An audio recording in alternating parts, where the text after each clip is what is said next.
On the day of the divorce, my cold-hearted CEO wife treated me like trash and kicked me out of the house. She didn't give me a penny from our 5-year marriage. She only took my 5-year-old daughter and less than 2,000 yuan in my pocket. What's even more humiliating is that she only gave me 6 months. If I can't provide a good life for my daughter, she will take custody of me herself with her lawyer. Everyone assumed that a man who had been a stay-at-home dad for 5 years couldn't even support himself after leaving the Su family. But just a few days later, people all over Jiangxing started lining up for hours just to get a bowl of fried rice I made. My ex-wife even started to wonder, was the man she kicked out a good for nothing, or a man she couldn't possibly be good enough for. But all of this started a few days ago. My name is Lin Fan. On the day of the divorce, I left with nothing but my 5-year-old daughter, Tuanshuan.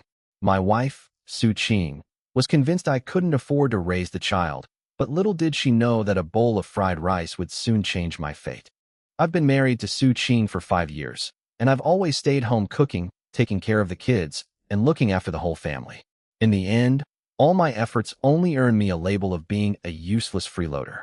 During the divorce, Su Qing threw 500,000 yuan at me, telling me to take the money and leave with dignity. I didn't touch the card. I only made one request. I wanted to take Tuanshuan with me. When we were at an impasse, Tuanshuan suddenly rushed over and hugged my leg, her eyes red, wanting only for her father. Su Qing tried to coax her with a dress and some food, but she wouldn't let go. At this moment, Su Qing finally fell silent. She had a mansion, a company, and money, but the only person who truly ate, slept, and grew up with Tuanshuan was me. Finally, she agreed to let me take Tuanshuan with me, but then handed me another 500,000 yuan. I didn't even look at it, picked up my daughter, dragged my luggage, and left. Su Qing's face immediately turned cold, convinced that I was just putting on a brave face. She told me that if I was still in such a sorry state in 6 months, she would hire a lawyer to take Tuanshuan back. The red Porsche disappeared at the street corner, leaving only Tuanshuan and me standing in the cold wind. At that moment, I had less than 2,000 yuan in my pocket, which was not even enough to rent a decent place. Tuanshuan was clearly starving, clutching her stomach, but she still lied and said she wasn't hungry. Seeing her sensible face, my heart ached, and I could only vow never to let her suffer. Just then, a mechanical voice suddenly rang in my mind, and the gourmet master system was officially bound, with the god-level fried rice recipe and 5,000 starting funds arriving at my account simultaneously. A wealth of culinary experience flooded my mind instantly. It felt like I had been practicing heat control, stir-frying, and seasoning for decades. My physical strength also increased significantly, and suddenly I found a way out in life. That evening, I rented a dilapidated bungalow for 600 yuan. Although the house was simple, it at least provided shelter from the wind and rain, and Tuanshuan happily ran around in the yard. I was afraid she would suffer if she stayed with me, but she jumped onto the bed and rolled around happily, saying that she would be fine anywhere as long as she lived with her dad. Hearing this, I dared not lose. Tuanshuan's stomach growled again soon after, and I immediately went into the kitchen. The house was almost empty, but premium rice and eggs appeared in the system space. I lit the stove and started cooking, my movements so skillful that even I was surprised. The egg mixture poured into the pan, the rice flew around, and soon it was fried into a beautiful golden yellow color, the aroma instantly filling the courtyard. The neighbor's child was crying because he was craving some, and the neighbors started looking for the source of the aroma. As soon as I put the fried rice on the table, Tuanshuan couldn't wait and took a bite. The next second, her eyes lit up, and she said it was the best meal she had ever eaten. I took a bite too, and I was immediately stunned. This tasted nothing like ordinary fried rice. The system quickly indicated that the price of the divine fried rice could not be lower than 50 yuan. The price was indeed not cheap, but after actually eating it, I felt that someone would definitely buy it. Watching Tuanshuan finish her bowl, the anger I'd been holding in for 5 years finally ignited. Su Qing thought I was nothing without her, so I'd prove her wrong. The next morning, I set off with the startup capital provided by the system. Changing one's destiny isn't just about words. The first thing I need to do is get my business up and running. I spent almost all of my 5,000 yuan on a second-hand electric tricycle, a high-powered stove, a gas cylinder, and other tools for setting up a stall. But I knew that this was the first investment that would turn my life around for Tuanshuan and me. The system has already provided the highest quality rice and eggs, so I don't dare to be careless even with the scallions and seasonings. Since I'm going to make money from this, every detail must be done to the best of my ability. Toanchuan sat on the back of the tricycle, clutching a cheap drawing board, her little face beaming with excitement. She earnestly announced that starting today, she would be my personal little cashier. Seeing my daughter so happy warmed my heart. Soon, I rode my tricycle to take her to the busiest night market in Jiangxing University town. But we arrived too late, and all the good spots had already been taken. In the end, we could only park at the very edge of the night market, next to several smelly garbage cans. Anyone else would probably have given up long ago, but I'm not worried at all. The bad location doesn't matter. As long as my pot boils, the aroma will naturally attract all the customers. The chubby owner of the grilled squid stall next to me burst out laughing when he saw that I was only selling fried rice. In his opinion, a newcomer selling such common, ubiquitous food was just throwing money away. I didn't explain, but simply hung up a blackboard that read Lin's Supreme Egg Fried Rice, 50 yuan a bowl, 1 serving per person, no bargaining. The moment the price was revealed, everyone around me erupted in uproar. A beat-up tricycle, a black iron pot, not even a decent sign, yet they dared to sell for 50 yuan. Everyone thought I was crazy. College students pulled out their phones to take pictures, and the chubby shop owner laughed so hard he couldn't stand up straight. Toanchuan was also a little nervous and whispered to me if I was really selling them too expensively. I crouched down, patted her head, and told her it was the best fried rice in the world. Toanchuan immediately mustered her courage and started greeting the guests in her sweet, childish voice. Half an hour passed, and while the other stalls were already collecting money, I still hadn't made a single sale. The chubby owner smiled and advised me to lower my prices quickly, otherwise I wouldn't even be able to cover my gas bill. I glanced at the time. It was 6:30 p.m. The real dinner time had finally arrived. I turned on the gas valve, and a blue flame instantly shot up, quickly heating the iron pot to a red-hot color. The egg mixture and shangshui rice were poured into the wok one after another, and the spatula was quickly stirred. The next second, an overpowering aroma wafted out of the wok and swept across the entire night market. The chubby boss who was just laughing at me froze instantly, not even noticing the brush had fallen into the iron plate. He stared intently at my pot, his smile completely vanishing. The aroma of rice and eggs spread wildly, seemingly suppressing the lingering smell of cooking oil on the street. Passers-by, upon catching a whiff, felt as if their steps were being forcibly pulled back. The once deserted corner quickly became the focus of the entire night market. More and more people gathered around, swallowing hard, and the earlier laughter gradually subsided. Just then, a bright red Ferrari pulled up at the entrance to the night market. A young man wearing sunglasses got out of the car and, smelling the aroma, immediately rushed towards my stall. The surrounding students quickly recognized him. His name was Qin Lang, a well-known rich second-generation foodie in Jiangxing. He was willing to fly to Sichuan that same day just to have a hot pot meal. But when Qin Lang saw the price of 50 yuan on my blackboard, he was so angry he laughed. He stared at me and asked, "Why do you dare to sell a bowl of fried rice from a roadside stall for so much money?" I didn't argue. I just kept tossing the wok. Golden rice grains flew up on the flames, and I only told him that whether it was worth the price or not, his mouth and stomach would tell him. These words instantly ignited Qin Lang's competitive spirit. He immediately slapped down 100 yuan and said that he was determined to try it today, and if it wasn't delicious, he would overturn my stall on the spot. Toanchuan was so frightened that she grabbed my clothes, but I gave her a reassuring look. Soon, a bowl of golden, translucent, and perfectly separated egg fried rice was placed in front of Qin Lang. Qin Lang scooped up the first spoonful of rice with disdain, but the moment the rice entered his mouth, he froze on the spot. The contempt on his face vanished completely, replaced by overwhelming shock. Qin Lang was stunned after taking his first bite. All the Michelin-starred restaurants and high-end private chefs he had eaten at before suddenly seemed like a joke in the face of this bowl of fried rice. The next second, he was hunched over the table, frantically shoveling rice into his mouth. The usually ostentatious young master of the Qin family was now gasping for breath from the heat, but he couldn't bear to stop eating. In less than 2 minutes, he finished a large bowl of fried rice. He immediately slapped down another $100 and asked for 2 more bowls, and the scene instantly fell silent. I refused outright. 1 serving per person was the rule. The more Qin Lang wanted to eat but couldn't, the more the people around him felt that there must be something special hidden in that bowl of rice. Those who were just laughing at me suddenly started lining up. I reminded everyone that there were only 50 servings available, and that cutting in line wouldn't get me any, while Tuanshuan diligently collected the money for me using the QR code. The first customer took a bite, and the fatigue on his face immediately vanished. The people behind him couldn't resist any longer, and the line quickly stretched dozens of meters in front of my beat-up tricycle. The payment notifications sounded one after another, and I frantically tossed the wok over the blazing stove. In less than an hour, all 50 servings of fried rice were sold out, and I earned a full 2,500 yuan. Back in our rented room, Tuanshuan touched the money and asked me if she had enough to buy an Elsa doll. My eyes welled up with tears, and I told her that whatever she wanted in the future, her father would try his best to buy it for her. But to my surprise, the Jiangxing University forum exploded that very night.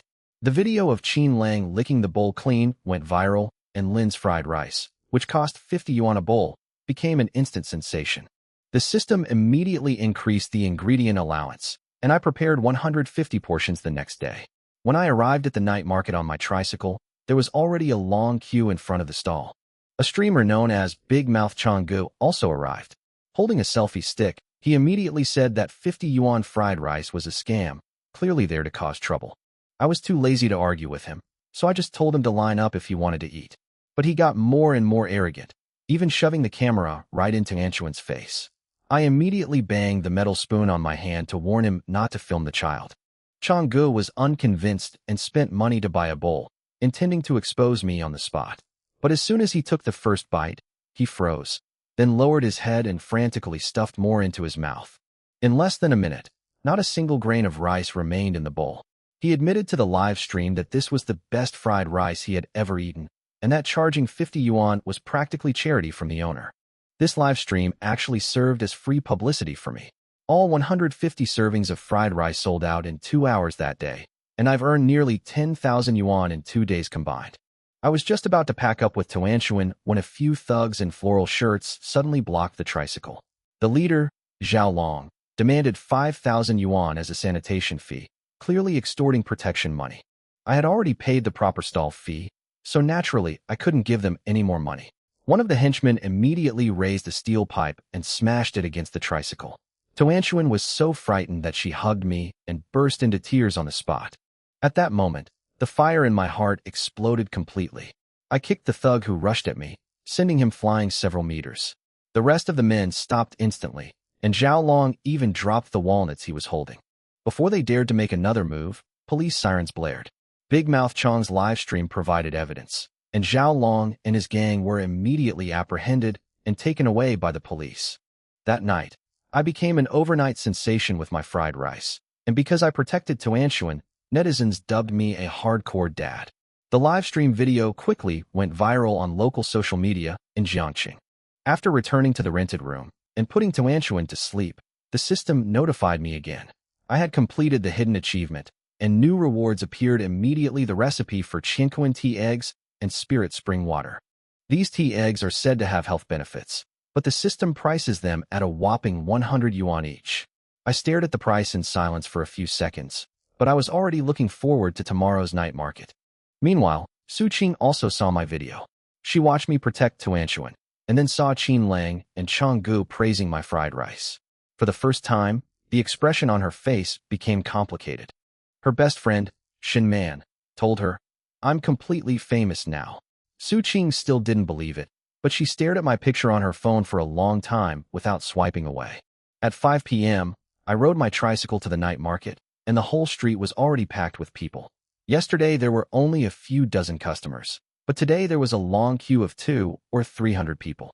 Some people even brought their own stools and water bottles to reserve a spot in advance. As soon as I appeared, the crowd started to cheer, and some girls even called me husband. The scene was like a celebrity meet and greet.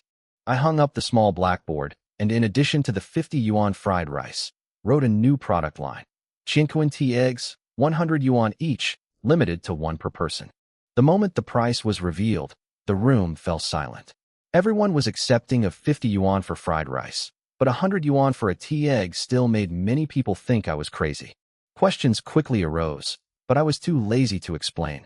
I simply replied, "Whether it's worth the price or not, your mouth will know." After saying that, I directly lifted the stainless steel bucket lid. A large plume of steam rose instantly, and the rich aroma of tea mixed with a faint scent of herbs swept through the entire night market. The people who were just complaining suddenly fell silent. Qin Lang was the first to rush over. He had stayed up all night and looked exhausted, but the aroma seemed to wake him up instantly. He grabbed my arm, wanting to buy the whole bucket, and was even willing to pay 500 yuan for one. I simply pressed the lid down and told him the rule was one per person. Everyone around was completely dumbfounded. Even Shin Man, who had just arrived at the night market, stopped in her tracks. No one expected that the eldest son of the Qin family would be so anxious over a tea egg.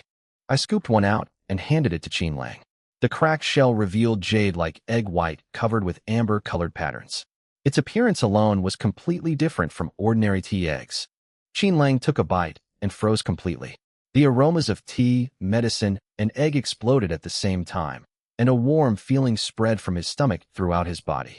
The fatigue from staying up all night seemed to vanish instantly, and his complexion quickly became rosy.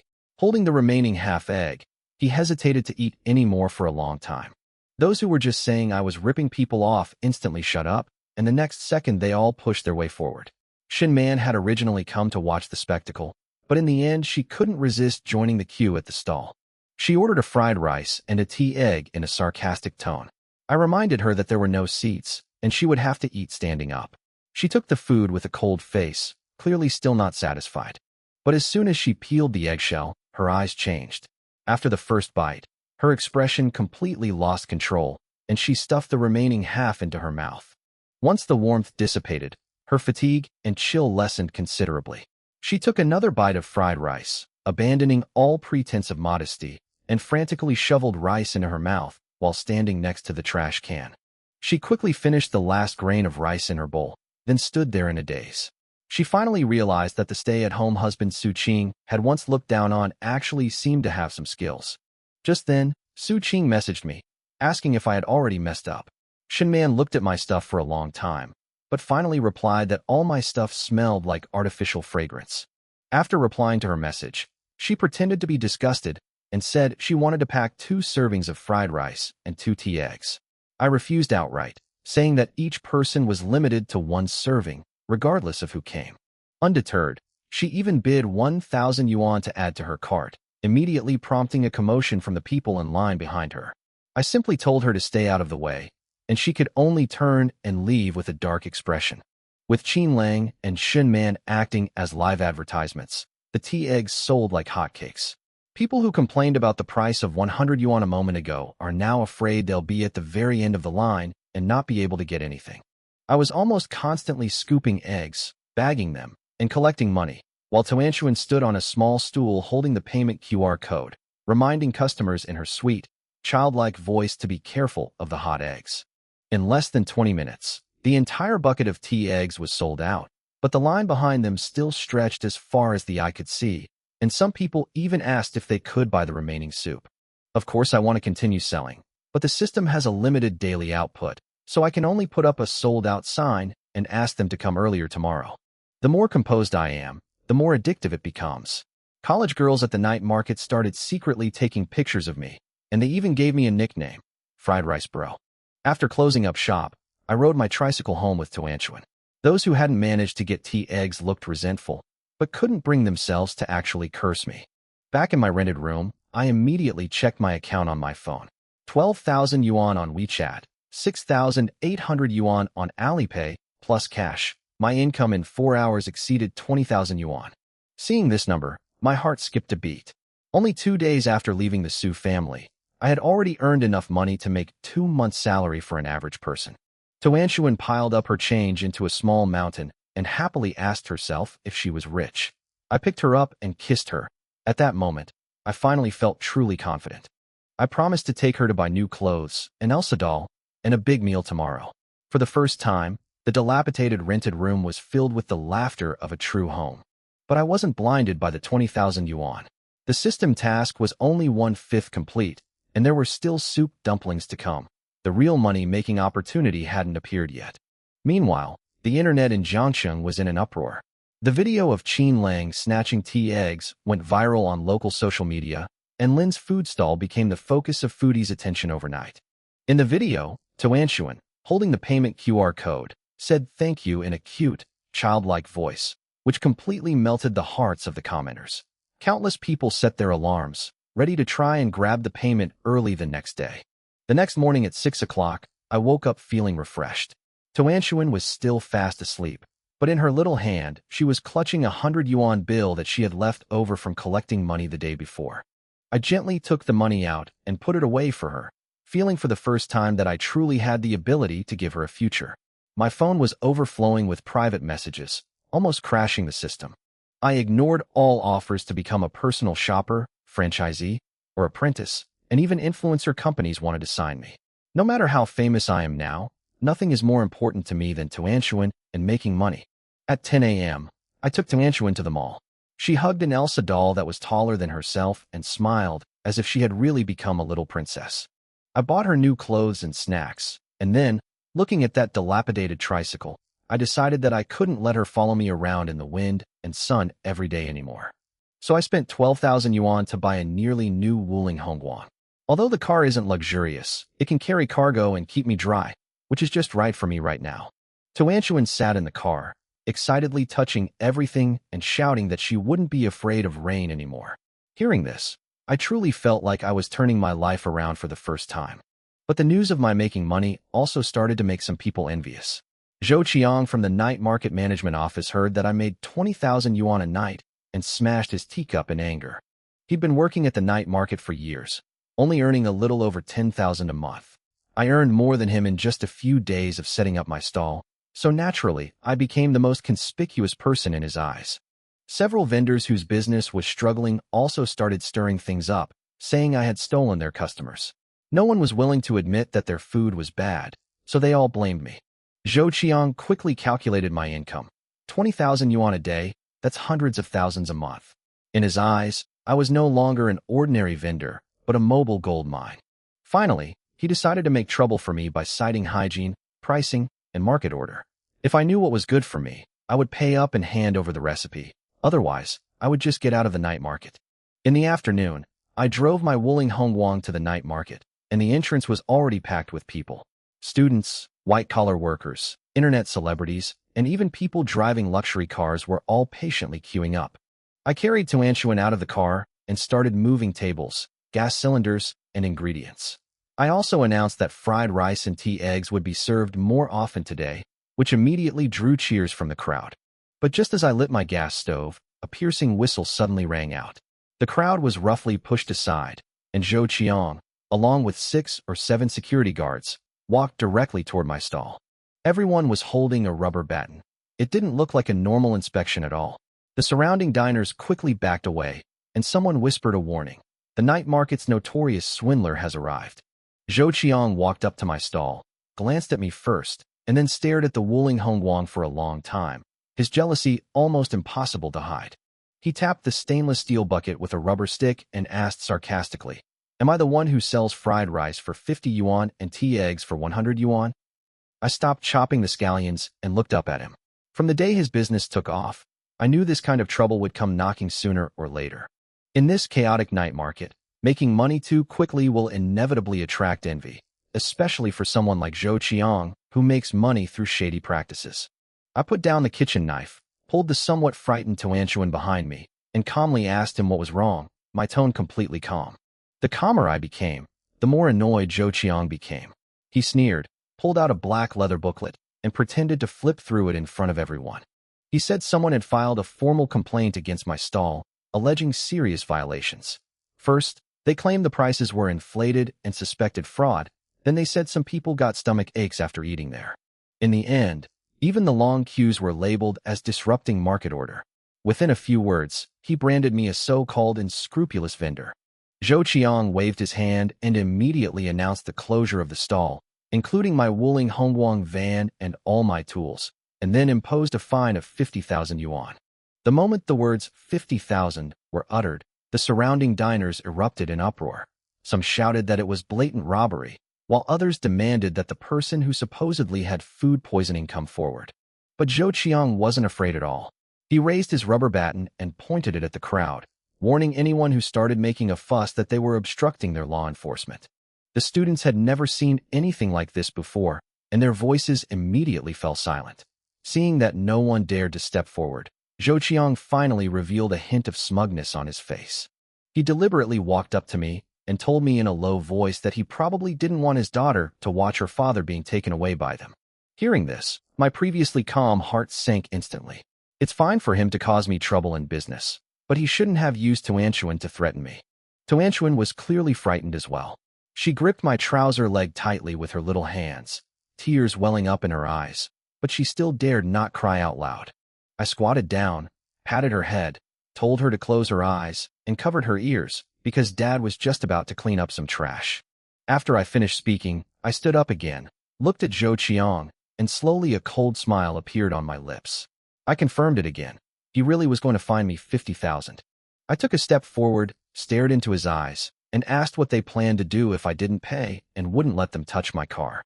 Instead of taking immediate action, Zhou Qiang turned on his body camera with a sinister smile, put on a pair of white gloves, and struck a pose as if he were a law enforcement officer. I quickly saw through his tactics. They wanted to use the so-called process to force me to submit, and if I dared to resist, they could just pin another label on me. If I don't resist, they'll take all my tools of the trade. Zhou Qiang clearly felt he had me completely under his control. He then immediately ordered several security guards to tow my Wuling Hongguang away. Several men immediately surrounded me with a car lock and tow hook. Judging from their practiced movements, I knew this was definitely not the first time they'd done something like this. The surrounding diners were furious but dared not speak out, all watching my reaction. I strolled leisurely to the front of the car, smiling as I asked them if they needed any help, then casually reached out my right hand and grabbed the front bumper. A security guard immediately rushed over and told me to get out of the way. Then he hooked the tow hook tightly and turned to the other two people, shouting that he was ready. Zhou Qiang waved his hand with a cold smile, and 3 burly security guards simultaneously gripped the ropes and began to forcibly drag my car with all their might. But when they exerted their strength, everyone was dumbfounded. The Wuling Hongguang, which should have been towed away, remained motionless as if welded to the ground. The 3 security guards were red-faced, and their shoes were almost smoking from holding their breath, but the car didn't even shake, because I was holding the bumper with one hand. Watching them pull the rope so hard, I couldn't help but laugh and asked them if they could manage, and if they hadn't eaten today. My words spurred them on even harder, and they gritted their teeth and continued to exert force, but my hand remained firmly on the front of the car, and my expression did not change. The surroundings fell silent instantly, and everyone stared at me with wide eyes. No one expected that a person selling fried rice at a street stall would have such incredible strength. Zhou Qiang's expression changed completely. He originally wanted to force me to make the first move, and then take the opportunity to accuse me of violently resisting the law. But I didn't touch any of them. I just held my car still to prevent them from towing it away. His pre-prepared tactics were completely useless. As the crowd grew larger, Zhou Qiang became extremely anxious and roared at the other 2 security guards to come and tow my car away. Soon, all 5 men grabbed the rope and began to pull. My eyes narrowed, and I suddenly pulled back the hand gripping the bumper. The next second, a screeching sound of friction rang out. I actually dragged the entire Wuling Hongguang backwards with my bare hands, and all 5 people instantly lost their balance. The security guards all fell to the ground in a heap. Some were lying on their backs, some crashed into their companions, and one even had his shoe fly off. The surrounding diners were taken aback at first, then burst into laughter. I released the hood of the car, clapped my hands, and told Zhou Qiang that there might be a problem with the handbrake. It was indeed a bit heavy. I looked at him again and asked if he wanted to come up and try it himself. Zhou Qiang's face instantly turned a deep shade of liver, and the laughter from all around grew louder and louder. Some people shouted that they weren't there to enforce the law, but to perform acrobatics, while others told the security guards to go back and eat for a few more years before coming back to tow the car. Zhou Qiang finally lost his temper and pointed at me, saying that I violently resisted law enforcement and deliberately injured staff members.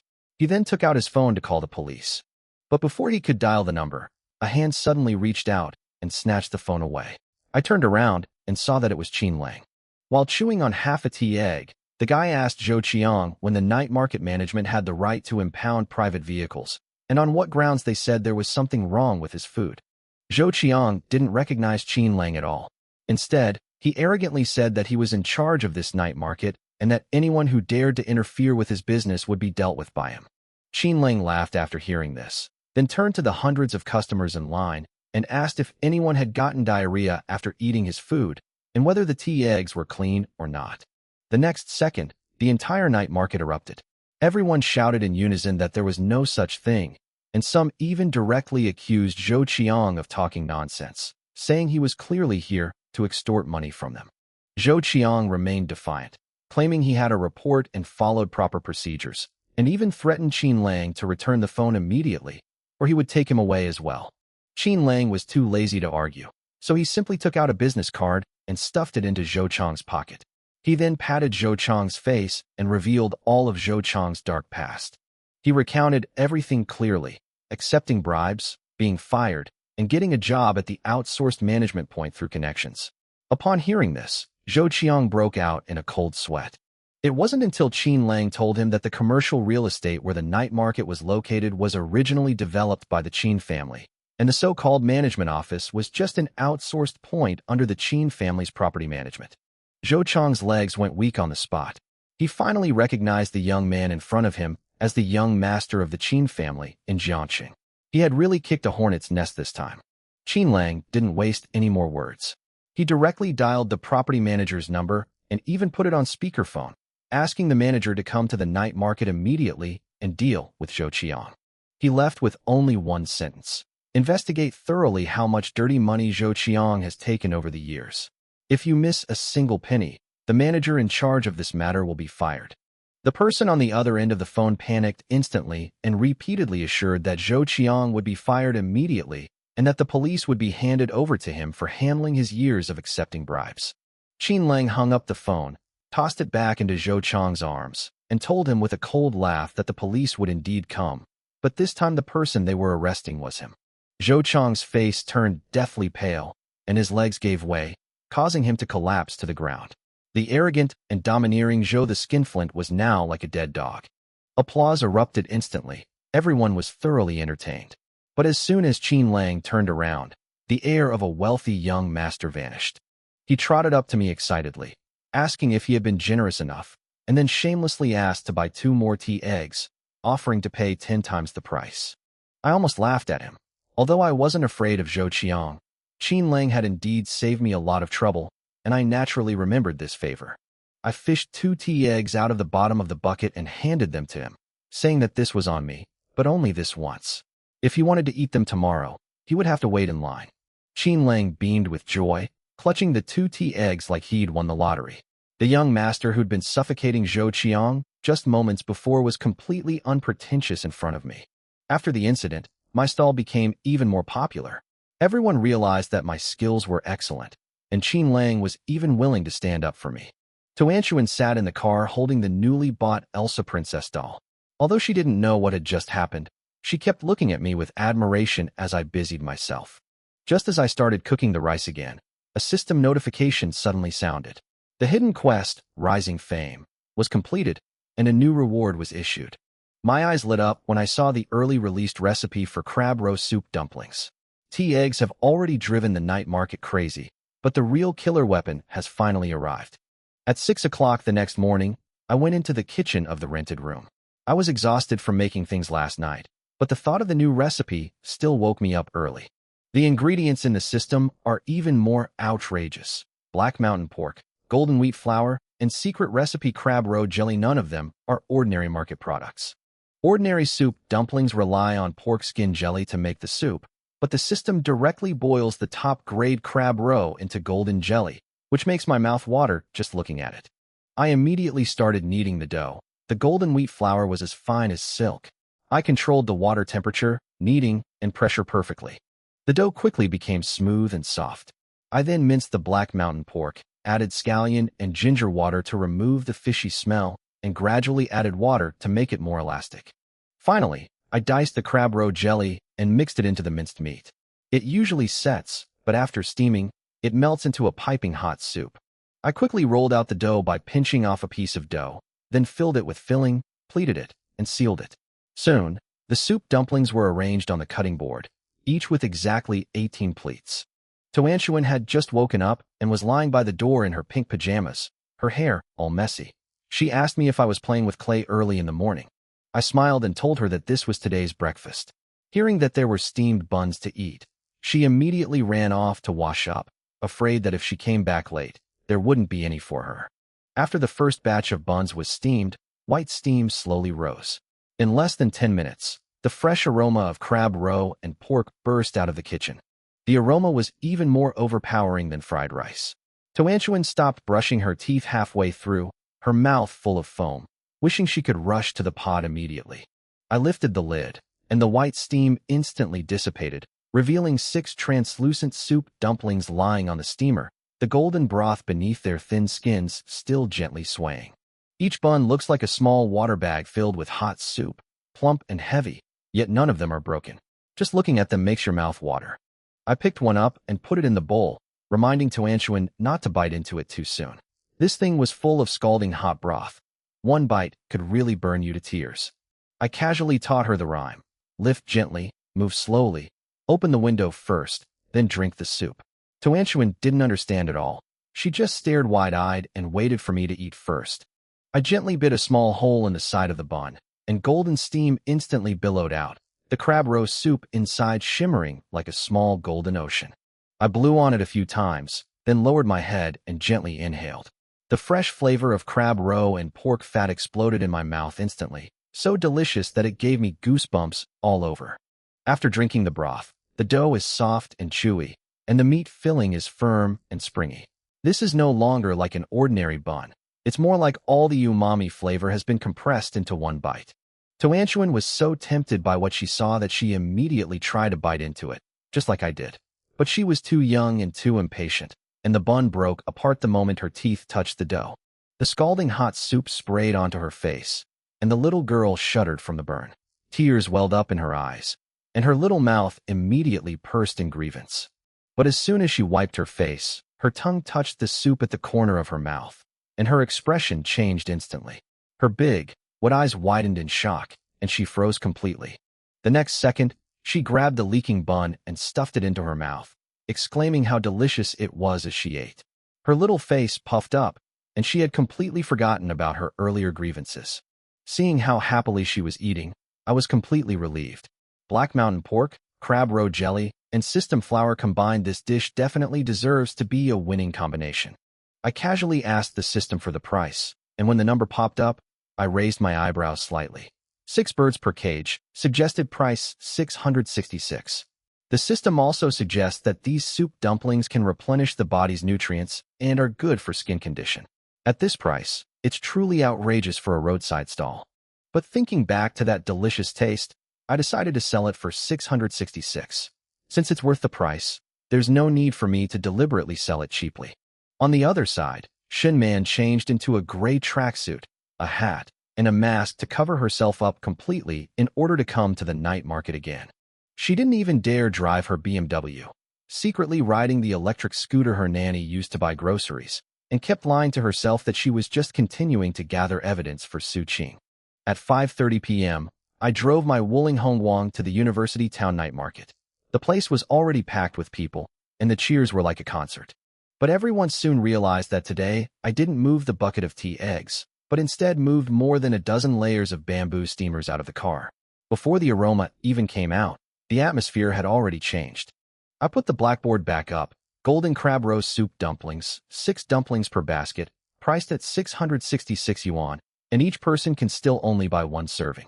The moment the price was revealed, the scene erupted in chaos. Everyone had already accepted that a tea egg would cost 100 yuan, but now even a steamed bun was over 100 yuan. Many students immediately felt that I had become arrogant after becoming famous. Some turned around and left, while others took out their phones to take pictures of the blackboard, preparing to expose the so-called exorbitantly priced steamed buns. I didn't explain, I just slowly tidied up the steamer. They'll only understand the true value of the ingredients the system provided once they actually taste them. Even Qin Lang was stunned for a long time when he saw the price, and couldn't help but ask me if eating these buns would make me an immortal.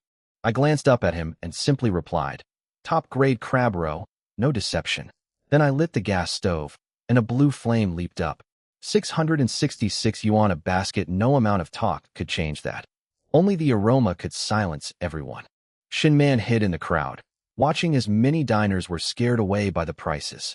She was secretly pleased, convinced that she was finally going to fail this time. She even secretly took pictures of the scene, intending to send them to Su Qing to boast. But before she could send the message, the first wisp of white steam had already risen from the bamboo steamer. At first, it was just a faint wheat aroma, but a few seconds later, the umami flavor produced by the melting crab roe suddenly exploded, instantly sweeping through the entire University Town night market.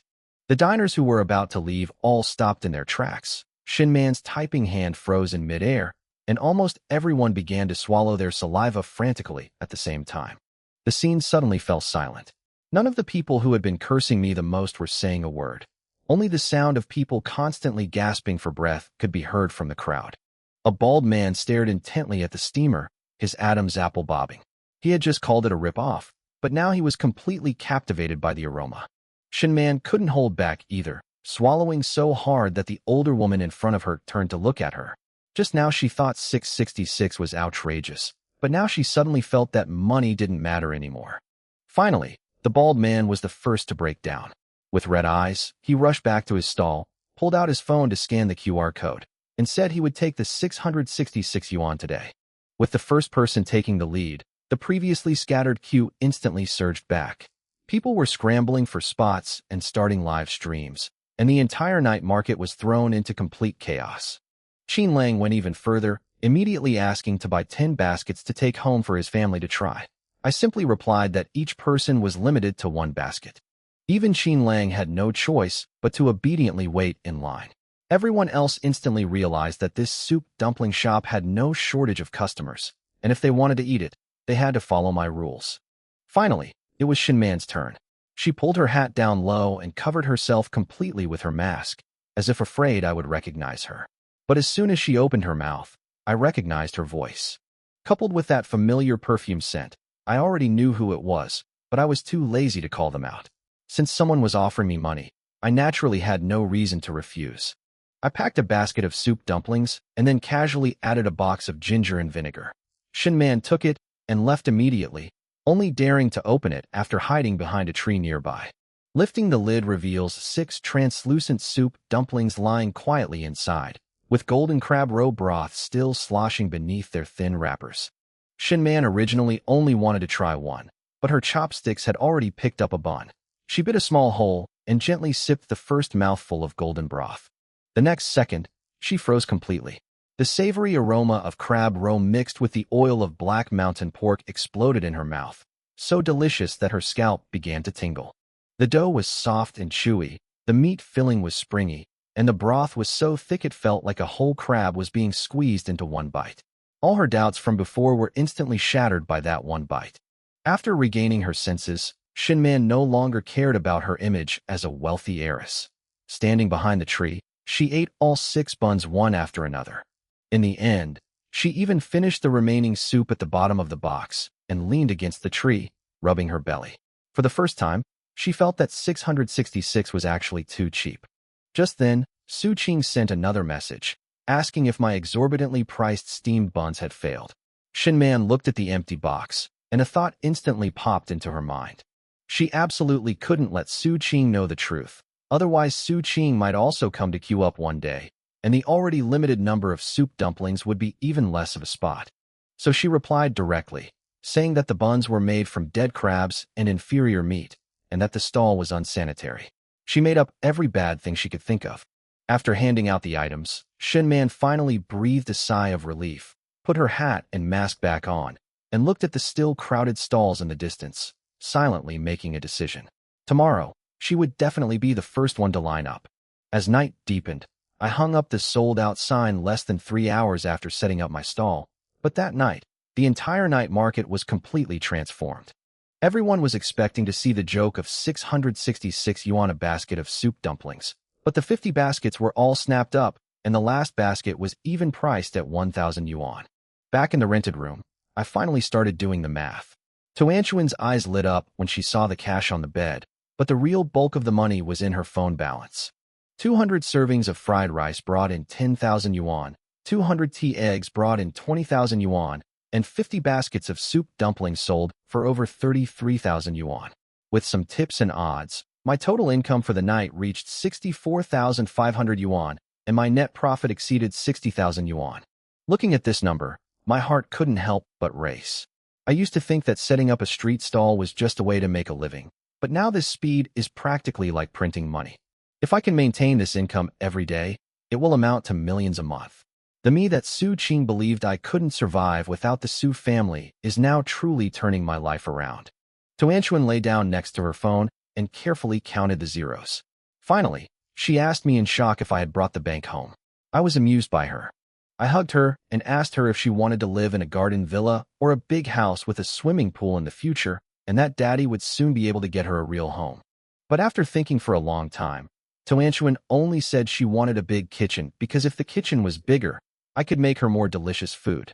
Hearing this, my nose suddenly felt a little sore. Even seeing so much money, she was still thinking of me. This dark, damp rented room really couldn't be lived in any longer. I promised her on the spot that I would definitely buy her a house with a huge kitchen so that she would never have to live in this shabby place with me again. At the same time, the 666 yuan basket of soup dumplings has completely ignited the internet in Wuhan, with the comments section almost splitting into two opposing camps. Those who have tried it rave about it, saying that the umami flavor is unlike anything you'd find in ordinary food. But those who haven't tried it call me a steamed bun assassin and suspect it's all just hype. Some people even accused me of using dead crabs and artificial flavorings as a gimmick, demanding a thorough investigation from relevant departments. I saw these comments, but I had no interest in even explaining myself. I know very well that the harsher they criticize now, the louder they'll be proven wrong when they actually get their share of the benefits. I've seen this kind of thing far too often. On the other hand, after seeing the comments online about dead crabs and carcinogenicity, coupled with Shun Man's previous report, Su Qing was completely convinced that there was something wrong with my business. What she was really worried about was Tuanchuan, and she even considered coming over to take her daughter away, but the scene at the Civil Affairs Bureau that day kept replaying in her mind. Tuanchuan clung tightly to my leg, wanting nothing more than for her father to leave her. This fact was like a thorn in Su Qing's side, ultimately causing her to suppress her impulse. Unfortunately, she had to rush to Switzerland to attend the group's financing roadshow, so she could only temporarily focus all her energy back on the Su group. She believed that as long as Shun Man continued to keep an eye on me, she could come back at any time and fight me for custody if Tuanchuan was really hurt. So Su Qing blocked all news about me and the night market, got into her Maybach and headed to the airport, convinced that the gap between us would only widen.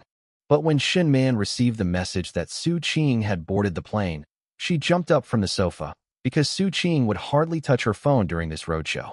This means that she no longer has to steal my food while lying to Su Qing about it. The next afternoon, she stopped pretending altogether, wearing a new Chanel dress and high heels, and drove her BMW Z4 directly to the University Town night market. When she arrived, she was completely stunned. The night market was packed with people like a concert, and even the queue spots were being resold by scalpers. Some people specialize in selling the top 10 spots, while others offer queuing and purchasing services. Only then did Shin Man realize that her stall had become incredibly popular. As she was about to squeeze forward in her high heels, an older woman wearing a red armband stopped her and pointed to a spot a few hundred meters away, telling her that the end of the line was over there. Shin Man glanced around and immediately spotted an older woman holding a number 3 ticket.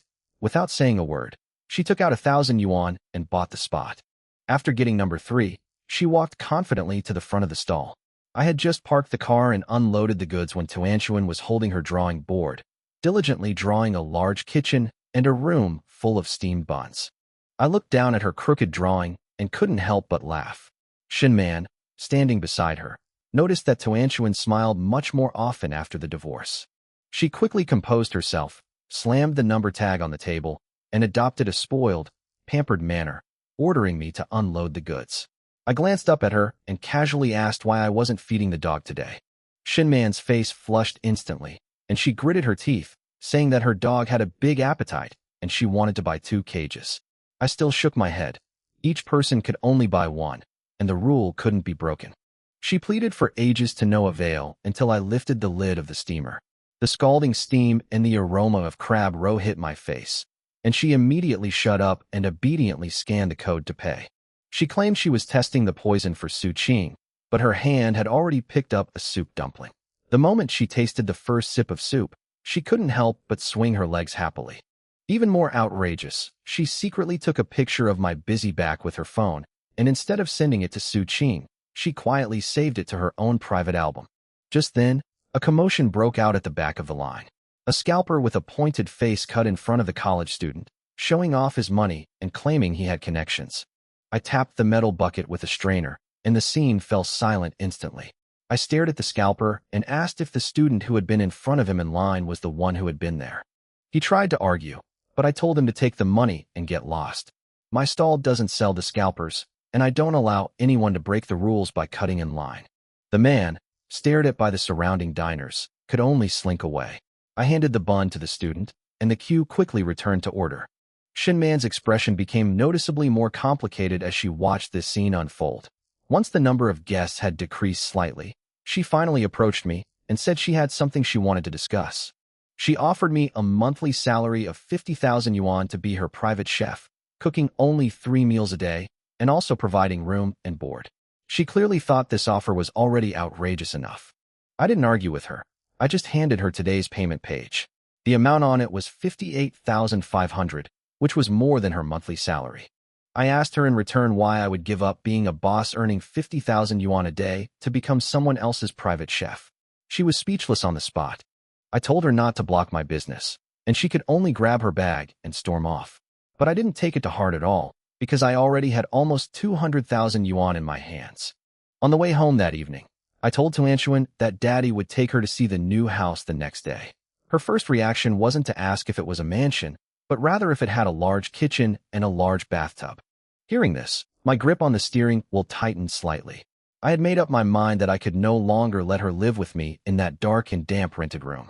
The next morning, instead of preparing ingredients for the stall, I took Tuanshuan directly to the best real estate agency in Jiangcheng, demanding that it be safe, well-furnished, and have a large kitchen. 10 minutes later, we were already standing in a 200-square-meter river-view luxury apartment in Jinmao Mansion, with floor-to-ceiling windows, a dual kitchen, Chinese and Western styles, and all the necessary appliances. Tuanshuan was so excited that she ran around the living room, even asking if she could ride a bicycle. Seeing how happy she was, I decided on the spot to rent the apartment. A monthly rent of 15,000 yuan was something I never dared to dream of before, but now it's equivalent to half an evening's income at the night market. I signed the contract directly by credit card, and they arranged for housekeeping and cleaning to be done on the same day I moved in. Standing in front of the floor-to-ceiling window overlooking Jiangcheng, I truly felt for the first time that this apartment was not given to me by the Su family, nor was it a handout from anyone. It was something I earned myself. But I also know very well that setting up a stall is just the beginning. Weather, production capacity, and the night market environment will all limit me, and Su-Ching may continue to fight for custody of Tuanshuan in the future. Therefore, I must open a truly high-end restaurant, build my own brand, and make Lin Fan the first name that comes to mind when people in Jiangxing think of food. As for the first dish that will truly make our restaurant a star, I've already decided: crab roast soup dumplings. I want everyone who has tried them to never forget that taste. At 9 o'clock in the morning, Tuanshuan ran into the kitchen with messy hair and watched me knead the dough, prepare the filling, and pleat the dumplings, her eyes full of admiration.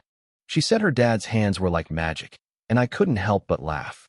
Not a single one of the 18 pleats was missing. That's the confidence I have to sell soup dumplings for 666 yuan. At 5 p.m., I drove my Wuling Hongguang to the night market. There were even more people there than yesterday, with luxury cars, rich kids, and wealthy women already lining up in long queues. As soon as I hung up the blackboard, people behind me shouted that they wanted to pay more to make more baskets. I could only tell them that 50 baskets was the limit for today.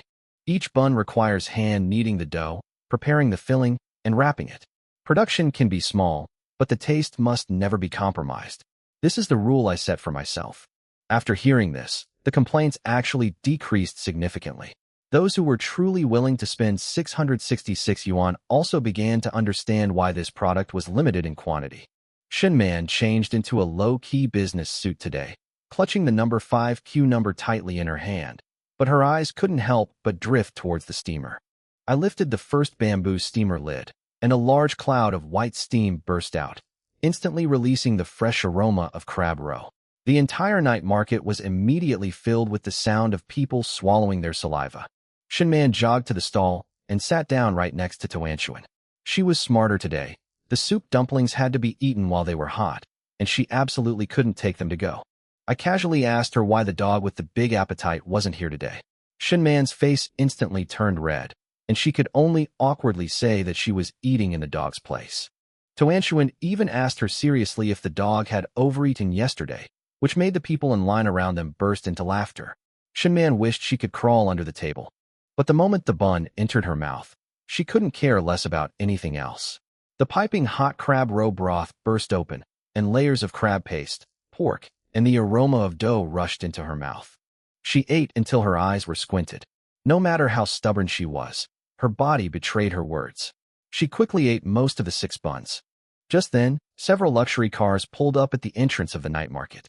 Qin Lang got out with a few rich kids, boasting exaggeratedly, but his eyes were fixed on my steamer.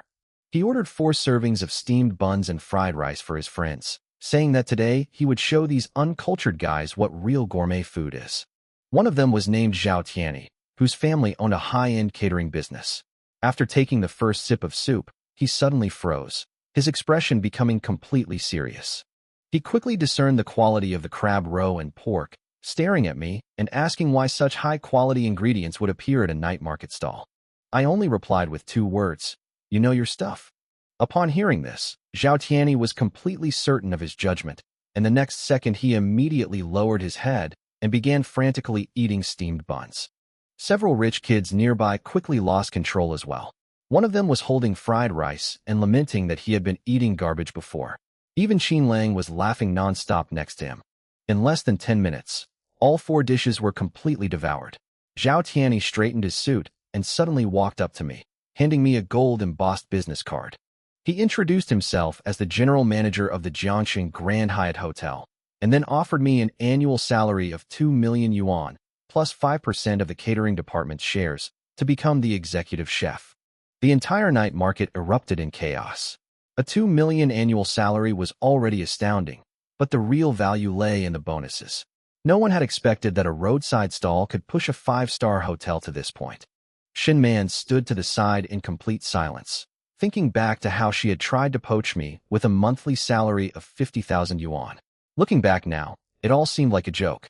I simply placed the business card next to the counter and told Zhao Tianyi that I thanked him for his kindness, but I had no interest in working for anyone at any hotel. He wanted to raise the price further, but I shook my head. It's not about the money at all. I'm only setting up a stall now because my own shop hasn't opened yet. I glanced at the CBD in the distance and told him that it wouldn't be long before I had a restaurant that rivaled the Grand Hyatt, and I would also have my own brand. Zhao Tianyi stared at me for a few seconds, then finally smiled. He gave me a thumbs up and said that he would personally deliver the biggest flower basket on the day I opened my shop. I smiled and nodded, welcoming them any time. Qin Lang, standing to the side, clicked his tongue in amazement. Even the Grand Hyatt Hotel had taken the initiative to lower its head. The news had clearly spread far and wide. Meanwhile, Su Qing, far away in Zurich, Switzerland, had just returned to her hotel after a day's work. When she opened her WeChat moments, a post about me suddenly caught her eye. Chapter 27 Methods. Late-night food porn. To be honest, I'm a little ashamed, but the best crab roe soup dumplings in Jiangxing aren't at our Grand Hyatt, but at a small stall in the University Town Night Market. The ingredients were incredibly fresh, and the cooking was superb. A true hidden gem, worth the long queue. The 666 yuan was well worth it. Images. The accompanying picture shows the crystal-clear soup dumplings and Lin Fan's profile as he busies himself amidst the fireworks. The person who posted the update was none other than Zhao Tianyi, the young master of Junhua. Clatter, Zhao Tianyi want to eat there too? And such a high evaluation. Su Qing's mind went blank. Who is Zhao Tianyi? He's a shrewd businessman known for his shrewdness, and the heir to the Grand Hyatt Hotel. His tongue is more sensitive than any instrument. He rarely praises even the head chef of his own hotel on social media, but today he actually used the phrase completely convinced for a roadside stall. In the business world, Such public praise is essentially a form of endorsement. How is this possible? Su Qing frowned, and for the first time, a strong sense of unease arose in her heart. Could it be that Lin Fan really has real skills? Shen Man said it was dead crab meat and flavoring, and even flies. But Zhao Tianyi called it top-grade crab roe and a reclusive master. These two diametrically opposed evaluations made Su Qing feel inexplicably irritated and confused. She instinctively wanted to believe Shen Man because Shen Man was her best friend and was trying to help her. But someone of Zhao Tianyi's status would never tarnish his reputation by talking nonsense on social media. Who was lying? Su Qing gritted her teeth and opened Shen Man's WeChat chat window. Looking at the message Shen Man posted yesterday, it's disgusting, all about technology and ruthless work. Su Qing's eyes gradually hardened. She's eaten Lin Fan's cooking before. How could he possibly have such a high opinion of her? Zhao Tianji was just a rich second generation who occasionally tried new things. He was probably misled by the strong flavor of the artificial fragrance. But Man is different. Man is my best friend. We grew up together, and she would never lie to herself. Besides, she went to eat there to help me keep an eye on Lin Fan, so she had no reason to lie. Su Qing quickly completed her self-strategy. She was convinced that Shen Man was telling the truth and that Zhao Tianyi had been fooled. Lin Fan, what methods did you use to deceive even Zhao Tianyi? It's late at night. After seeing off the last group of reluctant diners, Lin Fan finally hung up the sold-out sign. Although Shen Man was stubborn, Lin Fan had seen her looking back every few steps as she left. Even after Zhao Tianyi and the others left, she secretly scanned the code again, saying she was buying snacks for Tuanchuan, but actually she was eagerly asking if there was any soup left. This woman is probably completely conquered. After packing up the stall, Lin Fan drove Tuan, who was already as sleepy as a chick pecking at rice, towards home. The first rays of morning sunlight pierced through the floor-to-ceiling windows of the high-rise buildings in Jinmao Mansion, spilling onto the soft wool carpet. Gone is the lingering musty smell of the basement and the occasional rustling of mice from the corners. In its place is the quiet sound of the central air conditioning and the faint scent of a high-end fragrance in the air. Lin Fan slowly opened his eyes, looking at the exquisite ceiling and crystal chandelier above him, and felt a moment of disorientation. Everything that has happened these past few days feels like a dream. From a destitute son-in-law who left with nothing, to now living in the most luxurious mansion in Jiangxing, earning tens of thousands a day. The turning point for all of this was simply because of that magical system and that bowl of fried rice. Daddy. A soft, sweet murmur came from beside me. Tuanchuan was wearing the Elsa princess nightgown that Lin Fan had just bought for her yesterday, clinging to Lin Fan's arm like an octopus and sleeping soundly. The little girl's lips curled up slightly, as if she were having a sweet dream. Lin Fan gently withdrew his arm, not in a hurry to get up, but turned to the side, greedily gazing at his daughter's sleeping face. Over the past 5 years, although Tuanchuan has had no shortage of material things in the Su family, she has always been under constant mental strain. Su Qing was busy with work and treated him coldly, but Tuan's sensitive little heart actually understood everything. She always tried her best to please her mother, afraid of upsetting her. But now, in this new home that belongs to the father and daughter, Lin Fan finally saw something on his daughter's face that was completely relaxed, something called a sense of security. Tuanchuan, Dad swears that I will never let you suffer any injustice again in this lifetime. Lin Fan leaned down and gently kissed Tuan's smooth forehead. Then he got up and washed up. Stepping into the bathroom, which was even larger than his previous rented room, Lin Fan looked at the energetic and determined man in the mirror and nodded in satisfaction. After being continuously transformed by the physical enhancement liquid, his skin became firm and healthy, and his back, which had been slightly hunched due to long-term hard work, straightened up, exuding a confident charm in every gesture. That's the source of their confidence. Wow! A startled cry shattered the morning's tranquility. As soon as Lin Fan came out of the bathroom, he saw Tuan standing barefoot in front of the living room's floor-to-ceiling window, her whole body pressed against the glass, her big eyes wide open. Dad, look, that's the Yangtze River. The boat looks so small, like a toy. Tuanchuan excitedly pointed to the winding river and the bustling streets like ants beneath her feet. Dad, do we live on the clouds? Lin Fan smiled and walked over, picked up his daughter, and carried her to the window. Yes, because Tuanchuan is a little princess. Of course, a princess should live in a castle. Even if it's a castle in the clouds, Daddy will take it down for you. Hee hee. Daddy's so tall. I'm a giant. Tuanshuan held Lin Fan's head, her clear and melodious laughter echoing throughout the spacious mansion. After the father and daughter played around for a while, Tuanshuan suddenly clutched her tummy and said shyly, Daddy, the giant's tummy is flat from hunger. Okay, Dad will go make breakfast now. System, extract today's ingredients.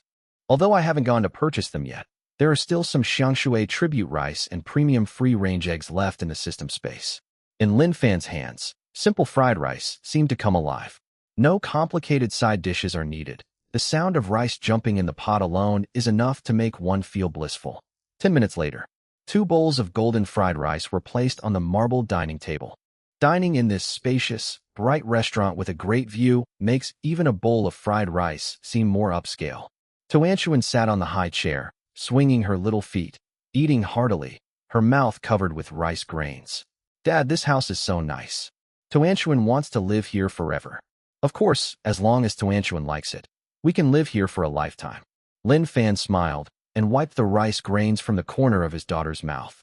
Just then, a long-lost system notification sound suddenly rang in Lin Fan's mind. Do you think I don't know whether Chapter 28 is fake or not? Ding. Detected a significant improvement in the host's current living environment and a positive change in mindset. Match-up task announcement. Own your first physical store. Task description. While street vending may seem appealing, it's not a sustainable long-term solution. As a future culinary tycoon, you need a safe haven that can accommodate a larger customer base. Please select a location and sign a lease for a shop within 2 weeks. Task rewards. 1 God-tier renovation card. Instantly completes top-tier shop renovation, style of your choice. 1 mysterious recipe. Lin Fan paused slightly in his spoon, a glint of light flashing in his eyes. Open a shop. This was exactly what he had thought before. Great minds think alike. Setting up a stall is too affected by the weather, and you're easily targeted by flies and mosquitoes. Having a shop not only elevates one's image, but also helps avoid many unnecessary troubles. Most importantly, that God-level renovation card was a godsend. The most time-consuming part of opening a store now is the decoration. With this, he can seamlessly transition and open for business. I've accepted it. Lin Fan silently recited in his heart. With his current rate of capital accumulation, acquiring even a prime location shop in just half a month would be absolutely no problem. However, just as Lin Fan and his daughter were enjoying a cozy breakfast, an undercurrent targeting Lin's stall was quietly brewing in Jiangqing's online world.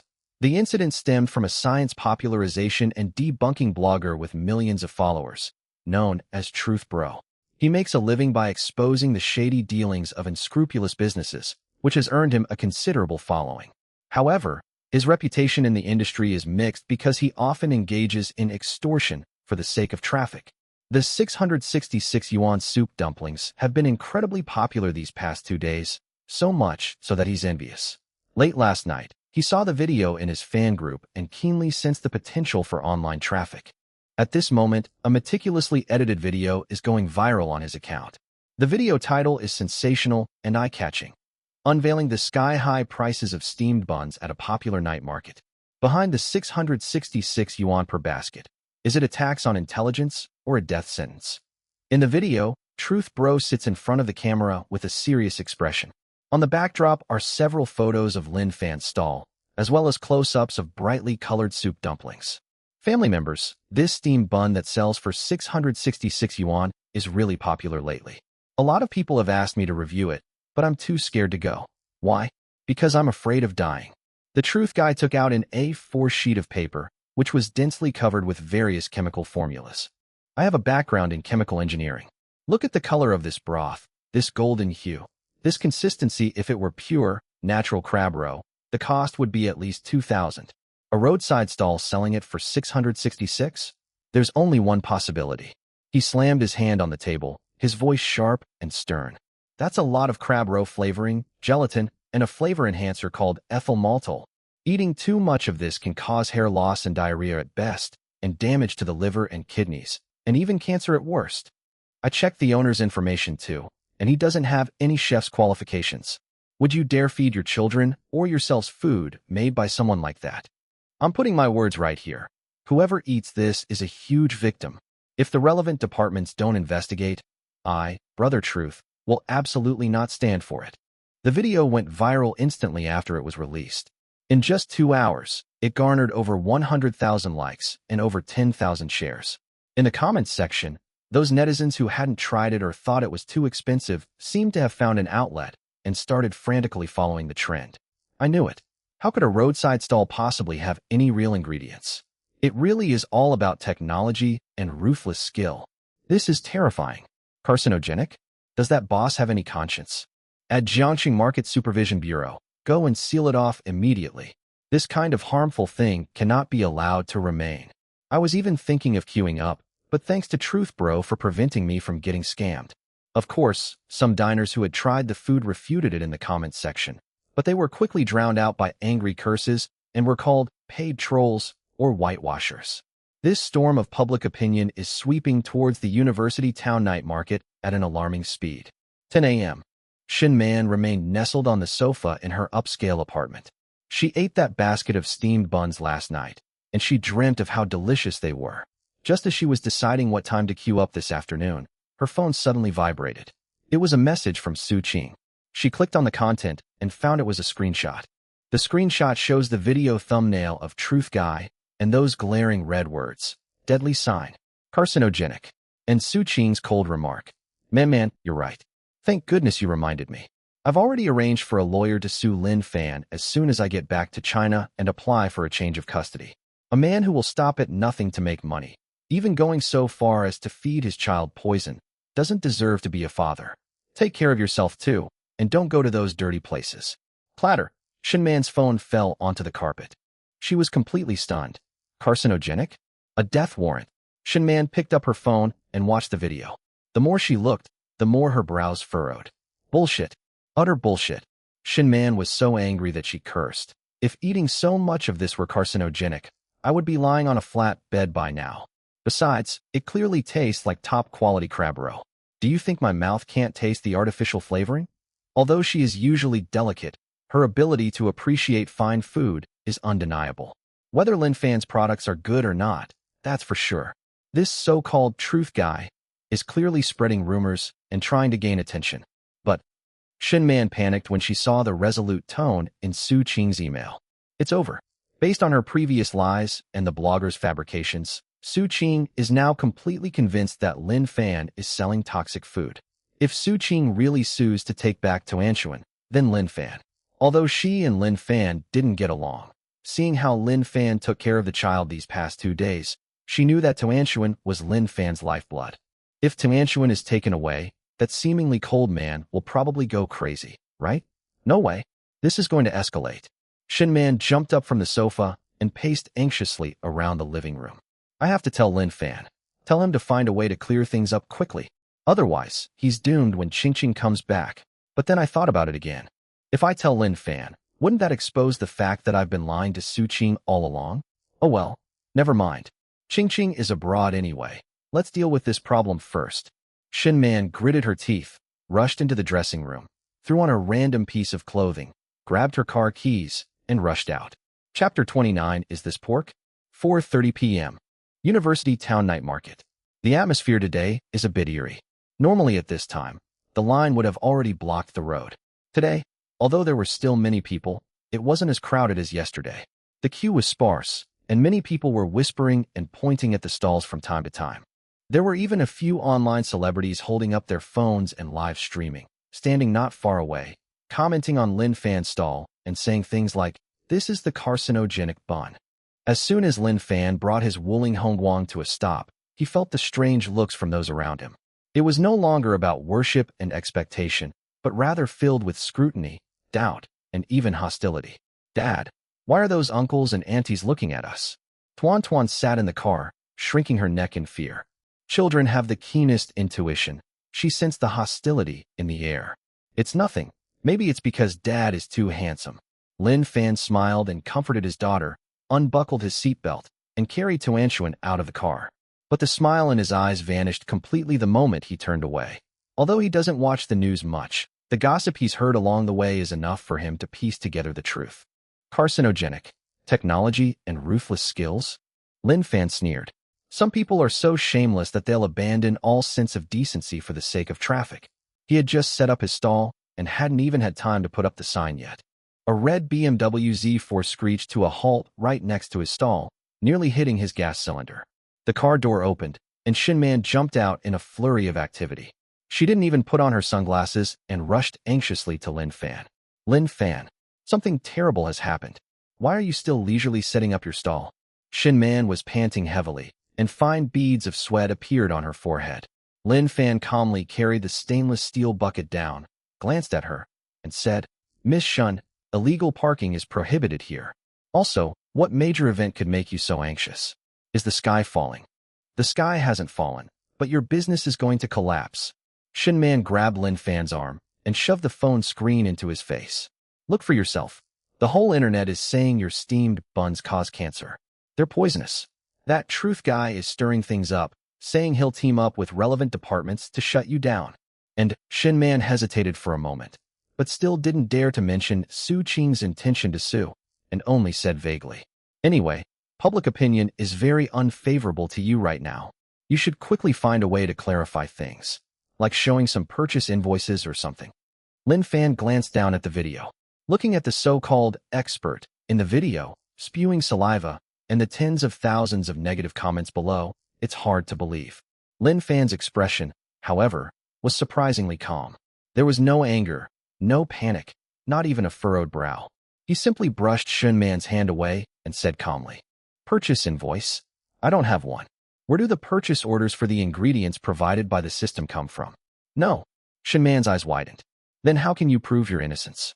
"Brother, this is a food safety red line. If you can't explain it clearly, not only will you lose your business, but you'll also go to jail." "Miss Shun, do you believe me?" Lin Fan suddenly turned his head, looked into Shunman's eyes, and asked seriously. Shunman was stunned. Looking into those deep, still eyes, she nodded subconsciously. "You've eaten it before. I know it's real crab roe. That's why I was in such a hurry." "That's enough." A confident smile curved Lin Fan's lips. He turned around to face the crowd around him, holding up their phones and looking at him with suspicion, as well as the live streamers not far away who were waiting to see him make a fool of himself. Then, he did something that surprised everyone. He took out a new piece of red paper and pasted it at the top of the small blackboard. A line of strong, vigorous characters was written above. "Announcement today. In response to online rumors and to prove our innocence, we will be publicly producing the product today. We promise. If even a single drop of flavoring or illegal additives is detected, we will compensate you 10,000 times over. This Wuling Hongguang van and this stall will be given to him on the spot." Whoosh. The entire audience erupted in uproar. A 10,000-fold compensation for any counterfeit product? Car delivery on the spot? How much confidence does this boss have to make such a bold statement? Fake product, get a 10,000-fold compensation? They even give you a car. Is this boss serious? As the notice with its red paper and black lettering was posted, a slight commotion instantly arose in the previously noisy and hostile scene. It's important to understand that when businesses encounter this kind of situation, most of them either send a weak legal letter or shut down comments and pretend nothing's going on. Lin Fan is absolutely unique in daring to confront someone head-on on the spot, even risking his entire fortune. Just trying to attract attention. In the crowd, a minor internet celebrity who was live streaming on her phone curled her lip and said sarcastically, "Who knows if he secretly switched the ingredients?"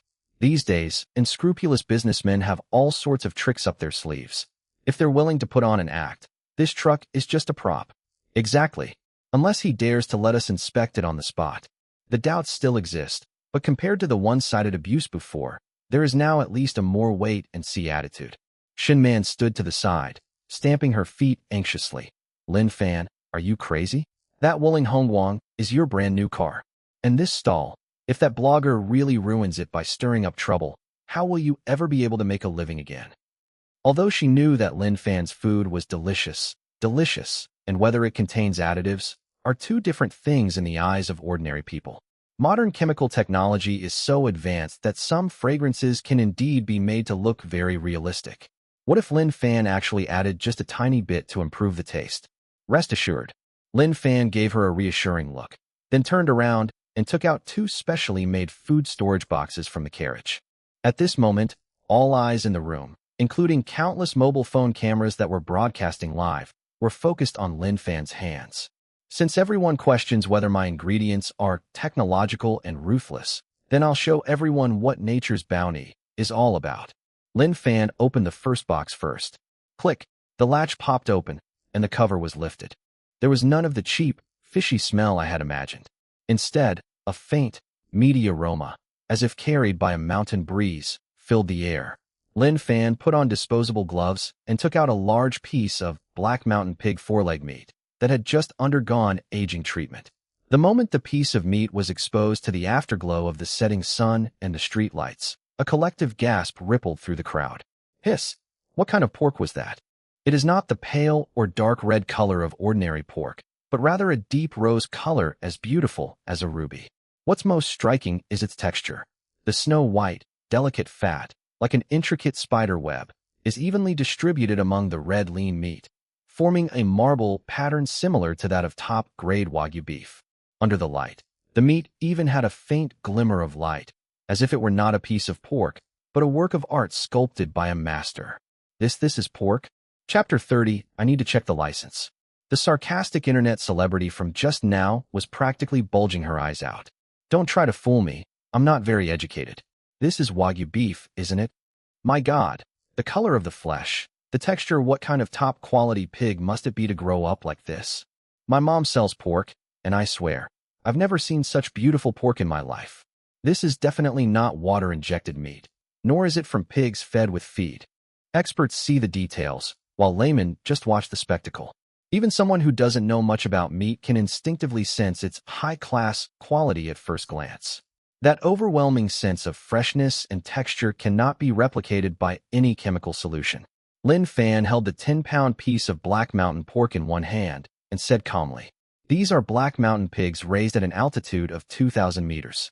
They drink spring water, eat wild fruits, and their growth cycle is 3 times that of ordinary pigs. Its flesh is firm, rich but not greasy, and has a natural fruity aroma. Some people say I used lymph node meat or pork shoulder." Lin Fan picked up the knife and deftly sliced off a piece of meat as thin as a cicada's wing, then held it up to the light. The slices of meat are translucent, with alternating red and white colors and clearly visible texture, without a trace of impurities or blood clots. Open your eyes and look carefully. Is this the garbage meat you're talking about? The entire room fell silent. Facts speak louder than words. This level of meat is so good it's not just for making steamed buns. It's even good enough for sashimi. Using this kind of meat to make poisonous buns. Unless the boss has lost his mind. Shin Man stood to the side, looking at the piece of meat, and couldn't help but swallow. No wonder the meat filling in those buns was so bouncy and fragrant. The ingredients were top-notch. Oomph, what's the use of good meat? Suddenly, a shrill voice rang out from the crowd. The key to soup dumplings is the soup. That is, the aspic. Who knows if your aspic is made with gelatin and crab roe flavoring? Lin Fan looked in the direction of the sound and saw a man wearing black-rimmed glasses, a white coat, a name tag around his neck, and a silver briefcase in his hand, walking briskly through the crowd. He was followed by 2 photographers carrying professional cameras, exuding a powerful aura. Upon seeing this person, the scene erupted in chaos. Holy crap, it's Truth Guy. The Truth Man is really here. This is going to be interesting. A clash of titans. Truth Bro brought professional testing equipment with him. The person who arrived was none other than the million-follower internet celebrity who released the video, smearing Lin Fan Truth Bro. He walked up to the stall, glanced contemptuously at the piece of Black Mountain pork, and sneered. "Boss, you've put on a good show. You put a nice piece of meat here as a decoy, but who knows if the one you've wrapped in the bun is this piece." Moreover, as the netizen just mentioned, the core of soup dumplings is crab roe soup. These days, a bottle of crab roe flavoring that costs 5 yuan can be diluted with a ton of water, and it tastes even better than the real thing. The man who knew the truth placed his suitcase on the folding table and opened it with a click. Inside, various test tubes, reagents, droppers, and several seemingly sophisticated electronic instruments were neatly arranged. Family, today, I, Brother Truth, will give this sky-high-priced steamed bun a full physical examination in front of everyone. Facing the camera with a righteous expression, the truth man declared, "I have prepared formaldehyde testing reagents, synthetic pigment extracts, and test strips specifically for ethyl maltol. Boss, would you dare to take out your so-called crab roe jelly and let me test it?" That aggressive demeanor instantly brought the atmosphere to a climax. Everyone held their breath and stared at Lin Fan. If a merchant has something to hide, they'd probably be trembling with fear by now. But Lin Fan just looked at Truth Bro calmly, with the same look he gave him as if he were looking at a clown. "You want to be tested?" Lin Fan turned around and reached for the second insulated box. "Then you can test it as much as you want, but let me remind you again, this stuff is very precious. If it doesn't show anything, you're eating it all." After saying that, he suddenly lifted the lid. In an instant, a flavor that could not be contained by any container burst forth. Boom! It was a rich, almost tangible, savory aroma. It is the salty freshness of the sea, the sweetness of the lake, and the essence of countless hairy crabs plumped to the extreme in the autumn wind. Lin Fan took out a large, transparent glass bowl from the box. The bowl was filled with a semi-solid, amber-like substance. It was golden yellow, yet it had a deep orange-red hue. Under the refraction of light, it is crystal clear, as if liquid gold is flowing inside. If you look closely, you can see dense, sand-like particles of crab roe inside, as well as chunks of crab paste that have solidified into jelly. This is the system's cutting-edge technology, premium crab roe jelly. As soon as this bowl of stuff was brought out, Truth Bro, who had been so arrogant just moments before, suddenly twitched his nose twice. Having a background in chemical engineering, he is intimately familiar with the flavors of various fragrances. Fragrances usually have a single, pungent smell that can cause dizziness and nausea if inhaled for too long. But this smell, too complex, too rich. It has the savory aroma of crab oil, the sweetness of crab meat, and an indescribable freshness. It was as if 100 lively, jumping crabs had their shells cracked open right in front of him. This Truth guy's expression changed slightly, but he quickly regained his composure. He firmly believed that there was nothing in this world that technology couldn't do. Humph, the flavor is quite good. Looks like they've invested heavily in it. The truth seeker put on rubber gloves, picked up a sampling rod, and said, "The more perfect something looks, the more likely it is to be a high-tech synthetic. Don't be fooled by appearances." He extended the sampling rod, took a small piece that Lin Fan had scooped out of the bowl of golden jelly with a small spoon, and put it into a test tube. "First, let's test the pigments. The color of natural crab roe comes from keratin and astaxanthin, which will fade when exposed to strong oxidizing agents like these. If it's synthetic pigment, the color won't fade. Instead, it will become cloudy." While explaining, the truth guy dripped a transparent liquid into the test tube. Hundreds of eyes were fixed on that test tube. Even Shin Man's heart was in her throat. Although she trusted the taste, she didn't understand chemistry. What if Lin Fan really added something to enhance the color? 1 second, 2 seconds, 3 seconds.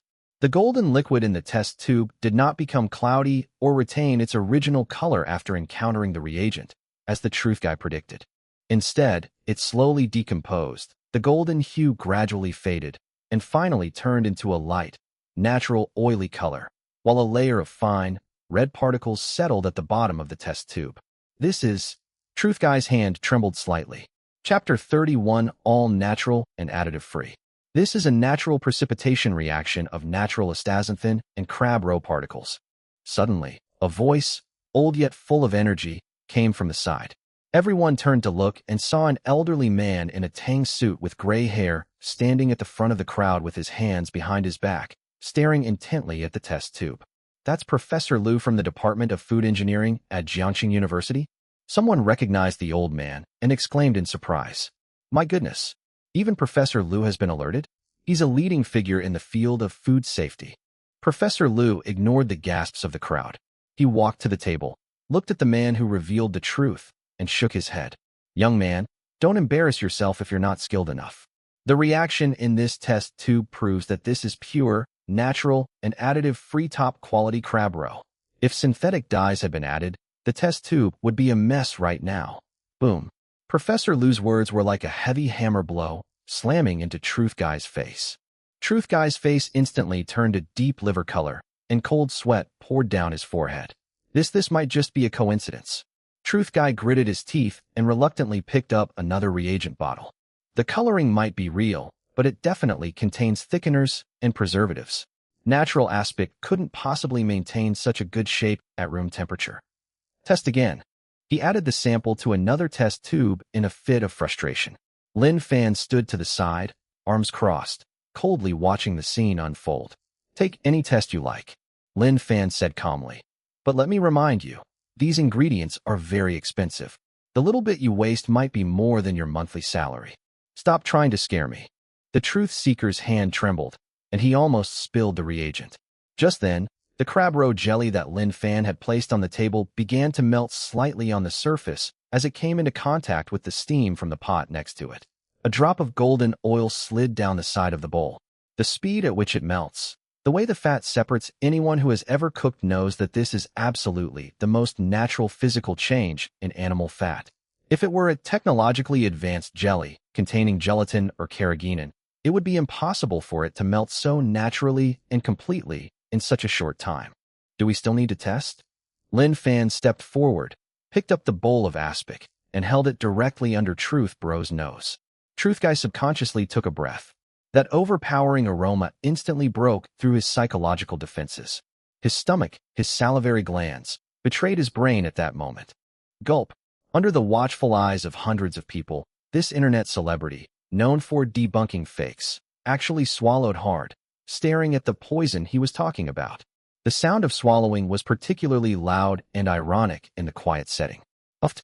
Shin Man was the first to burst out laughing. Immediately afterwards, the entire audience burst into laughter. Ha ha, this is hilarious. Is this what they call the body is honest? Truth teller, your saliva is practically dripping into the test tube. Does this even need testing? Even the debunking blogger is drooling with envy. These buns must be incredibly delicious. Boss Lin is awesome. That was a resounding slap in the face. The man who wanted to tell the truth was blushing furiously, wishing he could disappear into the ground. His hand, holding the test tube, froze in midair. He didn't know whether to test it or not. He knew he was finished. This so-called exploitation not only failed to gain any attention, but also completely ruined the persona he had worked so hard to build. That's enough. Lin Fan took back the bowl of aspic and looked at Truth Bro with a cold gaze. I don't blame you for spreading rumors and causing trouble for the sake of traffic. That's a problem with your character. But you shouldn't have insulted my food. For a chef, ingredients are dignity. Lin Fan pointed to the steamer next to him, which was already boiling. His voice wasn't loud, but it carried an undeniable air of authority. Since you enjoy testing things so much, then I'll show you how these 666 yuan buns are made. Since it's so lively today, let's add 50 more cages. As soon as he finished speaking, surrounded by hundreds of onlookers and under the gaze of countless cameras, Lin Fan began his live performance, which could be described as an art form. Flour flew everywhere on the cutting board. Lin Fan's expression was extremely focused. The noise outside, the flashing lights, and even Truth Bro's pale face had disappeared from his world. All he could see were the dough and the filling. Bang, bang. The sound of dough being slapped on the work's surface was rhythmic, like an exciting drumbeat. Immediately afterwards, the rolling pin became a blur in his hand. He turned the dough ball with his left hand and pushed the rolling pin with his right, their movements perfectly coordinated. Almost one image per second. One by one, the dough sheets, thick in the middle and as thin as cicada wings at the edges, flew out like snowflakes and landed precisely on the other side of the cutting board, stacked together, their size and thickness exactly the same. This hand speed. Professor Liu, who had just been looking dignified, couldn't help but push up his reading glasses, his eyes filled with shock. Even a master pastry chef at the level of a state banquet wouldn't be this good, would he? But what's even more amazing is yet to come. Lin Fan put down the rolling pin and picked up his chopsticks, picking out the filling. That spoonful of filling, a mixture of Black Mountain pork and top-grade crab roe jelly, was placed steadily in the center of the dough. Pleats. Lin Fan's fingers were long and nimble. His thumb remained still while his index finger moved across the edge of the dough like a dragonfly skimming the water. At this moment, time seemed to slow down. Everyone could clearly see that the plain, unremarkable face quickly contracted under his fingertips, forming even and exquisite folds. 1, 2, 3, 18. Someone couldn't help but start counting too. Receive. With a gentle flick of Lin Fan's wrist, the last crease closed perfectly, leaving behind that signature carp mouth. Thus, a soup dumpling shaped like a white chrysanthemum, a masterpiece of craftsmanship, was born. The entire process was smooth and pleasing to the eye, without a single superfluous movement. Is this a magic trick? Those videos of making steamed buns that I used to watch were totally awful. This is art. No wonder they dare to sell it for $666. Just looking at the craftsmanship, I think it's worth it. In the live stream chat, the comments section was buzzing with excitement. Kneeling in humility. My mom asked me why I was kneeling while watching the live stream. Foodie Xiaomei. This hand speed, I couldn't achieve even after being single for 30 years. I love it. Truth guy is a clown. With this kind of skill, does he even need to use fragrance? He can crush everything with his skill alone. Chapter 32 Spreading Rumors and Trying to Run Away. Lin Fan was very fast. Before long, 50 soup dumplings were neatly arranged in the steamer. Lin Fan placed the steamer on the high-heat stove and put the lid on. Call. Flames rose. He turned around, casually picked up a towel to wipe his hands, looked at the stunned Truth Bro, and said calmly, "Is the testing finished? If you haven't finished, you can continue. If you have finished." Lin Fan pointed to the red paper next to him that read, Fake 1, pay 10,000, and said, "I think the result should be clear." Truth Guy was completely panicked at this point. The test tube in his hand was still clear and transparent, and the test strip showed no color change. The so-called high-tech testing instrument he brought consistently displayed a value of 0, meaning that no harmful substances exceeded the standard. All of this tells him, this steamed bun is frighteningly clean. 2. Sweat streamed down Truth Bro's face as he tried to argue that it was all Lin Fan's trick. However, looking at the hundreds of disdainful eyes around him, at Professor Lu's stern gaze, and at the screen filled with apology and quit the internet messages in the live broadcast room, he was deeply moved. He knew that the situation was hopeless. Maybe my reagents have expired. The man trying to save face stammered as he frantically packed his suitcase, attempting to make a quick getaway. Stop. A cold shout rang out. It wasn't Lin Fan, but Qin Lang who walked out from the crowd. Young Master Qin was wearing a flashy pink suit today, and he was also holding a folding fan in his hand. Several burly black men stood behind him, blocking Truth Guy's path. You think you can just run away after spreading rumors? Qin Lang patted Truth Guy's face with his folding fan, a mocking look on his face. Weren't you quite capable just now? Saying things like carcinogenic and death warrant? What? Are you mute now? Young Master Qin. Truth Bro recognized this notorious troublemaker in Jiangxing, and his legs went weak. Boss Lin has a good temper and won't hold it against you. But I have a short temper. Qin Lang sneered. I'm a loyal fan of these steamed buns, and I've been eating them for several days now. You just said these steamed buns cause cancer. Aren't you cursing me to die? No. That's not what I meant. I meant to. For traffic, huh? Qin Lang interrupted him, turning to the surrounding crowd. Everyone, shouldn't this kind of internet celebrity who will stop at nothing for traffic and maliciously smear conscientious businesses be banned? Should. The public's anger was ignited. This kind of person is a cancer on the internet. Kill him. Apologize. You must apologize. Amidst a chorus of condemnation, Truth Bro finally broke down. He knelt down with a thud, faced the camera, and cried out, I'm so sorry. Mr. Lin, I'm so sorry. Everyone, I'm so sorry. I was out of my mind. I was just trying to get attention by saying all this nonsense. These steamed buns are fine. The ingredients are top-notch. I'm spreading rumors. Please, everyone, let me go. This kneeling and this apology completely brought this anti-counterfeiting farce to an end. Lin Fan looked at Truth Bro kneeling on the ground, but did not kick him while he was down, nor did he show any excessive pleasure. To him, it was just a fly. Once it was gone, that was it. His gaze remained fixed on the steaming bamboo steamer. Time's up. Lin Fan glanced at his watch, precisely turned off the stove, and lifted the lid. Whoosh. That familiar, irresistible aroma of crab roe, accompanied by rising white steam, once again dominated the entire night market. If the previous doubts were a gloomy cloud, then at this moment, this fragrance is the most brilliant sunshine, instantly dispelling all the gloom. The crowd that had been cursing Truth Guy suddenly fell silent, and everyone took a deep breath in unison. It smells so good, it smells amazing. Are these the steamed buns that Boss Lin made himself? They smell even better than yesterday's. Who just said it causes cancer? This is probably a hallucinogen. Just one whiff, and I feel like I'm going to ascend to heaven. Lin Fan picked up a crystal-clear soup dumpling that was still trembling slightly and placed it on a small plate. He gave it to neither Qin Lang nor Shin Man. Instead, he took the plate and walked up to Professor Lu, who had been standing in the front row speaking out for justice. Sir, thank you for speaking up for me earlier. Lin Fan handed over the plate with both hands, speaking respectfully. Please try this first steamed bun.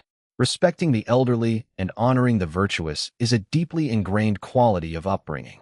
Professor Lu was taken aback for a moment. Then a relieved smile appeared on his face.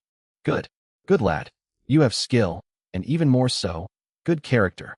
Professor Lu accepted the plate without hesitation. As a titan in the food industry, he has tasted countless delicacies throughout his life, and his palate has long been discerning. But when faced with this small steamed bun, his eyes revealed a long-lost sense of anticipation. He picked up the steamed bun and gently bit a small opening in it. Golden broth flowed out. Professor Lu leaned closer and took a puff. The next second, the old professor's somewhat cloudy eyes suddenly shone with an astonishing brightness. He closed his eyes, savoring the moment. His expression shifted from surprise to rapture, and finally to profound awe. Wonderful, wonderful. Professor Lu suddenly opened his eyes and couldn't help but slap the table in amazement. Fresh without being fishy, rich without being greasy. The preparation of this crab roe is simply divine. It retains its original wildness while blending it with the rich aroma of meat. Especially these noodles, they're chewy and translucent, locking in the essence of every drop of broth. I'm an old man who's lived to be 70 and has eaten my way all over China, but these soup dumplings are the best. Boom. If Zhao Tiany's evaluation is a commercial endorsement, then Professor Lu's statement, it is undoubtedly number one, is the highest gold medal in academia. Authoritative certification. The entire venue erupted in cheers. Even Professor Lu said it was number one. How could it be false? I want to buy some. Boss, no matter the price, give me a whole basket. Line up now. Don't try to take it from me today. The sparse queue suddenly expanded like an inflated balloon, stretching for hundreds of meters in the blink of an eye. Those passers-by who were initially observing now rushed in like madmen. What causes cancer? What's so expensive? Compared to absolute deliciousness and authoritative certification, all of that is meaningless. I want a whole cage. I want 2 cages. Boss, I'll pay double the price for the share that Truth Bro couldn't get. The situation was completely out of control. Shin Man stood in the crowd, watching Lin Fan surrounded by countless people, like a star being worshipped by the moon, and felt a mix of emotions. Just how many more surprises does this guy have that I don't know about? Shin Man looked at the photo of Lin Fan's focused expression that she had just taken on her phone, and her heart inexplicably raced. She suddenly felt a little worried. What will Su Qing's expression be when she returns and sees this scene? Chapter 33 Big Toy. With the apology from Truth Guy and Professor Lu's statement, this farce about carcinogenic buns came to a dramatic end. But this doesn't mean the end. Rather, it's the beginning of an even more frenzied celebration. Boss, I want a whole basket. I have money. I'll pay 2,000. Who the hell stepped on my foot? Don't push. That's my number. Professor Lu said it's the best in the world. If I don't get to eat here today, I won't be able to sleep tonight. The crowd in front of the stall completely spiraled out of control. The diners, who had initially hesitated due to the rumors, now seemed to be making up for their earlier doubts and bursting with enthusiasm 200 times over. Those 100 baskets of limited edition crab roast soup dumplings were devoured in less than 10 minutes, leaving not a single shred of ginger. Those who couldn't get steamed buns had to settle for second best and frantically buy tea, eggs, and fried rice. Ding. 100 yuan received via WeChat. Beep. Alipay received 50 yuan. The payment notification sounds were continuous. If you didn't listen carefully, it sounded like a fast-paced electronic dance music track. Lin Fan stood behind the stall, fine beads of sweat appearing on his forehead, but his eyes remained calm and focused. Even in such a chaotic setting, every dish he served was presented with meticulous care and without the slightest perfunctory attitude. This is professional ethics. On the periphery of the crowd, Professor Lu finished the last bite of the steamed bun and put down his chopsticks, still feeling unsatisfied. He took out a handkerchief to wipe his mouth and looked at Lin Fan, who was busy, with a look of appreciation for his talent in his eyes. "Sir, have you finished eating?" Taking advantage of the break while changing the pot, Lin Fan asked with a smile. "That's great." Professor Lu stood up, straightened the cuffs of his Tang suit, took out a business card from his pocket, and handed it to Lin Fan with both hands. "Young man, my name is Lu Zhongming. I've taught at Jiangxing University for decades, and I'd call myself a bit of a gourmet. Your skills are nothing short of divine. This is my personal phone number. If you encounter any problems with ingredients or technology in the future, feel free to contact me." Lin Fan accepted the business card. "Thank you for your kind offer. I'll come again soon." "Ha. Definitely." Professor Lu laughed heartily. "But your stall is really too small. It's a waste of your skills. You should open a shop soon, and I'll bring my old friends to support you then." After saying this, Professor Lu put his hands behind his back, hummed a little tune, and leisurely left amidst the awe-inspiring gazes of the crowd. After seeing Professor Lu off, Lin Fan's gaze fell on something not far away. Shun Man was sitting on her special little stool, with an empty steamer in front of her and a crumpled "No. 3" note in her hand, her face showing a mixture of conflict and satisfaction. Clearly, she couldn't resist and ate the whole basket of buns. "Miss Shun, how does it taste? You didn't taste the death warrant, did you?" Lin Fan teased casually as he cleaned up the empty steamer. Cough, cough. Shun Man almost choked on her own saliva. She looked up, her delicate face flushed red, her eyes darting away, not daring to look at Lin Fan at all. It's just so-so. Barely edible." Shun Man stubbornly denied it, pushing the empty cage onto the table. "I did that to conduct a thorough inspection, to prevent you from having any hidden additives." "Oh, and what were the test results?" "For now, no problems have been found, but I will continue to monitor the situation." Shun Man grabbed her bag and stood up guiltily. Her mind is a complete mess right now. Su Qing had just boarded the plane when she started enjoying a hearty meal here, and she was almost convinced by the rumors spread by that truth guy. This double blow of being intellectually crushed and having her taste buds conquered left her feeling both ashamed and helpless. Lin Fan, that. Shun Man hesitated for a moment, then gritted her teeth and said in a low voice, "Although the matter with that blogger has been resolved, you should still be careful in the future. The bigger the tree, the more the wind will blow against it, and there are quite a few people watching you." After saying this kind reminder, Shun Man, as if afraid of being ridiculed by Lin Fan, slipped into her BMW sports car in her high heels and sped away. Watching the red taillights disappear into the night, Lin Fan shook his head thoughtfully. This woman, aside from being a bit sharp-tongued and slow-witted, isn't really that bad at heart. It's 9:30 p.m. All the ingredients were sold out. Even the large bucket of broth used to boil tea eggs was bought by several enthusiastic diners who said they wanted to take it back to cook noodles. "Everyone, that's all for today. Please come back early tomorrow." Lin Fan hung up the "No Visitors" sign. "Sigh, I failed to get one again. I'll definitely bring a tent to queue up tomorrow." The crowd gradually dispersed amidst sighs of regret. Lin Fan packed his things, picked up Tuanshuan, who was already dozing off in the car, and drove the Wuling Hongguang that had made great contributions to the city towards Jinmao Mansion. Back in his spacious and bright mansion, after settling Tuanshuan in, Lin Fan did not rest immediately. He sat on the leather sofa in the living room, poured himself a glass of ice water, and opened the system interface. Current task: own your first physical store.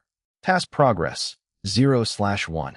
Lin Fan looked at today's revenue statistics on his phone, a total of 83,000 yuan.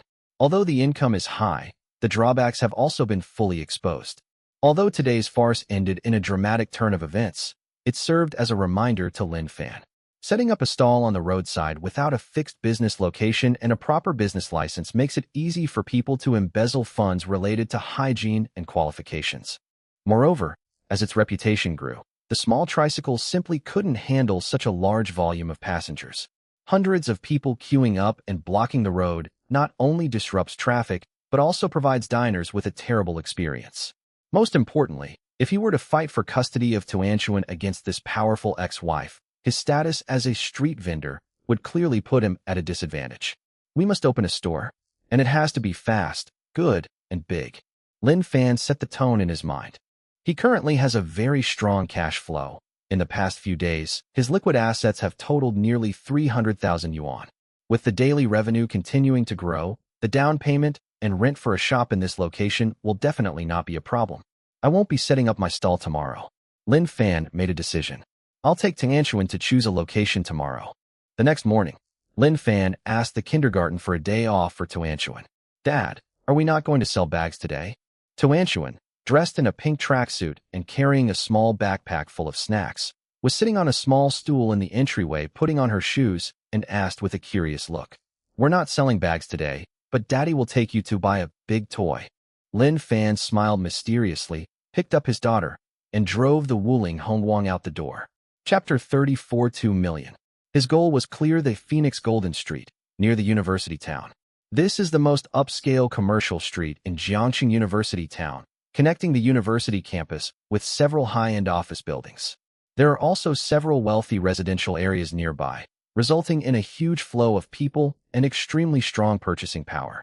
Although the rent here is expensive, often starting at millions, it's not a problem for Lin Fan, who now has the system. Gripping the steering wheel, Lin Fan looked at the scenery rushing past the window, his mind clear and calm. Although he possesses top-notch culinary skills bestowed upon him by the system, even if he opens his shop in a remote mountain forest or some secluded corner of the city, he will eventually be surrounded by customers. The saying, "Good wine needs no bush," holds true when it comes to absolutely delicious food. However, Lin Fan did not intend to do that. The kind of scenario where one lives in seclusion in a deep alley, waiting for customers to come to the door, is the lofty ideal of literati, not the logic of business people. We live in a fast-paced era where time is money. Hiding in a remote corner and slowly building a reputation? That's too slow. Su Qing could fight for custody at any time. That woman has the backing of a listed company and a top-notch legal team. Lin Fan must accumulate wealth and prestige using the most swift and decisive means. Only by standing at the forefront of the biggest trends and possessing an unparalleled flavor can a nuclear explosive chemical reaction be created. Moreover, he couldn't bear to let Tianchuan suffer with him in those dark, damp, and deserted alleys. If you have the ability, why should you compromise yourself and your daughter? The car drove around Jean Street. Although the rent is expensive, it's not a problem for Lin Fan now. Lin Fan's gaze settled on a two-story building located on a street corner in an excellent location. This building has a classic and elegant interior design and is located in the Golden Triangle area of the crossroads. Whether you come out of the school or the office building, you can see it at first glance. At this moment, the building's main entrance was tightly closed, and a red notice was posted on it. Prime shop for sale. Owner is reluctantly selling due to immigration. Contact number, 138x. This is it. Lin Fan's eyes lit up. This location is absolutely perfect. Not only is it spacious enough, with an estimated 300 square meters across the two floors, but there's also a sizable open space in front, perfect for setting up outdoor tables and chairs, and even convenient for parking. The original signboard is still there. It's called Royal Cuisine Pavilion. It looks like it used to be a high-end restaurant, which saves a lot of trouble in renovating the exhaust ducts and kitchen. Tianchuan, do you think this house is pretty? Lin Fan asked, pointing to the small building. Beautiful. It looks like an ancient pavilion. Tianchuan clapped her hands and exclaimed, "Then let's buy it and make it our new store, okay?" Yay! Lin Fan dialed the number on the notice. 10 minutes later, a black Audi A6 was parked on the side of the road. A middle-aged man with a beer belly, a receding hairline, and an oily face got out of the car. He looked very shrewd. "Are you Mr. Lin, who said on the phone that he wanted to look at the shop?" The middle-aged man sized Lin Fan up and down, then glanced at the Wuling Hongguang parked beside him, and the enthusiasm in his eyes instantly cooled by half.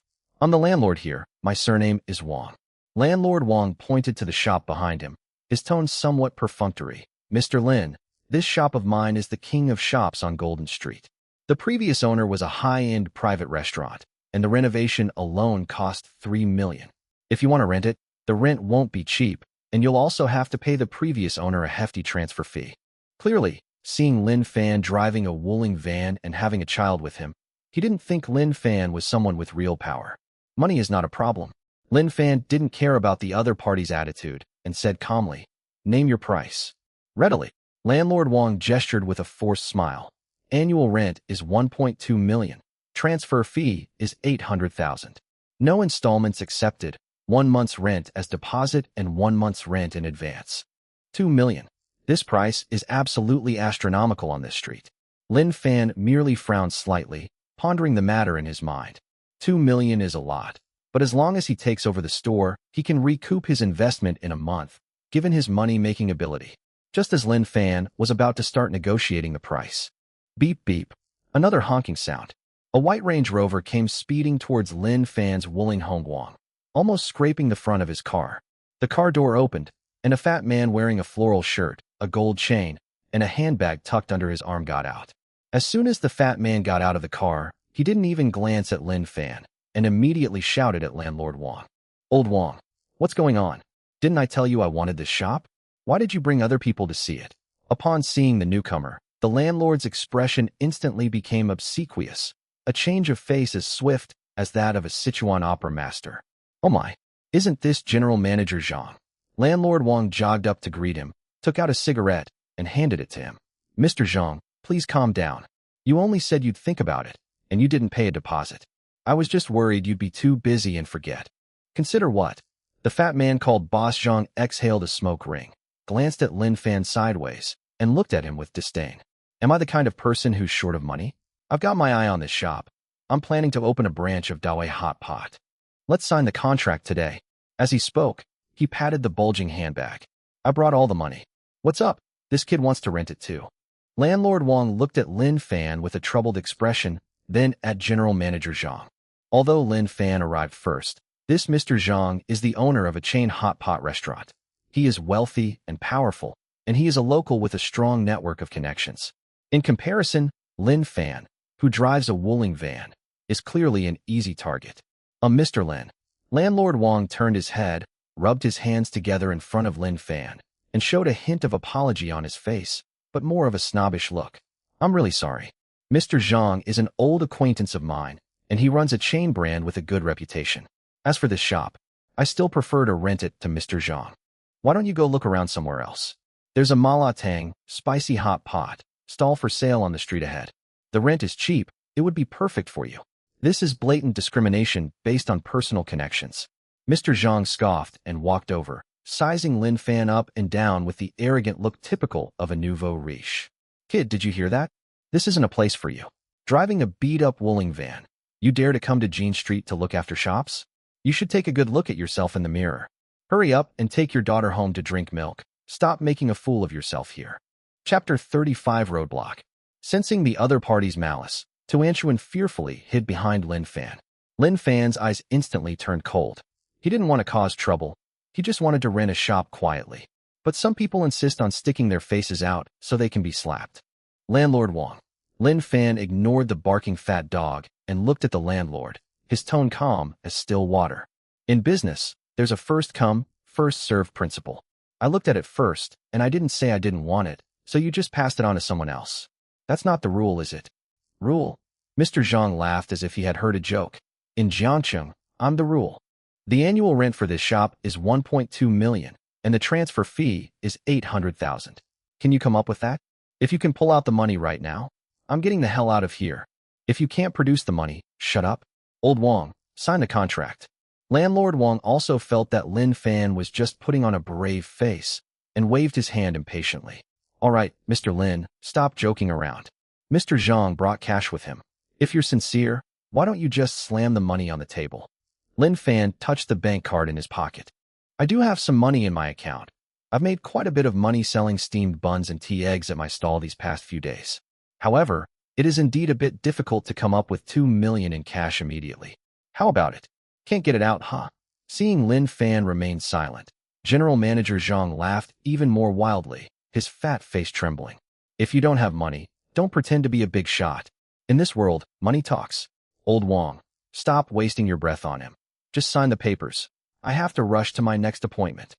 Landlord Wang also adopted a disdainful expression, waving his hand at Lin Fan as if shooing away a fly. "Mr. Lin, if you can't come up with the money, please leave.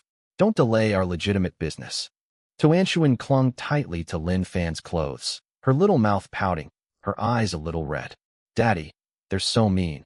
Let's go." Tuanchuan doesn't want the big toy anymore. Seeing his daughter's aggrieved expression, Lin Fan's anger subsided. He crouched down and gently patted Tuanchuan's head. "Don't be afraid, Tuanchuan. Daddy always keeps his promises. Since this big toy has been taken away, we'll get an even better one. Dad, let's go. Toanchuan was a little scared of the two fierce-looking uncles, and her little hands tightly gripped Lin Fan's collar. Okay, let's go. Lin Fan remained calm and didn't waste any more words with the two snobs. He picked up Toanchuan and turned to leave. Pa, what are you pretending to be, you poor wretch? You're wasting my time. Behind him came Mr. Zhang's disdainful curses and Mr. Wang's fawning laughter, but Lin Fan seemed not to hear them and continued walking. Lin Fan had only taken a few steps when he stopped in front of a shop right next door. This shop is just a wall away from the grand Royal Cuisine Pavilion we just saw, and it has an excellent location in the heart of the Golden Street. But its appearance is truly appalling. The roller shutter door was half drawn, covered in rust, and through the dirty glass, you could see that the inside was completely unfinished. The cement floor was full of potholes, the red brick walls were exposed, and even the water and electricity pipes were hanging overhead like a tangled mess. There was also a pile of moldy construction waste at the entrance. The most problematic thing is that right in front of the shop stands a huge, dusty municipal transformer box. The transformer box is over 2 meters tall, like a giant rock blocking the entrance to the store, obscuring at least 2/3 of the storefront.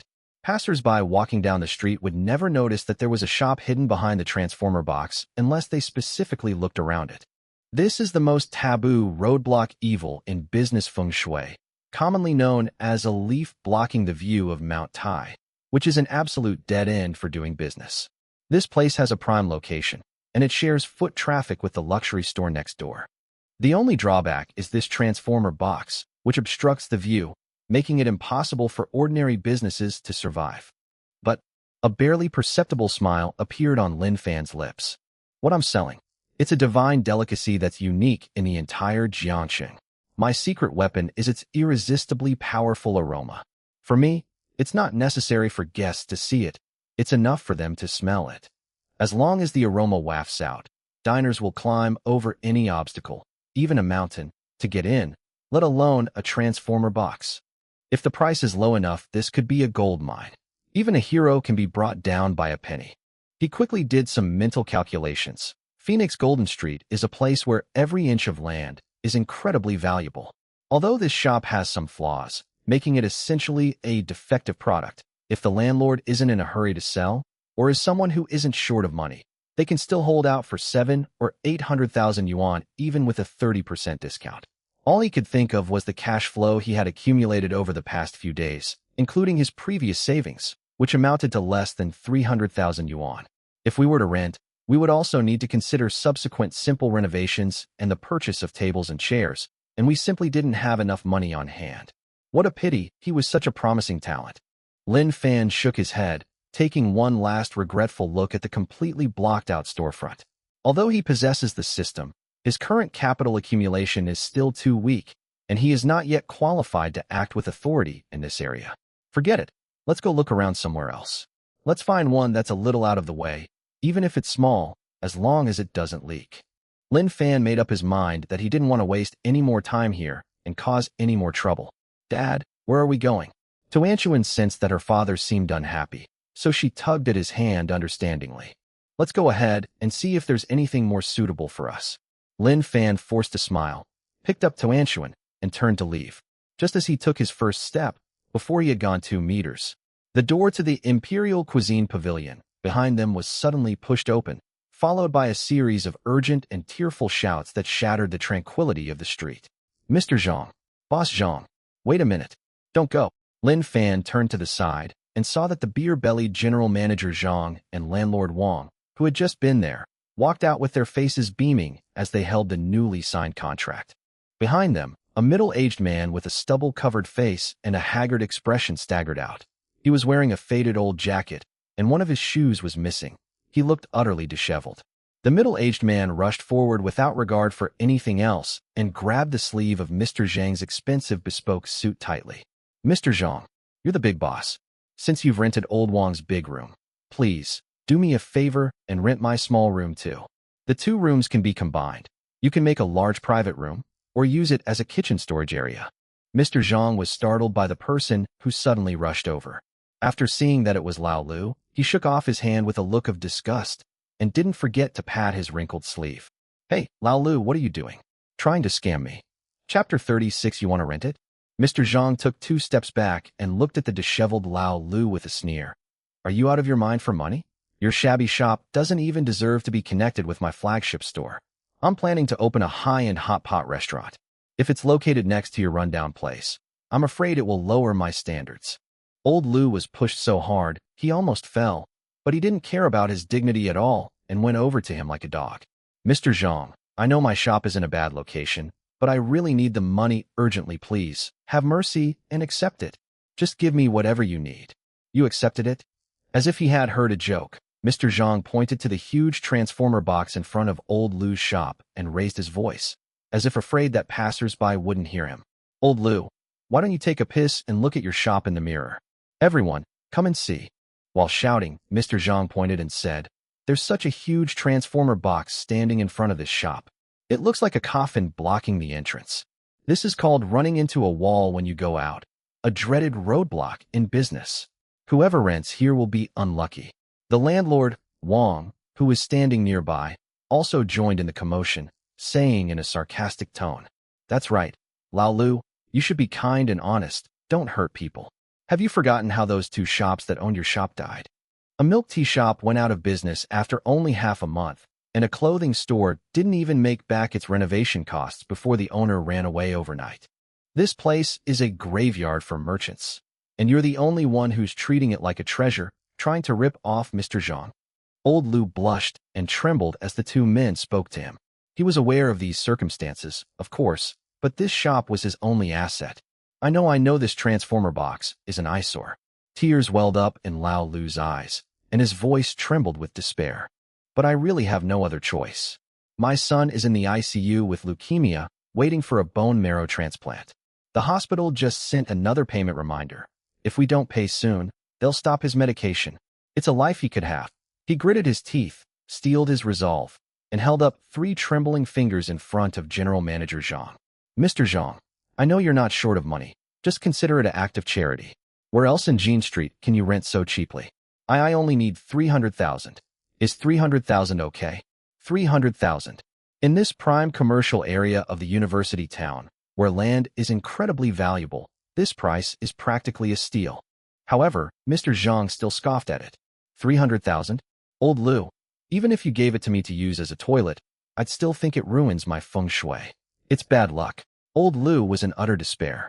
His legs gave way, and he knelt down in front of Boss Zhang with a thud. He abandoned his last shred of dignity in order to save his son. That 250,000.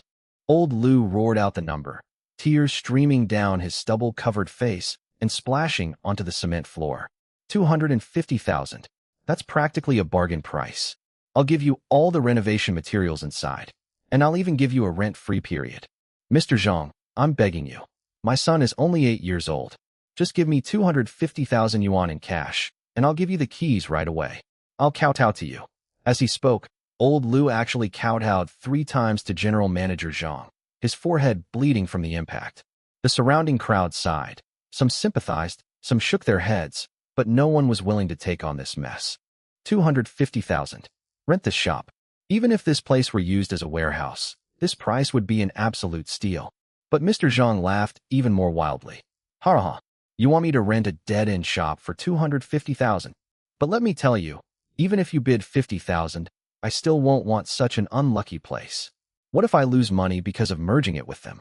I'm not going to be that sucker. Get out of here. Get out of my way. Don't block my path to wealth. Just looking at you annoys me. After saying that, Mr. Zhang kicked away an empty soda can at his feet, which crashed onto Old Lu's leg with a loud bang. Old Lu's face was ashen, as if his soul had been ripped away. He slumped onto the dusty steps, the rusty roller shutter key in his hand slipping to the ground with a clatter. He knew his son was finished, and his family was finished. No one would rent this dead-end shop. Just when the entire place was deathly silent, and everyone thought the shop was completely doomed, a calm yet clear voice rang out, piercing through the surrounding laughter and Old Lu's sobs. Boss, may I go inside and take a look at this shop? All eyes instantly shifted from Old Lu, who was slumped on the ground, to the young man holding the child with a calm expression. Old Lu shuddered, as if a drowning person had grabbed a straw, and suddenly raised his head. His lips trembled, and it took him a long time to squeeze out a sentence. "Bossy, you want to rent it?" He pointed to the transformer box that stood at the entrance like a tombstone, his hands trembling. Lin Fan lifted the baby in his arms higher, ignoring the looks from Manager Zhang and Landlord Wang that seemed to think he was a fool, and calmly nodded. Doing business is all about fate. Although your shop doesn't look good, it might not be entirely useless. Open the door and take a look. Okay. We'll start right away. Old Lu scrambled to his feet in a flustered manner, even stumbling a little because he got up too quickly. He didn't even bother to brush the dust off his knees, grabbed the rusty keys, and stumbled toward the roller shutter. TCH, all pretentious. Mr. Zhang, standing next to him, spat and sneered with disdain. A poor bastard who drives a Wuling van, eyeing a worthless shop worth 200,000 yuan, is just like a turtle eyeing a green bean. They've hit it off. Landlord Wang also crossed his arms, looking on with amusement. Splash! With a sickening metallic scraping sound, the roller shutter door, which had been closed for who knows how long, was pushed open by old Lu with great effort. Cough, cough, cough. A musty smell of dust mixed with dampness hit the air, choking everyone around and forcing them to cover their mouths and noses and back away. Boss, please come in. It's a bit dark inside because there's no electricity, so please watch your step. Old Lu stood nervously at the door, like a prisoner awaiting sentencing. Lin Fan nodded, put Tuanshuan down, and took her little hand as they went inside. Is Tuanshuan scared? Don't be afraid. This feels like an adventure cave. Tuanshuan blinked her big eyes. Although it was a bit dark, she felt very curious because her father was there. Lin Fan smiled, turned on his phone's flashlight, and stepped over the threshold. As Landlord Wang said, the shop was poorly lit because of the huge transformer box at the entrance, making it dark and gloomy even during the day. But when Lin Fan actually stepped inside and looked around with the help of his flashlight, his pupils contracted slightly, and a hint of surprise flashed in his eyes. This space. Chapter 37, A Hidden Paradise. From the outside, the shop's facade appears pitifully narrow, only 2 meters wide, like a crevice, due to the encroachment of the transformer box and the grand facade of the adjacent Royal Cuisine Pavilion. It gives the impression that the inside must be narrow and cramped. However, once you actually step inside, you'll find that it's actually a typical gourd mouth structure. Although the first 3 meters are narrow, once you pass through them, the space suddenly opens up. What was originally thought to be a space of only a few dozen square meters turned out to be 7 or 8 meters wide and a full 15 or 16 meters deep. Moreover, what surprised Lin Fan the most was the ceiling height. The ceiling height of this shop is an astonishing 5 meters. It's a hidden paradise. Lin Fan secretly admired him. He looked up at the exposed beams overhead and the pipes, which, though messy, had a clear direction. With this ceiling height, you could easily create a small 2-story loft or a grand, high-ceiling design. Moreover, because the space is large enough, the kitchen can be made spacious and bright, and the front dining area can accommodate more than a dozen tables without feeling crowded. Boss, actually, although the entrance to my shop is blocked, the inside is actually quite large. Old Lu followed behind, explaining cautiously, afraid that Lin Fan would turn around and leave. This floor has a usable area of 120 square meters, and there's also a back door leading to the community's fire escape, making it very convenient for delivering goods. The previous landlord didn't renovate much to save trouble, so it looks a bit messy. 120 square meters. In this area, even a warehouse would cost more than 200,000 in rent. Lin Fan walked to the wall and reached out to touch it. It was made of red bricks and was very sturdy. He stomped his foot on the ground again, and the dull echo indicated that the foundation was also very stable. This is hardly a dead-end bed. Lin Fan's blueprint for opening a shop instantly became clear in this dimly lit space. For ordinary businesses, the electrical substation at the entrance is a fatal flaw, because if customers can't see the storefront, they won't come in. But for Lin Fan, who possesses the system, this is not a disadvantage, but rather a natural barrier. It blocked the view, but it couldn't block the fragrance. Moreover, this sense of mystery, this hidden gem in the city atmosphere, combined with the surprisingly spacious interior, creates a strong and delightful contrast for diners. This is the legendary god-level hole-in-the-wall restaurant vibe. Daddy, this place is so big. Can we turn this place into a castle? Tuanshuan ran around for a while, and her voice even echoed in the empty room. Sure. Lin Fan put away his phone, turned around, and looked at old Lu, who looked nervous and had bloodstains from kowtowing on his forehead. I'll take this shop. These 6 words echoed in the dimly lit and empty shop, and to old Lu's ears, they sounded even more beautiful than heavenly music. He turned around abruptly, his bloodshot eyes wide, his lips trembling, trying to confirm whether he was hallucinating from despair. Boss, you're not kidding, are you? There's a huge transformer box right outside. It's a death trap for businesses. Although Lao Lu desperately needed money to save his life, he was an honest man. This is the transformer box that I'm interested in.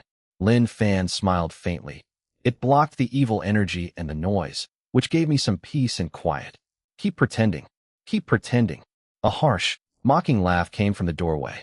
He and landlord Wang had somehow appeared at the door, their faces showing amusement. Old Lu, this kid's just making fun of you. Kid, stop acting like a big shot here. Go home and take care of your kids. Lin Fan didn't even lift his eyelids, directly took out his phone and said to Lao Lu, card number. Huh. Old Lu was taken aback and subconsciously rattled off a string of numbers.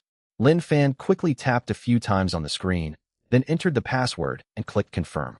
2 seconds later. Bite. The cracked phone that Lao Lu was clutching tightly in his hand suddenly vibrated. His hands trembled as he opened the text message, and he froze on the spot, tears streaming down his face. Bank of XX. Your account ending in 5678 completed a transfer transaction of 250,000 renminbi on October 20th at 10:35. Current balance. 250,000 UVE arrived. We've really arrived. Holding his phone, Lao Lu let out a heart-wrenching cry, a cathartic release after narrowly escaping death. Mr. Zhang and Mr. Wang, who were about to continue their mockery at the door, suddenly froze on their faces with smiles, their mouths agape, wide enough to fit an egg. How much? Mr. Zhang's eyes nearly popped out of their sockets. 250,000? In full. This kid really paid. Thump. Old Lu could no longer control himself. His knees buckled, and he knelt heavily before Lin Fan, his head slamming against the dusty cement floor with a loud thud. My benefactor. You are my benefactor. I kowtow to you on behalf of my son. This money is a lifesaver. Lin Fan reacted quickly, grabbing old Lu's arm and helping him up. Go to the hospital quickly. The child is waiting. Leave the keys here, and you can come back to sign the contract after your child's surgery. Hey, I'm going right now. I'm going right now. Old Lu hastily wiped away the tears and dust from his face, shoved the rusty key into Lin Fan's hand, bowed deeply to Lin Fan, and then rushed out the door like a madman, not even bothering to pick up one of his shoes that he had lost. Watching Lao Lu's retreating figure, Lin Fan sighed softly. Money was just a number to him, but to this father and son, it represented the difference between life and death. Mr. Lin, right? At this moment, the landlord, Wang, approached with an embarrassed expression, his tone noticeably more polite than before, even carrying a hint of ingratiation. I never knew you were so good at hiding your true abilities. You bought it so quickly? But this shop. What's wrong with this shop? Lin Fan turned around and looked at him coldly.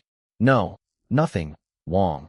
The landlord felt a sudden panic when Lin Fan's cold gaze swept over him and forced a dry laugh. I just think you have guts. Haha, guts. Mr. Zhang, who was standing next to him, turned pale and then flushed, as if he had been slapped hard across the face. He had just mocked Lin Fan for being a poor wretch, but Lin Fan then promptly rented the trash he had been referring to for the full amount. Although he didn't care about the shop, the feeling of being ignored made him particularly unhappy. Snort. Enraged, Mr. Zhang spat. 250,000 yuan thrown into the water might make a splash, but your 250,000 yuan is like throwing it into a coffin shop. He pointed at the huge transformer box, raising his voice sharply, trying to regain some ground. Kid, don't think you can do business just because you bought a shop. This place is a dead site. It's a roadblock evil in feng shui. With this thing blocking the entrance, who can see your shop? Who would bother going in and invite trouble? I'm telling you this. If your shop survives for more than 3 months, I'll change my name to Zhang Dawei. You'll be left with nothing. After saying that, Mr. Zhang glared at Lin Fan, his face darkened, and got into his Land Rover. He slammed the door shut and sped away. Seeing this, the landlord didn't dare to linger. He gave Lin Fan an awkward smile and slunk away. Lin Fan watched the two figures as they walked away, a disdainful sneer curling at the corner of his lips. Collapse? Sorry, I have a cheat code. Chapter 38 Peach Blossom Spring. Dad, that fat uncle is so fierce. Tuanshuan clung to Lin Fan's shoulder, watching the departing Land Rover with some fear. He said our new home is a coffin shop. Is that bad luck? Lin Fan withdrew his gaze, gently patted the back of his daughter's head, and said softly, Tuanshuan, don't listen to his nonsense. He's just jealous that Dad bought a nice treasure. Baby. Tuanshuan blinked her big eyes, looking at the dark and dirty shop in front of her, and then at the oppressive transformer box at the door. She couldn't understand how this could be a baby. Yes, my darling. Lin Fan carried Tuanshuan into the shop. As the roller shutter was pulled down again, half of the noise outside was shut out. Lin Fan stood in the center of the empty shop, turned on his phone's flashlight, and once again examined his first shop. Although it felt good to confront Mr. Zhang, the real problems are indeed before us. With 120 square meters of space and a 5-meter ceiling height, the spatial structure is indeed perfect. But the current situation is no water, no electricity, peeling paint, uneven ground, and a lingering musty smell. The transformer box at the entrance is indeed a major flaw. Without special methods, ordinary guests would never discover it. At this moment, only Lin Fan and Tuan remained in the empty, dimly lit, and dusty shop. Daddy, it's so dark here, and there are so many spider webs, Tuanshuan whispered, clinging tightly to Lin Fan's leg. Tuanshuan, close your eyes, and Daddy will show you a magic trick, okay? Lin Fan crouched down and said mysteriously, Count to 3, open your eyes, and this place will turn into the most beautiful castle. Really? Daddy can do magic tricks? Tuanshuan's eyes widened in surprise. Then she obediently closed her eyes and covered them with her hands. I don't want to see. Daddy, do it already. System, are you there? Lin Fan asked silently in his mind. Ding. System ready at any time. Congratulations, host, on securing your first physical store. System, use the God level renovation card. Ding. The God tier renovation card has been activated. Please select a decorating style. A. Cyberpunk style. B. Minimalist industrial style. C. A peach blossom spring of Chinese elegance. Looking at these 3 options, Lin Fan hardly hesitated. There is a huge transformer box at the entrance of this shop, which inherently makes it hidden. If the interior is decorated in a cold, industrial style, it will feel oppressive. Only the peach blossom spring was initially extremely narrow, barely wide enough for one person to pass through, but after walking several dozen steps, it suddenly opened up into a bright and spacious place. This is practically tailor-made for this shop. Choose C, the elegant and traditional Chinese paradise. Ding. Style confirmed. Renovation begins. Time taken. 0.01 seconds. As the system notification sound faded, a soft yet not dazzling golden light instantly enveloped the entire shop. The mottled walls, exposed pipes, and uneven cement floors quickly melted and reformed in the golden light. In just a moment, all the musty and dusty smells were swept away, replaced by a faint sandalwood scent and a fresh bamboo leaf aroma. All right, Tuanshuan, open your eyes. Lin Fan said with a smile. Tuanshuan loosened her little hands from covering her eyes. Her long eyelashes trembled, and then she suddenly opened them wide. Wow! The little girl's mouth formed an O shape. She was completely stunned. The originally dark and narrow entrance has now been transformed into a secluded path paved with bluestone slabs. The walls on both sides are no longer red bricks, but have been transformed into elegant ink-wash landscape reliefs, with a faint sense of flowing light. The tangled wires overhead are gone, replaced by rows of antique-style palace lanterns, emitting a warm yellow glow that makes the place cozy and tranquil. After passing through this 3-meter-long narrow passage entrance, the view suddenly opens up. The 120 square meter hall has now been transformed into a miniature Jiangnan garden. The floor is covered with warm wooden flooring, and there is even a winding artificial stream in the middle with crystal clear water where several koi carp swim happily. The dozen or so tables are all made from whole pieces of old elm wood, giving them a heavy and substantial feel, and are paired with comfortable armchairs. The most ingenious part is that the system actually used the 5-meter ceiling height to build a semi-open 2-story pavilion in the corner, with bamboo curtains hanging down, which not only ensured privacy, but also added a touch of hazy beauty. At the very back of the shop is a completely transparent open kitchen. The stoves and kitchen utensils inside are all top-of-the-line German imports, yet they are cleverly integrated with Chinese style, spotless, and shimmering with silver light. This is hardly a dead-end shop. This is clearly a rare, quiet, and elegant retreat in the bustling city. Outside is the bustling, vibrant Jean Street, but separated by a transformer box. Inside lies a tranquil paradise with flowing water.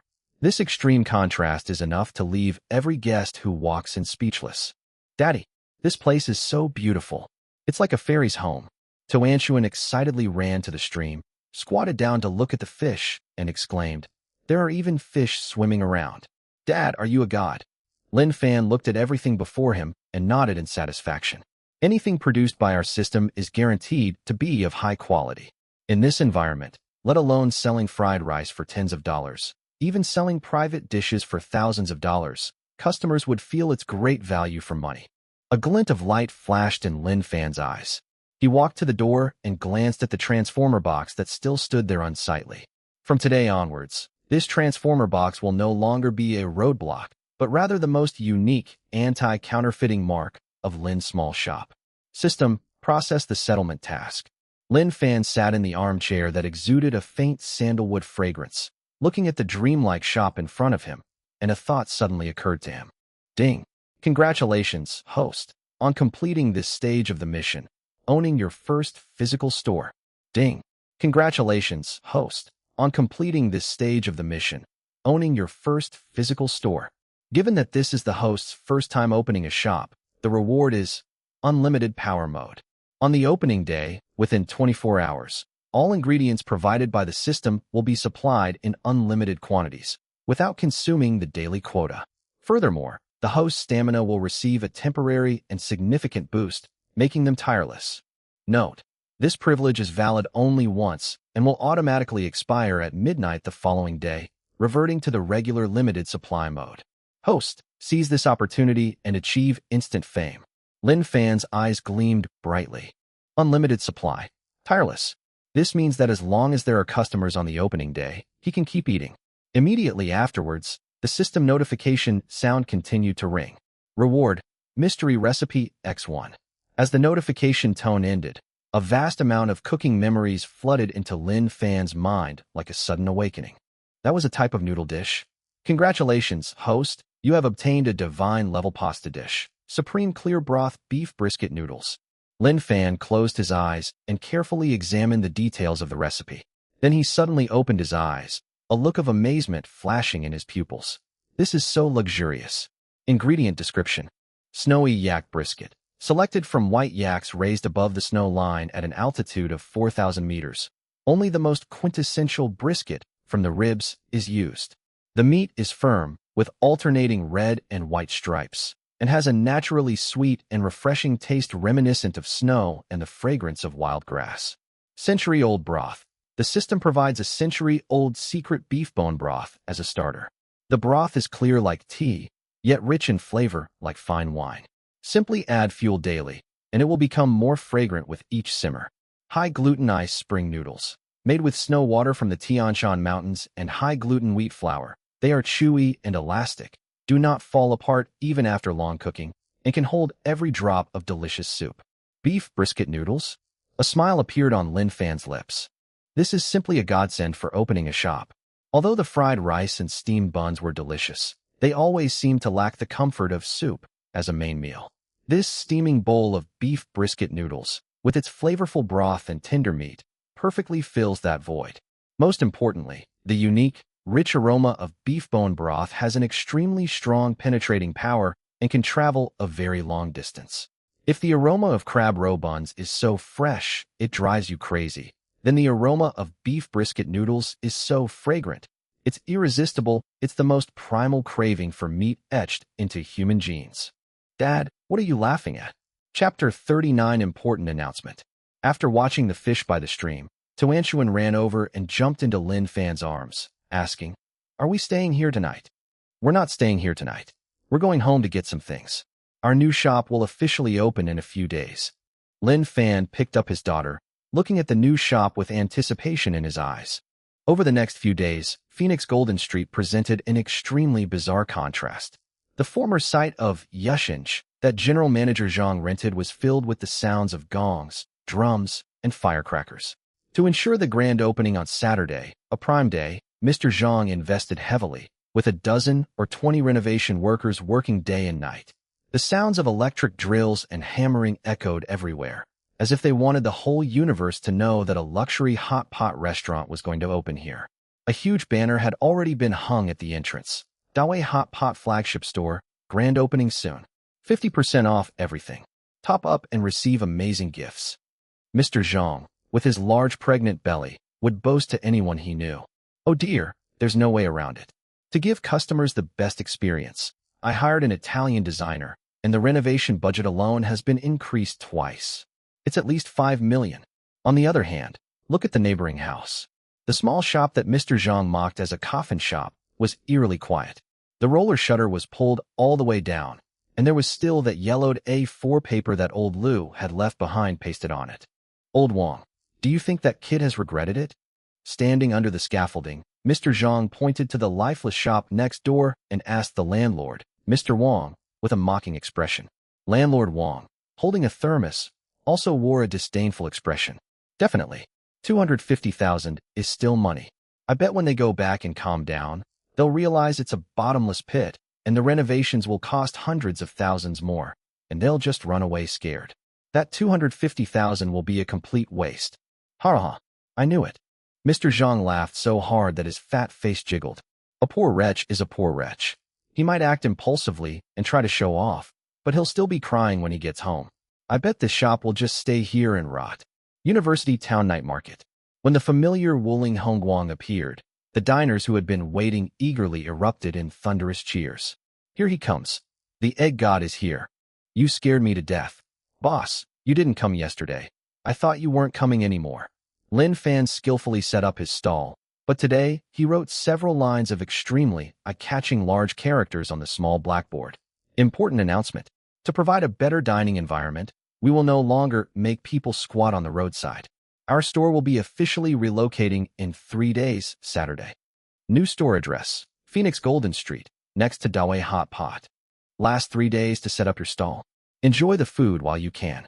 After finishing writing, Lin Fan hung the blackboard in front of him. This was like pouring a bucket of cold water into a pan of boiling oil, causing an uproar in the entire room. Holy crap. Relocation? Boss, you're opening a shop. Phoenix Golden Street? The boss is awesome. The rent there must be ridiculously expensive. Wah, my youth is over. I can no longer eat those amazing fried rice costing tens of dollars while standing in the cold wind on the street. The key question is, boss, if you go to Golden Street, will the prices still go up? Amidst the cacophony of voices, Lin Fan, while tying his apron, laughed and responded loudly. Don't worry.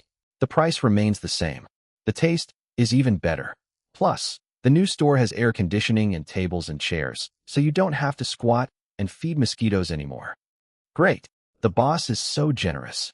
A cheer erupted from the crowd. But soon, someone discovered the blind spot. A college student wearing glasses pushed his way to the front, looking worried. Boss, I know Phoenix Golden Street well too. Next to Dawei Hot Pot, isn't that the one with the big transformer box at the entrance? Upon hearing this, the locals who knew a little about the area were stunned. What? That dead-end shop? Boss, where did you rent it? Oh dear, what a fool. That place has bad feng shui. Several shops there have gone out of business. Boss, did you get ripped off by the agent? Although everyone loves Lin Fan's food, they are also genuinely worried about him. After all, in everyone's eyes, although Lin Fan was skilled, he was just a street vendor and couldn't compete with those capitalists. As Lin Fan placed the steamer on the stove, he calmly said, Feng shui is all about the person. In my hands, even a dead shop can become a thriving one. Furthermore, to celebrate the opening of the new store, I will be launching a new dish on Saturday. A new dish? Even more amazing than soup dumplings. Someone swallowed hard. Lin Fan smiled mysteriously and tapped the side of the pot with his spoon. You'll find out when the time comes. The smell will steal your soul. This tug of war has raised everyone's expectations to the max. No way. To celebrate the opening of the shop, I have to eat more today? Boss, 2 servings of fried rice, please. To go. Me too. I want to take photos and post them on WeChat Moments to commemorate the last 3 days of the stall. Business is booming even more than before. Just as everyone was busy at work, a red BMW Z4 pulled up on the side of the road. Wearing sunglasses and high heels, carrying the latest limited edition handbag, Shin Man squeezed into the crowd with an arrogant expression. She has now become a regular guest at Lin Fan's stall. Lin Fan, give me a basket of steamed buns. Let's eat here. After saying that, she skillfully pulled over a small stool and was about to sit down. When I looked up, I saw the relocation notice. Shin Man's sunglasses nearly fell off. She suddenly stood up, pointed at the blackboard, and said in a shrill voice, "Are you going to Phoenix Golden Street? Or the place next to Dawei Hot Pot?" Lin Fan was tossing the wok, not turning his head, and said, "Miss Shun has good eyesight. You don't need to read it out loud." "Are you crazy?" Shin Man stamped her feet anxiously, then moved closer to Lin Fan and whispered, "Do you know what's going on with that shop? There's a huge transformer box blocking the entrance. Nobody goes there. You've been fooled, haven't you?" Seeing Shun Man's anxious expression, Lin Fan felt a little warmer inside. Although this woman had a sharp tongue, she wasn't a bad person at heart. "I know." Lin Fan handed a plate of fried rice to the customer, then turned to look at Shun Man with a calm and confident gaze. "But I only spent 250,000. 250,000? That's expensive. That's throwing money down the drain." Shin Man thought Lin Fan was simply unreasonable. "Are you short of money? If you are, you can tell me." I don't lack money." Lin Fan interrupted her. "Miss Shun, since you're so worried, why don't you do me the honor of coming to the opening on Saturday?" As he spoke, Lin Fan pulled out a pre-prepared flyer from his apron pocket. "This is your VIP number. Show this on Saturday, and you won't have to wait in line. I'll save the first bowl of beef brisket noodles for you." Beef brisket noodles? As Shin Man looked at those 3 words, images of large chunks of tender, flavorful beef and a clear, delicious broth instantly flashed through her mind. The words he was about to say to Lin Fan were instantly swallowed back down. Gulp. Shin Man took the paper and snorted. "Who cares about your face? I'm just going to see how you go bankrupt. Don't come crying to me for money then." After saying that, she carefully folded the invitation, put it in her bag, and turned to play with Tuanchuan. "Tuanchuan, what snacks do you want? Auntie will go buy them for you." Chapter 40 Opening. Tuanchuan wants to eat a big chicken leg, and she wants to buy one for Daddy. Tuanchuan hugged Shin Man's arm and acted coquettishly, rubbing her little face against Shin Man's sleeve. Shin Man's heart melted at the sight, and she readily agreed. "Buy it. I'll empty the whole supermarket." Just then, a loud engine roar, like the howl of a wild beast, forcefully drowned out the hustle and bustle of the night market. Boom, boom, boom. The bright red Ferrari 488 executed a beautiful drift and came to a precise stop behind Shun Man's BMW, the 2 luxury cars completely filling the roadside with their grandeur. The car door opened, and Qin Lang, dressed in an extravagant studded leather jacket and wearing large sunglasses, swaggered over with his car keys in his hand. "Oh, isn't this Miss Shun?" Qin Lang took off his sunglasses, looked at Shun Man sitting on a small stool, and teased her with a cheeky remark. "Qin Lang, no one will think you're mute if you don't speak." Shin Man glared at him fiercely. "If you want steamed buns, go to the back of the line." "TCH, when has this young master ever stood in line?" Qin Lang chuckled, and as he approached the stall, his eyes were drawn to the small blackboard hanging in front of it. "Holy crap! Relocation? Phoenix Golden Street." Qin Lang's reaction was exactly the same as Shun Man's earlier. His eyes widened. He pointed at the words on the blackboard, and his face was full of disbelief. "Mr. Lin, are you kidding me? The one next to Dawei Hot Pot, the one with that huge transformer box standing at the entrance." When the surrounding diners saw that even young Master Qin knew about the shop's bad reputation, their worries intensified. Lin Fan remained calm and handed Qin Lang a steaming basket of freshly cooked soup dumplings. "What, young Master Qin, do you also think that's a death trap? That place has to be a death trap." Qin Lang took the steamed bun, not even bothering to eat it, and said with a pained expression, "Mr. Lin, have you been fooled? I know that shop too well. When my old man was developing Golden Street, he said it was a feng shui disaster. It was originally intended to be used as a warehouse, but some unlucky guy ended up taking it over. That Zhang Dawei, the fat bastard who runs the hot pot restaurant next door, was bragging on his WeChat moments the other day about how some sucker got a piece of the pie next door and took over a junkyard. Turns out that sucker was you. Upon hearing the words sucker, Shun Man, who was engrossed in her meal, couldn't help but burst out laughing, looking at Lin Fan with schadenfreude. Lin Fan simply smiled, took out another flyer from his apron pocket, held it between two fingers, and handed it to Qin Lang. You'll find out on Saturday whether you're a sucker or not. This is your VIP invitation. On the day of the grand opening, in addition to steamed buns and fried rice, we will also have a supreme clear broth beef brisket noodles. Beef brisket noodles? Qin Lang, who was originally feeling sorry for Lin Fan, had his attention instantly diverted upon hearing these three words. He took the flyer, and looking at the incredibly tempting noodle picture on it, his Adam's apple bobbed violently. Supreme clear broth? Mr. Lin, you must be very confident. Qin Lang naturally knew the significance of the words clear soup. Thick soup relies on seasonings. Clear soup relies on skill.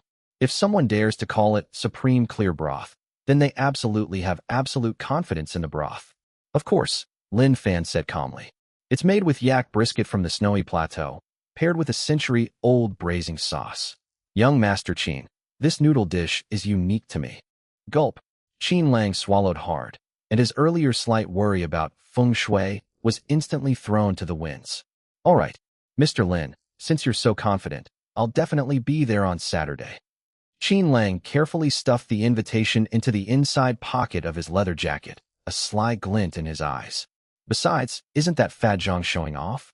He even sent me an invitation asking me to attend his ribbon-cutting ceremony on Saturday. Hee hee. Over the next 3 days, Lin Fan entered the final stage of preparation. He sets up his stall as usual every day, but he reduces the number of portions he makes to build up customers' hunger. Every day when the stall closes, countless diners who didn't get to eat there beat their chests in regret, vowing to pack Lin Fan's new shop on Saturday. Meanwhile, on Phoenix Golden Street, Mr. Zhang's Dawei Hot Pot has entered its final, frenzied promotional period. The huge inflatable archway has been erected, 2 rows of flower baskets are placed from one end of the street to the other, and a waist drum team has even been hired to rehearse at the entrance.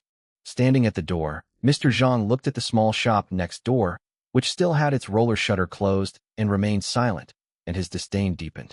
Old Wang, look, it's almost Saturday, and that kid hasn't even changed the signboard, and we haven't seen a single construction worker. Mr. Zhang sneered. I think he really has run away. This 250,000 yuan is just a contribution to the GDP of our street. Landlord Wang shook his head repeatedly. It's a pity, young people just won't listen to advice. But it's good this way, so that the opening day won't be deserted and the bad luck will clash with your fortune. Ha ha, I appreciate your kind words. Saturday mornings on Phoenix Golden Street are destined to be bustling. As the most upscale commercial street around Jiangxing University Town, the mornings here are usually lazy and tranquil. But today, this tranquility was shattered by a deafening sound of gongs and drums. Dong dong chong, dong dong chong, dong chong dong chong dong dong chong. 8 men dressed in red and gold silk robes, with red belts around their waists, swung their drumsticks with great force, turning the entrance to Jean Street into a bustling scene reminiscent of a temple fair. At the entrance of the Dawei Hot Pot flagship store, 2 rows of cannons fired in unison, and colorful ribbons fluttered in the air. On the 5-meter-high red inflatable archway, huge gold characters were affixed. Grand opening. Prosperous business. The red carpet stretched from the store entrance all the way to the curb, with flower baskets from various chambers of commerce and friends lining both sides.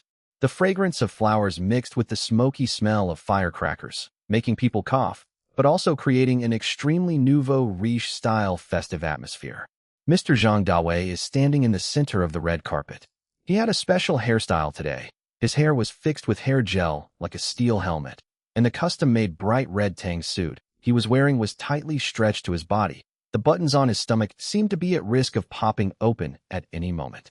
But he didn't care at all. His face was flushed, and he was waving to the guests and passers-by with a Zhonghua cigarette in his hand. Oh, Mr. Liu, you're here so early? Please come in, please come in. We'll have you seated in a private room. Boss Wang, thanks for coming. We've got all the Australian Wagyu beef we need today. Ha ha ha. Besides Zhang Dawei, Landlord Wang also had a beaming smile on his face.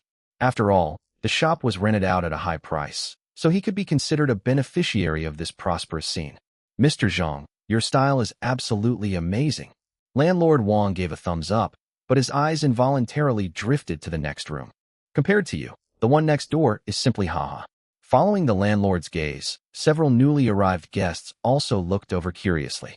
Chapter 41. What's this smell? Right next to this bustling hot pot restaurant, the small storefront next door, only 2 meters wide, looked particularly shabby at that moment. The huge, dusty transformer box stood like a stone monument at the entrance, blocking most of the view. The only decoration was an inconspicuous little wooden sign with the words Lin Family Shop written on it. There were no flower baskets, no red carpet, and not even a single person in sight. Only the roller shutter door remained quietly open, letting out a soft, warm light that seemed out of place in the noisy morning, as if it belonged to 2 different worlds. Oh, isn't that old Lou's dead-end shop? It's been rented out. A guest in the know scoffed. Someone actually rented it? The name, Lin Family Shop, sounds like it's a general store. Zhang Dawei flicked his cigarette ash, a disdainful smile playing on his lips, and said loudly, "What you all don't know is that there was a hothead from out of town who refused to believe in superstitions and thought that this place was a place to do business. He was challenging me just a couple of days ago, saying that feng shui is about how you judge a person. I bet he'll never dare leave the house again, afraid of being embarrassed." Ha ha ha. A burst of laughter erupted from the surrounding area. Zhang Dawei became even more smug. He picked up the microphone, tapped it, and emitted a piercing hello, hello sound. Then he cleared his throat and shouted loudly to the crowd. "Dear neighbors and classmates, today is the big day of the opening of our Dawei Hot Pot flagship store. To thank everyone, all dishes are 50% off today.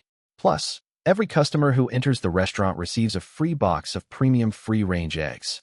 Limited quantities available, first come, first served. Delivering eggs? 50% off? I have to try it." Passers-by who were initially observing, especially the elderly who got up early to go shopping, immediately brightened up when they heard the words free eggs. Although it's only a little past 9 o'clock, which is a bit early for hot pot, it doesn't stop everyone from taking advantage of the cheap deals. In no time, a long queue formed in front of the hot pot restaurant, and the place was bustling with noise and excitement. Zhang Dawei looked at the crowd in front of him and nodded in satisfaction.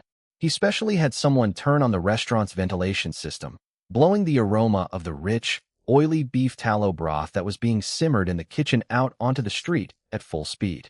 Call. A strong, spicy, and overpowering aroma of beef tallow hot pot instantly filled half the street. This is the most typical flavor of Sichuan hot pot. It smells delicious, but it can be cloying if you smell it too much, and it can even be a bit pungent. But in Zhang Dawei's view, this is the taste of money. This is what is called making a preemptive strike. Smell it. Everyone smell it. Zhang Dawei shouted into the microphone.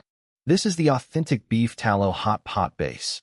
7 caddies of oil and 3 caddies of water. Even the neighbor's kid is drooling. As he shouted, he looked defiantly at the quiet doorway next door. "Kid, you think you can mess with me? Just this smell alone is enough to crush your lousy shop." Separated by a wall. Inside Lin Family Shop. Compared to the hustle and bustle outside, this place is like another dimension. The thick soundproof walls and deep spatial structure filtered out the sounds of gongs and drums from outside, leaving only faint muffled echoes. The Guqin melody, high mountains and flowing water, flowed through the air. The volume was not loud, but it was enough to calm the mind. Tuanshuan was squatting by the winding artificial stream in the center of the shop, holding fish food in her hand, carefully feeding the red and white koi in it.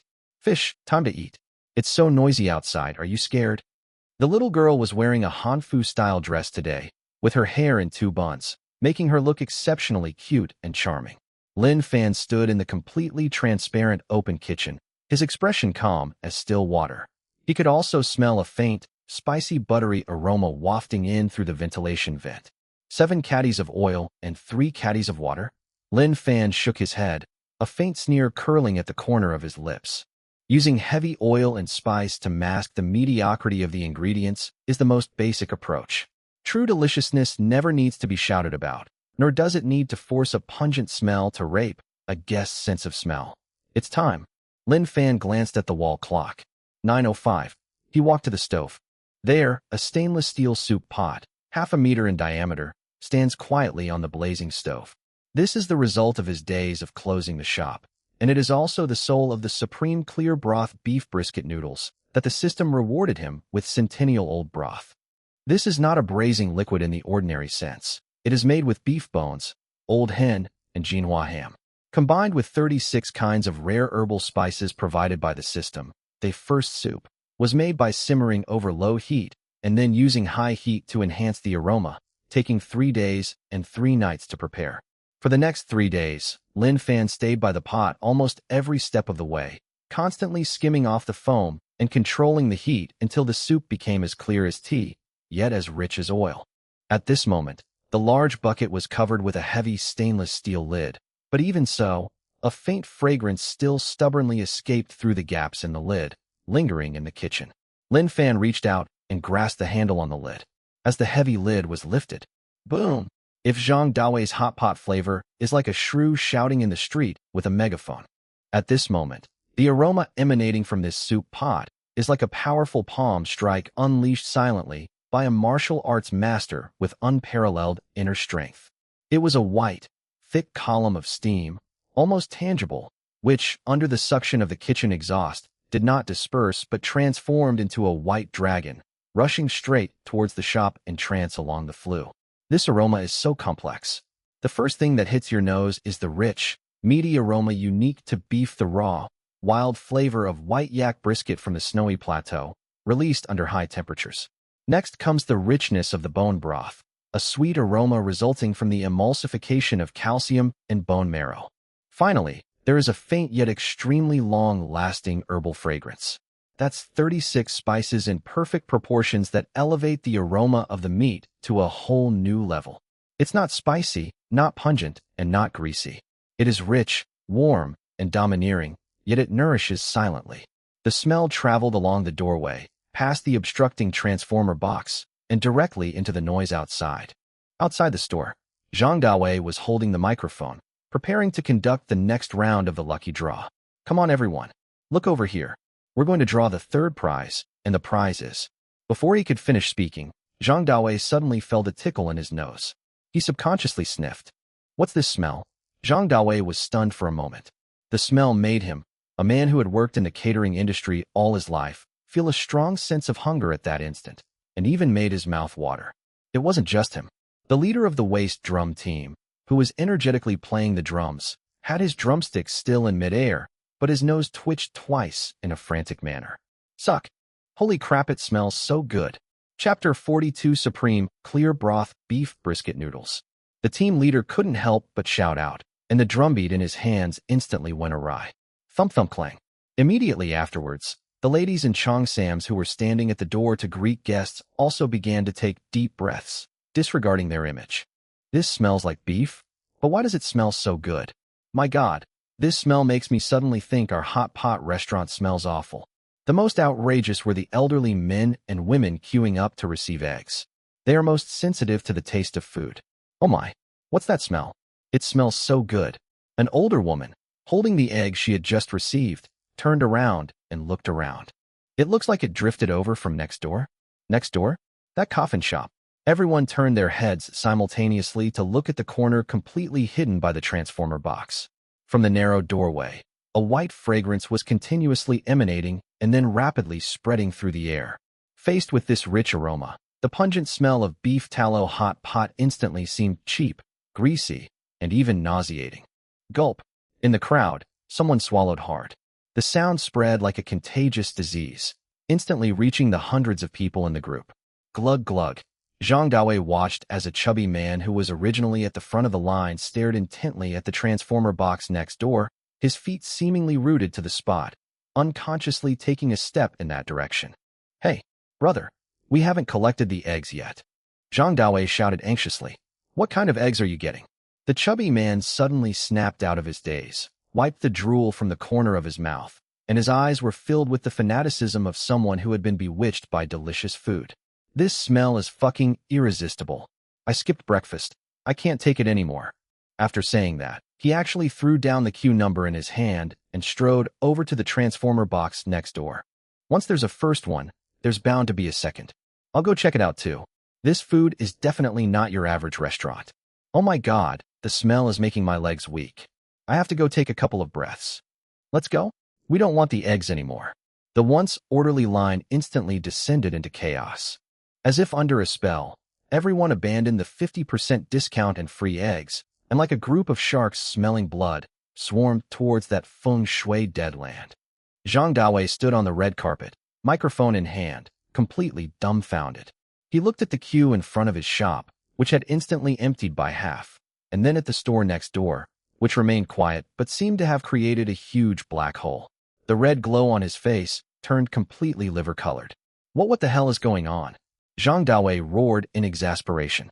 He wanted to rush over and argue, but after taking only 2 steps, the rich aroma of meat wafting towards him once again fiercely penetrated his lungs. Gurgle. Zhang Dawei's prominent atoms apple-bobbed uncontrollably. He desperately discovered that even he himself had the urge to throw away the microphone, rush in, and order a bowl of food.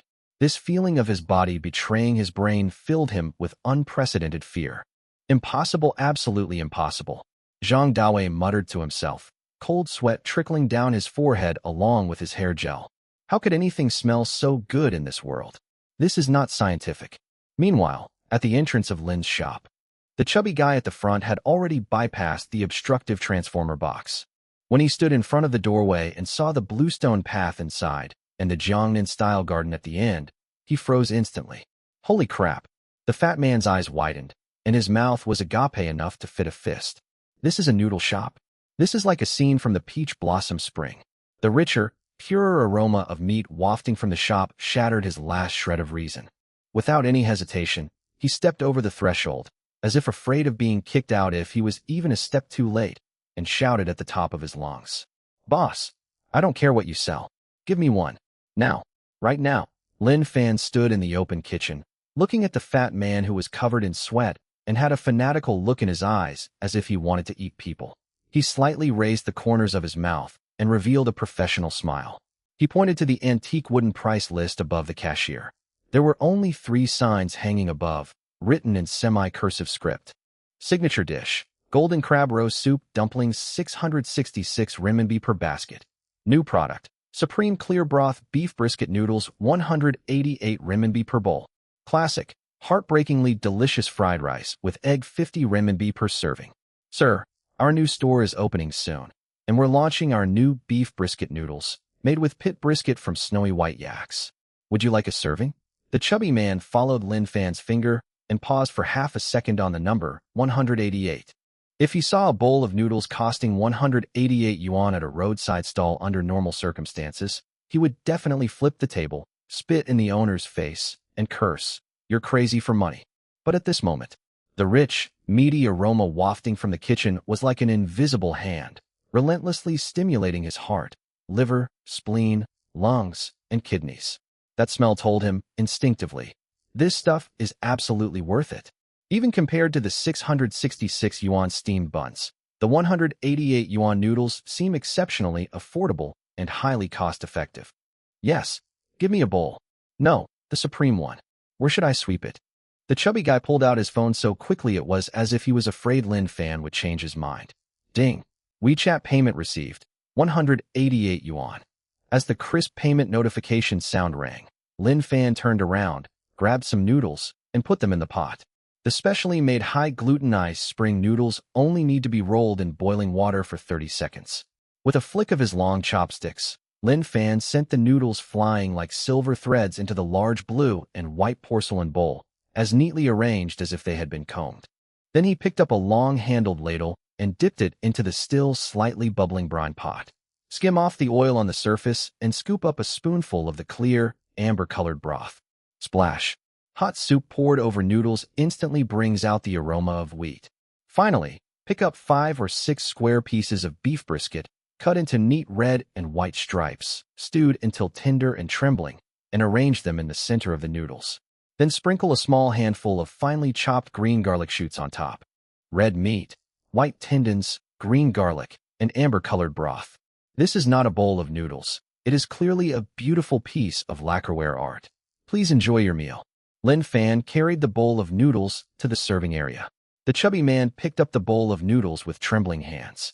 The steam that rushed towards him made him feel so comfortable that every pore on his body opened up.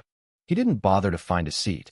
He stood directly by the landscaped stream, picked up his bowl, and took a sip of soup. Slurp. The piping hot broth enters the mouth. 1 second. 2 seconds. The fat man's eyes widened suddenly. His pupils contracted sharply, and he froze on the spot. Chapter 43. Luxury cars blocking the door. It has no dryness from MSG and no greasiness from heavy oil. Only purity. Pure and unadulterated freshness. The umami flavor slid down my throat like a fuse, instantly igniting the warmth in my stomach. Then, an indescribable sweet aftertaste rose up, filling my entire mouth. Oh, the fat man let out a long sigh of satisfaction, a sound that made everyone blush. Immediately afterwards, he picked up a piece of beef brisket and put it in his mouth. The moment your teeth touched the piece of meat, before you even applied any pressure, it melted on your tongue. The soft, chewy tendons bounced between your teeth, and the rich, flavorful sauce burst in your mouth. Delicious. Holy crap. This is what real beef noodles should be like. The chubby man could no longer control himself, and regardless of whether it was hot or not, he let out a thunderous slurping sound in that poetic Jiangnan garden. Outside the store, Zhang Daoi's face was extremely pale. He watched as the fat man rushed in and didn't come out for a long time. Moreover, the aroma wafting from the doorway not only didn't dissipate, but became even stronger because of the airflow created when the fat man went in. The elderly people who were originally queuing up to collect eggs in front of his shop have now moved half of them to the transformer box next door, peeking inside. Hey, did you guys hear that? That person inside is eating so loudly. It smells delicious. Shall we go in and take a look? It smells so good. Let's go. Seeing this, Zhang Daowei panicked. If everyone runs away, wouldn't all his millions spent on renovations and his grand opening ceremony become a joke? Don't believe it. It's a shill. Holding the microphone, Zhang Daowei shouted hoarsely. It's all a scam. That's definitely a pot of chemical flavorings. Our Daowei hot pot is the real deal. Everyone come back quickly. The grand prize draw is about to begin. The prize is a rice cooker. Upon hearing rice cooker, the crowd wavered slightly.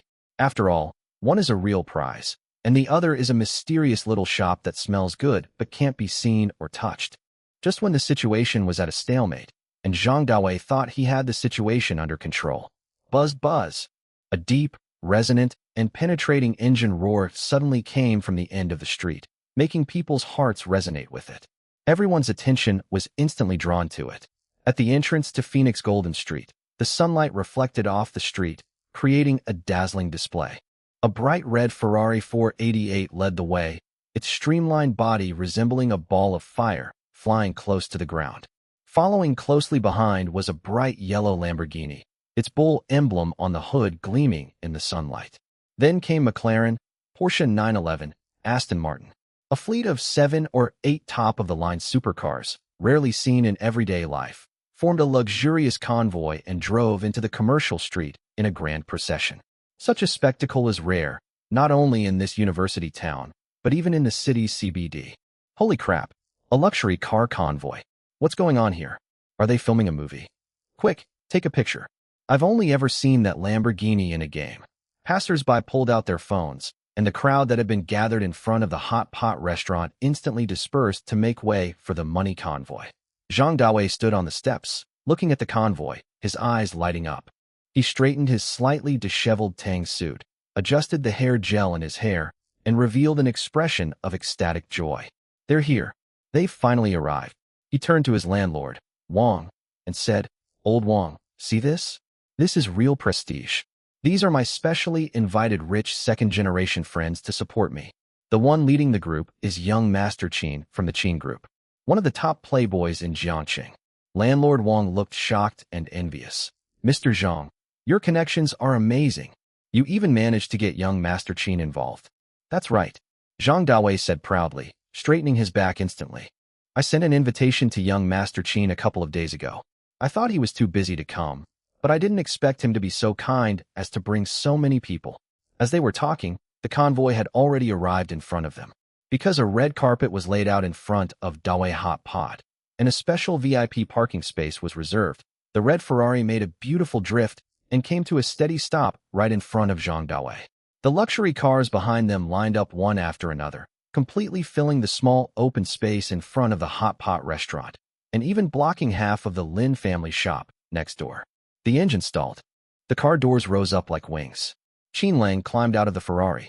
In the cars behind, Zhao Tianyi and his group of wealthy second-generation heirs also got out, each dressed smartly and exuding an extraordinary aura. The appearance of this group instantly brought the atmosphere to a climax. Zhang Dawei was so excited his hands were trembling. He tossed the microphone aside, his face beaming, and quickly walked down the steps, stretching out his hands from a distance. "Oh my, young Master Qin, President Zhao, what a rare guest. It is truly an honor for our humble establishment that you gentlemen have graced our humble shop with your presence. You are too kind to us. Please come in. The largest private room has been prepared for you."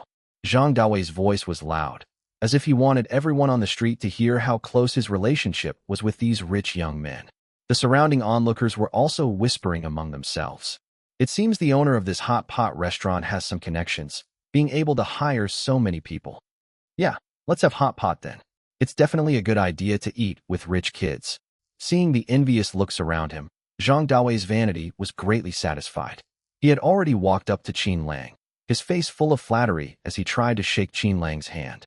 However, Qin Lang took off his sunglasses, not even glancing at Zhang Dawei's outstretched hand. He wrinkled his nose, as if he had smelled something unpleasant, and fanned himself with his sunglasses. "Cough, cough, what's that smell? It smells like cheap butter. It's suffocating." Zhang Dawei's hand froze in midair, and the smile on his face instantly vanished. "A young Master Qin. This is our restaurant's signature heavy oil broth. All right, move aside." Qin Lang waved his hand impatiently, as if shooing away flies. "Don't block the way. The door is small to begin with.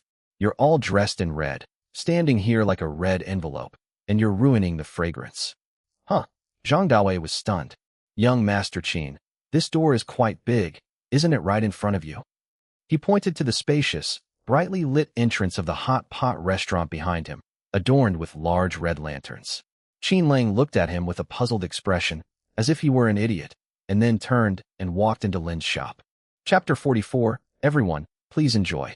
Then, under the watchful eyes of the entire audience, Qin Lang waved to Zhao Tianyi and the others behind him. "Brothers, this is it." After saying that, he walked right past Zhang Dawei and strode towards the corner that was half blocked by the luxury car. "Boss Lin, open the door and welcome customers. I'm starving." Immediately afterwards, Zhao Tianyi and 7 or 8 other rich kids, without even glancing at the luxuriously decorated hot pot restaurant, their eyes gleaming, lined up and squeezed inside. The entire room fell silent. The only sound was the rustling of the wind blowing across the red carpet. Zhang Dawei remained in that outstretched hand gesture, standing in the center of the red carpet, like a comical sculpture. His head was buzzing. He couldn't comprehend what was happening before his eyes. Why would these ultra-wealthy young men, driving luxury cars worth millions, ignore his $5 million lavish flagship store and instead squeeze into that rundown shop next door with no sign and just an electrical box at the entrance? "Young Master Qin." Zhang Dawei's lips trembled as he tried to call out to them, but he found that his throat was blocked and he couldn't make a sound. Just then, another sharp screech of brakes followed. A white BMW Z4 convertible brazenly squeezed into the gap between 2 Ferraris, displaying remarkable driving skills. The car door opened, and Shinman jumped out in a panic. She clutched the hand-drawn VIP invitation tightly in her hand, her eyes fixed on the doorway. Make way! Make way!" Shinman pushed aside Zhang Dawei, who was blocking her way, and plunged into the doorway. "Lin Fan, where's my supreme beef brisket noodles? Did you save some for me? If they're all sold out, I'm not finished with you." Boom. This scene became the final straw that broke the camel's back. The passers-by who were initially hesitant were now in an uproar. Did all of them go into that shabby little shop? These rich people have terrible taste. Even a fool would know which place is the best. Let's go take a look." In an instant, the long queue that had been forming outside Dawei Hot Pot instantly collapsed. Like a tide, everyone bypassed Zhang Dawei, who had a blank expression, squeezed through the gap in the transformer box, and rushed towards Lin's shop. Even some of the guests who had been invited by Zhang Dawei to cut the ribbon exchanged awkward glances. "Ahem, old Zhang. I suddenly remembered I have something urgent to attend to. Please keep that flower basket safe. I'll be going now. Oh yeah, I'm going over there too. Oh no, I'm going to take care of something. These guests talked about doing things, but their actions spoke louder than words. They turned around and followed the crowd to squeeze into the next room. Less than 2 minutes. The entrance to the hot pot restaurant, which was decorated with a red carpet, flowers, and festive music, was deserted except for firecracker debris scattered on the ground and a few eggs that hadn't been handed out yet. Only the tall, red inflatable archway swayed forlornly in the wind, as if mocking Zhang Dawei's current desolation. Zhang Dawei stood in the empty doorway, looking at the corner next door, which, although small, was now bustling with people, and some were even queuing outside. He could hear Qin Lang's loud laughter coming from inside, and the faint aroma of bone broth, even richer than before, wafting out. Puff! Zhang Dawei felt a surge of blood rushing to his chest. His vision went black, and he almost fainted on the spot. Meanwhile, inside the Lin family shop, unlike the shabby exterior, when Qin Lang and his group passed through the narrow entrance hall, and the view suddenly opened up before them, everyone couldn't help but exclaim in amazement. Holy crap! Qin Lang took off his sunglasses and stared wide-eyed at the scene of flowing water, swaying bamboo shadows, and small bridges in front of him. Mr. Lin, have you brought a Suzhou garden into this place? Zhao Tianyi also looked incredulous. He reached out and touched the ink relief on the wall, then looked down at the crystal-clear artificial stream where fish were playing. This artistic conception, it's amazing. Zhao Tianyi himself is in the high-end catering business and has a keen eye. This is what you call great seclusion in the city. The transformer box at the entrance became the best barrier, shutting out the noise and revealing a hidden world inside. Brilliant. Absolutely brilliant. Shin Man had already found a seat by the stream, slammed the crumpled invitation on the table, and called out to Lin Fan, who was busy in the open kitchen. Lin Fan, serve the food. I didn't even have breakfast, all for this bowl of noodles.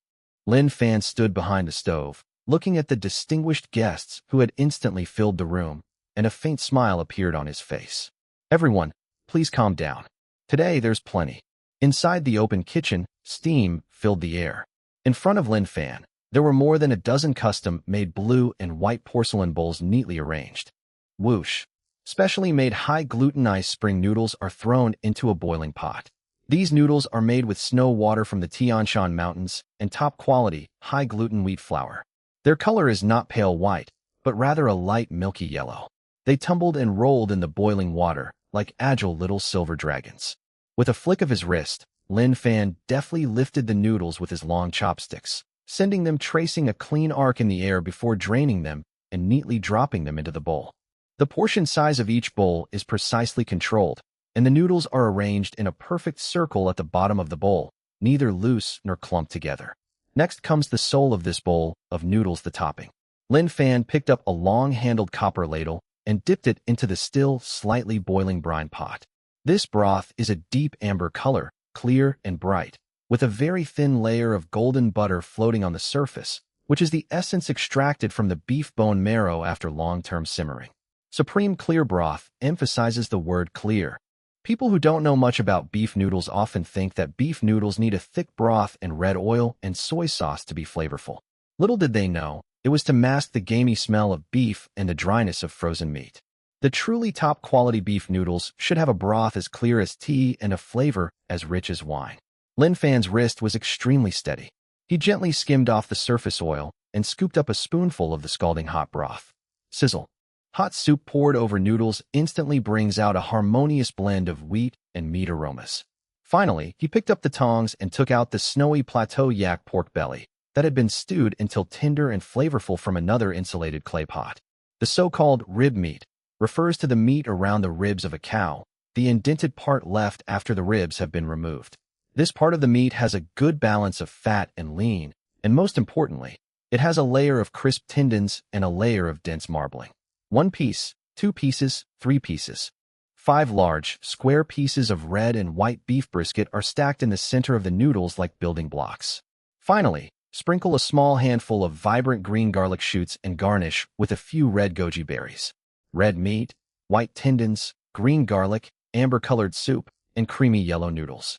This bowl of noodles, when served, looks like a richly colored oil painting, so beautiful that one hesitates to eat it. Miss Shun, young Master Qin, everyone, please enjoy your meal. Lin Fan placed the tray at the food serving area, his voice calm. Chapter 45. You fucking betrayed us too? They're here. They're here. Shin Man had been waiting anxiously for a long time. She was the first to rush forward and take her own bowl. It's so hot. It smells so good. Shin Man placed the bowl of noodles on the table, pinched her earlobes with both hands to cool them down, but her eyes were fixed on the noodles in the bowl. Under the soft, warm light, the bowl of noodles practically glowed. This is what a bowl of noodles costs, 188 yuan. Zhao Tianyi, who was sitting next to him, also brought over a bowl. He first looked down and observed the color of the soup. Crystal clear, with no impurities, but it has a rich, complex aroma. This soup is something else. As someone from a family with a long history in the catering industry, Zhao Tianyi knows all too well how difficult it is to make beef soup that is clear but not bland, rich but not murky. This requires not only top-quality ingredients, but also an almost obsessive control over the cooking time. Who cares what it is? Let's eat it first. Qin Lang didn't care about such formalities. He was already drooling with envy. He picked up his chopsticks and first took a piece of beef brisket. The beef brisket trembled slightly on the tips of his chopsticks, as if beckoning to him. Oh, whoa! Qin Lang stuffed the whole piece of beef brisket into his mouth in one bite. The next second, his crossed legs, which had been shaking, suddenly stopped. He froze in his chair, his eyes wide like saucers, his cheeks bulging, but he forgot to chew. The texture, it was amazing. The moment your teeth touch the meat, without even needing to apply force, the creamy fat melts on your tongue, instantly releasing a rich, milky aroma. Next comes the lean meat, which is tender and juicy, having absorbed the essence of the braising broth. It melts into minced meat with just a gentle touch. Finally, there's the soft tendon connected to the bone, which is tender yet retains a slightly chewy texture, making a soft, crunching sound between your teeth, and becoming more and more fragrant the more you chew. Ugh! Qin Lang slammed his hand on the table, startling Shin Man, who was drinking soup next to him. Holy crap! That's amazing! Absolutely amazing! Qin Lang roared incoherently, his face filled with shock. This beef, it's alive. It's dancing in my mouth. Hey, you bumpkin, keep your voice down. Shin Man rolled her eyes at him with disdain, but then she picked up a piece of meat herself and carefully put it into her mouth. The moment the aroma of the meat exploded in her mouth, Shin Man's beautiful peach blossom eyes narrowed into slits, and she let out a satisfied nasal sound. This isn't just eating meat. It's practically a spa treatment for your taste buds. She had previously thought that crab roe buns were the pinnacle of umami flavor, but she never expected that this beef brisket noodle soup would achieve the ultimate in richness. After eating the meat, drink the soup. Shin Man picked up the heavy bowl, brought it to her lips, and gently sipped the amber-colored broth. Boom! A warm current slid down my esophagus into my stomach, like a warm sun in winter, instantly dispelling all the chill and hunger. The soup may look light, but it is actually a concentrated essence of beef bones and 36 kinds of herbs and spices. The initial taste is fresh, the middle is mellow, and the finish has a subtle sweet aftertaste that lingers for a long time. This soup. Shin Man put down her bowl, looked at her rosy cheeks reflected in it, and murmured to herself, "How can it taste so good? It even has a sweeter aftertaste than the pu'er tea that my dad treasures for tens of thousands of yuan." Slurp slurp. At this moment, the only sounds in the shop besides the guqin music were the sounds of people slurping noodles. Those rich kids who usually go to Michelin-starred restaurants and pretend to eat with knives and forks are now showing their true colors. Some people buried their faces in their bowls, eating without even looking up. Some held a bun in one hand and noodles in the other, eating with both hands. And some didn't even leave the soup behind, tilting their heads back and pouring it into their mouths, their atoms apple bobbing wildly. Awesome. That's fucking awesome. Zhao Tianyi put down the empty bowl, let out a long breath, and felt completely refreshed. He looked at Lin Fan, who was busy in the kitchen, and his eyes became incredibly complicated. As an expert, he knew better than anyone the value of this bowl of noodles. This broth can't be made without decades of experience, and the beef used is selected from the very best. Zhao Tianyi exclaimed, 188 yuan? If this bowl of noodles were at our Grand Hyatt Hotel, it would cost at least 888 yuan, plus a 15% service charge. Mr. Lin, you're doing charity work. Hearing this, Lin Fan simply smiled faintly, his hands continuing their work. In business, it's all about taking it slow and steady. I just hope you all enjoy your meal. In fact, Lin Fan knew exactly what was going on. The price of 188 yuan was the result of his careful consideration. If we don't sell the 666 yuan crab roe buns, this 188 yuan noodle dish will be criticized as being overpriced. However, with the 666 yuan steam bun as a price anchor, diners will have the illusion that this noodle is really cheap, and the price-performance ratio is extremely high when they see the 188 yuan noodles. More importantly, the process of making steamed buns is complicated and the production capacity is limited, making them a signature used to elevate a high-end image. Fried rice is quick to prepare but inexpensive, making it a popular way to attract customers. This bowl of beef brisket noodles is his cash cow, designed to boost sales volume, make it affordable for the middle class, and guarantee extremely high profit margins. If it really sells for 888, then it will become a luxury item that people occasionally want to try. But for white-collar workers and rich kids in Jean Street, selling it for 188 yuan is a high-end work meal that they can afford to eat 2 or 3 times a week. To quickly attract customers to a new store, it's not only important that the price is justified, but also that it's affordable for people. While the rich kids were enjoying their feast, the outside world was already in chaos. As the first customers entered the store, the intoxicating aroma was like opening Pandora's box, spiraling completely out of control. At the entrance of Dawei Hot Pot, the original red carpet area is now covered with footprints from the crowd, and flower baskets are jostled and tilted. Zhang Dawei stood on the steps, watching helplessly as the group of guests who originally belonged to him, as if possessed, all rushed towards the narrow doorway next door. Hey, don't go. 50% off. 70% off. How about 70% off? Zhang Dawei shouted at the top of his lungs and even tried to lower the price drastically, but no one paid any attention to him. Everyone's mind is filled with the aroma of meat now. Who can still eat that greasy hot pot? Make way. Don't push. Line up at the back. At the entrance of Lin's shop, the entrance is narrow because of the transformer box blocking the way, allowing only 2 people to enter at a time, and a long queue instantly formed outside. The queue even cut right through the storefront of Dawei Hot Pot, trapping Zhang Dawei inside his own shop. This is outrageous. Absolutely outrageous. Zhang Dawei was so angry that he trembled all over. He slammed the microphone in his hand to the ground with a loud bang, which emitted a piercing shriek. What kind of mind-altering drug did this kid give these people? He turned to look at Landlord Wang, hoping to find some comfort, only to find that Landlord Wang had disappeared some time earlier.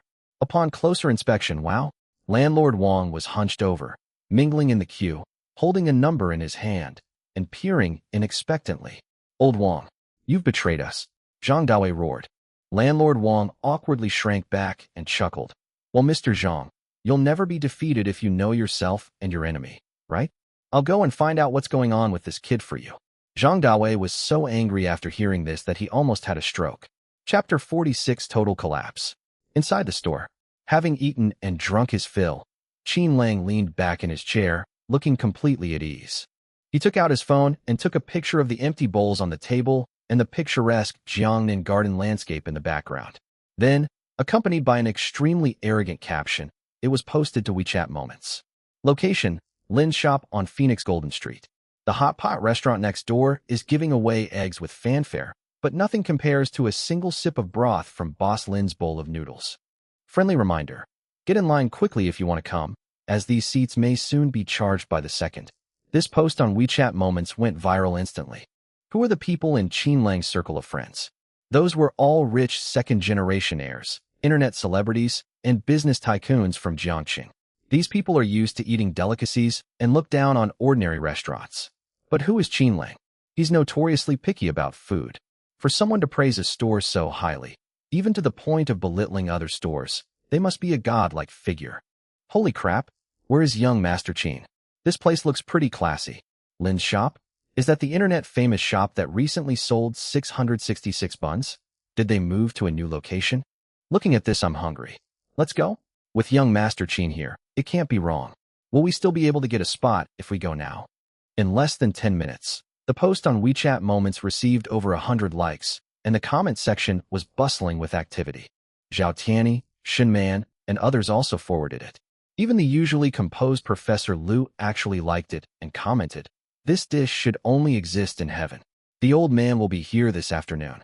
The collective endorsement by this wave of top-tier wealthy second-generation individuals has created a terrifying viral effect. What started as a queue of diners near the university town has now stirred up half of the wealthy second-generation circles in Jiangxing. Countless luxury cars drove out from every corner of the city, all with one destination: Phoenix Golden Street, the small shop behind the transformer box. As the sun sets, the neon signs on Phoenix Golden Street begin to light up one by one. This busiest commercial street around the university town of Jiangxing is currently experiencing its busiest evening rush hour. However, for the merchants and passers-by along the street, today's scene was too surreal, even defying common sense. The Prime Corner Shop, a 3-story building with a glittering Dawei Hotpot flagship store sign, now resembles a dead grave. The red inflatable archway at the entrance, which cost 20,000 yuan to build, was leaking air and drooping crookedly because no one had taken care of it all day. It looked like a giant with a broken spine. The 2 rows of flower baskets congratulating the opening were already wilted and drooping under the scorching sun, with petals scattered all over the ground. When the wind blew, they looked particularly desolate. The Hot Pot restaurant, which should have been bustling with activity, was eerily quiet at the moment. 70 or 80 tables were neatly arranged, and the butter at the bottom of the pot had long since solidified into a thick, greasy layer of white grease. The 20-odd hostesses dressed in high-slit cheongsams, originally intended to make a grand entrance, were now sprawled out in the waiting area by the entrance. Some were playing on their phones, some were touching up their makeup, and 2 people were so bored that they actually got together to play Honor of Kings. The sound effects of the game's kills echoed in the empty hall, sounding particularly jarring.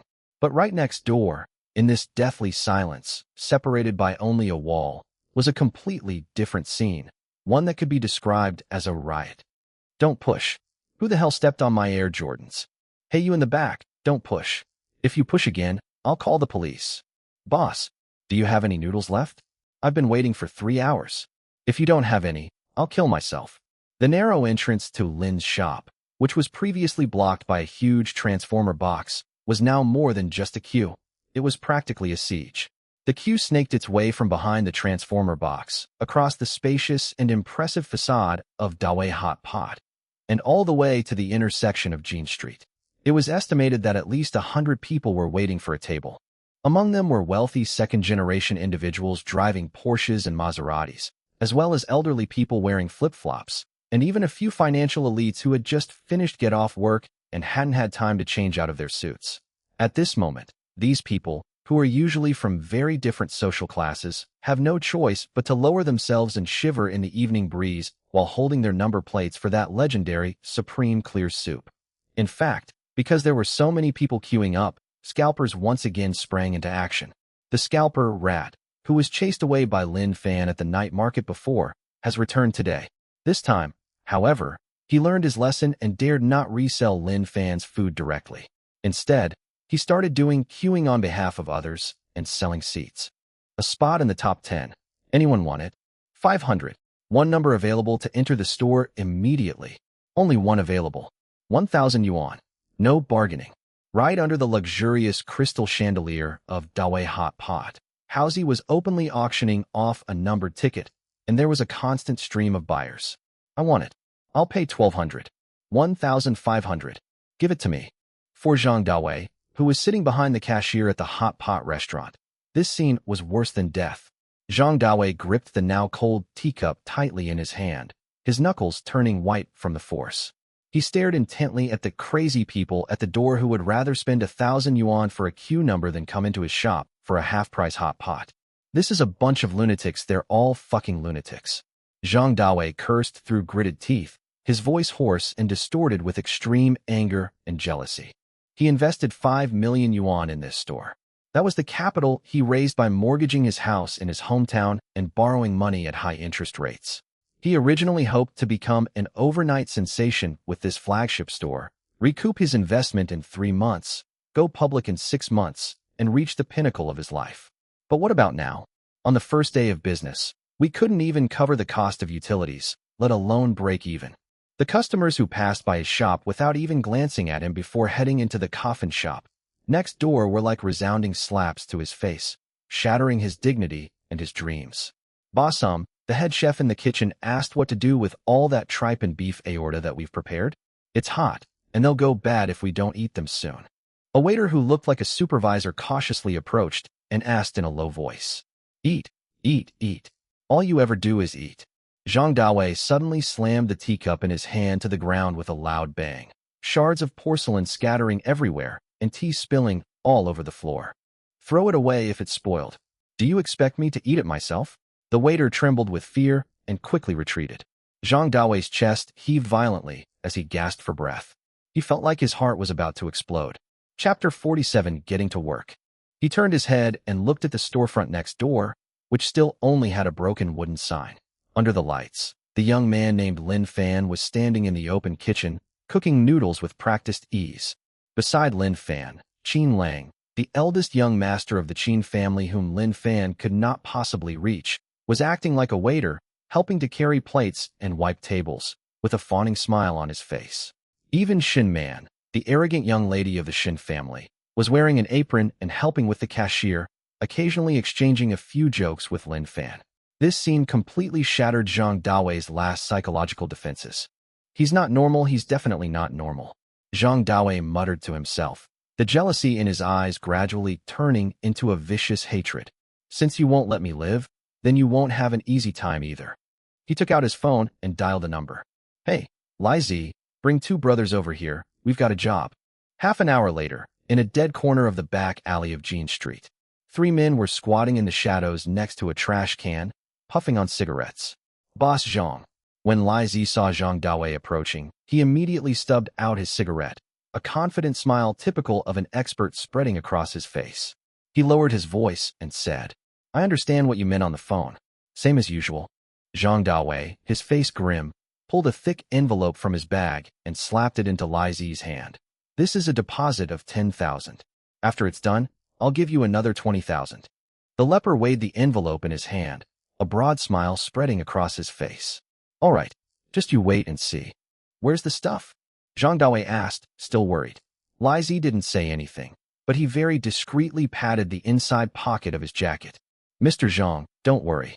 Zhang Dawei nodded, a ruthless glint flashing in his eyes. I'm going to let everyone see that his bowl of noodles is filthy. I'm going to make sure he's disgraced and has to close down tonight. Understood. Just listen for the sound from the back. After Li Zi finished speaking, he gave his 2 brothers a wink. They bypassed the alley and blended into the bustling crowds on Golden Street. The front hall, Lin family shop. It was nearly 8:30 p.m., and the peak passenger flow showed no signs of abating. The 120-square-meter shop was packed with people. Under the warm yellow lights, there was a small bridge over a stream and swaying bamboo shadows. The air was filled with the rich aroma of beef bone broth, and the sounds of slurping noodles rose and fell, weaving together a most beautiful symphony of fireworks. Lin Fan stood in the open kitchen, his long chopsticks flying, serving bowl after bowl of beef brisket noodles out the window. Qin Lang and Xin Man, these 2 unofficial employees, were so exhausted they were almost paralyzed. I can't take it anymore. Qin Lang took advantage of the break, while wiping the table to lean against the pillar and pant, tugging at his collar without any regard for his image. Boss Lin, your business is terrifying. I feel like my back is about to break. Stop talking nonsense. There are still tables over there that haven't been cleared away. Although Shen Man was also drenched in sweat, her eyes shone with an astonishing light as she looked at the money flowing into the accounts. Now that's what business is all about. Compared to this, my family's businesses are practically just for retirement. Even as the 2 were bickering, the queue outside Lin's shop remained very long. The 3 rascals mingled at the back of the line, chatting idly and complaining about how long the line was and how hungry they were. Brother, this tastes something's not right. After waiting in line for 10 minutes, the second brother couldn't help but sniffle and whispered to Li Zi. The leper had actually smelled it long ago. The aroma wafting from behind that transformer box was almost magical. That wasn't just ordinary rice aroma. It was an extremely domineering, rich, and penetratingly intense meat and bone fragrance. That aroma was like an invisible hand roughly grabbing the stomach wall and kneading it hard, making one feel an unprecedented hunger. Gurgle. Lizzie couldn't help but swallow hard, but he quickly pinched his thigh to force himself to wake up. Don't look at me like I've never seen anything like this before, Lizzie said with a look of utter disdain. Yes, yes, eldest brother is right. The second brother quickly wiped the drool from the corner of his mouth. Yes, yes, eldest brother is right. The second brother quickly wiped the drool from the corner of his mouth and tried to look away from the steaming doorway. However, as much as one might boast, reality is often harsh. The three refocused their attention on the queue, and their hearts sank. The queue was utterly hopeless. The front was a dense mass of heads, moving at a snail's pace. Lizzie raised his wrist to look at his watch, and his brows instantly furrowed into a deep frown. It's almost 8 o'clock. Although the queue is still moving, who knows how much stock this store has? It's a store with limited supplies. What if when they get to the front of the line, that kid surnamed Lin suddenly puts up a sold-out sign? Wouldn't their plan for today be doomed before it even begins? Zhang Dawei gave a firm order. It had to be done tonight. If it didn't work out tonight, not only would the 10,000 yuan deposit have to be returned, but that fatso would also point his finger at him and call him a good-for-nothing.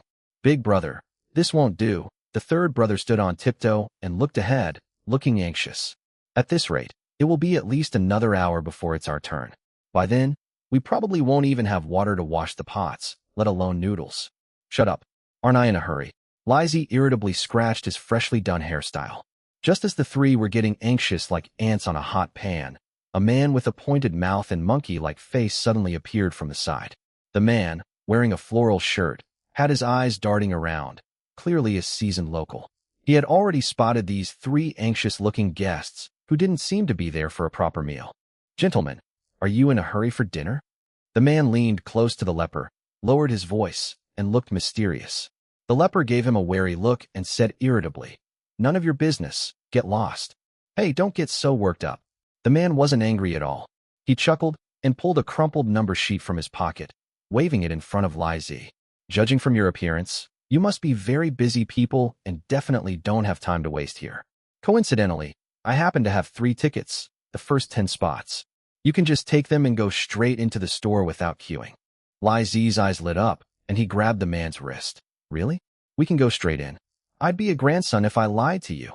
The man patted his chest and assured him. A friend of mine had to leave suddenly, so this number is now available. How about it, want it? How much? The leper asked. Chapter 48, let's try it first. The man stretched out one hand and waved his 5 fingers. I originally wanted to sell it for 2,000, but seeing that I have a connection with these bosses, I'll sell it for 1,005. Fixed price, 1,005. The second brother next to him gasped, his eyes almost popping out of their sockets. Are you robbing me? A bowl of noodles only costs a little bit, but you're charging 1,500 just to wait in line. The man tucked the number slip back in and shrugged indifferently. You think it's too expensive? If you think it's too expensive, then you can keep waiting in line. But I'm warning you. I just heard from the people in front of me that there doesn't seem to be much noodles left today. If you wait another half hour, they'll probably have to close up shop. This statement hit the leper's weak spot perfectly. He glanced back at the increasingly long queue behind him, then looked at the number on the slip of paper. 1,500 is indeed a painful amount, but if I mess up the task to save 1,500, then the remaining 20,000 will be lost. You can't catch a wolf without risking your cub. Okay, I'll take it. Lizzie gritted his teeth, counted out 1,500 yuan from the envelope containing the deposit, shoved it into the man's hand, and then roughly snatched the number slip. All right, the boss is very generous. Enjoy your meal. The man counted the money, beaming, and pointed to the doorway ahead. Take this and go straight to the cashier. No one will dare stop you. Clutching the expensive admission ticket in his hand, Lizzie took a deep breath and glared at his 2 henchmen. You all better be alert. We've already spent the money. If we mess this up, I'll skin you alive. Yes, don't worry, brother. Finally, that damned scalper took their exorbitant cut-in fee of 1,500 yuan, led them to the door, and then disappeared into the crowd. Lizzie checked the location of the cigarette pack in his pocket one last time, then led his 2 brothers through the narrow doorway. Take a step in. The once noisy world seemed to have been muted. The store's environment surprised these 3 seasoned professional actors. It wasn't as dirty and chaotic as I had imagined, nor was it greasy like a roadside stall. This place is simply a paradise. The 5-meter-high space was filled with a faint sandalwood scent and that maddening aroma of noodles. With bluestone slabs underfoot and flowing water beside you, soft lighting illuminates the solid wood tables and chairs, creating a sophisticated and private atmosphere. The diners around were all engrossed in their food. Their concentration was outrageous, and no one even looked up to glance at the new customers. The sounds of slurping noodles rose and fell, weaving together a strange yet alluring symphony. How many? Behind the cashier, Shun Man, wearing an apron, was busy settling the bill for the previous table of customers. Without looking up, she asked. This arrogant attitude actually made Li Zi feel more at ease. Big businesses often bully their customers, and these trendy online stores are most prone to hygiene issues. If they handle things properly, this can definitely escalate into a major scandal. The three of you. The leopard gently placed the number plate on the table. I heard your noodles are pretty good. Give us 3 bowls of that supreme beef. Supreme clear broth beef brisket noodles, 188 per person. Shinman finally raised her head and glanced at the 3 of them. 188 yuan a bowl? Upon hearing the price, the leper's eyes widened in shock. This is outrageous. Are they robbing us? But we've come this far, we can't just leave now. I haven't even started this job yet, and I've already lost 2,000 yuan. But he remained outwardly calm, even pretending to readily pull out his phone. Okay, 3 bowls, please. They say you get what you pay for, so hopefully you won't disappoint us. Don't worry, it's definitely worth it. Shinman pointed to a table at the far end of the shop, against the corner. There's a seat in that corner. Li Zi looked in the direction the finger was pointing and was overjoyed. That location was truly a stroke of luck. That corner was the darkest, and it was back to the open kitchen. There was a screen on the left and a wall on the right, making it a perfect crime scene. Thanks. After the 3 of them sat down, Li Zi cautiously looked around to see if there were any cameras. Ahead, a bustling crowd of diners were engrossed in their food, completely oblivious to this corner. Big brother, this place is good, the second brother said in a low voice, looking sneaky. It's secluded. Stop talking nonsense, and be more careful. Li Zi glared at the second brother, then exchanged a cryptic glance with the third brother. The second son placed his hand under the table and gently tapped his thigh, indicating that everything was ready. Everything is ready, except for the east wind. Not long after, a young waiter wearing a pink studded leather jacket and with gray hair came over carrying a tray. This is Qin Lang, the eldest son of the Qin family. At this moment, he showed absolutely no airs of a rich second generation, and deftly placed the 3 large bowls heavily on the table. Gentlemen, supreme beef brisket noodles, please enjoy. The moment the noodles were placed on the table, the 3 of them, who had been rehearsing the process in their minds, had their thoughts abruptly cut off by an invisible hand. 6 eyes stared intently at the large bowl in front of them. In the bowl, the soup is as clear as the finest amber, with a very thin, transparent layer of golden butter floating on the surface, reflecting a mesmerizing halo under the light. 5 or 6 pieces of beef brisket, each about the size of a mahjong tile, with alternating red and white stripes and clear marbling, are piled tremblingly on top of creamy yellow noodles, adorned with a few bright green garlic sprouts, resembling a work of art. But this is more than just a visual treat. The worst part is the smell that rises with the heat. Boom. It was a shockwave that defied description. Li Zi felt a surge of heat rush from his nasal cavity to the top of his head, and his mind went blank for a brief moment. That's the original, wild, fresh aroma of beef, mixed with the rich flavor of dozens of herbs and spices, which have been thoroughly blended together after a long cooking time. His salivary glands were like a dam that had gone out of control, secreting saliva frantically, to the point that his cheeks felt sore and painful. Gulp. 3 synchronized swallowing sounds rang out clearly in this quiet corner. The second son's hand had uncontrollably picked up the chopsticks, his eyes were fixed, and his Adam's apple was bobbing violently. Try it first. The second brother stared at the trembling beef in the bowl, his mouth watering. Li Zi swallowed hard. We're here to do something big. But if we're going to put on an act, it'll look too fake if we don't eat a couple of bites. Eat. Just a couple of bites. The 3 of them almost simultaneously picked up their bowls, seemingly out of control. I'll just have a sip of soup to soothe my throat, Li Zi said to himself. Chapter 49, is that something a human could endure? He leaned closer to the bowl, gently blew away the oil on the surface, and took a sip of the piping hot amber-colored broth. In an instant, time seemed to stand still at that moment. An indescribable deliciousness exploded on the tip of my tongue. The broth slid down my throat, warm, sweet, and rich. Wherever it passed, every cell cheered with joy, like parched land receiving rain, greedily absorbing this nourishment. Next, the meat. With trembling hands, Lizzie picked up a piece of beef brisket and put it in his mouth.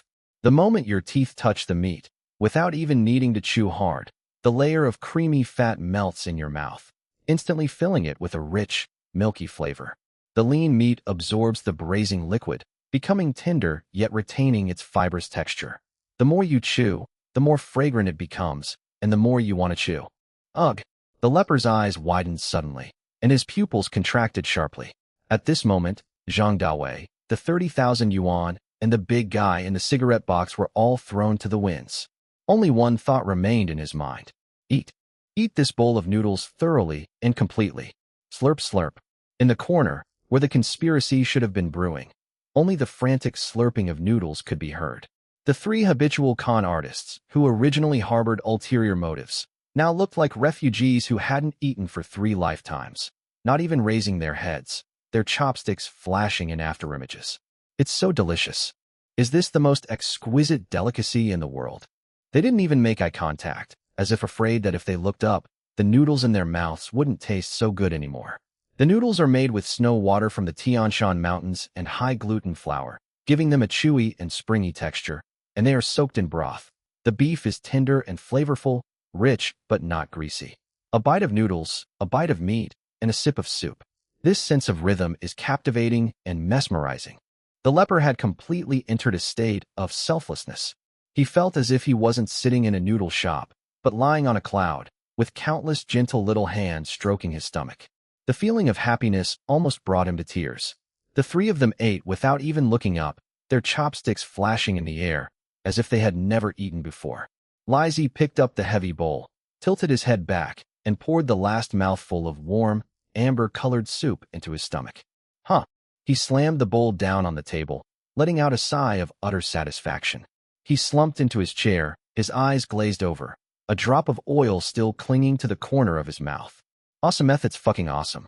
The two companions next to them also put down their bowls at the same time. The 3 large bowls in front of them were spotless, without a single scallion or drop of oil left. They were even cleaner than if they had been washed. The leper rubbed his round belly and subconsciously reached into his pocket for cigarettes, wanting a post-coital cigarette. However, his movements froze abruptly when his fingers touched the hard cigarette pack in his pocket. In that instant, his dazed eyes cleared instantly. His pupils contracted sharply, as if he had been electrocuted, and he sat up abruptly. There were no cigarettes in the pack. There was a shiny, oily cockroach inside. Who I am? Where am I? What am I here for? Lizzie stared at the empty bowl in front of him, so shiny it reflected his image, and then at his 2 equally satisfied underlings picking their teeth.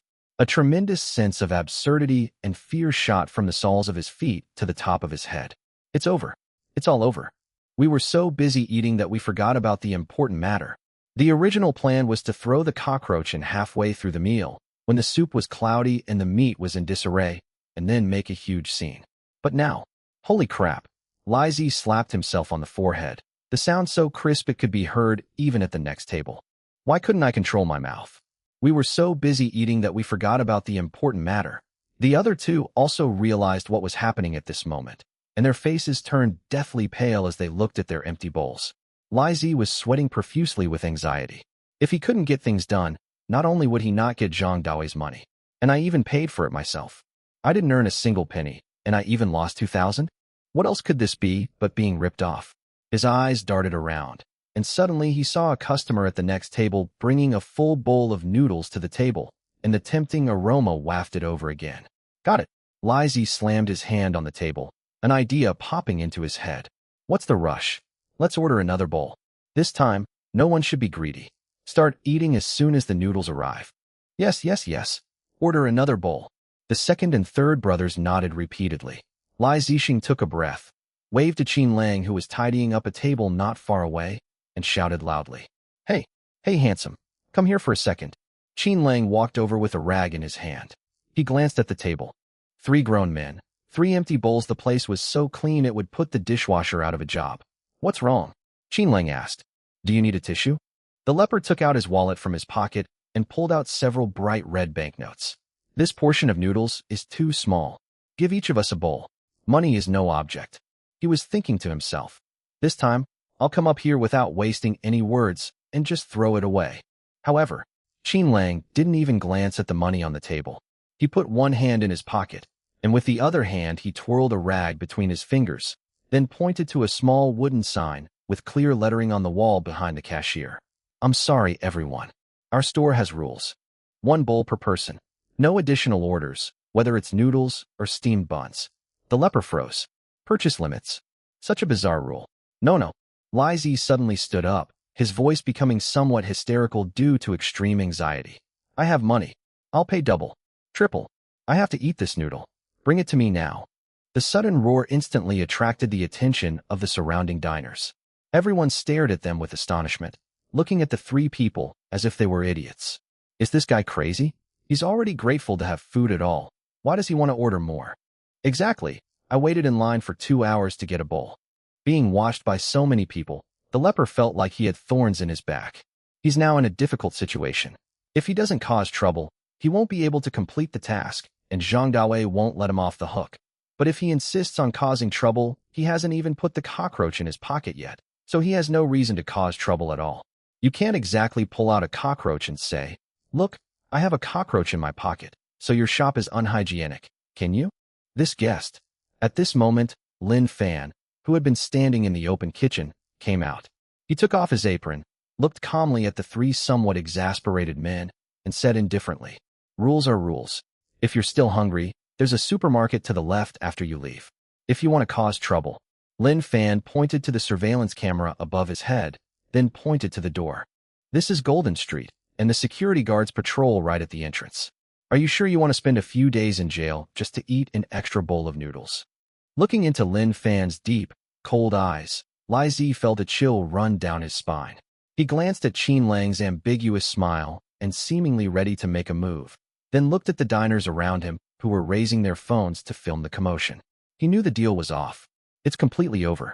Not only did it not tarnish their reputation, it actually gave them nearly 1,000 yuan in revenue and served as a free advertisement for so delicious that they wanted to order more but were refused. What the hell is this? Walk. Li Zi gritted his teeth, glared fiercely at Qinlang, then called to his 2 still dazed underlings and slunk away. As he reached the door, he turned back with extreme reluctance to look at the still steaming, deadly-smelling pot of braising liquid. I felt so frustrated. It was worse than swallowing a dead fly. I've never felt so humiliated in my life. Big brother, what should we do? As soon as he stepped outside, the second brother shivered from the cold wind and asked with a mournful face.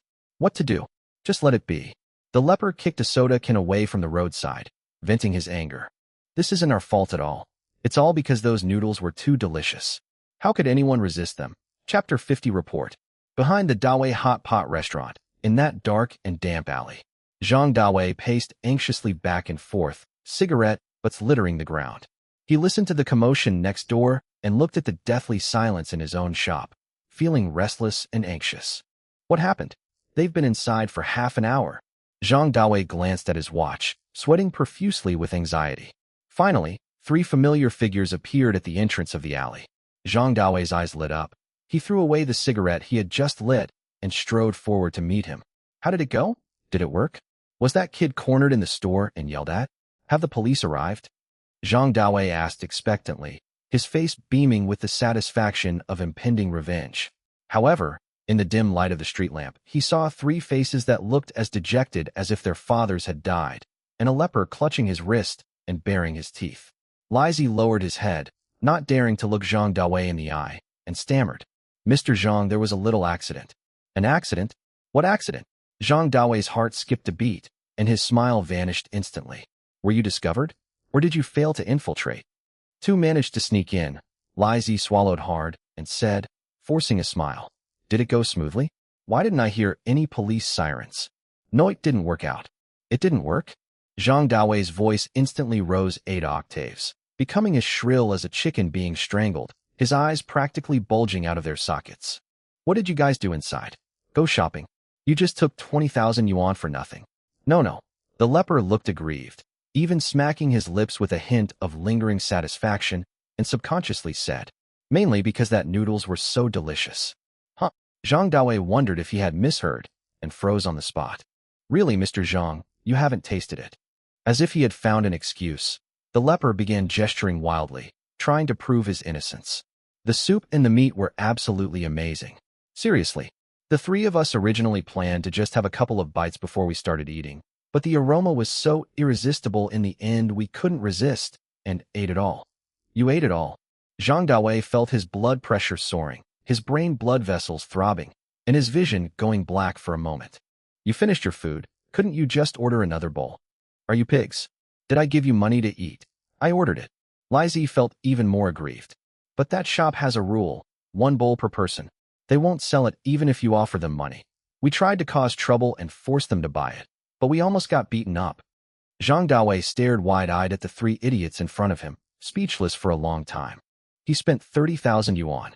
As a result, these 3 bastards not only failed to get things done, but also contributed nearly 2,000 yuan to the company's revenue. Was this guy sent to cause trouble, or to do food tasting? Tool, fuck your grandpas. Zhang Dawei finally snapped.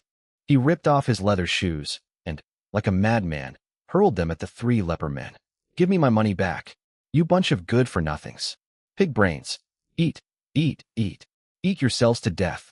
From the alley came Zhang Dawei's heart-wrenching roar, and the screams of Li Zi and his gang as they fled in terror. Ouch! Stop hitting me. Boss Zhang, the money's been spent. I bought noodles. Roll! The screams in the alley gradually subsided.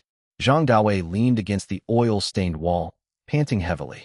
The toes of his leather shoes were torn from kicking so hard. Turning around, I saw that Li Zi and his 2 good-for-nothings had already disappeared. Useless. All of you are useless. Zhang Dawei spat fiercely, his hands shaking so badly he couldn't even light a cigarette. Not only did he fail to smear Lin Fan, he also made himself furious. What made him even more desperate was the loud noise coming from next door. He knew that if he didn't do something tonight, his Dawei hot pot would become a laughingstock on Phoenix Golden Street when the sun rose tomorrow. No, we absolutely cannot let this go. Zhang Dawei threw away the lighter and stared gloomily at the dim streetlight at the alley entrance. His mind kept replaying Li Zi's words, "It's so delicious. I couldn't resist eating it all. It's like I'm possessed." These words were like a bolt of lightning, cleaving open Zhang Dawei's chaotic mind. Wait, he wouldn't be. As a veteran in the restaurant industry, he knows the ins and outs of this business all too well. Even if a bowl of noodles were made with the flesh of a deity, it wouldn't be enough to make 3 thugs with ulterior motives, who were there to cause trouble with money, forget their mission. Unless... Contraband. Zhang Dawei slapped his thigh suddenly, his eyes gleaming with wild joy. I knew it. How could a kid who started out at a roadside stall possibly make such an addictive flavor? He must have put poppy shells in it. Or one of those new chemical flavorings. Or even that. The more he thought about it, the more reasonable it seemed, and the more excited he became. These days, it's not uncommon for unscrupulous businesses to add opium shells to soup in order to attract repeat customers. The fact that Lin Fan's restaurant is so incredibly popular, with customers eating like mad, perfectly fits the characteristics of drug addiction. Fine, Lin Fan. I only wanted to give you a rat to disgust you. But I didn't expect you to be so eager to die. Zhang Dawei grinned maliciously, pulled out his phone from his pocket, and quickly scrolled through his contacts, finally stopping at a number labeled Food and Drug Administration Section Chief Liu. This was the network of connections he had built up during his time in the underworld, and it was one of the reasons he dared to act so arrogantly on Jean Street. Hello? Section Chief Liu? Oh, it's Dawei. As soon as the call connected, Zhang Dawei's voice instantly became incredibly obsequious, and he began with warm small talk. I haven't dared to bother you lately. I heard you were busy with inspections recently. You must have been exhausted. You must take good care of yourself. Our area can't do without you. After a few polite words, he immediately changed the subject, his tone suddenly becoming serious and urgent. Section Chief Liu, I have something important to tell you. I have to file a formal complaint today. It's about that noodle shop that just opened next to my shop on Phoenix Golden Street, the one called Lin's Shop. I strongly suspect they illegally added poppy shells to the soup, and maybe even more dangerous contraband. I have a real feeling about it. You didn't see it, but those diners were like they were possessed after eating. wanting more and more. That kind of irresistible craving was just weird. Seriously, Section Chief, please bring your men over here immediately to investigate. This is a serious case that endangers public safety. If you investigate it thoroughly and catch them, it will be a great achievement. After hanging up the phone, Zhang Daoi's confident smile returned. A dead rat won't kill you? Then let the state apparatus destroy you. As soon as the Food and Drug Administration officials arrive, regardless of whether they find anything, just the fact that they've labeled the business and shut it down for 10 days to half a month will wipe out the newly established popularity. Moreover, he firmly believed that Lin Fan's soup was definitely not clean. Chapter 51 Divine Water. The front hall, Lin family shop. It was nearly 8:30 p.m., and the peak passenger flow showed no signs of abating. Lin Fan stood in the open kitchen, his long chopsticks flying, serving bowl after bowl of beef brisket noodles out the window. Although he was physically tired, he felt exceptionally cheerful as he watched the reputation points constantly fluctuating on the system panel. Dad, Tuanshuan is sleepy. Tuanshuan sat on her special little chair behind the cashier, nodding her head like a little bobbing insect. Lin Fan's heart softened, and he was about to tell Shun Man to take the child back to rest. Sudden, wah wah, a sharp, piercing siren ripped through the bustling night sky of Jean Street as it drew nearer. Immediately afterwards, two vans bearing the words Market Supervision and Food Safety Enforcement flashed their blue and red police lights and stopped in front of the shop, blocking the queue of people. What's going on? Uncle's here. What happened? The diners in line were startled and quickly moved aside. The car door opened, and 7 or 8 uniformed staff members jumped out with serious expressions. The leader was a middle-aged man with a square face and a dignified expression, carrying a black briefcase. Behind them, Zhang Daowei, acting like a guide, shouted loudly. Section Chief Liu, this is it. This is the shady establishment. That shout drew the attention of hundreds of people inside and outside the store. Lin Fan stopped what he was doing and frowned slightly. Stop! Stop! The middle-aged man, referred to as Section Chief Liu, strode into the store and waved to the law enforcement officers behind him to control the scene. I am Liu Jiangwo from the District Food and Drug Administration. We received a tip from a member of the public who suspects that this place is illegally adding toxic and harmful substances to food. We are now conducting a surprise inspection in accordance with the law.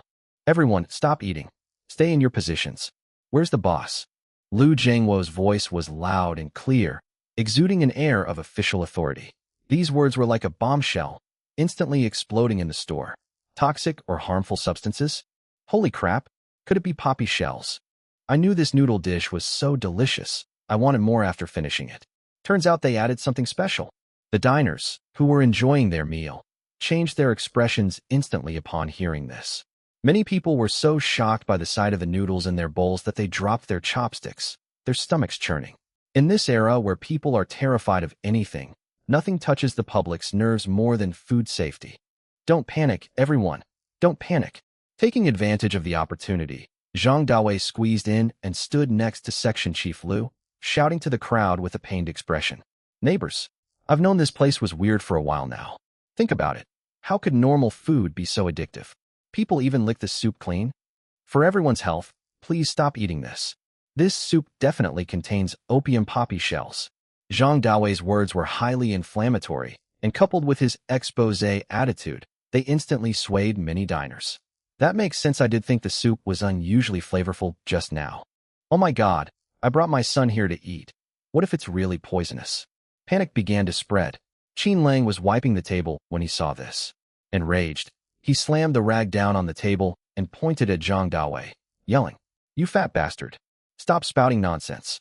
You think you can slander others just because your own business is bad? Believe me or not, I'll sue you for defamation. Oh, young Master Qin, you're here too? Zhang Daowei gave Qin Lang a forced smile and said in a sarcastic tone, I know you have a good relationship with this boss, but this is a legal matter. Even if you're rich, you can't protect criminals, can you? This is like poisoning ordinary people. You. Qin Lang was furious and was about to make a move when Zhao Tianyi pulled him back. Don't be impulsive. This needs evidence, Zhao Tianyi said in a low voice, looking coldly at Section Chief Liu. Let them investigate. If they can't find anything, this isn't over. Lin Fan had already come out of the kitchen. He took off his apron, gently patted Tuanshuan's back, and gestured for Shin Man to take the child upstairs so as not to frighten the child. Then, he turned to face Lu Jiangwo and Zhang Dawei, his expression still calm, as if the farce before him had nothing to do with him. Lin Fan said calmly, "Since we've received a report, then please proceed." Lu Jiangwo glanced at Lin Fan with some surprise. Most merchants would be terrified or busy offering cigarettes and bribes when faced with such a surprise inspection. How come this young man is so calm? Humph, they have pretty good mental fortitude. Lu Jiangwo snorted coldly and waved his hand. Xiao Wang, Xiao Li, get the rapid testing kit ready. Focus on testing the soup base. Test for papaverine, morphine, and codeine, test them all. Yes. The two staff members immediately opened their silver testing kits, took out test tubes, test strips, and samplers, and went straight to the large brine vat that was still steaming. The entire room fell silent. Everyone held their breath, staring intently at the two staff members' movements. Zhang Dawei craned his neck, his eyes practically bulging out, and prayed frantically in his mind. Change color. Change color. It must change color. If the test strip changes color, Lin Fan is finished. Not only will the shop be shut down, but he'll also have to spend several years in jail. The staff member very professionally scooped a spoonful of soup, dripped it onto the test strip, then divided it into test tubes and added the test reagent. 1 second, 2 seconds, 3 seconds. Time seemed to stand still. Sweat dripped down Zhang Dawei's forehead. However, the color of the test strip remained unchanged, as steady as a rock. The liquid in the test tube did not show any positive reaction, precipitation, or discoloration. Reporting to the section chief, Xiao Wang, who was in charge of the testing, looked up at Lin Fan, then at the test tube in his hand, and reported loudly. Papaverine test, negative. Morphine test, negative. Codeine test result, negative. Nitrite test results are normal. Even Xiao Wang looked at the readings on the instrument with some disbelief. The heavy metal and pesticide residue levels in this soup are even lower than in purified water. All indicators are rated as excellent. Boom. This result was like a resounding slap in the face to Zhang Dawei. The entire audience erupted in uproar. Negative? No poison. Not only is it non-toxic, but its indicators are also excellent, cleaner than purified water. Holy crap. Is this boss using some kind of miracle water? The diners, who were initially panicked, breathed a sigh of relief, followed by anger towards Zhang Dawei. It turns out it was a false accusation after all. That fat guy is so despicable. He has no ability, so he tries to disgust people. He almost led me astray. Boss, give me another braised egg to calm my nerves. Chapter 52. There's definitely poison in this soup. Lin Fan looked at Zhang Dawei, whose face was deathly pale, and laughed. Mr. Zhang, is this what you call evidence? It seems your nose isn't very sensitive. You mistook the smell of beef bones for opium? Zhang Dawei was completely stunned. Impossible. Absolutely impossible. This soup smells so good. How could it be made without any additives? Is there really such a thing as a divine delicacy that can be made without technology? He doesn't believe it.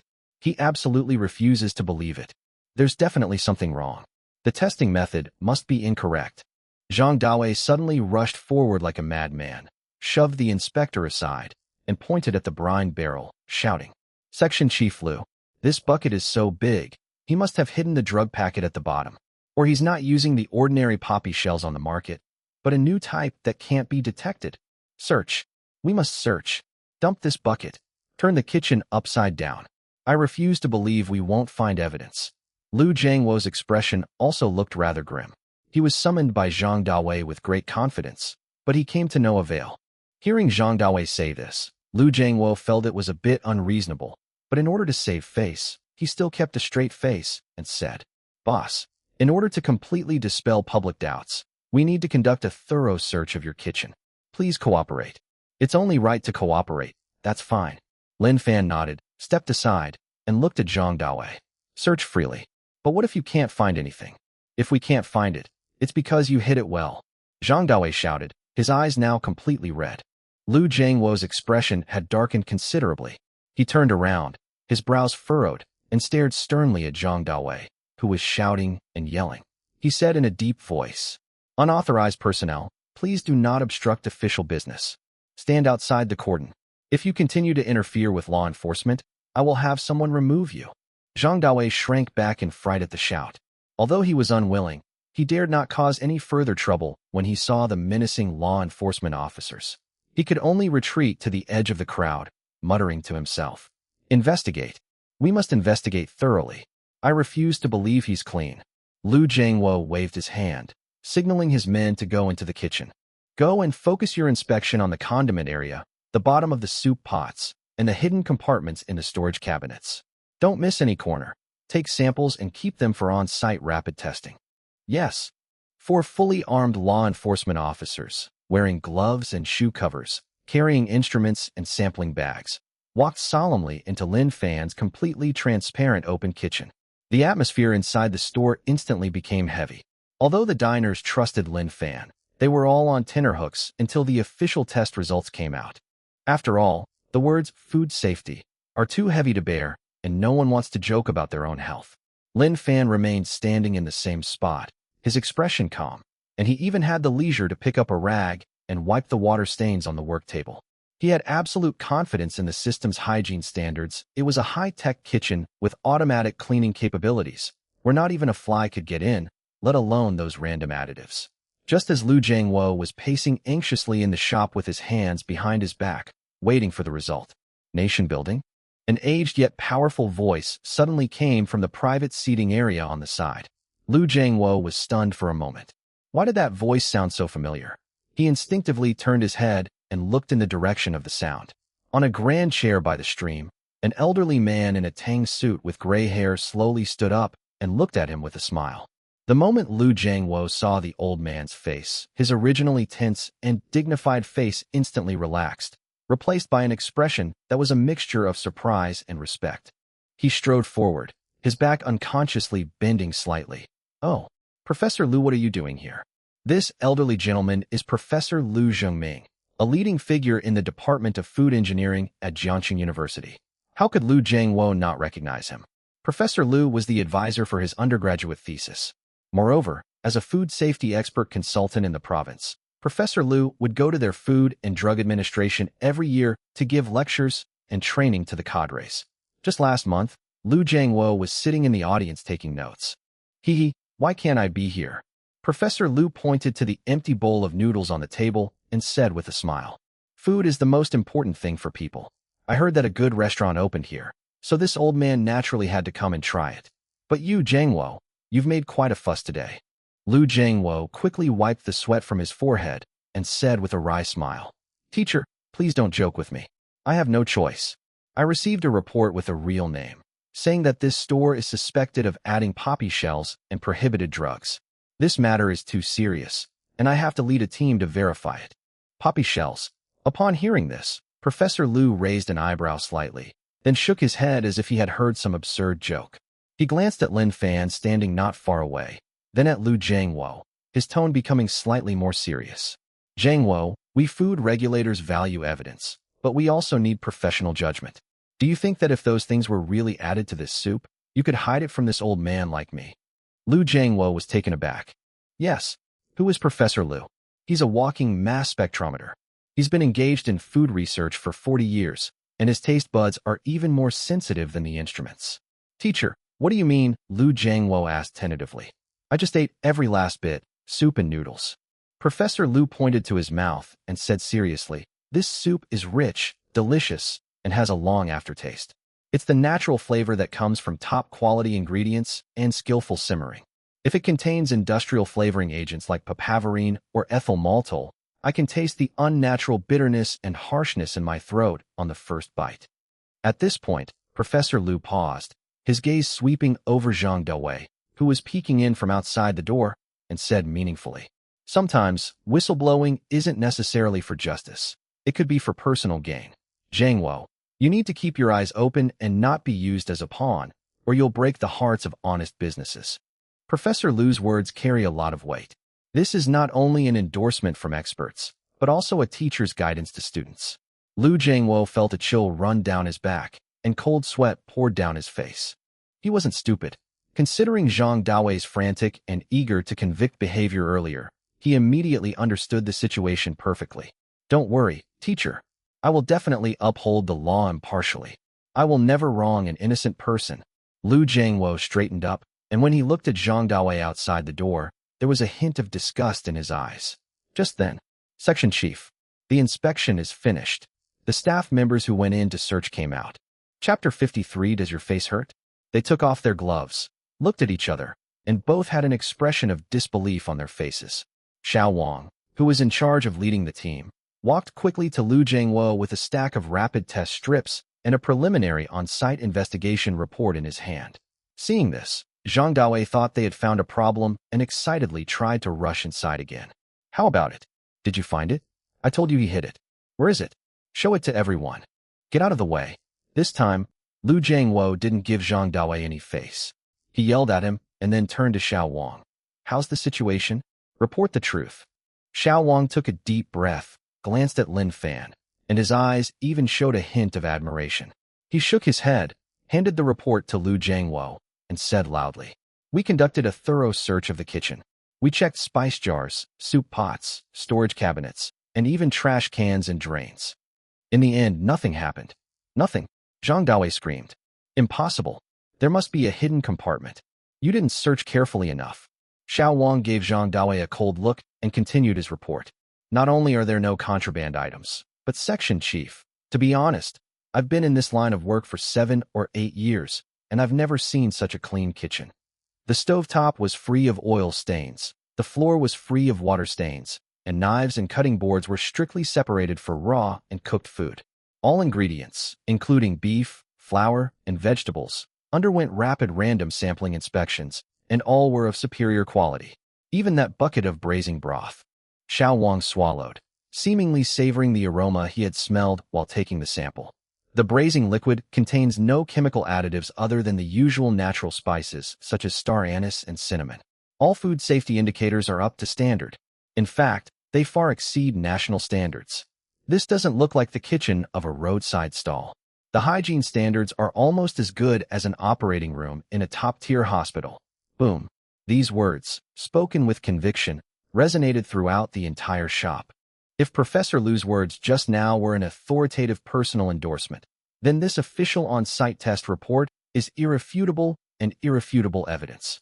The audience erupted in a commotion, followed by thunderous applause. Wow, cleaner than an operating room? I believe you. Look at that open kitchen. The glass is so clean I'm afraid I'll bump into it. Ha ha ha. I knew Boss Lin was innocent. That fatso was just jealous. Zhang Dawei, what else do you have to say? Doesn't your face hurt? The jeers from the diners surged toward the door like a tidal wave. Zhang Dawei froze, his face ashen, his lips trembling, trying to say something but unable to utter a sound. How is that possible? How could we possibly not find any evidence against them? In the restaurant business, which kitchen doesn't have some shady dealings? Even without poppies, it's normal to have some expired ingredients or unsanitary corners. Is Lin Fan a freak? He turned the kitchen into a laboratory? Lu Jiangwo held the report, his face ashen. He felt like he had been made a fool of by Zhang Dawei, not only wasting manpower, but also almost wronging a good shop that even Professor Lu recognized. He strode up to Zhang Dawei and slammed the report in his hand into Zhang Dawei's chest. Smack. Zhang Dawei, is this the solid evidence you're talking about? Is this the real name report you're talking about? Lu Jiangwo pointed at Zhang Dawei's nose and angrily rebuked him. This is malicious reporting. It's disrupting market order. It's wasting administrative resources. 2. Zhang Dawei's legs went weak, and he almost knelt on the ground. Section Chief Lu, it's a misunderstanding's all a misunderstanding. I might have seen wrong. You misjudged? You misjudged, yet you dared to bring so many people to shut down someone's shop? You misjudged, yet you dared to publicly accuse someone of poisoning. Lu Jiangwo sneered. All right, stop explaining. According to relevant regulations, we need to investigate your malicious whistleblowing. Also, we've received complaints from the public about the hygiene of your Dawei hot pot restaurant. We'll be going to check it out tomorrow. No, Section Chief Lu. Zhang Dawei let out a desperate scream. He knows best what the situation is like in his shop right now. If they really investigate like they did with Cha Lin Fan, he'll be fined until he's bankrupt. Take him away. Don't embarrass yourself here. With a wave of his hand, Lu Jiangwo sent 2 law enforcement officers forward, one on each side, to invite Zhang Dawei, whose legs were trembling, away. After dealing with the farce, Lu Jiangwo turned around, his face once again displaying a warm smile, walked up to Lin Fan, and extended his hands. Mr. Lin, I'm so sorry. We didn't do our job properly and listened to the slander of some petty people, which disturbed your business. However, this inspection has also proven that your store is indeed a trustworthy and reliable store that people can trust.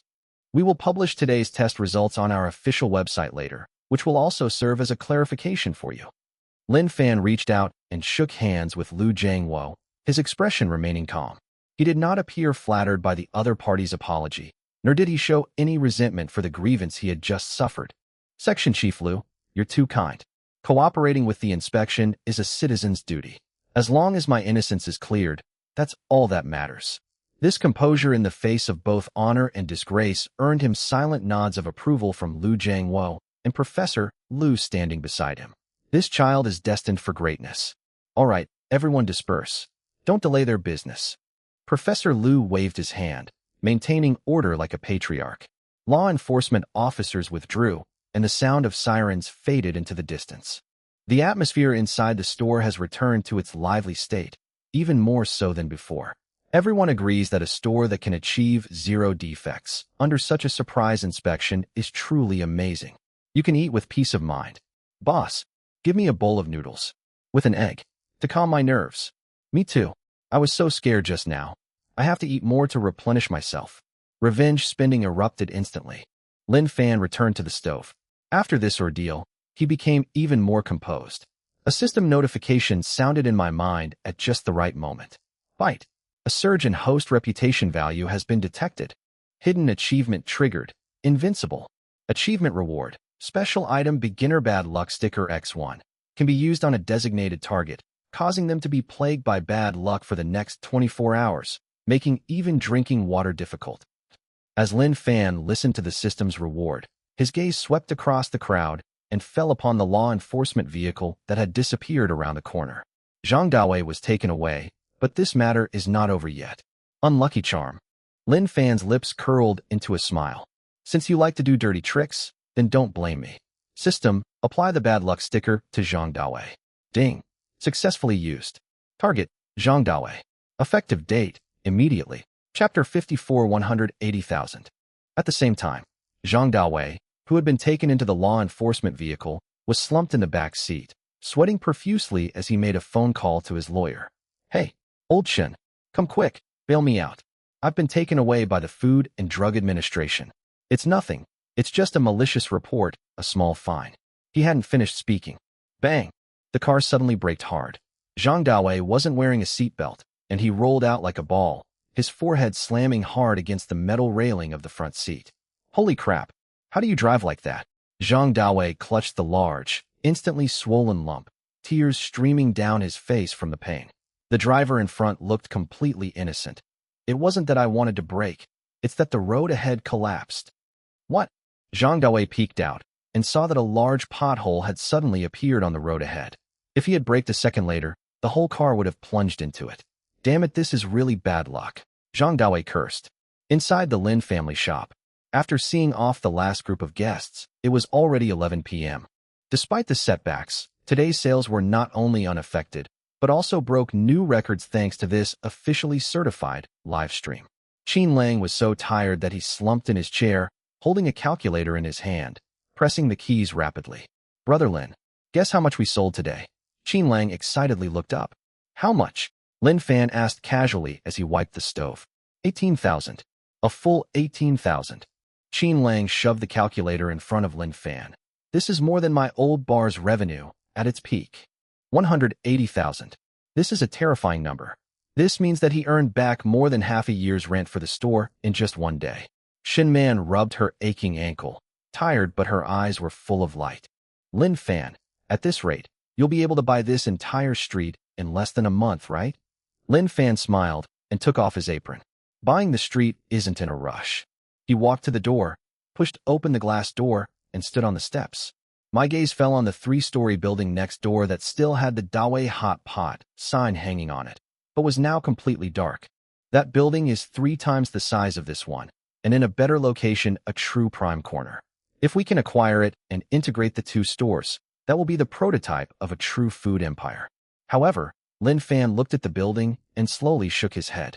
because he knew better than anyone else that the current booming business was based on the system's grand opening promotion and unlimited supply of ingredients. But after midnight tonight, everything will be back to normal. That rigid system had long ago etched the rules into his mind. The daily food quota was fixed, tightly gripping his neck. Even more deadly is that core ironclad rule. All ingredients provided by the system must be cooked by Lin Fan himself. What does that mean? This means he cannot hire a chef or take on apprentices. Once the process is outsourced, those top-quality ingredients instantly lose their magic and become ordinary mortals, with their flavor greatly diminished. One person, one pair of hands. Even if his body has been enhanced and his hand speed is astonishing, a person's energy is ultimately made of flesh and blood, not a machine. If he really takes over that big restaurant next door, which is several hundred square meters in size, and hundreds of people sit inside, but he can't cook anything even if he works his butt off in the kitchen, leaving customers sitting outside waiting for 2 hours? That's not doing business, that's ruining your reputation. Since we can't have a large quantity to satisfy everyone, we have to take another approach. Lin Fan withdrew his gaze, his eyes hardening. Since we can't do it all, let's take the principle of scarcity makes things valuable to the extreme. He turned around and went back into the store. Looking at Qin Lang and Shun Man, who were still excitedly planning for the future, he took out the small blackboard, picked up the chalk, and wrote a few lines. Everyone, starting tomorrow, we will be limiting the quantity. Qin Lang and Shun Man went over to take a look, and their eyes widened in surprise. Important notice. Limited supply resumes starting today. Supreme beef brisket noodles, limited to 200 bowls per day. Golden crab roast soup dumplings, limited to 100 baskets per day. Heartbreakingly delicious fried rice, limited to 100 servings per day. Chinquan tea eggs, limited to 100 per day. While supplies last, no additional orders will be placed. 1 item per person. Holy crap! Qin Lang pointed at the blackboard, his voice cracking. No way, are you crazy?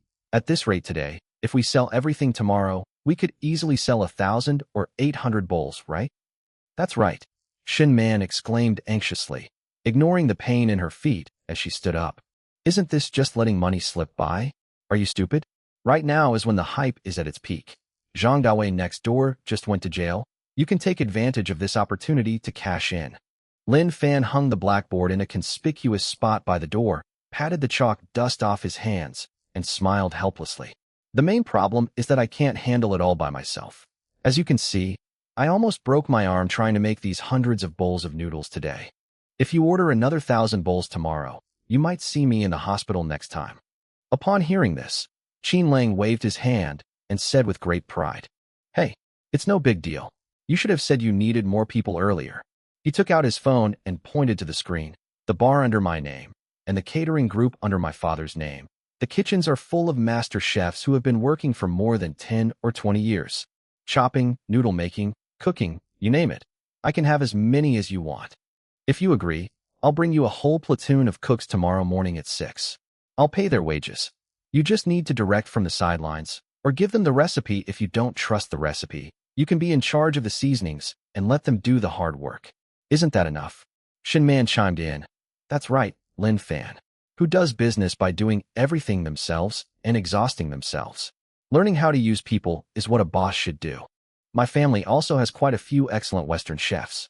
Although they're not your majors, their knife skills are definitely top-notch. Can you borrow them for a few days as a temporary solution? Lin Fan was somewhat moved by their kindness.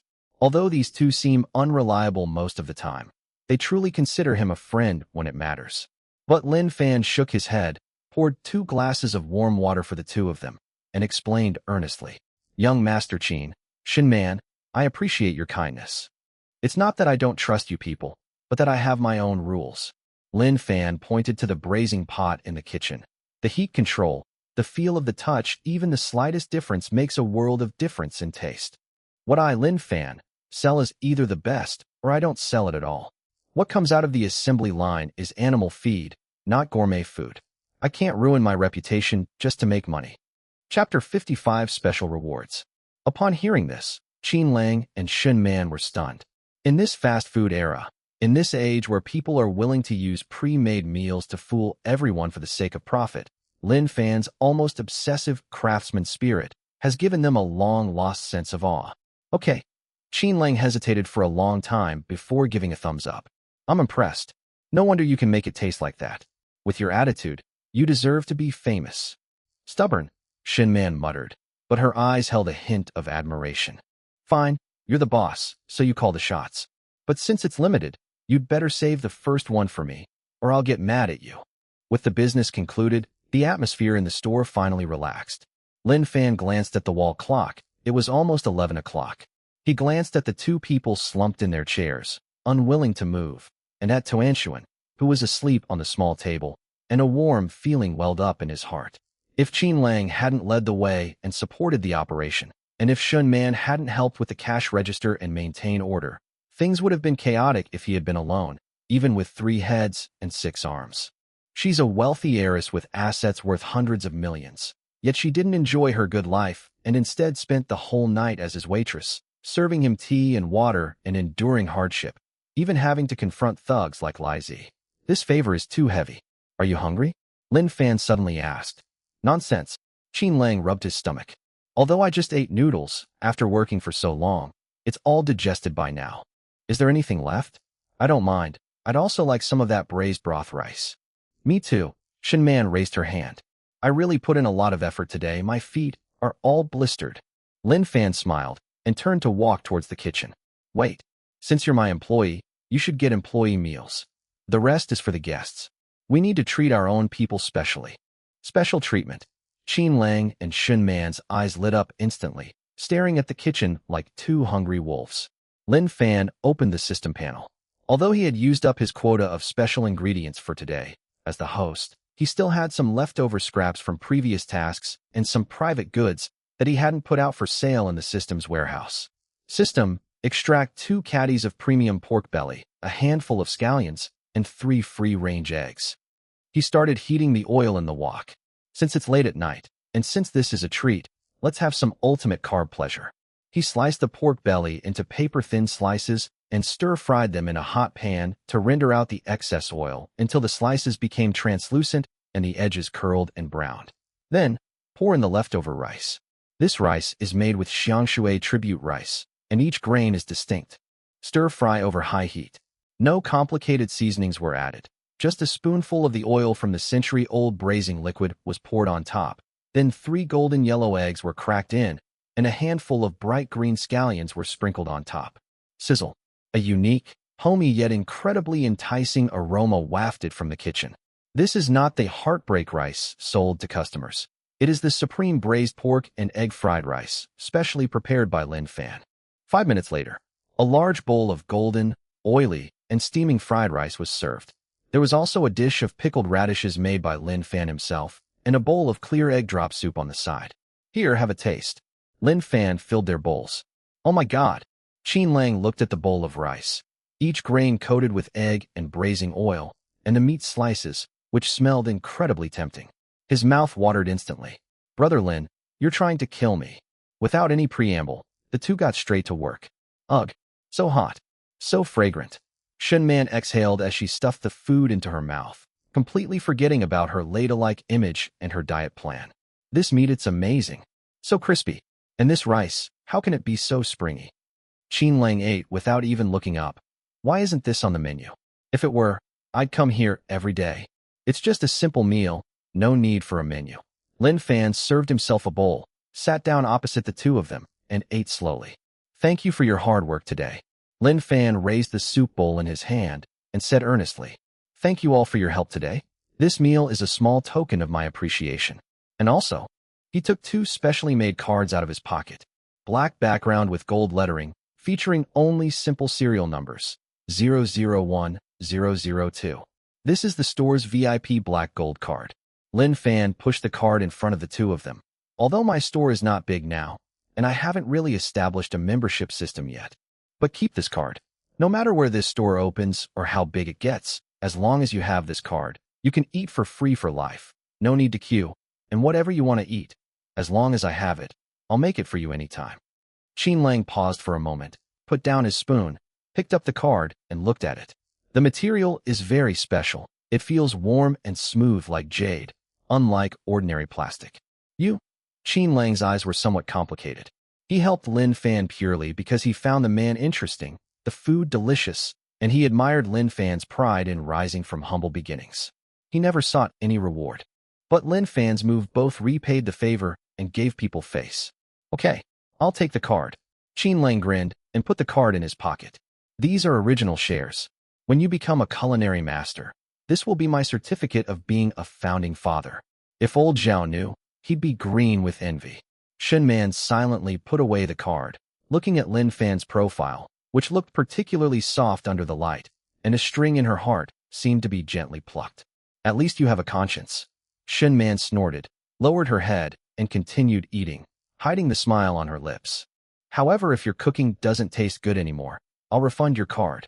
Don't worry, things will only get better. After seeing Qin Lang and Shen Man off, the bustling Lin family shop finally quieted down completely. Lin Fan picked up Tuanshuan, who was already half asleep on the small table. Even in her sleep, the little girl clutched the undelivered flyer tightly in her hand, muttering, "Daddy noodles delicious." Little glutton. Lin Fan gently rubbed his nose against his daughter's forehead, turned off the shop lights with one hand, and pulled down the roller shutter. It was already midnight. Most of the neon lights on Phoenix Golden Street have been turned off, and only the street lights cast long shadows of the Wuling Hongguang minivans. Back at Jimao Mansion, Lin Fan gently placed Tuanshuan on the soft princess bed and covered her with a blanket. After doing all this, he felt as if his entire skeleton had fallen apart. Despite the systematic physical enhancement, today's battle was just too tough. From the opening in the morning, to the luxury cars blocking the door at noon, to the Food and Drug Administration scandal in the evening, and the high-intensity wok tossing and noodle cooking all day long. The dual drain on both mental and physical energy surged like a tidal wave the moment the infinite power buff disappeared. Lin Fan took a hot shower in the bathroom, washing away the smell of cooking oil and his fatigue. Although I was physically tired, I was unusually excited, because today's gains were truly enormous. Ding! Detected that the host's new store achieved a resounding success on its opening day, breaking historical sales records. Ding!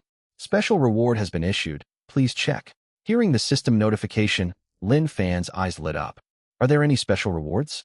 With a thought, he clicked on the gift package that was shimmering with golden light. Chapter 56, Ice Jade Plum Juice. Congratulations, host, you have obtained a refreshing and thirst-quenching recipe Ice Jade Plum Drink. Note: this product is made with top-quality ingredients such as century-old dried plums and Tian Shan Snow Lotus Honey.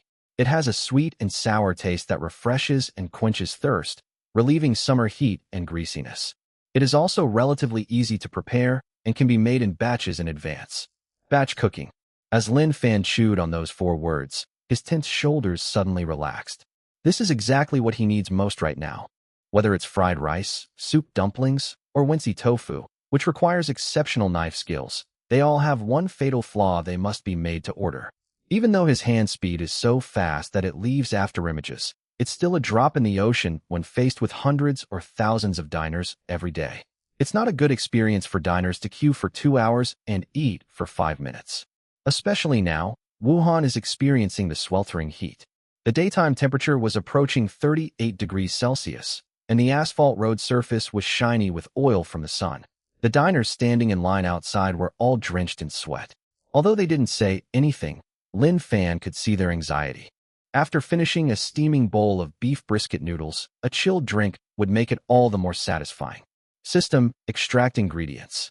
Lin Fan's mind stirred. A barely perceptible ripple spread through the air, followed by a heavy, muffled thud.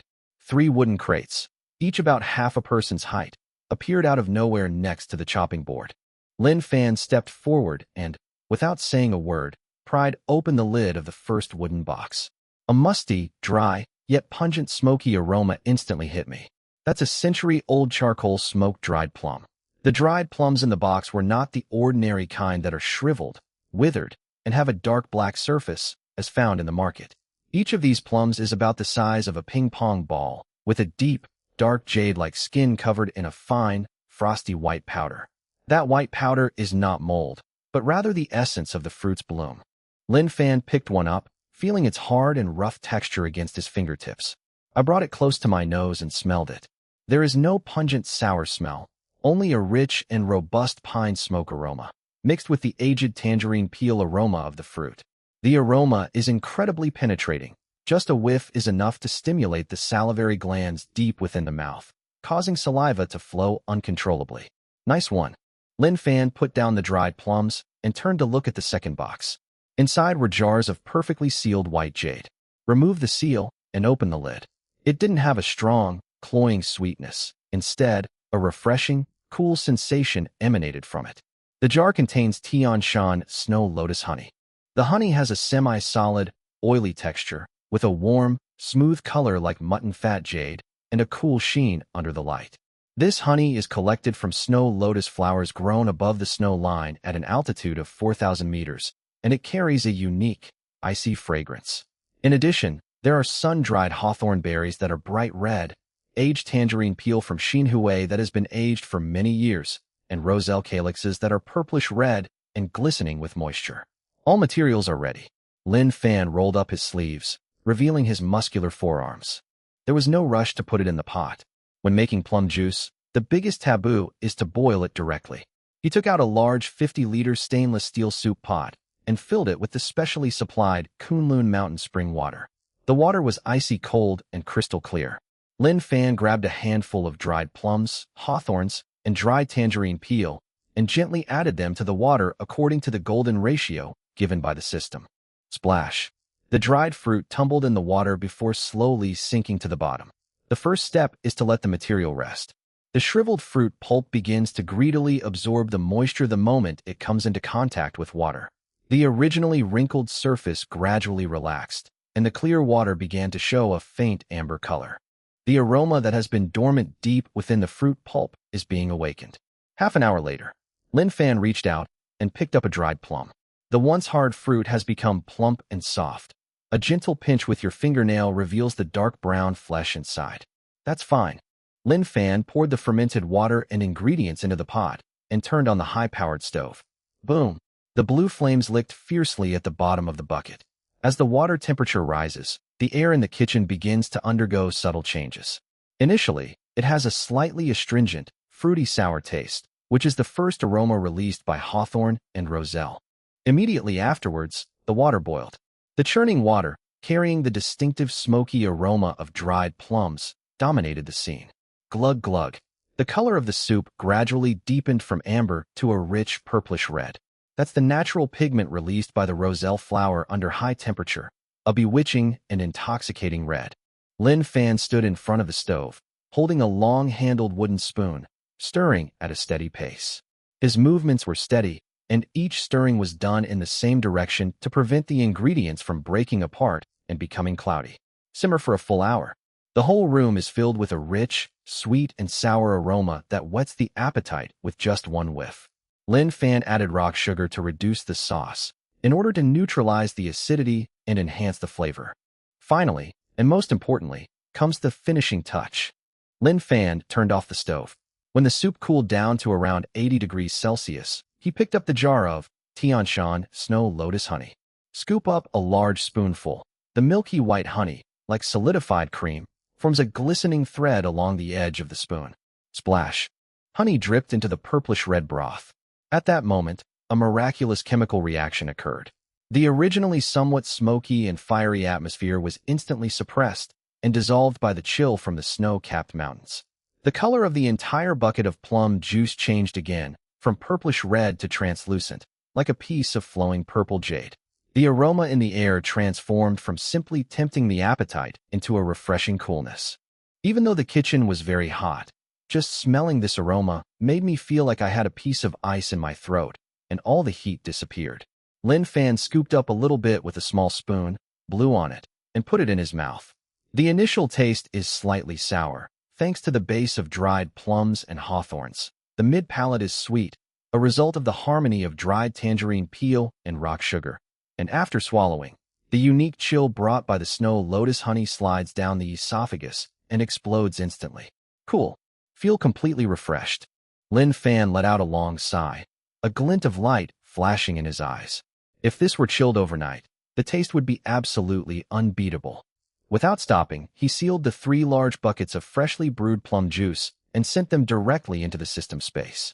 That space can precisely control the temperature at 0 degrees without freezing, thus locking in the flavor to the greatest extent. It was already 3 a.m. when I finished all this. Lin Fan wiped the fine sweat from his forehead, glanced at his sleeping daughter upstairs. A gentle smile appeared on his lips, and he turned to take a cold shower. The next day, early morning, sunlight streamed through the gaps in the curtains and onto the pink bed. Tuanshuan rubbed her sleepy eyes and sat up in bed, a tuft of hair sticking up stubbornly on her head. "Dad," the little one called out in a soft, sweet voice and ran barefoot out of the bedroom. She sniffled as soon as she came down the stairs. "It smells so good." Chapter 57 Business Opportunities. It's not the meaty aroma, but a sweet and sour smell that makes your mouth water. Lin Fan was carrying 2 glasses out of the kitchen when he saw Tuan Tuan and waved with a smile. "Awake? Go brush your teeth. Dad made a new drink." "Drinks." Tuanshuan's eyes lit up, and she ran into the bathroom. Less than 3 minutes later, she rushed out with a small toothbrush in hand, white foam still hanging from her mouth. "All done." Lin Fan helplessly wiped her mouth clean, then handed her a glass of dark purple liquid. The outside of the glass was covered with fine water droplets, and a few crystal-clear pieces of old ice floated inside. The liquid was an extremely beautiful color, like a deep purple gemstone contained in a cup. Tuanshuan held the cup with both hands and carefully took a small sip. Slurp. The next second, the little guy's eyes widened suddenly, and he shuddered as if he had been electrocuted. "Wow, cool, sour, so sweet," Tuanshuan exclaimed in surprise, her little face, which had been a little drowsy from just waking up, instantly becoming full of energy.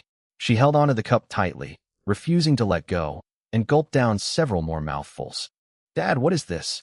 It tastes a million times better than cola. This is called sour plum drink." Lin Fan patted her head. "It's for cooling off in the summer." "Is it good?" "It tastes so good." Tuanshuan feels a cool breeze blowing in her stomach. The little guy described it vividly. Seeing his daughter's satisfied expression, Lin Fan felt reassured. Children have the most sensitive sense of taste, and since Tuanshuan likes it so much, this thing is definitely going to be a hit. The city of Jiangxing was unusually hot that day.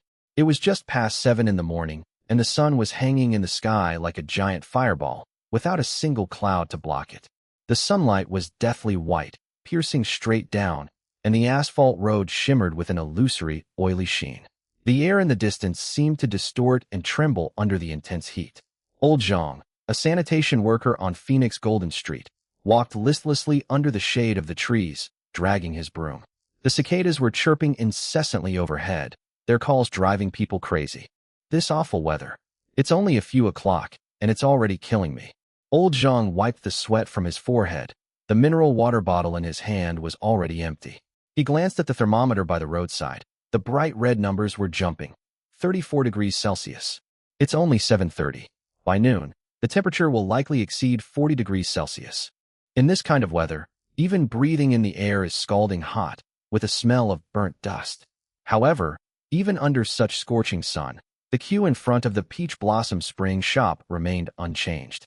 The team seemed unusually silent and anxious today. Huff huff. At the front of the line, the fat man who always wore a floral shirt, everyone called him Fatty Wong, was holding a huge palm leaf fan and fanning himself frantically. But the air that comes out of the fan is also hot. His shirt was already soaked through, clinging tightly to his chest and back, outlining the folds of his flesh. Sweat streamed down his round cheeks, stinging his eyes. "I can't take it anymore, I really can't." Fatty Wong was panting heavily, his tongue almost sticking out. "I'm risking my life to queue up for a bowl of noodles." Standing behind him was a young woman dressed in business attire, her makeup almost done. She held up a sun umbrella, huddled in a small patch of shade under it, and blew a small fan wildly at her neck. But her long hair was still wet and clung to her neck. "Hey, tell me, are we stupid?" The girl couldn't hold back any longer, her voice a little hoarse. "It's so hot. And we're going to eat those piping hot beef brisket noodles when we go into the store later. Won't we get heat stroke on the spot?" These words resonated deeply with everyone. Anyone who has tried it knows. Lin Fan's skills are truly exceptional.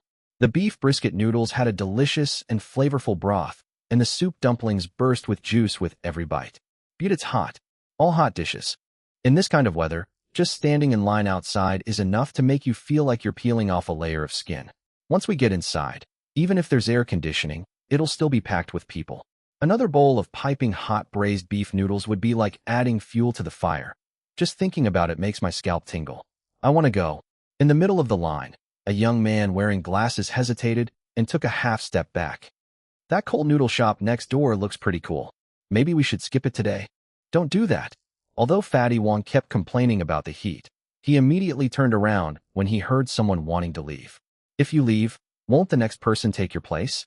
You'll regret missing out on Boss Lin's noodles for 3 days straight. Just bear with it a little longer, and your mind will calm down. Damn it, a calm mind brings coolness. The young man pointed to the scorching sun overhead. Look at this asphalt on the ground.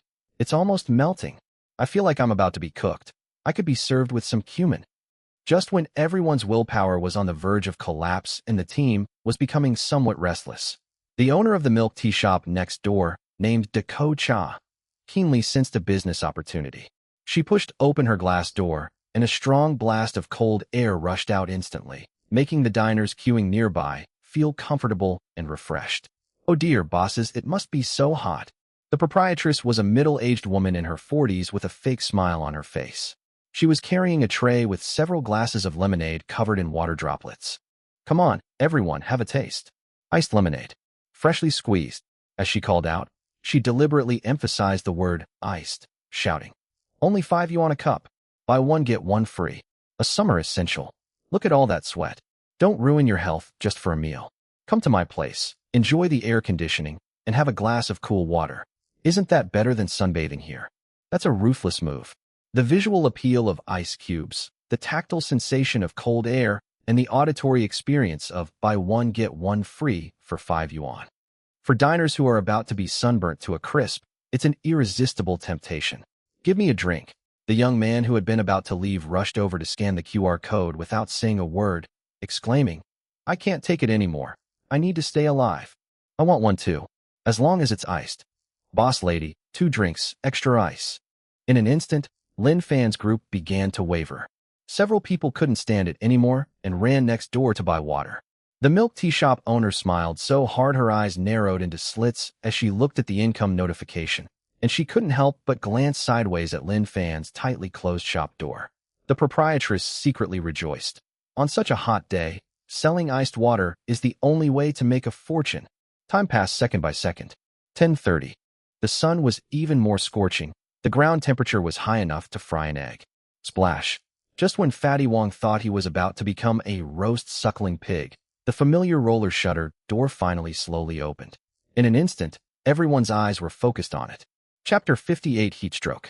Even before the door was fully opened, that unique fragrance wafted out first. Lin Fan was wearing his signature white chef's uniform, and he was still carrying the small blackboard he used to write the menu. "Boss Lin, it's finally open. Help, let us in." The crowd was like a pot of boiling water, instantly boiling over. Lin Fan didn't say anything, but walked to the door and hung the small blackboard in that conspicuous place. Several sharp-eyed diners in the front row immediately noticed the extra line of words on the blackboard. It was written in white chalk, the handwriting vigorous and powerful, conveying a sense of determination. New arrival today, iced jade plum juice. Price, 88 yuan per cup, unlimited quantity, while supplies last. Dead silence. The crowd, which had been noisily rushing in, seemed to have been put on pause and instantly froze. After a few seconds of silence, what erupted was not cheers, but an incredulous chorus of boos and complaints. 88. Fatty Wong wiped the oil and sweat from his face, stared at the blackboard with wide eyes, as if the numbers on it could bite him. "Mr. Lin, did you put the decimal point in the wrong place? It's 8 yuan and 80 cents, right?" A young man wearing glasses next to him also pushed up his glasses, looking completely puzzled. "Plum juice. 88 yuan a cup?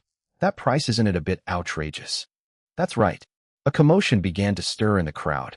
Everyone there was a regular customer, and they had no doubt about Lin Fan's culinary skills, but the price was certainly a nerve with many. "Mr. Lin, let's be frank," a middle-aged man in a polo shirt said, frowning. "We'll accept your soup dumplings selling for several hundred yuan, because each bite is filled with meat and soup, and it's made with real skill. We'd accept your fried rice for 50, since the rice and the eggs are definitely different. But this plum juice..." The middle-aged man pointed to the next room. Isn't that just plum water with a little sugar? My old lady knows how to make this stuff. It only costs a few dollars a pot. You're selling this cup for 88 yuan? Isn't that a bit too much of a markup? Yeah, isn't this just a regular drink? Although Mr. Lin's food is delicious, I definitely wouldn't buy this if it were just ordinary plum juice. 88 for a cup of water? I'm not a sucker. Complaints and criticisms abound. Although everyone is a fan, they are not stupid. In most people's minds, plum juice is a cheap drink to cool them down in the summer, and it's even offered as a free, unlimited refill in hot pot restaurants. This is like suddenly seeing someone selling boiled water at the price of mitai. Your first reaction would definitely be resistance. Of course, there were also dissenting voices in the crowd. What's all the noise about? A little girl dressed in hanfu was a bit unhappy. Don't buy it if you think it's too expensive. When has Boss Lin ever ripped off anyone? If he dares to sell it for 88, there must be a reason why it's 88. Exactly.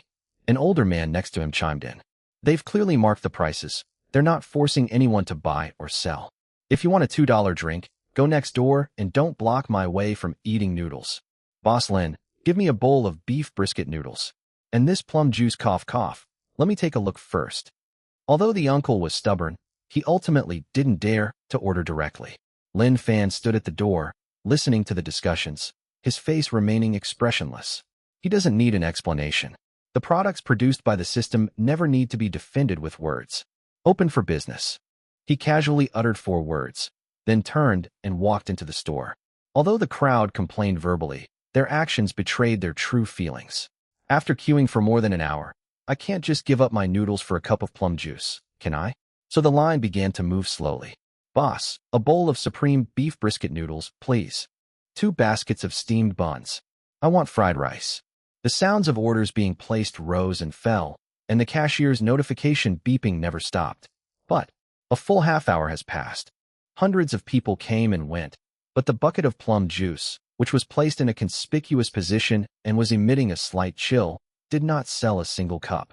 Everyone selectively ignored it. Some people even went to the milk tea shop next door to buy a 5 yuan cup of lemonade to bring in after ordering noodles.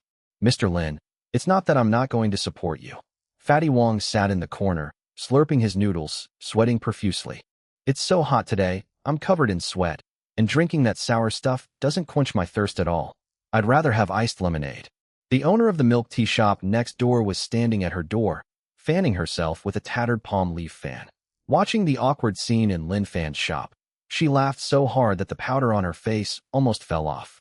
Oh my god, that's hilarious. She said to the passers-by in a sarcastic tone, see? That's what happens when you get cocky. You really think you're a culinary genius. Selling a cup of plum juice for 88 yuan? Are you out of your mind? Looks like Mr. Lin's reputation is going to be ruined today. Come on, have some lemonade. It's only 2.5 yuan a cup, made with the real stuff, no fancy stuff. When she called out, quite a few people who were in line actually went to buy her water. Lin Fan was busy cooking noodles in the kitchen. He saw what was happening outside, but he didn't care at all. The ingredients are right there. Those who understand will understand. You can't force someone who doesn't understand. It was noon. The sun was scorching hot. The asphalt on the ground seemed to melt, and the air was filled with a dry, dusty smell. The queue stretched all the way to the side of the road. With no shelter, everyone was exposed to the scorching sun. Why is the weather so stuffy today? At the end of the line, a female college student in a white dress looked a little off. She is a sophomore at a nearby university. I heard the soup dumplings here are delicious, so I made a special trip to queue up since I didn't have any classes. But she underestimated the lingering heat of late summer in Jiangqing. She hadn't eaten breakfast and had been exposed to the sun for over an hour.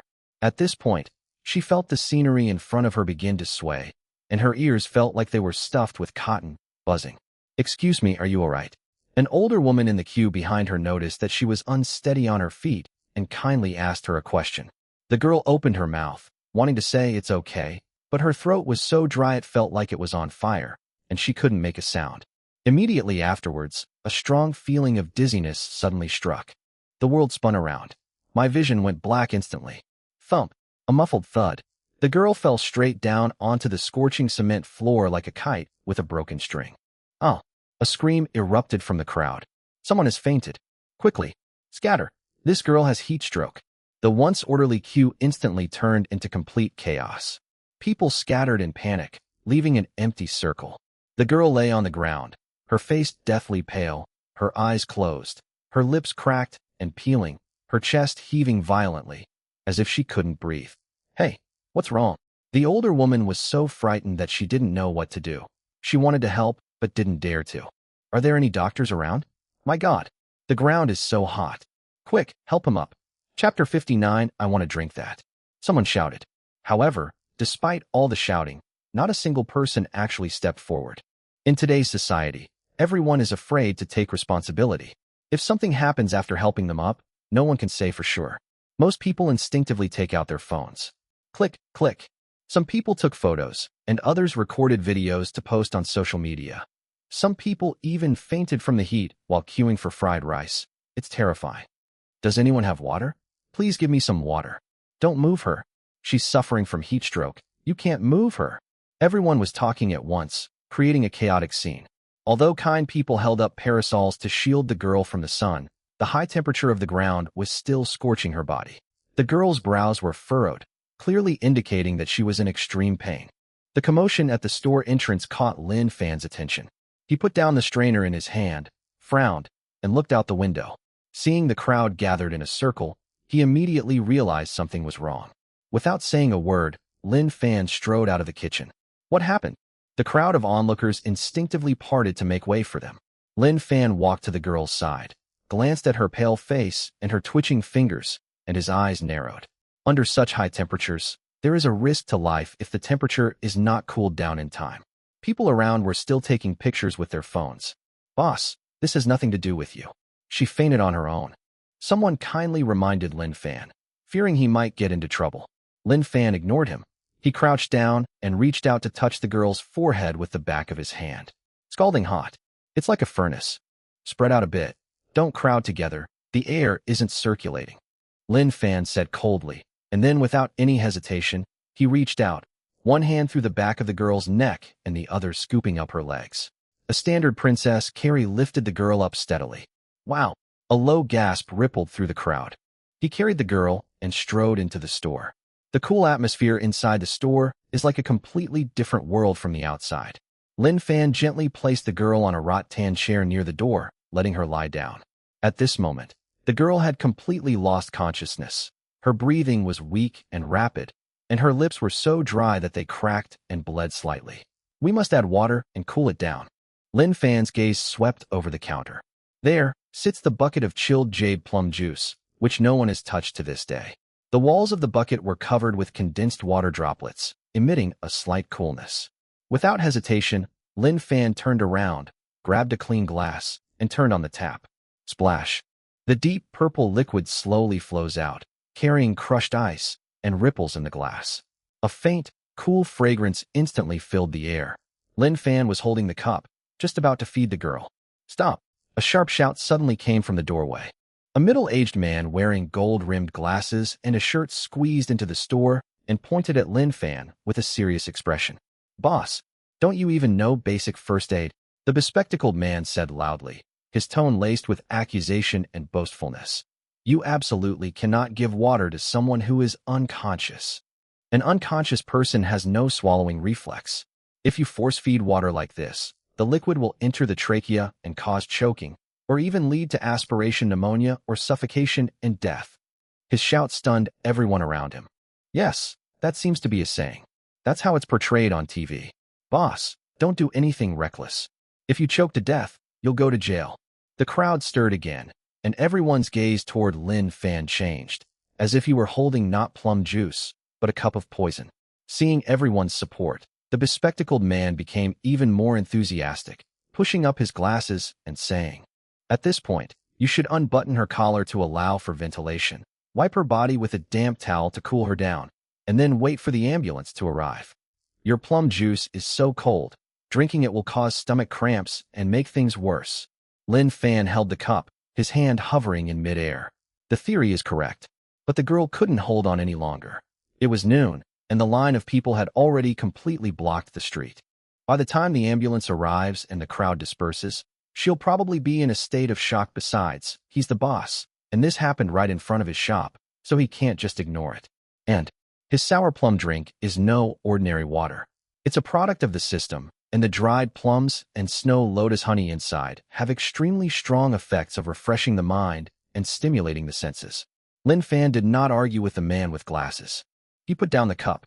Amidst everyone's puzzled gazes, he turned around and took out a pack of medical cotton swabs from the first aid kit under the counter. What are you going to do? The bespectacled man was taken aback. Lin Fan tore open the packaging and took out a clean white cotton swab. Then he inserted the cotton swab into the glass filled with a purplish-red liquid. Just a light dip. The cotton swab tip instantly absorbed the deep purple broth, becoming crystal clear, as if coated with a layer of purple gemstone. Lin Fan bent down, holding the damp cotton swab. He gently dabbed the cotton swab on the girl's dry, pale, and even bloodshot lips. Sizzle. The moment the dry lips came into contact with the liquid, it was as if parched land had received sweet rain. The tiny bit of purplish-red broth quickly seeped into his lips, following the lines of his lips. Everyone held their breath and craned their necks to watch this scene. The bespectacled man also shut his mouth, wanting to see what Lin Fan was up to. Lin Fan was very patient. He calmly and gently moistened the girl's upper and lower lips with a cotton swab. The air seemed to freeze. Aside from the sound of the fan running, the only other sound was the chirping of cicadas outside, just as the cotton swab touched the girl's lips for the third time. That smell, the concentrated, tangy aroma of dried plums, mixed with the domineering, chilling scent of Tian Shan's snow lotus honey, exploded between the girl's lips and teeth. It does not need to be swallowed. That was an aura that shot straight to the top of one's head. It's like being on a drowsy afternoon when someone suddenly slaps a block of millennia-old ice on your forehead. The girl, who had been lying unconscious on the wicker chair, suddenly twitched her fingers. Immediately afterwards, under the gaze of hundreds of eyes, the girl, whose face had been ashen and whose breathing had been faint just moments before, began to tremble violently with her eyelashes. A hoarse, desperately yearning groan escaped her throat. The next second, the girl suddenly opened her eyes. Those eyes didn't hold the confusion of someone just waking up. Instead, they were filled with an indescribable shock and longing. She subconsciously stuck out her tongue and licked the trace of sour plum juice left on her lips. Boom. That tangy, refreshing sensation traveled straight from the tip of my tongue to the cerebral cortex. My brain, which had been clouded by heat stroke, instantly became clear. The internal heat was instantly extinguished, as if a bucket of ice water had been poured over my head. She's alive. The girl uttered her first sound in a hoarse voice. She struggled to sit up, not even bothering to look at the people around her, her eyes fixed on the glass of plum juice that Lin Fan was holding, which still had more than half a glass left. That look in his eyes was like that of a drowning person looking at the only piece of driftwood. Water, that water. The girl reached out her hand, her voice trembling. Give it to me, I want to drink that. Chapter 60. This is fate. The entire room fell silent. The bespectacled man's mouth dropped open, and he forgot to adjust his glasses, which had slipped down to the tip of his nose. The chopsticks in Fatty Wong's hand fell to the ground with a clatter. Everyone was stunned. What the hell is this? They neither pinched his philtrum, nor performed artificial respiration, nor even gave him water. He took a cotton swab, dipped it in a tiny bit of the 88 yuan cup of plum juice, and smeared it on his lips. The person woke up, and looking at this girl, she's so energetic. She doesn't seem like someone who just fainted at all. She's more energetic than a normal person. Seeing the girl's longing gaze, Lin Fan handed her the cup. Drink slowly. Hold it in your mouth. Don't rush to swallow. Su Xiaoxiao took the cup with trembling hands. She obediently took a small sip. Glug. Liquid inlet. Su Xiaoxiao's face instantly revealed an expression as if her soul had left her body. If you didn't see the context and only looked at her expression, you might even think she was using some illegal drugs. The extreme comfort made her facial features relax, and her originally pale face regained its rosy color at a speed visible to the naked eye. Oh my God! Su Xiaoxiao closed her eyes, and 2 lines of physiological tears even rolled down her cheeks. So cool, so comfortable. It felt like a cool breeze blew straight into my brain. She muttered to herself, then couldn't resist taking another big gulp. This time, the surrounding crowd was in an uproar. Holy crap, that's incredible. What's going on? It woke me up after just a little bit. Is this plum juice or a resurrection potion? I saw it clearly. The girl's face was purple just now, but after taking that bite, Her complexion immediately turned rosy. This is medicine, right? This is definitely traditional Chinese medicine. Fatty Wong suddenly stood up, pointing at the bucket of plum juice, his voice trembling. Boss Lin, you're being too modest. If this thing could save a life, I'd buy it for 880, not just 880. The bespectacled man who had just been criticizing Lin Fan now had a face that had turned a deep purplish red. Looking at Su Xiaoxiao's energetic appearance and then at the bottled water he was carrying, he suddenly felt that his first aid knowledge was a joke in the face of this glass of plum juice. This is illogical, the bespectacled man muttered to himself. What ingredient could have such a rapid blood pressure boost and wake-up effect? Even adrenaline doesn't work this fast. At this time, the other diners in the restaurant had changed their expressions. If they previously viewed that bucket of plum juice as a tax on intelligence, then, now, the way they looked at that bucket of soup was like they were eyeing Tang Sanzang's flesh. If it can instantly revive someone who has fainted from heat, then for those of us who are just feeling hot, wouldn't it be an absolute treat? Boss Lin, give me a drink. Fatty Wong was the first to react. He rushed to the counter, pulled out his phone, and shouted, I'll pay double. Give it to me now. I want one too. I want one too. Don't push. I'll line up first. Who just said this is a scam? Don't buy it. Let me buy it. Get lost. You were the one who yelled the loudest just now. The area in front of the previously deserted plum juice bucket was instantly flooded with countless arms waving their phones. The situation briefly spiraled out of control. The owner of the milk tea shop next door was staring wide-eyed, unaware that the palm leaf fan in her hand had fallen to the ground. She watched the frenzied buying spree at Lin Fan's shop, then looked at the lemonade in her hand that nobody wanted even though it cost 2 yuan and 50 cents. He was completely disheveled in the wind. This is plum juice. Is there some kind of magic pill in here? WeChat payment received, 88 yuan. Alipay payment received, 88 yuan. WeChat payment received. In front of the store, payment notification sounds filled the air. The crowd went crazy. Taking advantage of his size, Fatty Wong was the first to successfully scan the code. He snatched the bamboo cup from Lin Fan and tore open the seal without even taking the straw. He tilted his head back and gulped it down. Gulp! A large mouthful of purplish-red liquid poured down his throat into his stomach.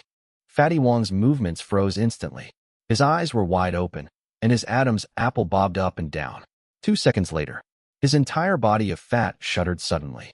Despite the scorching 38 degrees Celsius heat, he shivered noticeably. The sweat that had been pouring down his head visibly stopped. The face, which had been sunburnt red, quickly returned to its normal color. Call. Fatty Wong let out a long breath, which was accompanied by a wisp of white mist. Refreshingly cool. He touched his chest, his voice trembling. This isn't water, it's life. Mr. Lin, give me another cup. 1 cup per person.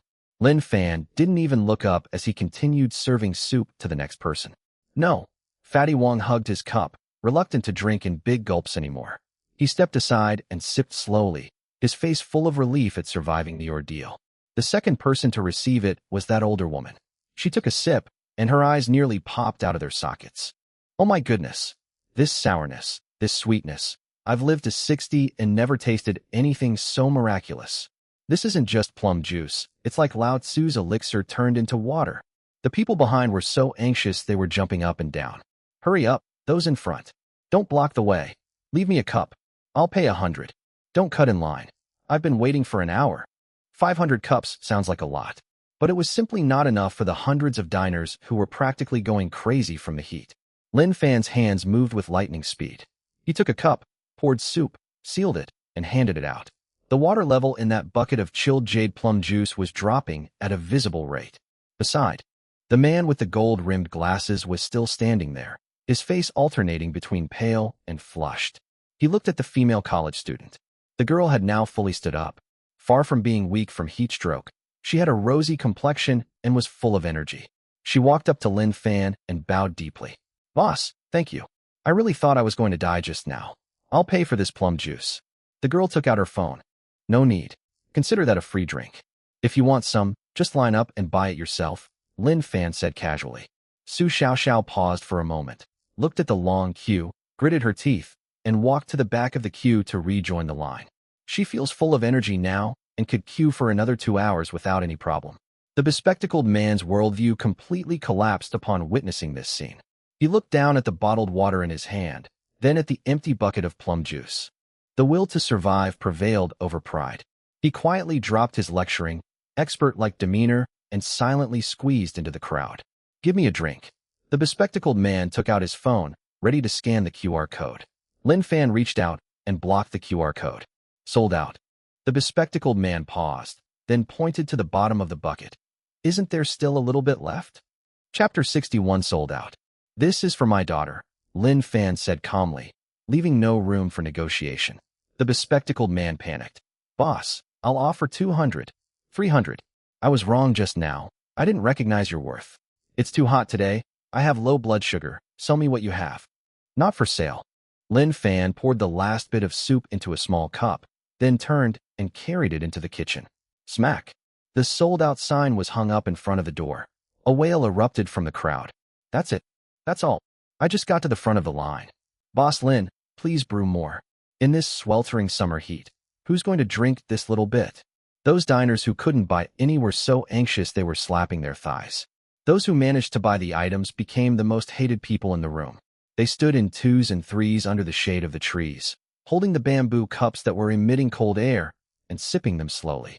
With each sip, an expression of extreme pleasure appeared on his face. Someone took out their phone to take a picture.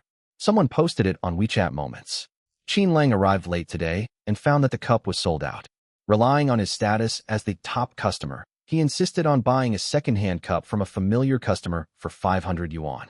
He took a sip, leaned against the sports car door, and let out a satisfied sigh. Click. Qin Lang raised his glass and took a picture in the sunlight. The purplish-red liquid was crystal clear in the sunlight, and water droplets clung to the glass. He opened WeChat Moments and clicked send. The text consists of only one sentence. 88 yuan a cup? No, this is priceless. Boss Lin's new jade plum juice. One sip and you're ready for winter. Your summer is incomplete if you haven't tried it. The moment Qin Lang posted this on his WeChat Moments, his circle of wealthy second-generation friends was in an uproar. "Brother Lang, what good stuff is this? You're posting water that costs 88 yuan a cup on your WeChat Moments. This color is amazing. Where did you buy it? It's that Boss Lin again. Is this boss using witchcraft? Last time it was fried rice. This time it's plum juice. Brother Lang, can you get me a drink? I'll pay 2,000. In less than 10 minutes, it received over 100 likes. Not only Qin Lang, but at least 100 people at the scene were posting on WeChat Moments and Douyin. Shocking. A life-saving plum drink has appeared in Jiangxing. One sip can revive a female college student who was in a coma due to heat stroke. An 88 yuan drink of IQ tax? No, this is the most worthwhile liquid I've ever drunk. In the internet age, the speed at which information spreads is terrifying. Moreover, this is an event with a strong sense of contrast and drama. Within just 1 hour, the terms Teo Weiyuan plum juice, one bite saves a life, and 88 yuan sky-high price beverage quickly climbed the social media platforms in Jiangxing. In the nearby CBD office buildings, countless white-collar workers, enjoying air conditioning and coffee, began to salivate as they watched videos and photos on their phones. Is it really that miraculous? Just one drop can wake you up. Look at that old man in the video. His face wasn't even red after drinking, and he wasn't sweating anymore. No way. I'm taking the afternoon off to queue up. This heat is so bad, I can't even write a proposal. I need to buy a drink to perk myself up. A strange phenomenon began to spread in Jiangxing. People are queuing up at Lin Fan's restaurant no longer just for a meal. It was for that cup of plum juice that could instantly revive someone. Outside the door, a frenzy of buying and online celebrations were in full swing. Inside the door, Lin Fan, with his back to the noise outside, put his white chef's apron back on. Sour plum drink was just a refreshing beverage. The real main business of Lin's shop was staple food to fill one's stomach. Make way. Lin Fan's voice came through the crack in the door, interrupting the diners who were still regretting not being able to buy plum juice. If you want to eat a main dish, scan the code inside. If you don't want to eat, don't block the door. The crowd paused for a moment. The temperature was 38 degrees Celsius, and the sun was blazing down on us. I didn't get to drink some chilled plum juice to cool down. So now I'm going to eat piping hot beef brisket noodles on an empty stomach? Since we're already here, let's eat. The bespectacled man gritted his teeth. He queued for 2 hours under the scorching sun, and he was really unwilling to go back on an empty stomach. What's more, the rich aroma of braised meat wafting from the shop kept wafting into my nose. Led by the young man, dozens of other customers who also couldn't buy plum juice rushed into the store. Lin Fan turned and walked into the semi-open kitchen. 6 powerful stoves were lit simultaneously. Blue flames leaped up instantly, licking the bottom of the pot. The heat waves spread through the kitchen. Lin Fan remained calm as he picked up a handful of pale yellow handmade alkaline noodles and held a strainer in his right hand. Add the noodles to boiling water. Stir with chopsticks to separate them. Blanch for 5 seconds, then remove and quickly plunge into a basin of cold water for a quick rinse. The noodles will shrink and become firmer upon contact with the cold water. Reheat by boiling water for 3 seconds. Lin Fan exerted force with his wrist, causing the strainer to jiggle. Water droplets splashed. The noodles fell steadily into the large blue and white porcelain bowl, each strand distinct. Beside it was a century-old broth that had been simmering for 3 days and 3 nights. The broth was clear and bright, with a very deep amber color. A long-handled ladle scoops up a spoonful of boiling broth and pours it over the noodles. Sizzle. The noodles soaked up all the broth. Turning around, I opened the braising pot. The rich aroma of spices, along with the savory smell of beef, wafted out. Lin Fan picked up his long chopsticks and precisely picked out 3 square pieces of black mountain pork and 2 pieces of beef brisket with tendons. The meat is tender and has a bright red color. Place it on top. Sprinkle with a pinch of chopped green onions. The noodles are ready. The whole process took less than 20 seconds. The bespectacled man, carrying his noodles, found a seat against the wall. The bowl was very hot. He picked up his chopsticks and first took a piece of beef brisket. The piece of meat was huge. He was about to bite down hard, but the moment his teeth touched the surface of the beef, the piece of brisket crumbled in his mouth. It was stewed until extremely tender. The beef tendon, however, retained a slightly chewy, gelatinous texture. The meat juices burst open as you chew, savory, rich, and with a subtle, almost imperceptible, herbal sweetness. The bespectacled man's eyes lit up. Ignoring the heat, he picked up a large mouthful of noodles and stuffed it into his mouth. The alkaline noodles are smooth and chewy, coated with the savory flavor of the broth. He chewed and swallowed with gusto. Huff, huff. The bespectacled man ate extremely quickly. The piping hot noodles entered his stomach, turning into a warm current. Sweat instantly poured from his forehead, dripping down his cheeks and landing on the table. The back of the shirt was completely soaked with sweat. Hot, extremely hot. But amidst this heat, there is an indescribable sense of exhilaration. It's like running 5 kilometers in the sweltering heat of summer. After sweating profusely, all the toxins and dampness inside your body are expelled with the sweat. Great! The young man picked up the large bowl and drank the last mouthful of soup. He put down the bowl and gasped for breath. Sweat stung his eyes. He picked up a tissue from the table and wiped his face haphazardly. The disappointment of not being able to buy plum juice was completely erased by this bowl of noodles. The heavy, satisfying feeling in my stomach overwhelmed the high temperature outside. The other diners in the restaurant were the same. Everyone buried themselves in their food. The only sounds were slurping noodles and the clinking of chopsticks against porcelain bowls. Everyone is sweating. No one stopped eating. But at this moment, Fatty Wong and a few others who had managed to grab the plum juice also sat down with their noodles. Their way of eating is completely different. Chapter 62 Material Issues. Fatty Wong first took a big bite of the steaming hot beef brisket noodles. Chew, swallow. Enjoy the rich aroma of the braised meat filling your mouth. A thin layer of sweat had just appeared on his forehead. He immediately picked up the bamboo cup beside him. The glass was icy cold. Inside, the jade green plum juice still had a few crushed ice crystals floating on top. He took a drag. A purplish-red liquid slid into the mouth. The intensely tangy flavor of the century-old dried plum combined with the icy chill of Tian Shan, snow lotus honey instantly washed away all the greasiness in my mouth. An interplay of ice and fire. A clash of cold and heat. This extreme contrast brings an indescribable sense of exhilaration. Each bite of noodles felt like a deep intestinal massage, expelling the dampness and heat accumulated in the body through the sweat that seeped from the pores. That felt so good. That was fucking awesome. Fatty Wong shouted repeatedly. He picked up the huge bowl, which was bigger than his face, and without caring that the soup was still a bit hot, tilted his head back and drank the amber-colored noodle soup in one gulp. Huh. Wang Pengzi put down the empty bowl and exhaled a long breath of hot air. I felt like I had just come out of a sauna. Although I was covered in sweat, I felt completely relaxed and light enough to fly.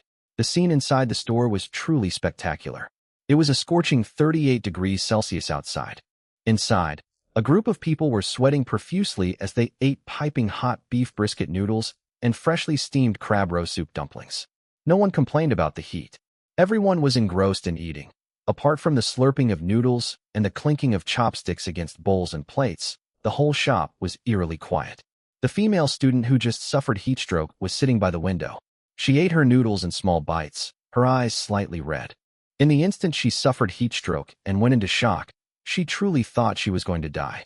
The feeling of darkness, suffocation, and helplessness filled her with deep fear. But now, sitting in a small shop full of everyday life, eating this bowl of incredibly delicious hot soup noodles, I feel a sense of comfort and warmth coming from my stomach. A sense of the beauty of being alive arises spontaneously. It's so delicious. The girl picked up a piece of beef brisket, chewed it carefully, and tears fell into the bowl, mingling with the noodle soup. This is not sadness. It is the most instinctive physiological emotion a person feels when they are healed by the finest food after experiencing extreme weakness. The table turnover rate is astonishingly fast. Because the food was so appetizing and delicious, everyone ate very quickly. They usually finished in about 10 minutes. After finishing his meal, he wiped his mouth, felt completely refreshed, and stood up to make room for the diners behind him who were eagerly waiting with their bowls in hand. Hey bro, are you done eating? If you're done, let's move to another spot. My arms are getting sore from holding this bowl of noodles. Right away, I'll finish the last sip of soup. It's amazing, the broth is incredible. The diners even abandoned their usual petty squabbles, becoming surprisingly harmonious in order to get a bite to eat. 2:30 p.m. As the last group of diners sat down inside, Lin Fan's plate of premium beef brisket was empty. The last 2 baskets of steamed buns are ready. Lin Fan placed the steamer on the serving counter and turned off all the high-powered stoves. Sizzle. The blue flames died down, and the temperature in the kitchen slowly dropped. Lin Fan took off his white apron and picked up a towel to wipe the fine sweat from his forehead. The battle that took place at noon today was as intense as a marathon. Even with his body strengthened by the system, his arms felt a little sore. However, the sense of accomplishment from watching the constantly fluctuating sales figures and positive review points on the system panel in my mind is unparalleled. He walked to the cashier. Tuanshuan was sitting obediently on a high stool. The little girl held a paintbrush in her hand and was drawing little figures on a discarded menu paper. The painting depicts a man wearing a tall chef's hat, stir-frying vegetables with a spatula, with several drooling little animals drawn next to him. Is Dad done with his work? Seeing Lin Fan walk over, Tuan put down her paintbrush, looked up at her little face, and blinked her big eyes. I'm done with work. Lin Fan smiled gently and reached out to ruffle his daughter's soft hair. Are you tired? Not tired. Tuanshuan was very well behaved today and didn't cause any trouble. The little girl proudly puffed out her chest. The last few customers left in the shop, leisurely sipping their noodle soup, noticed this scene and unconsciously softened their movements, afraid of breaking the heartwarming atmosphere. Mr. Lin, your cooking is amazing, and your daughter is so cute. You're truly a winner in life, a middle-aged man said, wiping his mouth with a tissue as he stood up. Lin Fan simply nodded in acknowledgement and didn't say anything more. Just then, Lin Fan's gaze swept across the doorway. Under the scorching sun, several young people who hadn't been able to buy food still stood across the street, gazing longingly at this side of the street. All the ingredients for today are sold out. Please come early tomorrow. Lin Fan walked to the door and pulled the roller shutter door down halfway, leaving only a small gap for ventilation, blocking the scorching sunlight and probing eyes from outside. The store fell silent instantly. Lin Fan returned to the counter, poured himself a glass of warm water, and took a small sip. The warm water soothed my throat, washing away the fatigue from a morning of intense wok frying.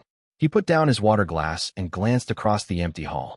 The terrazzo floor was spotless, and the tables and chairs were arranged neatly. The air still retains a faint aroma of century-old braised pork and the unique cool scent of sour plum soup. The tranquility after a busy day always brings a sense of peace. Lin Fan opened the drawer of the cash register and glanced at the cash and a few loose bills inside. He took out his phone and opened the sales statistics in the back end. Today's lunchtime sales saw explosive growth thanks to the addition of plum juice, a cash cow. 500 cups of plum juice, plus noodles and soup dumplings sold at a high turnover rate, brought the turnover to nearly 100,000 yuan in just a few hours. This speed at which he made money was something he never dared to dream of before. But Lin Fan's face didn't show much elation. He stood up and walked straight to the storage room at the back of the shop's kitchen. This place is usually locked with a heavy padlock, and it also serves as his warehouse to conceal the source of the system's ingredients. Push open the door and pull down the light cord. The dim light illuminated the not-so-spacious storage room. Lin Fan walked to the innermost part and untied a woven bag printed with Xiangshui tribute rice. The bag was more than half deflated. Lin Fan reached inside to measure it, and his brows furrowed instantly. He turned around and opened the temperature-controlled freezer next to him. 3 large trays containing the premium free-range eggs were empty, and there were no more than a few hundred eggs left at most. The cold storage area where the Black Mountain pork was stored originally had half a pig hanging there, but now only a few lonely hind legs and a dozen or so pieces of pork belly remain. As for the beef brisket, the situation is even worse. This afternoon, diners' appetite-stimulating consumption of plum juice led to a surge in demand, causing the beef brisket inventory to run out completely, with only enough for the next 2 days at most. Chapter 63 Spirit Farm. My gaze swept over the shelves next to me. Premium crab roe and black pork skin jelly are used to make crab roe soup dumplings. The century-old charcoal smoked plums and Tianshan snow lotus honey are used to make sour plum soup. The quantities are all decreasing dramatically and visibly. Especially the snow lotus honey that was taken out at noon today, which originally filled a whole white jade jar, is now almost half gone. Lin Fan stood in the storage room, his expression becoming extremely solemn. He has been ignoring a critically flawed problem all along. When the system was initially set up, it did indeed generously provide a newbie gift pack, which contained a large amount of top-quality ingredients. These ingredients have sustained him from a stall at the university town night market all the way to where he is now, running this lucrative business. Because business was so good every day, he was constantly extracting resources from the system space. This gave him a subconscious illusion that the system's ingredients were inexhaustible. But that's not the case in reality.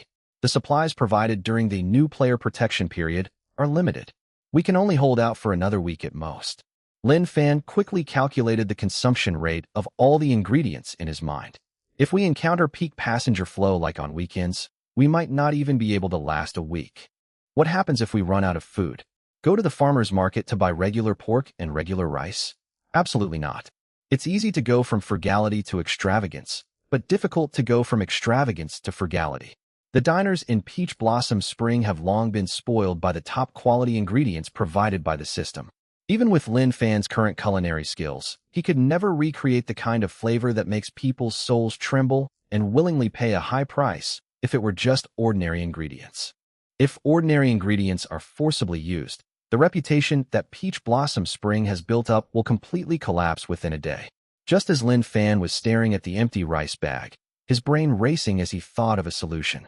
Deep in my mind, that long-lost, cold, mechanical electronic voice suddenly rang out without warning. Bite. System detection shows that the cumulative sales of the restaurants under the host's name have officially exceeded 500,000. Milestone achieved. Congratulations, host, on unlocking the special scenario expansion pack, Spirit Farm Beginner. System prompt. Giving a man a fish is not as good as teaching him how to fish. New player supplies are about to end. Please become self-reliant and embark on the path of farming and animal husbandry.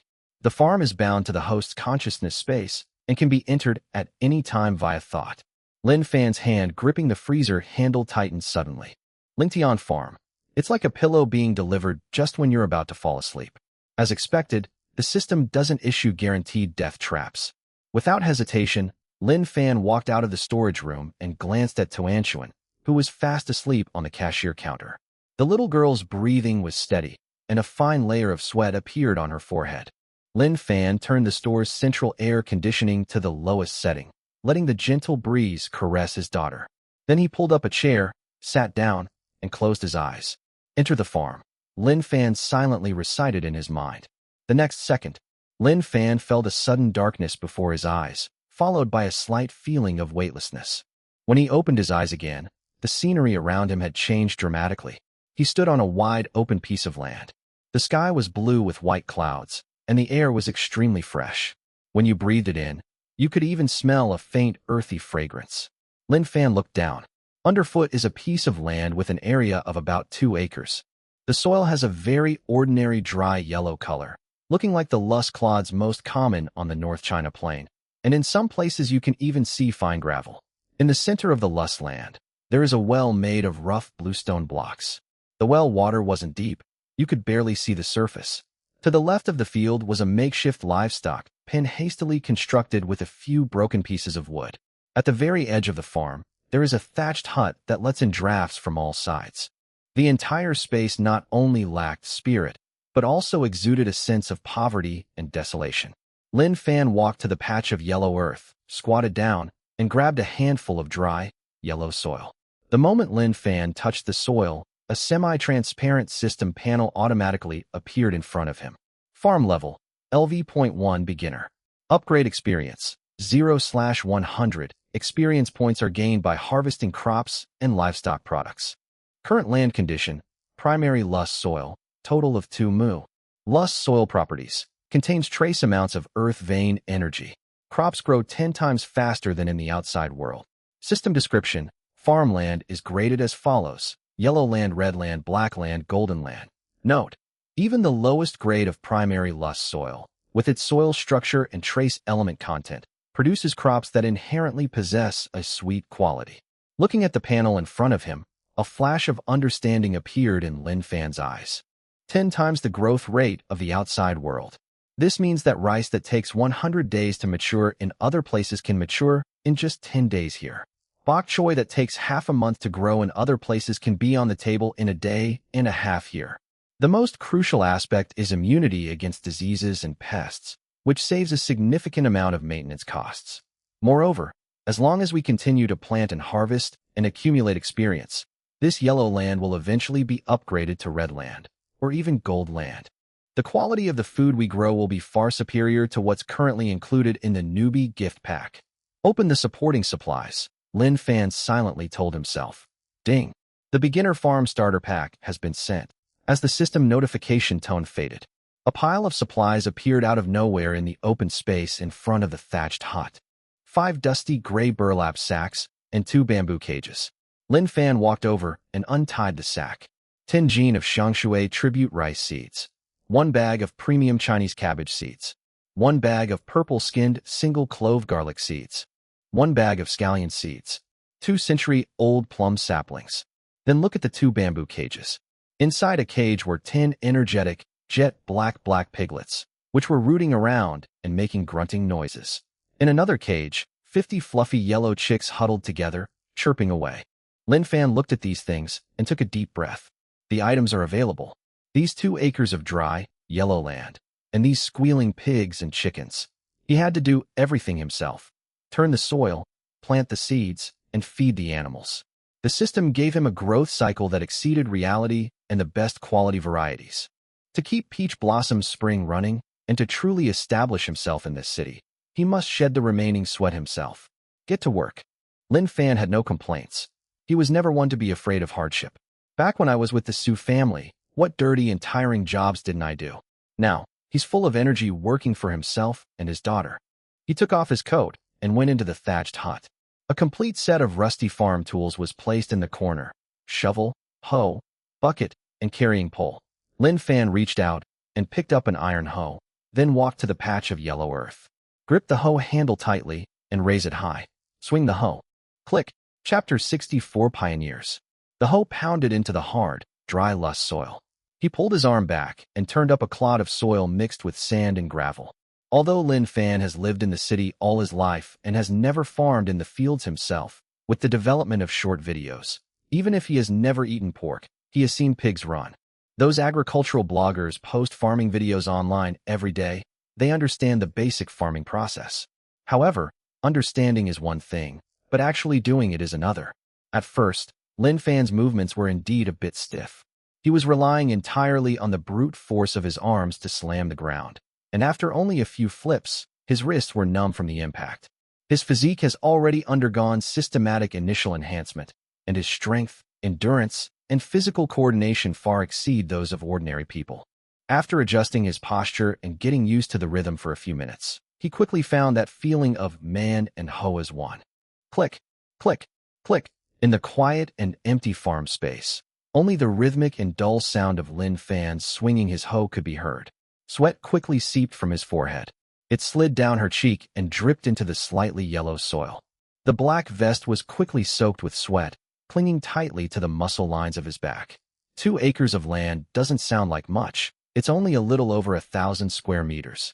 However, if an ordinary person were to turn the soil by hand with a hoe, it would take at least several days and would exhaust them.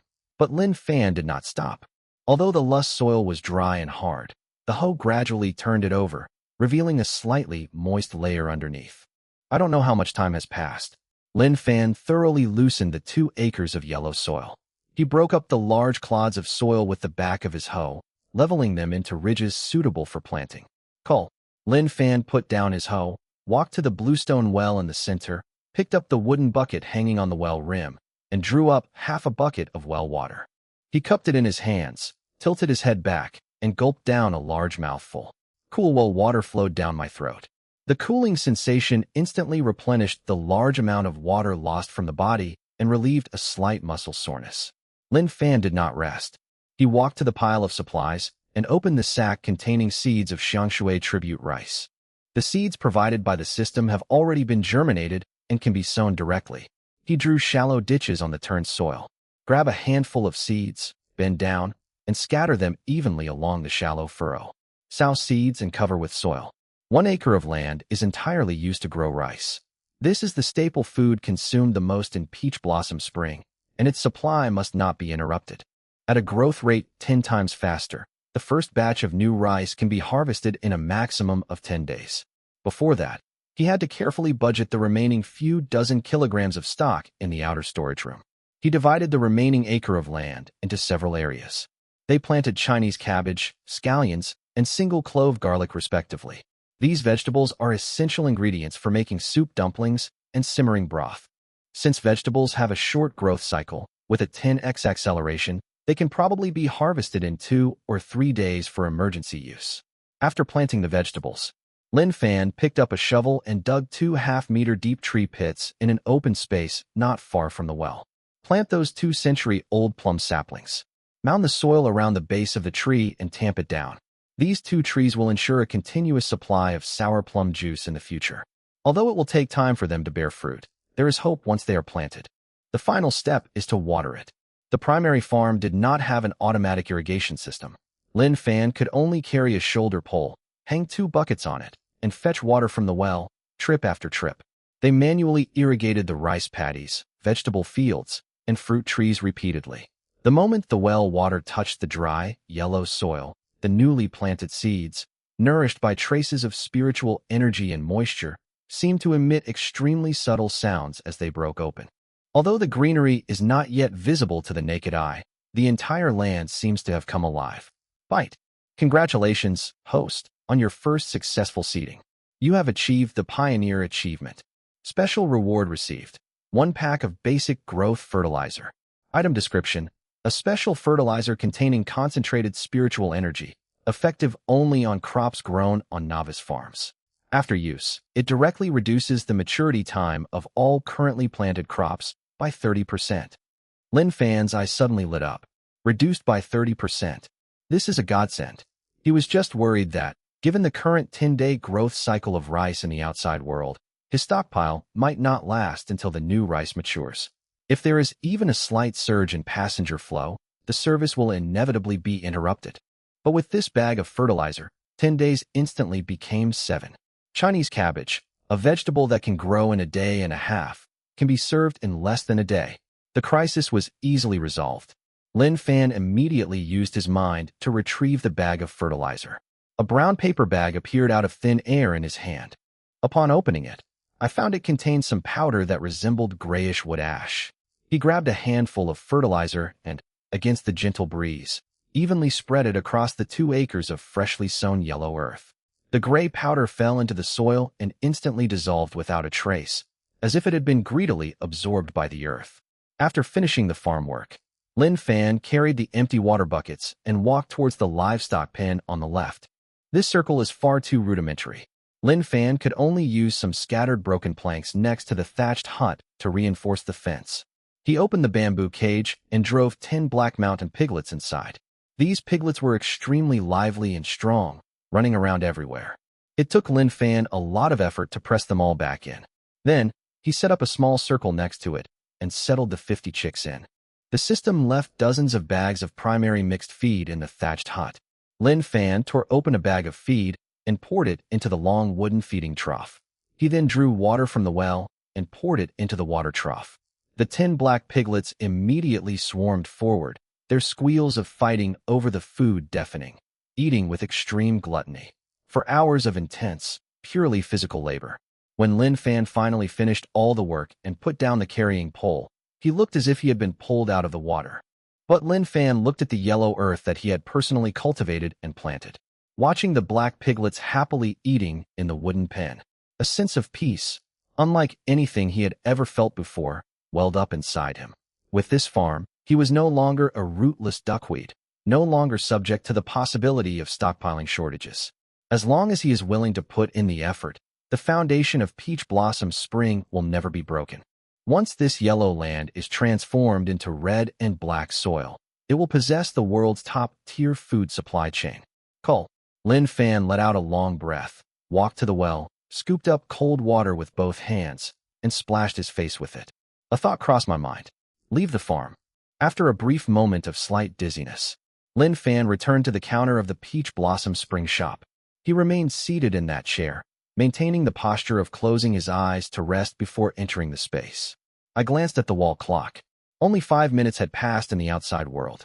The flow of time in the farm space is not completely synchronized with the flow of time in the outside world. But the physical exhaustion and the strong smell of sweat on my clothes were real effects. Chapter 65. Let the bullets fly for a while. Cull. Looks like I need to exercise more in the future. Farming is physically demanding.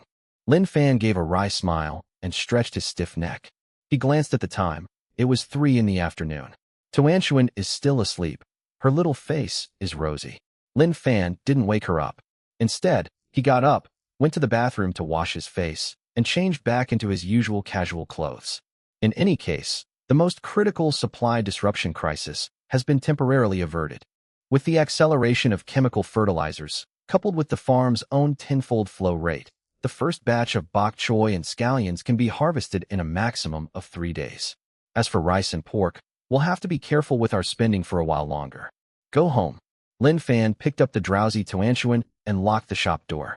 Although he now has money, he doesn't have the extravagant desires of a nouveau riche. He's incredibly generous when it comes to buying things for Tuanshuan, but he's still very frugal with himself. After all, if he wanted to truly establish himself in Jiangqing, where land is incredibly valuable, and if he wanted to meet Su Qing's 6-month agreement, the money he had was far from enough. The next day, at 4 in the morning, the bedroom in Jinmao Mansion was quiet, with only the faint sound of the central air conditioning running. Lin Fan opened his eyes right on time. He sat up abruptly, a thought forming in his mind. Enter the farm. The feeling of weightlessness was fleeting. When I opened my eyes again, a fresh scent of earthy fragrance wafted towards me. Lin Fan immediately headed towards the 2 acres of yellow land he had reclaimed the day before. When it was planted yesterday, this place was just a bare, dry patch of yellow earth. At this moment, under the constant morning light in the space, Lin Fan saw that the ridges were already covered with a light, fuzzy green layer. Those were newly sprouted seedlings, densely packed and full of vitality. The premium Chinese cabbage has already sprouted 2 tender yellow true leaves, only the size of a fingernail, standing trembling in the soil. The green onions and single-clove garlic also sprouted a bright green shoot, like newly sprouted grass tips, and you could even smell a very faint pungent aroma. Holy crap! Lin Fan squatted down and looked at the greenery all over the ground. Even though he was mentally prepared, he couldn't help but swear. It's only been a few hours. In the outside world, even with the fastest growing varieties, the process of germinating and emerging from the soil takes at least 3 to 5 days, and it also depends on the temperature and humidity. Here, the seedlings sprouted right after a nap, 10 times the flow rate, plus a 30% acceleration from primary fertilizer. Lin Fan quickly did some mental calculations. With the addition of chemical fertilizers, this is equivalent to the effect of crops growing for a week or even 10 days in the outside world. Outrageous. Absolutely outrageous. Lin Fan gently touched the fragile seedling with his finger, his eyes filled with ecstasy. He was worried that the vegetable supply would run out in the next few days, but now it seems like we've hit a rocket. At this rate, Chinese cabbage that normally takes 30 days to mature can be fully grown here in just over 2 days. In other words, this batch of dishes will be ready to serve in another day and a half. It's safe. Lin Fan stood up, patted the dirt off his hands, and finally felt relieved. Watching life grow wildly is more addictive than simply giving someone a pile of food. It's a sense of control, a real source of confidence. The rice crop will probably be a bit slower, given its long cycle, but it's still coming soon. Lin Fan watered the field again, and a smile appeared on his lips as he watched the seedlings greedily absorbing the water. Grow as big as you can. When you're all grown up, the diners outside will probably be staring you in the eye. Although it's not time to harvest yet, the wait of just 1 or 2 days is absolutely worthwhile. Exit the farm. Lin Fan glanced at the time. It was 4:30. There are still several hours before we can set up our stall. Now that the vegetable problem is solved, we need to take care of some other practical issues. The store is doing so well that, apart from the core ingredients provided by the system, other consumables are almost gone. For example, takeout boxes, disposable chopsticks, paper towels, and most importantly, condiments such as vinegar, chili, and Sichuan peppercorn oil. The system provided a recipe, but not all the seasonings. Previously, he would just buy noodles from the nearby supermarket, which was not only expensive but also of inconsistent quality, and was not worthy of his noodles at all. Now that things are going to be standardized, these things need to be sourced directly from the source and must be made with ingredients that are appropriate for the system. Go to the wholesale market. Lin Fan changed into a pair of dirt-resistant sportswear, grabbed his car keys, and went out. At 5 a.m., the Jiangxing agricultural wholesale market was already bustling with activity. This is the city's stomach, with countless trucks coming and going, and the air filled with a mixture of smells of fresh produce, vegetables, soil, and exhaust fumes. Lin Fan drove his Wuling Hongguang, skillfully weaving through the congested traffic. This vehicle is practically a miracle here. It's sturdy, can carry a lot, and blends perfectly into its surroundings. He went to the dried goods and seasonings section first. Boss, give me 10 cases of this Zhenjiang vinegar. I want the brewed kind. Don't try to fool me with the adulterated kind. And this Jingxiao chili powder, I want it extra spicy, and 5 caddies of Dahongpo peppercorns too. Lin Fan was browsing through items at a shop called Old Lou's Dried Goods. The shop owner was a shrewd middle-aged man. He could tell from Lin Fan's way of selecting items that he was an expert, so he dared not be negligent. Hey young man, these peppercorns are fresh from Hanyuan. They're really numbing. The shopkeeper offered him a cigarette. Lin Fan waved his hand to decline, picked up a peppercorn, put it in his mouth, and chewed it. In that instant, a tingling, electric-like sensation exploded on the tip of my tongue. Lin Fan nodded. Although the peppercorns from the mortal world lacked a bit of spiritual energy compared to the top-tier ingredients produced by the system, they were still considered top quality on the market. Okay, that's all. Help me load it into the car. After buying the seasonings, Lin Fan went to the packaging materials section. He chose the best quality, odorless, thick and biodegradable lunchbox. Although the cost was twice as high as that of ordinary foam boxes on the market, he did not want to ruin the reputation of Lin's shop because of such details. After a shopping spree, the trunk of the Wuling Hongguang was packed full. By this time, it was already broad daylight. When passing by the vegetable wholesale area, Lin Fan stopped the car to take a look. The piles of cabbages, radishes, and green onions looked quite fresh and vibrant. But when Lin Fan got closer, he could smell a faint scent of fertilizer and earth. Especially the scallions, which only had a pungent, spicy smell, but lacked the unique sweet aroma of plants. As expected, there's no comparison. Lin Fan shook his head. Even the freshest goods at the wholesale market seem like mass-produced dregs compared to the newly sprouted seedlings on his farm. Looks like I'll just have to wait until my batch of cabbages ripens. Lin Fan didn't buy any groceries. He simply turned around and got into the car. Chapter 66 Boiled Cabbage. 7 o'clock in the morning. Lin Fan returned to Phoenix Golden Street. Before even reaching the store entrance, I could see that familiar, long queue from afar. At first glance, a few of them looked familiar. They were clearly guests who had been here yesterday. Clearly, the plum juice from yesterday had made these people crave it. The boss is here. Quickly, move in. The crowd stirred when they saw the Wuling Hongguang appear. Lin Fan parked his car and began carrying boxes of vinegar and lunchboxes into the store. "Mr. Lin, can you lend a hand?" Seeing this, several regular customers who were ahead of them in line offered to help carry their things. "Thanks." Lin Fan didn't make a fuss. Having someone help him was indeed much faster. "Organize the supplies, wash your hands, change into your chef's uniform, and tie your apron." Lin Fan walked to the door. Looking at the hundreds of eager eyes outside, and the faces with sweat beading on their foreheads from the sun, Lin Fan glanced at the time, then hung up the small blackboard that read, "Limited Edition. Limited quantity today. Supreme beef brisket noodles. Limited to 200 bowls per day. Golden crab roast soup dumplings. Limited to 100 baskets per day. Heartbreakingly delicious fried rice. Limited to 100 servings per day. Chinquin tea eggs. Limited to 100 per day. Iced jade plum juice, while supplies last. Open for business." On this day, Lin's shop was still the busiest shop on the whole street. Although the limited supply meant many people missed out on staple foods, those few buckets of plum juice were like a timely rain in this hot summer, soothing the heat of countless people. Noon. As the last bowl of noodles and the last cup of plum juice were sold out, Lin Fan pulled down the roller shutter on time. Cull. The shop quieted down. Lin Fan sat in the chair, looking at the empty soup bucket, and rubbed his sore wrists.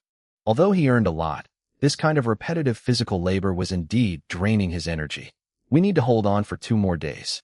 Lin Fan was silently calculating in his mind. He stood up, went back into the kitchen storage room, and locked the door. "Close your eyes. Enter the farm." Inside the farm space, the sun was still shining brightly. As soon as Lin Fan landed, his gaze fell on the vegetable patch. After most of the day had passed outside, the greenery had become noticeably denser. The Chinese cabbage has grown to ankle height, and its leaves are beginning to unfurl, revealing a jade-like texture. The scallions also grew taller, and the white parts became thicker, but it's clearly still a ways off from being fully mature. "We'll have to wait a while longer." Lin Fan was not disappointed. That's how farming is, you can't rush it. He picked up a hoe, loosened the soil in the field, and then irrigated it again. Just as he was about to check the 2 plum saplings, he suddenly caught a glimpse of something unusual at the base of the tree. The damp soil bulged slightly, as if something had pushed it open from below. Lin Fan walked over and squatted down. He carefully brushed away the layer of loose soil.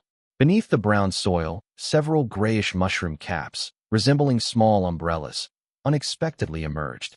It's very inconspicuous. If you don't look closely, it's easy to mistake it for dirt. But Lin Fan's eyes suddenly lit up. Wild Termitomyces albuminosus. Description: a byproduct of the spiritual field mushroom. Nourished naturally by the spiritual energy of the soil, it boasts an exceptionally delicious flavor and is hailed as the king of mushrooms. Lin Fan carefully touched the delicate cap of the mushroom with his finger. Although it's still very small, it's a termite mushroom. Outside of the world, this is a rare delicacy. Its umami flavor so potent that it puts any MSG to shame. "Nice one." Lin Fan swallowed. Although he doesn't have a recipe for this thing now, and can't use it to cook. But what if you use it to make soup? Throw it into that pot of century-old brine to use as the base for the broth. To what level of umami flavor does that soup have? Lin Fan stood up, looked at the few small mushrooms that hadn't grown yet, and a smile appeared on his lips. The next day, at 4 in the morning, Lin Fan's biological clock woke him up on time. He sat up before the alarm went off. With a thought, that familiar feeling of weightlessness returned. Enter the farm. The feeling of weightlessness was fleeting. When I opened my eyes again, the fresh air, carrying the scent of earth, rushed towards me. Lin Fan immediately looked at the 2 acres of yellow land. Although I had already mentally calculated based on the tenfold flow rate and the effects of the fertilizer, my breath still involuntarily stopped for a moment when I saw the scene before me. Green. The lush greenery was breathtaking, radiating a crystal clear and ethereal beauty. Yesterday, the seedlings were just sprouting and no bigger than a fingernail, but now they have completely covered the brownish yellow soil. especially that half-acre of premium Chinese cabbage. Each one is tightly clustered together, and the leaves are not the usual dark green, but a tender yellowish green like jade, with clearly visible veins and crystal-clear dewdrops hanging on the surface, shimmering in the morning light.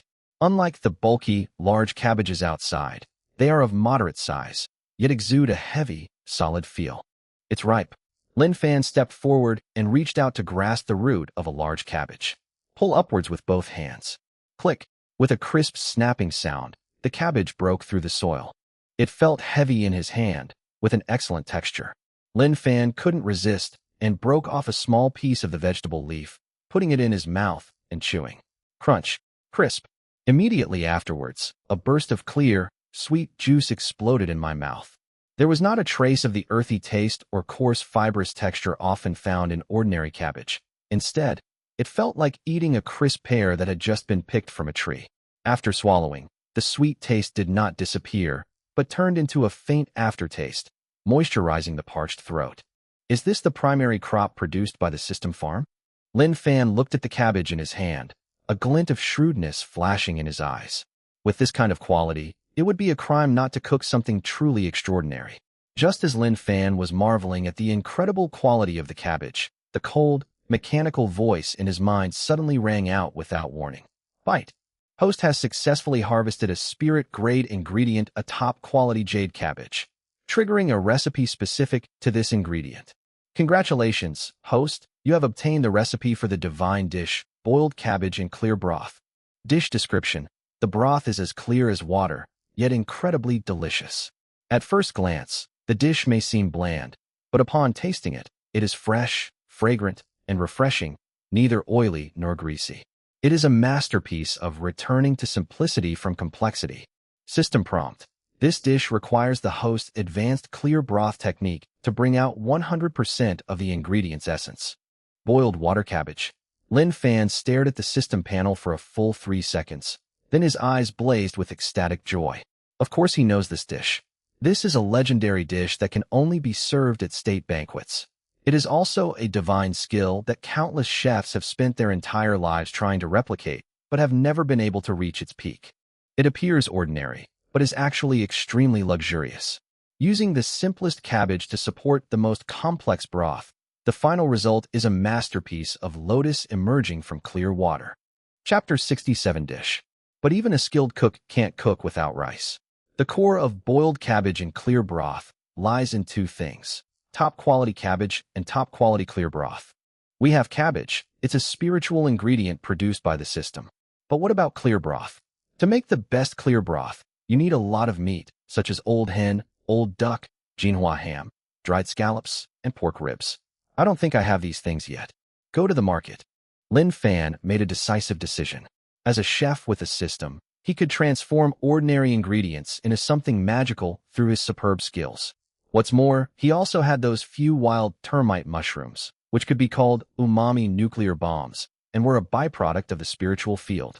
With this as the trump card for simmering the soup, the potential of this soup will be infinitely increased.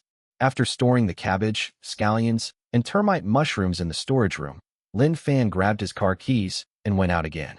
At 4:30 a.m., at the largest agricultural wholesale market in Jiangxing. This is the center of meat distribution for the entire city. Lin Fan drove his Wuling Hongguang straight to the poultry section. Boss, pick out a few old hens for me. Lin Fan stopped in front of a stall. The stall owner was a burly man with his shirt off. He casually pointed to the cages and said, "They're all here. Pick them yourself." 31 pounds. Lin Fan didn't just take it. He crouched down, his eyes sharp as he scanned the hundreds of chickens. The chickens used for making broth must be old hens over 3 years old, with firm, golden yellow meat and plenty of umami flavor. He reached out and grabbed a speckled chicken, pinched its breast, and looked at the calluses on its claws. This one won't do. It'll only last a year and a half at most. The flavor won't be strong enough. Lin Fan shook his head and put it back. The stall owner was taken aback for a moment. "Oh, you're an expert?" Lin Fan ignored him and continued picking. He spent a full 20 minutes carefully selecting from several stalls, finally managing to gather 5 3-year-old free-range hens and 3 4-year-old ducks. Next up is the practical information section. I want the top part of Jinhua ham. aged for at least 2 years. The dried scallops must be from Hokkaido, Japan. They should be large and golden in color. Spare ribs. Only the finest ribs, not the spine. Lin Fan wandered through the market like a discerning artist selecting paints. Although these ingredients are not produced by the system and do not possess any spiritual energy, as long as their quality is good enough, combined with his cooking techniques, they can still produce a pot of amazing soup that will amaze the world. 5:30. The Wuling Hongguang returned fully loaded. Back in Peach Blossom Spring, Lin Fan pulled down the roller shutter and hung up a sign that read, "Preparing ingredients, temporarily closed." He moved all the ingredients into the kitchen. The real battle is only just beginning. The key to boiled cabbage in clear broth lies entirely in the word boiled broth. Lin Fan held a kitchen knife, his eyes focused. Bang, bang, bang. The old hen and old duck were chopped into large pieces, and the pork ribs were cut into sections. Place the ingredients in a pot of cold water. Add scallions, ginger, and cooking wine. Bring to a boil over high heat. Skim off the foam and blood, then remove and rinse. This is called rinsing, which is done to remove the fishy or gamey smell. Next, take a huge earthenware pot. The prepared chicken, duck, ribs, ham, and dried scallops are layered according to their different levels of doneness. Finally, Lin Fan took out the few wild termite mushrooms nurtured in the spiritual field.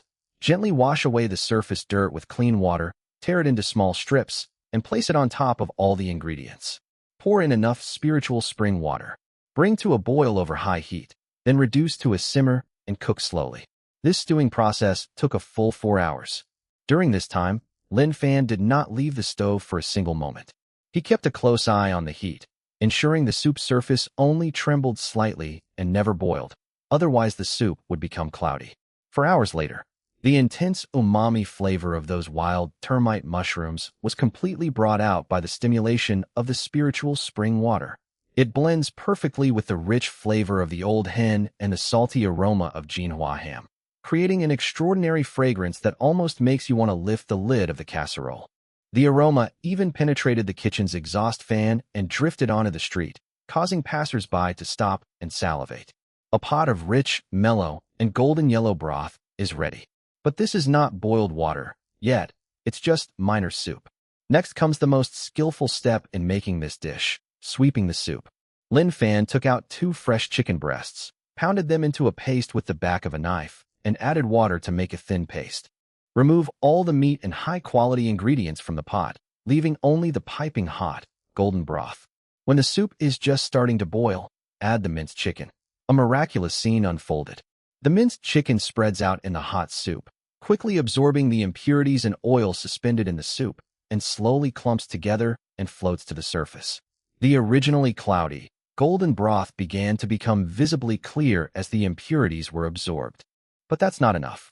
Lin Fan took out another piece of even finer minced lean pork and repeated the sweeping the soup process. The second round of soup preparation is complete. Lin Fan used a fine gauze to filter out the last bits of meat scraps.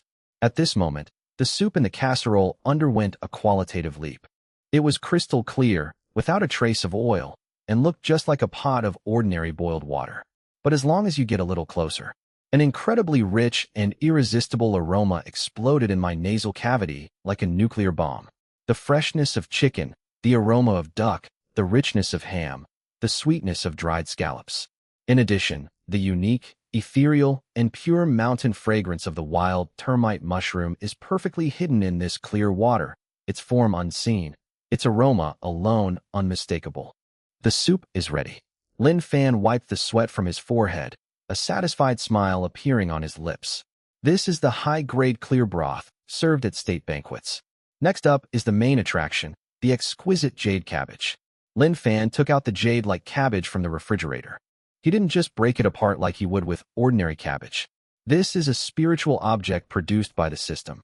Every leaf contains spiritual energy. He picked up the knife and carefully peeled off the outer leaves of the vegetable.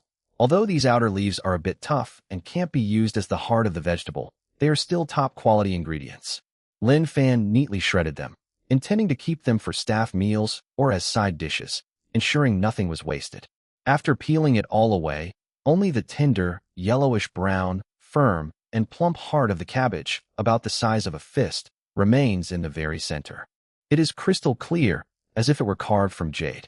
Lin Fan deftly flicked his wrist, making cross-shaped cuts at the base of the bok choy, both for aesthetic purposes and to help it absorb the flavors. Boil a pot of water, put in the bok choy, and quickly blanch it to remove the slight raw taste. Remove them from the water and place them in an elegant white porcelain bowl. At last, Lin Fan picked up a long spoon and scooped up a spoonful of the piping hot, premium clear soup, infused with the extremely fresh flavor of the chicken of the woods mushroom. Splash! The clear broth was poured over the tender yellow cabbage hearts. As the heat intensifies, the tightly closed bok choy hearts slowly unfurl in the soup, like water lilies blooming. An exquisite fragrance, blending the essence of heaven and earth with the warmth of everyday life, reached its peak at this moment. Dish. Chapter 68 Special Offer New Products. Inside the white porcelain bowl, the soup was so clear it seemed non-existent, and the white porcelain patterns at the bottom could be seen at a glance. In the center of the broth, the heart of the cabbage floats, its leaves unfurled, the color transitioning from pure white at the base to tender yellow at the tips, every vein clearly visible, as if carved from the finest mutton fat jade. Not a trace of grease, not a single impurity. It lay there quietly, yet it exuded a noble aura that made people afraid to look directly at it. The greatest truths are the simplest. Lin Fan looked at the dish, and even he was amazed by its perfect visual effect. In the kitchen of Peach Blossom Spring, the domineering aroma produced by simmering the top-quality clear broth had largely faded after the high-powered ventilation system had been running. But a cool, lingering fragrance, similar to that of a pine forest deep in the mountains after a rain, still lingered in the air. Lin Fan looked at the jadeite cabbage heart in the white porcelain bowl, which resembled a piece of mutton fat jade, and the clear, oil-free, high-quality broth. He really wanted to try it right now, but he stopped halfway through with his chopsticks. For a chef, the ultimate enjoyment is never the moment when you swallow food. Instead, it's about witnessing the heartfelt shock and satisfaction of diners when they taste their first bite. This first cup should be reserved for Tuanchuan. A gentle smile appeared on Lin Fan's lips. He took out a temperature-controlled food storage container produced by the system and put the boiling cabbage and clear broth inside. The little girl should still be sleeping in her big bed at Jinmao Mansion. After I finish my work at noon, I'll bring it back for her to try this state banquet-level taste. Keep the first cup safe. Lin Fan took a small white porcelain spoon and scooped a small spoonful of the remaining clear soup from the large clay pot. Put it in your mouth. Close your eyes. The moment that clear, transparent broth touches the tip of your tongue, the rich flavor of old hen, the salty and savory taste of Jinhua ham, the delicate sweetness of Hokkaido scallops. The ultimate essence of dozens of top-quality ingredients is extracted by simmering over low heat for 4 hours and then twice using minced meat to clean the soup. It explodes on the taste buds like a tidal wave. Even more terrifying is that hidden within this rich umami flavor is an extremely ethereal, domineering, and pungent fragrance that goes straight to the top of your head. That's the freshness of wild termite mushrooms, a byproduct of the spiritual field. It's like an incredibly sharp sword, easily piercing through the rich flavor of all the meat ingredients, elevating the entire soup to a level that doesn't belong to this world. Cull. Lin Fan swallowed the soup, let out a long breath, and his eyes flashed with a sharp light. Perfect. Impeccable perfection. If this soup is so delicious, then what kind of amazing taste must the finest jade cabbage heart, which has absorbed all the essence of the broth, have? Lin Fan's Adam's apple bobbed violently as he forcefully suppressed the urge to pick up his chopsticks. He only brewed 2 bowls in total. One bowl was reserved for his beloved daughter, Tuanchuan, while the other bowl, he wanted to open for business and test the waters of this top-tier diner in Jiangxing. Thump, thump, thump. Thump, thump, thump. Just as Lin Fan was savoring the extremely fresh, clear soup, suddenly, a violent banging sound came from outside the tightly closed roller shutter door.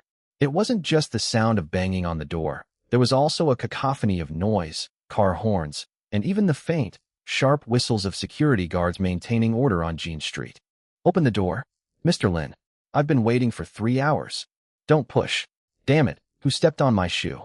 Move forward a bit. Make room for me. The commotion outside grew louder and louder, like a bustling, chaotic market. Lin Fan frowned. He walked to the door and peeked out through the crack at the bottom. Lin Fan's eyes turned cold after just one glance. There were still 2 hours until his usual opening time.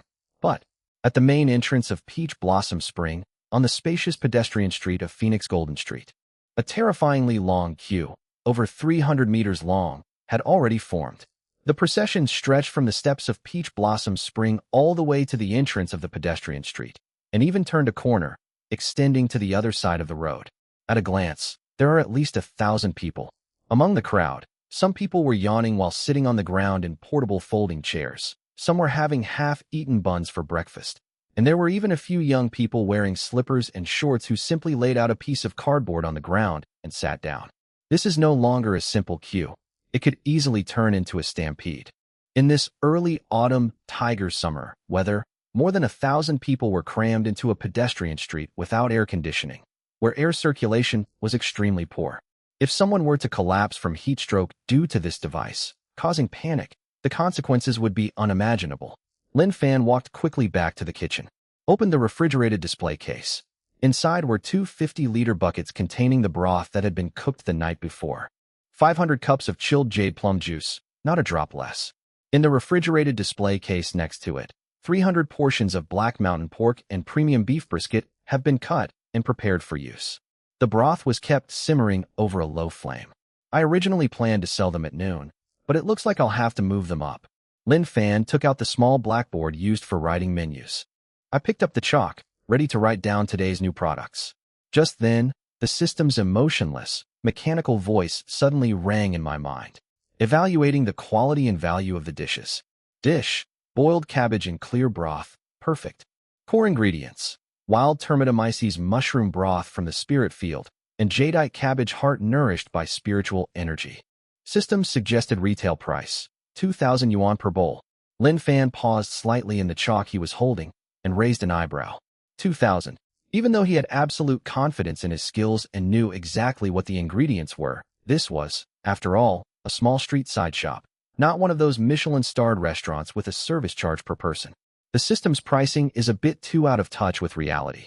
Although this clear soup uses wild matsutake mushrooms that grow alongside the spiritual field, and the cabbage is also a top-quality product nourished by spiritual energy, in the eyes of a true connoisseur, it would be well worth the price even if it sold for 20,000. But on this pedestrian street, suddenly hanging a sign for a whole number of 2,000 is too visually striking and a little too scary. Let's tone it down a bit. Lin Fan considered it for a moment. If you're going to sell it, you have to set a price that's both commensurate with its value and doesn't make people think the boss is crazy. He subtly moved his wrist, deciding to round down the number suggested by the system to a lucky number. The chalk fell on the blackboard, making a crisp thud sound. Each stroke is clear and powerful. After finishing the last stroke, Lin Fan patted the chalk dust off his hands, looked at the numbers on the blackboard, and nodded in satisfaction. 1888. It's over 100 yuan cheaper than the system suggested, and the number is auspicious, so it should seem much more people-friendly now, right? Open the door to welcome guests. Splash. As the roller shutter door was slowly pushed up, a cool breeze mixed with a faint sandalwood scent instantly rushed out from Peach Blossom Spring, colliding head-on with the suffocating heat wave outside. A long queue had already formed outside the door. Although it's not yet 10:30 a.m., the official opening time, Lin's shop has already become the undisputed king of traffic in Jiangxing after these few days of buzz. In order to get a cup of life-saving plum juice or a bite of the limited edition beef brisket noodles, some people even bring small stools and arrive at 6 in the morning to reserve a spot. It's open. Good morning, Mr. Lin. Oh my, finally the door's open. I'm so sweaty I could take a shower. Boss Lin, is there enough plum juice today? Yesterday, that fat guy in front of me brought his whole family and bought 3 cups in one go. That's so unethical. The crowd instantly stirred, and hundreds of eyes focused like searchlights on the young man in the white chef's uniform with a calm expression at the door. Qin Lang and Shin Man, who both possess black gold cards and belong to the privileged class, naturally do not need to queue. Today, Qin Lang was dressed in a flashy floral shirt, baggy shorts, and flip-flops, waving a folding fan in his hand. He looked like a spoiled rich kid and swaggered to the front. Chapter 69. Please enjoy. Good morning. Hurry up and turn the air conditioning up to the maximum. I feel like I'm practically a walking jerk here. Qin Lang fanned himself while shouting. Shinman wore a pair of huge sunglasses that covered most of her face, but her carefully applied red lips and limited edition haute couture dress still made her stand out from the crowd. Lin Fan, what's good to eat today? The usual 3 dishes? Shinman took off her sunglasses, and her beautiful peach blossom eyes scanned the store before finally landing on the small blackboard in Lin Fan's hand. That was the sign Lin Fan used every day to write "Today's Supply" and "Special Offer New Products." Lin Fan nodded slightly to the two of them as a greeting. Lin Fan casually hung the blackboard in the most conspicuous spot by the entrance, then patted the chalk dust off his hands and turned to walk into the store. I knew it. Boss Lin definitely has something new, holy crap. Before Qin Lang could finish speaking, his throat seemed to suddenly become constricted. He pointed to the prominent number on the blackboard, his voice instantly rising 8 octaves. No. One 1,888. A cabbage. Did you misplace the decimal point? Or is there chalk dust on it? Not only Qin Lang, but Shin Man was also taken aback. She rubbed her eyes to make sure she wasn't seeing things. 1,888 yuan. It's not 88 yuan, nor 888 yuan, but 1888. Just for a cabbage dish? The previously noisy crowd fell into a brief silence, followed by an even more intense uproar. Insane. Absolutely insane. Over 1,000 for a cabbage? Is this cabbage made of gold or jade? Even if it's a dish served at a state banquet, it shouldn't be this expensive, right? A bowl of boiled cabbage and clear broth at a 5-star hotel only costs a few dozen yuan. He's gotten too big for his britches. Boss Lin has really gone too far this time. Although the steamed buns and noodles were indeed delicious before, this price he's treating us like pigs to be slaughtered. Amid the crowd, voices of doubt, ridicule, and regret rose and fell. Most diners had confidence in Lin Fan's culinary skills, but the price was simply outrageous, completely beyond the comprehension of ordinary people. Even Wang Pongzi, a staunch supporter of Lin Fan, was now shrinking back, staring at the blackboard in disbelief.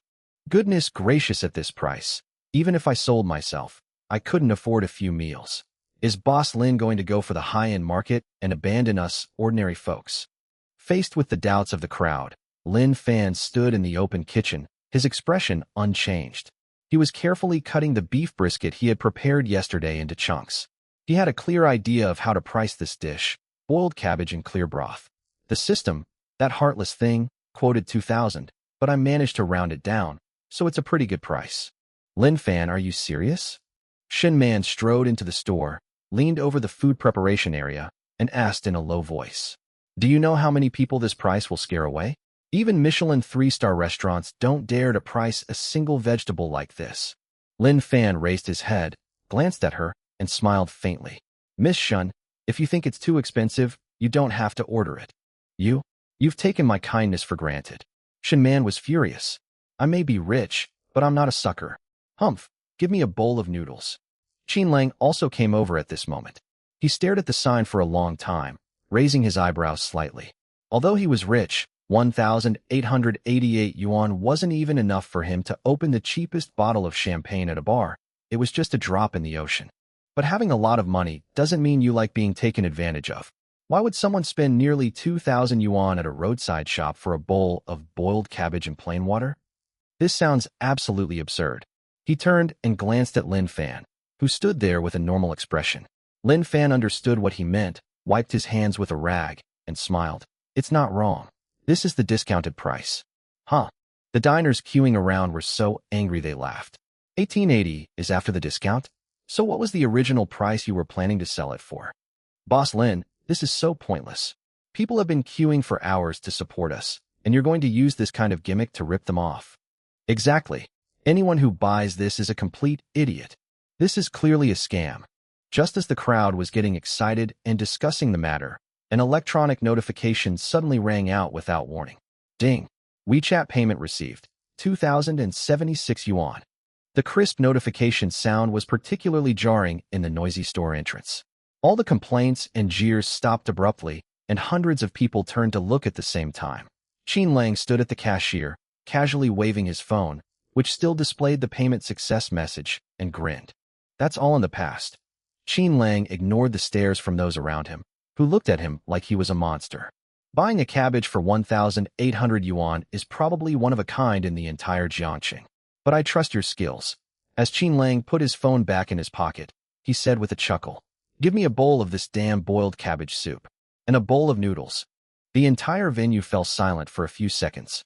Immediately, everyone around was shocked. Holy crap, he really bought it. 2,000 yuan down the drain, and they don't even blink an eye. No wonder they're rich. Fatty Wong was swallowing hard, feeling that he simply couldn't understand the world of the rich. Lin Fan looked at the payment notification on the cashier's counter, wiped his hands with a towel, and walked over from behind the counter. He looked at Qin Lang, just about to speak. Qin Lang, however, seemed to have guessed what he was going to say, and waved his hand dismissively, interrupting him. "Don't say it. I know what you're going to say." Qin Lang chuckled. "The black card you gave me allows me to eat for free, but supporting a friend's cooking is a different matter. For the first bite of this new dish, I have to show my support with real money." Seeing Qin Lang's forthright and loyal demeanor, Lin Fan smiled helplessly. Although this kid is a rich second generation, his sincere nature is indeed not annoying. "Okay." Lin Fan didn't try to persuade him any further and slightly raised his chin. "Find a seat." Lin Fan turned and walked into the kitchen. Less than a minute, Lin Fan walked out, carrying an exquisite white porcelain cup decorated with gold. With a thump, it was gently placed on the table in front of Qin Lang. "Boiled cabbage in clear broth. Enjoy." At that moment, the cameras of more than a dozen mobile phones were all pointed at us. Everyone craned their necks, crowding around Qin Lang's table in layers, eager to see what this exorbitantly priced dish looked like. Under the watchful eyes of everyone, Qin Lang reached out and lifted the lid of the porcelain bowl. Chapter 70 Yi Weigua. The moment the white porcelain lid was lifted, it didn't have the kind of steamy, misty atmosphere that people imagine for its price. Only a wisp of extremely faint, fine white smoke rose up, circled once in midair, and then dissipated. What met everyone's eyes was a full bowl of crystal clear, transparent, plain water, without any impurities. In this pool of plain water, a pitifully small, fist-sized, pale yellow cabbage heart was soaking. "That's it." Uffed. Someone in the crowd couldn't help but burst out laughing. Immediately afterwards, bursts of laughter and merciless mockery ripped the roof off Peach Blossom Spring. "Ha ha, that's hilarious. It really is just boiled cabbage in plain water. Young Master Qin, are you dumbfounded now? You spent 2,000 yuan on a bowl of vegetable washing water. This is incredible. This boss is a genius. His skill in harvesting profits is even more ruthless than that of capitalists. Give me my money back. This is a complete scam." Hearing the deafening laughter around him, Qin Lang was also somewhat stunned. Although he was a wealthy man, he wasn't some country bumpkin who had never seen the world. He had eaten the real state banquet boiled cabbage in clear broth several times, and every time it was served, the broth was slightly yellow and oily. Even if it's very light, it still has a color in the soup. But this bowl of wine in front of me, it was so clear, like it came straight from the tap. You couldn't see a single speck of oil. Even through that layer of water, you can see the blue and white porcelain pattern fired at the bottom of the bowl. It's so clear, it's outrageous. Qin Lang, holding the spoon, froze in midair, his lips twitching slightly. He turned his head and looked at Lin Fan, who was cooking noodles in the open kitchen, a hint of suspicion appearing in his eyes for the first time. This is really soup? You didn't pick up the wrong pot." Lin Fan was rinsing the noodles with cold water when he heard this. He merely raised his eyelids, glanced at the bowl of soup, and uttered 2 words with a faint smile. "Drink the soup." This nonchalant, even somewhat arrogant, attitude only fueled the discontent of the other diners queuing around them. "Hey, this boss is putting on an act. You're being stubborn. Young Master Qin, stop drinking. It's not just about burning your mouth, but also about not getting a stomachache. He's really messed up his scheme. Let's see how he gets out of this." Just as the diners were in a state of extreme shock, disbelief, and even began to jeer and demand that Qin Lang refund their money, the scene became somewhat chaotic and out of control. A sudden commotion arose among the crowd at the shop entrance. The originally crowded queue, where people were practically pressed against the backs of those in front, spontaneously parted to the sides like a tide, creating a wide passage. Make way! Make way! Stop pushing! Watch out for the car! Holy crap, this car!" A black Hongqi sedan with a Beijing license plate, Jing A, slowly pulled up to the side of the road. It instantly overshadowed all the Ferraris and Lamborghinis parked next to it. The moment this car appeared, it instantly overshadowed all the Ferraris and Lamborghinis parked next to it. Those around who knew about cars gasped in shock, even holding their breath. Holy crap! A Hongqi L5? That's a domestically produced Rolls-Royce. No, it's even more amazing than a Rolls-Royce. It's the kind of car you can't buy even if you have the money. A Beijing A license plate. The person sitting in this car must be someone with immense influence? Which big shot has come in disguise? The car door opened.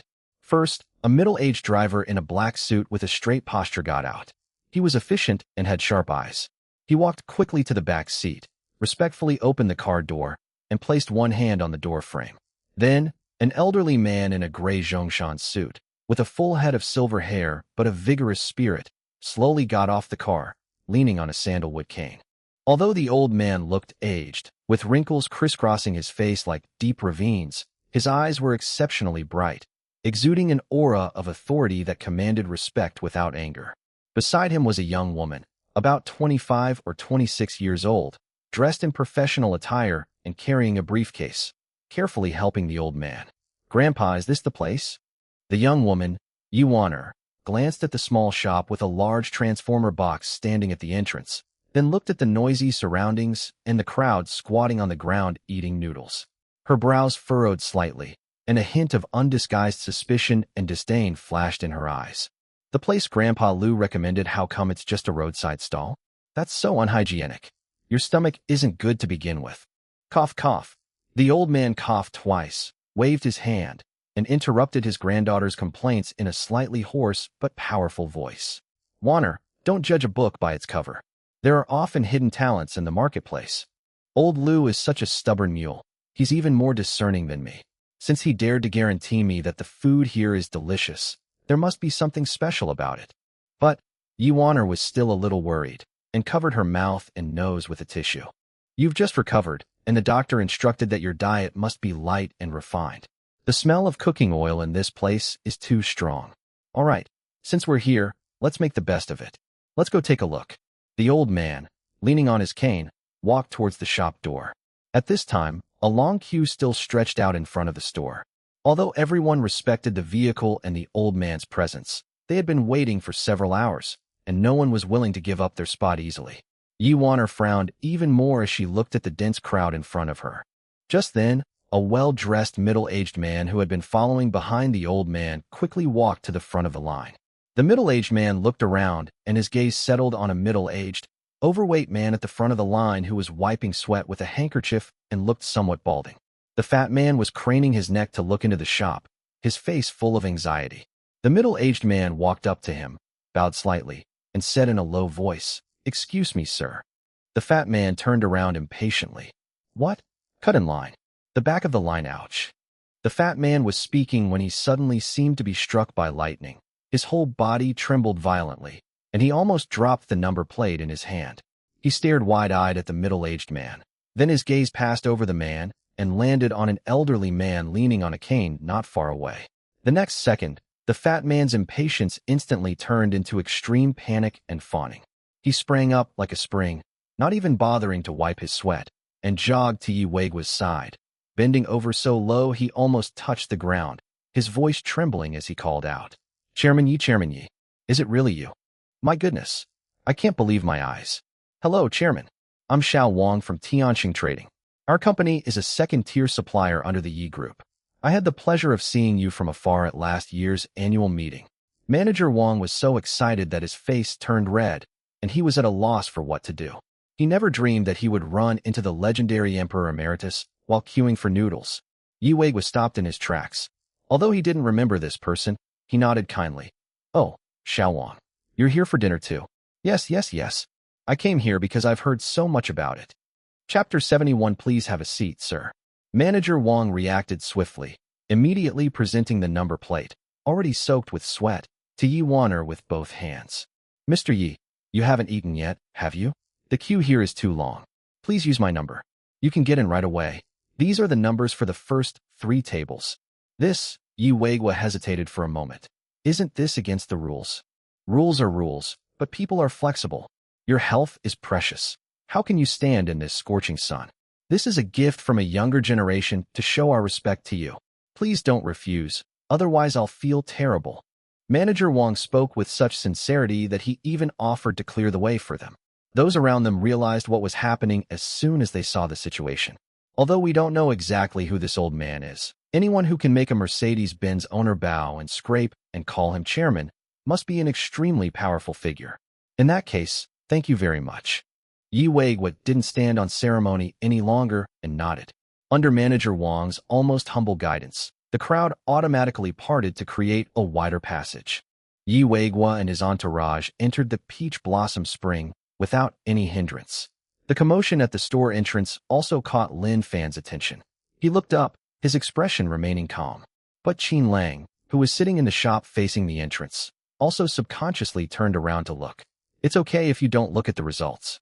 When Qin Lang's gaze passed through the crowd, and he saw the face of the old man who walked in, the spoon in his hand fell into the bowl of boiled cabbage with a clang, splashing a few drops of water. Then, with a whoosh, it suddenly appeared. Qin Lang jumped up from his chair as if he had a spring in his butt, his face showing a look of utter disbelief, his mouth agape, as if he could fit an egg in it. Elder Yi. Qin Lang's voice trembled, and his carefree, spoiled attitude vanished instantly, replaced by a conditioned reflex of awe. How could he not recognize this person? Yi Weiguo, a legendary figure in Jiangxing and even the entire Southeast Province business community, the founder of the Yi Group, the man who truly stands at the top of the pyramid. Although old Yi has been retired for many years and no longer cares about worldly affairs, in Jiangxing, this small town, the ground trembles whenever he stomps his foot. Even Qin Lang's hot-tempered father had to respectfully address this Elder Yi as Elder Yi when he met him. Just who is this Lin Fan? How did he manage to attract such a powerful figure? Qin Lang's heart was in turmoil, and his eyes darted back and forth between Lin Fan and Elder Yi. He originally thought that bringing a few rich kids to support him was already impressive enough, but he didn't expect that this shabby little shop had such a strong magnetic field that it could even attract such a true god. Qin Lang didn't care about eating boiled cabbage anymore. He hurriedly straightened his floral shirt. Although this outfit looked a bit out of place in front of old Master Yi, he had no choice but to bite the bullet and go for it. He quickly got up from his seat, jogged over to Yi Weiguo, bowed slightly, and his face was full of obedient smiles. Grandpa Yi, what a coincidence that you've come. Yi Weiguo stopped and glanced at the flashy young man in front of him, a hint of a smile flashing in his cloudy eyes. Oh, it's the Qin family's little monkey. What? You can come, but this old man can't come and have a taste. Not at all. Your presence is an honor for this restaurant. It's an honor to have you here. Qin Lang quickly waved his hand. All right, stop being so cheeky. Yi Weiguo waved his hand. His tone was calm, but the authority of an elder made Qin Lang subconsciously shrink his neck. The old man, leaning on his cane, looked at Qin Lang with a half-smile. You little rascal, that post you made on WeChat moments late last night really whetted my appetite. What one bite and you're hooked. What unique in heaven and earth, beef brisket noodles what? I came here uninvited today. Aren't you going to treat me to some? Upon hearing this, Qin Lang immediately perked up, and the tension he had felt earlier dissipated considerably. Hey, look at what you're saying. Your coming is an honor for me, and even more so for this little shop. As Qin Lang spoke, he turned to Yi Lao with great enthusiasm, guiding him to his best table, while simultaneously launching into a long and enthusiastic sales pitch. Grandpa Yi, you've come at the right time. I assure you, what I posted on my WeChat moments was not exaggerated at all. Boss Lin's cooking skills are truly divine. Especially that bowl of supreme clear broth beef brisket noodles. The broth is crystal clear, and the meat is tender, and the tendons are soft. All right, Qin Lang. A cold, slightly disdainful female voice suddenly interrupted Qin Lang's boasting. Yi Wanner, who had been standing beside Elder Yi, finally couldn't help but speak up. She removed her large sunglasses, revealing a refined yet arrogant face. She sized Qin Lang up and down in his gaudy shirt and baggy shorts, a mocking smile playing on her lips. Hey, young Master Qin, it's been 3 years since we last met. Your taste has become more and more down to earth. If Uncle Qin saw you dressed like this, working as a waiter in a hole-in-the-wall restaurant, he'd probably be so angry he'd set the Qin group building on fire. Upon hearing that familiar, sarcastic tone, Qin Lang's smile froze for a moment. Then he rolled his eyes. Oh, who do we have here? It's our Miss Yi. What? You spent 3 years studying in France and came back to inspect the people's conditions as soon as you got back? I call this fashionable, you know? As for you, you're dressed like you're going to ring the bell on Wall Street. Aren't you tired? The two were clearly old acquaintances and the kind of childhood friends in the industry who had never gotten along since they were young. I don't have time to banter with you. Yi Wanner looked around with disdain. Although the restaurant was nicely decorated, the noisy crowd outside still made her, a returned overseas student accustomed to a Michelin 3-star environment, feel uncomfortable. She pointed to the diners squatting on the ground eating noodles and said to old Yi in a low voice, "Grandpa, don't listen to Qin Lang's nonsense. Don't you know his mouth?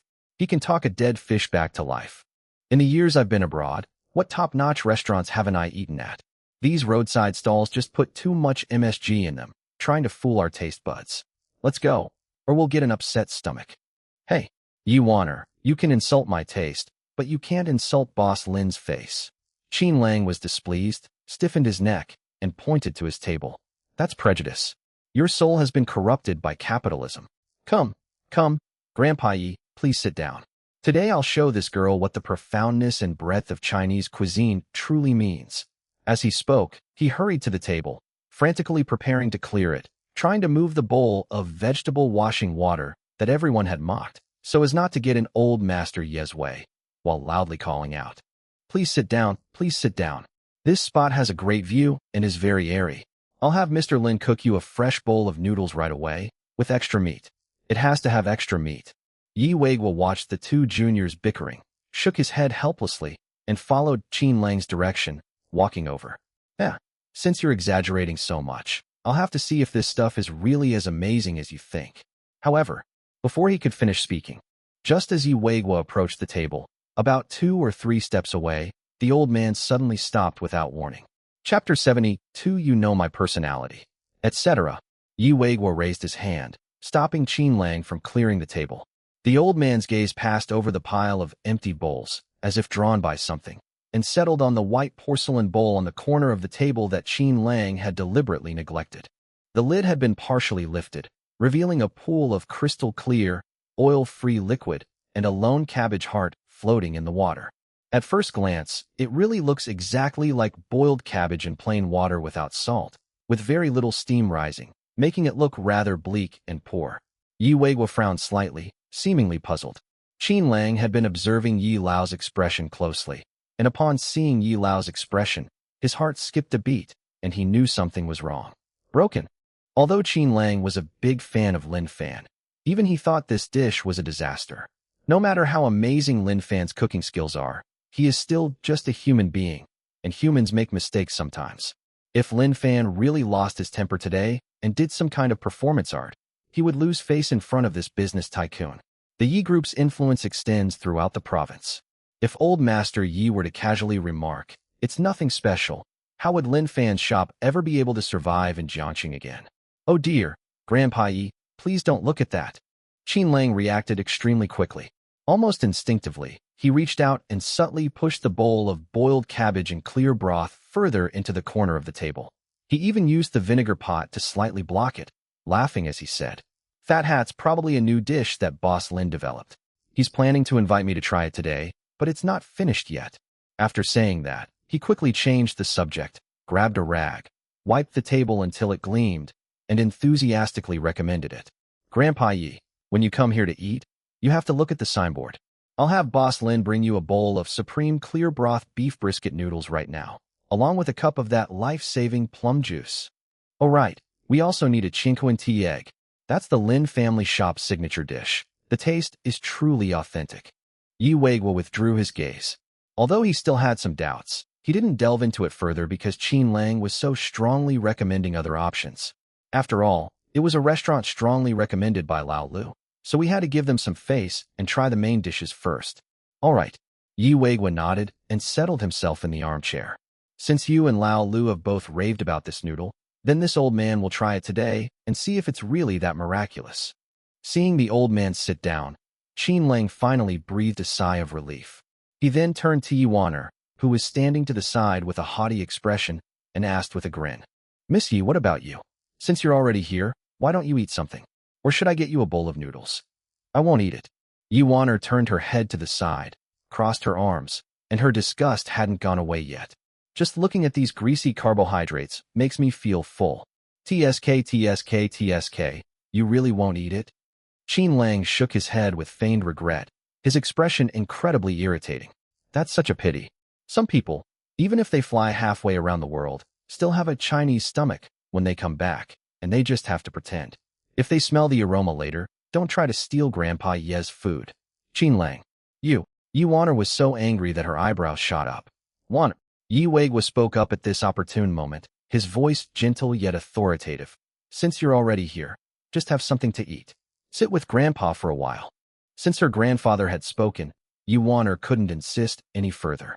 She took a deep breath, trying to suppress her displeasure, and turned to look at Qin Lang, her gaze instantly sharpening. All right, then I'll give Grandpa face. She pointed a finger at Qin Lang, her tone icy and threatening. But Qin Lang, you know my personality. I can't tolerate any imperfections, and I'm especially picky about food. While I was there, I got several Michelin-starred chefs fired after complaining about them. If this food doesn't taste good or has any hygiene issues later, I'll say it right now. Don't blame me for not giving you, the local bully, any face, and making your friend lose face. Upon hearing this, Qin Lang was not angry at all. Instead, he was amused. Complain about Lin Fan? Are you kidding me? You haven't tried it. All right, just you wait and see.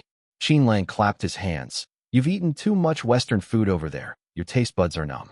Now that you're back, you should try the essence of our Chinese cuisine rice. Okay, I won't order noodles for you, in case you think it's not elegant to eat them. Instead, I'll order you a heartbreakingly delicious fried rice. I guarantee it will bring back your childhood memories.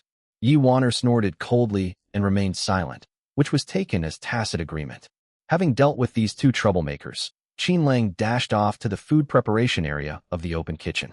He poked his head in, lowered his voice, and said nervously to Lin Fan, who was busy at work, Brother Lin, you'd better give it your all this time. Qin Lang pointed to the table behind him. Those two are no ordinary people. They are the god of wealth of Jiangxia. Especially that woman. She just came back from abroad. She has a very sharp tongue. She's the kind of person who's always finding fault. You absolutely mustn't mess up this noodle and rice dish. You have to use the best ingredients and cook it to the perfect doneness.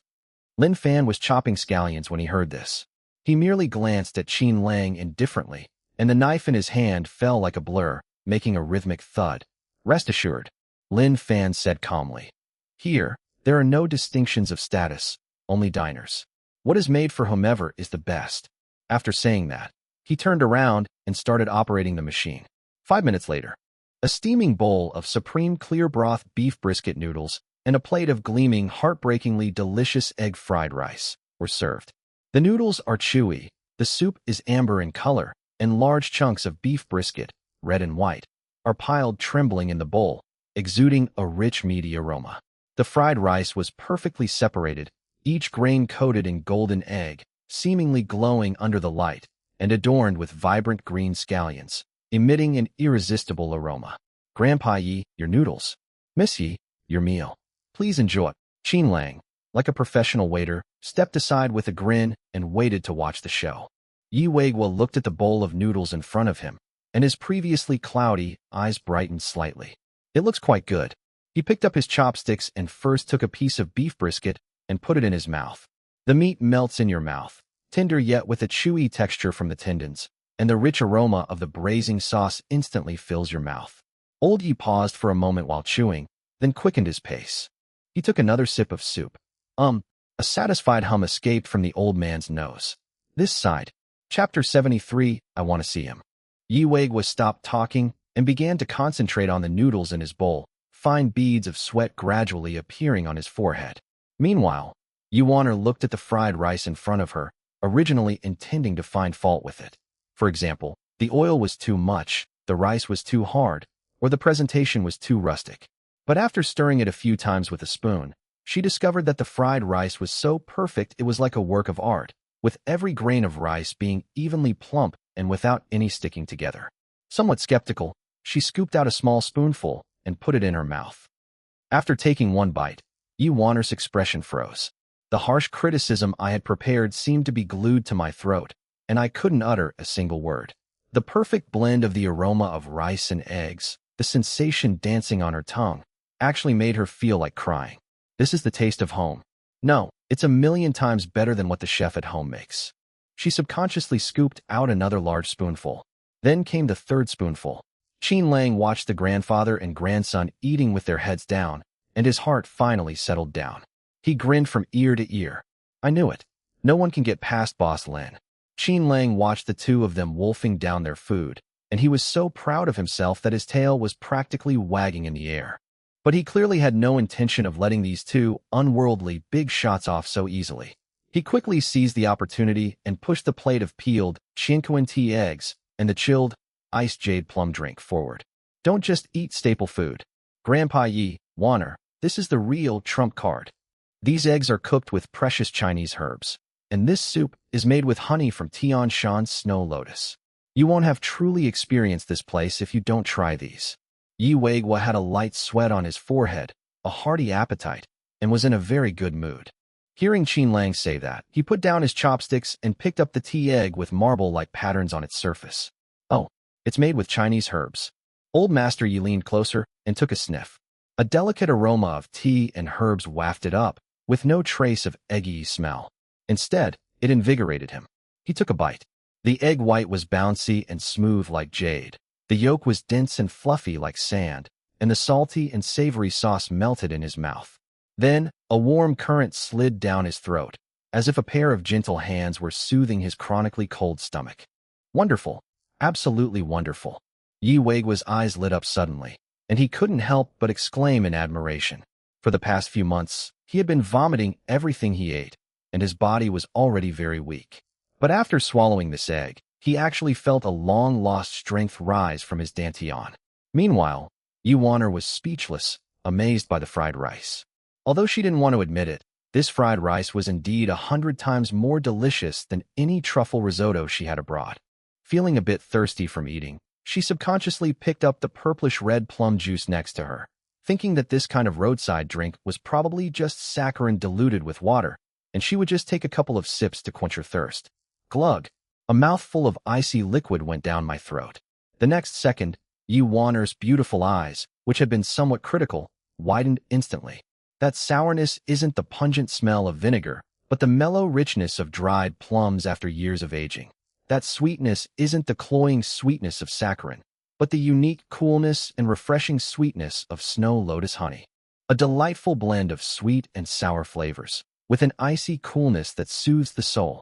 The slight greasiness from eating fried rice was completely washed away the moment I swallowed this soup, leaving only a mouthful of refreshing and invigorating flavor. This. Yi Warner couldn't help but exclaim in surprise. As if she had discovered a new continent, she hugged the cup and took another big gulp, her aloof young lady mask completely shattering, revealing a look of surprise and delight that she had never seen anything like before.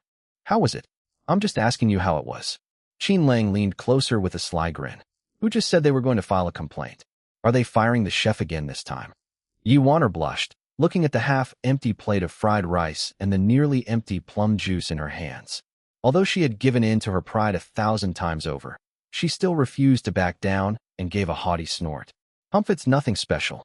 Barely comparable to a Michelin-starred pub. I'll pass. Ha. For Miss He to say barely passable is basically a perfect score. Qin Lang laughed.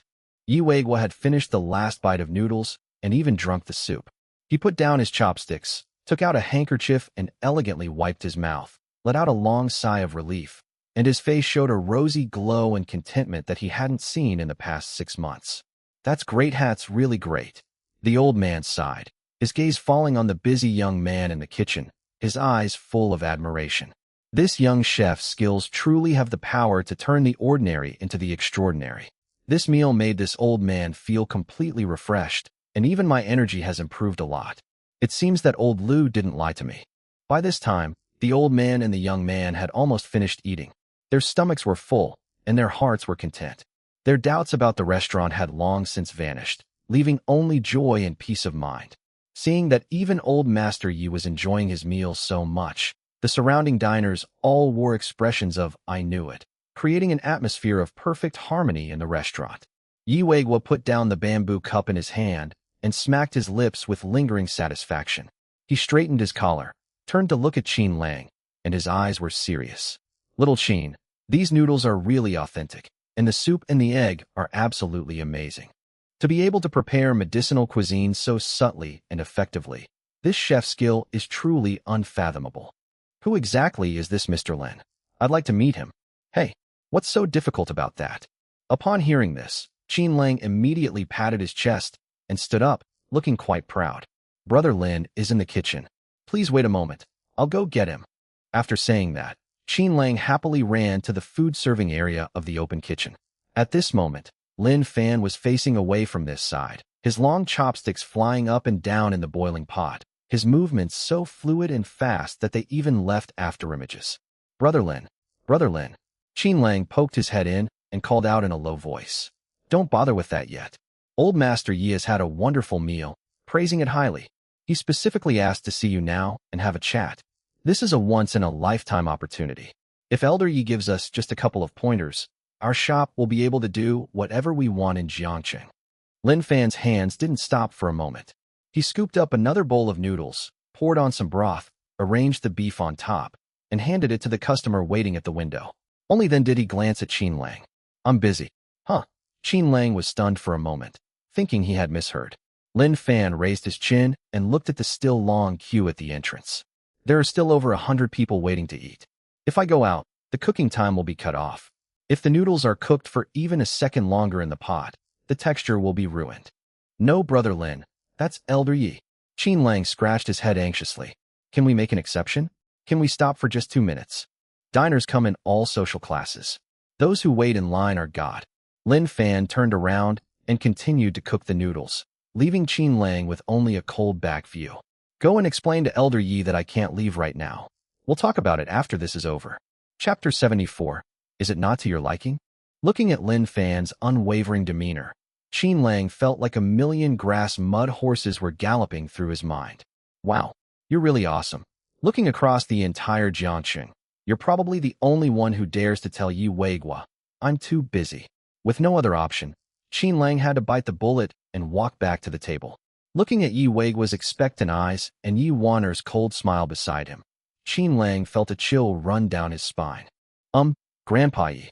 Qin Lang rubbed his hands together, forcing an awkward yet polite smile, and began frantically making up lies in his mind to cover it up. What bad luck, Mr. Lin, he's currently working on a crucial step. You know, artists, they all have a bit of a quirk. His standards for food are inhumanly strict. He says that even a second's difference in cooking time is unacceptable, and you must be completely focused and single-minded while cooking. You can't be roused even if the King of Heaven himself comes. He says he's afraid that if he gets distracted, he'll ruin the taste of the soup and feel bad for the customers still waiting in line. As Qin Lang wove, he secretly observed old Master Ye's expression, afraid that the old man might get angry and overturn the table. Yi Wanner rolled her eyes as she listened and snorted, What artist? He's just a cook. He acts more important than a Michelin 3-star chef. Grandpa, I think he's just putting on airs. Let's go, don't give him any face.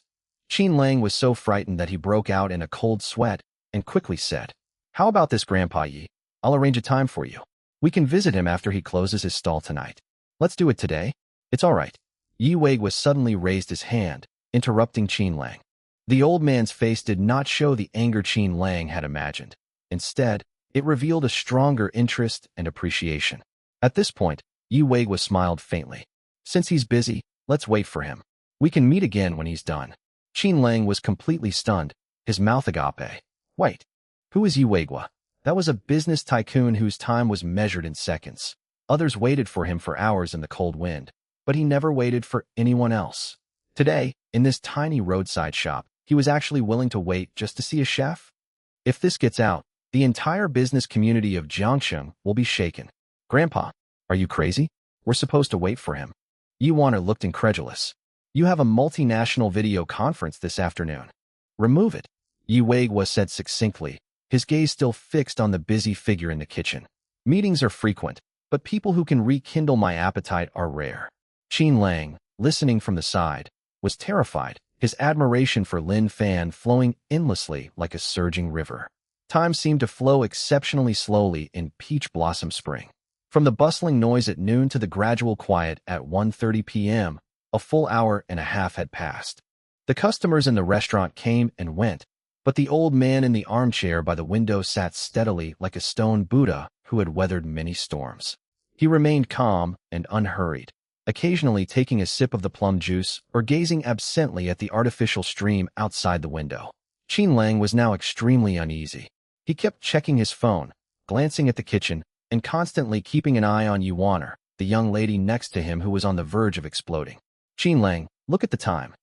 Yuaner raised her wrist, pointed at the Patek Philippe watch studded with diamonds, lowered her voice, and spoke with suppressed anger. 2 o'clock. Exactly 2 o'clock. Was that cook embroidering? We've been waiting for an hour and a half.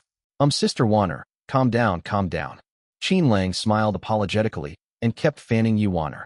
Slow and steady wins the race, and there were indeed a lot of customers just now. He was being responsible to his customers. Responsible, my ass. I think he's just putting on airs. Yuaner sneered. Grandpa, let's go. Your health can't take this long. Yi Wei simply waved his hand slightly, his gaze remaining calm. A restless and impatient person is unlikely to achieve great things. Yuaner, you still need to work on your temperament. Just as Yuaner was about to retort, the last bit of noise in the open kitchen finally stopped. Splash. The sound of the tap being turned off was exceptionally clear. Lin Fan finally walked out of the kitchen. I'm sorry to have kept you all waiting. Lin Fan walked to the table, bowed slightly, and spoke in a calm tone, as still as a lake. It's all right. Yi Wei slowly raised his head. His old eyes, which had seen countless people, looked Lin Fan up and down, a hint of admiration flashing in them. Neither arrogant nor impatient, neither humble nor overbearing. This young man possessed a composure that surpassed that of many business elites he had ever met. Little master, are you done with your work? Yi Wei asked with a smile. All done. Business was good today. I was a little slow. Lin Fan pulled up a chair and sat down at a spot that wasn't too close or too far away. Hee, good business is a good thing. Yi Wei pointed to the several empty bowls on the table, his tone tinged with emotion.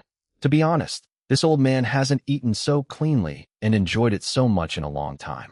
Young chef, could you please explain to this old man what the special ingredients are in the beef for this noodle dish? Lin Fan smiled and didn't hide anything. There's nothing special about it, just good ingredients. The beef is from white yaks that graze at an altitude of over 4,000 meters above the snow line, and only the flank between the ribs is used. Those cattle drink glacial water and eat fritillaria, so their meat is firm but not tough, and has a natural herbal fragrance. As for the soup, it is made with beef bones and old hen, simmered over low heat for 72 hours without adding a single grain of MSG. The flavor is brought out entirely by time and heat. Hearing Lin Fan's casual words, Yi Wei's eyes shone even brighter. White yak in the snowy plateau, 72 hours. Old Master Yi nodded and sighed. In today's catering industry, everyone is pursuing efficiency, technology, and ruthless techniques.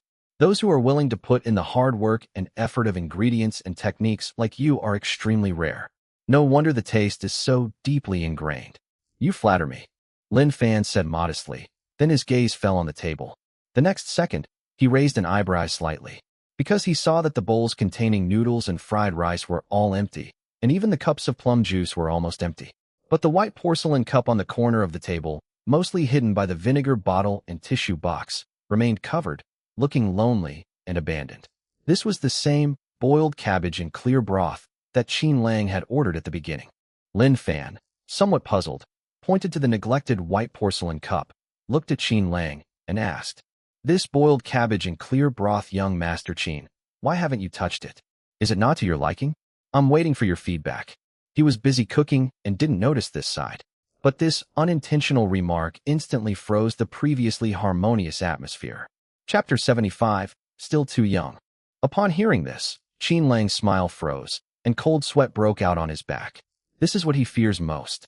I had just managed to cheer up these two gentlemen with noodles and plum juice, and put the matter of the vegetable washing water behind me. But Lin Fan, being so blunt, brought it up again.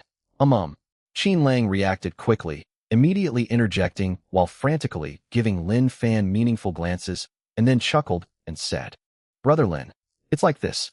I already ate at home today. I'm so full. I really can't fit any more of this dish in my stomach. As Qin Lang spoke, he casually reached out to take the white porcelain cup away, muttering to himself, "This food will definitely not taste good if it gets cold, so let's not embarrass ourselves here. You've had a long day, so go and rest." He just wanted to destroy this evidence as soon as possible, lest old Master Yi see it and be displeased, thinking that the store was flashy but impractical. Lin Fan frowned slightly, feeling that Qin Lang seemed like a different person today, etc. Suddenly, Yi Weigua, who had been silent all along, spoke up. The voice wasn't loud, but it carried an undeniable air of authority. Qin Lang's hand trembled, and the bowl of soup, which he had just lifted 2 centimeters off the table, almost fell back down. He stiffly turned his neck, looking at Yi Weigua with a pained expression. "Grandpa Yi?" Yi Weigua didn't look at Qin Lang, but stared at the white porcelain cup, his gaze becoming somewhat distant. He extended his hand, covered in age spots, and gently placed it on the back of Qin Lang's hand, gesturing for him to put it down. "Put it down." "But Grandpa Yi, it's completely cold," Qin Lang exclaimed anxiously. "And this is just a dish that Brother Lin tried making. It's not even perfected yet." "Lay down." Yi Weigua repeated it, emphasizing it slightly. Qin Lang could only obediently withdraw his hand, sighing inwardly. "Oh no, Brother Lin, I've done my best.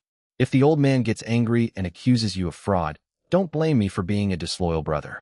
Yi Weigua looked at the white porcelain bowl, but didn't rush to lift the lid. Instead, he spoke slowly, his voice carrying a hint of melancholy reminiscence. "Little Qin, Wanner, you were born with silver spoons in your mouths. You don't understand the value of food.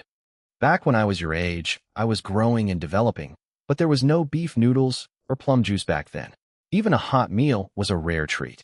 Old Yi pointed to the white porcelain cup, a tear welling up in his eyes. "Back then, even a single cabbage was a precious item that could only be eaten freely during the new year. One year, heavy snow blocked the mountain pass, and our family ran out of food. My mother saved the last cabbage heart for me and drank the water boiled with the cabbage stalks herself. From that time on, I swore that I would never waste a single grain of rice or a single good vegetable in my life."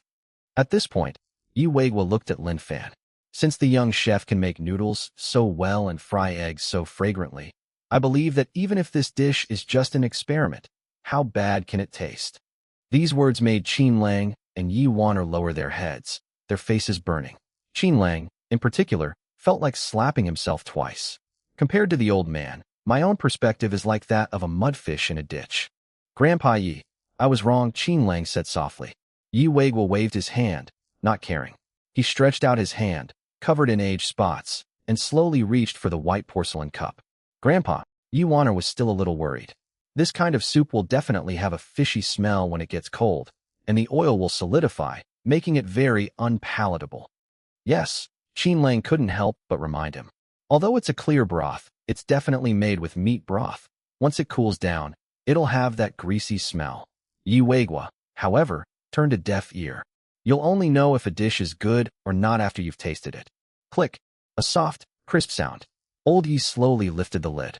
All eyes turned to the small white porcelain bowl. However, the scene that came into view made Yi Weigua, who had just been holding on to the thought that there might be a surprise, lose a little hope. This soup is too clear. It was so clear that it even felt a bit bland. The soup, though clear under the light, really looked no different from plain boiled water at home. Looking straight through, there wasn't even a trace of color that indicated broth, let alone any oil. In this pool of plain water, a tender yellow cabbage heart, no bigger than a fist, was soaking all alone. There is nothing else besides that. This? Yi Weigua squinted and leaned forward slightly, trying to figure out what was going on, but no matter how he looked at it, it was just a bowl of cold boiled cabbage. His initial anticipation was instantly dampened, as if doused with a bucket of cold water. I knew it." A sarcastic laugh broke the silence.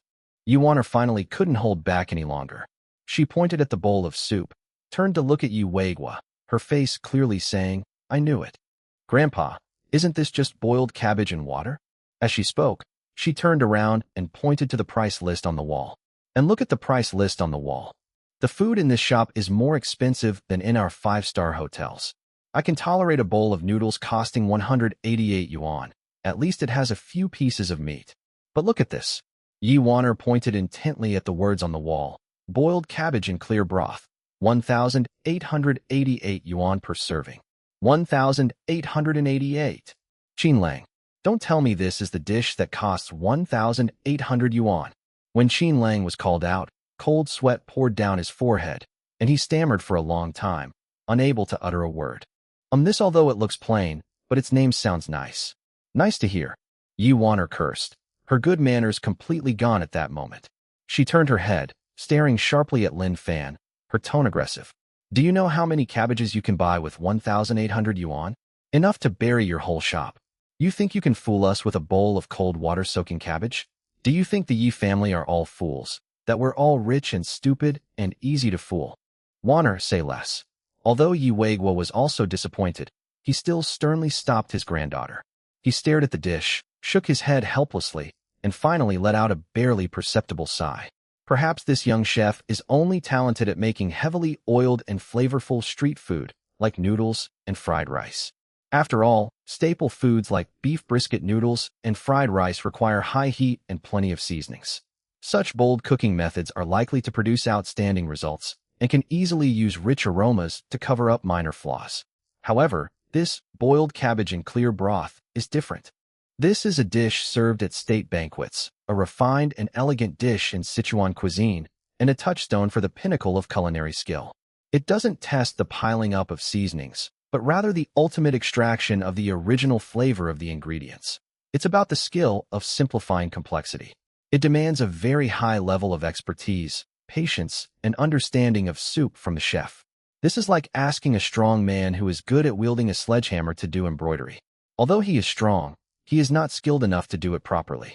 Yi Weiguo shook his head with some regret, his eyes filled with disappointment and helplessness as he looked at Lin Fan. They were still too young after all. Wanting to go for a high-end approach is fine, but taking too big a step is a bit like imitating someone else. Chapter 76 is incorrect.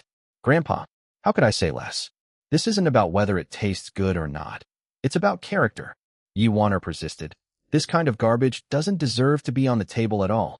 Forget about eating it. It's an eyesore. After saying that, she even picked up the bowl of soup, intending to pour it away. Hey.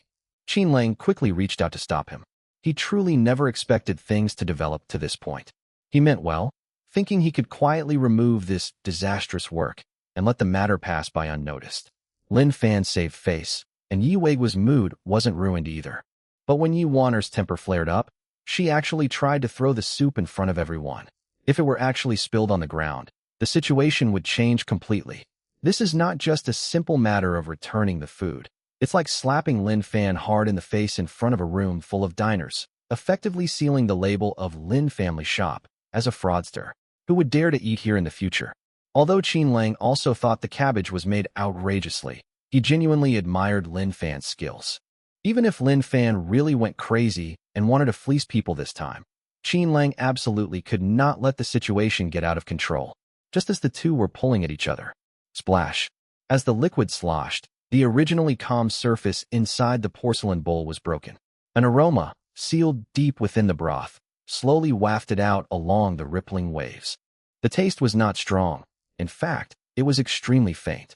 But it's too special. Yi Weiguo was just sighing and about to tell his granddaughter to put down her things and leave when the scent passed by his nose. Suddenly, his cloudy, old eyes widened. Etc. This time, Yi Weiguo's voice was no longer as steady as before, but carried a hint of urgency and shock. He grabbed Yi Wanner's wrist with such force that Yi Wanner cried out in pain. Grandpa, Yi Wanner was startled and almost dropped the porcelain cup in her hand. Don't move. Yi Weiguo stared intently at the bowl of clear soup that was still simmering slightly, his breathing becoming rapid. He released Yi Wanner's hand and carefully presented it to her himself. He slowly lowered his head, brought his nose close to the soup noodles, and took a deep, greedy breath. Call. This inhalation felt as if it absorbed all the flavors of life, and also as if it inhaled the essence of mountains, rivers, lakes, and seas.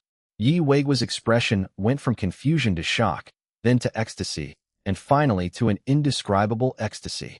This is. Yi Weiguo suddenly raised his head, his gaze towards Lin Fan, filled with horror. This isn't plain water at all. Yi Wanner looked bewildered. Grandpa, What are you saying? This is plain water. Nonsense. We were all wrong. Yi Weigwa shouted, his voice trembling slightly with excitement. Great form is formless. Great sound is silent. The truly top-quality broth is often this simple and unadorned. The soup is as clear as water because the chef used an extremely skillful sweeping technique to remove all impurities and oil. But the aroma in the soup. Yi Weigwa closed his eyes, as if savoring the taste that struck his soul. The freshness of the chicken, the aroma of the duck, the richness of the pork knuckle, and the savory flavor of the ham in the boiled cabbage soup, although you can't see them, they all dissolve into this soup. This is no ordinary boiled water. It's a bowl of nectar, a concentrated essence of countless wonders. What? Hearing Grandpa's evaluation, Yi Waner and Qin Lang were both dumbfounded. Qin Lang leaned closer and sniffed hard. Really? Why does it smell so faint to me? That's because your nose is ruined. Yi Weigwa glared at him irritably. This kind of high-quality clear broth has a subtle aroma. Only those in the know can discern its quality. If the aroma is overpowering, it actually indicates a lower quality. After saying that, Yi Weigwa no longer cared about his manners, and even thought that the spoon was too slow. He picked up the white porcelain cup, brought it to his lips, and carefully took a small sip. Glug! The chilled broth enters the mouth. The entire room fell silent. Everyone stared at Yi Weigwa's Adam's apple. The next second, 2 streams of turbid tears silently slid down Yi Weigwa's wrinkled eyes. Grandpa, Yi Waner panicked. What's wrong? Is it hard to drink? I told you this cold water isn't good to drink. No. Yi Weigwa waved his hand, his voice choked with emotion, yet filled with an overwhelming sense of satisfaction. Okay. This taste. Seeing Yi Weigwa's tearful yet incredibly content expression, the entire peach blossom spring fell into a deathly silence. Everyone was stunned. This reversal happened so fast that it was hard for anyone's brain to keep up. Grandpa, is your illness getting worse, causing problems with your sense of taste? Yi Waner looked at her grandfather's blissful expression with disbelief. She instinctively reached out to touch Yi Weigwa's forehead. Isn't this just cooled cabbage water? How could it be? A problem with my sense of taste?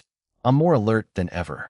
Yi Weigwa pushed his granddaughter's hand away, not angry at being questioned, but instead pushed the white porcelain cup towards Yi Waner and Qin Lang. You 2 little kids, didn't you not believe me? Come on, don't say I didn't give you a chance. Try this last bit of soup. You'll see what it means to have eyes but not recognize a gem. Qin Lang had been unable to contain himself for a long time. Although he had been trying to dissuade him, it was because he was afraid something might happen. Judging from Yi Weigwa's reaction now, he has clearly struck gold.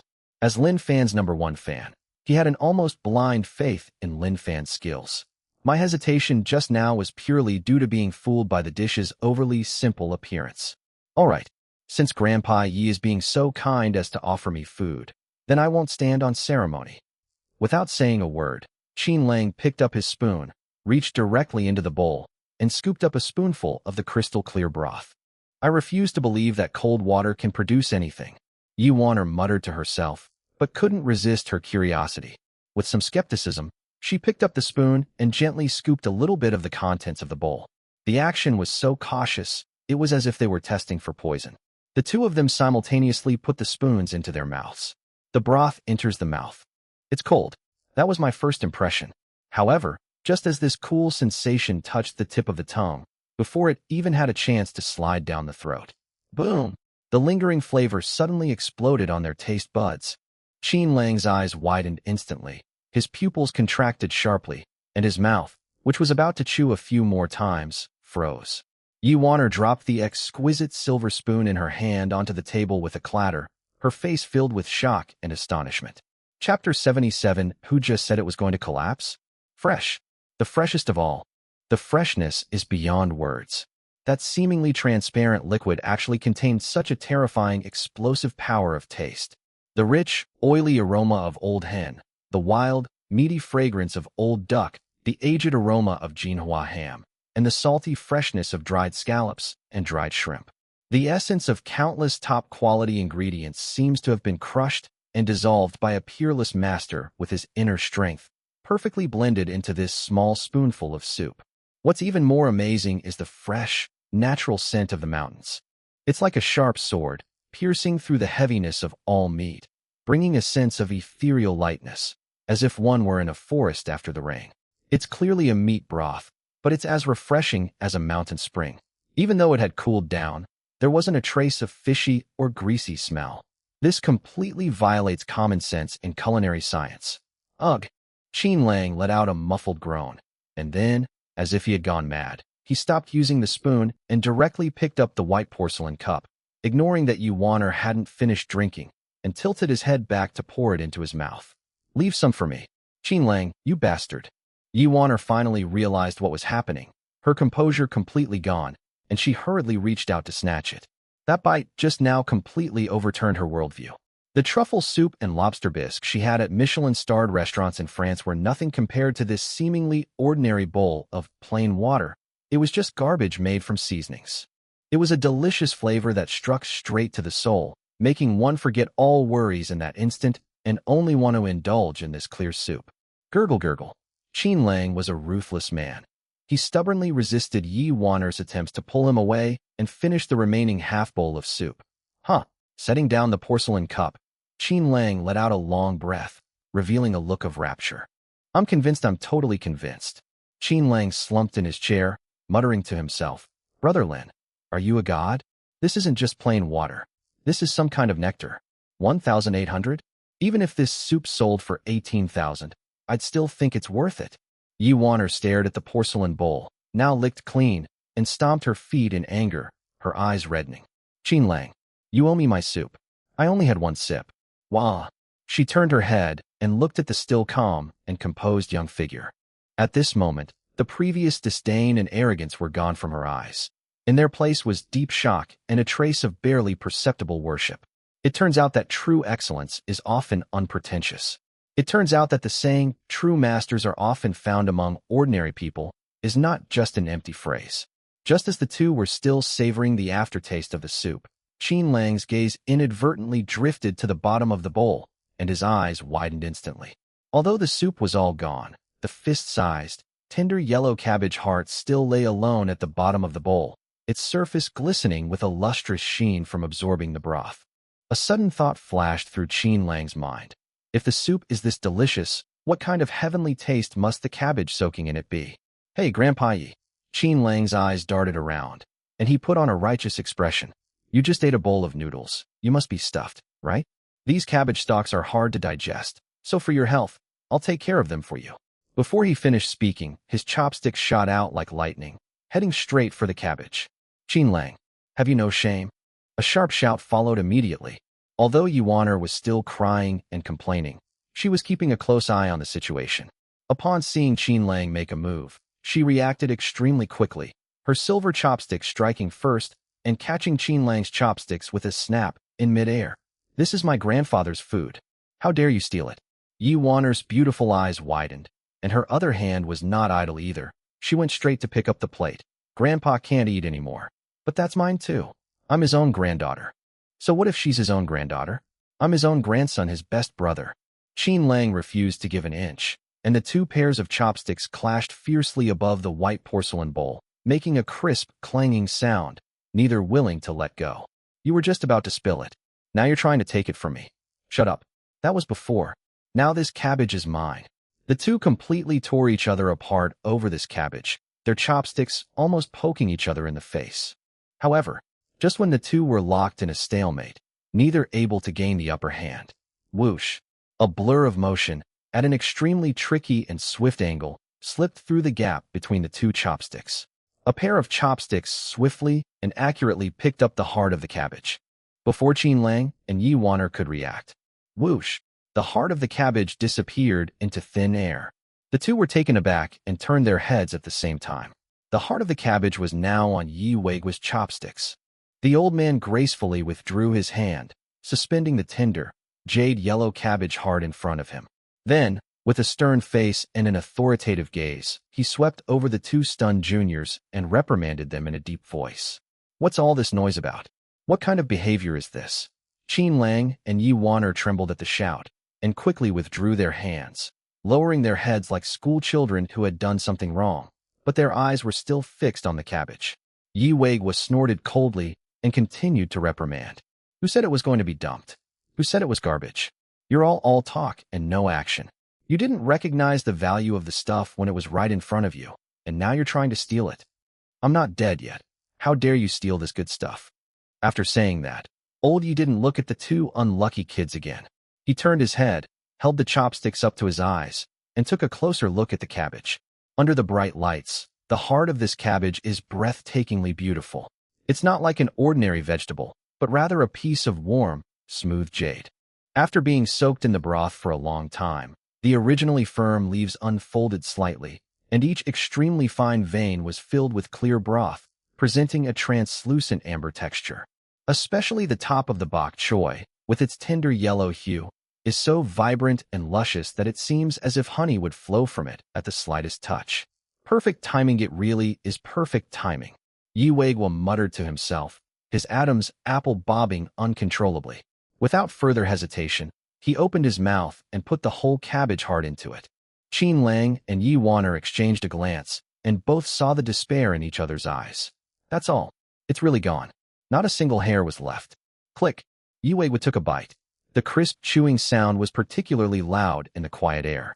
Qin Lang and Yi Wan'er were heartbroken upon hearing this voice, and could only swallow their saliva. Sizzle. As he chewed, a burst of juice shot out from the cabbage fibers, exploding directly in Yi Weiguo's mouth. Old Master Ye's expression changed instantly. Chapter 78. The clown was actually me.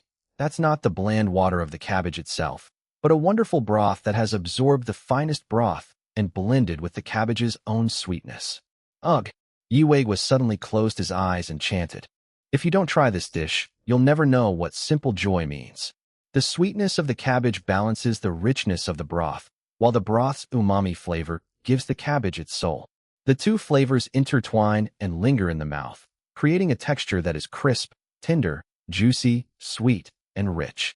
Even more miraculously, after eating the cabbage, a faint warm current rose from his stomach, bringing a long-lost sense of comfort to his perpetually cold limbs. Yi Weiguo exhaled a long breath of hot air.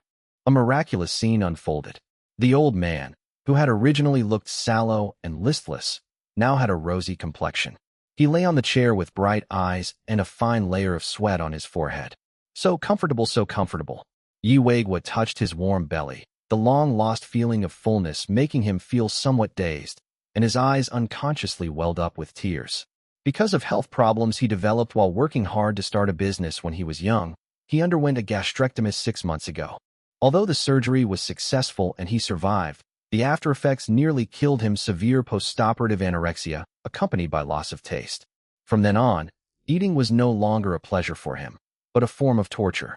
The family was frantic. They hired a team of nutritionists and even spent a fortune to bring over award-winning chefs from the provincial TV station to their home as private chefs. Every day, what's served are either giant lobsters air-freighted from Australia or top-quality wild ginseng from Changbai Mountain, presented with exquisite artistry, like works of art, adorned with dragons and phoenixes, exuding an air of luxury. But what about when you actually eat it? Why, to him, those so-called delicacies were like chewing wood chips. Every bite was torture, a task he was forced to complete in order to maintain his vital signs. Later on, whenever he saw the famous chef enter wearing a tall hat, his stomach would reflexively twitch and he would experience acid reflux. Countless times, he forced himself to drink those high-grade nutrient solutions that had no taste, just to barely keep himself alive. That's just being alive, not living. But today, right there in this roadside shop, facing this seemingly meager bowl of boiled cabbage and plain water, he was surprised to taste the flavor his mother used to cook by the stove decades ago. The feeling of warmth spreading from the tip of his tongue to his stomach, and then from his stomach throughout his entire body, made him realize for the first time, it's so good to be able to eat. What kind of life has he been living for the past 6 months? Thinking of this, he turned to look at Lin Fan, his eyes burning with fervor. "Little master, could you give me another one?" "Me too. Me too." Qin Lang was also anxious. The smell was insane, and he had paid for it, but hadn't had a single bite yet. Yi Wan'er also took out her phone to scan the code. 2,000. "I'll pay 2,000. Make me one." However, faced with the requests from these 3 top-tier VIPs, Lin Fan simply smiled and shook his head. "Sorry, we're out." "What?" Yi Wan'er let out a scream, and her whole body turned ashen. "One serving. There's only one serving in total. Boss, are you even human?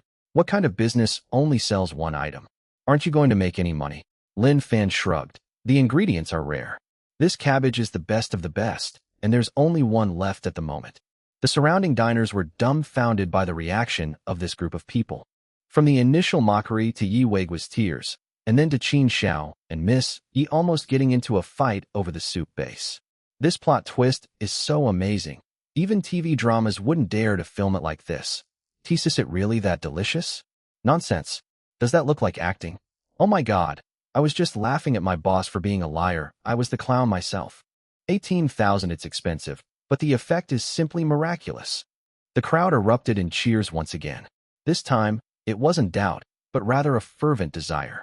Just then, Yi Weigua, who had been sitting in the armchair reminiscing, slowly stood up. He didn't need his granddaughter's help, and he even forgot about the sandalwood cane that he always carried. The old man stood ramrod straight, and his originally pale and thin face now glowed with a healthy rosy luster, making him look as if he had become 10 years younger. He looked at Lin Fan with eyes full of respect and gratitude. Then, to everyone's astonishment, this once powerful and influential business tycoon, admired by countless people, actually straightened his clothes and bowed deeply to the young chef. Hiss! A collective gasp filled the room, and Qin Lang and Yi Waner were completely dumbfounded. Yi Weigua bowed. This is Yi Weigua. Lin Fan quickly reached out to help the old man. Sir, you're being too kind. I'm a chef. It's my duty to cook for you, but I can't accept this courtesy. No, you can handle it. Yi Weigua gripped Lin Fan's hand tightly. Little master, this money was well spent. Absolutely worth it. This is more than just a dish. It's medicine that will give this old man a second chance at life. For the past 6 months, I've been vomiting everything I eat. My health is on the verge of collapse.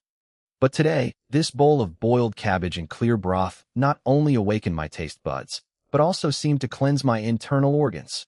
I feel warm and cozy inside, and my whole body is full of energy. This is the essence of medicine and food sharing the same origin. This is the heart of a master craftsman. Yi Weigua's words completely ignited the atmosphere in the room. I want to buy some too. I want a plate of boiled cabbage and clear broth. I have money. I'll swipe my card. Save one for me. My dad isn't in good health either. I want to buy some for him. The exorbitantly priced cabbage, which was originally ignored and regarded as a tax on intelligence, instantly became a coveted item that was snapped up by everyone. Those who had been laughing earlier now wished they could slap themselves, and those behind them were pushing and shoving desperately forward, afraid that if they were a step too late, they would be left behind. However, Lin Fan simply smiled, pointed to the blackboard on the wall, and calmly reminded him, "Everyone, I'm really sorry, the boiled cabbage is sold out. I'll let you know when it's ready next time." "Ah, gone? Really gone? Mr. Lin, this is a form of scarcity marketing. That's so unfair." A desperate wail erupted from the crowd. Even so, the atmosphere inside the store was still extremely lively. Countless mobile phone cameras were pointed at Lin Fan and Yi Weigua, flashing incessantly. In particular, the scene of Yi Weigua bowing just now has been completely recorded by countless onlookers. Breaking news. Absolutely breaking news. A Hongqi L5 owner bows in gratitude to a roadside stall owner. This headline is sure to go viral. Quickly posted on Douyin. Quickly posted on WeChat Moments. I'm going to become famous. In this age of information overload, such contrasting and impactful images seem to have sprouted wings and instantly spread to every corner of the internet. Chapter 79. How is this possible? Looking at the frenzied crowd around him, Qin Lang also took out his phone, snapped a picture of Lin Fan's calm face, and then posted it to his WeChat Moments, a place filled with top-tier rich kids and business tycoons, with a very Versailles-esque caption. This is real prestige. It's a life-saving medicine, personally certified by Grandpa Yi, but unfortunately, I couldn't get my hands on any. Brother Lin, I'm bowing down in admiration. Image. Zurich, Switzerland. It was late at night. Fine snowflakes drifted outside the window, draping this ancient European city in a silvery coat. In a 5-star hotel suite in the city center, Su Qing had just returned to her room after a long and tiring business negotiation. She slumped onto the sofa, feeling as if all her bones had been removed. The roadshow this week did not go smoothly. Those potential European investors were all extremely arrogant, driving down the valuation of the Sue Group to an extremely low level, and some even hinted that she should pay some extra price. This week's roadshow did not go smoothly. In fact, it was met with setbacks at every turn. Su Qing leaned back on the sofa, rubbing her throbbing temples, her heart filled with bitterness. The feeling of being isolated and helpless in a foreign land, and having to force a smile to socialize, left her feeling deeply exhausted. Buzz. My phone, which was on the coffee table, suddenly vibrated. Su Qing opened her eyes hesitantly and picked up her phone. It's a new WeChat message. The sender's name is Hongda Group Wang Kai. Wang Kai. Qing, still busy in Europe? When are you coming back? I miss you so much. Heart, Wang Kai. By the way, when you come back, I have to take you to a great place. There's a new amazing store that just opened in Phoenix Golden Street in Jiangxing. My WeChat moments are buzzing with it. Wang Kai. I heard that restaurant has incredibly delicious food, but they only serve a limited number each day. Even Qin Lang, that kid, queues up every day?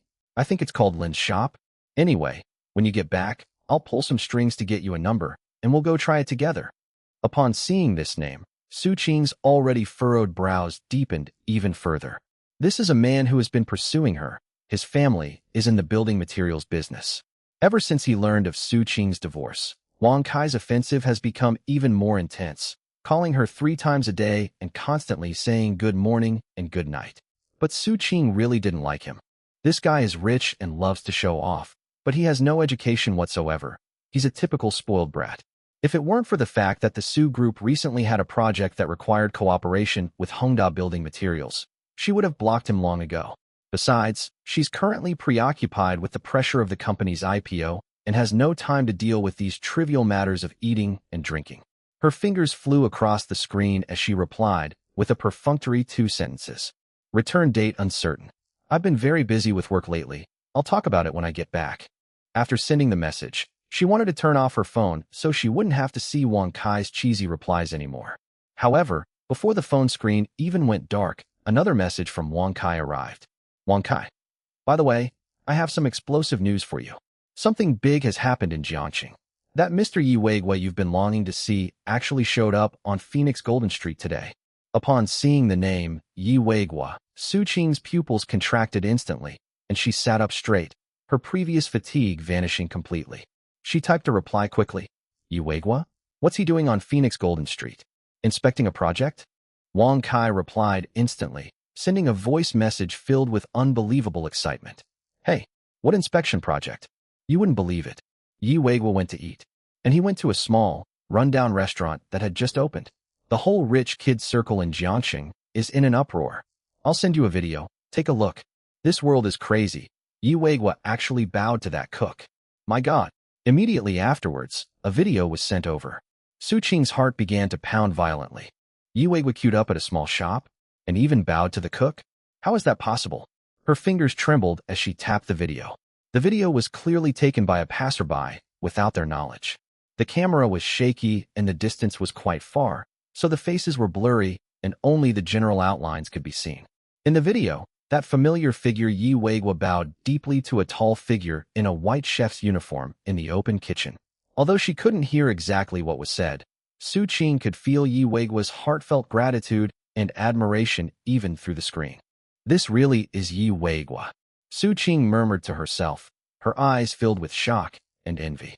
It should be understood that in Jiangxing's business world, the name Yi Weigua represents heaven, an unshakable authority.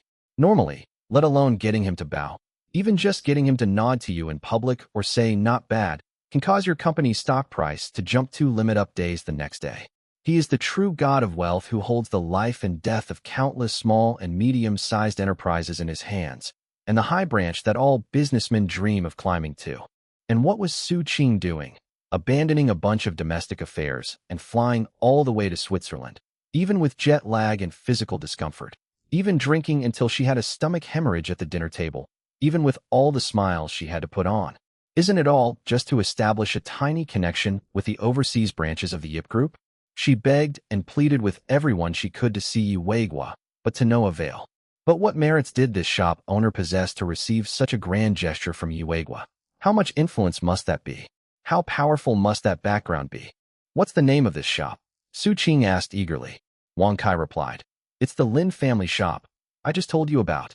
There are rumors online that the owner is a reclusive descendant of an imperial chef." But looking at the text on the screen, Su Qing's eyes narrowed slightly. Lin family shop? Upon seeing the character, Lin, she instinctively felt a sense of disgust. Because her ex-husband, who still bothers her whenever she thinks about him, also has the surname Lin. Why is it someone with the surname Lin again? They're like a persistent ghost. Despite thinking this, her fingers subconsciously tried to zoom in on the video, wanting to see clearly what the chef who accepted Yi Weiguo's bow looked like. In the video, the chef is wearing a tall chef's hat, with most of his face obscured by steam and the hat. Only his profile and back are relatively clear.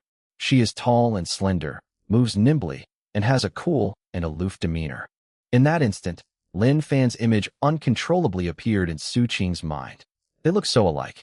His physique, even the angle at which he slightly lowers his head while cooking, is exactly the same as Lin Fan's. Su Qing's heart skipped a beat, and an absurd thought surged into her mind. Could it be him? But in just a second, she nipped the idea in the bud, even finding it amusing herself.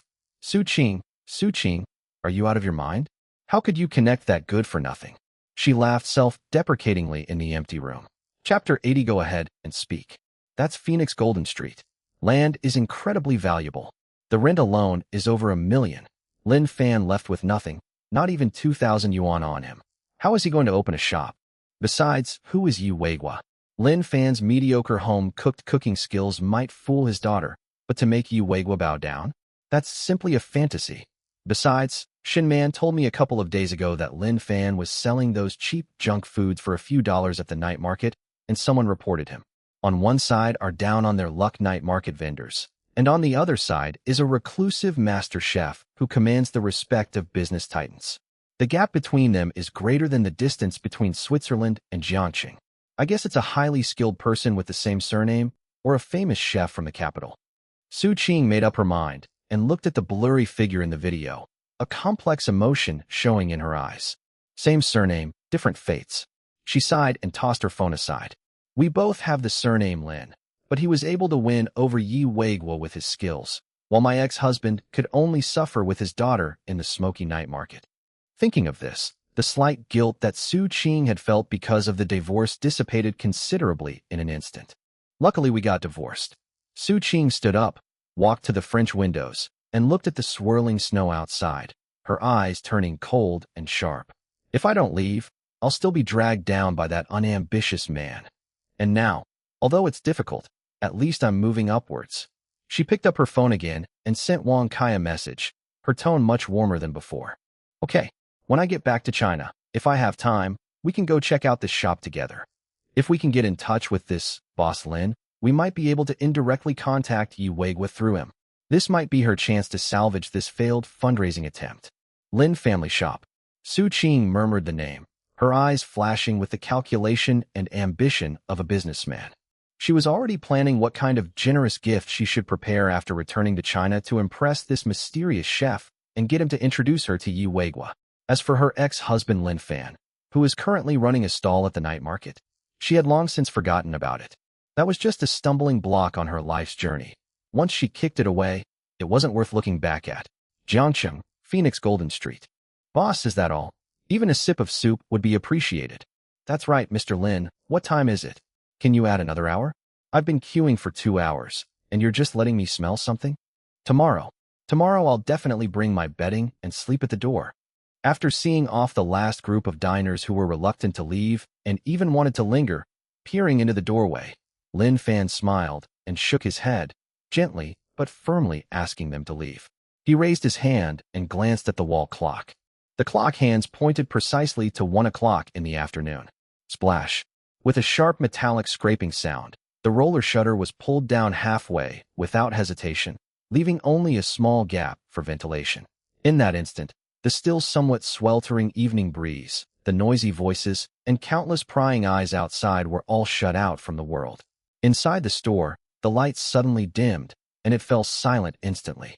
Only the central air conditioning was still tirelessly blowing out cold air, and the artificial stream was babbling softly. Qin Lang, this unofficial laborer, was already too tired to speak and was slumped in his chair, gulping down cold water. By the window, Yi Weigwa had fully recovered his energy and spirit. That bowl of boiled cabbage and clear broth not only cured his stomach, but also seemed to awaken his long-dormant vitality. The old man was leaning back in his armchair, his hands folded on the dragon head of his cane, his eyes fixed intently on Lin Fan, who was taking off his apron and preparing to go home. "Mr. Lin, you're leaving already?" Yi Weigwa was somewhat surprised. His aged voice sounded exceptionally clear in the quiet shop. With business booming like this, normally any other business owner would be working non-stop, 24/7, practically scrambling to make money. But this young man is different. He shuts off the stove precisely when the time is up, not lingering for even a minute longer. This composure deepened the admiration in old Master Ye's eyes. "In my life, I've waited for countless people, but it's always been others who wait for me, never me waiting for others. But you are the only one for whom I'm willing to wait and feel that the time was well spent." Upon hearing this, Lin Fan simply smiled and said, "I'm glad you're enjoying your meal." "Oh, right." Lin Fan pointed to the clock on the wall and said without turning his head, "My daughter Toanshuan is still waiting for me at home. She's growing a lot and can't go hungry. I have to rush back to cook for her." In his view, no matter how big the business was, nothing was more important than his daughter being hungry. However, just as he was preparing to ask them to leave, etc., when Yi Wanner saw Lin Fan about to leave, she quickly stood up and blocked his way. Yi Wanner straightened her slightly wrinkled business suit, raised her chin slightly, and instantly regained the competence and strength unique to heiresses. Her beautiful eyes looked directly at Lin Fan. "Mr. Lin, now that we're done with our work, let's get straight to the point." Lin Fan stopped, frowned slightly, and glanced at the road blocked by his path. "Miss Yi, is there something you need?" "Of course it's something, and it's something important that concerns your future." Yi Wanner pointed to the sprightly Yi Weigwa behind her, her tone becoming serious. "You've seen my grandfather's condition. Although he miraculously improved after eating your food today and his appetite has returned, the doctor said that this illness requires long-term, meticulous dietary management and cannot be completely resolved with just one meal." Then, as if issuing a notice, Yi Wanner spoke with an air of superiority that left no room for argument. "Therefore, after careful consideration, our Yi family would like to formally hire you." "Hire?" Lin Fan raised an eyebrow. "That's right." Yi Wanner stepped forward. "Be my grandfather's private chef. As for this restaurant, I think you don't need to keep it open anymore." Yi Wanner held up one finger and pointed to the not-so-large shop. "I know your shop is booming, with a lot of revenue every day, but you also know how tiring it is. I've been watching you for a while now. When you're busy, you barely have time to drink water. You also have to serve hundreds of all kinds of people. You're surrounded by smoke and fire. You're completely overdrawing your life. But if you come to the Yi family, you only need to take care of my grandfather's 3 meals a day." At this point, Yi Wanner paused. "As for the treatment, just name your price." Chapter 81. What's wrong? Did I wrong you? As long as you can guarantee that my grandfather can eat like he did today, every day, money has never been a problem for the Yi family. We can even give you 5% of the shares in the catering company under the Yi Group. Do you know what that means? That means you can receive tens of millions in dividends every year, even if you just lie at home and sleep. You will leapfrog directly from one social class to become an upper-class member of Jiangcheng. You can live in a villa, drive a luxury car, and even your daughter can receive the best elite education. I have to say, this offer is incredibly tempting. It reeks of money, yet it's so fragrant that it's irresistible. Qin Lang, who was standing to the side, was so shocked that his jaw almost dropped to the ground. Although he was also a second-generation rich kid, the Yi family's extravagant spending on food still made him realize the disparity in social classes. Good heavens, a base salary of 10 million plus stock options? This isn't just hiring a chef, it's practically hiring a father to worship. Qin Lang screamed inwardly, "Brother Lin, just give in. This is an incredible fortune." However, faced with Yi Wanner's bold words, which were enough to make ordinary people kneel down in gratitude, Lin Fan's expression remained completely calm. "Are you done talking?" Yi Wanner was taken aback. "You're done talking. So, when can we sign the contract?" Yi Fan smiled and said, "Sorry, I refuse." "What?" Yi Wanner was stunned. She wondered if she had misheard. "You're refusing? Do you know what you're refusing? This is an opportunity that so many people would kill for." Miss Yi. Lin Fan interrupted her, his tone calm, yet firm. I opened this shop for freedom, and also so that I can take care of my daughter at any time. Moreover, I like this kind of lively atmosphere, and I like to see the satisfied smiles on the faces of diners after they have enjoyed the food. That sense of accomplishment is something you can't experience while living in a secluded mansion and serving only one person. And my daughter is still waiting for me at home. If I become a private chef, who will make her favorite fried rice? I can earn money myself, but the time I spend with my daughter is priceless. Yi Warner was furious, feeling that this person was simply unreasonable. Your daughter is important, but isn't my grandfather's health important too? We can bring your daughter over, send her to the best private school, and provide her with a personal nanny. Warner, shut up. Yi Weigua, who had been silent all along, suddenly spoke up, interrupting his granddaughter's argument. The old man looked at Lin Fan, his admiration growing stronger. This young man is skilled, proud, and most importantly family-oriented. People who value loyalty and affection are too rare these days. He pulled a checkbook from his pocket, picked up a pen, but instead of writing any numbers, he simply signed his name. Qin Lang gasped. Blank checks. Yi Weigua gently pushed the blank check onto the table in front of Lin Fan, his tone sincere. Young master, I know you have principles. My granddaughter was impetuous about the private chef thing. Let's not talk about it. However, these old bones of mine really can't live without your food. So, I won't buy your person, I'll buy your time. You can fill in any amount on this check. As long as you dare to fill it in, I dare to cash it. There's only one condition. From now on, save me a serving of boiled cabbage in clear broth or some other healthy dish every day. I'll have someone come and pick it up. It won't disturb your business or interfere with you spending time with your daughter. How about it? The entire room fell silent. Qin Lang's eyes nearly popped out. 100 million. Just to reserve one dish every day? Is this the power of the super rich? This is practically throwing money at people, and in such a way that no one can refuse. If it were Qin Lang himself, he would have knelt down and called him grandpa long ago. All eyes were on Lin Fan, waiting for him to nod. Lin Fan looked at the check on the table, which seemed light, yet weighed a ton. He smiled and shook his head. He held up 2 fingers, pressed them against the check, and then to Yi Warner's astonishment gently pushed it back. Mr. Yi, I appreciate your kindness. But as I just said, once you step through this door, you are a diner. Diners are not distinguished by status, only by first come, first served. I don't accept reservations, nor do I accept special privileges. If I make this exception for you, what will happen when Mr. Zhang or Mr. Li come over? How will I give them face? How can I keep the shop running? Take this check back. If you want to eat here, please come early tomorrow. This is the rule, and it's also my way of being fair to all diners.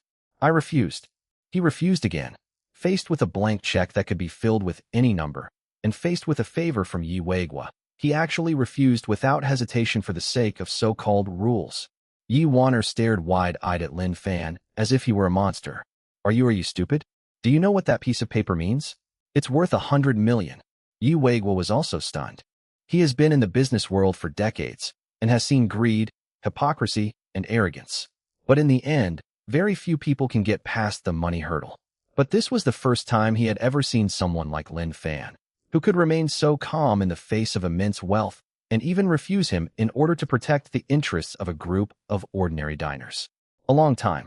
Ha ha ha. Yi Weigua suddenly threw his head back and burst into laughter, the sound so loud that the chandelier on the roof swayed. It was a laugh that came from the bottom of his heart. Excellent. Excellent in its impartiality. Excellent in its fairness. The old man put away the check, not angered by the refusal.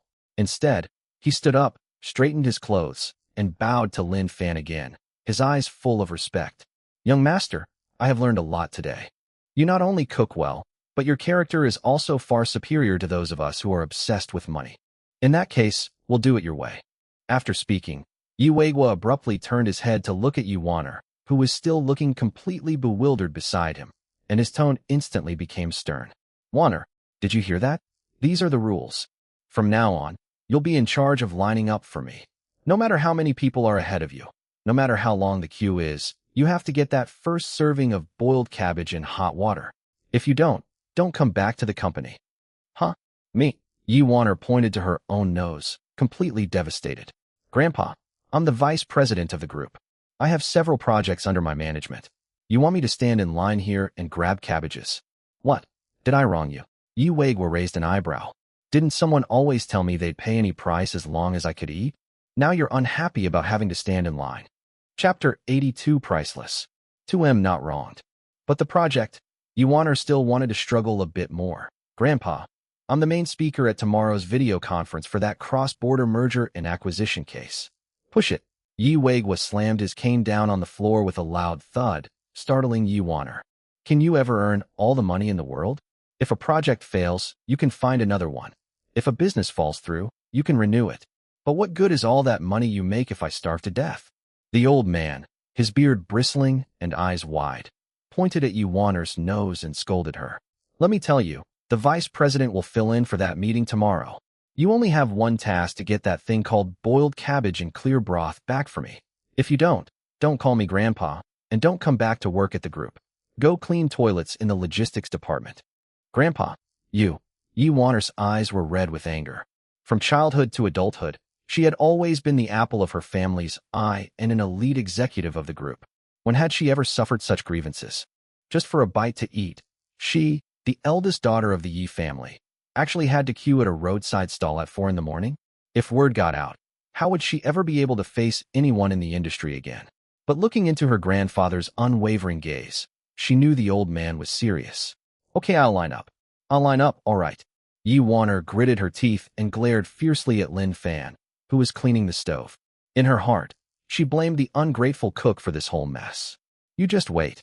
If the cabbage isn't good tomorrow, I'll tear your shop down.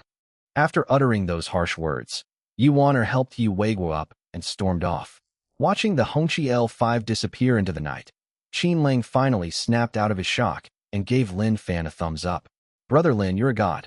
You're the first person in Jiangxing to have driven Miss Yi to this state. Lin Fan simply smiled faintly at this, not caring at all. All right, you've worked hard today. Go home and get some rest.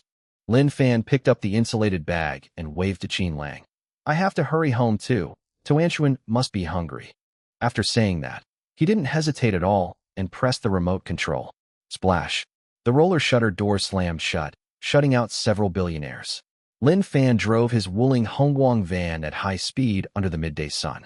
What Mr. Yi? What blank checks? What multi-million-dollar annual salary? In his heart, nothing was more important than rushing home and watching his daughter eat this hot cabbage. Jimao Mansion. Lin Fan returned home and pushed open the door. The room was quiet, with only the soft hum of the central air conditioning. Dad, Tuanshuan was drawing on the living room carpet when she heard the door open. The little girl immediately dropped her paintbrush and rushed into Lin Fan's arms like a little cannonball, making Lin Fan's heart warm.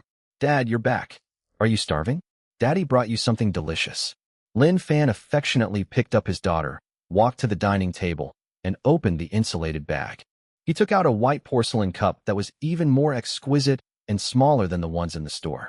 Upon lifting the lid, an exquisitely delicate fragrance instantly filled the entire restaurant. Inside the bowl, a cabbage heart, no bigger than a baby's fist, lay quietly. This is the tenderest and most perfect core of today's batch of top-quality cabbages. Wow, it smells so good. What is this? Tuanshuan's eyes sparkled, and she was practically drooling. This is boiled cabbage in clear broth, the most delicious cabbage in the world. Dad specially saved it for Tuanshuan. Lin Fan scooped up a spoonful of clear soup, blew on it gently, and brought it to his daughter's lips. Come on, Tuanshuan opened her little mouth and took a sip. The next second, the little girl's eyes curved into crescent moons, and an extremely happy and satisfied smile appeared on her face. Delicious, sweet, fresh. It tastes like drinking dew. Looking at his daughter's satisfied smile, Lin Fan felt that all the fatigue of the day, and even the loss of refusing the 100 million check, was worth it at this moment. That is the whole meaning of his efforts. In fact, Lin Fan was not entirely unmoved when he rejected Yi Weiguo. That was a blank check, a fortune that ordinary people couldn't earn in several lifetimes, a ticket to the top circles of Jiangxing. If it were back in the Su family, when he had to watch Su Qing's face every day for a few hundred yuan for groceries, he might have really wavered in the face of such temptation, or even felt so inferior that he dared not refuse. But now, things are different. With the system in hand, money will eventually just be a string of numbers in his bank account. With his godlike skills, Lin Fan is destined to be a man who stands at the pinnacle of the culinary world. Why should he need to rely on a wealthy family? More importantly, freedom and companionship. If you agree to Old Master Ye's offer and become the Yi family's personal chef, it may seem like a glamorous life, but in reality, it's like jumping from one cage into an even more precious one. He will no longer be Boss Lin, but Master Lin. He has to be available at a moment's notice, be mindful of others' moods, and be on call 24/7 to cater to their appetites. Would he still have time to casually pull down the shutter every noon to cook for Tuanchuan, just like he does now? Will there still be time to sit with her under the setting sun, draw on the carpet, and tell her interesting stories? Can we still feed her the most exquisite, freshest cabbage heart in the world, a dish even the richest man can't get his hands on, and watch her smile like that? Cannot. If that's the case, he's at best a high-level employee with an annual salary of tens of millions, an invisible father who, despite being wealthy, is absent from his daughter's upbringing. Now, he is the owner of Lin's shop, the boss Lin who is sought after by countless diners, and the all-powerful superhero dad in Tuanchuan's eyes who is always by her side. Dad doesn't want to be that shadow who only revolves around others and can't even straighten his back anymore. Lin Fan reached out and gently wiped a drop of soup from the corner of Tuan's mouth with a tissue, his eyes gentle yet firm. Dad will raise you with dignity and integrity. What I want to give you is not just money, but the best love in the world and a dignity that no one can take away from you. Tuanchuan, is it delicious? Delicious. Daddy's cooking is the best. Tuanchuan nodded vigorously and buried her face in Lin Fan's big palm, rubbing it against him. Lin Fan smiled. To hell with that 100 million.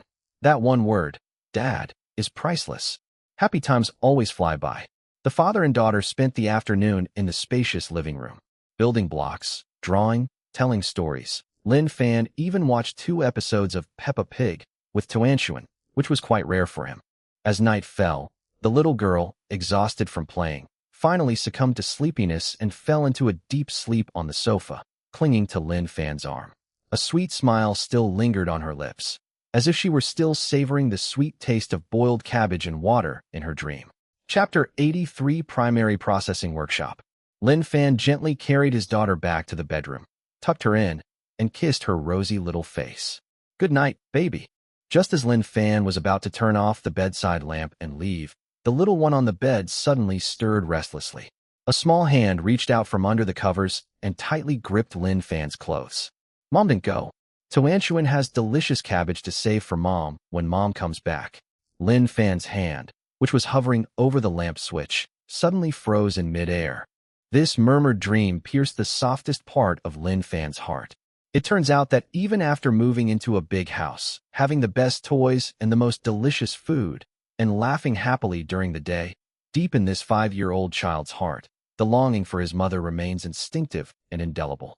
Even in her dreams, she thought about saving the best cabbage in the world for the woman who had abandoned them. Lin Fan looked at the single, glistening tear that had welled up in his daughter's eye, and felt a pang of sadness in his heart. Suqing, did you hear that? This is the daughter you care about so little.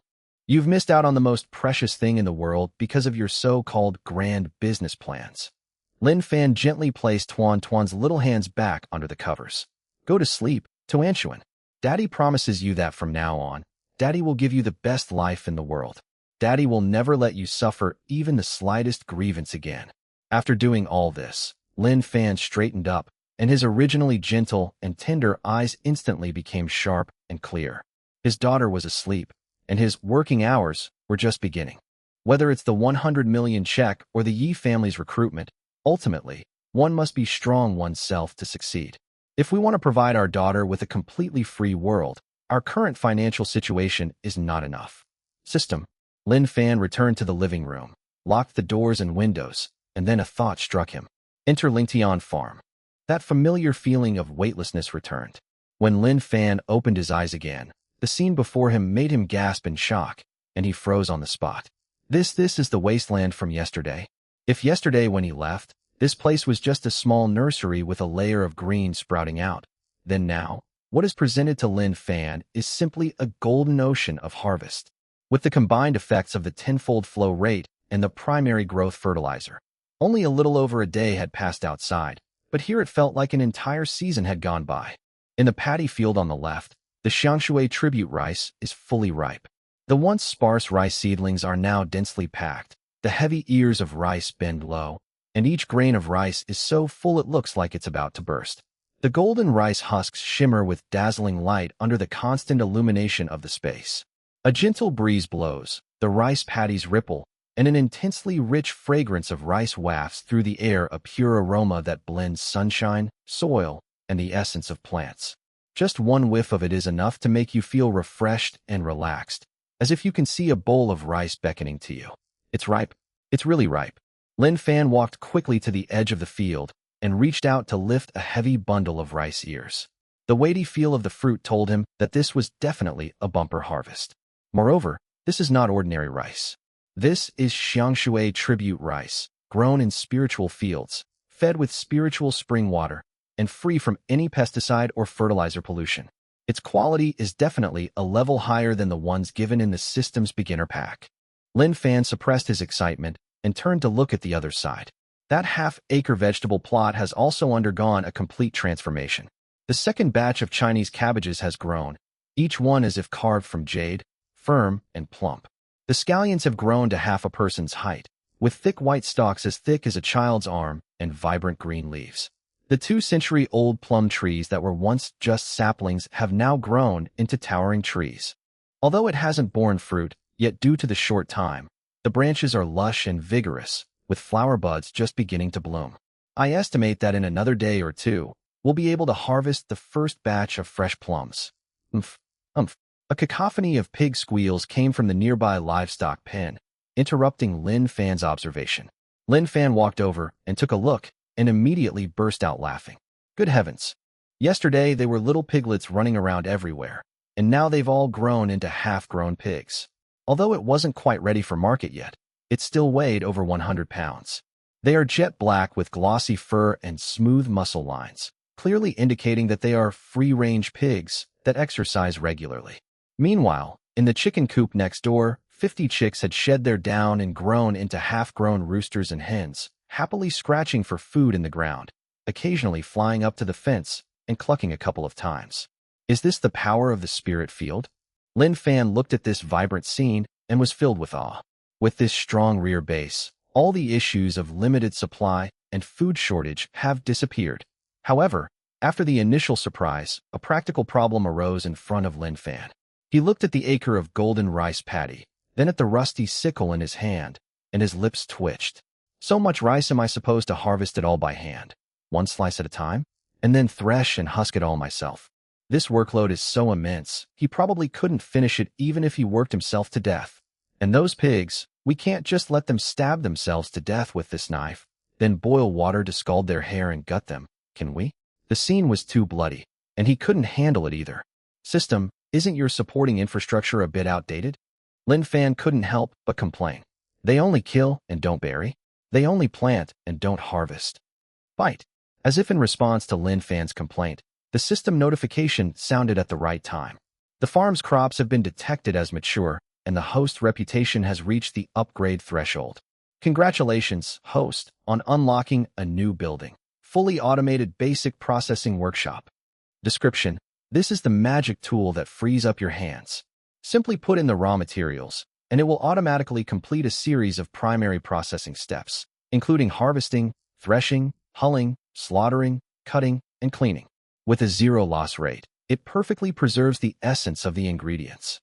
Construction cost, 100,000 yuan in real currency. Sufficient funds have been detected in the host's current account. Do you wish to immediately deduct funds for construction? 100,000. Lin Fan's eye twitched.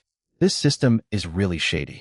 Although his business has been booming these past few days, making a fortune every day after deducting rent for the shop, buying a car, and purchasing equipment, he only has a little over 100,000 yuan left in working capital.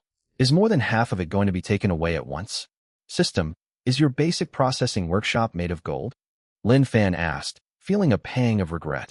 Products manufactured by the system are guaranteed to be of the highest quality. This processing workshop not only processes ingredients fully automatically, but also locks in 100% of their spiritual energy, something no external machine can achieve. 100,000 excellent value for money. Lin Fan gritted his teeth, glanced at the vast expanse of golden rice, and then at the lively pigs. We have no choice but to build it. If it were done by manpower, even if he had 3 heads and 6 arms, he would be exhausted to death in this field. Moreover, time is money. The sooner the ingredients are processed, the sooner they can be converted into cash. Okay, let's build it. You can't catch a wolf without risking your cub. Chapter 84 Heavenly Craft Workshop. Lin Fan made up his mind and said, "Confirm payment." Ding. Funds deducted successfully. Construction begins. Rumble. The earth trembled slightly. Beside the thatched hut, on the once empty wasteland, a simple wooden building with a futuristic design and a high-tech feel rose up. The building is small, occupying about 50 square meters, but this is only the part that is above ground. As Lin Fan approached, he saw a plaque hanging above the gate that read, Tien Gongfei. Push open the door. There was none of the noisy mechanical roar I had imagined inside. Instead, it was eerily quiet. The space was folded, making the inside appear much larger than the outside. On the left is a huge funnel-shaped entrance, labeled Grain Dispensing Inlet. On the right is a conveyor belt entrance, labeled Livestock Drop-Off Point. Directly ahead, there are rows of neat exits, each corresponding to a category such as refined rice, flour, lean meat, ribs, and offal. This isn't a basic processing workshop. It's practically a factory of the future. The money wasn't wasted. Looking at this high-tech equipment, Lin Fan's initial heartache vanished instantly. System, how do I use this? Do I have to cut the rice and throw it in? Lin Fan asked. The host only needs to control the one-click harvest function within the farm with their mind, and the crops will automatically enter the processing workshop. That feels so good. Lin Fan's eyes lit up. He immediately walked out of the workshop, stood on the ridge of the field, looked at the golden waves of rice, took a deep breath, and issued the command in his mind. One-click harvest. Target, rice paddies. Whoosh! An invisible wave swept across. The rice in that acre of land seemed to be instantly sucked away by something, uprooted and transformed into streaks of golden light that swiftly entered the large funnel of the Heavenly Craft Workshop. Immediately afterwards, a slight buzzing sound came from inside the workshop. Less than a minute. Ding. Processing complete. Received 800 gene of premium spiritual water tribute rice. Received 200 gene of premium rice bran. Can be used as high-quality feed for pigs and chickens. Lin Fan rushed into the workshop and saw 8 full woven bags neatly stacked at the exit of the refined rice. He couldn't wait to open a bag. Hiss. In that instant, a rich, almost tangible aroma of rice burst forth like a bomb. The rice in the bag was crystal clear, like a work of art polished from mutton-fat jade. Moreover, each grain of rice seemed to be slightly larger than the ones in the beginner's pack, and its surface even had a faint shimmering light.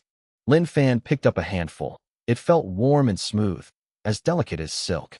This quality is amazing. Lin Fan couldn't help but swallow. If you use this rice to make fried rice, how much better would the flavor be? I'm afraid those diners will lick the plates clean after they finish eating. With this 800 gene of rice, we won't have to worry for at least half a month. Lin Fan was in a great mood. He looked at the empty rice paddy again, and the system prompted that it could be replanted.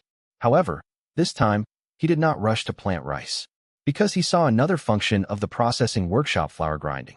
What he lacks most right now is not rice, but flour. With hundreds of bowls of beef brisket noodles and 100 baskets of soup dumplings every day, the consumption of flour is enormous. And the high-gluten flour provided by the system is almost gone. System, do you have any wheat seeds? Yes. The host can purchase golden high-gluten wheat seeds in the system shop, priced at 500 yuan per bag. Anything that can be solved with money isn't a problem. Lin Fan is now incredibly wealthy and powerful. With a wave of his hand, he said, Buy 10 bags. Plant them all. With flour, his product line is completely secure. For the next hour, Lin Fan was like a tireless farmer, sowing wheat, harvesting cabbage, and feeding pigs. After finishing all this, Lin Fan glanced at the harvest and the thriving crops, feeling a great sense of accomplishment. That's enough. It's time to go back. Leave the farm. Back in the real world, the living room of Jinmao Mansion remained quiet. Lin Fan glanced at the wall clock. Only a few minutes had passed outside. Although he had been busy on the farm for half a day, Lin Fan was full of energy and not sleepy at all. The system's physical enhancement, combined with the nourishment of the spiritual field's air, has given him energy far exceeding that of ordinary people. He walked to the kitchen, and a thought struck him. System, extract ingredients. A thought crossed my mind. Ding. Extraction successful. Premium spirit rice from Xiangshui times 200 gene. 100 caddies of high gluten flour. Premium black mountain pork times 50 pounds. Premium beef brisket times 50 pounds. With a flash of light, the once empty kitchen countertop was instantly piled high with fresh ingredients just harvested from the farm. Lin Fan grabbed a handful of flour.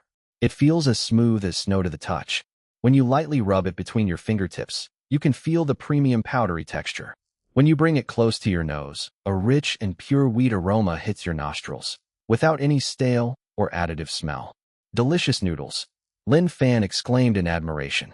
With this flour, even without any seasoning, just making steamed buns would probably be so delicious it would make your teeth ache.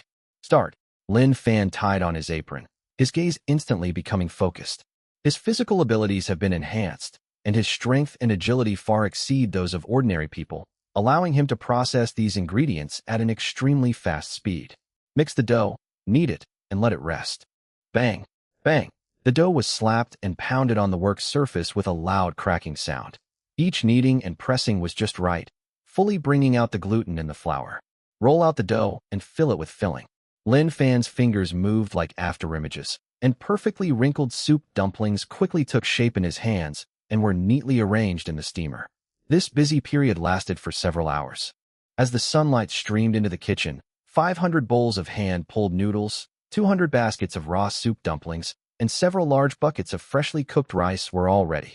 Cull. Lin Fan wiped his sweat.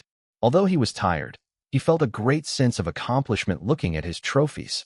Although he hadn't slept all night and had been busy on the farm for half a day, Lin Fan was full of energy and not sleepy at all. Perhaps because he had absorbed a lot of spiritual energy, he now felt full of energy, even more so than if he had slept for 10 hours. Good morning, Dad. Tuanchuan woke up rubbing her eyes, her head of messy curly hair making her look like a sleepy kitten, her soft voice still hoarse from just waking up. Good morning, baby. Lin Fan was in a great mood. He picked up his daughter and kissed her on her rosy cheek. Go brush your teeth and wash your face. Today, Dad will make you a special breakfast premium rice porridge. Chapter 85 Spiritual Energy Echoing Water Tribute Rice. Rice porridge. Tuanchuan tilted her head. But Lin Fan smiled mysteriously. This is no ordinary porridge. You'll find out soon enough. Now that we have the spiritual chi echoing water tribute rice, that we grew ourselves in the spiritual field, we should naturally taste its most authentic and original flavor first. Only the simplest white porridge can reveal the quality of the rice. Lin Fan went into the kitchen and took out a small bowl of fresh rice. Each grain of rice is plump and long, with a translucent milky white color, as if it were carved from the finest mutton fat jade. In the morning light, it even faintly shimmers with a layer of light. When rinsing the rice, Lin Fan only rinsed it lightly once. This rice is so clean, without a speck of dust. Washing it even once would be a waste of its spiritual energy. Place the clay pot on the stove, bring it to a boil over high heat, then reduce to a simmer and cook slowly. Only a dozen minutes had passed. Glug glug. As the lid of the clay pot bounced slightly from the steam, an indescribable aroma of rice began to spread freely throughout the spacious kitchen. The flavor wasn't overpowering, but it had an extremely strong penetrating power. It's like a gentle hand, lightly caressing one's olfactory nerves, stirring up the deepest, most primal desire in people's hearts for food. This fragrance carries the scent of sunshine, the aroma of earth, and an indescribable sweetness. Tuanchuan had just finished brushing her teeth when she came out, and the moment her little nose twitched, I was immediately captivated. Wow, Dad, what are you cooking? It smells so good. It's like you've cooked the clouds into nothingness. Little glutton, you have such a keen nose. Lin Fan smiled, turned off the heat, and lifted the lid of the pot. Whoosh. Steam rises. Inside the clay pot, the rice porridge had been cooked until it was thick and soft, with the rice grains fully opened up and blended with the water. The most amazing thing is the thick, golden rice oil on the surface, which glistens enticingly under the light, like liquid gold. Lin Fan served 2 bowls, without any side dishes, not even a grain of salt or a drop of oil. Here, have a taste. The The father and daughter sat facing each other. Toanchuan couldn't wait to pick up the spoon, blow on it, and put it in her mouth. Slurp.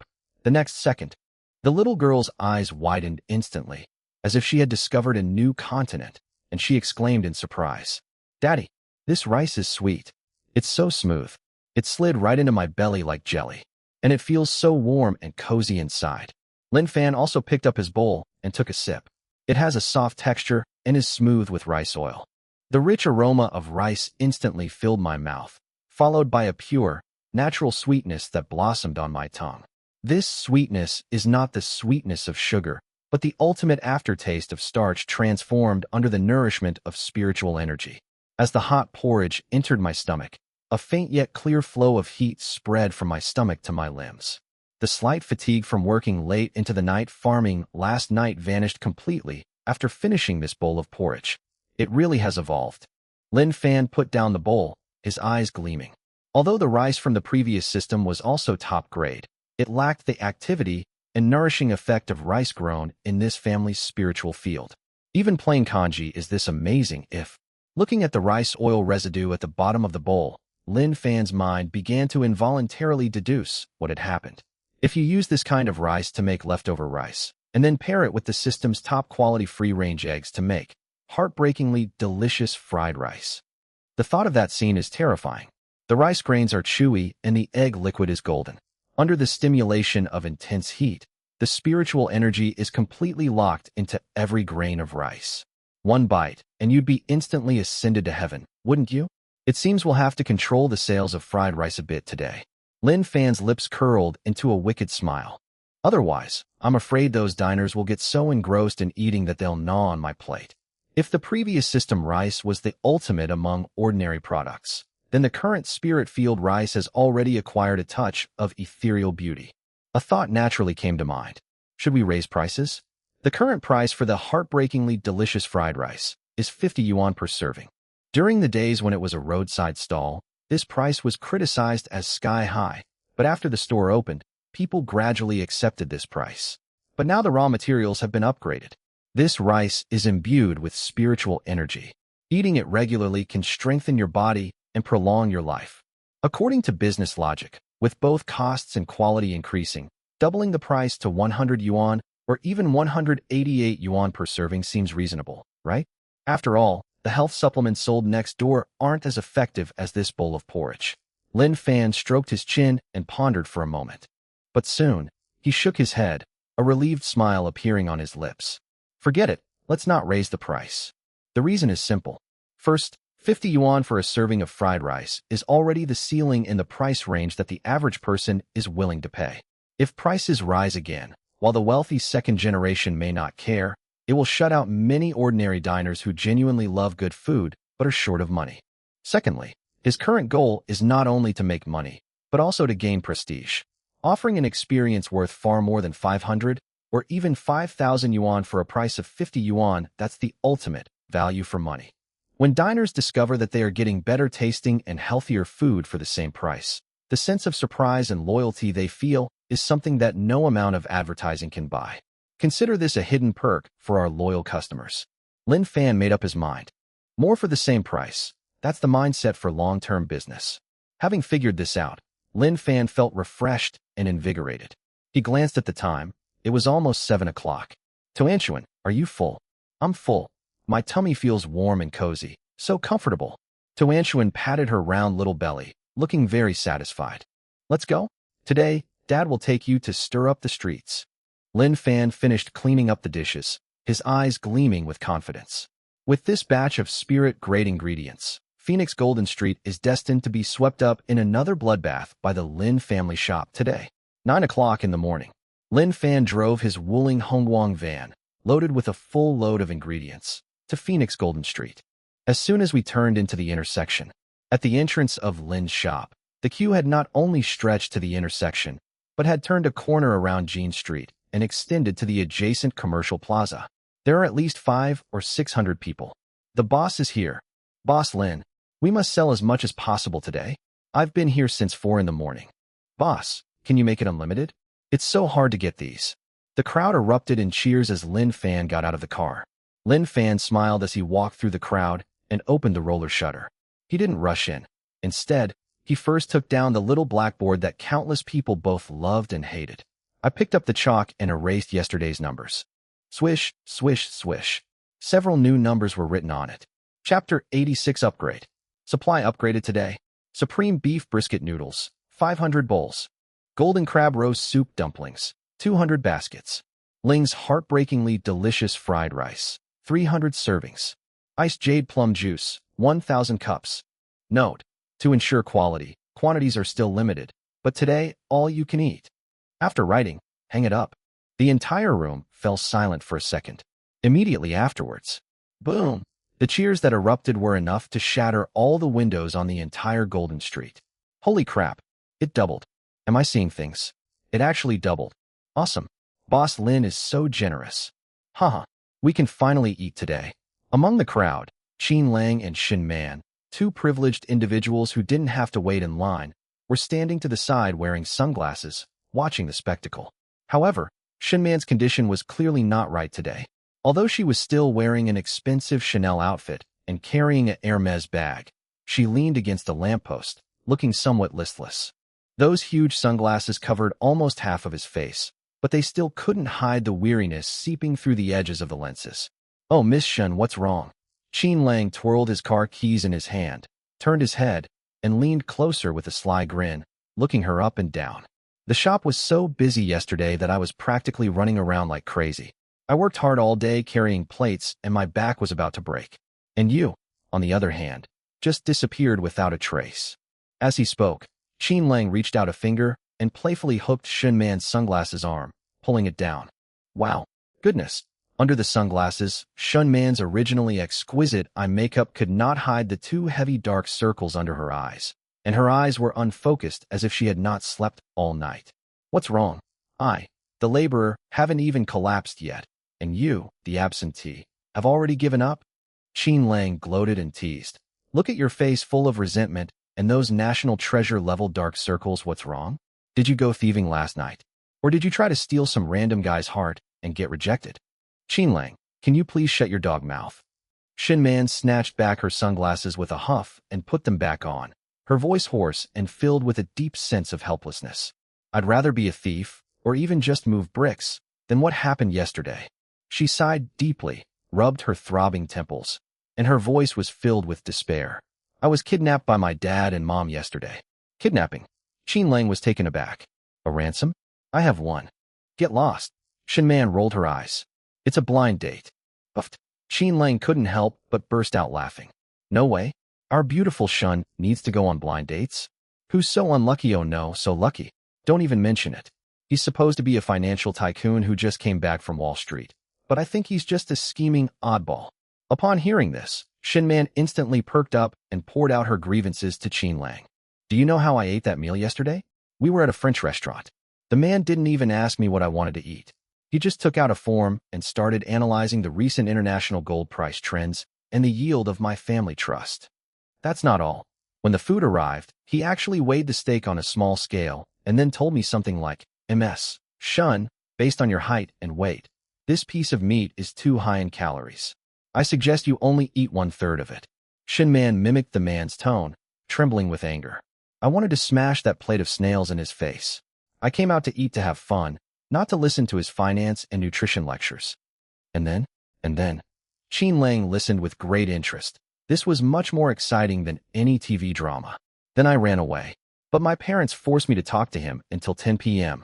They even made me add him on WeChat. Shin Man looked utterly dejected and pointed to her dark circles.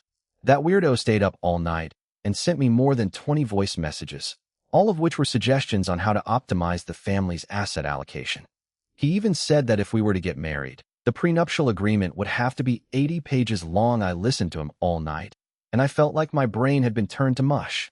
At this point, Shin Man turned her head and looked at the still closed roller shutter of Lin family shop, a hint of longing in her eyes, a yearning for a normal human life. Qin Lang, you have no idea how much I missed Lin Fan at that moment. I miss his steamed buns, I miss that bowl of hot beef brisket noodles, and I even miss his face, which, though cold, at least didn't talk nonsense. Compared to that Wall Street elite who talks all about big data, Lin Fan, A man who just focuses on cooking and serving you the best flavors is simply an angel on earth. After listening, Qin Lang patted Shun Man's shoulder sympathetically and said, suppressing a laugh, "It's terrible, really terrible. It seems I don't fully understand all the troubles of the rich. But don't despair too much. Look, the angel has arrived." Qin Lang pointed to Lin Fan in the distance. "This meal is on you, bro. Let's channel our grief into food, eat Lin Fan out of house and home, and soothe your wounded soul." Shin Man took a deep breath, straightened her clothes, and gritted her teeth, saying, "No need for you to treat me. Today I'm going to eat 3 big bowls. I'm going to make up for all the calories I missed yesterday." The two chatted as they swaggered into the shop, found their usual spot, and sat down. Their relaxed demeanor, as if they were at home, made many diners still basking in the sun outside extremely envious. "Brother Lin, same as always. Noodles, steamed buns, and plum juice. The whole set," Qin Lang shouted, then pointed to Shun Man across from him. "Give this lady an egg. She was injured at work yesterday. She needs something nourishing. Get lost." Shun Man glared at him, but when she turned to look at Lin Fan, her eyes softened considerably, even carrying a hint of grievance. "Lin Fan, hurry up and serve the food. I'm starving." "Hold on." Lin Fan stood in the kitchen. Although he didn't know what gossip the two had been talking about, seeing Shun Man's exhausted appearance, he couldn't help but speed up his work. He cut the noodles and threw them into the pot. Take out the wrapped buns and put them into the steamer. His movements were fluid and graceful, even more elegant and composed than before. A few minutes later, steaming hot noodles and buns were served. Looking at the bowl of red and white beef brisket noodles in front of her, which smelled delicious, Shin Man's eyes actually felt a little hot. There was no preaching, no calculation, and no cold, hard data. Only real meat and heartwarming soup. Indeed, this is still the place where a person should stay. She sighed, picked up her chopsticks, and eagerly took a mouthful of noodles. Chapter 87. Get out of here. Slurp. The noodles enter the mouth. I chewed it twice. Shin Man suddenly stopped moving. She suddenly raised her head and looked at Qin Lang opposite her. At that moment, Qin Lang also stuffed a steamed bun into his mouth, his cheeks bulging, and he looked shocked. "You felt it too?" Qin Lang asked vaguely. Shin Man nodded, her voice trembling slightly. Her previous fatigue vanished, replaced by an unbelievable surprise. "These noodles," Qin Lang pointed to the noodles in the bowl. "It's even chewier than yesterday. And the more you chew, the more fragrant it becomes. That wheat flavor, it's like stuffing an entire wheat field into your mouth." "The bun wrappers too," Shin Man added. "It's even more translucent, and the soft yet chewy texture, it's absolutely amazing. The previous ones were already delicious enough, but today's it feels like it's been elevated to a whole new level." "Lin Fan," Shin Man couldn't help but shout towards the kitchen. "Did you secretly change the recipe? It tastes even better than the day before yesterday." Lin Fan smiled slightly in the kitchen, without turning around, and simply waved his hand with his back to them. "I was in a good mood, so I performed well." Shin Man pursed her lips, clearly not believing this explanation, but she didn't bother to ask any further questions. Because that bowl of noodles smelled so good. She lowered her head and ate heartily, swallowing all the humiliation she had suffered on yesterday's blind date, transforming it into a feeling of pure happiness. Screw blind dates. As long as I have this bowl of noodles, what does it matter if I stay single forever? Just as Shin Man was eating noodles with gusto, Qin Lang was watching with great interest, and the two were enjoying this rare moment of tranquility. The crowd that had been somewhat congested due to the queue at the store entrance suddenly stirred up a commotion. "Excuse me, could you please let me through?" The voice sounded polite, yet it carried an unsettling air of aloofness and arrogance.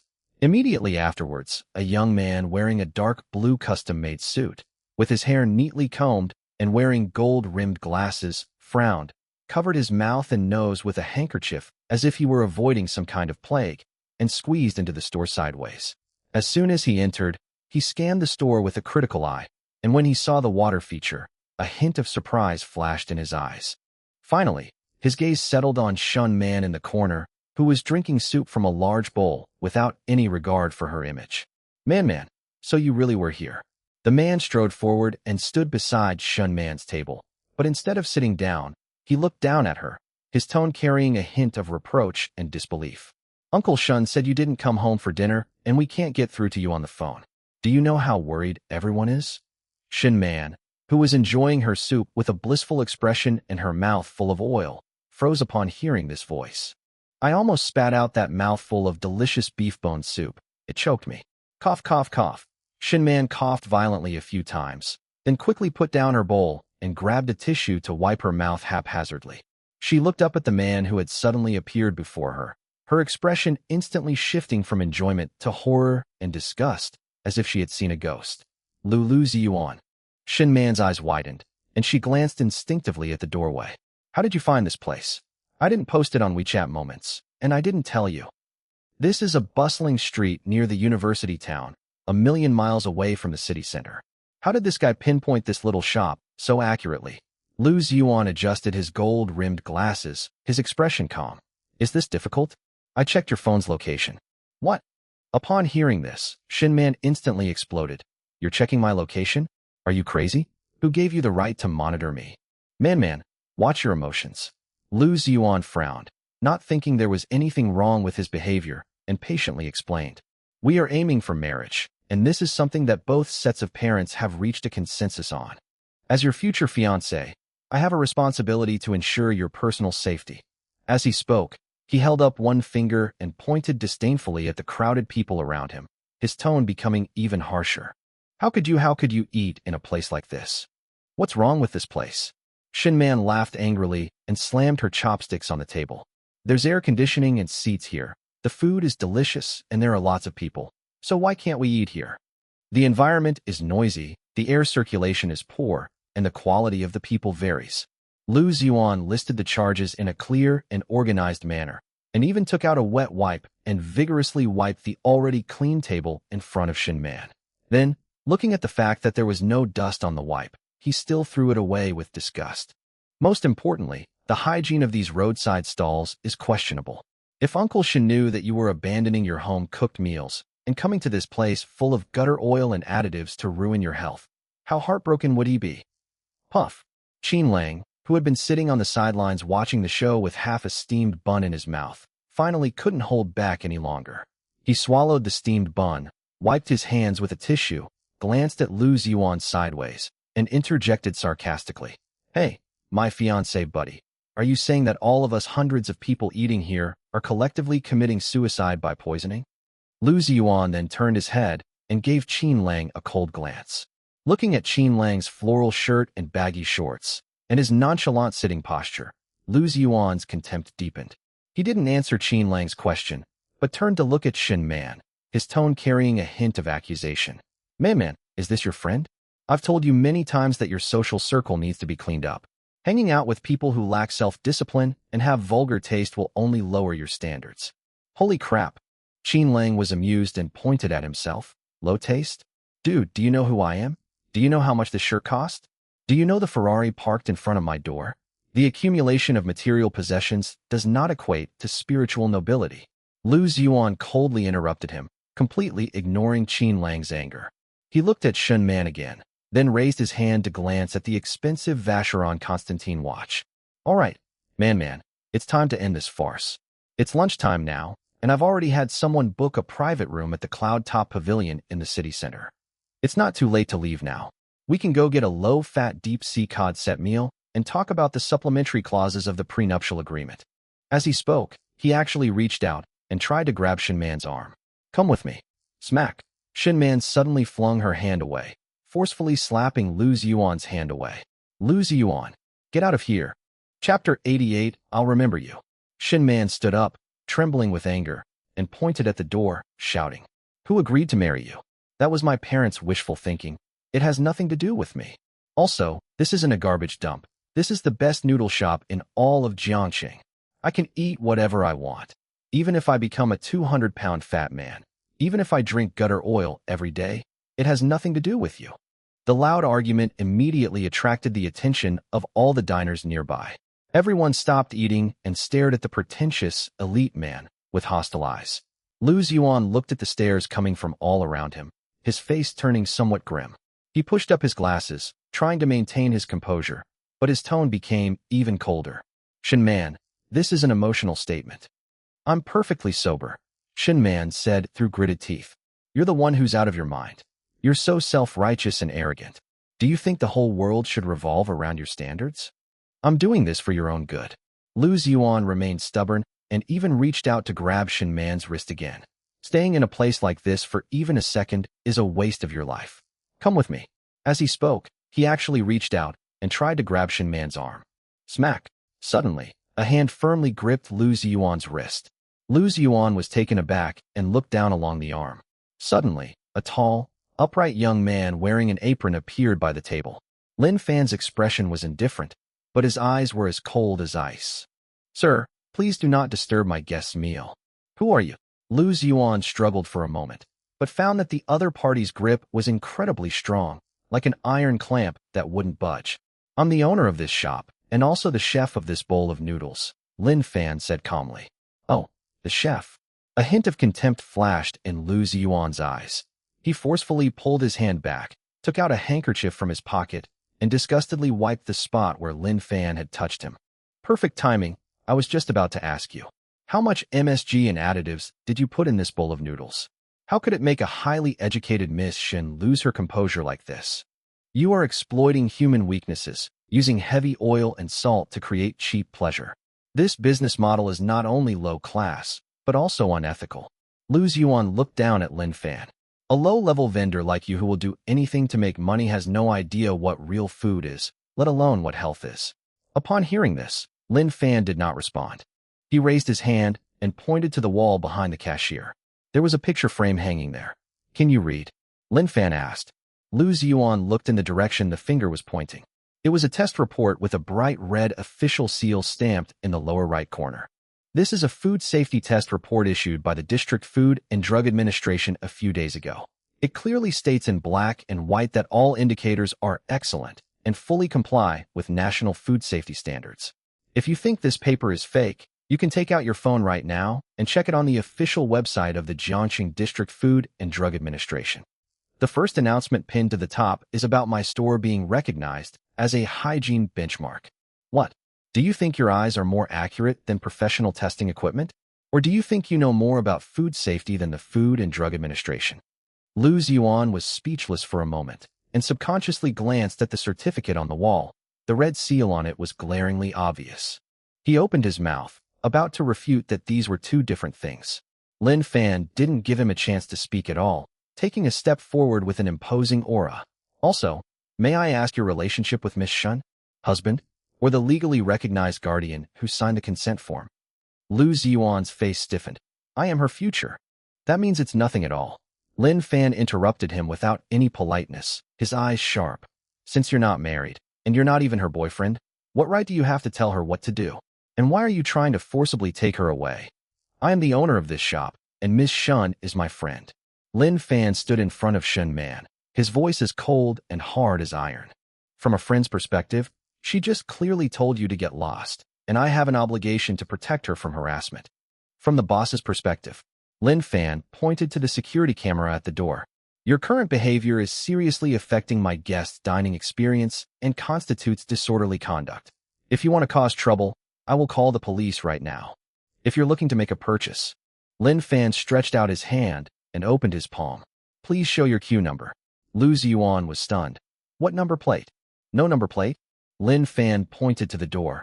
Although he didn't say the word get out, the meaning couldn't be clearer. Then please leave. Our shop does not serve people who cut in line. Good. The surrounding diners immediately erupted in cheers. Did you hear me? If you don't have a number, get out. Don't you even know how to queue? The boss is awesome. Call the police and arrest this harasser. Amidst a chorus of boos, Lu Ziyuan's face instantly turned a deep purplish red. He turned his head, his eyes fixed on Shen Man with a chilling gaze. Shen Man, you have disappointed me greatly. You're actually turning against me for the sake of a roadside stall cook? And you want to kick me out?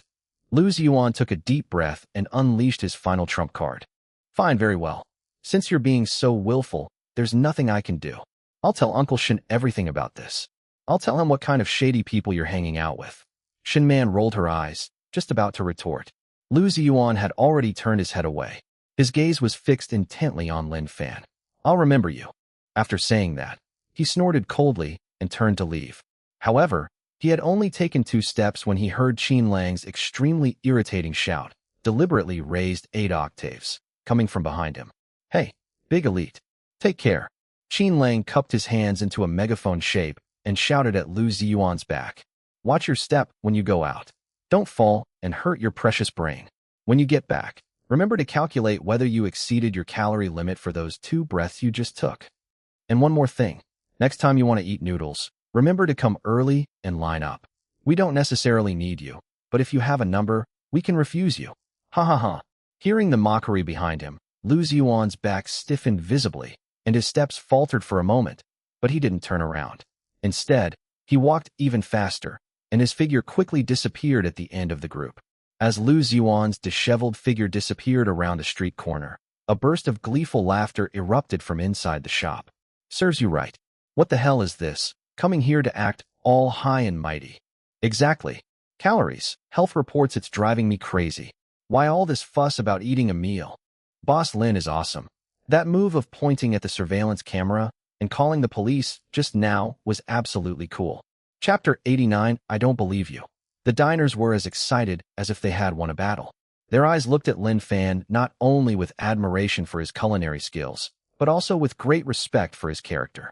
These days, a boss who dares to directly confront these elite people in order to protect their customers is truly tough. Cull. Watching that suffocating figure disappear completely, Shunman felt as if a huge weight had been lifted off her shoulders, and she slumped back into her chair. She exhaled a long breath, and felt the surrounding murky air instantly become fresh and sweet. She looked up, her gaze somewhat dazed as she stared at Lin Fan, standing by the table. The man was not complacent about his victory. He turned around and deftly tidied up the vinegar bottle and chopstick holder that had almost been overturned. He was wearing an ordinary white chef's uniform, with an apron tied around his waist, and even had a few beads of sweat on his forehead from his busy work. But for some reason, at this moment, in Shunman's eyes, this down-to-earth figure was a million times more impressive and pleasing to the eye than Lu Ziyuan, who was wearing a custom-made suit worth hundreds of thousands and spraying expensive cologne. The moment Lin Fan stood in front of her, his words, "I am her friend," and "What right do you have if you're not married?" were like a warm current, crashing into the softest part of her heart. "Hello, Lin Fan." Shunman bit her lower lip, her voice as soft as a mosquito's hum, and 2 unnatural blushes rose on her cheeks. Thanks for earlier. I didn't expect you to be so manly when it really matters, even though you seem like a blockhead most of the time. Lin Fan paused slightly as he tidied the table. He turned around and looked at Shunman's awkward yet somewhat shy expression. He didn't take the opportunity to claim credit or tease her. He simply shook his head calmly. "You're welcome. With me, no one can force you to do something you don't like, and no one can force you to leave. Also, if you encounter this kind of person in the future, just refuse them if you don't like them. Don't force yourself to be nice. Eating is for happiness, and so is living. If even eating a bowl of noodles you want has to be calculated in calories, then what's the point of life?" Shunman's heart skipped a beat. These words, though simple, are 1,000 times more appealing than the hundreds of voice messages Lu Ziyuan sent about asset allocation and family interests. She sniffed, suppressing the lump of emotion welling in her eyes, and deliberately raised her chin, letting out a haughty snort. "TCH, of course I know that. Do you want to lecture me?" However, she changed the subject, pointing to her empty bowl, her eyes sparkling as she looked at Lin Fan. "Since you behaved well just now, I've decided to forgive your lecture. But that scumbag disgusted me, and I'm still hungry. Give me another braised egg." "Okay." Lin Fan smiled helplessly, turned around and walked towards the kitchen. "Wait." Watching Lin Fan walk into the kitchen, Qin Lang, who had been sitting silently to the side, finally couldn't hold back any longer. He stroked his chin, a mischievous grin spreading across his face as he leaned closer to Shunman, and smacked his lips in a cheeky manner. "TSK, TSK, TSK. Miss Shun, something's not right. What's wrong?" Shunman felt uneasy under his gaze. "The look in your eyes just now, oh my. It was practically stretching to the point of being drool-worthy." Qin Lang gestured exaggeratedly. "I've known you for over 20 years, and when have I ever seen you so obedient to a man?" "Thanks." "Still not satisfied?" "You're not unsatisfied. You're just starting to fall for someone." "Qin Lang, do you want to die?" Shunman instantly lost her temper, grabbed a crumpled napkin from the table, and threw it at him. "That's my savior. What's wrong with me being polite? Is there anything else in your head besides garbage? Hee hee, an explanation is just a cover-up. Qin Lang easily dodged the paper ball, his face showing a profound and unfathomable look of someone who had seen through the world. But honestly, compared to Brother Lin, your fiancé was a total jerk. One was all about calculating your family fortune with numbers, while the other quietly cooked and protected you. Anyone would know which to choose. However, Qin Lang changed the subject, lowered his voice, and asked with a gossipy look. Don't forget, Brother Lin was married before and has a child. Although he's divorced, his ex-wife, I've heard, she's no pushover either. Shin Man was stunned for a moment. Su Qing. The name was like a bucket of cold water, instantly calming her feverish mind. Yes, Lin Fan is Su Qing's ex-husband. Although the two are already divorced, and it was Su Qing who initiated the divorce, Su Qing still looks down on Lin Fan to this day. But as her best friend, what would it mean if she really fell for Lin Fan? What nonsense are you talking about? Shin Man tossed her hair in frustration, her eyes darting away. Who wants to jump into a fire pit? I just think his cooking is delicious. That's all. Besides, what kind of man hasn't the eldest daughter of the Shun family seen? Would I fall for a divorced man with a child? What a joke. Yes, yes, yes, it's a joke, a joke. Qin Lang nodded perfunctorily, but his eyes were full of, I don't believe you for a second. Just then, Lin Fan came out carrying a small plate. On the plate sits a freshly peeled Chinquan tea egg, its egg white covered with beautiful marble patterns, steaming hot and emitting a delightful aroma. Your egg. Lin Fan placed the plate in front of Shin Man. Thanks. Shin Man ignored Qin Lang's teasing and took a bite of the tea egg. The soft, chewy texture and rich medicinal aroma melted instantly in my mouth. Tasty. It's delicious. While eating, Shin Man secretly glanced at Lin Fan, who had already turned around to greet other guests. No matter what the future holds, at least for now, as long as I can sit here and quietly eat a bowl of noodles, even if the sky were to fall, it wouldn't seem so scary. The midday business peak gradually subsides around 12:30 p.m. After seeing off the last wave of people who came specifically to try the sour plum drink, Lin Fan was finally able to catch his breath. He glanced at the transaction data at the cash register. Today's turnover wasn't as exaggerated as yesterday's, but it still remained at an astonishing figure, especially the sour plum drink. Although it was limited to 1,000 cups, it was sold out in just 1.5 hours. If it weren't for ensuring the quality, he could have sold 3,000 cups. Boss, are you sure there aren't any left? I've been waiting for 40 minutes. A few young people, still unwilling to give up, were peeking around the doorway. That's all. Please come early tomorrow. Lin Fan skillfully hung up the sold-out sign, then pulled down the roller shutter, leaving only a crack for ventilation. The shop quieted down. Boss Lin, can I talk to you about something? Seeing that Lin Fan had some free time, Qin Lang went over to him, looking all mysterious. Chapter 90 Charity Gala. What's up? No money involved. Lin Fan took a sip of water and joked. TCH. Qin Lang slapped his thigh. Who's borrowing money from you? Do you think I'm short of money? I'm here to give you money, Brother Lin. Lin Fan put down his water glass and raised an eyebrow. Giving money? Do you still remember old Zhao? Qin Lang asked in a low voice, winking at him. Old Zhao. Lin Fan searched his memory for a moment and quickly made up the story. Zhao Tianyi, the young owner of the Grand Hyatt Hotel, a top 5-star hotel in Jiangxing. A few days ago, Qin Lang brought old Zhao and a few rich kids to the shops on Jean Street for the first time to show their support. When Zhao Tianyi finished eating the bowl of supreme clear broth beef brisket noodles that he made, he was amazed and immediately took out his business card, offering him a generous offer of a $2 million annual salary plus 5% equity in the Grand Hyatt Hotel's catering department, wanting to poach him to be the executive chef. However, Lin Fan flatly rejected him at the time, citing reasons such as not being able to stand being constrained and wanting to open his own shop. I remember. Lin Fan nodded, his tone flat. The young master of the Grand Hyatt Hotel, the one who tried to poach me as a chef. What, he's still not giving up? No, no, no. How could he dare to poach you? Everyone knows your Lin family shop is thriving these days. His meager annual salary isn't even enough to carry your shoes. Qin Lang waved his hand, his expression suddenly becoming serious. He took out a black invitation with gold trim and excellent texture from his pocket and gently pushed it across the table in front of Lin Fan. That's right. The day after tomorrow night, which is Sunday, The Jiangxing Chamber of Commerce is going to hold its annual celebrity charity gala at their Grand Hyatt Hotel. Qin Lang tapped his finger on the invitation and patiently explained, "Brother Lin, don't underestimate this banquet. This is the highest-level gathering in Jiangxing's business community." At that time, all the prominent figures in Jiangxing, the heads of major families, and top investors will be present.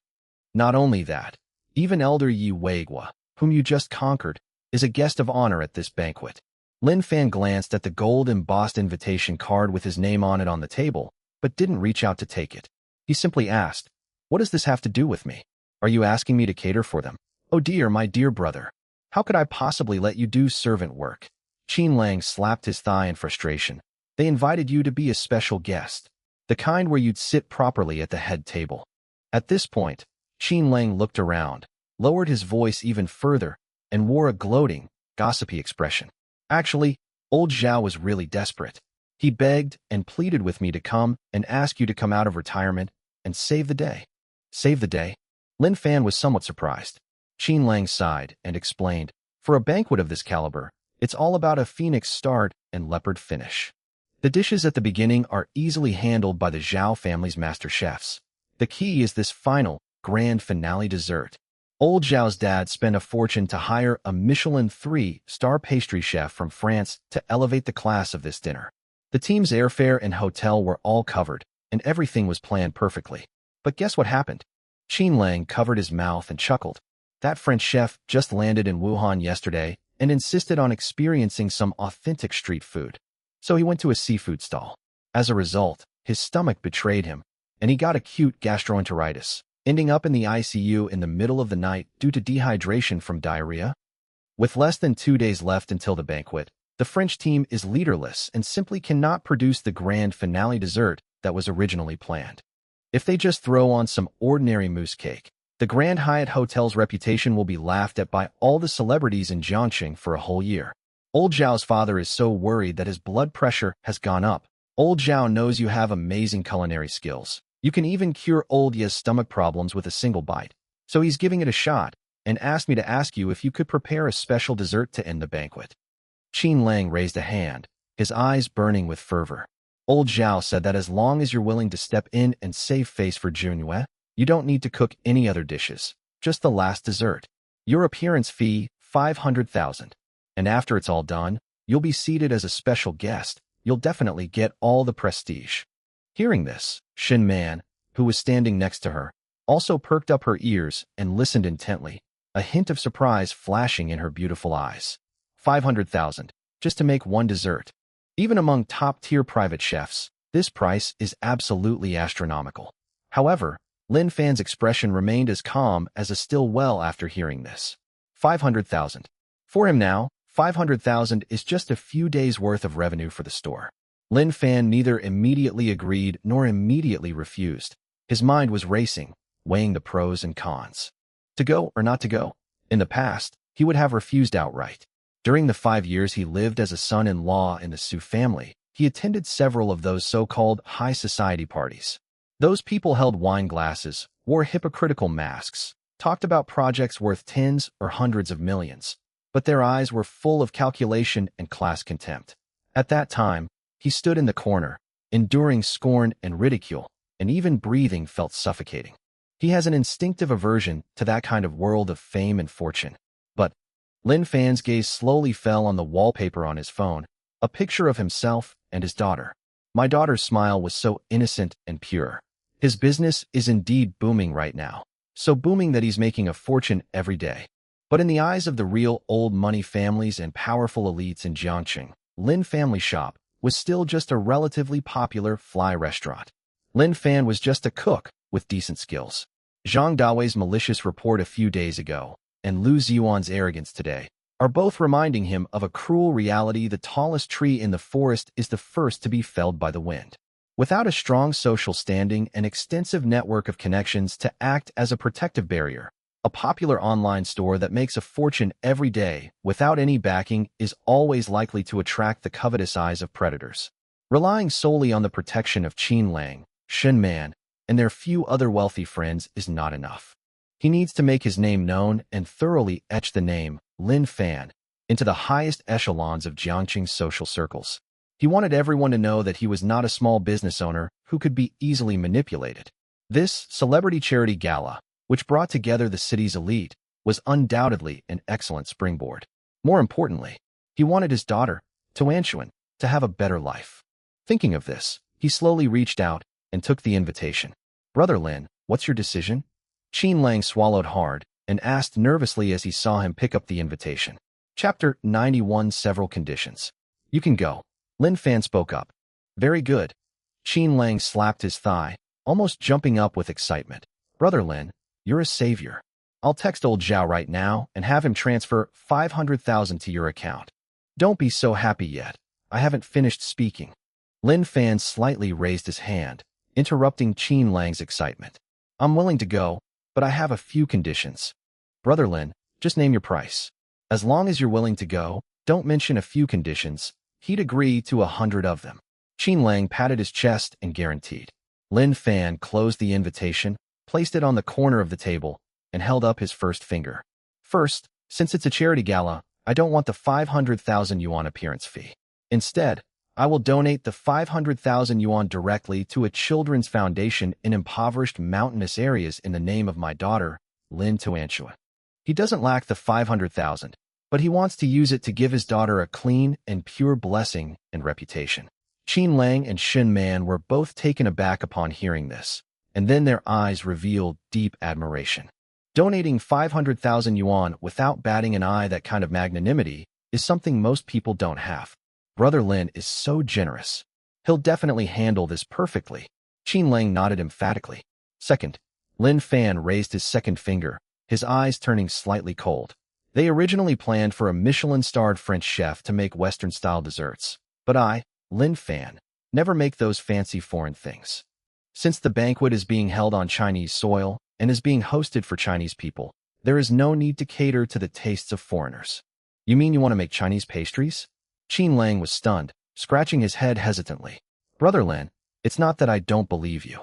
It's just that at these high-end parties, everyone's used to eating things like French mousse and black truffle chocolate, things that look very high class.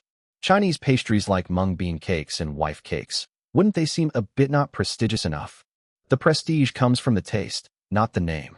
Lin Fan's lips curled into a highly confident smile. "Go back and tell Zhao Tianyi to prepare a separate open kitchen counter for me. I want to cook on site. As for all the ingredients and utensils, I will bring them myself. I don't need their help in the kitchen. True Eastern cuisine is far superior to any so-called Michelin 3-star restaurant." "Great. That's awesome."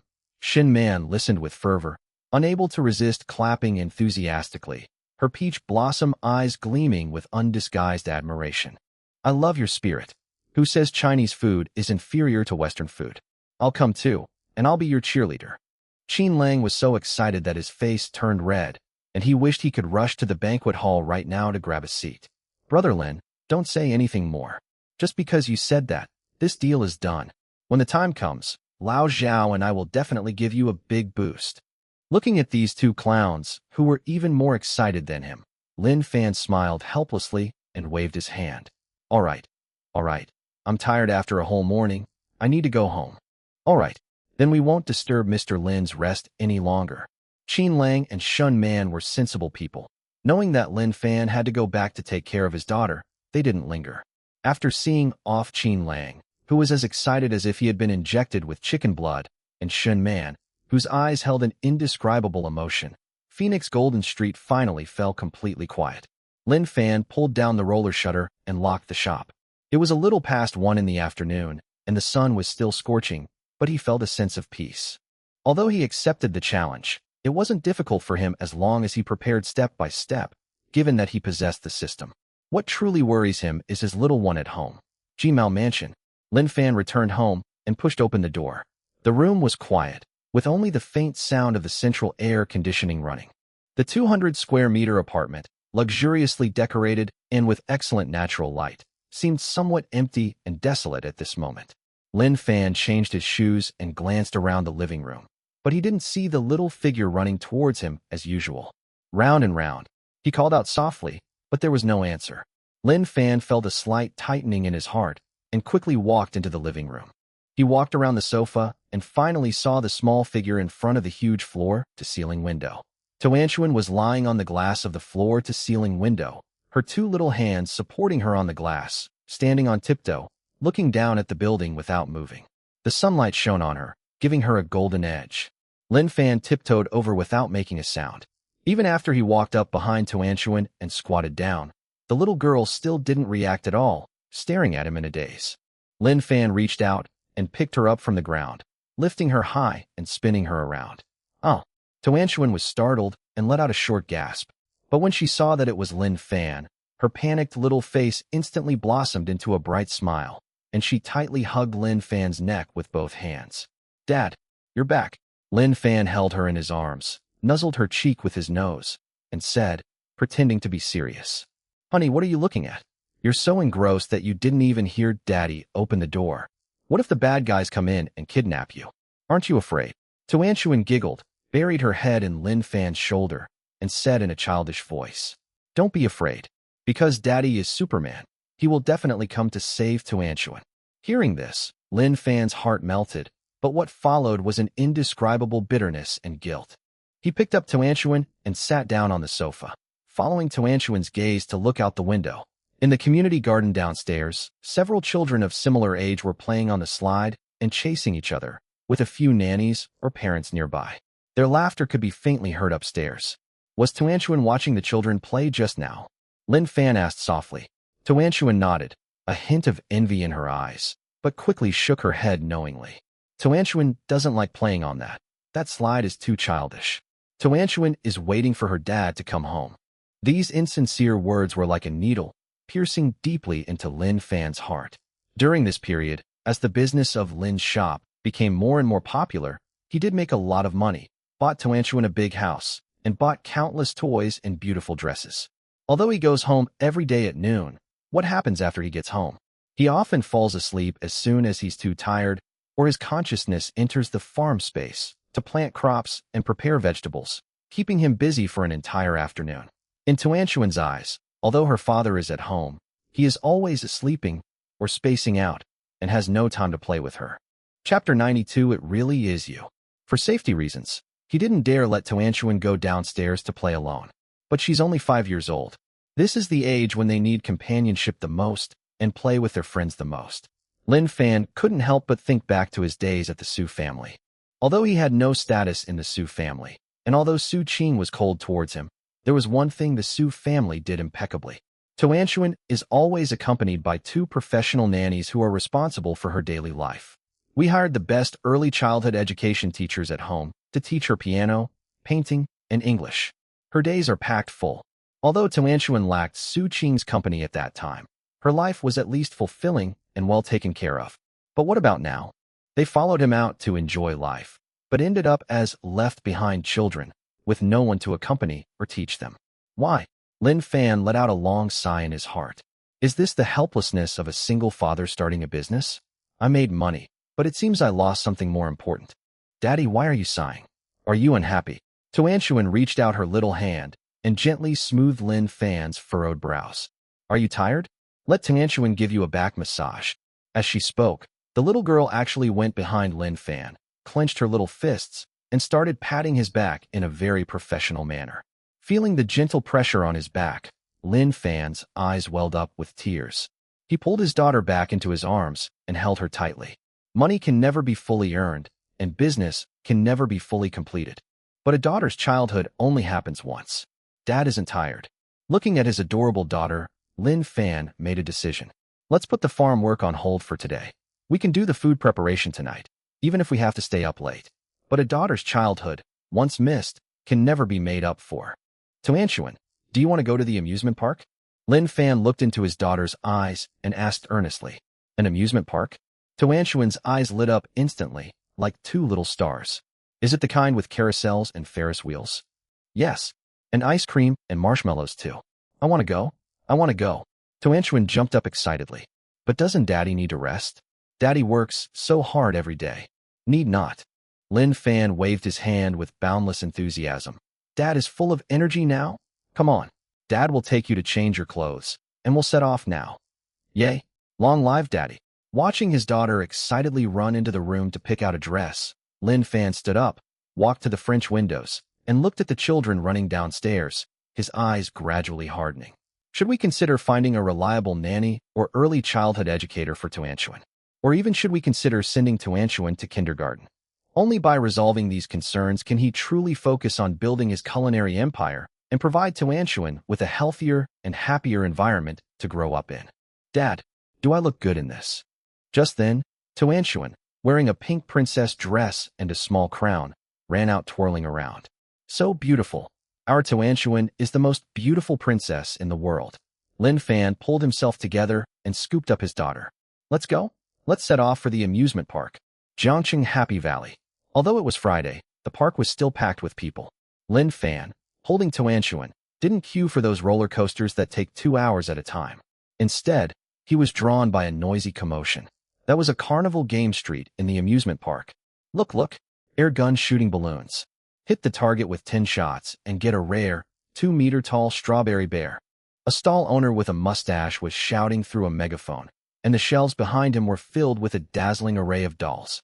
In the most prominent position, there is a huge, fluffy strawberry bear, emitting an enticing aroma. Daddy, I want that bear. Tuanchuan immediately took a liking to the big thing, pointing at it with her little finger and her eyes full of longing. It's so big, Tuanchuan wants to hug it and sleep. Okay, Dad will win it back for you. Lin Fan, carrying his daughter, squeezed through the crowd. At this moment, a crowd had gathered in front of the stall. A young man, sweating profusely, was holding an air rifle and firing several shots in quick succession. Oops, it went off course again. Is this gun crooked? The young man angrily put down his gun. He had clearly aimed it, but the bullet seemed to have eyes and flew around the balloon. Hee, young man, you can't just say things like that. This gun of mine has been calibrated, the mustachioed stall owner said with a forced smile. It's because your skills aren't good enough. Want to play another round? 100 yuan for 20 shots, and you can win the grand prize if you break 18. I'm not coming. This is a rip-off. The young man threw the air rifle onto the table and stormed off, muttering, the sights on this gun are way off. Hey kid, if your skills aren't up to par, don't blame the ground for being uneven. The stall owner with the mustache smugly pocketed the money, not forgetting to make a few sarcastic remarks. Several other tourists, not believing in such superstitions, went up to try it. A couple was trying to impress the guy by shooting 20 bullets at a balloon, but he only managed to pop 3 balloons. His face turned as red as a monkey's bottom. There was also a middle-aged man wearing glasses who struck a very serious pose, but he missed the target on his first shot and stomped his feet in frustration. That's impossible to hit. Let's all go. This boss is too greedy. The onlookers shook their heads and prepared to disperse. Lin Fan was about to step forward and win the big bear for his daughter when he suddenly felt Tuanchuan in his arms stiffen. Dad, look. Tuanchuan pointed to the side with her little finger, her big eyes unblinking. Lin Fan turned his head away. On the outskirts of the crowd, a clumsy, large brown teddy bear stood. The bear was holding a stack of flyers, but it wasn't handing them out. Instead, it stood there blankly, its 2 big, furry eyes staring straight at Lin Fan. Immediately afterwards, as if confirming something, the large bear excitedly waved its short paws and made muffled sounds. Boss Lin. Lin Fan was somewhat stunned. This bear, no, does this person recognize me? But after thinking about it again, Lin Fan felt relieved. I'm now quite well known in the Phoenix Golden Street area, and I've had many photos taken and posted on Douyin by passersby. Jiangsheng is a place that's neither too big nor too small, so it's quite normal to run into a regular customer you've eaten with at the amusement park. Lin Fan nodded politely and smiled. Hello. It really is you, Mr. Lin. The bear seemed even more excited. It clumsily raised its 2 paws, grabbed the huge headgear, and pulled it upwards with force. With a pop sound, the hood was removed. As the hood was removed, a young and handsome face, covered in sweat, was revealed. Chapter 93. Something's wrong. It was a girl, probably in her early 20s, with a few strands of damp hair clinging to her cheeks. Although she looked a little disheveled, her eyes were exceptionally bright, and she was looking at Lin Fan with surprise. Lin Fan looked at that face and frowned slightly. He looks a bit unfamiliar. Although the shop is always busy with customers, he has an excellent memory and would definitely remember regulars. But this girl, he couldn't quite place her for the moment. Seeing Lin Fan's blank expression, The girl wasn't embarrassed. She quickly wiped the sweat from her forehead and eagerly explained. Boss Lin, it's me, Su Xiaoxiao. Don't you remember me? She pointed to herself and said somewhat embarrassedly. It's the one who collapsed from heat stroke while queuing in front of your store a couple of days ago. Oh, Lin Fan suddenly realized. It was that female college student. When she fainted that day, her face was deathly pale. When she woke up, she was still very weak. Moreover, it was a chaotic time, and Lin Fan was only focused on saving her, so he didn't really get a good look at her face. I never expected that she would be working part-time as a mascot here today. Oh, it's you. Lin Fan smiled. How's your recovery going? In this heat, don't get heat stroke handing out flyers in this outfit. Hearing Lin Fan's concern, Su Xiaoxiao felt a warmth in her heart and quickly waved her hand. It's nothing. Thanks to your plum juice. I feel much better after drinking it, and I have more energy for work these past 2 days. She looked at Lin Fan gratefully, then at the adorable Tuanchuan in his arms, her eyes softening. Is this your daughter? She's so cute. Did you bring her here to play? Yeah, bring her here to win a toy. Lin Fan pointed to the largest strawberry bear at the shooting booth. Tuanchuan has her eye on that one. Su Xiaoxiao followed Lin Fan's finger, and her expression immediately changed. She works part-time here and knows all the stalls in the area like the back of her hand. Mr. Lin, that. Su Xiaoxiao took a step closer, lowered her voice, and kindly reminded her. The owner of this place is not very honest. I heard from other classmates who work part-time that his guns have been tampered with. The sights are ridiculously off, and many tourists have been ripped off for hundreds of dollars, only to leave with a keychain. That giant strawberry bear is just for show. It's been hanging there for half a year and nobody's ever won it. How about we go play at another place? She didn't want to see her savior become a sucker. The stall owner with the mustache had sharp ears. Although Su Xiaoxiao's voice wasn't loud, he immediately became unhappy when he saw the two whispering to each other and pointing at his stall. Hey, you dressed as a bear. What are you doing? Su Xiaoxiao shrank back at the shout, but still stubbornly said to Lin Fan. Boss Lin, I've been working part-time here for a long time, and I know all the tricks of the trade. The sights on your gun have been deliberately misaligned, so the bullets are really erratic. Lin Fan glanced at the girl with some surprise. It's okay, Tuanchuan wants that bear. Lin Fan smiled and pointed to the giant strawberry bear. I'll give it a try. Su Xiaoxiao glanced at the strawberry bear, then at Lin Fan, and suddenly took a deep breath, her eyes hardening. Boss Lin, you saved my life that day, and I haven't repaid you yet. This bear let me help you fight it. You?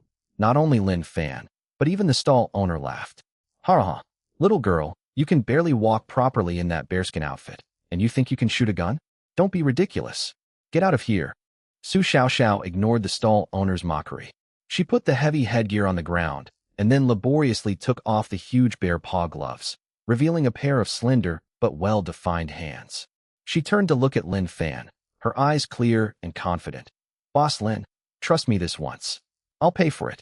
If we win, it's all Tuanchuan's money. If we lose, it's all mine. As she spoke, she reached for her phone. No need, I'll pay. Lin Fan stopped her and directly scanned 100 yuan. Boss, let her make the payment. Fine. Can I stop someone from giving me money? The stall owner shrugged, slammed the gun on the counter, and looked on with amusement. Go ahead and hit me, but don't say I'm bullying a little girl. Su Xiaoxiao walked to the counter, picked up the gun, and aimed. Bang! The first shot rang out. All eyes were on the balloons on the wall. However, the red balloon remained motionless, but a faint white appeared on the wooden board 2 centimeters away from the balloon. It missed the target. Oh dear, a sigh of regret rippled through the crowd. I knew it wouldn't work. There was definitely something wrong with this gun. Ha ha ha ha. Seeing this, the stall owner with the mustache laughed even harder, his large palm leaf fan waving wildly, his face full of mockery. Little girl, how was it? Weren't you bragging just now? What? You figured out the tricks of the trade? If this guy's no good, don't blame the uneven road. And don't blame my gun for being bad. The stall owner smugly tapped on the counter, looking at Lin Fan and Su Xiaoxiao with a tone full of provocation.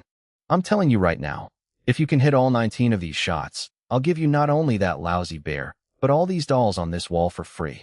If you miss even one, you'd better get out of here and stop blocking my business. Dad? Tuanchuan tugged at Lin Fan's sleeve with some concern. That uncle is so fierce. Lin Fan patted his daughter's head, looked at Su Xiaoxiao calmly, and did not say anything to disturb her. Faced with the stall owner's sarcastic remarks, Su Xiaoxiao suddenly turned her head away.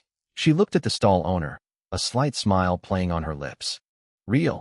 The stall owner laughed so hard he almost fell over, as if he had heard the funniest joke in the world. Hey, you little brat, you're pretty serious, aren't you? Fine.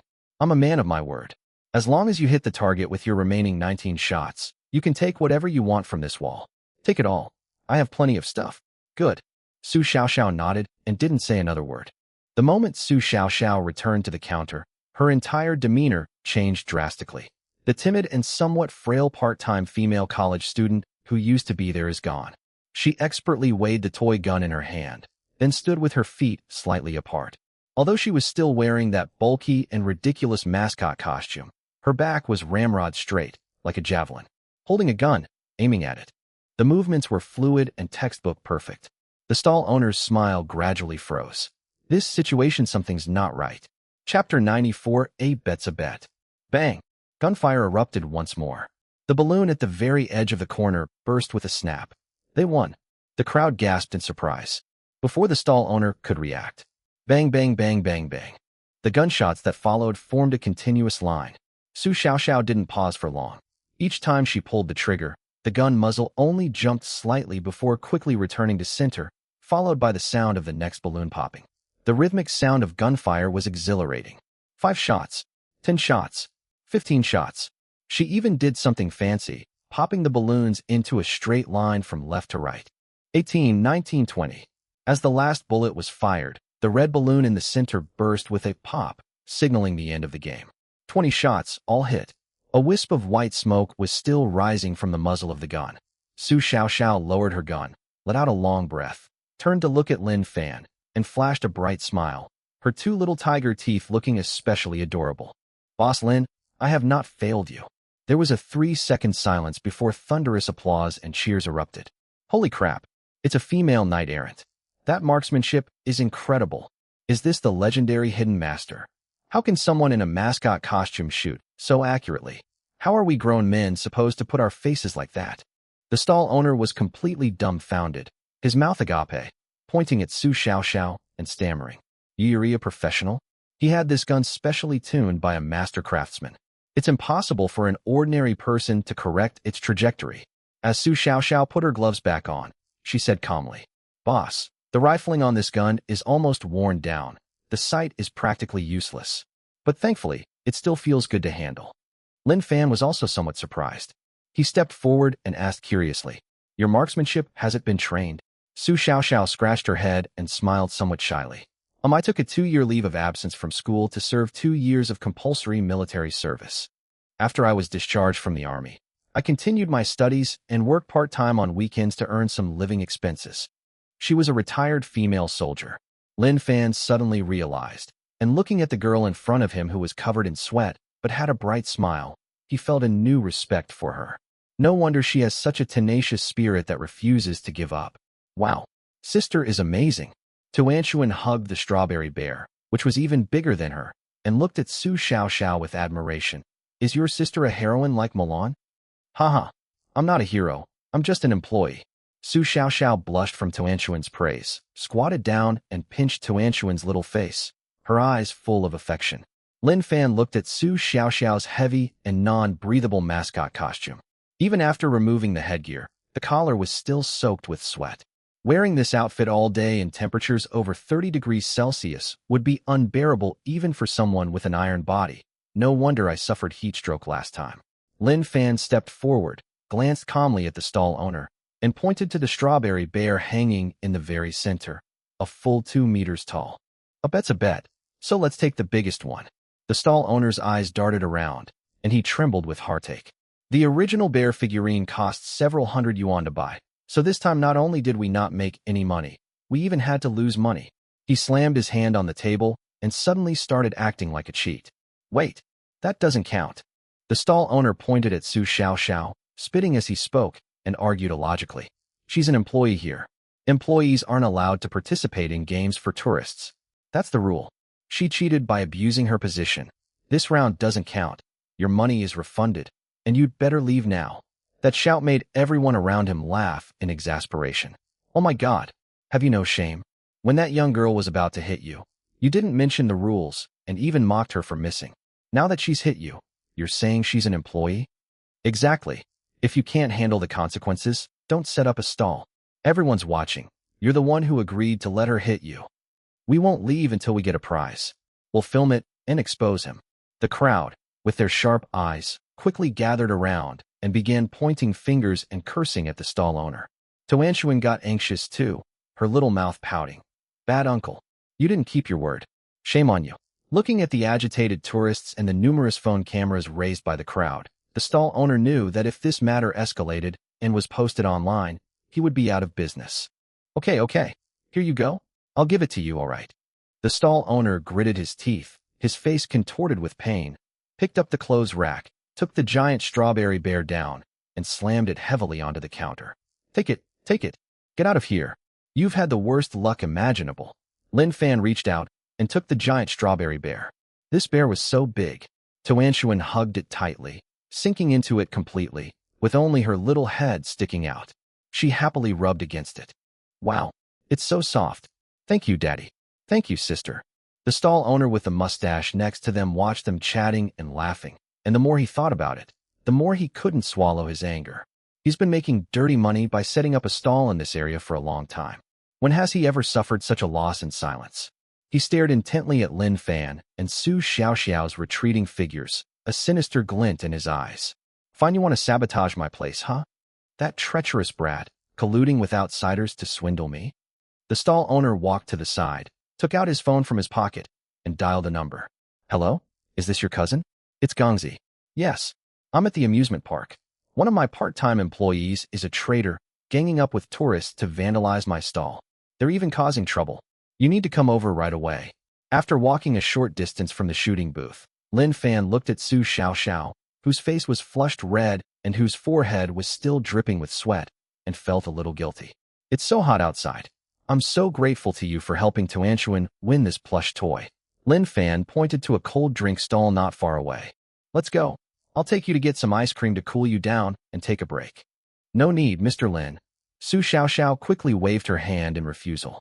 Although she secretly swallowed as she looked in the direction of the cold drink stall, she still spoke very seriously. I'm still on duty. According to the amusement park's rules, I can't leave my post without permission. I still have to hand out flyers. What time do you plan to work? Be careful not to get heatstroke in such heavy clothes. Lin Fan frowned slightly. It's okay. I'll be off work at 6 o'clock this afternoon. Just hang in there a little longer. Su Xiaoxiao laughed heartily and reached out to pat the big strawberry bear in Toanshuan's arms. As long as Toanshuan likes it, that's all that matters. Thank you, little hero sister. Toanshuan peeked out from behind the big bear and called out sweetly. As the two were chatting, Su Xiaoxiao suddenly caught a glimpse of a figure walking in the distance, and the smile on her face instantly froze. It was a middle-aged man wearing a white short-sleeved shirt and sporting a large, round beer belly. He was walking aggressively towards them, his expression extremely hostile. Oh no, it's our area's supervisor. Chapter 95 Admitting Mistakes. Su Xiaoxiao's expression changed slightly.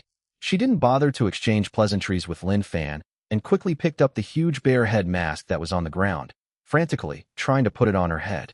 However, the middle-aged man with the large belly had clearly set his sights on her. Pointing in Su Xiaoxiao's direction from a distance, he shouted sternly, Hey, you dressed as the strawberry bear. What are you doing? Take off your headgear. Trying to hide, huh?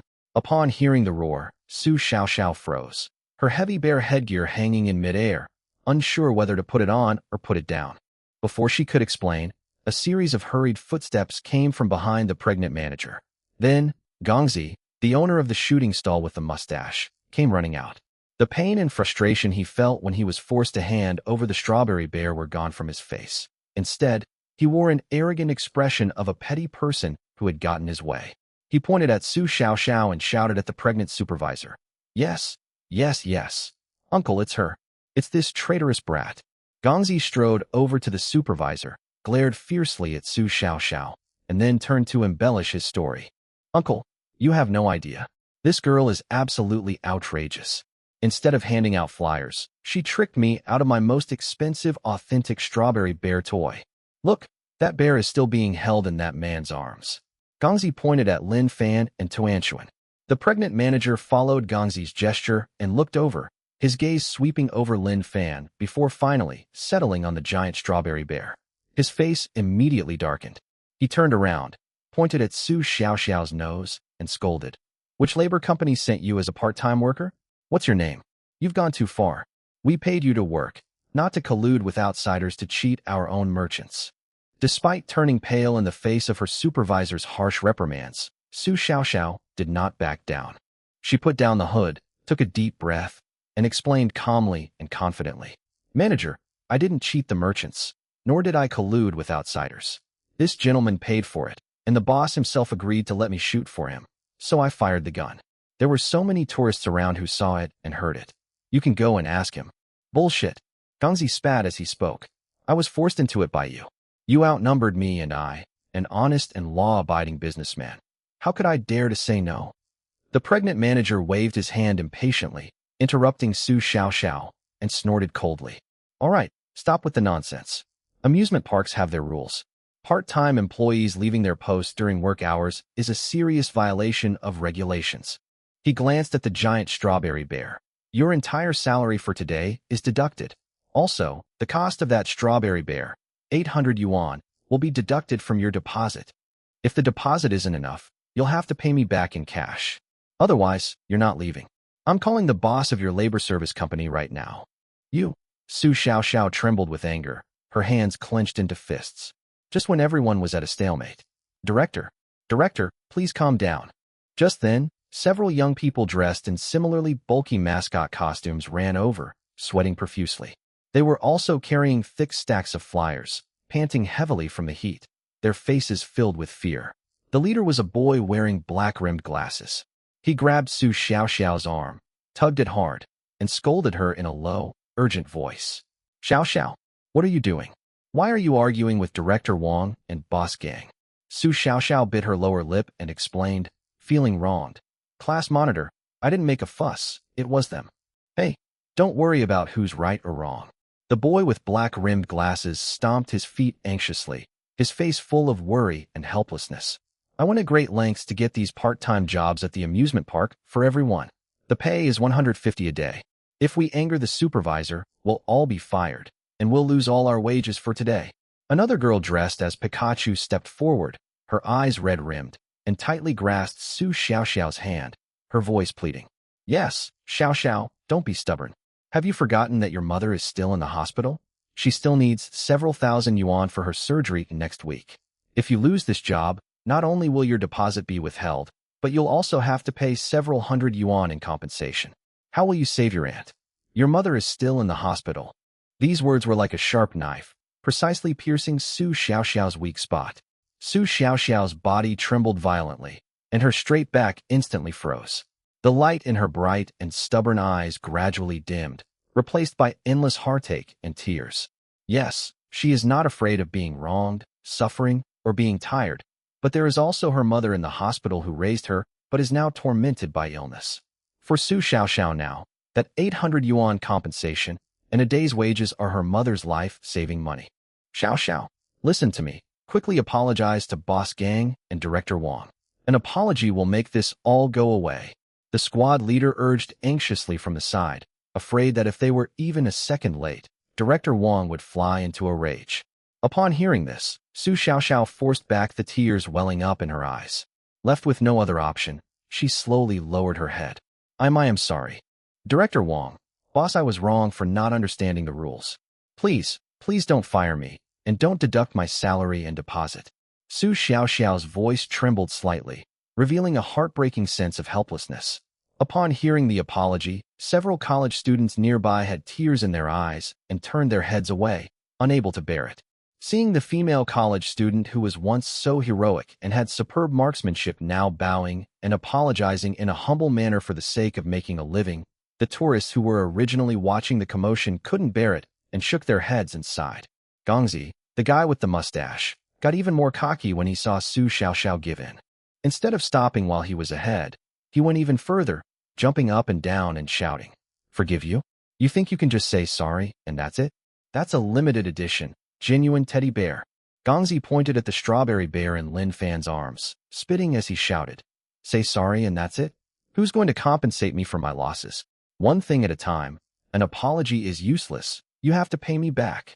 Upon hearing this, the squad leader next to him broke out in a cold sweat and rushed forward to plead desperately. Boss, Xiao Xiao really has no money left. To save money for her medical expenses, she can't even afford a boxed lunch and eats cold steamed buns every day. Please be kind and don't hold it against her. Chapter 96. I value your abilities. No money? You dare to come and ruin my place just because you have no money. The stall owner interrupted him angrily, then turned to Director Wong. Uncle, what do you think we should do about this? I can't let this go unpunished. Director Wong's face stiffened. Being called cousin in public made him feel embarrassed, but he naturally had to defend his relative. He put on a stern face and impatiently issued his ultimatum. Considering that your classmates pleaded for you, we can spare you from expulsion. However, the fines for serious violations and the losses suffered by the businesses must be compensated. The amusement park's rules cannot be broken by a part-time worker like you. Amusement parks are not places for charity. Su Xiao Xiao, that strawberry bear originally cost 800, plus your 200 fine for violating the rules. That makes a total of 1,000. If you can't come up with this 1,000 yuan to compensate, you can forget about getting your student ID and ID card back. 1,000. Su Xiao Xiao suddenly raised her head, her face as pale as paper. She had less than 200 yuan on her, which was her food money for the week. Where was she going to get 1,000 yuan to make up for it? Director, we can all chip in. Seeing this, several enthusiastic classmates hurriedly rummaged through their pockets. 50 yuan notes, 20 yuan notes, and even a few yuan coins. These scraps together 100 or 2 yuan, which the class monitor presented with both hands. Director, boss gang, this is all we have right now. Please be lenient. We'll make up the rest once we get paid. Are you trying to fob me off like a beggar? The stall owner suddenly swung his hand and slapped the change out of the class monitor's hand. Splash. The banknotes fluttered down, and the coins rolled all over the ground with a clattering sound. Looking at the coins scattered on the ground and at her aggrieved classmates, Su Xiao Xiao finally burst into tears. She felt a deep sense of despair, as if she had fallen into a bottomless ice cellar. Just then, a soft little hand secretly tugged at the hem of her clothes. Su Xiao Xiao lowered her head with teary eyes and saw Tuanshuan hugging the big strawberry bear. Sister, don't cry. The little girl comforted her in her sweet, childish voice. Lin Fan stepped forward, picked up the few coins from the ground, stuffed them back into Su Xiao Xiao's hand, and calmly said, All right, leave this to me. After speaking, Lin Fan turned to look at Director Wong, whose face was full of scars, and said calmly, Shall we talk in private? Director Wong frowned and followed Lin Fan to the shade of a tree with some skepticism. Su Xiao Xiao and her classmates stood there, looking around anxiously. Lin Fan calmly said a few words, and Director Wong's expression changed drastically in an instant. The two talked for a while, and Director Wong went from being impatient to shocked, and finally his face turned visibly ugly. Less than 2 minutes later, Director Wong and Lin Fan returned. Director Wong coughed lightly twice, forcibly suppressing the panic in his eyes, and said to Su Xiao Xiao, Let's just forget about today's matter. You don't need to pay any compensation. Then, he changed the subject and said coldly, However, our amusement park is too small to accommodate someone as important as you. Su Xiao Xiao, you don't need to come tomorrow. I will have your classmates give you your half-day's wages, your ID card, and your student ID after get off work. We don't have to pay compensation. Su Xiao Xiao stared wide-eyed in shock, hardly believing her ears. The stall owner with the mustache was so anxious he jumped up and down, completely shocked on the spot. Uncle, why should we just let it go? What about my losses? Shut up. Director Wong glared at him fiercely, gritted his teeth, and growled in a low voice. If you utter another word of nonsense, you can forget about setting up your stall tomorrow. All right, stop gathering and go to work. Director Wong waved his hand irritably, shooing the crowd away like flies, and then left without looking back. The stall owner spat angrily and could only slink back to his stall. Seeing that Su Xiao Xiao didn't have to pay that huge sum of 1,000 yuan, the classmates all breathed a sigh of relief. Xiao Xiao, that's great, as long as we don't have to pay compensation. The class monitor patted his chest to comfort her. If you lose your job, you lose it. We'll definitely let you know if we find a good part-time job next time.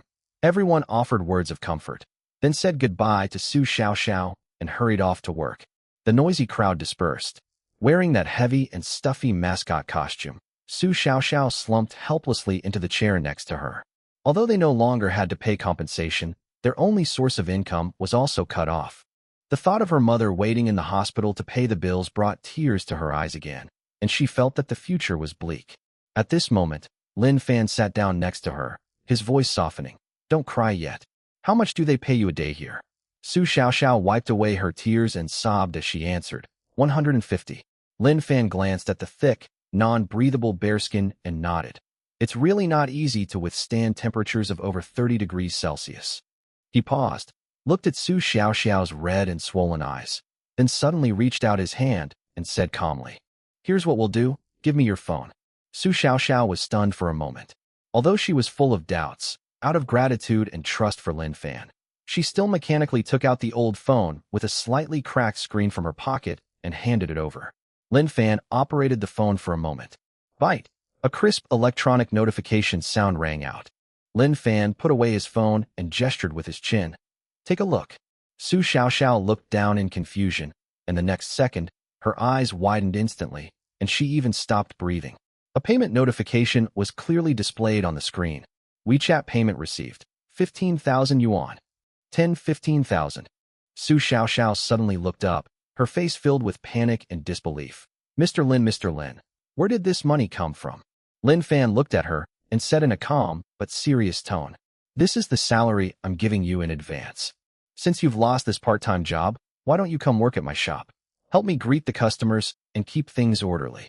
At this point, Lin Fan glanced down at Tuan Tuan, who was sitting obediently on the bench hugging her strawberry bear, and his tone softened considerably as he added, "Could you also take care of my daughter for me? I'm usually too busy in the kitchen to take care of her, and I don't feel comfortable leaving her alone at home. I think she likes you a lot, so you can keep an eye on her orders while you're at the shop and keep her company. What do you think?" Upon hearing this, Su Xiaoxiao was completely stunned. Her breathing became rapid, and she gripped the hem of her clothes in disbelief, stammering as she asked, "Mr. Lin, you're just taking pity on me because you feel sorry for May?" "No." Lin Fan looked at her, his tone calm, interrupting her wild thoughts. "What I value is your ability. My store has a lot of customers right now, and sometimes there are even people causing trouble. Most people can't handle that. You served in the army for 2 years, so you have that kind of tenacity and discipline. Besides, so many classmates protected you just now, which shows that you have good character, so I'm at ease." At this point, Tuanshuan, holding the teddy bear, came over, reached out her little hand to tug at Su Xiaoxiao's clothes, and sweetly called out with her little face upturned, "Little sister, would you like to come and play with Tuanshuan? Tuanshuan is so bored at home all by herself." Chapter 97. What else do you want to do? Looking into Lin Fan's sincere eyes, and then at Tuan Tuan's expectant little face, Su Xiaoxiao's last line of defense completely collapsed. 500 a day. That's 15,000 a month. Not only was my mother's surgery fee covered, but the subsequent nutrition and hospitalization fees were also easily resolved. 2M willing. I'm willing to do it. Su Xiaoxiao suddenly stood up, excitedly saying, "Thank you, Boss Lin. I will definitely work hard. I will absolutely not let anyone cause trouble in the store. And I will definitely protect Tuanshuan with my life. No need to be so serious." Lin Fan smiled, looking at her clothes soaked with sweat. "Go home and rest today, and make sure your mother is settled in the hospital. Let's add each other on WeChat, and I'll advance you a month's salary." An advance on salary? Su Xiaoxiao was once again shocked by Lin Fan's generosity. What kind of boss pays wages before employees even start working? "Here you go." Lin Fan took out his phone and displayed the QR code. "Saving lives is urgent. Report for duty at 9 o'clock tomorrow morning." Bite. After adding each other on WeChat, Su Xiaoxiao's phone immediately vibrated. Lin Fan transferred 15,000 yuan to you. Looking at the long string of numbers on the screen, Su Xiaoxiao's tears welled up again. But this time, they were not tears of despair, but tears of joy and gratitude for escaping a desperate situation. She bowed deeply to Lin Fan. "Boss Lin, I promise I'll work hard. All right, let's go to the hospital." Lin Fan waved his hand, picked up Tuanshuan, and carried the big strawberry bear. Watching Su Xiaoxiao dash out of the amusement park like a happy swallow, Lin Fan felt exceptionally relaxed. The problem of hiring has been perfectly solved. Not only did they find a retired female soldier who could keep things in check to be the store manager's assistant, but most importantly, Toanshuan no longer had to be a left-behind child. "Daddy, will the little girl play with me every day from now on?" Toanshuan asked happily, perched on Lin Fan's shoulder. "Yes, from now on, Dad will cook delicious food for you in the kitchen, and your little sister will play with you outside." Lin Fan gently pinched his daughter's nose. "Yay, Daddy's the best." After calming his daughter down, Lin Fan didn't rush to leave. He turned to look at the shooting stall he had just left, his eyes narrowing slightly. "Oh right, there's one more thing I haven't taken care of." Lin Fan patted his daughter's head, then turned and strode back. At that moment, the stall owner with the mustache was about to sit down, intending to find the next sucker to come and give him money. Seeing this menacing figure return so suddenly, his heart skipped a beat, and the fat on his face jiggled. "What else do you want? Didn't we already give you the big bear?" Lin Fan pointed to the entire wall behind the stall, which was covered with all sorts of small dolls, keychains, and figurines. "If I remember correctly, you said that in front of everyone just now." Lin Fan's voice wasn't loud, but it carried clearly throughout the entire venue. "Tell me, if you can hit the bullseye with all 20 shots, you'll give away not only that bear, but this whole wall of dolls for free." As soon as these words were spoken, the surrounding crowd that had not yet dispersed instantly erupted, and everyone began to gossip and make a fuss. Yes, yes, yes. I heard it too. I can testify too. You made that boast yourself, saying you'd give this whole wall away, and now you're trying to renege on your promise. Ha ha. You've met your match this time. Let's see if you dare to scam people again." The stall owner's face instantly turned green, a dark, almost blackish green, 100 times uglier than if he had eaten a bitter melon. He thought at the time that there was absolutely no way a little girl in a mascot costume could hit her, so he just made up a boast. "This wall of goods, although they are all trinkets wholesaled from Yiwu, altogether must cost at least several thousand yuan. If he gives them all away, he'll have worked for nothing this month, and might even have to pay for the venue himself. Be big brother, how can you take this joke seriously?" The stall owner rubbed his hands, sweating profusely, and stammered, trying to deny it. "Running a small business isn't easy, please be merciful." The stall owner rubbed his hands together, sweating profusely, and hunched over, trying to deny it. "I was just saying it offhand, it's not easy running a small business. Please be merciful and let me off the hook." Lin Fan looked down at him with cold eyes and uttered only one sentence. "Adults must be responsible for their words. Take it down." These words were like a command, and the tourists around who had been ripped off immediately echoed them loudly. "Yes, take it down. Keep your word. If you can't handle the game, don't do business. Hurry up and take it. Otherwise, we'll call 12315 to report you for fraud." The crowd was outraged, looking at the pairs of eyes around him that seemed to want to devour him and were waiting to see him make a fool of himself. The stall owner knew that he couldn't escape this ordeal today. He recalled his uncle's grim expression, which indicated that the situation was serious.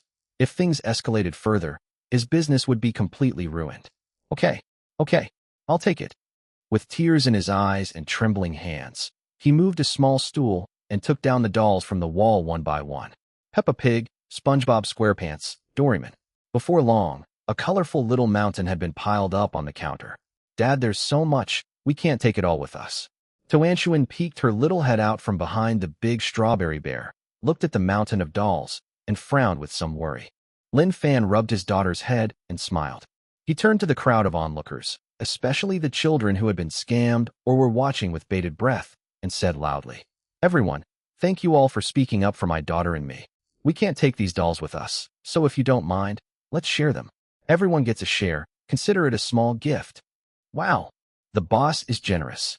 The boss is awesome. Thank you, uncle. The scene instantly transformed into a sea of joy. The children cheered and rushed over, each happily taking a doll with them, led by their parents. The tourists who received the dolls all gave Lin Fan a thumbs up, praising the young man for his straightforward and efficient work. Behind the counter, the stall owner slumped in his chair like a lump of mud, staring blankly at his wall of shelves that had been looted. His heart was bleeding madly, and he felt like his back teeth were about to shatter. He tried to steal a chicken, but lost the rice instead. He's completely ruined today. 9 o'clock in the evening. The father and daughter returned to Jinmao Mansion. The little girl, who had been playing so much, could barely keep her eyes open on the way back. Lin Fan gave her a quick wash and changed her into pajamas. As soon as she was put on the bed, she hugged the big strawberry bear tightly and fell into a deep sleep. Lin Fan stood by the bed for a while, tucked her in, and then quietly closed the door. Back in the living room, Lin Fan poured himself a glass of ice water and drank it all in one gulp. The cool liquid slid down my throat, instantly relieving some of the fatigue from playing with my daughter all day. Just then, a crisp mechanical notification sound rang in my mind, breaking the tranquility of the night. Chapter 98 Lotus Pastry. Ding. Congratulations, host. You have successfully recruited your first employee. This employee has been detected to have extremely high loyalty potential. The system is currently being updated. Lin Fan put down his water glass and raised an eyebrow slightly. The reward was triggered so quickly? It seems the system is quite satisfied with employee Su Xiaoxiao. Immediately afterwards, the translucent blue light screen slowly unfolded before his eyes, and an icon that was originally gray now lit up with golden light. Congratulations, host. You have successfully unlocked the God-level gourmet roulette feature. Each draw costs 200,000 real-world currency. The prize pool includes top-tier recipes, rare ingredient seeds, special kitchen utensils, and mysterious items. Lin Fan glanced at the lottery button in the lower right corner, and his lips twitched involuntarily. Current balance, 230,000. 200,000 per time. Lin Fan rubbed his temples, feeling a pang of regret. System, what's the difference between this and robbery? You're going to wipe me out in one go. The system remained aloof and silent, but the glittering lottery button kept tempting him. All right, you can't catch a wolf without risking your cub. Lottery. Lin Fan pressed the button on a whim. Splash. The wheel spun rapidly, the golden pointer sweeping across a dazzling array of prize slots. God-level Buddha jumps over the wall, fragment, swiped past. The legendary kitchen utensil, the eternal spirit knife, has also been swiped past. Top-tier Wagyu cattle breeding technology, it hasn't stopped yet. Lin Fan held his breath and stared intently at the pointer. Finally, the wheel slowed down. The pointer glided slowly over several big prizes and finally stopped on a pink square. Ding! Congratulations, host. You have obtained the recipe for lotus flower pastry. Ingredient requirements: top-grade lotus petals, special ghee, and system-supplied red bean paste. Additional note: shaped like a lotus flower, with clearly defined layers, it is crisp, sweet, and has a unique flavor. It's not only a visual feast, but also an ultimate enjoyment for the taste buds. Ding! The following ingredients have been unlocked: 9-grade fragrant lotus juice, special creamy ghee, premium red bean paste, and Snow Mountain spring water. The host can retrieve them from the system inventory at any time.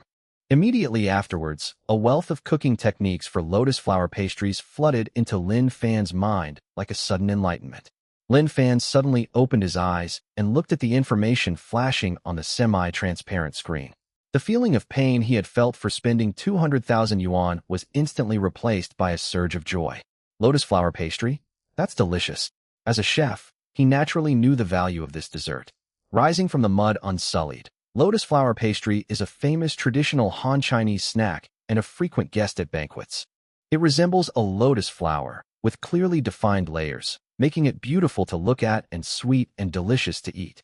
But in this fast-paced era that values efficiency, there are fewer and fewer chefs who are willing to calm down and spend time opening the puff pastry and stacking the pastry, and finally use low-temperature slow frying to make it bloom perfectly. Everyone is using machines and semi-finished products to fool diners. Perfect timing. Su Xiaoxiao is coming to work tomorrow, so we should add a high-value dessert to the shop. This lotus flower pastry is irresistible to both little girls and female customers. Lin Fan's mind stirred. System, retrieve one set of ingredients for lotus flower pastry. As soon as he finished speaking, a faint light flashed on the metal countertop in the kitchen. Several antique-style porcelain jars and jade dishes appeared out of nowhere. Lin Fan stepped forward and examined them one by one. The first jade dish contained a tiny bit of pink liquid, which was the juice of the 9-grade fragrant lotus. Lin Fan leaned closer and took a sniff. A pure and elegant lotus fragrance, seemingly capable of cleansing the soul, wafted into his nostrils. The second white porcelain jar was more than half full of special ghee. This ghee is as white as snow, as delicate as fine mutton fat jade, and exudes a rich and pure milky aroma and the unique mellowness of animal fat. The third celadone bowl is filled to the brim with premium red bean paste. Its color is deep red like agate, its texture is as dense as silk, and its surface has a faint sheen of oil, which is obviously due to the process of being roasted and processed. Great ingredients. Lin Fan couldn't help but admire, his eyes instantly becoming focused. For a chef, top-quality ingredients are like a peerless sword, capable of igniting all their creative desires. Start. Lin Fan washed his hands and tied on an apron. The most challenging part of making lotus-shaped pastries is sponge making. He took the high-gluten flour and low-gluten flour provided by the system and mixed them in a precise ratio. Next, divide the flour in half. The first step is to make water oil skin. Lin Fan added appropriate amounts of special ghee, sugar, and 9-grade fragrant lotus juice to the flour and finally slowly poured in Snow Mountain spring water.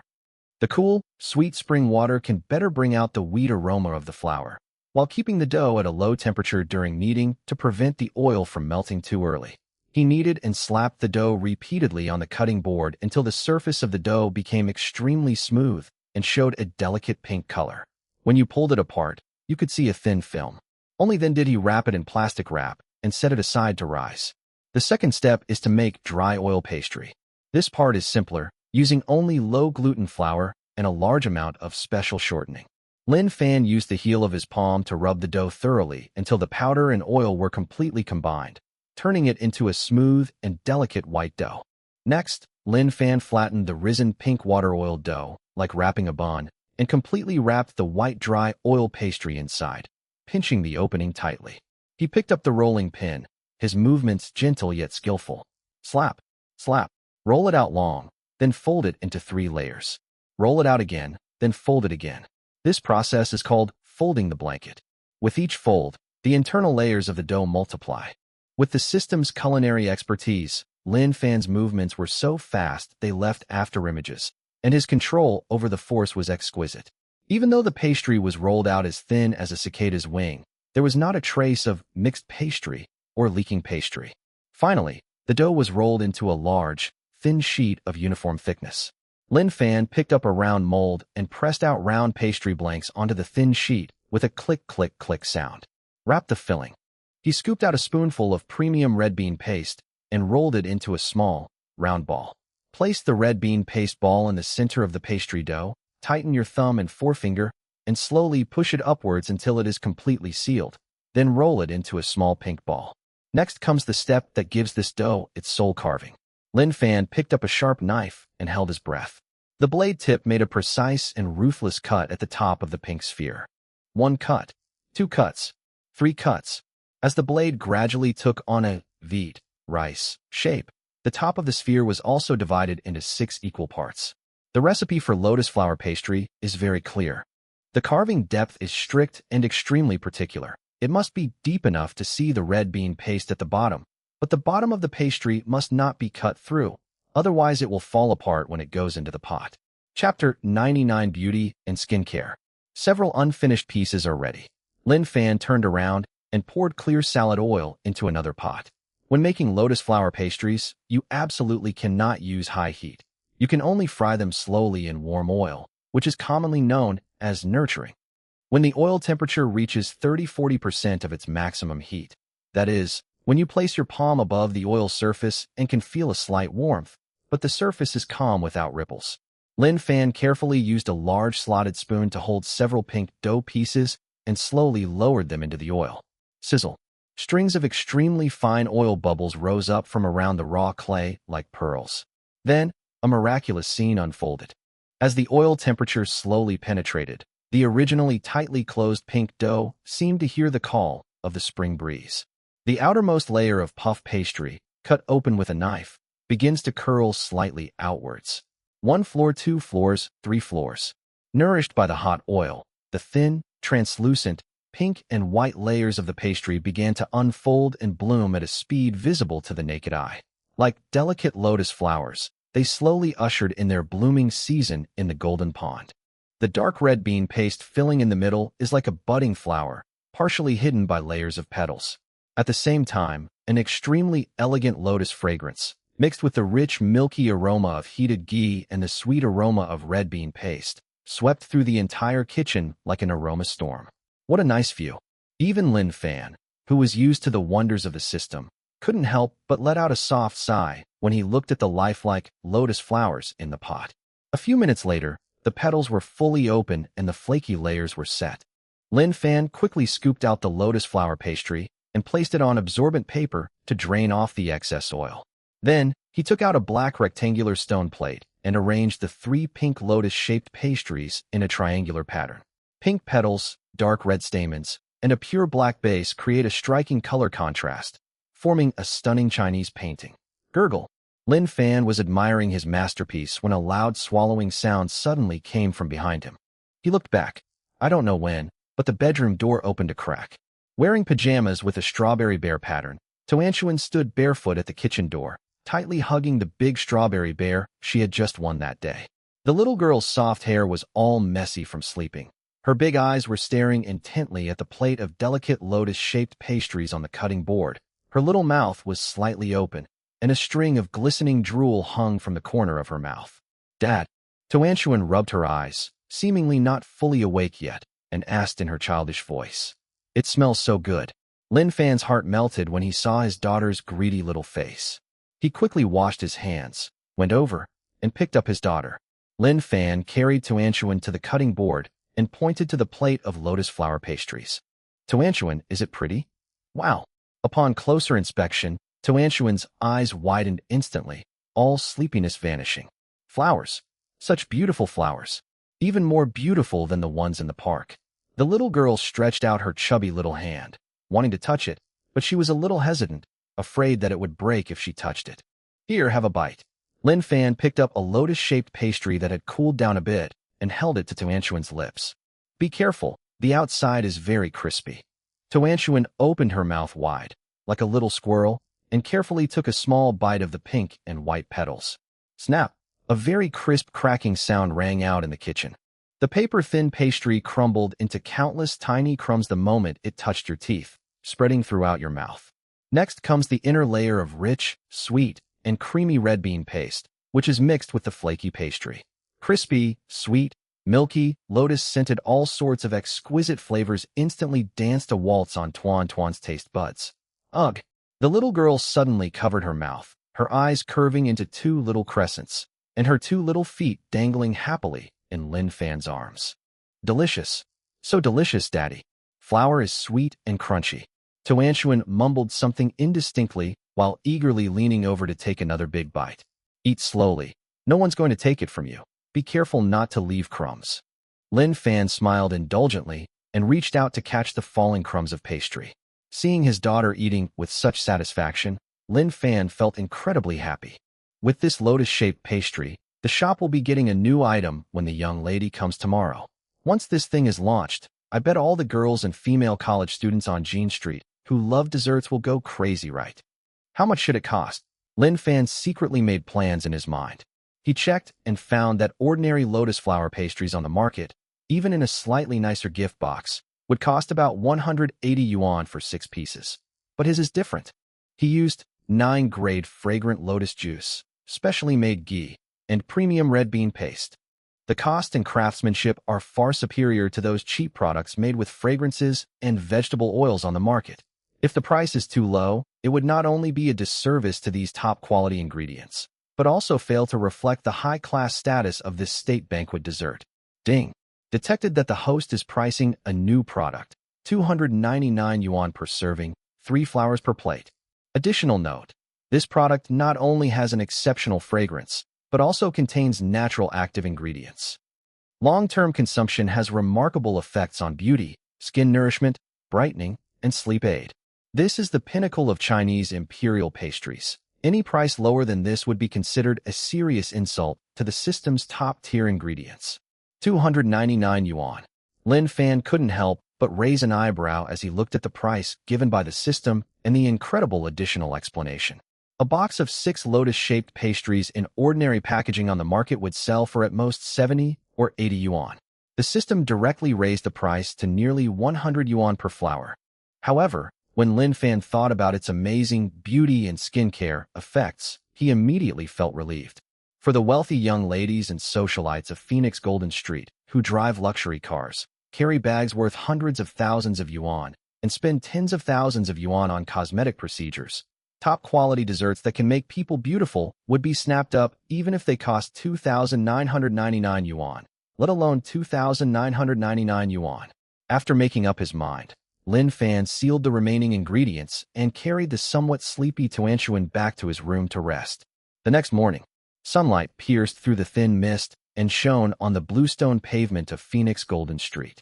Although it was only 8:30 in the morning, half an hour before Lin's shop opened, a long, winding queue had already formed in front of the narrow doorway blocked by the huge transformer box.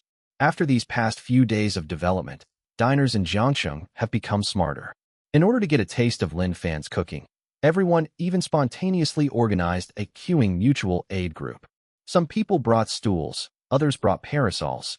Everything was done in an orderly manner. Chapter 100 Assistant Store Manager.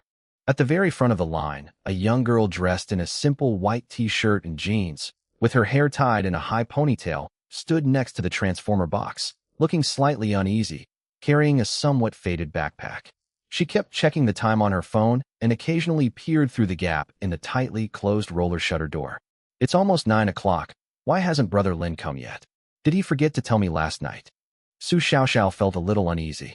Last night, she used the 15,000 yuan that Lin Fan had advanced to pay for her mother's surgery and subsequent nutritional expenses. When the doctor told her that her mother could have surgery as early as next week and that her chances of recovery were extremely high, she covered her mouth and cried for a full half hour in the hospital corridor. All of this was because of that young boss whom they met by chance. Today was her first day at work, and in order to make a good impression on her boss, she arrived at the store at 7:30 in the morning. However, looking at the diners around her who were driving luxury cars and wearing designer clothes and queuing up, and then looking at her own shabby attire, Su Xiaoxiao felt a sense of pressure for no reason. Hey little girl, are you going to line up or not? If you're not going to line up, don't block the way, okay? The man in the first place, wearing a gold chain, shouted impatiently at Su Xiaoxiao. Sorry, I'm not in line. I'm waiting for someone here. Su Xiaoxiao quickly apologized and moved aside. Waiting for someone? Waiting for whom? Boss Lin, the man with the gold chain sneered. Young lady, if you want to cut in line, just say so. Don't try any of this nonsense. Everyone on this street knows that Boss Lin has a tough temper. Even the king of heaven himself would have to stand obediently at the back. The people around also joined in the commotion. Exactly. Yesterday old Master Ye's granddaughter couldn't even cut in line. And you, a little girl, think you can get in through connections? Faced with the misunderstanding and ridicule of the crowd, Su Xiaoxiao bit her lower lip. Although she felt wronged, her military discipline prevented her from losing her temper on the spot. Just then, a Wuling Hongguang, accompanied by the familiar sound of its engine, slowly pulled up to the side of the road. The boss is here. Quick, quick, get ready to scan the code. The crowd erupted in cheers. The car door opened, and Lin Fan got out carrying 2 large bags. Boss Lin. Su Xiaoxiao's eyes lit up as if she had seen a savior. She quickly went to greet him and took the bag from Lin Fan's hand, saying, "Let me help you with this." Lin Fan looked at her and smiled slightly. "You're up early. Have you had breakfast?" "I've eaten. I'm ready to start work anytime." Su Xiaoxiao stood ramrod straight and answered loudly. "Don't be so tense, Xiaoxiao." Lin Fan smiled as he looked at her, as if she were facing a formidable enemy. "Just call me Brother Lin in the store from now on."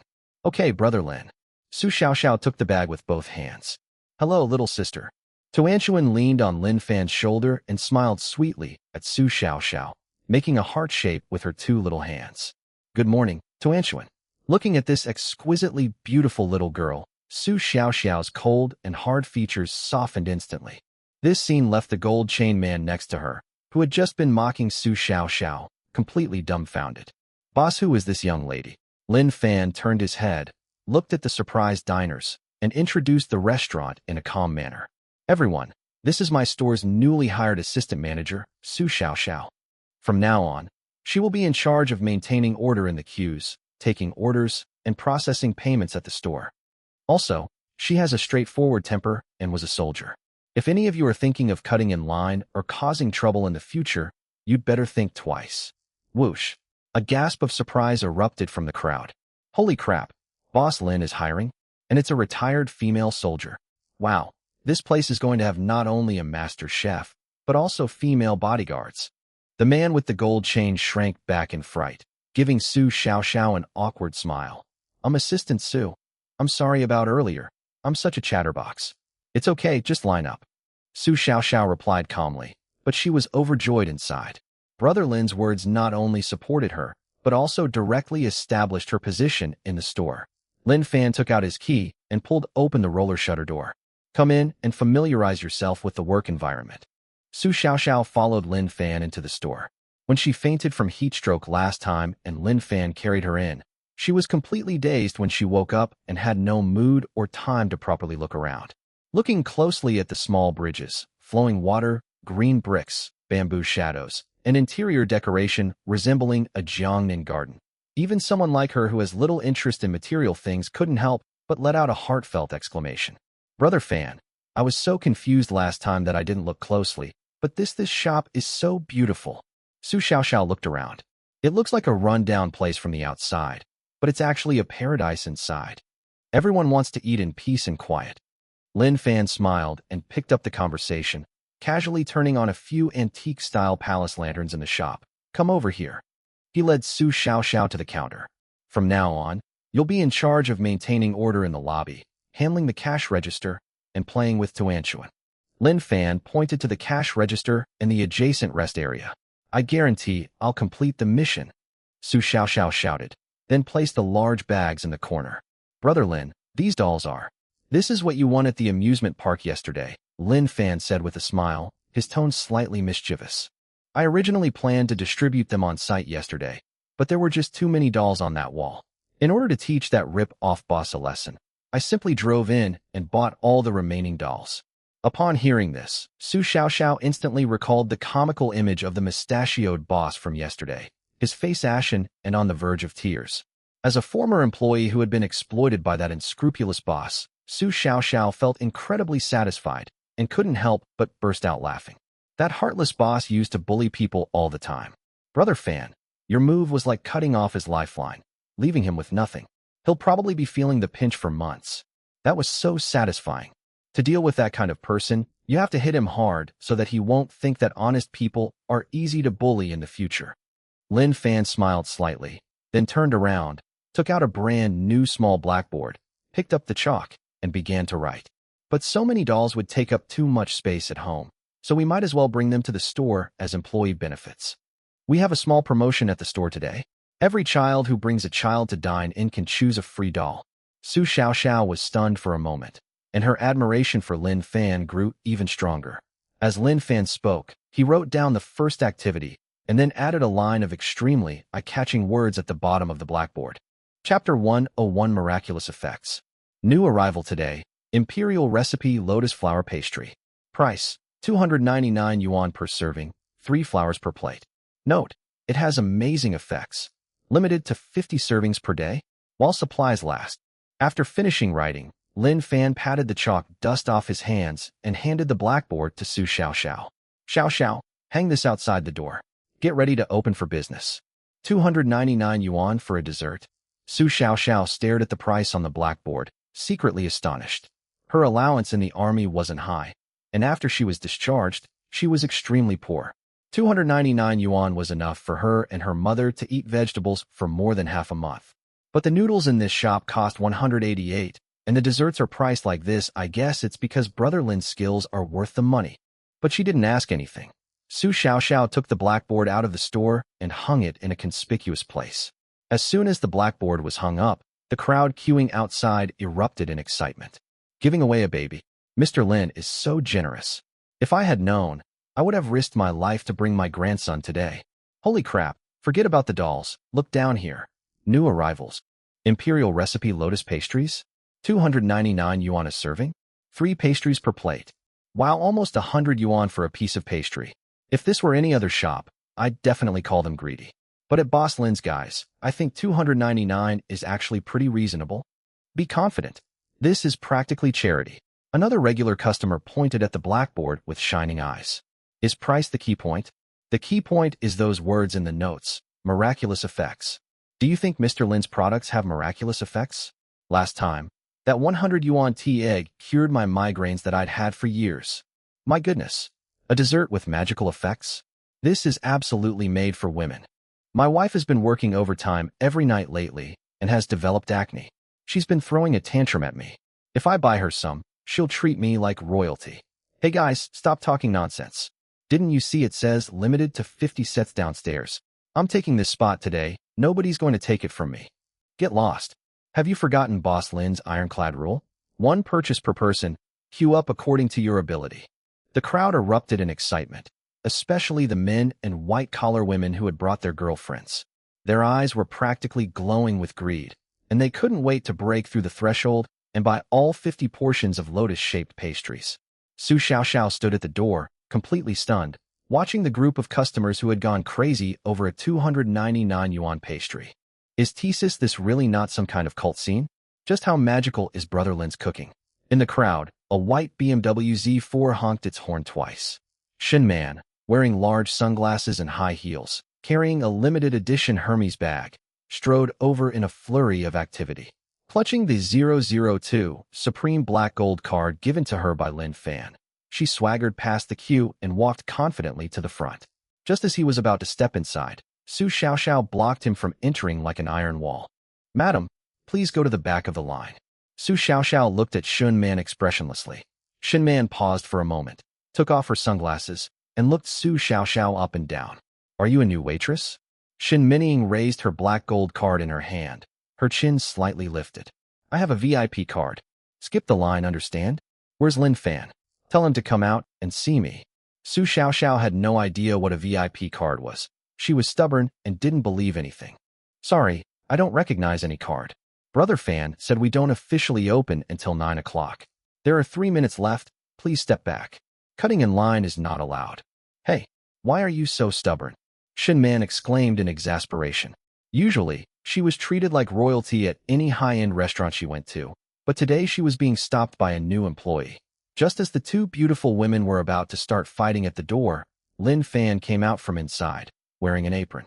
Xiao, let her in, Lin Fan said with a smile, defusing the situation. Oh, okay. Su Xiaoxiao immediately stepped aside. Shin Man rolled her eyes at Su Xiaoxiao, then walked into the store in her high heels, complaining as she went. Lin Fan, where did you find such a stubborn doorman? His eyes look like he wants to kill someone. It's scary. That's called dedication. Lin Fan walked into the kitchen and began preparing the first batch of ingredients for the day. Shin Man had sharp eyes and spotted the small blackboard hanging outside as soon as she entered the room. Lotus flower pastry? You can even make traditional Chinese imperial pastries. Shin Man's eyes lit up instantly. Her favorite thing was all kinds of exquisite afternoon tea. She was already tired of those sweet French pastries, and instead preferred those Chinese desserts with their intricate craftsmanship and distinctly Eastern aesthetics. She leaned closer to take another look at the small print on the blackboard. Miraculous effects? Lin Fan, how come you've learned to use false advertising now? What kind of effects can a snack possibly have? Whether it's false advertising or not, you'll know once you try it. Lin Fan didn't explain further. Want one? Come on. I want to see what makes you so confident in your lotus flower pastry that costs 299 yuan. It will be ready soon. Lin Fan turned around and took out the water oil dough and dry oil pastry he had prepared that morning from the system's refrigerated cabinet. Outside the open kitchen, Shun Man and Su Xiaoxiao, who happened to be helping out at the store, couldn't help but come over and watch Lin Fan operate the equipment through the glass. Lin Fan's movements were as fast as lightning. He wrapped the pastry, folded the dough, and rolled it out. His movements were fluid and graceful, full of a unique rhythmic beauty. A miracle occurred when the pink ball, with its incisions carefully made with a knife, was gently slid into the warm oil. Sizzle. To Shun Man and Su Xiaoxiao's astonishment, the pink dough seemed to come alive in the oil pan. 1 floor, 2 floors, 3 floors. The paper-thin pastry slowly curls and unfolds under the nourishment of hot oil, just like a real lotus flower blooming in the pond in the morning light. Accompanying this visual feast was an extremely elegant and refined lotus fragrance, mixed with a rich milky aroma and the sweetness of red beans, instantly filling the entire front hall. Gurgle. Shin Man's Adam's apple bobbed, her eyes fixed on the few flowers in the pot. and she even forgot to breathe. This is so beautiful, Su Xiaoxiao was also stunned. 2 minutes later, Lin Fan took out the 3 fried lotus flower pastries, drained the oil, and placed them on a black rectangular stone plate. The pink and white petals and the dark red bean paste like stamens, set against a black background, resemble a 3-dimensional ink painting. Try it. Lin Fan pushed the plate to the window. Xinman eagerly took the plate and returned to her seat.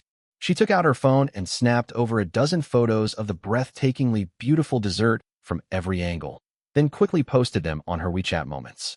After sending the photos, Xinman carefully picked up a lotus-shaped pastry. She didn't even dare to use force, afraid of crushing the delicate layers of petals. Gently bring it to your lips and take a bite. Snap! Chapter 102 is fucking amazing. A crisp cracking sound rang out in the quiet shop. In that instant, Xinman's pupils contracted violently. The flaky pastry crumbles into countless tiny crumbs the moment it touches your teeth, melting in your mouth without any greasiness, only the pure aroma of milk and the natural fragrance of lotus. Next comes the rich and smooth red bean paste inside, with a perfect balance of sweetness. Even more miraculously, after swallowing the snack, Xinman suddenly felt a faint warm current flowing through her skin, which had been dry and tight due to staying up late recently, and her whole body radiated a relaxed and comfortable feeling from the inside out. Xinman covered her mouth, closed her eyes, and revealed an expression of almost pilgrimage-like intoxication on her face. Xinman, with a lotus-shaped pastry in her mouth, mumbled something indistinctly. Lin Fan, this stuff is practically charity at $299. Pack 10 for me. I want to take some back for my girlfriends to try. Excuse me. As Lin Fan tightened his apron, he pointed to the blackboard outside, a wicked smile playing on his lips. Our store policy is that each person is limited to 1 purchase. No matter whether you are a Black Gold VIP or not, we will not accept additional orders. Lin Fan, you blockhead. Xinman went berserk. All right, it's 9 o'clock.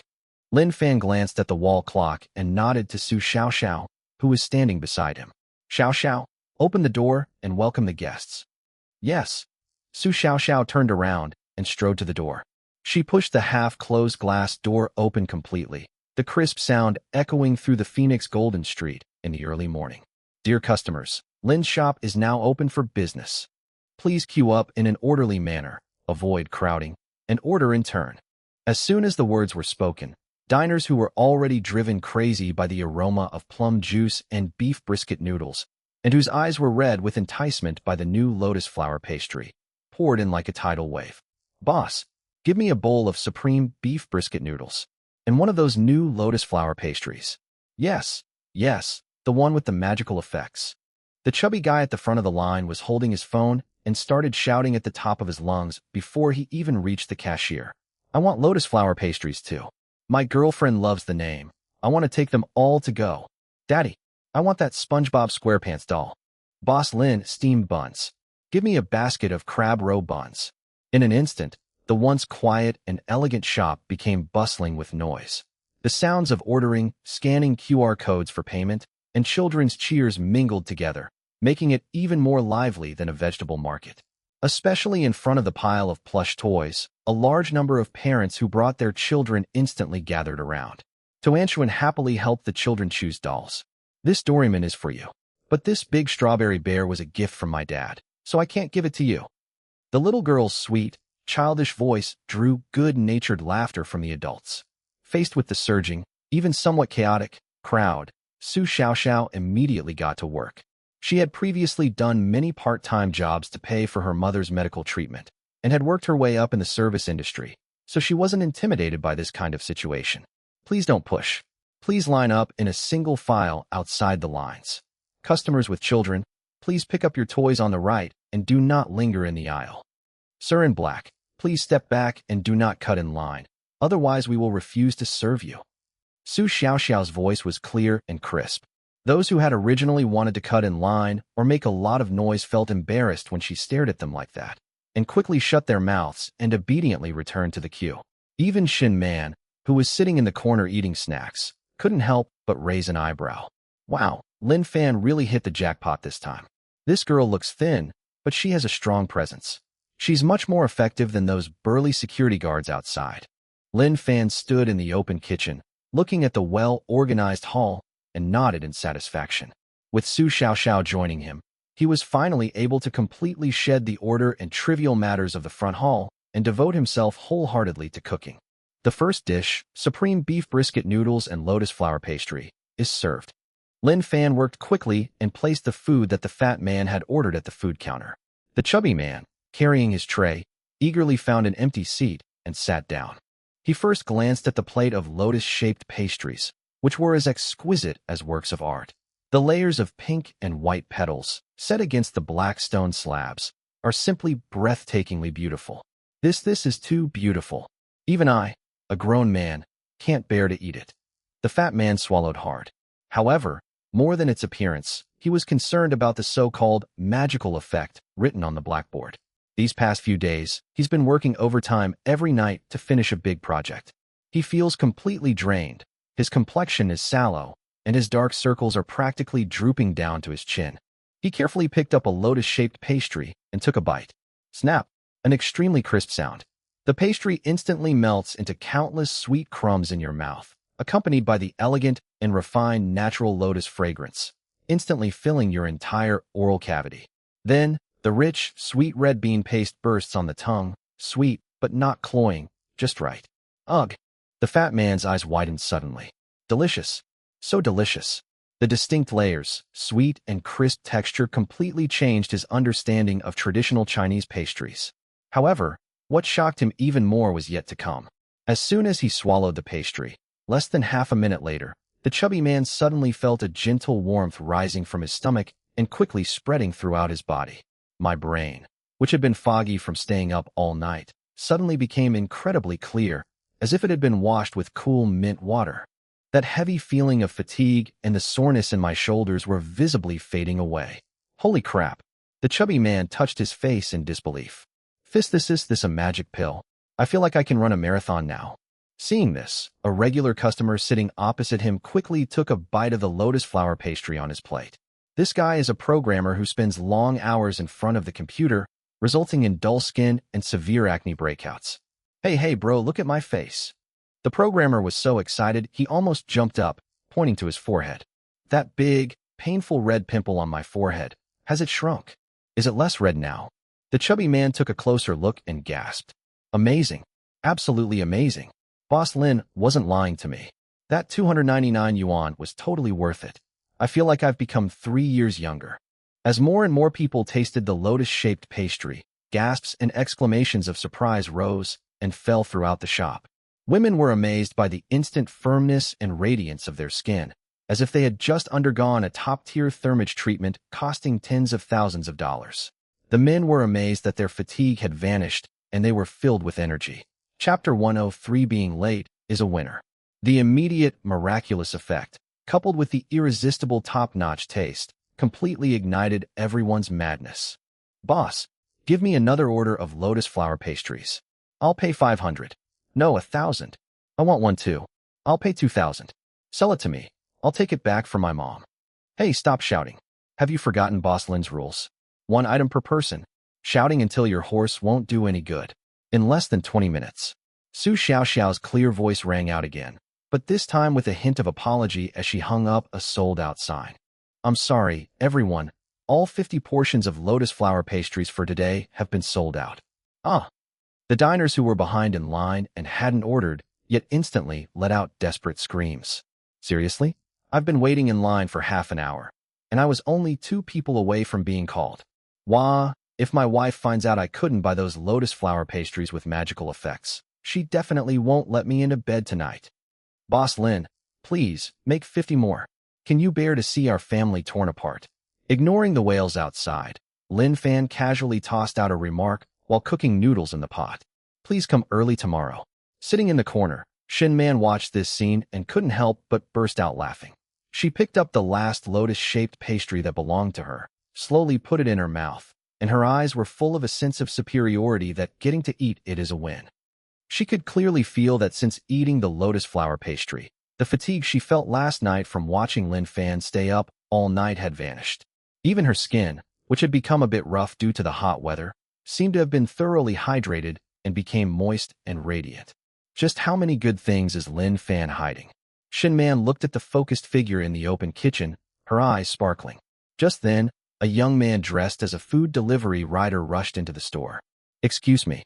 Excuse me. The delivery driver, sweating profusely and holding his phone, squeezed to the front of the checkout counter and shouted to Su Xiaoxiao. Hey beautiful, I'm from delivery. Someone placed a high-priced delivery order on the platform, specifically wanting one of your lotus flower pastries. How much? Hurry up and get me one. The customer's in a rush. Su Xiaoxiao paused for a moment, then pointed to the sign outside. Sorry, it's sold out. Sold out. The delivery guy was dumbfounded. Miss, please have mercy. The customer paid me 1,000 yuan for this delivery. Can you make an exception? There really aren't any left. Su Xiaoxiao shook her head helplessly. Ugh, what a mess. The delivery guy sighed and had no choice but to take out his phone to call the customer.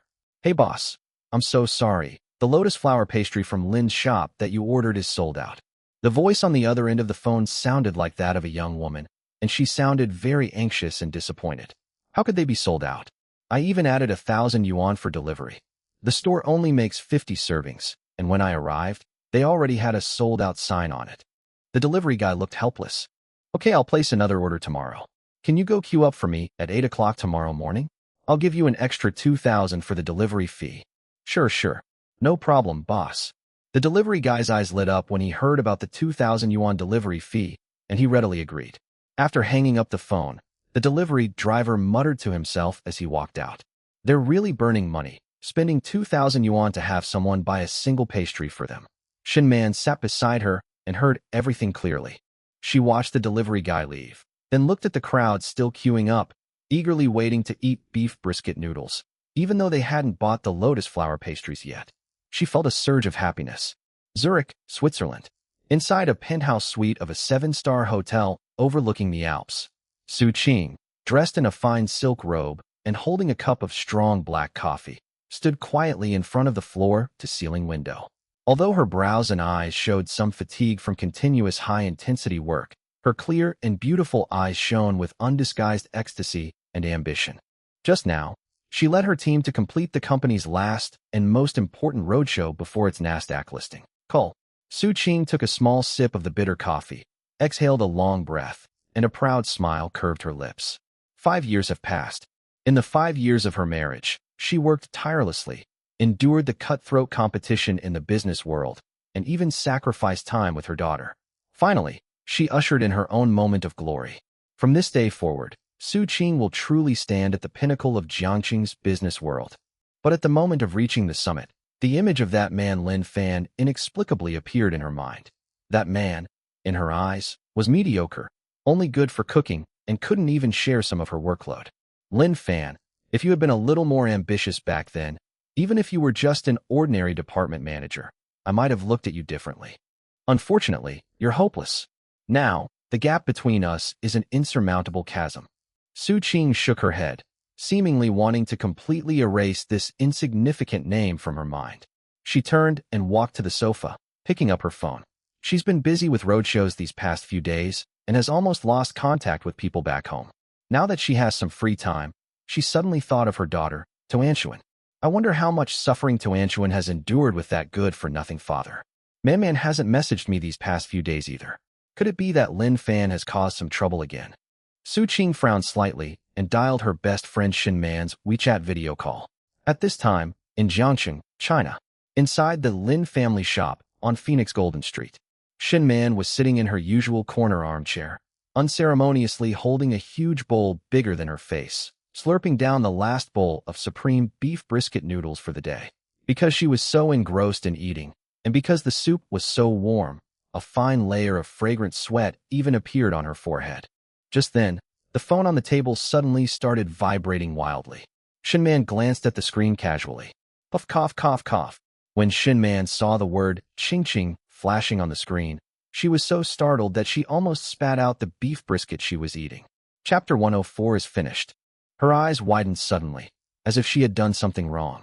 She grabbed her phone, frantically pressed the voice call button, and then rushed out of the store like a gust of wind. She ran until she reached a secluded, dark corner before nervously putting her phone to her ear. Hello, Ching Ching. Shin Man's voice was very low, with a slight panting from the spiciness of her noodles. Man, what are you doing? Why aren't you answering the video call? Why is it so noisy over there? Su Qing's voice, cool yet tinged with a hint of doubt, came from the other end of the phone. Huh? Oh, 2M out shopping. Yes, shopping. The mall is crowded and the signal is bad. Shinman stammered as she lied, patting her chest guiltily with one hand and glancing around nervously. Oh, I see. Su Qing didn't delve into it further, her tone revealing a hint of ease and pride. Man, I have great news for you. My roadshow was a huge success. I secured an investment offer of $100 million. Wow, really? That's amazing, Ching. I knew you were the best. Shinman's eyes flashed with shock upon hearing this. Yes, this was all expected. Su Qing responded. Then her tone turned icy as she changed the subject. By the way, how's Lin Fan doing lately? Is he still selling his poison buns at that rundown night market? Is Tuanshuan all right? Lin Fan. Shinman's heart skipped a beat when she heard the name. She peeked out and glanced at the brightly lit Lin family shop, not far away, where luxury cars blocked the entrance and the queue was incredibly long. She glanced again at the black gold card number 002 that Lin Fan had given her, which she had been clutching in her hand. The snowball of lies has grown too big. If she were to tell the truth now, Su Qing would definitely cut ties with her. I had no choice but to bite the bullet and keep making things up. He's still the same as always. Shinman swallowed hard, forcing her voice to sound contemptuous and disdainful. He couldn't keep running that night market stall anymore. I heard someone reported him for hygiene issues. Then, for some reason, he went and rented a dead-end shop that nobody wanted. There's not a soul in that place. His shop is deserted now. He can't even sell 2 bowls of rice a day. He probably can't even pay the rent and will go out of business soon. Snort.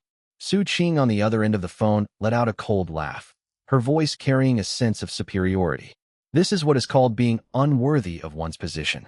Without real skills, yet trying to make quick money through opportunism, reality will teach him a lesson. Man, could you keep an eye on things for me? I still need to finalize the details with a few distributors in Europe. The handover of overseas business will take some time, but I should be able to return to China around the beginning of next month. What? You're coming back next month? Shinman screamed, her voice cracking from extreme terror. What's wrong? Are you unhappy that I'm back in China? Su Qing asked, somewhat puzzled. No. I'm so happy. Shinman was almost crying. She felt like she wanted to die. I'll pick you up at the airport. No need. The company has a car to pick me up. Su Qing's voice suddenly became unusually firm. The first thing I did when I got back was to bring Tuanshuan back. I've already contacted the best legal team in Jiangsheng, and the complaint has been drafted. Lin Fan can't even support himself right now. He has no right to support Tuanshuan. I want him to face reality and obediently hand over his daughter. Upon hearing this, Shinman felt as if the blood in her body had frozen. Su, win back custody. If Su Qing were to return and see the reality of Lin Fan earning hundreds of thousands a day, living in a luxury mansion in Jinmao Mansion, and having luxury cars lining up at his door every day. If Su Qing knew that the lotus-shaped pastry she had so categorically labeled a poison bun was now fetching 2,000 yuan apiece among Jiangqing's wealthy ladies and was still incredibly hard to find. If Su Qing knew that he had not only lied to her, but had also become Lin Fan's #1 die-hard fan, coming here every day to freeload. Shinman seemed to have already seen the end of the world, and even saw herself being kicked out of the house by Su Qing. While Qing, actually Lin Fan, Shinman wanted to explain something, trying to salvage the situation that was about to spiral out of control. All right, man, I have to go now. I need to have a celebration party with my partner. Let's talk another day. Beep. The call was abruptly ended. Shinman stood blankly in the shadow of the transformer box, holding her phone. A cold breeze blew by, and she couldn't help but shiver. It's completely over. At 1 p.m., Lin's shop finally put up a sign that read, "Sold out for today, closed for the day." The diners in line gradually dispersed amidst groans and reluctance. The shop door was pulled down halfway, blocking the view from the outside. Su Xiaoxiao was quickly wiping the tables and chairs, cleaning the hall until it was spotless. Lin Fan took off his apron, walked to the cashier, and pulled up today's sales data. Despite the limited supply today, the sales revenue not only did not decrease, but also experienced an extremely dramatic surge, thanks to the popularity of sour plum drink and the addition of high-priced snacks like lotus flower pastry. Looking at the nearly 200,000 numbers on the screen, Lin Fan was very happy. Brother Fan, you must be exhausted today. Let me get you a glass of water. Su Xiaoxiao walked over with a glass of warm water, her eyes full of admiration. It's all right. Lin Fan took the water glass and looked at Tuanshuan, who was fast asleep on the sofa, hugging her new doll. Just then, the glass door was pushed open from the outside. Shin Man walked in looking lost and dejected, her face as pale as a sheet of paper, and even the confident sway that she usually had when she walked was gone. What's wrong? Did you see a ghost? Lin Fan took a sip of water and asked casually, looking at her terrified expression. And nothing, I just caught a bit of a chill outside and my stomach's a little upset. Shin Man made up a lie. She looked at Lin Fan, opening her mouth several times, wanting to tell him that Su Qing was going to return to China early next month to fight for custody. But the words were on the tip of his tongue, and he swallowed them back down. She stood there, her hands gripping the strap of the limited edition bag tightly, watching Lin Fan's calm demeanor, her heart filled with an intense internal struggle. If we don't tell him now, and Su Qing suddenly returns with her top-notch legal team at the beginning of next month, Lin Fan, who is completely unprepared, will likely suffer a great loss in the custody battle, given the Su Group's financial resources and connections. Even if he can make money now, in the judge's eyes, who can provide better educational resources for their child, a restaurant owner or a female CEO of a listed company.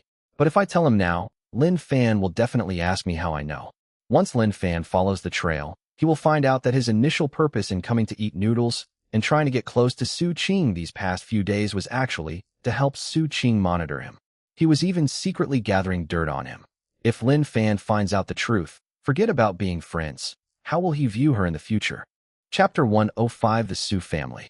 Will they not even sell me a bowl of clear soup noodles anymore? The thought of Lin Fan looking at her with that cold, disgusted gaze sent a shiver down Shun Man's spine, and an unprecedented panic spread through her. But if she didn't say anything, Shin Man felt incredibly guilty and suffocated. Having spent the last few days together, she had witnessed firsthand how Lin Fan cherished Tuanshuan, treating her like a precious gem, his lifeline, something he would protect with his life. If Tuanshuan were truly taken away, Lin Fan would go mad. Lin Fan, there's something I've been keeping from you. Shin Man took a deep breath, and in the end, reason and kindness prevailed over fear. Her eyes became resolute, and she gritted her teeth, preparing to tell the whole story. Squeak! A sudden, extremely piercing screech of brakes came from outside the door, abruptly cutting off the words Shun Man was about to say. Immediately afterwards, a black Rolls-Royce Phantom stopped in front of Lin's shop, in an extremely domineering manner. The car door was pushed open from the inside. It's Qin Lang. Today, Qin Lang changed into an extremely formal black haute couture tuxedo with an exquisite Windsor knot at the collar. Even his usually unruly blonde hair was neatly combed with hair gel and made shiny. He looked like a groom on his way to a wedding of the century, a stark contrast to his usual self as a street urchin in a floral shirt and baggy shorts, squatting by the roadside eating noodles.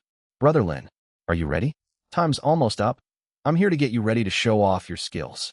Before Qin Lang even entered the door, his excited, loud voice rang out, immediately breaking the somewhat oppressive atmosphere in the store. Distracted, Shin Man's hard-won courage instantly vanished. Never mind, I'll tell him after the banquet tonight. Shin Man sighed inwardly. She forced a smile, walked to the sofa, and gently patted the sleeping Tuanshuan. Tuanshuan, wake up. Andy will take you to pick out a pretty little dress, and we're going out for a big meal tonight. The little girl rubbed her sleepy eyes and sat up.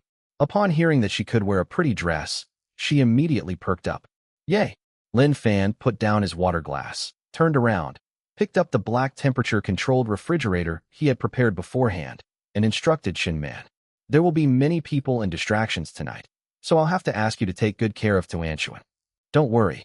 With Miss Shin here, who would dare to lay a finger on our Tuanshuan? We'll be waiting for you in the front hall.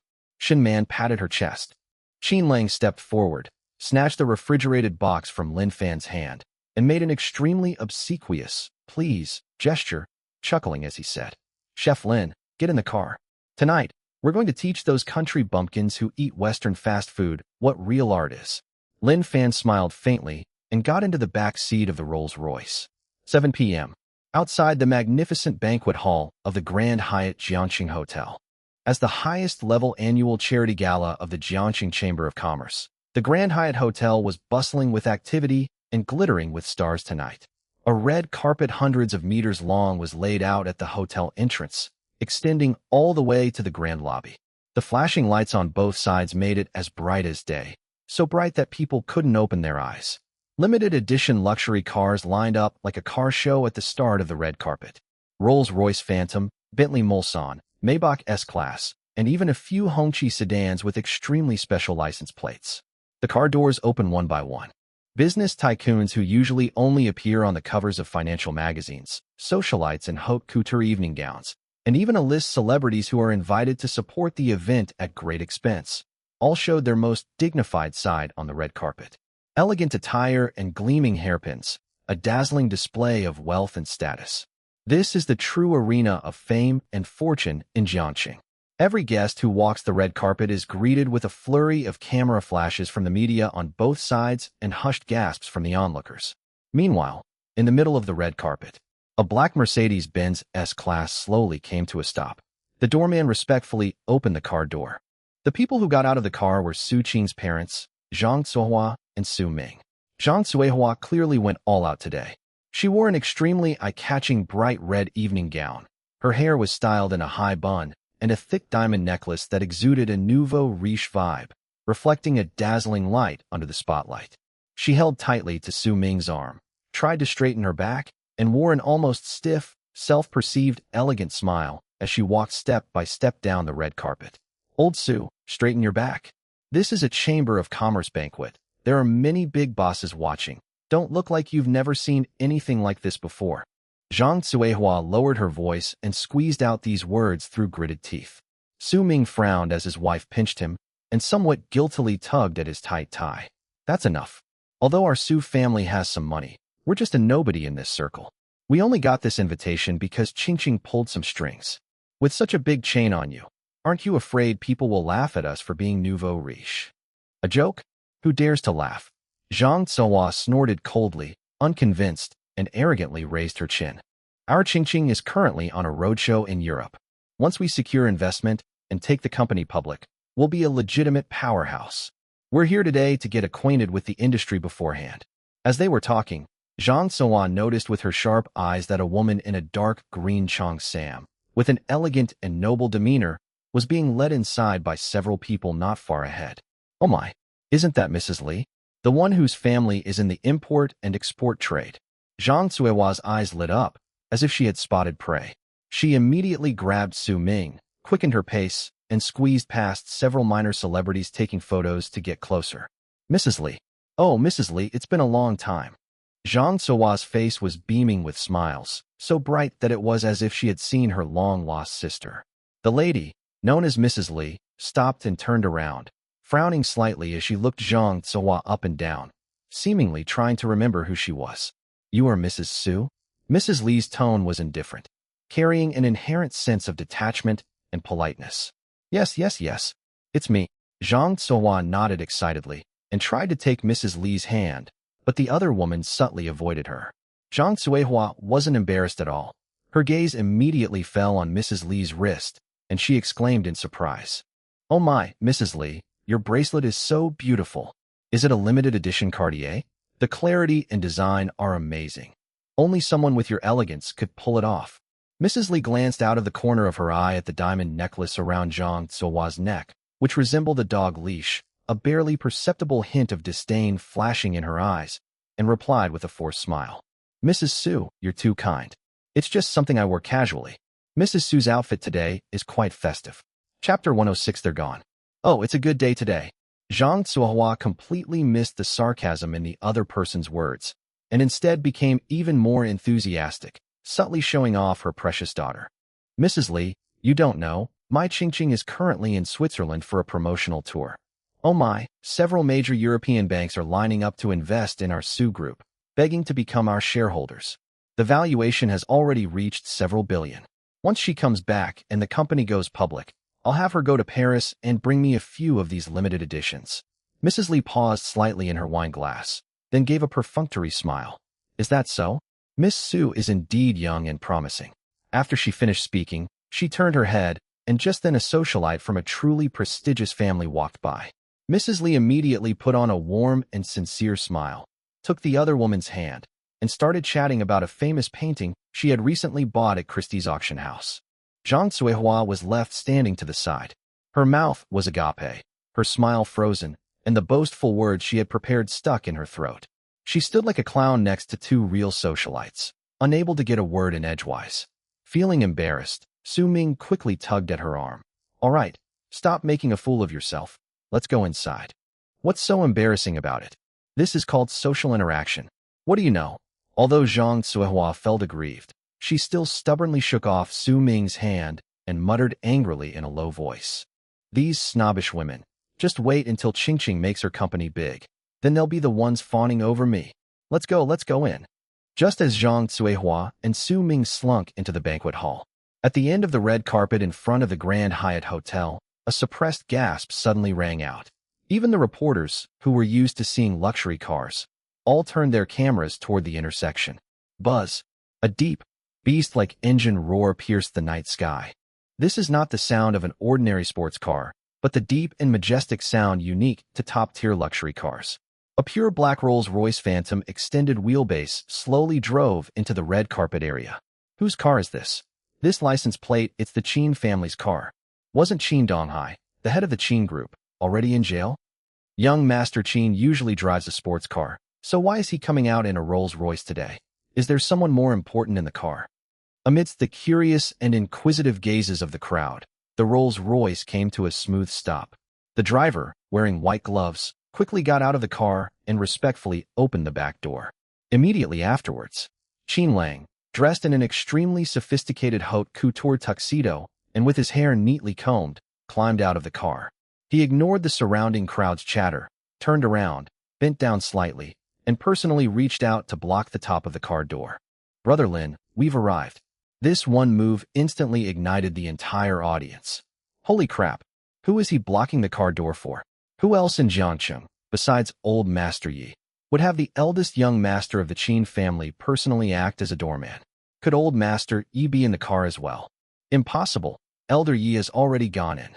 Under the breathless gaze of everyone in the audience, a young man dressed in a white chef's uniform calmly stepped out of the Rolls-Royce worth millions. This moment, the air on both sides of the red carpet seemed to freeze. Who is this? A cook? Riding in a Rolls-Royce Phantom? Am I seeing things? Faced with the astonished and puzzled looks around him. Just then, the other door of the Rolls-Royce was also opened. A long, slender leg emerged from inside the car door, its skin dazzlingly white under the lights. Then, a stunningly beautiful woman, dressed in a deep V-neck black starry haute couture evening gown that perfectly showcased her enviable figure and exuded a cool and noble aura, gracefully stepped out of the car. Her starry dress shimmered under the flashlights, as if she were wearing the entire Milky Way. Wow, what a beautiful woman. That aura is amazing. Who's this big star? I've never seen them on the red carpet before. While all the reporters and guests were marveling at the stunning beauty of the woman in the black dress, she completely ignored the flashing camera lights. Instead, this stunningly beautiful woman, with her aloof and elegant demeanor, turned around, bent slightly, and stretched out her hands into the carriage. Her previously cold voice instantly became so gentle it could melt hearts. "Tuanshuan, be good, slow down, Auntie will carry you down." Then, to the astonishment of the entire audience, a little girl, dressed in a pink tutu and wearing a sparkly crown, looking as delicate as a porcelain doll, was carefully carried out, rubbing her sleepy eyes. "Dad," suddenly faced with so many blinding flashes and a noisy crowd, Tuanshuan shrank back in fear, her little hands tightly wrapped around Shunman's neck, turning her head to look for the figure that made her feel safe. Faced with the surging tide of reporters, Lin Fan frowned slightly. He wore this chef's uniform today to show his identity. He is a chef. However, he underestimated the sensational effect of Qin Lang's Phantom long wheelbase version. "Young Master Qin." Lin Fan turned to look at young Master Qin, who was directing his bodyguards to stop people, and said calmly, "There are too many people, and it's too noisy in front of us. Let's go in through another door." Upon hearing this, Qin Lang was first taken aback, then suddenly slapped his forehead, his face full of regret. Oh dear, look at my stupid brain. It's all my fault.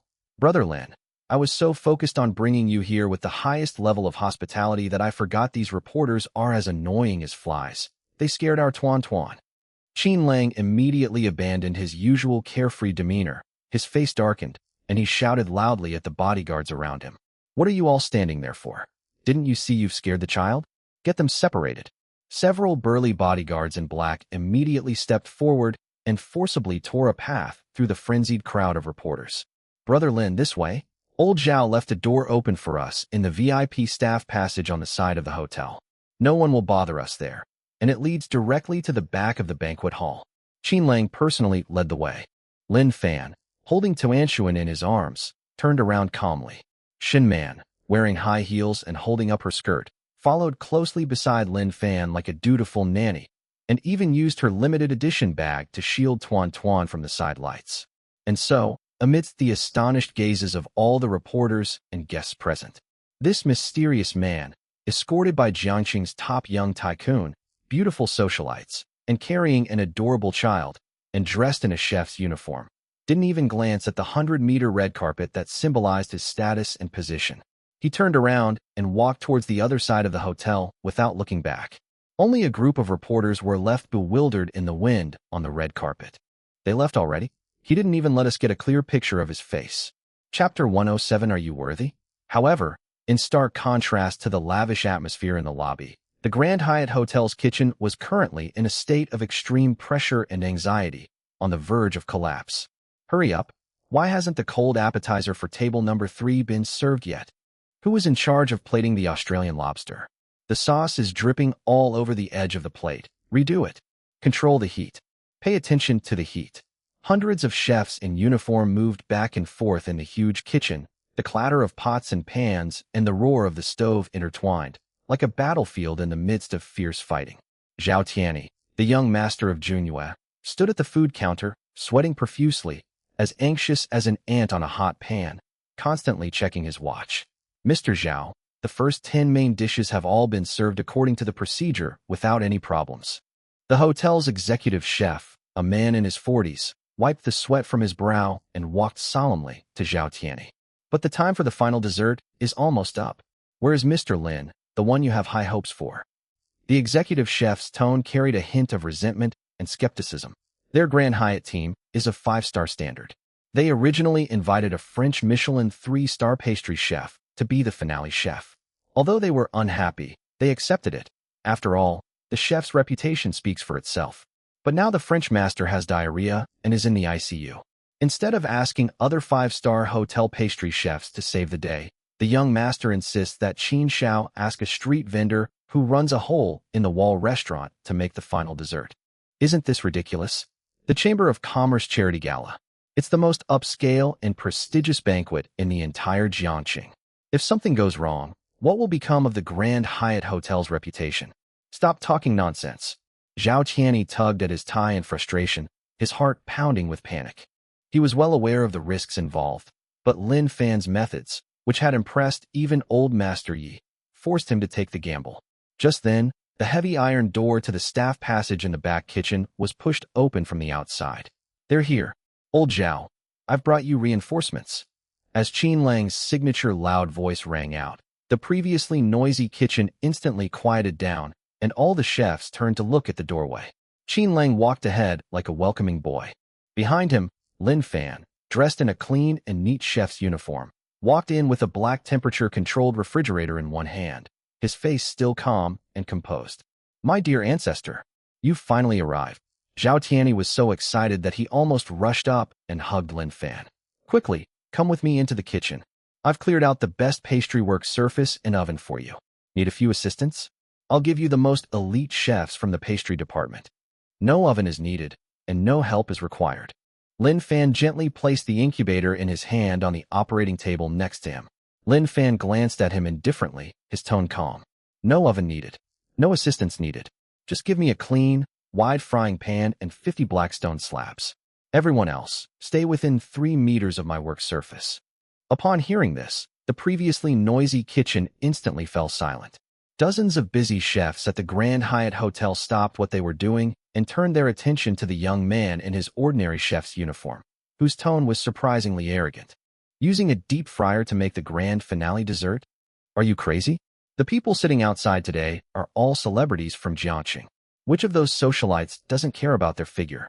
If you put up a fried dough ball, they probably wouldn't even touch it. The executive chef, his face ashen, stepped forward and protested sharply. Mr. Zhao, this is absolutely unacceptable. The guests at tonight's banquet are all extremely wealthy and influential. They usually eat Michelin-starred French pastries, and they prefer light and delicate dishes. Western-style pastries emphasize lightness, mousse, and the refreshing sweetness of fruit. When he heard that he wanted to make traditional Chinese fried dough twists or similar snacks, he said that these things are too greasy and cheap. If we serve them up and the customers cancel their orders, our Grand Hyatt's reputation will be completely ruined. Yes, young master, this is too frivolous. Several sous chefs chimed in. In the eyes of these people who have been working in the high-end catering industry for many years, Chinese pastries are something that cannot be served in a formal setting and are not up to the task. Zhao Tian felt cold sweat break out on his forehead as he listened to his subordinates' protests. He hesitated, looking at Lin Fan. Boss Lin, this deep-fried dessert, isn't it really a bit? Zhao Tian felt cold sweat break out on his forehead as he listened to his subordinates' protests. In the eyes of these people who have been working in the high-end catering industry for many years, Chinese pastries are something that cannot be served in a formal setting and are not up to the task. Moreover, fried desserts, if not handled properly, can not only be greasy, but also significantly detract from the overall elegance of the banquet. He opened his mouth, intending to discuss with Lin Fan whether there were any alternative plans. Smack! Before Zhao Tianyi could even speak, Qin Lang slammed his hand on the stainless steel countertop, making a deafeningly loud bang that startled the sous chefs who were still chattering away. Old Zhao, Qin Lang ignored the chefs and suddenly turned to stare at Zhao Tianyi. His usual carefree smile had completely vanished, replaced by a sharp, unyielding look in his eyes, befitting a young master from a powerful family. What? Qin Lang, risked everything to bring you reinforcements, and you don't believe me. Zhao Tianyi was taken aback by Qin Lang's imposing manner and was momentarily speechless. It's not that I don't believe you, it's just what? Just that these chefs in white coats, earning fixed salaries, are even more discerning than my discerning palate, which has tasted food all over the world. Qin Lang pointed at the executive chef, whose face was ashen, his tone full of disdain. They know nothing. In their eyes, only caviar, foie gras, and truffles are considered high-end. French pastries are just cloying stuff that you get tired of after a couple of bites. Qin Lang turned his head to look at Lin Fan, who was calmly arranging his knives, and his tone instantly became extremely respectful and firm. Old Zhao, let me put this out there. Anything Lin Gu makes is art. Even if you were to fry a twisted dough stick for these celebrities today, it would be the best twisted dough stick in all of Jiangxing. Qin Lang's words were extremely arrogant, completely humiliating the entire kitchen team at the Grand Hyatt Hotel. The executive chef was trembling with rage, pointing at Qin Lang. Young Master Qin, you are insulting our profession. Even if you are a member of the Qin family, you cannot joke around with the century-old reputation of Grand Hyatt. Insult you? Do you deserve it? Qin Lang sneered. Chapter 108 Unorthodox Methods. You. Executive Chef Li was so angry that his face turned ashen and his chest heaved violently. Young Master Qin, I respect you as the eldest son of the Qin family, but what you said is too much. I, Old Li, entered the industry at the age of 15 and have been working my way up in the kitchen for 30 years. We've won national culinary gold medals and hosted foreign guests. Every single one of our hundreds of kitchen staff at the Grand Hyatt Hotel is an elite who has been honed through countless trials. Old Li became increasingly agitated as he spoke, suddenly pointing his finger at Lin Fan, who remained silent to the side, his eyes filled with contempt and anger. You're just going to bring in some random outsider and let him take full charge of preparing the final dessert for the Chamber of Commerce banquet. If this goes wrong, who will take responsibility? Can he afford to take it? Or can you, young Master Qin, bear the loss of this century-old brand that has been ruined for Junhua? Responsibility? The brothers I brought. Of course Qin Lang stiffened his neck, his temper flared, and he rolled up his sleeves, ready to fight. Looking at the scene before him, Zhao Tianyi felt dizzy. He never expected things to turn out this way. On one side is Qin Lang, his best friend who grew up with him. On the other side is Lao Li, the highly respected executive chef who controls the kitchen of the Grand Hyatt Hotel, and his team of hundreds of chefs who share the same hatred for the enemy. Old Li, Qin Lang, calm down and talk things out. Zhao Tianyi quickly stepped between the two, trying to act as a peacemaker. Just as tensions were about to rise. Are you done arguing? An extremely calm voice rang out in the noisy kitchen. Everyone instinctively turned their heads. Lin Fan had somehow walked alone to an empty metal workbench. I'll only ask you one question. Should we prepare a frying pan or not? Looking at Lin Fan's calm and composed demeanor, as if Mount Tai had collapsed before him, Zhao Tianyi felt a sudden and miraculous calming down in his heart. He remembered Qin Lang's solemn promise. I was reminded of Grandpa Yi Weigua's almost fanatical admiration for Lin Fan. Someone like Elder Yi, who has attended state banquets and seen the world, could never be mistaken. Prepare. Prepare immediately. Zhao Tianyi gritted his teeth and turned to stare intently at Old Li. Old Li, from now on, Boss Lin is in charge of this kitchen. Anyone who's not happy and wants to leave, I, Zhao Tianyi, will not stop them. They can go to the finance department tomorrow, collect 3 months severance pay, and get out of here. But let me make this clear. Anyone who dares to back down or cause trouble at this crucial moment tonight, I guarantee they'll never be able to stay in the Jiangcheng catering industry again. Upon hearing this, Old Li and the other chefs all froze. No one expected that the young master, who was usually so shrewd and courteous to these old masters, would resort to such a ruthless and desperate act against them for the sake of an outsider. Old Li's face turned pale and then flushed, and his chest heaved violently a few times. Finally, gritting his teeth, he took 2 steps back, sneering repeatedly. All right, Mr. Zhao, since you've put it this way, we have nothing more to say. The executive chef's face turned pale and then red. Faced with the raging young master, he dared not say anything more. He could only turn around angrily and yell at the kitchen helper next to him. Didn't you hear me? Go get the plates.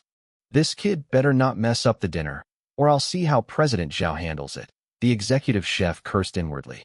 The atmosphere in the kitchen instantly plummeted to freezing point. Everyone stared at the arrogant young man with knowing eyes, ready to watch the show unfold.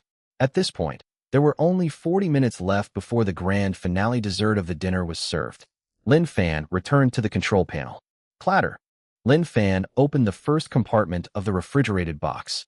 The moment he took out the ingredients, the executive chef, who had been inwardly sneering, suddenly froze. What kind of water is that? Lin Fan took out a crystal-clear jade bottle containing a transparent liquid that was a very pale pink color. The cork was gently pulled off. Even from 3 or 4 meters away, an extremely elegant and refined floral fragrance instantly pierced through the heavy mixture of cooking fumes, truffles, and foie gras in the kitchen. That's a taste that absolutely cannot be replicated by any kind of food flavoring on the market. It was a truly natural fragrance, carrying the morning dew, the coolness of the lake bottom, and the aroma of lotus leaves. One whiff of it, and you're instantly transported to West Lake in the height of summer, with a gentle breeze on your face and endless green lotus leaves stretching to the sky. That's the system-exclusive, 9-grade fragrant lotus juice. Immediately afterwards, Lin Fan took out spirit snowflake lard and premium red bean paste. If floral juice is a powerful sensory experience, then these two are a visual feast. That piece of lard was as white as top-grade mutton fat jade, without the slightest fishy or rancid smell. Instead, it exuded a pure and rich aroma of milk fat. The red bean paste in that bowl was a deep red, like blood jade, with a silky sheen on the surface, so delicate that not a single grain or impurity could be seen. Although these 5-star chefs couldn't name the ingredients, as experts, they unconsciously suppressed most of their disdain just by observing them with their naked eyes. Whoosh! Lin Fan picked up the high-gluten flour with one hand, and with a gentle shake in the air, the flour fell evenly onto the stainless steel cutting board like a thin layer of fresh snow. He placed the water oil dough, which contained the 9-grade fragrant lotus juice, and the dry oil-based dough, which was made with spirit snowflake lard, at opposite ends of the work surface. The executive chef, standing 5 meters away from the cordon, crossed his arms and coldly observed Lin Fan's actions. As the food and beverage director of the Grand Hyatt Hotel, who was hired at great expense and was proficient in both Chinese and Western cuisine. He admitted that the aroma of the lotus juice was indeed amazing and the quality of the lard was exceptional. But good ingredients don't necessarily mean good cooking skills. Old Lee, look at him. Is he preparing to make traditional pastries? A sous chef in charge of Western desserts lowered his voice, his tone slightly mocking. It looks like the technique used for making small, crispy pastries. Executive Chef Lee snorted and commented in a low voice. The technique is quite skillful, but it's too amateurish. Chinese-style puff pastry uses lard, which has an extremely low melting point. A person's palms have warmth. He just kneads the dough with his hands without putting it in the refrigerator to cool and relax beforehand. He can only roll it out a couple of times at most.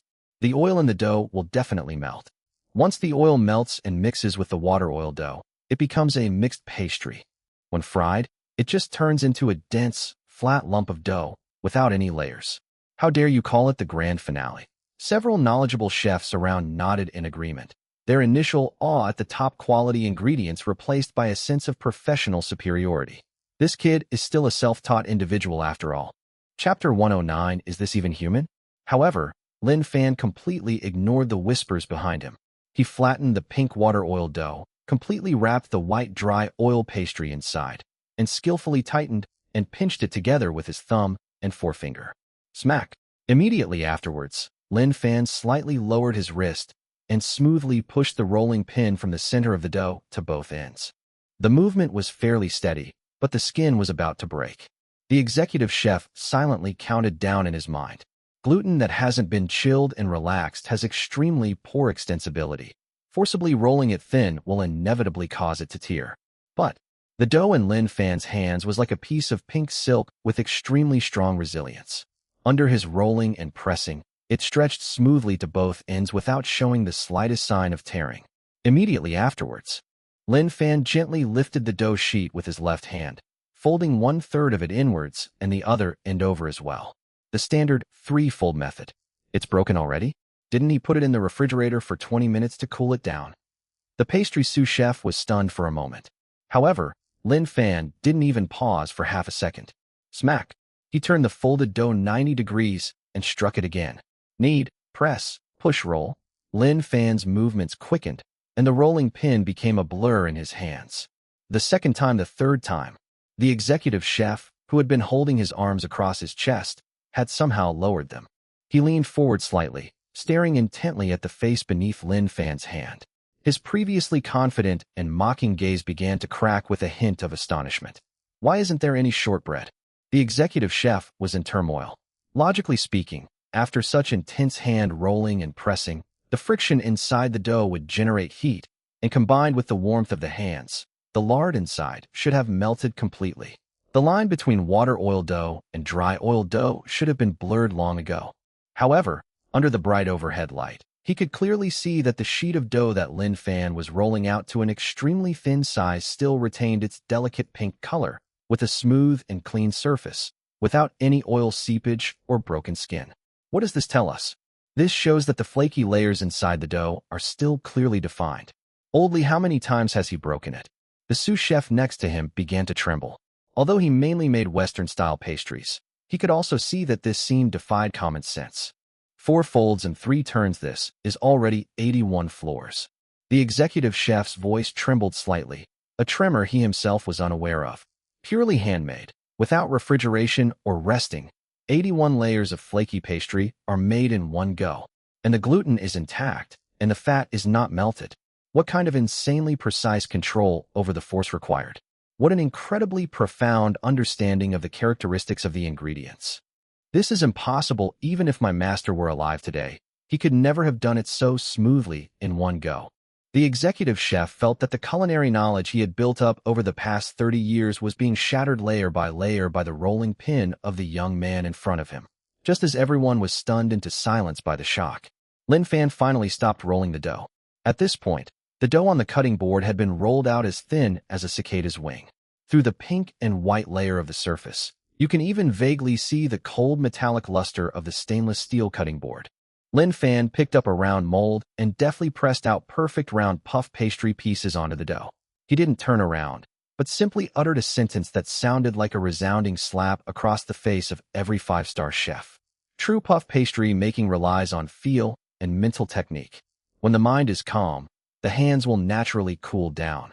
When the force is penetrating, the fat will naturally adhere. This is something left by our ancestors. Don't try to apply your rigid industrial assembly line standards to it. The entire room fell silent. Hundreds of chefs, including the arrogant executive chef, were all blushing, but they couldn't utter a single word in rebuttal.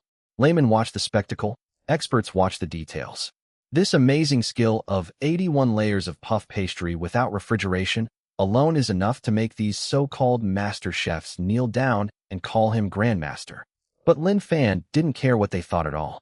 He picked up the premium red bean paste from the side, wrapped the red bean paste in the pink pastry, and rolled it into small, round balls with his thumb and forefinger. Lin Fan took out a carving knife. Next, he will give these pastries a true soul. When making lotus flower pastries, the final step of carving is of utmost importance. If you cut it too shallowly, the petals won't open up after cooking, turning into a dead lump, commonly known as a dumb flower. If you cut too deep, the bottom crust will break, and when you fry it, it will fall apart into a pot of crumbs, completely ruining it. Whoosh!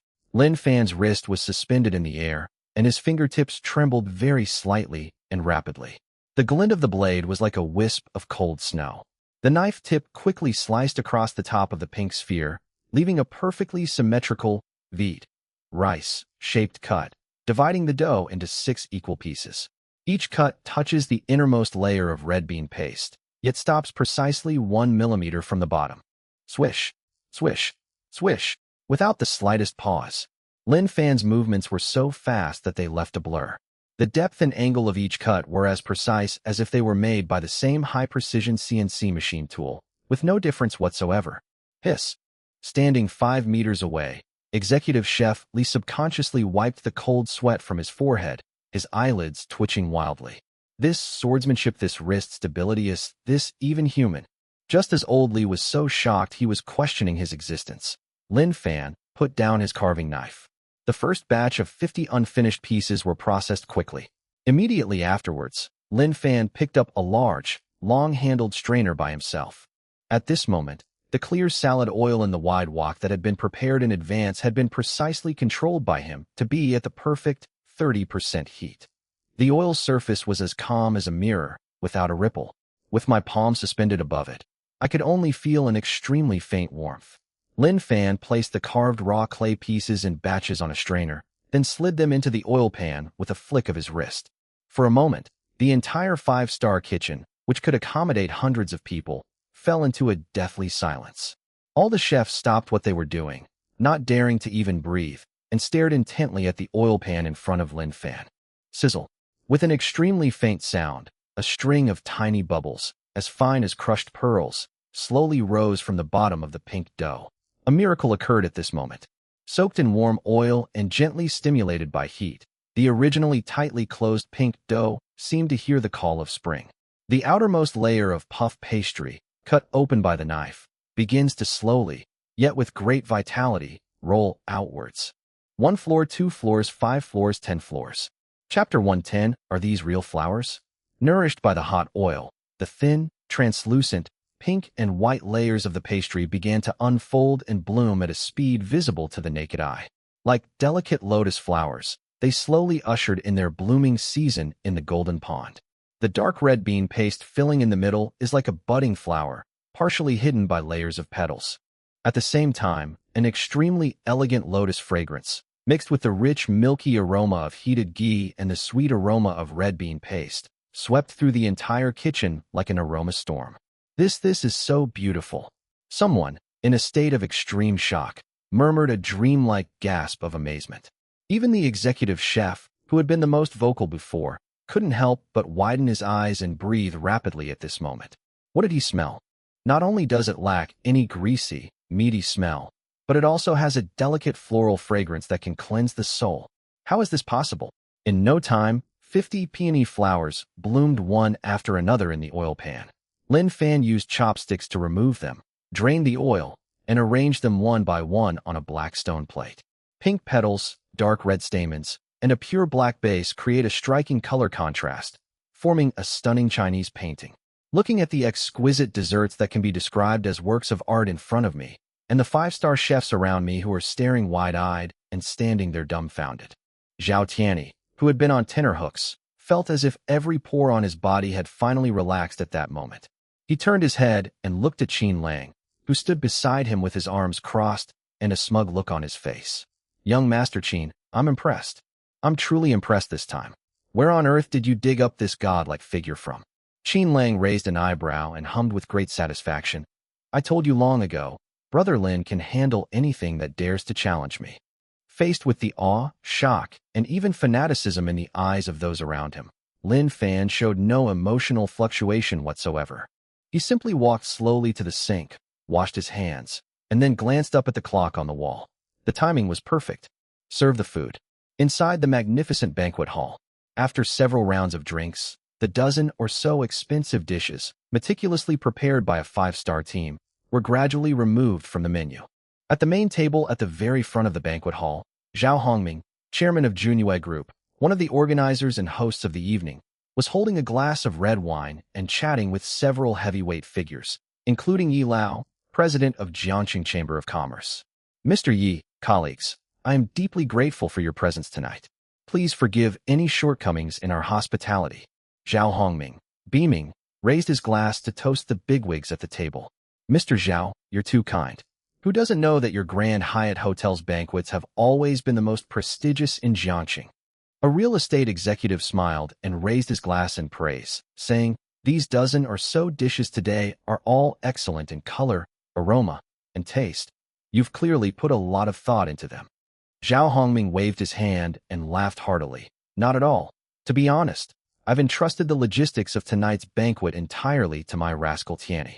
I just wanted him to get some experience, and I'm glad he didn't cause any trouble. Like father, like son, young Master Zhao is reliable in his work. Everyone echoed. It was not far from the main table. Several elegantly dressed socialites were gathered around a round table, chatting quietly as they awaited the evening's most important charity auction. Hey, did you hear that? Chairman Zhao said that tonight's banquet was entirely organized by young Master Zhao. A lady in a purple evening gown gently swirled her wine glass, gazing at the luxurious surroundings. No wonder I felt that the banquet at the Grand Hyatt Hotel tonight was much more elaborate than in previous years.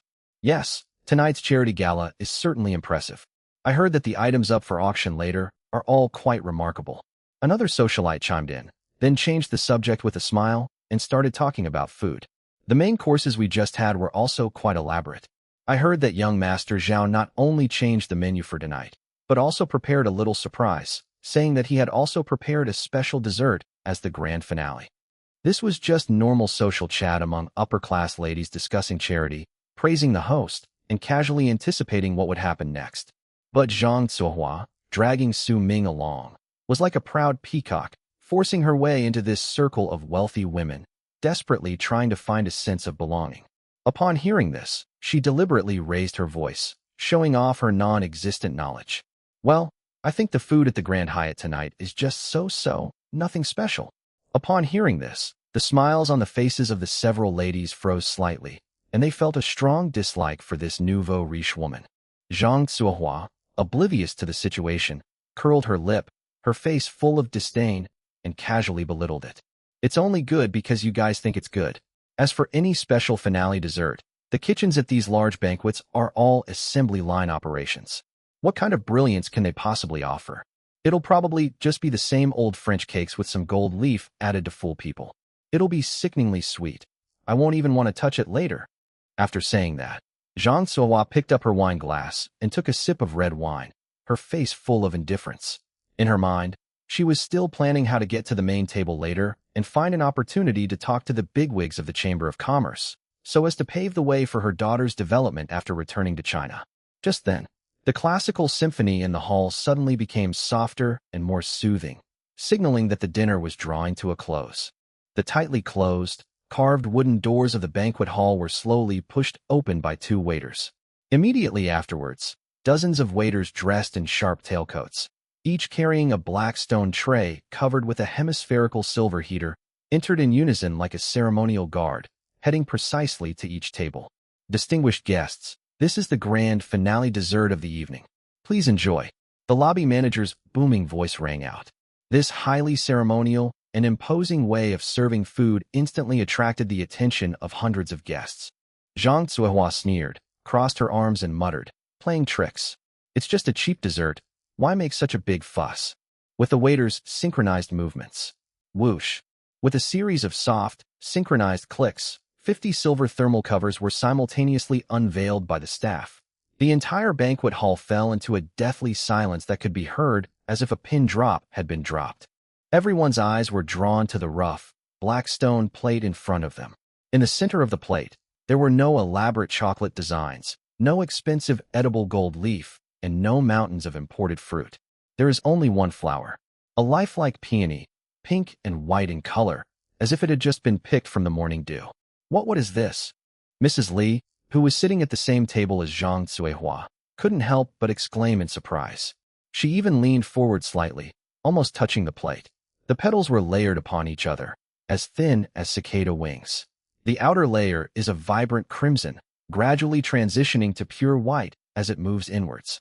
And deep within the layers of petals, a deep, blood-red stamen can be faintly seen. Under the dazzling crystal lights of the banquet hall, the extremely thin pastry even had a translucent texture like mutton fat jade, and every tiny texture was clearly visible. It's so realistic. It's so realistic that it creates the illusion that the peony would sway and shed its petals with the slightest breeze. Why did the Grand Hyatt serve flower arrangement tonight? A socialite rubbed her eyes in disbelief. Chapter 111, is this puff pastry? Doubts spread like wildfire throughout the banquet hall. What do you mean? Why serve a floral arrangement instead of the main dessert? Are we supposed to eat flower petals? Isn't this too perfunctory? At least bring out a mousse or a macaron. Bring out a whole flower. Do you really think we're here to pretend to be cultured and eat vegetarian food? When Zhang Zuihua, who was sitting at the sixth table, saw this scene, she was first stunned, and then her eyes suddenly burst with uncontrollable schadenfreude. She was just looking for an opportunity to belittle the hotel to show off her high taste. She just made a big fuss about how this dessert must be just another French cupcake, but they didn't even serve the cupcakes, they just served a flower. Oh my god, that's hilarious. Zhang Zuihua raised her voice, pointed at the peony on the plate, and shouted without any restraint, as if afraid that the wealthy ladies at the table wouldn't hear her. Mrs. Li, Mrs. Wang, look at this. I told you. The kitchen for these large banquets is just a shoddy assembly line. I guess the kitchen was leaderless and couldn't make any desserts, so they just went to the hotel's back garden, cut a peony flower, and threw it on the plate to make up the numbers. With all this fanfare and grand gestures, I thought it was some kind of divine intervention, but it turns out it's just about feeding us grass. Is this the top standard of the Grand Hyatt Hotel? This is so shabby and shows no respect for us VIPs. Zhang Zuihua's voice sounded particularly jarring in the otherwise quiet banquet hall. This time, although the ladies at the table were somewhat disgusted by her rudeness, they did not utter a word of rebuttal, because they also felt somewhat offended. Who are they? They are the families of business tycoons worth hundreds of millions and socialite heiresses. At a top-level charity gala, the last dessert served was just a random flower that you could buy anywhere on the street. This is utterly absurd. At the main table, Zhao Hongming heard the whispers around him, and his face suddenly turned pale. He was also the first to see this flower, and his mind went blank for a moment, almost causing him to have an outburst. What is that brat Tianyi up to? Is he really trying to fool us with flowers? Zhao Hongming clenched his fists under the table, his palms covered in cold sweat. However, just as the guests' doubts and dissatisfaction were about to reach their peak, and some were even about to wave for the lobby manager to come and hold them accountable, a faint yet peculiar aura quietly spread through the air. This aura, however, rippled like a tangible substance, slowly and steadily spreading throughout the banquet hall as the 50 heat insulation covers were removed. At first, no one noticed, but only 2 or 3 seconds passed. Sitting next to Zhang Zuihua, Mrs. Li, who was frowning and about to push her plate away, suddenly twitched her nostrils slightly. Etc. She instinctively took a deep breath. This isn't the kind of floral fragrance that smells like grass and earth. Instead, it's an extremely elegant, yet otherworldly sweet fragrance. That's the pure milky aroma left by the top-grade snowflake lard after being refined through countless processes, mixed with the unique slightly sour fruity aroma of roselle and the dense and lingering sweetness of the finest red beans inside. These three flavors intertwine perfectly, creating an indescribable, refined elegance. It's like a gentle early summer breeze blowing across a lotus pond, flowing through your nose and reaching your heart and lungs. Just 1 second. The greasy feeling from the high-protein, high-fat meal Mrs. Lee had just eaten miraculously vanished. An indescribable sense of refreshment welled up in her stomach. This doesn't smell like real flowers. Mrs. Lee suddenly sat up straight and involuntarily lowered her head, bringing her face close to the plate of peony flowers. The moment she saw the details of the petals, her beautiful eyes, adorned with exquisite eye makeup, suddenly narrowed to the extreme. "Oh my God!" Mrs. Lee screamed, her voice completely distorted by extreme shock. "Look, these don't look like real flowers." Mrs. Lee's shout immediately drew everyone's attention back to the plates. All the socialites and ladies in the hall who heard this immediately lowered their heads and moved closer to their plates. A wealthy woman sitting at the next table, upon hearing this, also picked up a silver fork and carefully fiddled with the delicate petals. "This looks like puff pastry." These words caused a huge stir. "What puff pastry? Puff pastry? How could this be puff pastry?" Zhang Cuihua's shrill voice rang out first. She stiffened her neck, her face full of disbelief, and even reached out to poke the flower in her plate. "These are clearly real flowers. Don't be fooled by this hotel's tricks. I think this is—" "Shut up." Su Ming slapped her hand away, his face already looking rather grim. Although he didn't know anything about food, he sensed the strange change in the atmosphere around him. The wealthy women who had just been echoing Zhang Cuihua now seemed to be possessed, staring intently at the plate in front of them, not even daring to blink. "My God, this really isn't a flower, it's a pastry." Mrs. Lee's voice trembled as she held a small silver spoon in her hand and gently touched the outermost pink petal. Click! A very faint, yet chillingly sharp cracking sound rang out.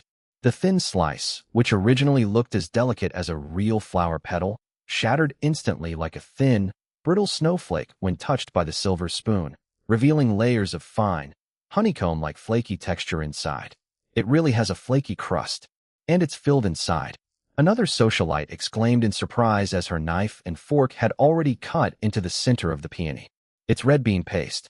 This sweet and refreshing taste is from red bean paste." Boom. This caused an uproar throughout the banquet hall. Making dough into a peony? How is that even possible? How many layers of pastry must this have been made? The petals are so thin they're almost translucent. How could they possibly stay so lifelike after being fried in oil without falling apart? It's so realistic. If I hadn't seen it break apart with my own eyes, I would never have believed it was a dessert. A divine skill. It's simply a divine skill, a work of unparalleled genius. Those wealthy and famous people who were just questioning the Grand Hyatt Hotel's shoddy work and even preparing to file complaints are now all getting restless.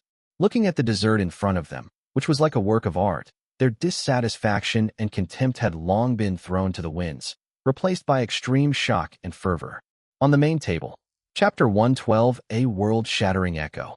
The moment Zhao Hongming heard the words, "crispy crust," the taut string in his mind finally snapped, followed by an uncontrollable surge of joy. He suddenly lowered his head and brought it closer to the plate of peony pastries in front of him. That delicate, sweet fragrance instantly dispelled the anxiety in his heart. "This is a pastry." Zhao Hongming stretched out his slightly trembling hand, picked up the chopsticks, and gently touched the pink and white petals. Feeling the crisp sensation from his fingertips, his heart, which had been hanging in his throat, fell heavily back into his stomach with a thud. Who made this? When did our hotel get a pastry chef of this caliber?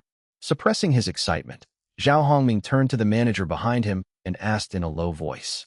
The manager was also completely bewildered, wiping away cold sweat as he replied, "Chairman Zhao, I don't know either. This is the young master's responsibility.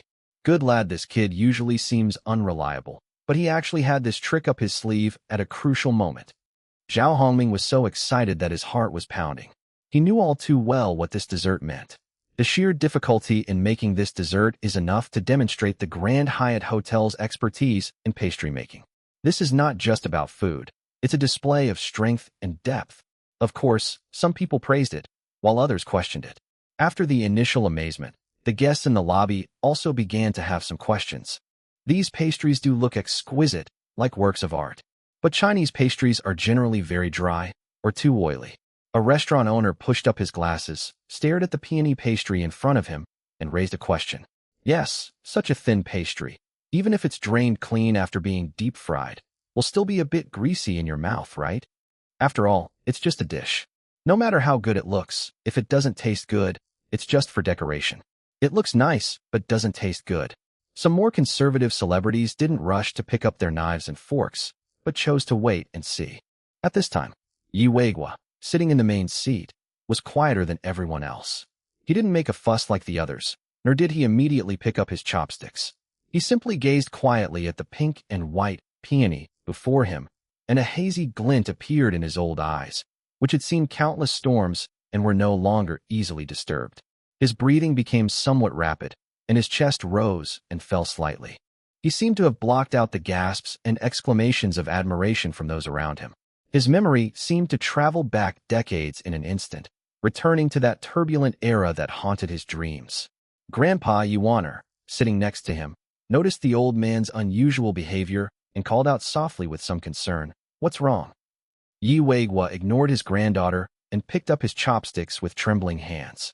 A beauty of unparalleled grace, this is the peony pastry, a beauty of unparalleled grace. Yi Weigua's voice trembled slightly as he murmured to himself, his tone filled with an indescribable excitement and nostalgia. As a former Beijing old hand, he knew all too well the value of this pastry.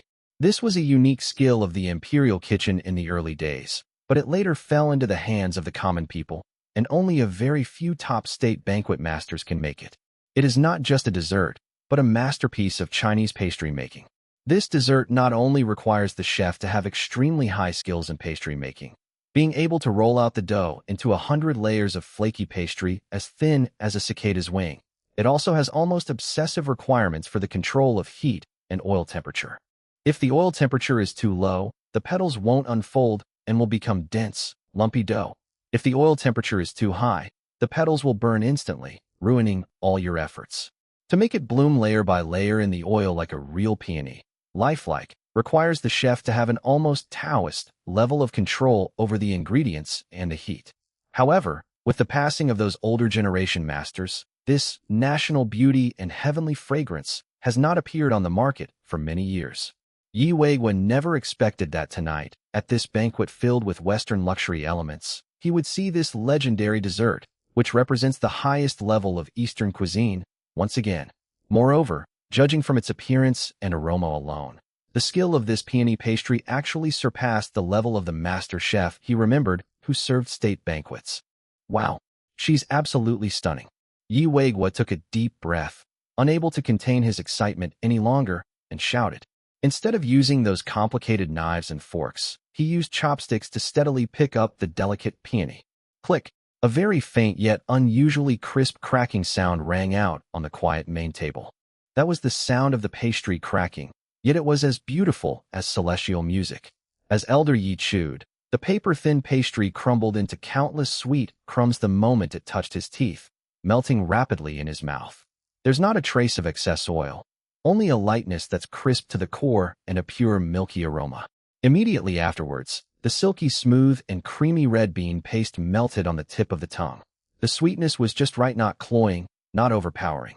The hibiscus flower, with its slightly sour taste that brings peace of mind, strikes straight to the soul. Yi Weigua suddenly closed his eyes, his face showing an extreme enjoyment and shock. He had eaten that amazing boiled cabbage in clear broth at that roadside shop a few days ago, and thought that was the pinnacle of Chinese cuisine, which had left him with no regrets about the world's delicacies. Unexpectedly, at this noisy banquet tonight, he once again tasted such astonishing craftsmanship. Moreover, the red bean paste seemed to contain some kind of gentle power, instantly giving his stomach, which had just eaten some seafood and felt slightly uncomfortable, a comforting warmth. Old Master Yi suddenly opened his eyes, slammed his hand on the table, and his exclamation was like a thunderclap from a clear sky. This flavor is truly unparalleled in the world. All the guests present, who were originally carefully appreciating the work, could no longer contain themselves when they saw that Elder Yi was so excited and even gave it such a high evaluation as a masterpiece in the world. They all picked up knives and forks and eagerly cut off the flower petals in front of them. Then, The entire banquet hall erupted in utter madness. All that remained were the continuous clicking sounds and the suppressed exclamations and admiration. My goodness, how is this puff pastry made? It melts in your mouth, lighter than snowflakes. It's so delicious. I swear, compared to this, all the desserts I've ever had before are like garbage made with industrial saccharin.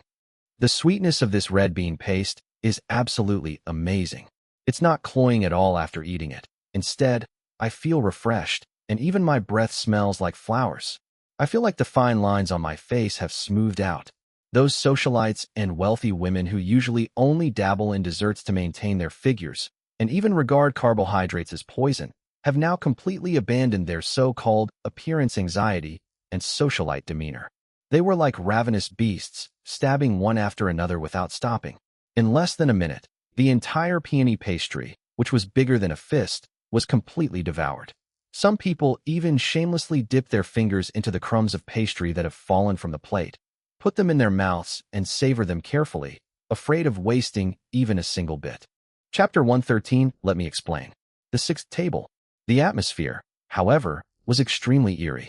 The ladies at the same table, including Mrs. Li, were savoring the aftertaste with their eyes closed, completely immersed in this ultimate feast for the senses, occasionally letting out exclamations of praise. Zhang Zuohua, on the other hand, sat stiffly in her chair, like a comical clown who had been slapped more than a dozen times. The peony pastry in front of her had been cut in half and eaten halfway through, just now, to cover up her embarrassment. At that moment, the impeccable taste and the soul-stirring sweetness felt like invisible thorns piercing her face. Just minutes before, she had confidently and arrogantly declared that this final dessert was mass-produced, a generic French cake, just a few gold leaves to fool people, cloyingly sweet, and something I wouldn't even want to touch. But what about now? This dessert, which she dismissed as worthless, is not a French cake at all, but a masterpiece of Chinese art. He captivated the entire audience, including all the top celebrities, including Elder Yi. Zhang Zuohua felt the gazes of the socialites and wealthy women around her. Although they didn't say anything, they were full of undisguised contempt and ridicule. It's as if they're saying, "This is what you call assembly line work? This is what you look down on? What a country bumpkin who's never seen the world and only knows how to be vain and competitive. Old Sue, this, how can this thing be made of dough?" Zhang Zuohua's face flushed red as a boiled shrimp. She stammered, trying to say something to save face, but found that she couldn't even find a reasonable excuse. Su Ming's face was gloomy, wishing he could find a crack in the ground to crawl into, and he muttered angrily, "Shut up. Aren't you embarrassed enough? Your foul mouth will ruin our family sooner or later. Hurry up and eat, and then get out of here." Zhang Zuohua gritted her teeth and looked at the remaining half of the peony pastry on the plate. Although she felt ashamed and furious, the overpowering aroma seemed to have a magical power, tempting her appetite. She swallowed hard, but ultimately couldn't resist the temptation. She picked up her fork and stuffed the remaining half of the flour into her mouth, eating until crumbs filled her mouth, not daring to lift her head even slightly. Just then, Yi Weiguo at the main table put down his chopsticks. He picked up a napkin, elegantly wiped his mouth, and stood up. He turned to look at Zhao Hongming beside him, his gaze intense. "Boss Zhao, your skill in making this pastry is truly divine. There are probably no more than 3 people in the whole country who can do it. Who exactly is this master? Quickly, invite him out. This old man wants to toast him in person." Faced with Mr. Ye's sudden and extremely high praise, and even his initiative to raise a toast, the business tycoons at the table all gasped in astonishment. For Yi Weiguo to personally offer a toast, what an incredible honor that must be. This is tantamount to awarding the chef an unobstructed, get-out-of-jail-free card in the most prestigious arena in the entire Jiangxing. Zhao Hongming felt as sweet as if he had drunk honey, and his face was flushed with an irrepressible glow. The Grand Hyatt Hotel not only didn't embarrass itself tonight, but it also achieved legendary status. But he was also very uneasy, because he had no idea who was in charge of the kitchen. "Mr. Yi, please wait a moment." After saying that, Zhao Hongming couldn't wait to take out his phone and dial his son Zhao Tiany's number. At the same time, in the Grand Hyatt Hotel's kitchen, the atmosphere was completely different from the frenzy in the lobby. It was filled with a suffocating silence. After the 50 portions of pastries were taken away by the waiter, No one in the kitchen spoke again. Everyone is waiting for feedback from the front desk. Executive Chef Lee and a group of 5-star chefs stood 3 meters away. Although they had been stunned by Lin Fan's puff pastry technique and the aroma when the pastries came out of the oven, their pride in French pastry still prevented them from easily bowing their heads. It smells good, and it looks good. But in the end, it's just lard dough fried in superfine oil. Old Lee was secretly certain in his heart. Those distinguished guests outside are used to light mousse. They definitely can't stand this greasy taste. At this moment, Zhao Tianyi was as nervous as an ant on a hot pan. He paced anxiously back and forth in the kitchen. Cold sweat poured from his forehead, soaking his shirt underneath. Oh no, it's been 10 minutes, and there's still no sound from the front hall. Zhao Tianyi wrung his hands anxiously. Could it be that the guests find it too greasy and refuse to eat it? Or is the taste just not good? In the restaurant industry, we're not afraid of customers finding fault. We're afraid of customers not reacting at all.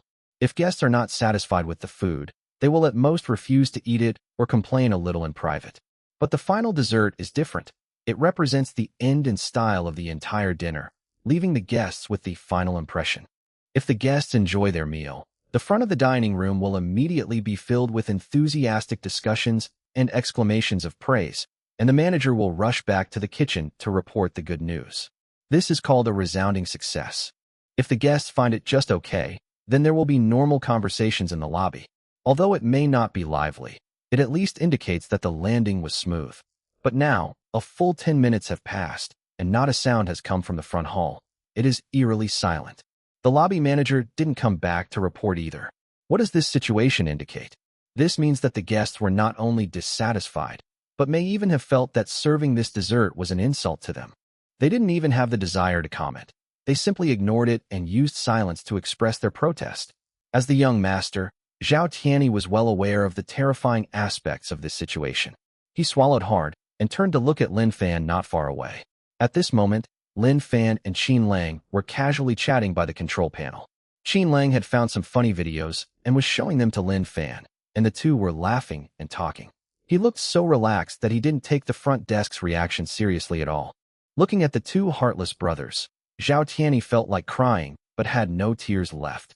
He then turned to look at executive chef Lao Li, who was watching coldly from a distance, as if waiting to see him make a fool of himself.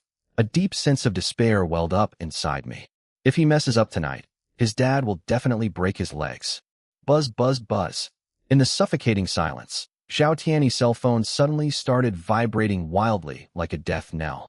Zhao Tianyi trembled with fright and frantically pulled out his phone to check. 2 large characters flashed on the screen. Father. It's over. Zhao Tianyi's mind went blank for a moment. His face turned ashen, his legs went weak, and he almost lost his balance.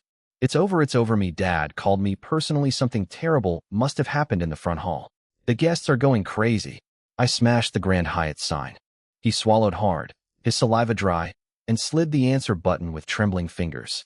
She didn't even dare to turn on speakerphone, pressing the phone tightly against her ear, her voice more agonizing than crying, filled with utter despair. Hey Dad, let me explain. Chapter 114, Inferior Skill. Explain what?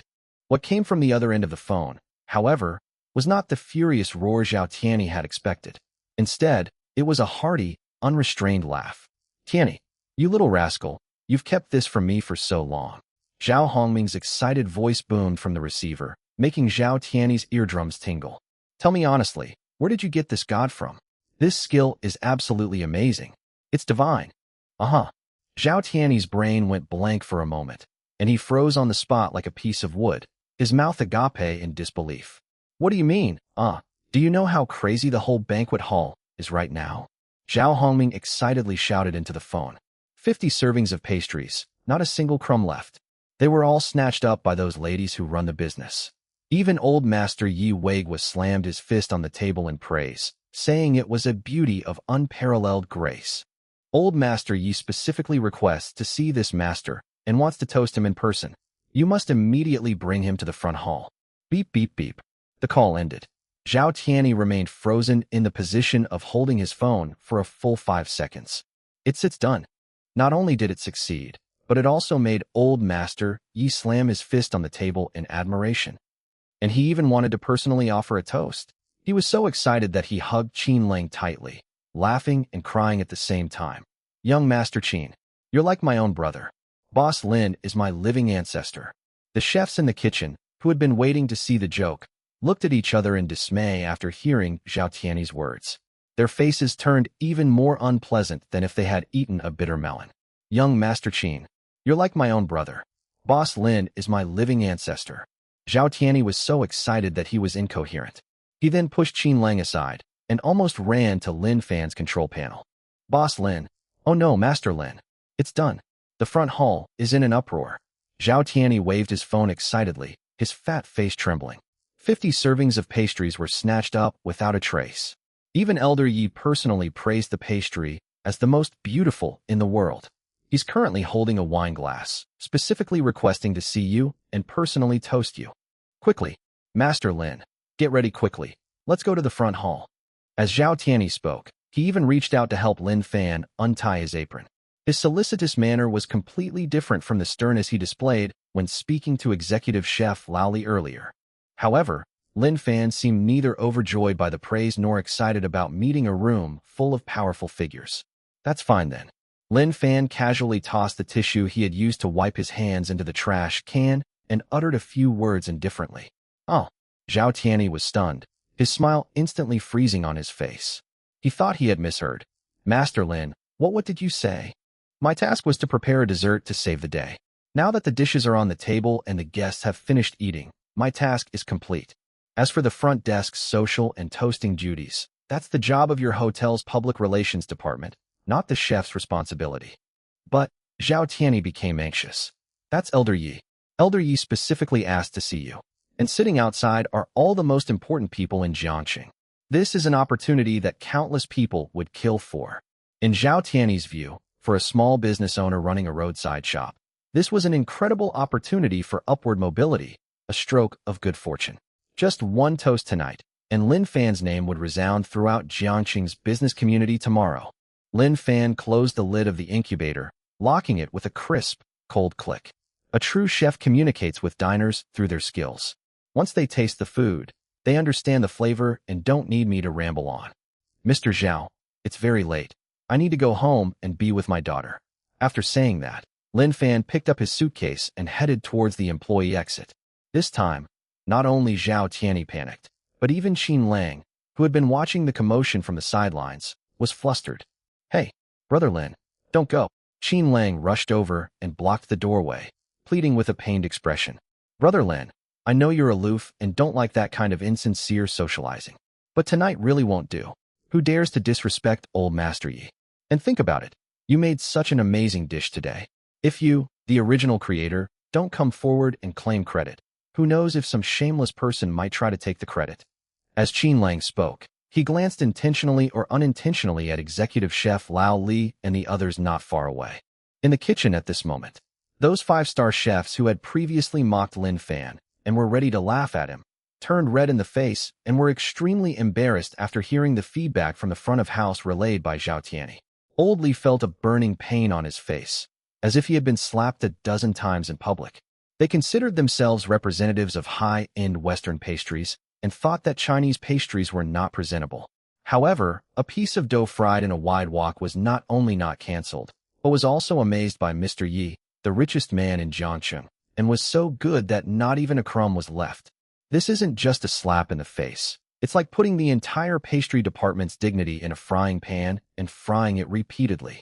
Upon hearing Qin Lang's sarcastic remark about claiming credit for someone else's work, Old Li's face twitched violently.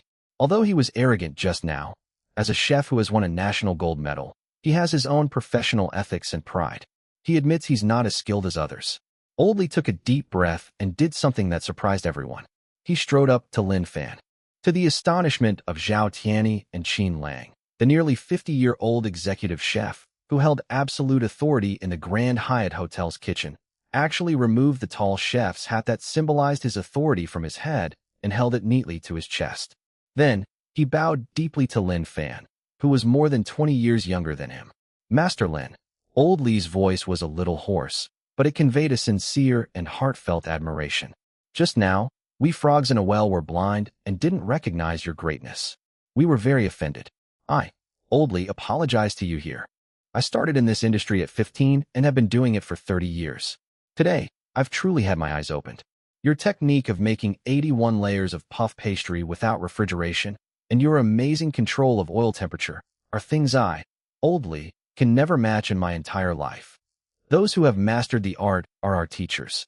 Today, you have given us a vivid lesson with your expertise. Chinese pastry is truly profound and extensive. As soon as Oldly bowed, the hundreds of chefs behind him who had previously harbored resentment all put away their contempt. Whether it's Chinese cuisine or Western pastries, what chefs value most is genuine skill. Splash. Hundreds of people dressed in pristine white chef uniforms bowed their heads in unison to Lin Fan. Chapter 115, let's go through the side door. This is a highest level of respect that belongs only to those in the same profession. Lin Fan looked at the group of chefs in front of him who had suddenly changed their attitude, and his originally cold and hard gaze softened slightly. He nodded slightly, and his tone was no longer so sharp. You flatter me. We simply have different areas of expertise. Your Western culinary standards also have their merits. Master Lin, since Chef Li and the others are all convinced, would you do us the honor of making a trip to the front of the house? Taking the opportunity, Zhao Tianyi pleaded again, almost crying. If you don't go, and if Elder Yi blames us, Junyue really can't bear the consequences. Yeah, Brother Lin, it's just a matter of showing your face and having a drink, Qin Lang chimed in. Besides, didn't you say before that you wanted to let those self-proclaimed social elites know what real Eastern cuisine is?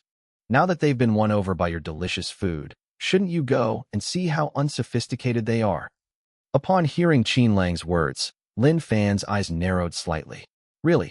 He came here today not only to earn the system's rewards and the 500,000 appearance fee, but also for another purpose.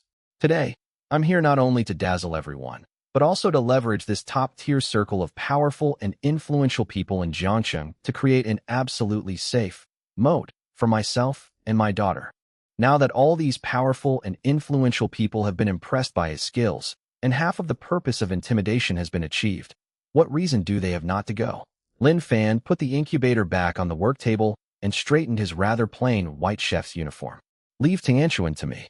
Shin Man, who had been standing to the side, seemed to have seen through Lin Fan's thoughts.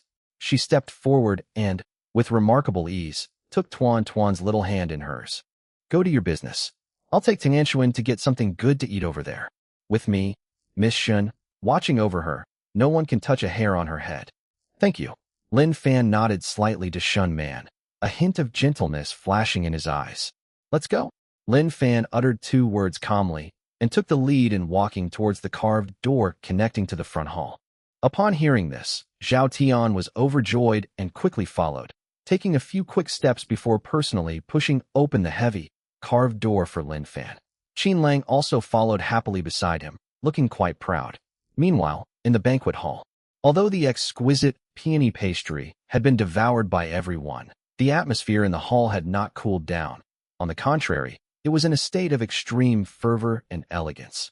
Countless celebrities and socialites were still savoring the refreshing fragrance, whispering among themselves about which divine chef had created it. However, at the 6th table further back, the atmosphere had plummeted to freezing point, even exuding a suffocating awkwardness. Zhang Cuihua sat in the chair, feeling as if needles were pricking her bottom. Mrs. Li, sitting at the same table, took an elegant sip of her red wine, then glanced at Zhang Cuihua's empty plate out of the corner of her eye, and drawled out a half-smile. Oh dear, I don't know who said earlier that this assembly line food was so sweet it was cloying and they didn't want to touch it? How come they've eaten every last crumb? Exactly. Another socialite in a purple evening gown chuckled softly, covering her mouth. Some people, clearly unsophisticated, insist on pretending to know everything. Don't they realize what kind of occasion this is? The Grand Hyatt Hotel's grand finale dish, is it something just anyone can comment on? That's understandable. They're nouveau riche. How could they know what true beauty is? They probably just eat cheap French cakes at home. These wealthy women usually value their social circles and look down on Zhang Cuihua's forced entry. Now that they had the chance, they naturally didn't hold back in their sarcastic remarks. Every word, every sentence, was like a resounding slap across Zhang Cuihua's face. Zhang Cuihua's face, thickly covered in makeup, instantly turned a deep purplish red, almost like a pig's liver. She opened her mouth, her hands gripping the tablecloth tightly, wanting to retort, but she couldn't utter a single word. After all, what she said was true. Everyone at the table heard her outrageous remarks clearly. Sitting next to him, Su Ming couldn't stand the thorns in his side any longer. He felt he had never been so humiliated in his life. Su Ming suddenly stood up, grabbed Zhang Tsuehua's arm, and tried to drag her outside. What are you doing? Although Zhang Tsuehua felt ashamed and indignant, her pride drove her to desperately sink deeper into despair. If we leave now, those women will definitely laugh at us for running away in a panic. If word gets out, how will Qingqing ever be able to work in this industry again? So you want to stay here and be humiliated like a monkey? Su Ming said angrily. Zhang Tsuehua's eyes darted around, glancing at the long red carpet leading to the main entrance, and she gritted her teeth. Let's go through the side door. To cover their embarrassment, the two didn't even dare to greet the people at their table. Like thieves, they hunched over and slunk away from their seats, deliberately choosing the dimly lit edges of the banquet hall and heading towards the staff passage on the side of the hall.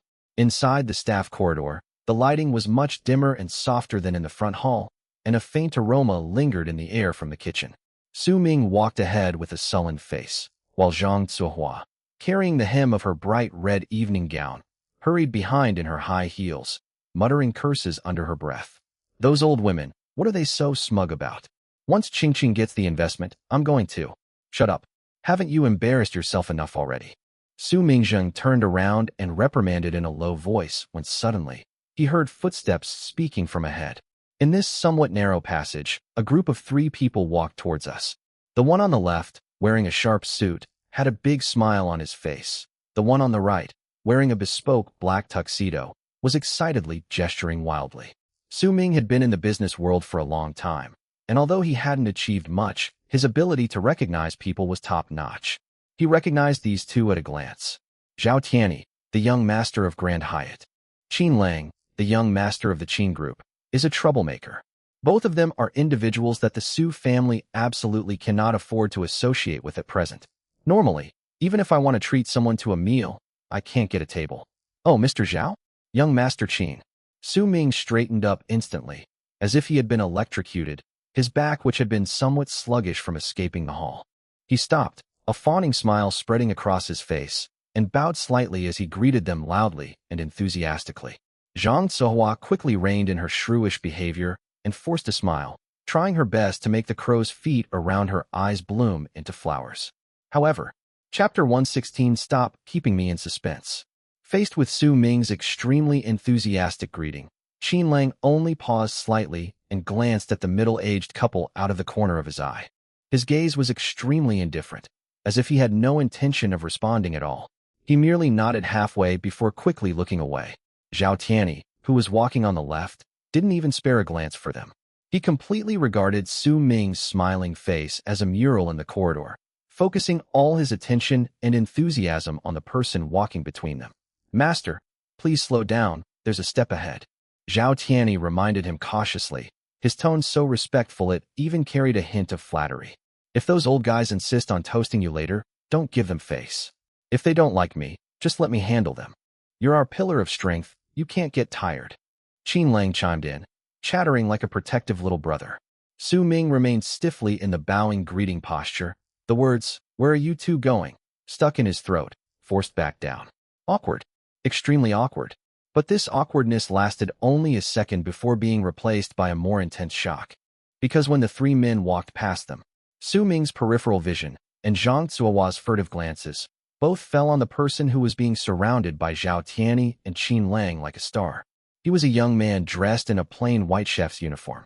He walked steadily past Su Ming and Zhang Tsuehua without glancing at them, not even sparing a glance at the 2 obsequious people pressed against the wall. In that brief second when we brushed past each other, the light from a wall lamp at the top of the corridor fell precisely on the young man's profile. His features were cool and handsome, and his eyes were indifferent as water. Buzz! A thunderbolt instantly exploded in Zhang Tsuehua's mind. She froze, her eyes widening instantly, and even her breath caught in her throat, until the 3 figures turned the corner and disappeared behind the door leading to the front hall. Zhang Tsuehua suddenly grabbed Su Ming's arm, her nails digging deep into his flesh, her voice trembling violently with extreme shock. Old Su. Did you see that just now? What did you see? Why are you shouting like that? Su Ming winced in pain, frowning as he shook off her hand. The person in the middle, the one in the chef's uniform who's surrounded by young Master Zhao and young Master Qin. Zhang Cuihua started to stutter, her face deathly pale, as if she had seen a ghost in broad daylight. That person looks so much like Lin Fan. Lin Fan. Su Ming was stunned for a moment, recalling the figure that had just brushed past him, and his brows furrowed into a deep knot. Indeed, that profile and that figure were remarkably similar to their ex-son-in-law who had been kicked out of the house. But, are you out of your mind? Su Ming doubted it for only a second before rejecting the utterly absurd idea without hesitation, and angrily retorted. That good-for-nothing Lin Fan can't even get through the main gate of the Grand Hyatt Hotel. How could he possibly be here? Don't you have a brain? Didn't you see how respectful young Master Zhao and young Master Qin were to him? Like he was their lackey. Su Ming snorted coldly. Today's grand finale, national beauty and heavenly fragrance, must be the work of that master chef from earlier. A master chef of this caliber is either retired from Diaoitai State Guest House in Beijing or a reclusive successor of an imperial chef. Lin Fan. Does he even deserve to be compared to that master? He probably only looks a little similar in physique. That master's calm and composed aura is something that Lin Fan, that servile gigolo, could never learn even if he spent his whole life trying. After hearing her husband's analysis, Zhang Cuihua's violently beating heart gradually calmed down. Yes, you're right. Zhang Cuihua patted her chest, let out a long breath, and laughed self-deprecatingly. I'm so angry at those old women. How could they associate that good-for-nothing Lin Fan with such a big shot who's being fawned over by young Master Qin and the others? If that good-for-nothing could have that kind of status, the sun would have risen in the west by now. All right, stop being so paranoid. Let's go. While no one's watching, Su Ming urged them on, and the two of them hurriedly left through the back door like thieves. At the same time, inside the banquet hall, the atmosphere was a blend of extreme fervor and elegance. The lingering taste sensation from the national beauty and heavenly fragrance peony pastry still resonates in the hearts of every guest. Everyone whispered among themselves, speculating about the identity of this mysterious expert who could outshine Michelin-starred chefs from France. The main table was bustling with activity. Several usually stern vice presidents of the Chamber of Commerce and real estate tycoons worth billions all lowered their guard and surrounded Zhao Hongming, bombarding him with questions. Old Zhao, you've done an excellent job keeping this a secret. Where does such a master craftsman usually hide to make his fortune? You didn't even give us old buddies a hint. That's right, Mr. Zhao. Which private restaurant does this master chef run? Or does he only accept high-end custom orders? Quickly send me his business card. My father is turning 80 next month, and no matter the cost, I have to invite this master chef to cook and make a grand entrance. A financial tycoon even extended an olive branch. Brother Zhao, it's a waste of your talent to have someone with this level of skill as a consultant in your Grand Hyatt's kitchen. Why don't we join forces and invest $1 billion yuan to create a top-tier high-end Chinese restaurant brand that can absolutely sweep the nation? Faced with the slightly anxious questions from these usually arrogant bigwigs, Zhao Hongming sat in his chair, his face beaming, feeling more comfortable than if he had drunk ice water on a sweltering summer day. But instead of revealing everything immediately, he pretended to be profound, picked up his wine glass, gently swirled it, and smiled, keeping everyone in suspense. Everyone, please calm down. To be honest, this master is not someone I, Zhao, could invite. It was my son, Tianyi, who met this expert by chance. Zhao Hongming put down his wine glass, lowered his voice, and adopted a mysterious demeanor. I heard that this master craftsman is not only incredibly skilled, but also has a proud and aloof personality, and is extremely low-key. I'm only here to save the day because of our friendship. If you're thinking of throwing money at me, that won't work. His words were half true and half false, which not only praised his son Zhao Tianyi for his ability to make friends with influential people, but also whetted the appetite of everyone present. You don't even care about money? Upon hearing this, the bigwigs were not angry at all. Instead, their eyes revealed even greater interest and awe. At their level, anything that can be solved with money isn't a problem. The more someone is a reclusive master who regards money as dirt and possesses extremely high attainments, the more worthy it is for them to befriend them. Sitting in the main seat, Yi Weiguo listened quietly to Zhao Hongming's flattery. He placed his hands on his cane, his old eyes, which had seen countless people, slightly narrowed, as if he were pondering something. He knew all too well the value of that peony pastry. This feeling, it seems like he just experienced it not long ago. Mr. Zhao, stop keeping me in suspense. Yi Weiguo finally couldn't hold back any longer and stared intently at Zhao Hongming. This Jiangqing actually has such a grandmaster hidden away, and I, an old man, didn't even know a word about it? Just who is this master? Chapter 117, You Must Pay a Visit. Hearing old Master Ye's slightly urgent tone, the other bigwigs at the table were all somewhat surprised.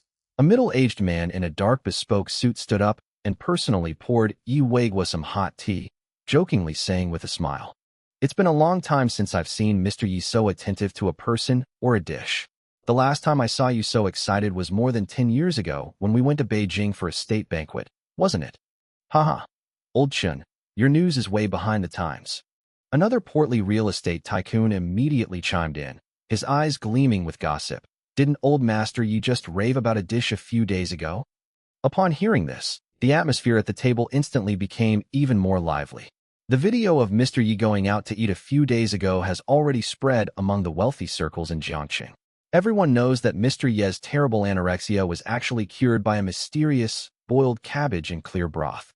The middle-aged man surnamed Chen slapped his forehead and suddenly realized, "That's right. That's the place. What's the name of that shop? I heard that boiled cabbage in clear broth is simply divine. It's a pity that the owner is a rule-abiding eccentric, and he only makes a limited supply. I sent my secretary to queue for 2 days, but I still couldn't get any." At this point, President Chen suddenly looked at Yi Weiguo with curiosity and boldly asked, "Mr. Yi, you are the most knowledgeable about food in Jiangcheng and have tasted the most delicacies. Since you also gave this pastry the highest praise of unparalleled in the world tonight, can you give us a heads up? Between the chef who made boiled cabbage in clear broth a few days ago and the mysterious master who made this peony pastry today, if we had to choose between them, who would be better?" Upon hearing this, everyone at the table held their breath and pricked up their ears. Not only the main table, but also the guests at the nearby tables quietly stopped talking and craned their necks to wait for Mr. Ye's evaluation. Who is more capable of becoming one of these two ceilings that suddenly emerged in Wuhan's catering industry? As Yi Weiguo listened to the questions from the crowd, he stroked the dragon head of his cane with both hands, closed his eyes slightly, and seemed to be savoring the taste of the two dishes with great seriousness. The hall was so quiet you could hear a pin drop. Everyone awaited the final judgment from this business magnate. After a good 10 seconds, Yi Weiguo slowly opened his eyes and let out a long sigh. There's no comparison, and it's impossible to compare. Old Yi shook his head, his tone filled with deep emotion. That boiled cabbage in clear broth is the epitome of simplicity, taking complexity to its extreme. It looks like plain water, but in fact, a single sip of fresh broth determines the whole dish. It's all about the word concealment. And today's peony pastry, a masterpiece of craftsmanship, showcases the ultimate in heat control, knife skills, and puff pastry techniques, igniting all the aromas in an instant. It emphasizes the word released. One hidden, one released. One soup, one noodle dish, both are masterpieces. At this point, Yi Weiguo paused, glanced at everyone at the table, and said with a wry smile, "If we really have to say what they have in common, it's that their understanding of the original flavor of ingredients has reached a transcendent level. It's already a miracle that Jiangcheng can produce even one such master, let alone two at the same time. I've lived most of my life, and today I've truly seen something amazing." Hearing Elder Ye's high praise, even placing the two on par with transcendent saints, the bigwigs present were speechless and gasped in astonishment. "My God, 2 masters of this caliber are actually in our Jiangcheng. If we could get both of these masters to come out of seclusion at the same time, the scene, I don't even dare to imagine it." "Chairman Zhao, stop keeping us in suspense," President Chun urged impatiently. "Since Elder Yi has said that these 2 masters are evenly matched, then please quickly invite our guest out today so that we can also witness the charisma of such a person. Yes, Lao Zhao, please come in. No matter the cost, I have to be friends with him." Zhao Hongming felt incredibly pleased to see these usually composed business tycoons acting like children begging for candy over a chef. All right. Everyone, please calm down." Zhao Hongming put down his wine glass and pressed his hands down to signal everyone to be quiet. Although he was beaming and seemed confident of victory, he was actually quite nervous inside. In fact, as of now, he himself does not know how this person became acquainted with Tianyi. These past few days he's been busy coordinating the overall arrangements for the banquet, leaving the kitchen entirely to his son. He has absolutely no idea about the background of this miracle chef who saved the day. When Zhao Hongming saw the exquisitely crafted peony pastry being served, his heart was filled with astonishment. To be able to cook dishes to this level, even to the point that Master Yi praised them as the best in the world, one must have been a renowned figure in the culinary world before. If he truly is a master who retired from state banquets, or a reclusive luminary who has lived in seclusion for many years, then my own Grand Hyatt. In the eyes of such a person, this is probably just a small temple that cannot accommodate a true Buddha. Old Zhao, why are you sweating on your forehead? A sharp-eyed bank manager sitting opposite, Zhao Hongming seemed to notice his slight unease and jokingly remarked with a smile. What? Could it be that this master really has some unspeakable secret? Or is it that even you, old Zhao, can't persuade him to come out of seclusion and meet guests?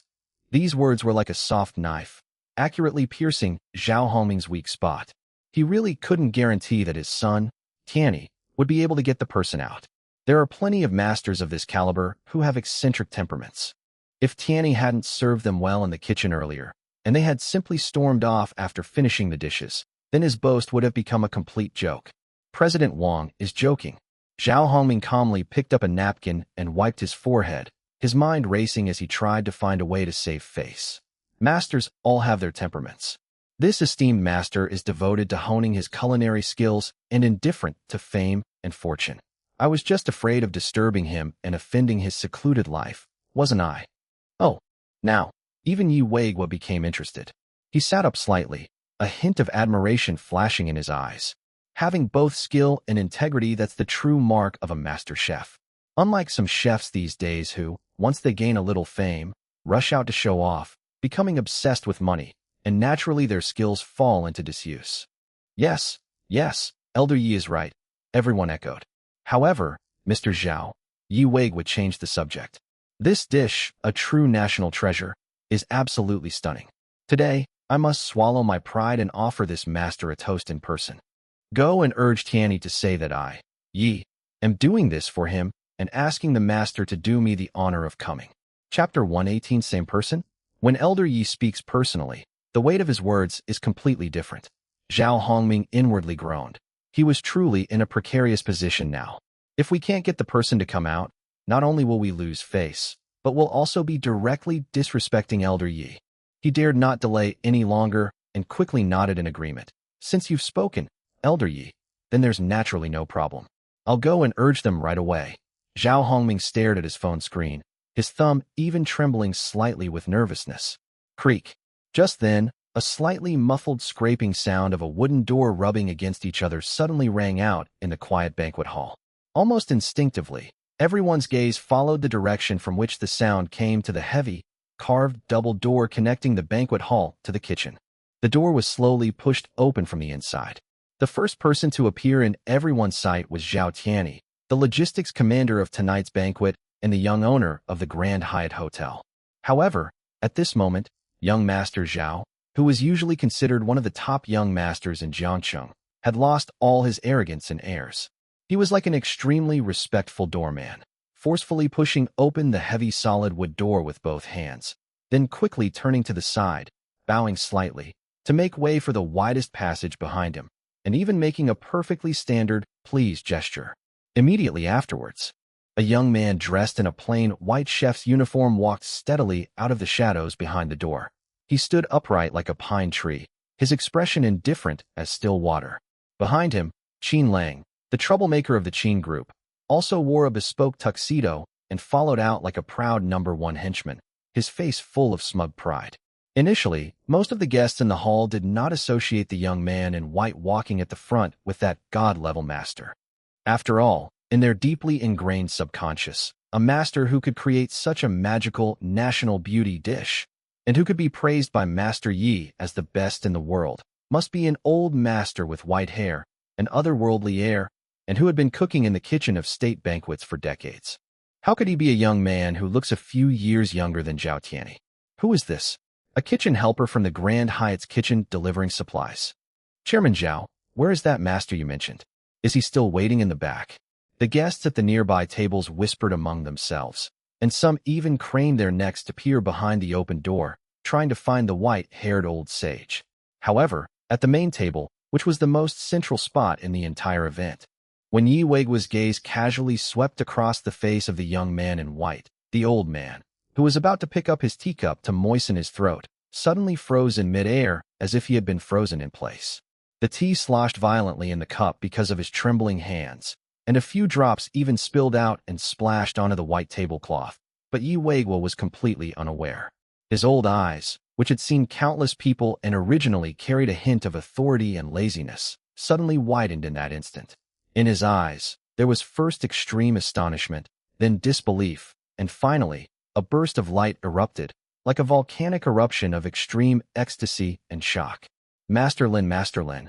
Yi Weiguo gasped in shock, his voice distorted by extreme excitement, even cracking slightly. This business tycoon, whose every stomp could cause an earthquake in Jiangcheng, and who had just sat down and taken a small sip of wine when city leaders came to offer them a toast, suddenly stood up from his seat. His movement was extremely large and fierce. Because he stood up too quickly, the heavy, carved rosewood dining chair behind him was overturned, crashing heavily onto the thick carpet with a dull thud. But the muffled thud was like a heavy hammer blow, slamming into the hearts of all the big shots at the table. Zhao Hongming, who was about to reveal the answer, was so frightened that he trembled all over and his scalp tingled. He quickly stood up straight as well. Not only Zhao Hongming, but also the real estate tycoons, financial giants and vice presidents of the Chamber of Commerce at the same table, who were worth tens of billions, saw that old Master Yi, who was usually calm even when Mount Tai collapsed in front of him, would actually get up so out of control for a young man. How could they dare to sit still in their chairs? Shua. As if by conditioned reflex, all of the dozen or so top figures at the main table stood up in unison. This instantly drew the attention of the entire banquet hall to the terrifyingly loud commotion at the main table. The previously noisy conversations and clinking of glasses suddenly ceased. Hundreds of eyes stared in astonishment, confusion, and even a hint of fear toward the main table, completely unaware of what major event had occurred that could cause half of Jiangqing's business community to stand up. However, under the deathly silence of the entire audience, an even more horrifying scene unfolded. Yi Weiguo simply pushed aside the chair blocking his way, ignoring everyone's gaze, and quickly walked around the main table. His slightly hunched body suddenly burst forth with amazing energy as he strode towards the young man in ordinary chef's clothes. Ha! Boss Lin, young Master Lin, it really is you. Yi Weiguo strode up to Lin Fan, reached out and grabbed Lin Fan's hands. The old man clenched his fists tightly, shaking them up and down, his voice filled with excitement. I knew it. In Jiangcheng, besides you, Boss Lin, who else has such extraordinary skills to turn the ordinary into the extraordinary, even making the most of a pot of oil? I was just wondering where this peerless master who can perfect pastries has come from in Jiangcheng. After all this time, it turns out that the hiding in the boiled cabbage and the releasing in the peony pastry were both done by your hands. You little rascal, you've kept this from this old man for so long. Boom. When Yi Weiguo uttered these heartfelt words, which completely disregarded his status and could even be described as condescending, the crowd in the hall erupted in uproar. What? He's the mysterious shop owner on Phoenix Golden Street who cured old Master Ye's anorexia. Is this also the master chef who made this grand finale peony pastry today? These two culinary giants are actually the same person. My God, so young. How is that possible? He looks to be in his early 20s at most. The wealthy and noble ladies around them could no longer maintain their so-called elegance and composure. Gasps of shock rose and fell, and whispers filled the air like boiling water. The way they looked at Lin Fan underwent a dramatic change in just over 10 seconds. Chapter 119 is 5 minutes enough. What began as disdain, doubt, and contempt instantly transformed into extreme awe, fervor, and a deep desire to explore.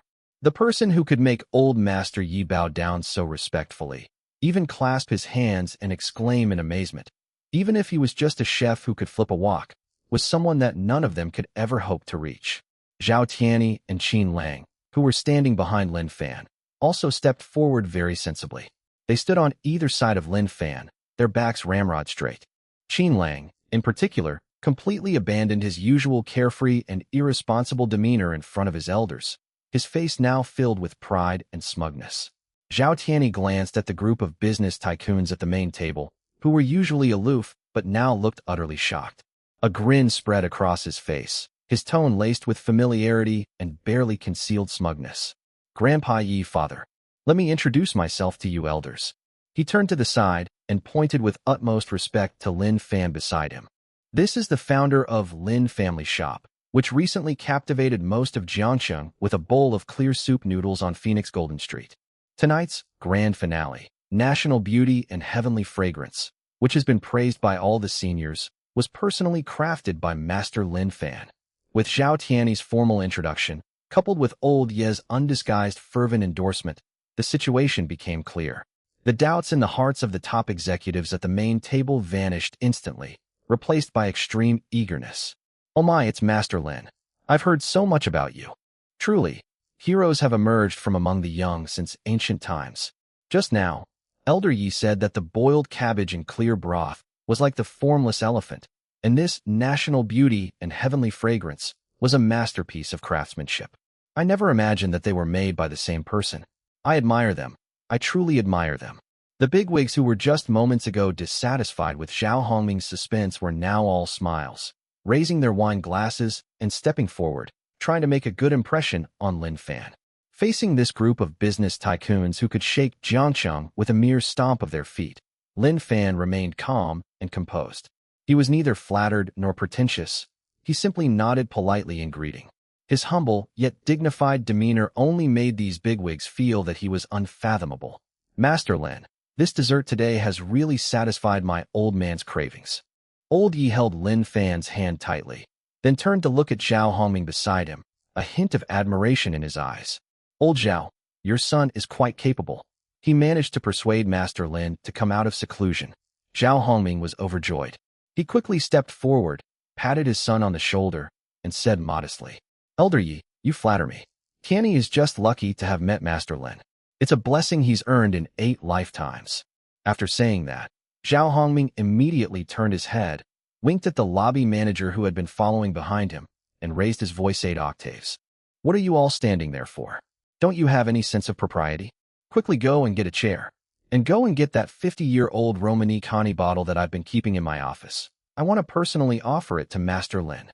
The lobby manager seemed to snap out of a daze, nodded repeatedly, and ran off to make the arrangements like a gust of wind. The guests who had been listening intently were now experiencing a tremendous surge of emotions. Add chairs. That's the absolute centerpiece of tonight's banquet. Those who could sit at that table, apart from Yi Weiguo, a titan in the business world, were all chairmen of top-tier corporations and the most powerful and influential figures in Jiangcheng. Even those listed company bosses with hundreds of millions in assets can only obediently sit in the second seat tonight. Now, Zhao Hongming is actually going to add a chair to a main table that's already full and invite a young man in a chef's uniform to sit down. This isn't just giving face. It's practically elevating Lin Fan to an equal position. "Chairman Zhao, Mr. Yi, I appreciate your kind gesture." Just as everyone was shocked, Lin Fan unexpectedly shook his head slightly. "There's no need to add chairs. I'm only here today at the request of Qin Lang and General Manager Zhao to fill in at the kitchen. Now that all the dishes are served and the guests are satisfied, my task is complete. This front hall is a place for celebrities to socialize. My appearance here is already breaking the rules. It's not only inappropriate, but I'm also afraid of spoiling everyone's enjoyment. Besides, my daughter is waiting for me, and I have to go back to be with her." These words plunged the entire room into a deathly silence once again. They refused. He actually refused. That was an invitation to sit at the same table personally extended by Elder Yi and Chairman Zhao. If it were anyone else, they would probably be so excited that they would burst into tears and sit down eagerly. This is a powerful connection that many people would give up their entire fortune for. But this Master Lin actually refused with a seemingly perfunctory excuse like, "I have to go back to be with my daughter?" "Master Lin, you're slapping me, old Zhao, in the face." When Zhao Hongming heard that Lin Fan was leaving, he immediately became anxious and sweat broke out on his forehead. He quickly stepped forward, almost pleadingly blocking Lin Fan's path. Rules? At Grand Hyatt, you, Master Lin, are the biggest rule today. Forget about being a chef. If someone with your astonishing skills doesn't deserve to sit at the head table, then we have no face to sit and eat here. That's right, Brother Lin. Mr. Chun, the real estate executive next to him, quickly stood up, changed his form of address very familiarly, and echoed with a beaming smile. Your performance today, the beauty and fragrance of a nation, has truly opened the eyes of Jiangqing. If you don't sit down and let us old folks offer you a toast, we won't be able to sleep soundly tonight. Master Lin, do you look down on us old men and are unwilling to do us the honor? Yi Weiguo also deliberately put on a stern face, pretending to be angry as he leaned on his cane. You've cured my cravings again this time. If I don't thank you in person, people will think I, Yi, am impolite. If you think this outfit isn't suitable, I'll take it off right now and eat with you in a shirt. As he spoke, Yi Weiguo actually reached out to unbutton his suit jacket. This startled everyone around. Oh dear, Elder Yi. No, no, no. Please calm down, Elder Yi. Qin Lang and Zhao Tianyi quickly joined in, each grabbing one of Lin Fan's arms and whispering words of advice. Brother Lin, Ancestor Lin, you've come out. Please give Qin Lang and me some face and sit down for a cup of tea.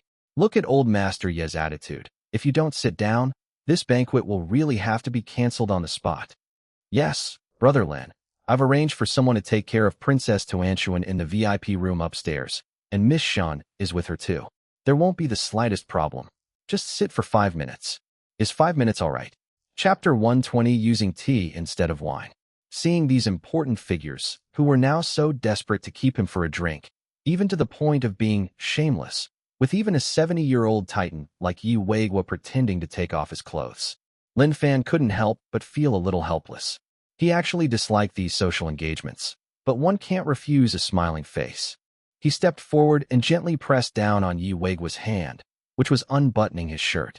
His tone was calm, but it carried a hint of respect for the elder in the clothes.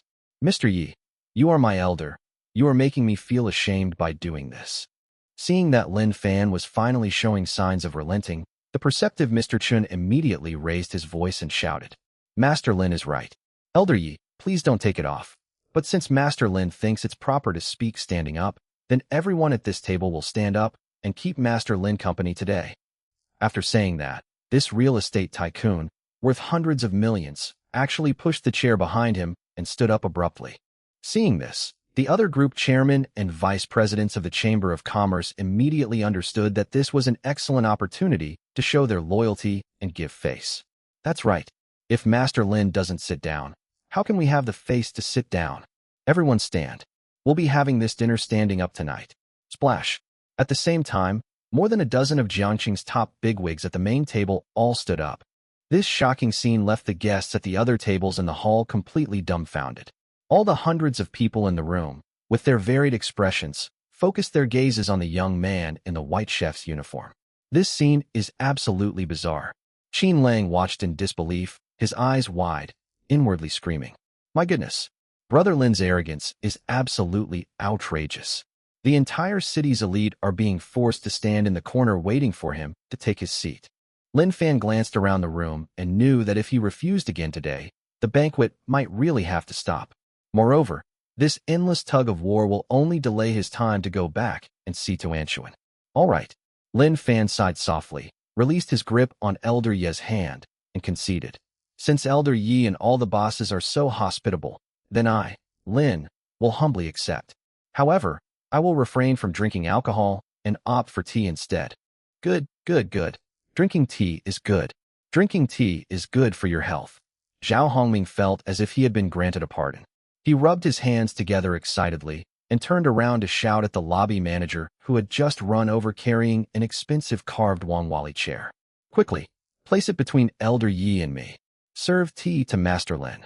Under the gaze of hundreds of pairs of eyes filled with envy, jealousy, and even worship, Lin Fan walked calmly to the most central position at the main table, without the slightest restraint or awkwardness, and sat down at ease. Call. As Lin Fan sat down, Elder Yi, Zhao Hongming, and the others finally sat down with a sigh of relief.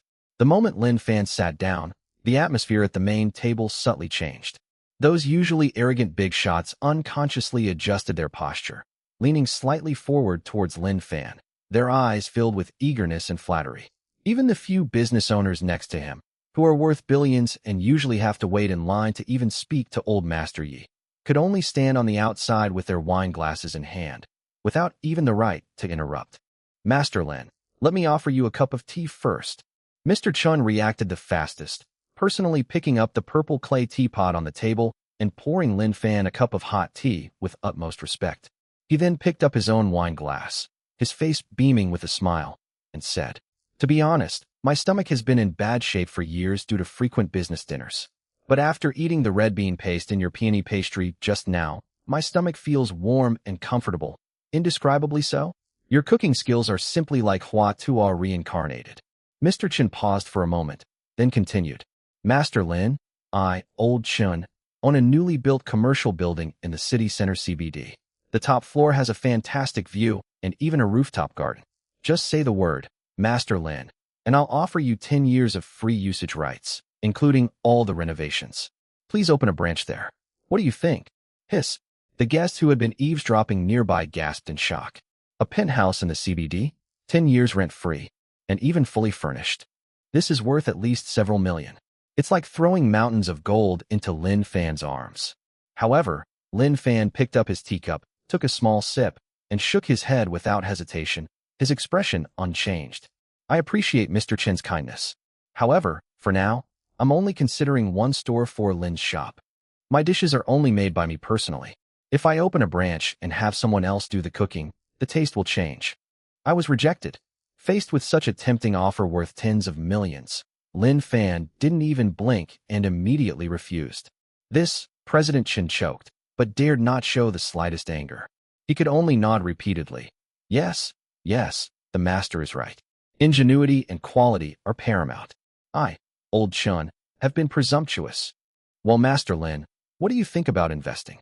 A bank president from the financial sector nearby immediately seized the opportunity and offered an even greater temptation. I'll invest 20 million yuan. That's only 10% of your Lin family shop's shares. You don't need to worry about anything except developing new dishes. We'll handle everything else: operations, promotion, and packaging, and guarantee your brand will become a household name in Jiangxing within 3 years. 20 million. 10%. This is equivalent to directly valuing Lin Fan's small, rundown shop, which currently doesn't even have a signboard, at 200 million. Faced with this astronomical figure, enough to drive any ordinary person crazy and make them kneel down and call him dad, Lin Fan put down his teacup, his expression calm. "Thank you in advance for your kind offer, bosses. However, cooking is all about purity. If you'd like to try it, you're welcome to come to Lin's shop on Phoenix Golden Street anytime. Whether it's boiled cabbage and clear broth or these pastries, you'll have a chance to taste them." These words were a resounding rejection. They showed no respect to these bigwigs, and could even be described as arrogant. But these words, when they reached the ears of Yi Weiguo and the others, did not make them angry. Instead, they raised their awe of Lin Fan to an even higher level. "Ha! Well said." Yi Weiguo slammed his hand on the table, looked around at the big shots at the table with an approving expression, and reprimanded them. "Did you hear that? I told you people are filthy with the stench of money. How could Chef Lin's extraordinary culinary skills be measured or bought with money? For Master Lin, cooking is a form of spiritual practice, an art. Your attempts to bribe him with money are an insult to the master." Yes, Elder Yi is right. We've become too worldly. Master Lin's noble character and integrity, his disregard for money, make him a true role model for us all. Chapter 121. I thought it was something serious. The bigwigs who were ruthlessly rejected were not angry at all. Instead, they quickly took the opportunity to back down, raising their glasses with smiles and using even higher praise to cover up their previous abruptness. In their view, the less Lin Fan was swayed by money, the more it proved that he was a person with real talent. You can only befriend this kind of person, you must never offend them. Round after round of tea offerings, small talk, and tugging at each other. Lin Fan maintained his calm and composed demeanor throughout, handling all the compliments and tests flawlessly. It wasn't until the host of the banquet walked onto the stage and gently tapped the microphone that the situation changed. Distinguished guests, excuse me. Tonight's tasting session is drawing to a close. Next, we will move on to the most exciting part of the evening, the charity auction. The host's impassioned voice echoed throughout the hall. All items auctioned tonight were donated by the kind-hearted people present, and all proceeds will be donated to the Jiangxing Leukemia Children's Aid Foundation. Hearing the words, children with leukemia, Lin Fan, who had been sitting calmly in his chair, paused slightly in the teacup he was holding. A glint of light flashed in his eyes. The image of old Lu, the shop owner who knelt down in despair and kowtowed until his head bled in front of his new shop in order to save his son who was suffering from leukemia, suddenly appeared in his mind with unparalleled clarity. Looking back, his current success and the ability to open Lin's shop in such a prime location as Phoenix Golden Street were largely due to a series of coincidences and thanks to Lao Lu's favor. If it weren't for the fact that Lao Lu was driven to desperation by his son's medical expenses, suffered endless humiliation at Zhang Daoi's hands, and ultimately transferred that hidden gem shop to him for a paltry 250,000 yuan, essentially a freebie, it would have been a different story. Even with the system, Lin Fan would likely face countless obstacles if he wanted to gain a firm foothold in Jiangxing and even reach the head table at tonight's banquet. Moreover, although life had bent his back, Lao Lu was an extremely honest, kind, and righteous man at heart. Not to mention that for the past 2 weeks, even though his son was still lying in the sterile ward of the hospital and needed someone to take care of him at any time, Lao Lu still managed to squeeze out time to run around and help Lin Fan. Old Lu handled everything perfectly, from the shop transfer procedures and business license changes to fire safety inspections and even the transfer contracts for water, electricity, and gas, leaving Lin Fan with absolutely no trouble. Every time they met briefly at the store to deliver materials, Lao Lu would be covered in sweat, repeatedly calling him benefactor and expressing his deepest gratitude, humble to the point of being insignificant. But Lin Fan knew in his heart that the 250,000 yuan was only a temporary solution for childhood leukemia, which is a bottomless pit that often requires bone marrow transplants and anti-rejection treatments. The subsequent medical and nutritional expenses for Lao Lu's son will still be an astronomical figure that could crush an ordinary family. Mr. Lin, are you interested? Zhao Hongming, who had been closely watching Lin Fan, keenly noticed the change in his eyes. He cautiously leaned closer and whispered with great bravado, "If there's anything you like, I'll buy it for you today, just to be friends." Lin Fan slowly put down the teacup in his hand and gently shook his head. "I appreciate Chairman Zhao's kind offer. Since it's about raising funds for children with leukemia, I'll do my part too." Lin Fan spoke calmly, but his eyes revealed a hint of seriousness. Although he was not a wealthy or philanthropic man, the way old Lu humbled himself to the point of being in the dust and even kowtowed until his head bled in order to save his son truly touched his heart as a father. Moreover, the excellent location that Lin's shop enjoys today is also thanks to Lao Lu's kindness. Upon hearing that Lin Fan was willing to help, Zhao Hongming and the other bigwigs at the table nodded in approval, their eyes filled with respect. Soon, with a crisp sound of the gavel falling from the stage, the charity auction officially began. Distinguished guests, the first item up for auction tonight is a pair of Qing Dynasty blue and white porcelain vases donated by Mr. Wang of Changxing Group. Starting bid, 500,000, 600,000, 800,000, 1,200,000. As exquisite antique paintings, calligraphy, and precious jewelry were displayed, the atmosphere in the banquet hall gradually reached its climax. Wealthy individuals and celebrities frequently raised placards, spending money without batting an eye, both for charity and for saving face. Lin Fan sat at the main table, sipping tea and quietly observing the items up for auction. This authentic work by Zhang Daqian sold for 1.5 million.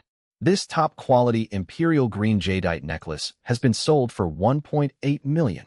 Hearing the astronomical figures constantly being announced, Lin Fan paused slightly, his brows furrowing imperceptibly. He quietly took out his phone and glanced at his bank account balance. During this period, although the store was extremely busy, and with the sale of high-priced crab roe buns and lotus flower pastries, his cash flow did indeed see a great leap. All in all, he had about 500,000 to 600,000 yuan in savings. This amount of money is definitely a huge sum for ordinary people.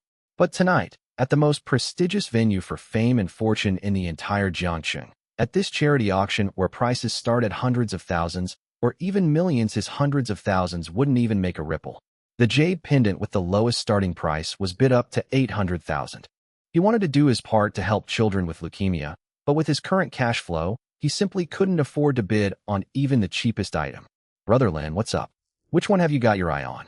Sitting behind him, Qin Lang, with his sharp eyes, noticed Lin Fan's slightly furrowed brow and immediately leaned forward, lowering his voice to say, "If you don't have the money, just say the word, and I'll raise the paddle and take it for you right now." Zhao Tianyi, who was standing nearby, heard this and quickly chimed in. "Yes, Master Lin. My dad just said that anything you like will be on Juanyue's tab. Thank you for your kindness, but it's no need. Is it really charity if you're using other people's money for charity?" Lin Fan shook his head, put his phone away, and gave a self-deprecating laugh. "I just suddenly realized that I'm still too broke. I wanted to do my part, but these items aren't cheap. I'm afraid I don't have enough cash in my account. Using other people's money for charity would be distorted, and Lin Fan would never do such a thing." "Hey, I thought it was something serious." Qin Lang was immediately delighted upon hearing this. Zhao Tianyi was also taken aback by Qin Lang's reaction. "Young Master Qin, what do you mean?" Lin Fan was slightly taken aback. "Besides being a cook, I don't have anything valuable to offer for auction." Chapter 122. Please stay. Who told you to take the item? Brother Lin, isn't it simple that you want to lend a hand? Qin Lang chuckled and pointed to the big shots around him who had just finished eating peony pastries and were still stealing glances at Lin Fan with fanatical eyes. "Brother Lin, are you out of your mind? You're Master Lin, the esteemed leader of all. Which of these big bosses here isn't so rich that all they have left is money? You yourself and your divine skills are the greatest and most priceless treasures of the entire event today. Why don't we just add our own item to the auction instead of bidding on other people's stuff?" Brother Lin, how strict are the rules at your Lin family shop now? There's a daily limit, no extra orders, and you have to queue up like crazy at the door. Look at these big bosses. They're always chauffeured around, and they always clear out the place before they go to eat. Asking them to stand in line for 2 or 3 hours in the scorching sun is worse than killing them. At this point, Zhao Tianyi instantly realized what was happening, slapped his thigh hard, and his voice trembled with excitement. "That's right, Master Lin. We can auction off the privileges in your shop. Just take out a membership card to auction. The privileges don't need to be many, just one. Skip the line. Eat right away. The time limit is set at 1 month. A 1-month no-queue privilege card. Do you believe these gourmets would fight tooth and nail for this card?" Lin Fan was taken aback by Qin Lang and Zhao Tianyi's suggestion. "Skip the line privileges at auction houses?" Lin Fan frowned slightly, looking at the dazzling and valuable items on the stage, and said hesitantly, "Qin Lang, this is Jiangqing's top charity gala. Everyone's taking pictures of priceless antiques and jewelry. Is it a bit too frivolous for me to use a skip-the-line pass to join in the excitement of the grand finale? Even if we bid, how much money can we make from a skip-the-line pass? What if it turns out to be a flop and we don't raise any funds, and instead become a laughingstock? Oh my, Brother Lin, you really have no idea how much you mean to these big shots." Upon hearing this, Qin Lang immediately became anxious, waving his hands repeatedly and saying excitedly in a low voice, "Child's play? Not at all. Brother Lin, your skills are truly divine, nourishing the very core of your being. They tasted the pastries just now themselves, and the effects were immediate. Trust me, these big bosses have no shortage of money, but what they lack most, and what they value most, is their health." Qin Lang pointed to the big shots around him who were staring expectantly at them, his tone utterly certain. In their eyes, what are those broken porcelain pieces and tattered paintings and calligraphy compared to their own lives? This privilege card, which allows them to enjoy this divine delicacy every day for a whole month without any hindrance, is definitely worth 10,000 times more than those antiques. Brother Lin, you can rest assured. With your skills, it's absolutely worth the price, and it might even exceed your expectations. Zhao Tianyi nodded frantically beside him, echoing, "Yeah, Brother Lin, young Master Qin is absolutely right. This is definitely a promising opportunity." Hearing the two make such a solemn promise, Lin Fan pondered for a moment. This is indeed a brilliant idea. It allows us to raise funds for children with leukemia without having to use our own meager cash reserves. Thinking of this, Lin Fan smiled helplessly. "All right, Since you're so confident, let's do it your way. All right, just you wait and see, Brother Lin. Like a chief eunuch who had received an imperial decree, Qin Lang excitedly rushed to the front of the stage, grabbed the host who was about to announce the next item, and whispered a few words in his ear. Upon hearing this, the host's eyes widened instantly, and he subconsciously glanced at Lin Fan, who was sitting in the center of the main table, and nodded repeatedly. At this moment, the atmosphere at the main table had reached its peak. Master Lin, I was just being a bit too worldly earlier. Please don't take offense. This cup of tea is for you. Real estate tycoon Mr. Chen stood up again, holding his teacup with both hands, his posture extremely humble. Master Lin, I am the chairman of Shengshi Medical. Today, this peony pastry has finally allowed my mouth, which has been taking medicine for years, to taste what true flavor is. I toast you with tea instead of wine. Master Lin, my wife just finished your pastries and said her headaches from the past few days have eased. I'll offer you this cup of tea on her behalf. These bigwigs at the main table, aren't they usually surrounded by people offering toasts like stars around the moon? But now, they were like junior employees lining up to report their work, taking turns standing up and offering tea to Lin Fan according to their seating order. Although Lin Fan was indifferent by nature, he wouldn't hit someone who was smiling at him. In this circle, since you've taken this position, you still need to maintain basic etiquette. You're too kind, everyone. Lin Fan held the teacup, maintaining a polite smile, accepting all teasers, gently clinking glasses, and taking only a small sip. But there were just too many people offering tea. After the main table finished toasting, the big bosses at the other tables, who were of some standing, also came over with their teacups, shamelessly lining up to get acquainted with Lin Fan. Master Lin, I've heard so much about you. I'll drink this, but please feel free to drink as you please. Master Lin. After more than half an hour, Lin Fan felt that the smile on his face was almost frozen. He quietly touched his stomach, a helpless, bitter smile creeping across his face. Are these big bosses reincarnated water buffaloes? If they keep offering these toasts, I'll have barely eaten a few bites of food, and my stomach will be filled with tea instead. Fortunately, as the stage lights changed, the auction seemed to be nearing its end. The atmosphere in the hall relaxed as a result. Many guests had already begun adjusting the hems of their suits, while the ladies picked up small makeup mirrors to touch up their makeup. Everyone exchanged glances, preparing to leave once the host announced the end of the banquet. At the main table, the bigwigs began to say goodbye to each other. If you ask me, tonight's trip was definitely worthwhile, President Chen said, wiping his hands with a hot towel and giving Zhao Hongming a thumbs up. Old Zhao, Junhua truly lives up to its reputation as the premier high-end restaurant in Jiangqing. Tonight's banquet was exceptionally well organized, especially Master Lin's peony pastry at the end. It was absolutely amazing. At this point, President Chen smiled again at Lin Fan, raised his empty teacup, and spoke with a fawning tone. Yes, Chairman Zhao, tonight's charity gala was a great success. The auction items were all quite substantial, and the funds raised must have been nearly complete, right? Bank President Wang echoed with a smile. It's getting late. Elder Yi, shall we prepare to leave? Zhao Hongming smiled and cupped his hands in thanks. Thank you all for coming. I've arranged a car for you later. Just when everyone thought the auction was over and was getting ready to leave, suddenly, a dull thud, like a test knock, came from the banquet hall's sound system. Distinguished guests, please wait a moment. Chapter 123. The auction begins. The host, microphone in hand, instantly drowned out everyone else's conversation. We just received a last-minute notification from the organizers. Tonight, we will be adding an extremely special final item to the auction. Upon hearing this, the guests who had already stood up, or even put on half of their suit jackets, all stopped what they were doing and slowly sat back down in their chairs, filled with doubt. A last-minute addition as the grand finale item? The event is almost over. What's so mysterious that it has to be kept hidden until the very last moment? I guess some top tycoon decided on a whim and donated an incredible national treasure-level antique. Interesting. This grand finale must be something special, something that can outshine that million-dollar Ming Dynasty landscape painting. A murmur of curiosity rippled through the hall, and all eyes turned back to the brightly lit stage, their gazes filled with anticipation. Even General Manager Chun, President Wang, and others at the main table stopped their pleasantries and looked at the stage with great interest. Under the spotlight, the host took a deep breath, He had been completely stunned for a long time when Qin Lang explained the auction item backstage. At that moment, he looked at Lin Fan, who sat at the center of the main table, with utmost reverence, and then loudly announced, "Distinguished guests, this special finale item is not a physical object, nor is it a famous painting, calligraphy, or antique jewelry.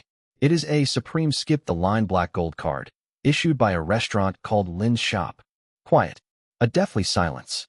In the magnificent banquet hall, the expectant expressions on the faces of hundreds of wealthy and influential people froze instantly. Everyone looked at each other, as if a row of huge question marks had simultaneously appeared on their foreheads. Some people even picked at their ears, wondering if they had drunk too much that night and were hallucinating. After a brief silence, the guests at the outer tables were the first to erupt in a murmur of astonishment, confusion, and absurdity. What the hell? The Lin family shop? What's that? A restaurant? Auctioning off a restaurant skip-the-line pass? Did I hear that right? What kind of international joke is this? What kind of crazy scheme is Grand Hyatt up to? Are they playing us for fools? This is too ridiculous. Who would bid for a meal? No waiting in line? I'd think twice even if it were free. Questions, confusion, and even a hint of resentment at being fooled spread like weeds in the outer corners of the banquet hall. Those guests sitting in the middle and back rows, who were not qualified to go up and toast Lin Fan earlier, and who were unaware of what had happened at the main table, all looked utterly bewildered. Using a cheap, no-queue pass from a rundown restaurant as the grand finale? What's the difference between that and selling $2 dish soap in a five-star hotel? This was an utterly absurd farce with no moral compass, which completely lowered the overall quality of the entire banquet. Hearing the growing jeers from the audience, the host, having experienced many large events, quickly explained, "Distinguished guests, please be patient. Let me finish speaking. This Lin family shop might sound unfamiliar to you, but I'm sure all the bosses enjoyed their meal tonight. This final dish, the National Beauty Lotus Pastry, which we just served, is the creation of Master Lin Fan, the owner of Lin's Shop." As the host pointed sharply, the brightest spotlight in the hall shone precisely on the young man in the white chef's uniform, with a calm expression, at the center of the main table. Buzz. In that instant, it was as if all the air in the banquet hall had been sucked out. The guests who were just complaining and laughing suddenly fell silent, as if an invisible hand had gripped their necks. What?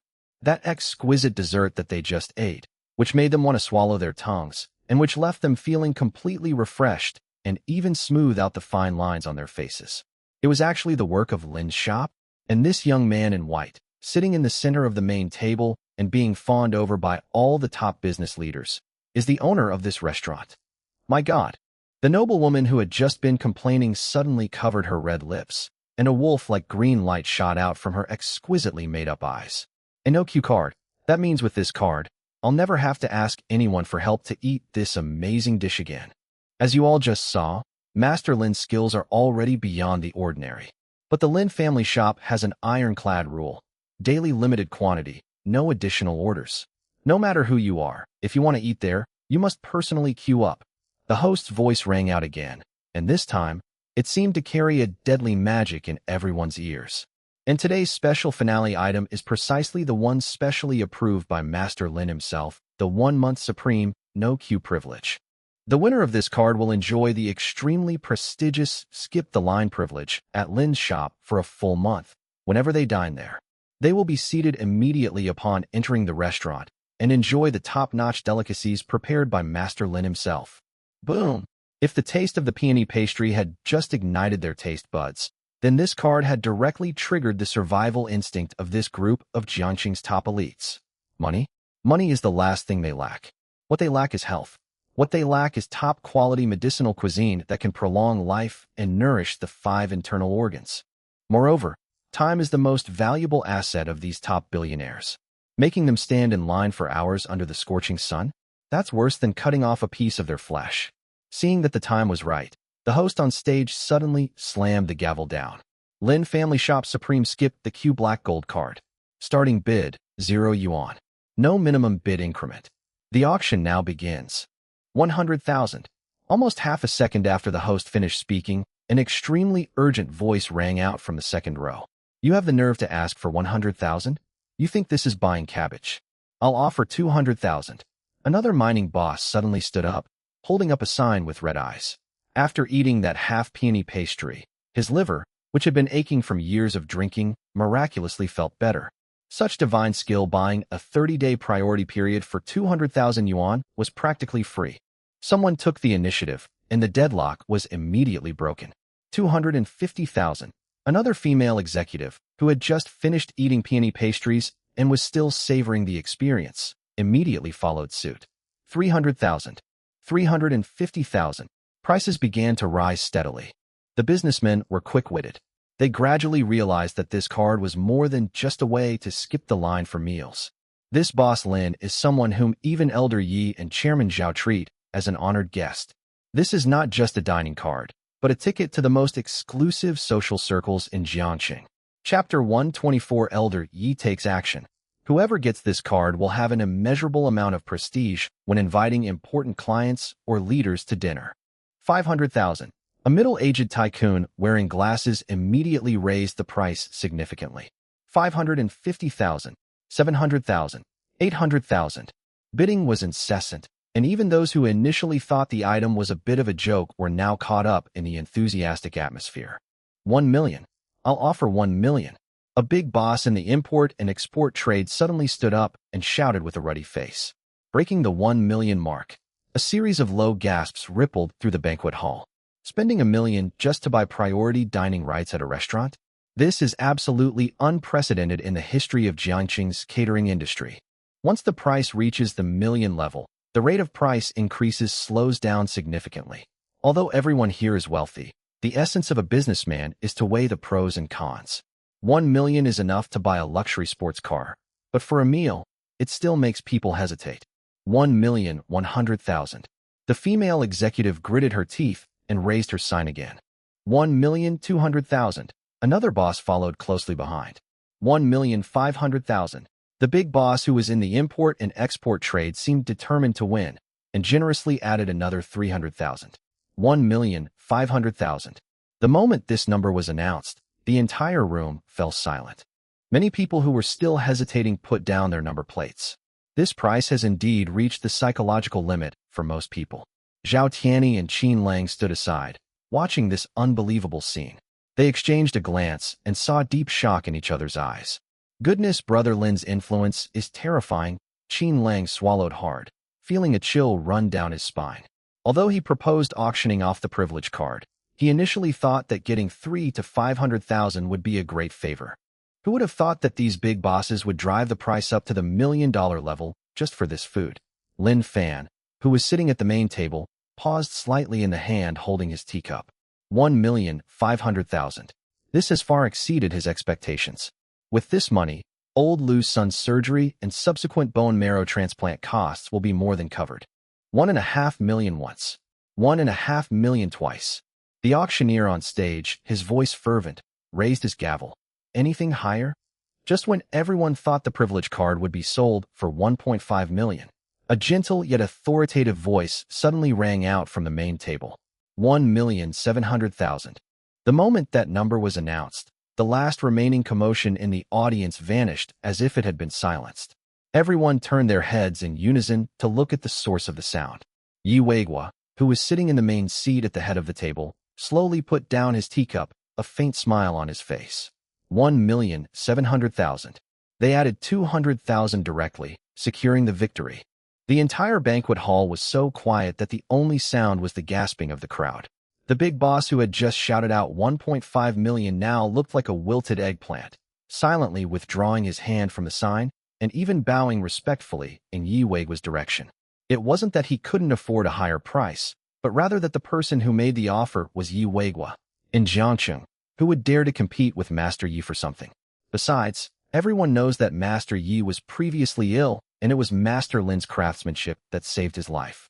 To try and take this card from Elder Yi is tantamount to cutting off his livelihood. It's practically suicide. Old Master Yi has offered 1.7 million. The host on stage was so excited that his voice was trembling. This was definitely the most bizarre, yet also the most legendary, auction he had ever hosted in his career. 1,700,000 once. 1,700,000 twice. 1,700,000 three times. Sold. Bang. As the gavel fell, thunderous applause erupted throughout the arena. This applause is not only for Mr. Ye's generosity, but also for the young man sitting in the center who, with his own strength, has trampled the entire Jiangxing world of fame and fortune underfoot with his culinary skills. Yi Weigua stood up, smiled at Lin Fan, his eyes full of respect. Master Lin, this old man's appetite will be entirely dependent on you for the next month. Looking into Elder Ye's wise and kind eyes, Lin Fan couldn't help but feel a little warm inside. This business magnate not only gave himself a grand display with a high price of 1.7 million, but also fulfilled his wish to donate to children with leukemia in such an extremely dignified way. This demonstrates the emotional intelligence and strategic vision of top-tier individuals. Lin Fan stood up, picked up his teacup, and looked serious. Mr. Yi, you are very kind. On behalf of the children, I thank you. For the next month, the doors of the Lin family shop will be open to you at any time. Whenever you come, hot soup and noodles will be served. Bite. 2 teacups gently tapped together in mid-air, producing a crisp echo. The banquet concluded in an extremely enthusiastic and successful atmosphere. When Lin Fan suggested going backstage to pick up his daughter, Zhao Hongming, President Shun, and other bigwigs from Jiangxing's business community spontaneously followed him, escorting him all the way to the corner of the corridor leading to the VIP lounge before reluctantly stopping. Master Lin, please take care. You must visit my tea house sometime. Seeing these top-tier dignitaries, usually only seen on television news, waving goodbye to a young man's back as if seeing off a VIP, the socialites and ladies who hadn't yet left the hall all had an unusual gleam in their eyes. Push open the door to the VIP lounge. In the spacious and luxurious room, Shun Man was sitting on the sofa. Tuanshuan was already asleep, her small body curled up in Shun Man's arms, covered with Shun Man's expensive coat. Hearing the door open, Shun Man looked up and saw Lin Fan. She quickly made a shu gesture and lowered her voice, saying, "This little girl was tired from playing today, and she fell asleep after eating a few snacks." Lin Fan walked over quietly, and looking at his daughter's peaceful sleeping face, his cold and hard eyes softened instantly. He bent down and carefully took Tuanshuan from Shun Man's arms. "Thank you for your hard work today, staying here to watch over her all night," Lin Fan said softly. "TCH, why are you being so polite with me?" Shun Man rubbed her slightly sore arms, stood up, and looked at Lin Fan's doting fatherly demeanor, her eyes becoming somewhat complicated. "Let's go. Qin Lang has arranged a car to wait for us downstairs." The two took the elevator directly to the hotel's underground VIP parking lot. Qin Lang had already arranged a spacious Maybach van, and the driver respectfully opened the car door. Chapter 125. You don't blame me? Once on board, the carriage was very quiet. The only sounds were the steady driving sound and Tuan Tuan's soft breathing. Lin Fan leaned back in his chair and closed his eyes to rest. Although he hadn't spent too long in the kitchen tonight, the maneuvering in that arena of fame and fortune was more exhausting than flipping a ladle all morning. Shun Man sat beside him, her hands twisted together in a tangled mess, her gaze occasionally drifting to Lin Fan's profile, looking as if she wanted to say something but hesitated. The phone call Su Qing made that afternoon kept replaying in her mind, along with Su Qing's cold words. "I'm going to make him face reality and obediently hand over his daughter." Something on your mind? Although Lin Fan had his eyes closed, his senses were extremely sharp, and Shun Man's restless movements naturally did not escape his notice. Shun Man's body stiffened slightly, and she took a deep breath, as if she had finally made up her mind. "Lin Fan." Her voice was somewhat dry, and even carried a slight, almost imperceptible tremor. "There's something I feel I have to tell you. It's about Su Qing." Upon hearing the name, Su Qing, Lin Fan slowly opened his eyes.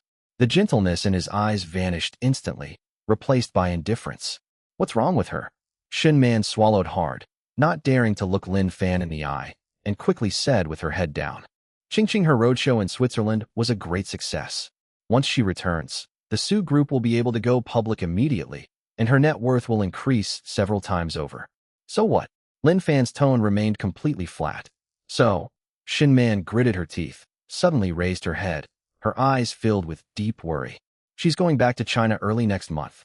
And she's already contacted the top-notch legal team in Jiangxing, and even used the Su family's connections."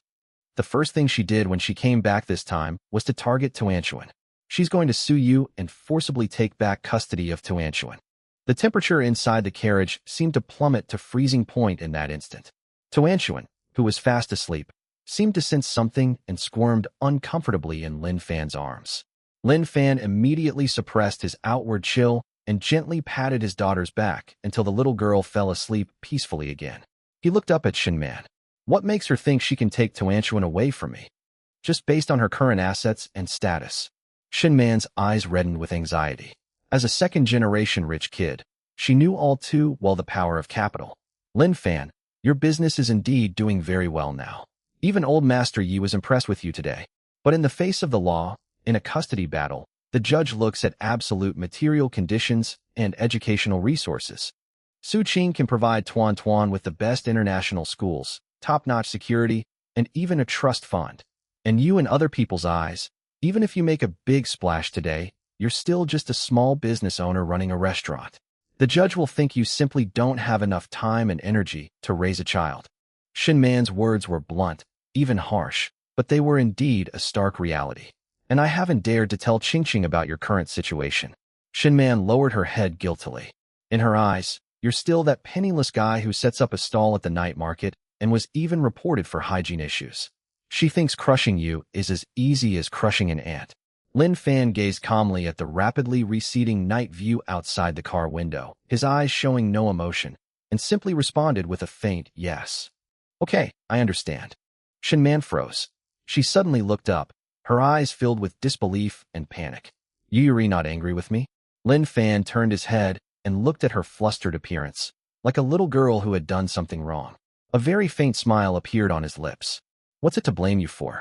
Is it to blame you for helping her hide it and doing so much for me in the first place? Or is it to blame you for putting aside everything today and taking care of Tuanchuan for me all night long? Shinman choked for a moment, a blush of embarrassment rising on her fair neck. But when I first approached you, I did have a purpose, to help Qingqing find dirt on you. But you didn't do anything to hurt us, father and daughter, did you? Lin Fan interrupted her, his gaze returning to the sleeping Tuanchuan in his arms.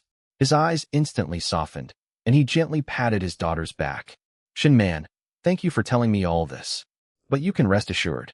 Don't even mention a mere Su group. Even if the King of Heaven himself came, he wouldn't be able to take Tuanchuan away from me. Shinman stared at him, at this man in the dimly lit carriage, whose eyes were cold yet exuded an absolute confidence that allowed him to control everything, and she was completely stunned.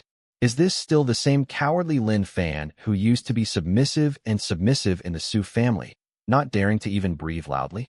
The next day, at 6 o'clock in the morning, as the first rays of sunlight pierced through the thin mist over Jiangqing, Lin Fan had already gotten up early. Today, he didn't immediately go to the farm or prepare food in the kitchen. Instead, he sat on the spacious living room sofa at Jinmao Mansion and made a phone call. Last night at the charity gala, besides the privilege card that fetched a record price of 1.7 million yuan, Lin Fan also paid special attention to one-person Chairman Wang of the Jiangqing Leukemia Children's Aid Foundation. The phone was answered after 3 rings, and Chairman Wang's extremely respectful and enthusiastic voice came from the other end. Hello? Master Lin. Your privilege card last night set a new record for our foundation. The donation will be processed and deposited into our account this morning. On behalf of all the sick children, thank you. Chairman Wang, you're too kind, Lin Fan said calmly. I have a personal, targeted donation request for this money. Please give us your instructions. This money was raised in your name, and we will fully respect your wishes, ensuring that it is used for its designated purpose and that everything is completely transparent. I hope to set aside a portion of this 1.7 million yuan donation to support an 8-year-old boy in the VIP ward of the hematology department at the First People's Hospital of the city. Lin Fan pictured old Lu's weathered face, the face that had bled from knelt in the street for his son, and said in a deep voice, the patient's father is named Lu Daong, and he used to be a merchant on Phoenix Golden Street. This money must be used entirely for his son's bone marrow transplant and subsequent anti-rejection treatment. Any surplus will be allocated to other children in urgent need of help. Chairman Wang on the other end of the phone was taken aback for a moment, then became solemn and respectful, his voice turning serious. No problem. Master Lin, Rest assured, I will personally lead a team to the hospital to make arrangements. We guarantee that this life-saving money will be transferred to Liu Dayoung's son's medical account by noon today, so as not to delay the child's surgery. Chapter 126 Kitchenware Set. After doing all this, Lin Fan looked at the city outside that was gradually waking up and let out a long breath. Just then, a notification sound suddenly rang in his mind. Ding! Detected that the host has caused a huge sensation in Jiangqing's top elite circles, becoming famous throughout high society. Reputation value has increased dramatically. Congratulations, host, on achieving the hidden achievement, famous throughout the city. Reward. Congratulations, host. You have received one free chance to win the God-level gourmet lucky draw. Lin Fan's eyes lit up. System, draw the prize immediately. Lin Fan silently commanded in his mind. A deep blue virtual light screen unfolded before my eyes, and a golden turntable began to spin rapidly. This time, the pointer skipped over a bunch of recipes and ingredients, and finally stopped steadily on a grid that radiated a dazzling purple gold light. Ding! Congratulations, host. You have won an exclusive, God-tier item, the Spiritual Essence Purple Gold Kitchenware Set.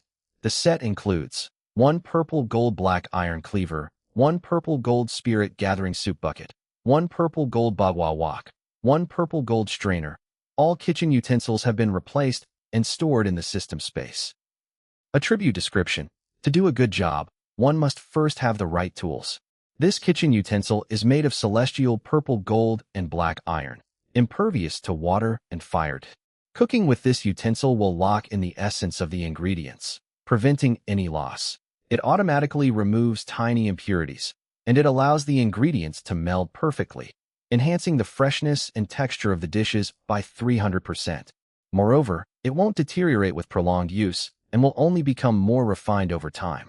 A 300% improvement in taste. Lin Fan's heart skipped a beat, and his breathing became rapid. You should know that with his current culinary skills and the ingredients from the spiritual field, the dishes he makes are already so good that even a big shot like Yu Weiguo would bow down in public. If we were to forcibly triple the taste on top of this already godlike level, is the food made then still fit for human consumption? Wouldn't that literally rip the diner's soul out of them? Lin Fan suppressed his overwhelming joy, turned around, and went to the bathroom to wash up. After that, he moved his mind and entered the Spirit Field farm. Inside the farm, the tenfold increase in the speed of time, coupled with the catalytic effect of chemical fertilizers, has resulted in crops exhibiting an extremely terrifying growth state. The large fields of high-gluten wheat that were planted earlier have fully matured, with heavy golden ears of wheat bending the stalks and creating waves of golden wheat in the breeze. The 2-century-old plum trees are now even more lush and verdant, their branches laden with plump, round, and alluringly glossy premium plums. Fully automated harvesting. Lin Fan issued the command in his mind. Rumble. The Heavenly Craft Workshop instantly came into operation, and the sky full of golden wheat, plums, and even several black mountain pigs that had grown to be plump and strong were quickly sucked into the workshop by an invisible force. A few minutes later, thousands of kilograms of finely ground high-gluten flour, hundreds of kilograms of processed premium pork belly and ribs, and 2 large baskets of fresh premium charcoal smoked plums were neatly stacked in the system warehouse. Everything is ready. With these top-quality ingredients, plus the newly acquired purple gold kitchenware set, Su Qing, no matter how much capital and lawyers you bring back, I won't let you take Tuanchuan away. Lin Fan's eyes were sharp as knives as he exited the farm space. 8 o'clock in the morning, Phoenix Golden Street. When Lin Fan arrived at the street corner on time in his Wuling Hongguang van, carrying the just-woke-up Tuanchuan, the scene before him made even the usually composed Lin Fan slam on the brakes. Today, Jean Street is completely blocked. Not only was there a terrifying queue stretching for hundreds of meters in front of Lin's shop, almost turning onto another street, but there was also a long queue. Even the 2 sides of the road were lined with a row of top-of-the-line luxury cars. Bentley Bentayga, Rolls-Royce Ghost, Maybach S680. Those company executives and group chairmen who are usually dressed in suits and ties and look high and mighty are now giving up drinking coffee in their offices and standing in the queue, sweating profusely but without complaint, eagerly waiting. Su Xiao, who had arrived at the store early to prepare for work, was now at a loss for what to do in front of this scene. Seeing Lin Fan's car approaching, she felt like she had seen a savior and quickly ran to greet him. Brother Lin, what the hell is going on? Su Xiaoxiao's eyes widened as she pointed incredulously at the road ahead. When I arrived at 7:30, the place was already surrounded by these bosses driving luxury cars, saying they were waiting for you to open the door. The boss is here. Master Lin is here. Someone in the crowd shouted, and instantly it boiled over like a powder keg. These big bosses, who usually act arrogantly, now smiled more obsequiously than if they were seeing their own fathers when facing Lin Fan, who was driving a Wuling Hongguang. Xiao Xiao, don't panic. Just keep the business running as usual. Lin Fan calmly got out of the car, turned around, and picked up Tuanchuan, then gestured to the crowd. After saying that, he asked Su Xiaoxiao to take Tuanchuan into the store to rest and to maintain order, while he opened the roller shutter door and went into the kitchen. Upon entering the kitchen, Lin Fan immediately put away all the ordinary iron pots and knives. With a thought, he retrieved the spiritual essence purple gold kitchenware set he had won in the lottery. The surface of this kitchenware set appears to be a low-key dark black, but under the light, it subtly gleams with an extremely noble and elegant purple gold luster. Lin Fan reached out and grasped the purple gold black iron kitchen knife. It felt slightly heavy in his hand, yet it seemed to be an integral part of his arm. He took out a piece of freshly baked, top-quality snow-covered beef brisket and gently brought the knife down. Whoosh! There was absolutely no resistance. It was like cutting into a piece of tofu that was completely invisible.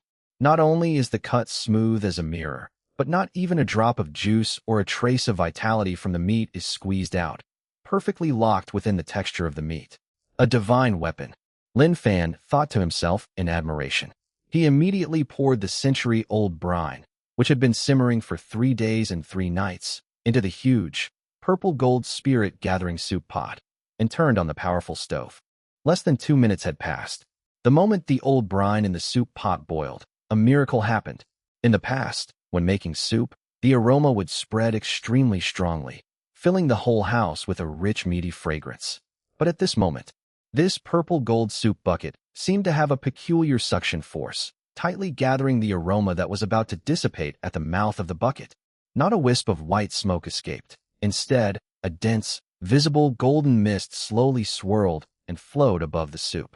That's the essence of the ingredients being purified to the extreme, even producing the extraordinary phenomenon of spiritual mist. Just then, buzz. Chapter 127, The Ultimate in Food. A black Hongqi L5 slowly pulled up outside the store. Yi Weigua, leaning on a sandalwood cane and supported by Yi Wanner, stepped down, clutching the black gold card he had won at the auction for 1.7 million yuan. His hearty laughter rang out.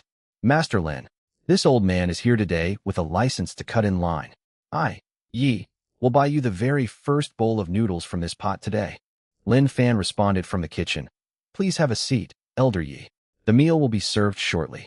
He grabbed a handful of ice spring noodles made from the farm's newly produced golden high gluten flour and threw them into the boiling water.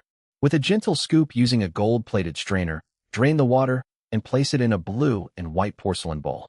Next, Lin Fan used a purple gold soup spoon to probe into the layer of golden spiritual mist, scooped up a spoonful of clear, amber-like broth, poured it over the noodles, and finally topped it with beef brisket cut with a purple gold knife. Mr. Yi, your supreme clear broth beef brisket noodles. Lin Fan personally served the noodles to Yi Weigua's table. Yi Weigua picked up his chopsticks with a smile. Although he had eaten a stunning peony pastry last night, he still couldn't forget the bowl of noodles that had cured his anorexia. But the moment he lowered his head and brought the bowl of noodles closer, the old man's smile suddenly froze. Something's not right here. Yi Weigua's eyes, which had seen countless people, suddenly widened. He discovered that today's bowl of noodles didn't have that extremely strong and pungent meaty aroma. With a hint of doubt, Yi Weigua picked up a piece of beef brisket and put it in his mouth. Boom! The moment your teeth snapped together. The ultimate umami flavor, forcibly locked in and amplified by 300% by the Zijing kitchenware, was like a nuclear bomb that silently detonated in the mouth, instantly cleansing all the taste buds. The meat juices are gushing out. The already exquisite snow-white yak, under the perfect cutting of the purple gold knife and the spiritual simmering of the purple gold soup pot, actually produced a wonderful taste that was almost naturally perfect. The richness of the beef, the freshness of the old braising liquid, the sweetness of the herbs, all the flavors blend together perfectly, and you can no longer distinguish the slightest impurity. Yi Weigua shuddered violently, and his fingers gripping the expensive wooden chopsticks tightened involuntarily. "Grandpa, what's wrong? Did you burn yourself?" Yi Wanner, who was standing next to him, was startled and quickly tried to take the bowl from the old man's hand. "Don't move." Yi Weigua took a deep breath and gently pushed his granddaughter's hand away. This titan of the business world, who has dominated the scene for decades, has completely abandoned his usual composure and leisure at this moment. His entire being seemed to be completely absorbed into that blue and white porcelain bowl.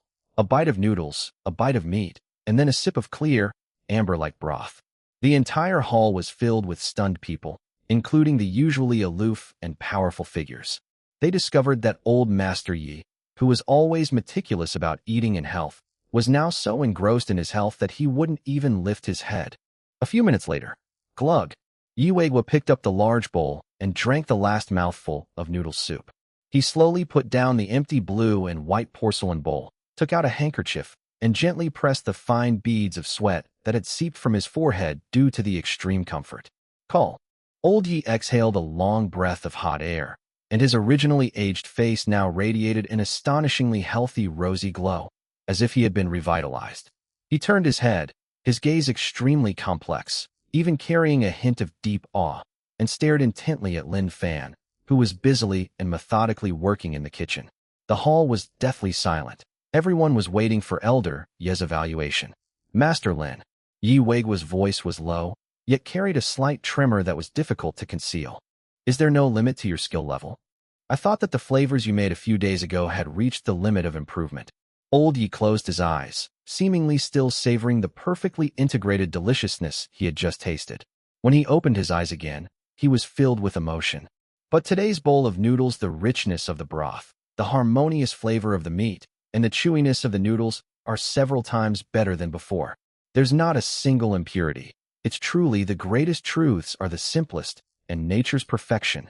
Yi Weigua slammed his hands heavily on the armrests of the armchair, and in front of the room full of Jiangqing's powerful and influential figures, let out a heartfelt sigh. "I've eaten delicacies my whole life, but only today have I truly tasted what the insurmountable ultimate realm of food is." Upon hearing this, all the big bosses in the room who had been listening intently gasped in unison.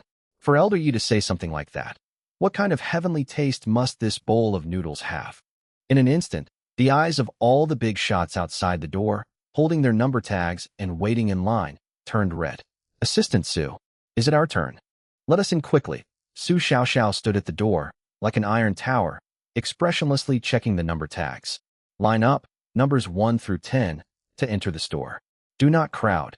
Those who make loud noises will be disqualified." Then, one of the shop owners strode into the store. They usually made a grand entrance wherever they went, but now they looked exactly like refugees who hadn't eaten for days. "Boss Lin, bring one of everything on the blackboard." Fried rice, noodles, steamed buns, and plum juice were served one after another. A few minutes later, only the sounds of swallowing could be heard in the store. A coal mine owner finished the last sip of soup, put down the bowl, and his hands trembled. "My stomach doesn't hurt anymore." He touched his stomach, which had been aching for years from drinking, his face full of shock. Another real estate developer looked at the empty plate in his hand, which was a plate for lotus flower pastries. "My migraine from the past few days is gone. My mind is perfectly clear now. Amazing. What I'm eating isn't just food. It's like giving my internal organs a massage." They stood up and rushed to the cashier. "Boss Lin, I'll buy 10 more." "No, I'll take them all. Name your price." Lin Fan didn't even look up, saying as he served the food, "1 serving per person. Please leave after you finish. There are other people in line behind you." The coal mine owner panicked. "I'll raise the price. I'll buy a bowl of your noodles for 1,000,000. Lin Fan stopped what he was doing and looked at him. "Rules are rules. If you don't leave, don't ever come back." The coal mine owner was stunned by Lin Fan's indifferent gaze. He opened his mouth, but didn't dare to refute him. He glanced at Yi Weigua, who was resting with his eyes closed, and instantly snapped out of his daze. "The rules at this restaurant are so strict that even old Master Yi has to spend 1.7 million yuan to buy a no-queue card.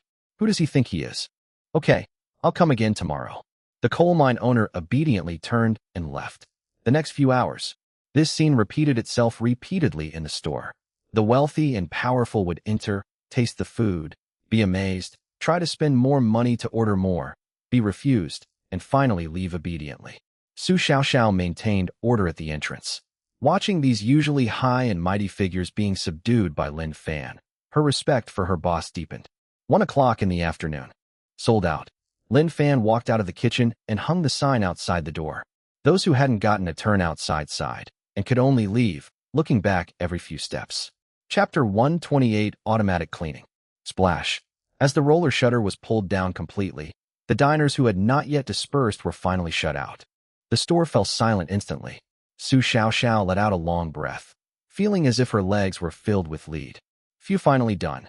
Su Xiaoxiao wiped the sweat from her forehead, forced herself to stay alert, and walked to the locker next to the cashier to take out a rag and a spray bottle.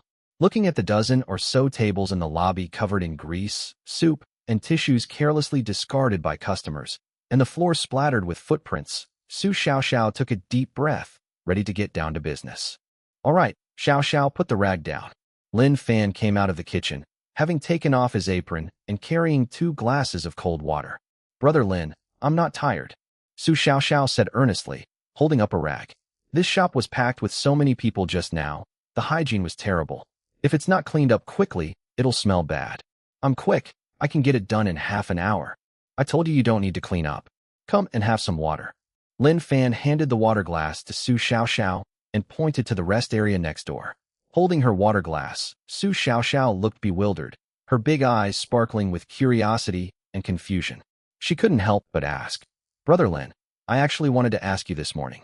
Yesterday afternoon when we closed, I was going to stay and clean, but you insisted that I go to the hospital to be with my mother and forced me to leave.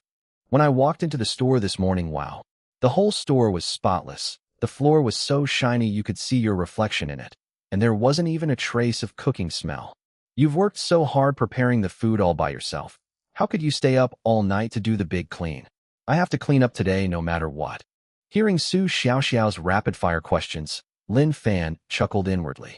In fact, when he first opened the store, Lin Fan was also extremely troubled by the hygiene issue. The shop is 120 square meters and has hundreds or thousands of customers every day. He has to cook all the time, which is exhausting. If he has to mop the floor and wipe the tables after closing, he will be exhausted to the point of vomiting blood. But he later discovered that the Peach Blossom Spring shop produced by the system itself came with extremely abnormal black technology. The reason the store is spotless is, of course, due to the system's built-in automatic cleaning function. With just a thought after closing the door each day, all stains will automatically decompose and evaporate within 3 seconds. But such astonishing cutting-edge technology, it's naturally impossible to explain to outsiders. Lin Fan handed the water glass to Su Xiaoxiao, pointed to the rest area next door, and calmly told a perfectly plausible lie. Who told you I cleaned the house myself? Huh? You didn't clean it. Su Xiaoxiao was stunned. I don't have that kind of free time. Lin Fan took a sip of water with a serious expression and said casually, I paid a high price to sign a contract with a top-tier professional night cleaning team. Every day after we close up and leave, they will send someone with professional equipment to do a deep, thorough cleaning, deodorization, and UV sterilization. You're the assistant manager I hired, so you should focus your energy on serving customers, maintaining order, and taking care of Tuanchuan. From now on, you won't need to do these chores like wiping tables and mopping floors. Hiss. Su Xiaoxiao held the water glass and gasped. Hiring a top-tier, professional night cleaning team? Just to clean this tiny restaurant of a little over 100 square meters. That's a huge expense. Even those 5-star hotels outside probably wouldn't dare to spend money like this. Brother Lin, you're way too rich and powerful. Su Xiaoxiao clicked her tongue in amazement. No wonder Boss Lin can cook such divine dishes, and even the richest man like Old Master Yi treats him with utmost respect. It turns out that not only is his cooking superb, but the financial strength behind him is also unfathomable. All right, stop spacing out. Lin Fan turned and walked towards the kitchen. A moment later, he came out carrying a large blue and white porcelain bowl. You did a great job at work today. You managed to tame those difficult big bosses. Eat it while it's hot. Lin Fan placed the large bowl in front of Su Xiaoxiao. In the bowl is a generous portion of supreme clear broth beef brisket noodles, topped with an extra tea egg and several large pieces of tenderly stewed beef brisket. Su Xiaoxiao's eyes suddenly reddened as she looked at this bowl of noodles that was being fought over by billionaires and even those who were willing to invest hundreds of millions of dollars. Brother Lin, this is too precious. Lin Fan pulled out a chair and sat down opposite him, making himself a bowl as well. Eat up, then go home early and visit your mother at the hospital. Thank you, Brother Lin. Su Xiaoxiao nodded heavily, stopped being coy, picked up her chopsticks, and started eating heartily. When the noodles, coated in the finest broth made with purple and gold kitchen utensils, entered her mouth, Su Xiaoxiao felt a warm current rush to her nose, and all her fatigue seemed to be completely soothed by a pair of gentle hands. As she ate, tears streamed down her face and fell onto the table. This is not a feeling of being wronged.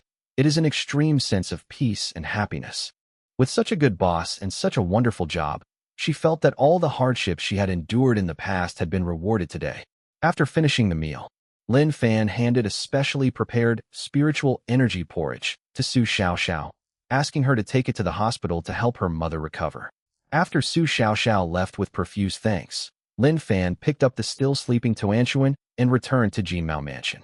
After settling his daughter in the soft princess bed to catch up on her sleep, Lin Fan went to the living room and poured himself a glass of ice water. The room was very quiet. There was no more noise outside, and no more fawning faces from the powerful and wealthy. Lin Fan took off his coat and sank into the sofa, completely relaxing. It feels so good to have my feet firmly on the ground. Lin Fan took out his phone and glanced at the balance notification on his bank card. After deducting the 1.7 million yuan donated yesterday and the advance salary paid to Su Xiaoxiao, his cash flow became abundant again after receiving 220,000 yuan in revenue today. But Lin Fan did not revel in the joy of the numbers. He knew very well that the foundation of this wealth was entirely built on the continuous supply of top-quality ingredients from the farm. Lin Fan closed his eyes. A thought arose. Enter Lingtian Farm. When Lin Fan opened his eyes again, he was already standing on the vibrant land of the farm space. Take a deep breath, and you'll be filled with the earthy fragrance, a blend of spiritual energy and earthy aroma. Nourished by 10 times the flow of time and trace amounts of ley line energy, the farm changes almost daily. After harvesting the wheat, Lin Fan replanted a batch of premium Chinese cabbage and scallions. At this moment, the half-acre field was once again rippling with emerald green waves, and the plump and juicy Chinese cabbages were growing very happily. On the other side, the 2-century-old plum trees were already laden with heavy fruit. The deep purple-black plums are covered with a thick layer of natural fruit bloom, emitting an enticing fruity aroma. This output is simply incredible. Chapter 129 Homestyle Recipes. Lin Fan walked up to the Heavenly Craft Workshop and directly issued the command in his mind. One-click harvest. Whoosh. With extremely slight energy fluctuations, the plums on the tree and the cabbages in the ground instantly turned into streams of light and were sucked into the funnel of the Heavenly Craft Workshop. Less than 2 minutes. At the finished product outlet of Tiangongfang, more than a dozen large bamboo baskets were neatly stacked. Baskets of century-old dried plums, washed clean, exude a captivating fragrance. Next to it is a top-quality jade cabbage, meticulously cleaned and lush green. Looking at the mountain of top-quality ingredients, Lin Fan felt a strong sense of security. For a chef, having a private sanctuary where they can mix and match ingredients at will, without ever worrying about quality or supply shortages, is no less valuable than having an armored company. Lin Fan stroked his chin, a smile appearing on his lips. He could imagine how frantic the wealthy and powerful outside would be when he put up the boiled cabbage and clear broth sign the next morning. He walked around the farm again. The 10 black mountain pigs in the livestock pen have grown plump and healthy, with glossy skin, and are ready to be sent to Tiangongfang for non-destructive butchering at any time. Those 50 free-range chickens in the spirit fields lay several top-quality free-range eggs containing spiritual energy every day.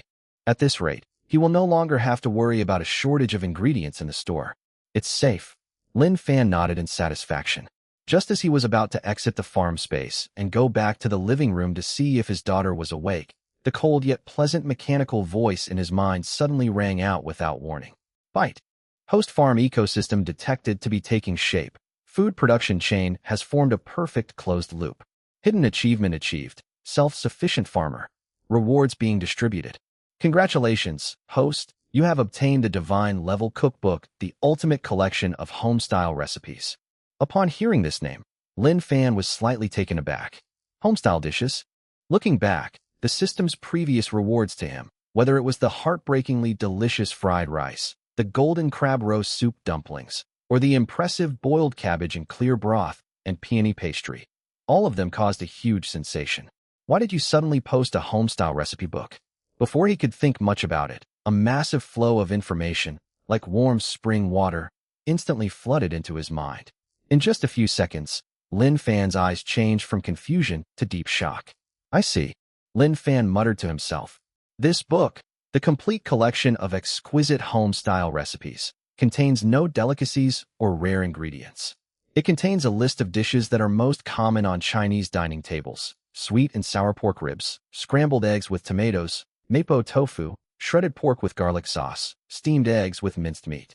But the techniques provided by the system have elevated these most ordinary dishes to a higher level. How to use the heat to lock in the juices of the most ordinary meat. How to use the most basic oil, salt, soy sauce, and vinegar to create a myriad of complex aromas. This cookbook is not just about cooking skills, but also about the taste of home. Perfect, I'll try it out at home today.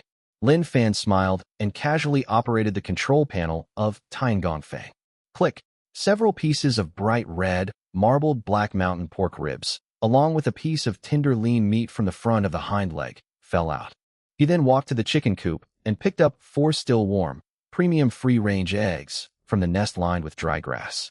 With these freshly prepared spiritual ingredients in hand, Lin Fan made a thought. Leave the farm. Back in the living room of Jinmao Mansion, the sky outside the window was gradually darkening, and the city's neon lights began to flicker. The bedroom door creaked open a crack. Tuanshuan hugged the strawberry bear that was even bigger than her, rubbed her sleepy eyes, and pounced into Lin Fan's arms like a kitten that had just woken up. Daddy Tuanshuan's tummy is hungry. The little girl looked up and said in a soft, sweet voice, "Come on, Dad won't cook for you outside today. Dad will make your favorite sweet and sour pork ribs and steam a delicious minced meat and egg custard." Lin Fan picked up his daughter and kissed her on her chubby little face. Yay, Tuanshuan loves Daddy's cooking the most.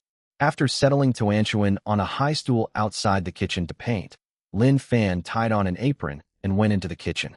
With a thought, Lin Fan gripped the purple gold black iron kitchen knife, its blade flashing. Knock, knock, knock. The black mountain pork ribs were precisely chopped into small, even pieces. The lean meat from the foreleg was quickly minced into a fine paste. Heat oil in a wok. The purple gold bagua wok, licked by the flames, gleamed with a mesmerizing purple hue. Lin Fan added rock sugar and stirred gently, caramelizing it to a beautiful dark reddish-brown color. Next, he added the blanched pork ribs to the pot. Sizzle. The moment the ribs come into contact with the caramelized sugar, a rich aroma of caramelized meat rises up. However, due to the energy-locking properties of the Zijin cookware, the aroma did not spread like smoke as usual, but was firmly locked above the pot, forming a light mist. Instead of using regular vinegar, Lin Fan added light soy sauce and dark soy sauce. He simply used a concentrated plum juice made from the century-old charcoal-smoked plums that he had just harvested from the farm that day.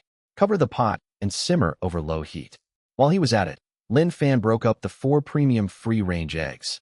Add warm spring water in precise gram proportions, skim off any foam with a strainer, cover with plastic wrap, and steam. On the other side, the minced meat is quickly stir-fried in the pan to release its oil and aroma. 15 minutes later, reduce the sauce over high heat until thick and glossy, coating each rib evenly with a rich, amber-like color. The steamed eggs were ready on time.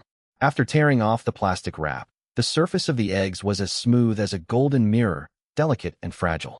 Lin Fan gently spread the stir-fried, minced meat along with a little bit of chopped green onion on the steamed egg.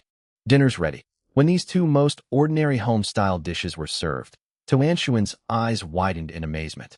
There's no fancy plating like in restaurants, just the warmest and most enticing home-style aroma. Dad, it smells so good. Tuanshuan eagerly climbed onto the chair, holding a small spoon in her hand, swallowing hard. Lin Fan served her a small bowl of white rice cooked with spiritual energy-infused rice, and placed a piece of sweet and sour pork rib on top. Be careful, it's hot. Take your time. Tuanchuan opened her little mouth and bit the rib. Click. The outer layer of sweet and sour sauce is delicious, and the addition of plum juice makes the sourness extremely mild and refreshing. The Black Mountain pork inside is stewed until it falls off the bone and becomes tender. With a gentle suck, the meat slides into your mouth. The 300% improvement in taste brought by Zijin kitchenware, combined with the perfect seasoning from the ultimate home cooking recipes, makes this small piece of pork rib burst with outrageous deliciousness. Ugh. Chapter 130 Procurement. Tuanchuan squinted her eyes happily, her two little feet swinging joyfully under the chair.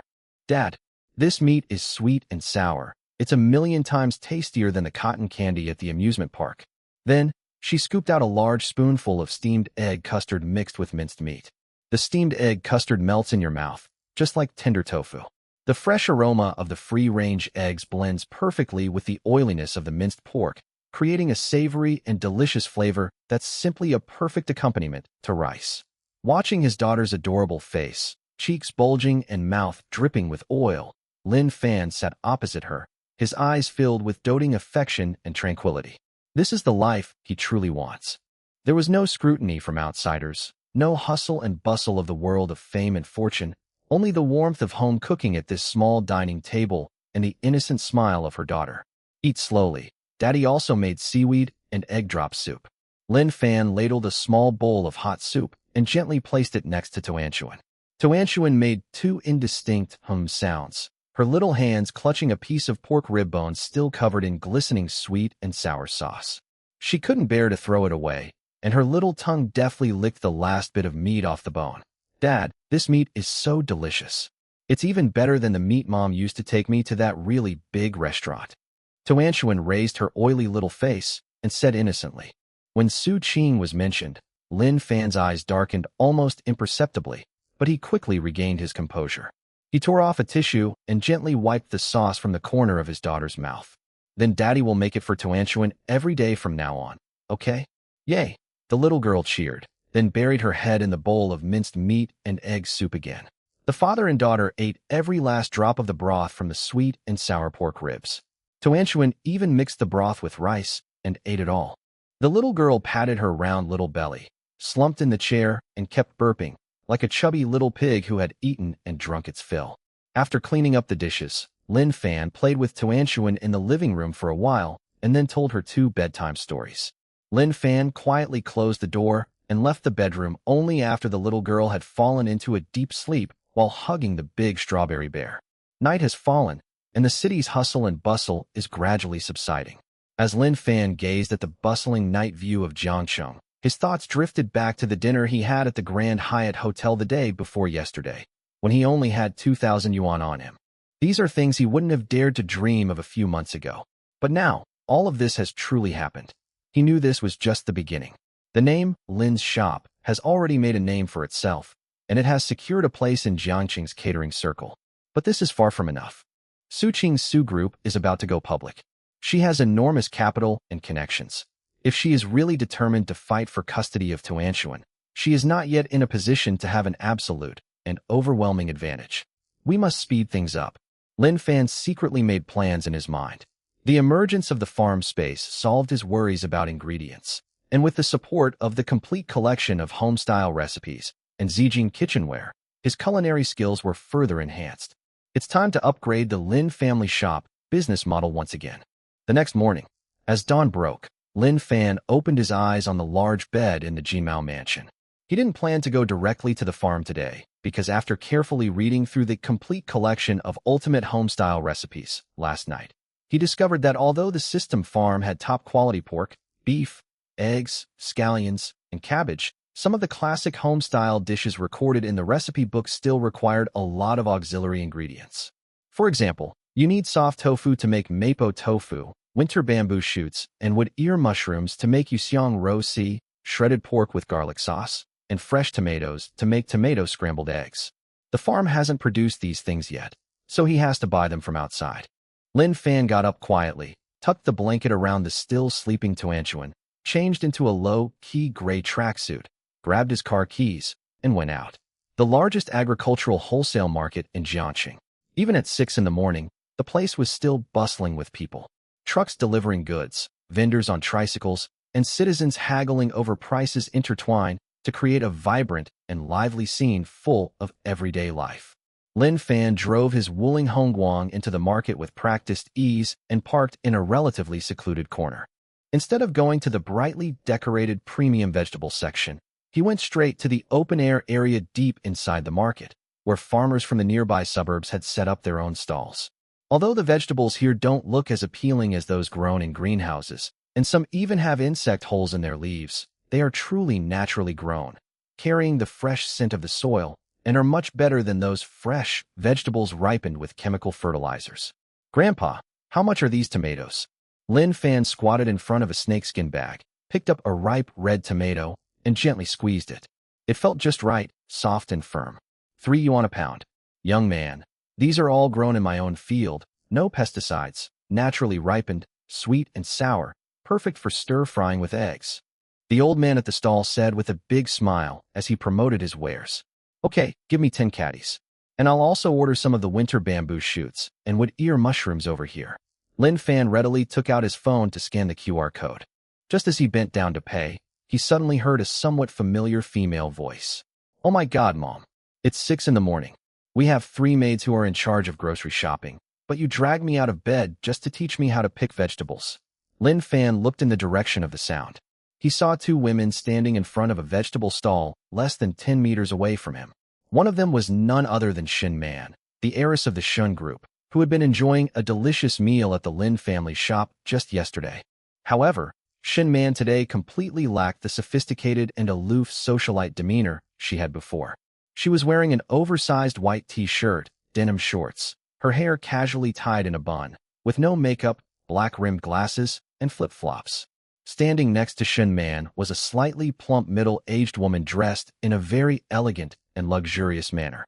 She was holding 2 cucumbers in her hand, scolding her daughter beside her with exasperation. "Keep your voice down. Do you think I want to come to the market so early in the morning? I'm here to teach you how to live." Mother Xin tapped Xin Man's hand with a cucumber and began to patiently teach her. "Look closely. When choosing cucumbers, pick the ones with thorns, and when choosing tomatoes, look at the stem. Ziyuan will be paying a formal visit to the Shun family this noon." Ziyuan is a financial elite who returned from Wall Street. What high-end restaurants hasn't he been to? What he values is whether you, as his future wife, can humble yourself and come to the market to experience the warmth and comfort of everyday life, and cook him a heartfelt home-cooked meal. This is an essential lesson for being a good wife and mother, understand? Upon hearing the name, Ziyuan, Xin Man scratched her hair in frustration. Chapter 131, the so-called golden son-in-law. "Mom, are you crazy? I've already made it perfectly clear to you. There's absolutely no way things can happen between him and me. You're just selling your daughter. You brat, Ziyuan's behavior is self-disciplined. It's the style of an elite. You'd better learn how to buy groceries today." Furious, Shin's mother glared at her and shoved a plastic bag into Xin Man's hand. "Go. Do as I just told you. Go over there and pick out a few good tomatoes." "I'm not going." Xin Man turned around angrily, wanting to protest. As she turned around, her gaze inadvertently swept to the side and instantly settled on the man in the gray tracksuit who was carrying 2 large plastic bags. Their eyes met. Xin Man was taken aback at first, then her eyes lit up. The irritability and frustration on her face vanished instantly, replaced by an undisguised joy. Although she realized that she hadn't washed her face or put on makeup today, and that she looked a bit unkempt in her flip-flops, seeing Lin Fan at that moment made her as happy as if she had grabbed a lifeline in a vast ocean. "Lin Fan." Xin Man ran over without hesitation, a very natural smile on her face. "What are you doing here?" Seeing the usually aloof and arrogant eldest daughter of the Shun family standing before him like a girl next door, Lin Fan's lips curled into a faint smile as he waved the bag in his hand. "If you own a restaurant, you're obviously here to buy groceries, and you're dressed like that to experience life. Don't even mention it." Upon hearing this, Xin Man immediately launched into a tirade as if she had seen an old friend. "My mom insisted on making me learn how to pick vegetables, saying it's an essential course for a virtuous wife and loving mother. I'm being driven crazy by this. As she spoke, she peeked into the plastic bag in Lin Fan's hand and asked curiously, "These are tomatoes too? My mom just taught me to pick the ones that are red and firm. Why did you pick some that are still a bit green?" Upon hearing this, Lin Fan chuckled and casually took a tomato from the bag and handed it to her. "Your mom picked vegetables that were ripened in greenhouses. Truly naturally ripened tomatoes aren't as evenly red, and they're slightly soft to the touch. These tomatoes have more pulp and are juicy, making them the best for stir-frying eggs." Wow, there's so much to learn about this. Shin Man took the tomato, looking at Lin Fan with an expression of complete understanding and admiration in her eyes. The two of them stood in front of the vegetable stall in a very natural way, chatting back and forth in a relaxed and harmonious atmosphere. Shin Man occasionally let out a crisp laugh, completely forgetting that she was still in the dirty and messy vegetable market. However, this scene, witnessed by Shun's mother who was not far away, was like seeing a ghost in broad daylight. Shun's mother was completely stunned. Her precious daughter, who was so arrogant and usually wouldn't even bother with the richest second-generation heirs in Jiangqing, was now chatting enthusiastically with a young man from the vegetable market, dressed in cheap clothes and carrying plastic bags. Moreover, the genuine, radiant smile on her daughter's face was something she, as a mother, had never seen before. Man, who is this?" Mother Shin walked to the two of them and then, with a seemingly gentle but actually scrutinizing gaze, she looked Lin Fan up and down. When Shin Man saw her mother coming over, she realized that she had been too engrossed in her conversation. She quickly turned around and, somewhat embarrassed, introduced the two of them. "Oh, Mom, let me introduce you." Shin Man pointed at Lin Fan, her tone filled with barely concealed joy and pride. "This is Lin Fan, the owner of Lin's shop on Phoenix Golden Street, whom I mentioned to you a few days ago. His cooking is amazing. I've been eating at his shop every day for the past few days." Then, she turned to look at Lin Fan and stuck out her tongue. "Lin Fan, this is my mom." Lin Fan remained calm and nodded slightly. "Hello, Mrs. Shun." However, upon hearing the words Phoenix Golden Street and Lin family shop, a barely perceptible hint of contempt flashed in Shun's mother's eyes. "Phoenix Golden Street? Isn't that the bustling commercial street near the university town?" It was full of cheap fast food and snack stalls frequented by poor students. She glanced again at the young man in front of her, who was wearing an ill-fitting gray tracksuit and carrying a plastic bag covered in mud and water stains. In her mind, Shin's mother instantly labeled him as a low-level small vendor. What alarmed her even more was her daughter's attitude. Going out to eat every day? Mother Shin sneered inwardly. She knew her daughter too well. Shin Man had been pampered since childhood. When had she ever cared so much about a shabby street-side restaurant? If it's just because the food is delicious, you can just pay the nanny to buy it or hire someone to run an errand. Why bother going all that way yourself? At this point, he couldn't help but recall Shun Man's absent-mindedness during her blind date a few days ago, her running away halfway through, and even her loud argument with Lu Ziyuan in order to resist him. A mother's intuition told her that her daughter's heart had probably been stolen by this rather handsome but poor boy. "So it's Boss Lin." A smile that conveyed no warmth appeared on Shun's mother's face. "It's really not easy for young people to work hard from dawn till dusk to earn a little money. My daughter Man has been spoiled since she was a child. She's tired of eating at home's private kitchen and Michelin-starred restaurants. She occasionally finds street food novel and wants to experience the down-to-earth atmosphere of the grassroots. I don't object to that. But Mr. Lin, you're in business too. You should know that things like seeking novelty only bring temporary popularity." At this point, Shun's mother sighed softly and turned her gaze to Shin Man. "Look, this noon, Man's fiancé, Mr. Lu Ziyuan, who just returned from Wall Street, is going to pay a formal visit. Ziyuan's family is also in finance, so they are a good match for our Shin family. He has extremely high standards for his quality of life, and he is particular about his diet, which should be refined, low-fat, and healthy. That's why I specially brought Man here today to teach her how to prepare a heartfelt family dinner for her future husband. After Man gets married and becomes Mrs. Lu, she probably won't have as much free time to experience life at Mr. Lin's shop. Thank you, Mr. Lin, for taking care of our Man during this time." "Mom, what nonsense are you talking about now?" Upon hearing the words fiancé and Mrs. Lu, Shin Man stomped her feet in frustration, her face turning pale. She glanced at Lin Fan instinctively and hurriedly explained, "Lin Fan, don't listen to my mother. I never agreed to that marriage. That Lu Ziyuan is an egomaniac. I hate him to death. Man, what kind of behavior is this, shouting and yelling in public? Mother Shin's face darkened, and she sternly stopped her daughter. Chapter 132 is truly insane. She held her chin up proudly, waiting to see the young man opposite her show an embarrassed, inferior, or angry expression. In her view, people from the lower classes usually become furious when their thoughts are exposed. However, standing opposite him, Lin Fan's expression remained completely unchanged after hearing these words. Mrs. Shun, you're overthinking it. Lin Fan spoke calmly. I'm a business owner, and everyone who comes is a customer. I welcome Miss Shun to come to my restaurant. Even if she doesn't come back, I'll still do business. As for what you said about climbing the social ladder, Lin Fan smiled faintly.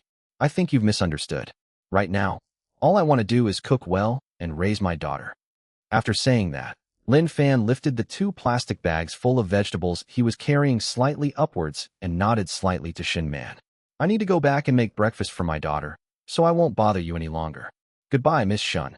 Lin Fan turned around, carrying the groceries, and disappeared into the bustling crowd at the market without a second thought. Watching Lin Fan's departing figure, the whole barrage of words that Shun's mother had prepared suddenly felt like a punch landing on cotton, leaving her feeling suffocated. She thought the poor young man would stubbornly argue back, but his nonchalant attitude, which showed he didn't even care about the Shin family, made her, a high society lady who was deliberately putting on airs, look like a petty person from the streets. Humph, at least he has some self-awareness. Mother Shin gritted her teeth, forcing herself to save face. She turned her head and looked at Shun Man, who was still staring blankly at Lin Fan's back. She was furious and reached out to grab her daughter's arm. What are you looking at? Everyone's gone. Have you all been bewitched? Hurry up and come with me to the seafood section to pick out shrimp. Ziyuan will be there at noon. Mom, haven't you made enough of a scene? Shin Man suddenly flung her hand away and forcefully broke free from her mother's grasp. The anger, grievances, and the slight guilt that had been suppressed for so long, as well as the feeling of guilt when watching Lin Fan's back just now, finally erupted completely at this moment. Her eyes were bloodshot, her chest heaving violently, as she stared intently at her mother. Do you even realize how embarrassing and ridiculous you were just now? Lin Fan runs his business honestly, earning a living with his own skills. He has never had any improper thoughts about me. What gives you the right to insult him with that condescending tone? I insulted him. I'm protecting you. Shin's mother was also enraged by her daughter's act of shaking off her hand in the street. She lowered her voice, but her tone was undeniably stern. Man, have you lost your mind? You're turning down Lu Ziyuan, who's a perfect match for you, and instead going after a lowly cook covered in grease and grime? What can he offer you? A bowl of fried rice every day, or the chance to haggle with him at the market? Lu Ziyuan. You keep mentioning that Lu Ziyuan. Upon hearing this name, Shin Man felt as if she had heard the biggest joke in the world. She sneered, her eyes filled with deep mockery and disgust. Mom, in your eyes, just because Lu Ziyuan's family has some money, doesn't mean they're a perfect match, right? But do you even know what kind of person he is? Shin Man became more and more emotional as she spoke, tears welling up in her eyes. Being with him makes me feel like I'm suffocating. That's called self-discipline. That's called planning for the future. Shin's mother refused to back down, maintaining the airs of a wealthy lady, attempting to crush her daughter's naivety with reality. Man, wake up. Marriage is about the powerful alliance of resources. Ziyuan can bring connections to the Shun family and provide you with an absolutely respectable life as a wealthy wife. This is the path you should take. She pointed in the direction Lin Fan had left, her eyes filled with contempt. And what about the cook you're protecting? No matter how good his cooking is, he's just a craftsman who serves people. He can't give you any social status. You might think he's unique now, but once you've lived through a few years of hardship, you'll turn into a shrew and a resentful couple over the mundane things like food and household expenses. You're wrong. Utterly wrong. Shin Man interrupted her mother, her voice angry.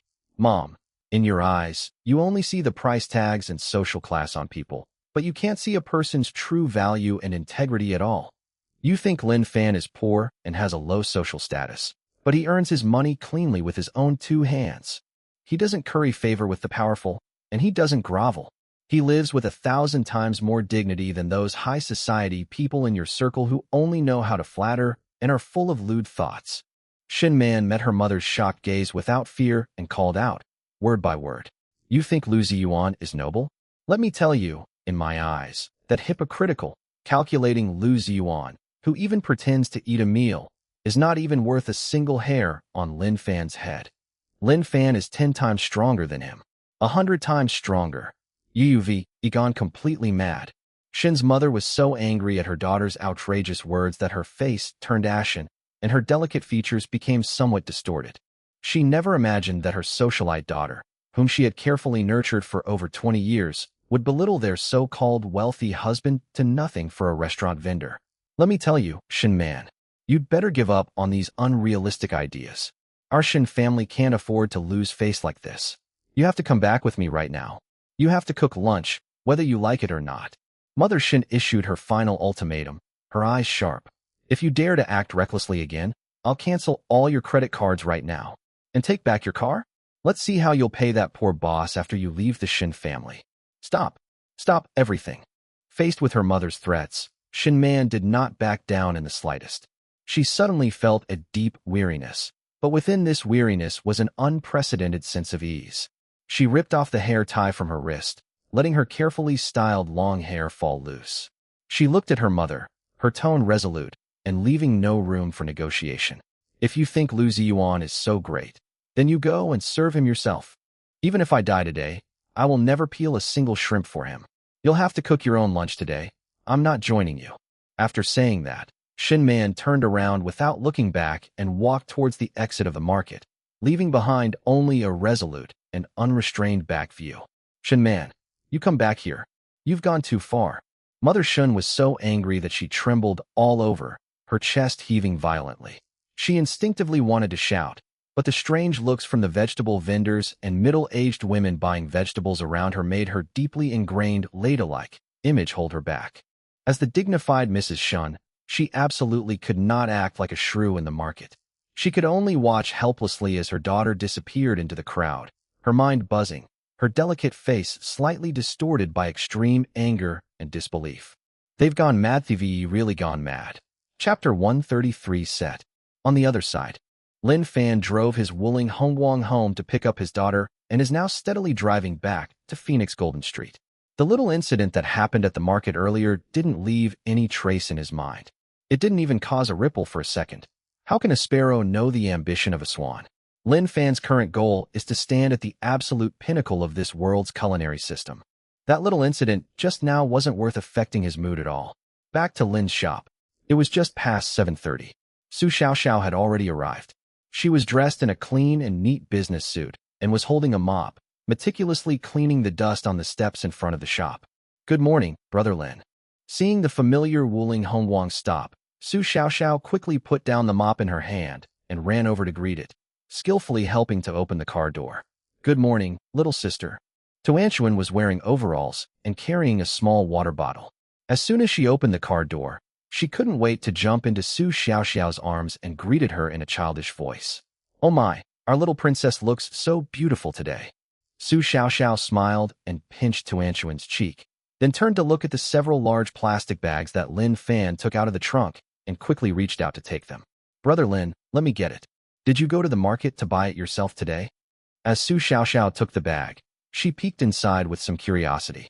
She knew that the ingredients in Lin Fan's shop were always mysterious and top quality, and were usually taken directly from the always locked storage room in the back kitchen. "Why did I suddenly go to the market today to buy these seemingly ordinary tomatoes, bamboo shoots, and wood-ear mushrooms?" "Well, I plan to try 2 new dishes today. The restaurant is missing a few ingredients, so I went to the market to check." Lin Fan casually offered an explanation, then took Tuanshuan's hand and walked into the store. In the early morning, a faint sandalwood scent permeated the Lin family shop. The lingering smell of cooking oil from last night had been thoroughly purified by the system's built-in cleaning function, and the air was as fresh as a bamboo forest after the rain. "Xiao Xiao, you take Tuanshuan outside to play for a while. I'll go to the kitchen to prepare the ingredients. We'll open promptly at 9 o'clock. Lin Fan methodically handed over the tasks. "Okay, Brother Lin.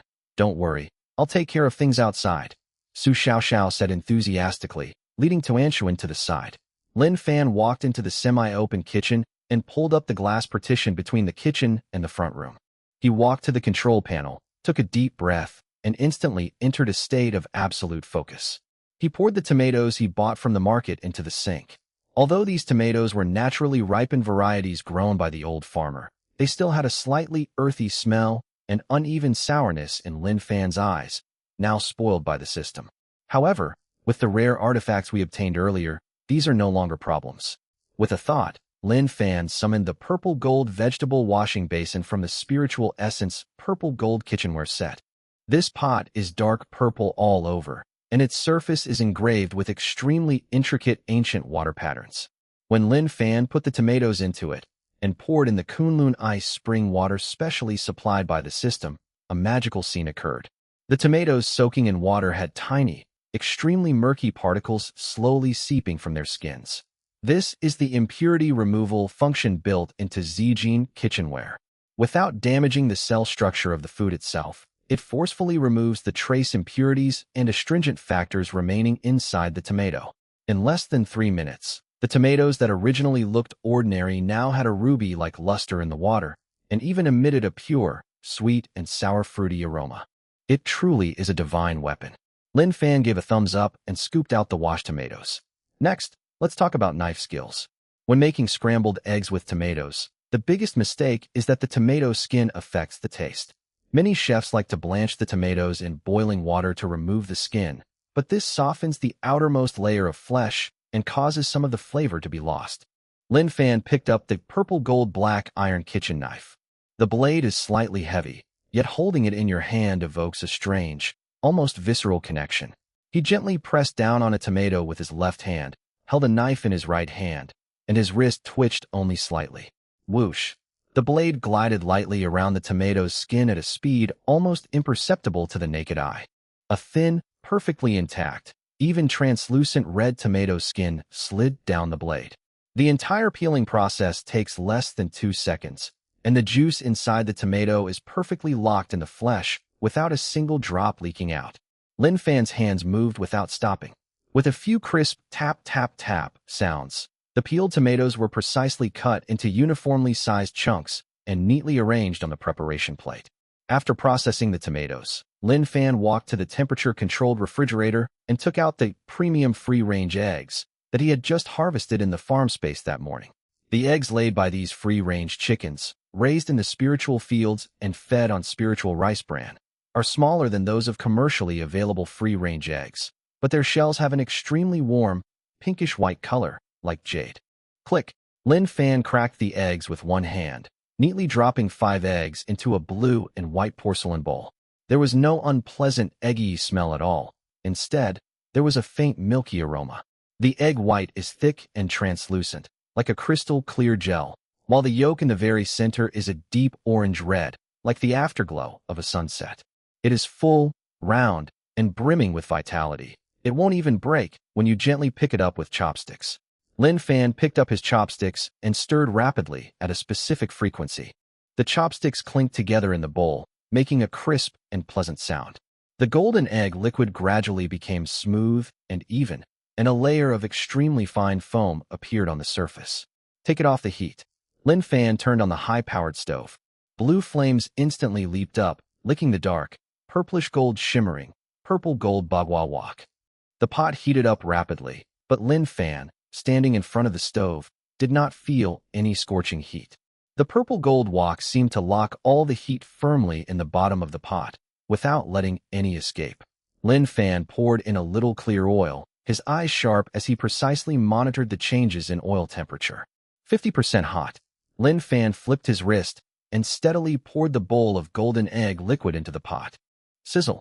With a delightful pop, the golden egg mixture, upon contact with the bottom of the purple gold pot, seemed to be magically transformed, quickly becoming fluffy and expanding. The aroma of scrambled eggs should be the most dominant and easily spread smell in the kitchen. But at this moment, Chapter 134, The Ultimate Tomato Scrambled Eggs. The energy gathering and freshness locking function of this purple gold bagua wok has been fully activated. The rich aroma of eggs that was supposed to rise with the steam and spread in the air was firmly suppressed above the pot by an invisible barrier. There was no pungent smoke, only a visible and extremely dense golden mist that slowly swirled and flowed within half a foot above the pot. This is the most essential umami molecule inside the ingredients, a tangible manifestation produced by the purification of Zijin kitchenware. With a slight flick of his wrist, Lin Fan sent the purple gold wok tracing a graceful arc across the flames. The fluffy, cloud-like scrambled eggs tumbled in the air before Lin Fan quickly scooped them out with a slotted spoon and set them aside. The eggs were perfectly cooked, about 70% done, so tender they were almost juicy. Next, leave some oil in the pan and add the chopped tomatoes. With perfect control of the heat, Lin Fan adjusted the temperature of the purple gold wok to a most delicate balance. The tomatoes softened quickly when stir-fried in hot oil, bringing out their rich sweet and sour juices. The rich, bright red tomato sauce bubbled and boiled at the bottom of the pot, glistening with an enticing sheen. The time has come. Lin Fan poured the eggs that he had just scrambled to medium rare back into the pan. Red and yellow collided perfectly at this moment. The golden eggs quickly absorbed the rich, bright red tomato juice, becoming plump and glossy. Lin Fan didn't add a single drop of water. The stew was made entirely from the tomato's own juices. Finally, sprinkle in only a tiny pinch of very fine sea salt to enhance the flavor. There were no extra seasonings, just a handful of chopped green onions from the farmland. The greatest truths are the simplest, returning to one's true nature. Reduce the sauce, then remove from heat. With a flick of his wrist, Lin Fan sent the entire pot of scrambled eggs with tomatoes performing a beautiful flip in midair before landing steadily in the prepared white porcelain plate. Only at this moment, when the dish was outside the barrier of the purple gold wok, did the aroma, which had been forcibly suppressed and purified countless times, finally release itself without reservation, accompanied by the heat. Buzz. The air in the kitchen seemed to tremble with the aroma. That wasn't just any ordinary food aroma. Instead, it's an extremely gentle, extremely simple flavor that can instantly penetrate the deepest defenses of one's soul, the taste of home. That's the aroma of the first dish my mother brought out of the kitchen after I pushed open the door after school. That's the warmth that a wanderer longs for most in the dead of night when he's far from home. It has a perfect balance of sweet and sour, a rich and mellow flavor, and a resonance that touches the soul. Lin Fan looked at the brightly colored, almost glowing, home-style dish on the plate and nodded in satisfaction. Just then, in Lin Fan's mind, the cold and authoritative mechanical voice suddenly rang out. Ding! Detected that the host has completed the first dish from the Ultimate Homestyle Recipes series, initiating a deep holographic scan and comprehensive evaluation of the current dish. Lin Fan stopped what he was doing and waited quietly for the system's evaluation. A translucent blue light curtain slowly unfolded before my eyes. Dish name: Ling Zhejian Tomato Scrambled Eggs. Key ingredients: premium free-range eggs from Lingtian, naturally ripened tomatoes, Kunlun spring water. Technique assessment: perfect mastery.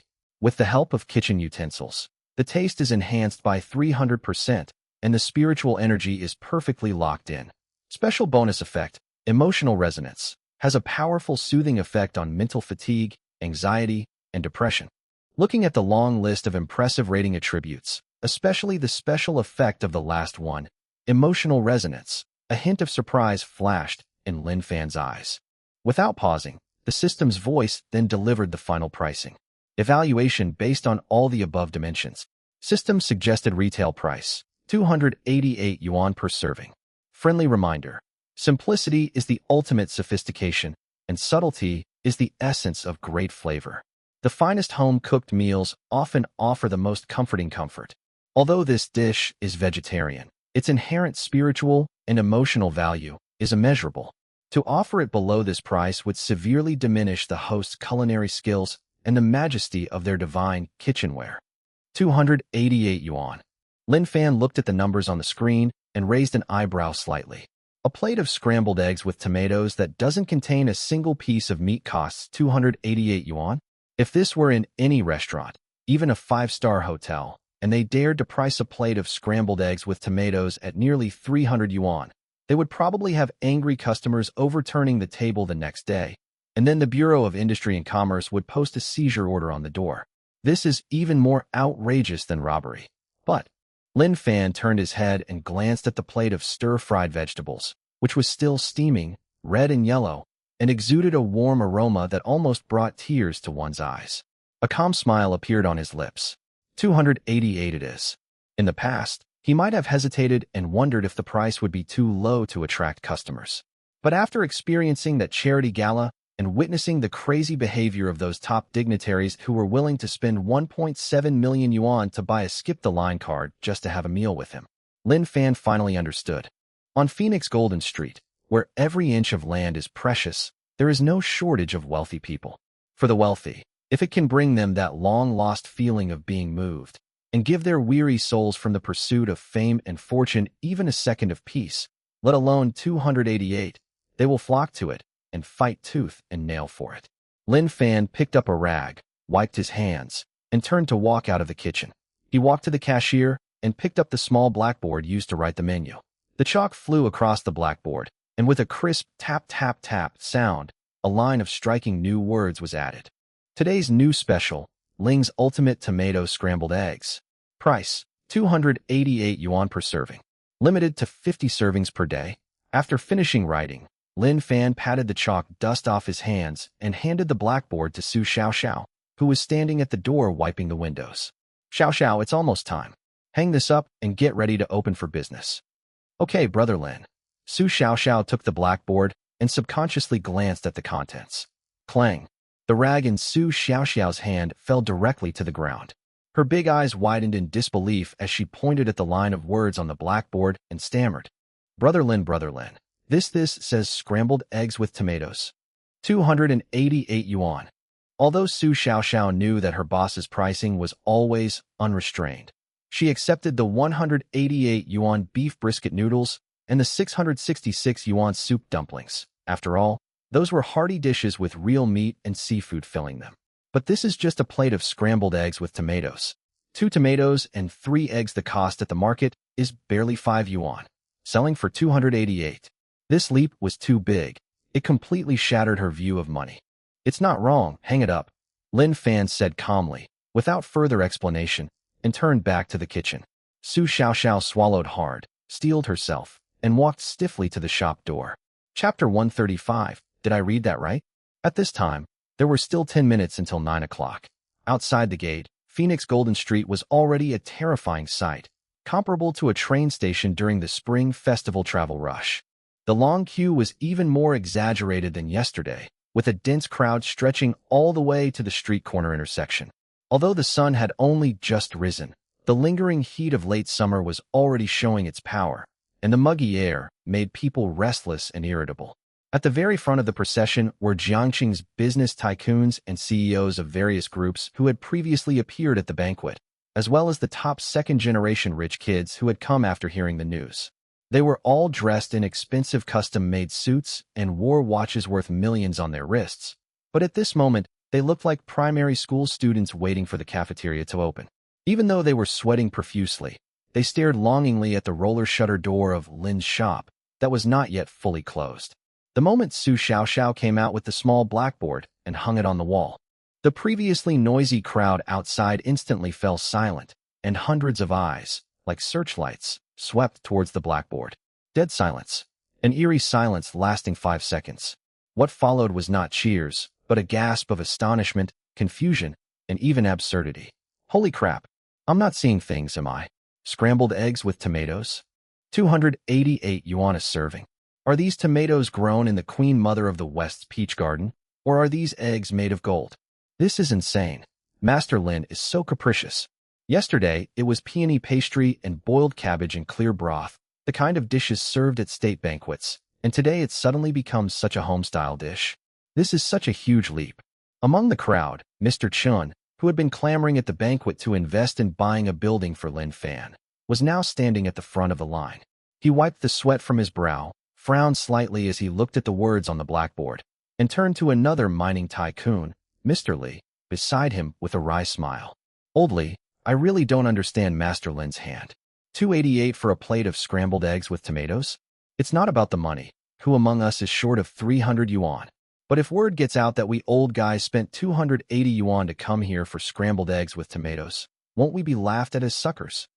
Mr. Lee is a typical northeastern man, with a fierce face and a burly physique. He touched his bald head, snorted, and said in a gruff voice, "Old Shun, you're just living too hard and thinking too much. What are we doing standing here so early in the morning feeding mosquitoes? We're here to eat Master Lin's cooking. Master Lin's cooking, even if it's just stir-fried tree bark, tastes like a magic pill. You don't care if it's tomatoes or radishes. I didn't even have breakfast today. I'm starving. Even if it's 288, I'll still order it without hesitation." As they were talking, Lin Fan's calm voice came from inside the shop. "It's 9 o'clock, Xiao Xiao. Open the door and welcome our guests." Upon hearing this, Su Xiao Xiao suppressed her shock at the sky-high price for scrambled eggs with tomatoes and pushed open the glass door. "Dear guests, please enter the store in an orderly manner and avoid crowding." Mr. Lee took the lead, striding into the store and heading straight for the cashier. "Hey girl, give me a serving of tomato and egg stir-fry, and a bowl of rice. Hurry up, I'm starving." Mr. Lee, emboldened by his wealth, pulled out his phone and scanned the QR code to pay. "Okay, Mr. Lee, please find a seat and we'll serve you your food right away." Su Xiao Xiao deftly operated the cash register. Following behind Mr. Lee, Mr. Chen hesitated for a moment, but ultimately could not resist his curiosity about Lin Fan's cooking skills and gritted his teeth to order a dish. The other executives and second-generation rich kids who followed them in, with the attitude of "since we're already here," also scanned the QR code. After all, in their eyes, Lin Fan was the guarantee of quality. Even his scrambled eggs with tomatoes must have some hidden secrets. Less than 2 minutes, Lin Fan carried a wooden tray out of the kitchen. On the tray was a plate of enticingly red and golden yellow, spiritual supreme tomato scrambled eggs, accompanied by a bowl of steaming, crystal-clear spiritual rice. "Mr. Lee, please enjoy your meal." Lin Fan gently placed the plate on the solid wood square table in front of Boss Lee. The moment the plate was placed down, a warm, mellow aroma, carrying the sweet and sour scent of fruit and the pure fragrance of eggs, wafted towards me. Mr. Lee, who had been all smiles and ready to feast, froze the moment he smelled the aroma. His eyes, bloodshot from years of staying up late, drinking, and socializing, were fixed on the seemingly ordinary home-cooked dish in front of him. This taste. Mr. Lee's Adam's apple bobbed violently involuntarily. This aroma doesn't have the complex umami flavor that's artificially created in high-end restaurants using concentrated bouillon, chicken essence, or expensive stock. It has only the purest tomato acidity, the purest egg aroma, and a hint of scallion flavor brought out by the hot oil. It is extremely simple, yet extremely intense. He picked up the spoon, and his hand trembled slightly. He scooped up a spoonful of egg-coated and rich, bright red tomato sauce, placed it on top of the glistening rice, took a deep breath, and shoved it into his mouth. Chew. The next second, this tough guy from Northeast China is known for his decisive and efficient work style at the mine, and has even drawn his sword against competitors. He froze in his chair. Boom! As his teeth clenched, the extreme sweet and sour flavor, amplified 300 times by the purple gold kitchenware, swept over all his taste buds in his mouth like a gentle tsunami. The sweet and sour flavor of tomatoes, cooked to perfection, blends perfectly with the rich, natural milky aroma of free-range eggs. There is not a trace of bitterness, not a trace of greasiness, only the purest and most ultimate taste of home. But what truly broke him was not the unparalleled flavor. Instead, as he swallowed the tomato and egg stir-fry, a picture that had been buried deep in his memory for 40 years suddenly flashed through Mr. Lee's mind. That was in Northeast China 40 years ago, during a harsh winter when the mountains were covered in snow. In the drafty mud brick house, the seriously ill mother dragged her weak body and coughed violently in front of the stove. That day was his 10th birthday. The family was so poor that they couldn't even afford to cook. Despite her illness, my mother walked more than 10 miles through the snow to the town to exchange the family's last savings for 2 frozen tomatoes and 3 eggs. On that dilapidated earthen stove, his mother lit a fire and cooked a plate of scrambled eggs with tomatoes for him. Daong, eat it while it's hot, eat it, and you'll grow tall and successful in the future. That was the last image his mother left him. That dish was the most delicious thing he had ever eaten in his life. Chapter 136, True Feelings Revealed. After his mother passed away, he worked desperately in society, enduring hardship and bullying, until he finally earned more money than he could ever spend. He had tasted all the delicacies of the world and dined at the world's finest restaurants, but he had never tasted a flavor that could bring him peace of mind again. He thought he had long since become a cold-blooded, hardened person without tears. Even today, it wasn't until that bite of scrambled eggs with tomatoes that all his hardened pretense was completely shattered. Clang! Mr. Lee dropped the spoon from his hand onto the table with a crisp sound. This burly, fleshy billionaire suddenly found his shoulders trembling violently in full view of everyone. Then, a loud wow, like a child who had lost his beloved toy and suffered all kinds of grievances, he burst into tears in the bustling little shop without any regard for his image. Mom! A heart-wrenching cry erupted from the depths of his rough throat. Tears welled up like a burst dam, streaming down his rough cheeks and landing on the solid wood table in front of him. He wailed and cried, then frantically grabbed the spoon again and stuffed the tomato and egg stir-fry along with rice into his mouth, mouthful after mouthful. Tears streamed down his face as he ate, his face covered in red juice. He even carefully picked up a single grain of rice that had fallen on the table and put it in his mouth, chewing and crying at the same time. He was utterly pathetic, yet also incredibly devout. Why, it's so delicious, Mom, I miss you. Daeong has made something of himself. But why aren't you here anymore? This completely stunned the other big bosses in the store who had just sat down, ready to watch the show. The entire room fell silent. Everyone stared wide-eyed, their scalps tingling, at the burly northeastern man crying like a baby. What's going on? How could a mining tycoon, worth billions and known for his unyielding spirit, break down in tears in public after eating a simple 288 yuan tomato and egg stir-fry? Soon, the second and third servings of scrambled eggs with tomatoes were served. Immediately afterwards, the entire Peach Blossom Spring shop became a large-scale, emotional dam-breaking scene. The usually aloof and dignified female executive in the financial industry took a bite, silently removed her frameless glasses, and buried her face in her hands on the table, sobbing uncontrollably. Having spent over a decade navigating the financial world, she was long accustomed to the cutthroat competition and to measuring everything with cold, hard numbers. But the moment she tasted that sweet and sour egg, her mind was instantly filled with memories of her rural hometown, thousands of miles away. She remembered her grandmother from her childhood, who always saved the best for her, while she herself only ate rice with vegetable soup. I remembered my grandmother standing in front of the earthen stove, her calloused hands serving her a steaming bowl of scrambled eggs with tomatoes. My dear girl, eat more eggs to nourish your brain so you can get into university later. Her grandmother had passed away long ago, but she was able to get into a prestigious university as she wished and became a high-level executive with an annual salary of tens of millions. But she will never again taste that bowl of food filled with love. She didn't care that her delicate makeup was ruined by crying. She just kept putting rice into her mouth, tears streaming down her face. Mr. Chun, who was in the import and export trade, suddenly stopped eating. His sharp eyes, which were usually so keen at the negotiating table, were now bloodshot. He took out his phone, his fingers trembling as he dialed the number of his elderly father, who lived far away in the countryside, a number he hadn't called in 3 years because he was too busy with work. The moment the call connected, hearing the aged yet joyful voice on the other end, Mr. Chun, a billionaire, choked up like a child who had done something wrong, and cried out in front of everyone in the room. Dad, how are you feeling?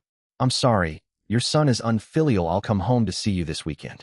More than just family affection, this exquisite home-style dish, imbued with emotional resonance by Zijin kitchenware, is more like a sharp scalpel, ruthlessly dissecting the deepest and most painful softness buried in the hearts of these urban men and women.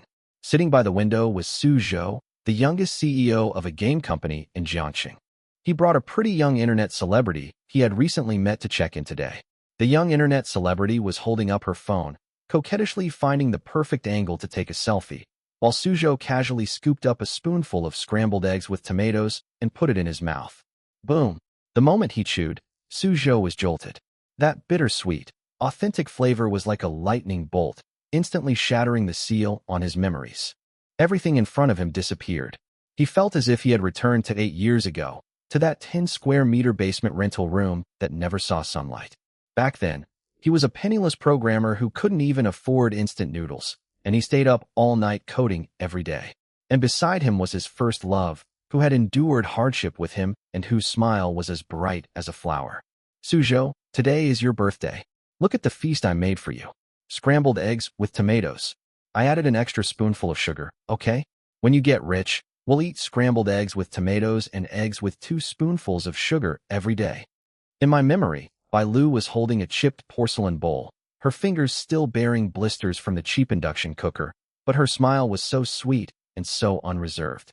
Later, he really did become rich. But in his pursuit of angel investment and to squeeze into high society, he lost the girl who had eyes for him during his busiest and most arrogant time. Now he can eat the finest Wagyu beef every day and casually buy bags worth hundreds of thousands of yuan for the internet celebrities around him. But the girl who used to make him scrambled eggs with tomatoes is nowhere to be seen again. Why? Suzhou stared intently at the plate in front of her, tears welling up in her eyes without warning. Mr. Su, what's wrong? Why are you crying? The young internet celebrity next to him was startled and quickly grabbed a tissue to wipe his tears. Don't touch me. Get away. Get away. Suzhou shoved the internet celebrity away, covered his face with his hands, and cried like a desperate, homeless dog in the bustling noodle shop.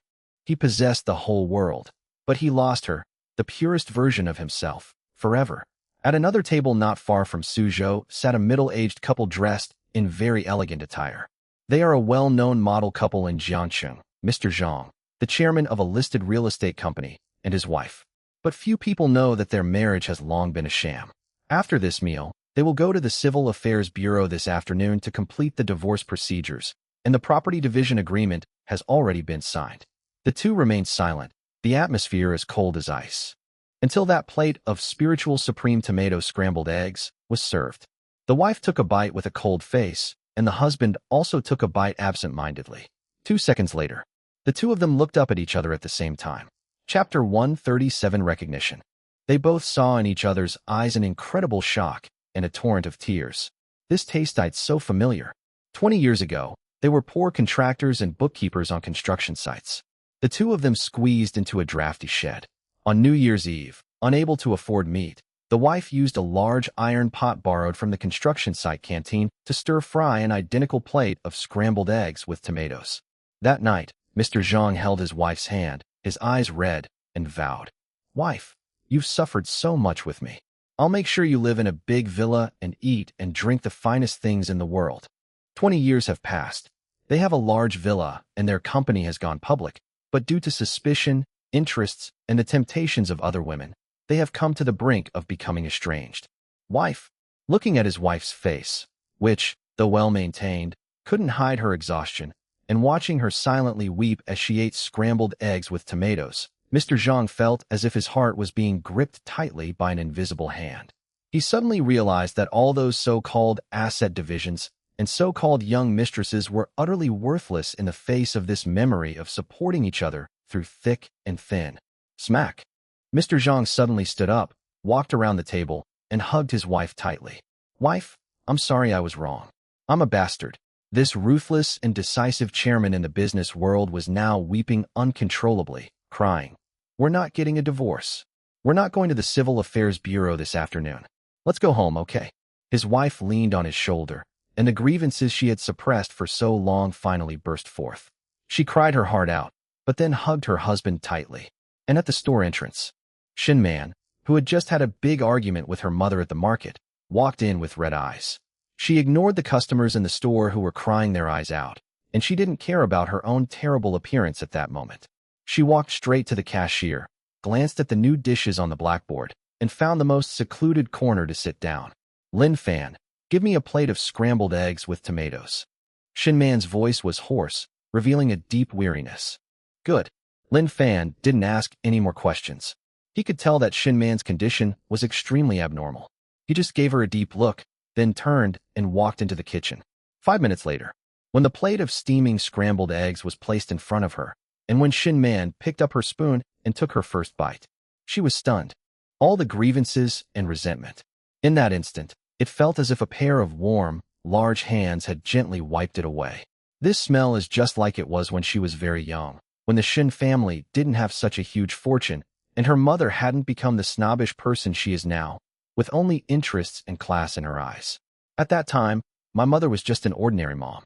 In that not-so-spacious old apartment, her mother, wearing an apron, cooked a plate of scrambled eggs with tomatoes for her in the kitchen, and when she brought it out, she smiled so gently. Man, eat more, so you can grow up to be pretty. That was pure maternal love, without any ulterior motive, just the warmth of wanting her to be well-fed and healthy. But I don't know when, everything changed. It turned into an endless cram school, a class on etiquette for social interaction, and a bargaining chip for measuring the man's family background. Shin Man bit her lip tightly, tears silently sliding down her fair cheeks and dripping onto the edge of the white porcelain plate. She ate bite after bite, feeling the comforting sensation in her stomach. The emptiness that had long been a source of nostalgia and a lack of genuine family affection was completely filled by this simple plate of scrambled eggs with tomatoes. Lin Fan stood in the open kitchen, quietly watching Shin Man in the corner, who was eating and crying like a wronged little girl. A hint of calm appeared in his eyes. This dish can conquer not only your taste buds. It is more comforting to people's hearts. In this materialistic age where everyone lives behind a thick mask, this 288 yuan plate of scrambled eggs with tomatoes isn't selling ingredients at all. What they're selling is a redemption of the soul. Is it tasty? Lin Fan had walked out of the kitchen at some point, carrying a glass of jade plum juice, and gently placed it on Shun Man's table. Although sour plum drink is meant to cool you down in the summer, he made sure to let this cup warm up a little at room temperature. Shin Man raised her head, hastily wiped away her tears with the back of her hand, and stubbornly looked at Lin Fan. It tastes awful. She muttered a stubborn remark, but her spoon honestly scraped the last bit of broken egg, still stained with red tomato sauce, from the plate and put it in her mouth. Lin Fan smiled faintly and sat down opposite Shin Man. Have you been wronged? Shin Man's body stiffened slightly. Lin Fan. Shin Man's voice trembled with suppressed sobs. She covered her face with her hands, her shoulders shaking slightly, her voice muffled in her palms, revealing a deep weariness. I'm so tired my mom doesn't care about my feelings at all. She thinks that me coming to your restaurant is a sign of my depravity, and that Lu Ziyuan, who's always scheming, is the perfect match for me. I even had a huge fight with her. Shin Man raised her head, her eyes red as she looked at Lin Fan. Am I really that immature? Am I really as terrible as she says? Unable to even maintain a semblance of decency? Looking at the vulnerable and pitiful heiress in front of him, a hint of tenderness flashed in the depths of Lin Fan's eyes. He quietly pulled out a tissue and handed it to Shin Man. Wipe your face clean, it's all stained from crying. There is a basic common sense in the kitchen. Lin Fan pointed to the white porcelain plate in front of Shun Man, which had been scraped clean, and said in a gentle voice, no matter how precious the ingredients are, even if they are top-grade Wagyu beef or the finest truffles flown in from the air, if the chef is not careful or the cooking time is wrong, the food will still be hard to swallow. On the contrary, even tomatoes that cost only 2 or 3 yuan per kilogram in the market, or eggs from free-range chickens, can be made into unforgettable delicacies as long as you respect their most authentic flavors and cook them with care. Lin Fan turned his head, his gaze lingering intently on Shun Man's captivating, watery eyes. Ingredients are not inherently superior or inferior, but rather suitable or unsuitable. The same applies to people. Your mother is used to measuring everything by price tags. That's her survival rule, and you can't change her. But there's no need for you to force yourself to change your own nature. If you try to please others and end up looking like a soulless ornament, what's the point, no matter how high the price tag is? You're very sensible, Shin Man. You're just sticking to being yourself. Lin Fan smiled faintly, stood up, and casually picked up the empty plates on the table. Whether your mother looks down on me or not is not important. I run a business and make a living with my skills, not by anyone's approval. Chapter 138 Exclusive Inside Story. Even if the sky falls, life goes on. Only when you're full can you have the strength to deal with the mess. Lin Fan, carrying the plate, turned around, leaving Shun Man with only his back to him. If you feel uncomfortable eating at home, the doors of the Lin family shop are always open for you. Listening to Lin Fan's simple, yet insightful and inclusive words, Shin Man sat blankly in the chair.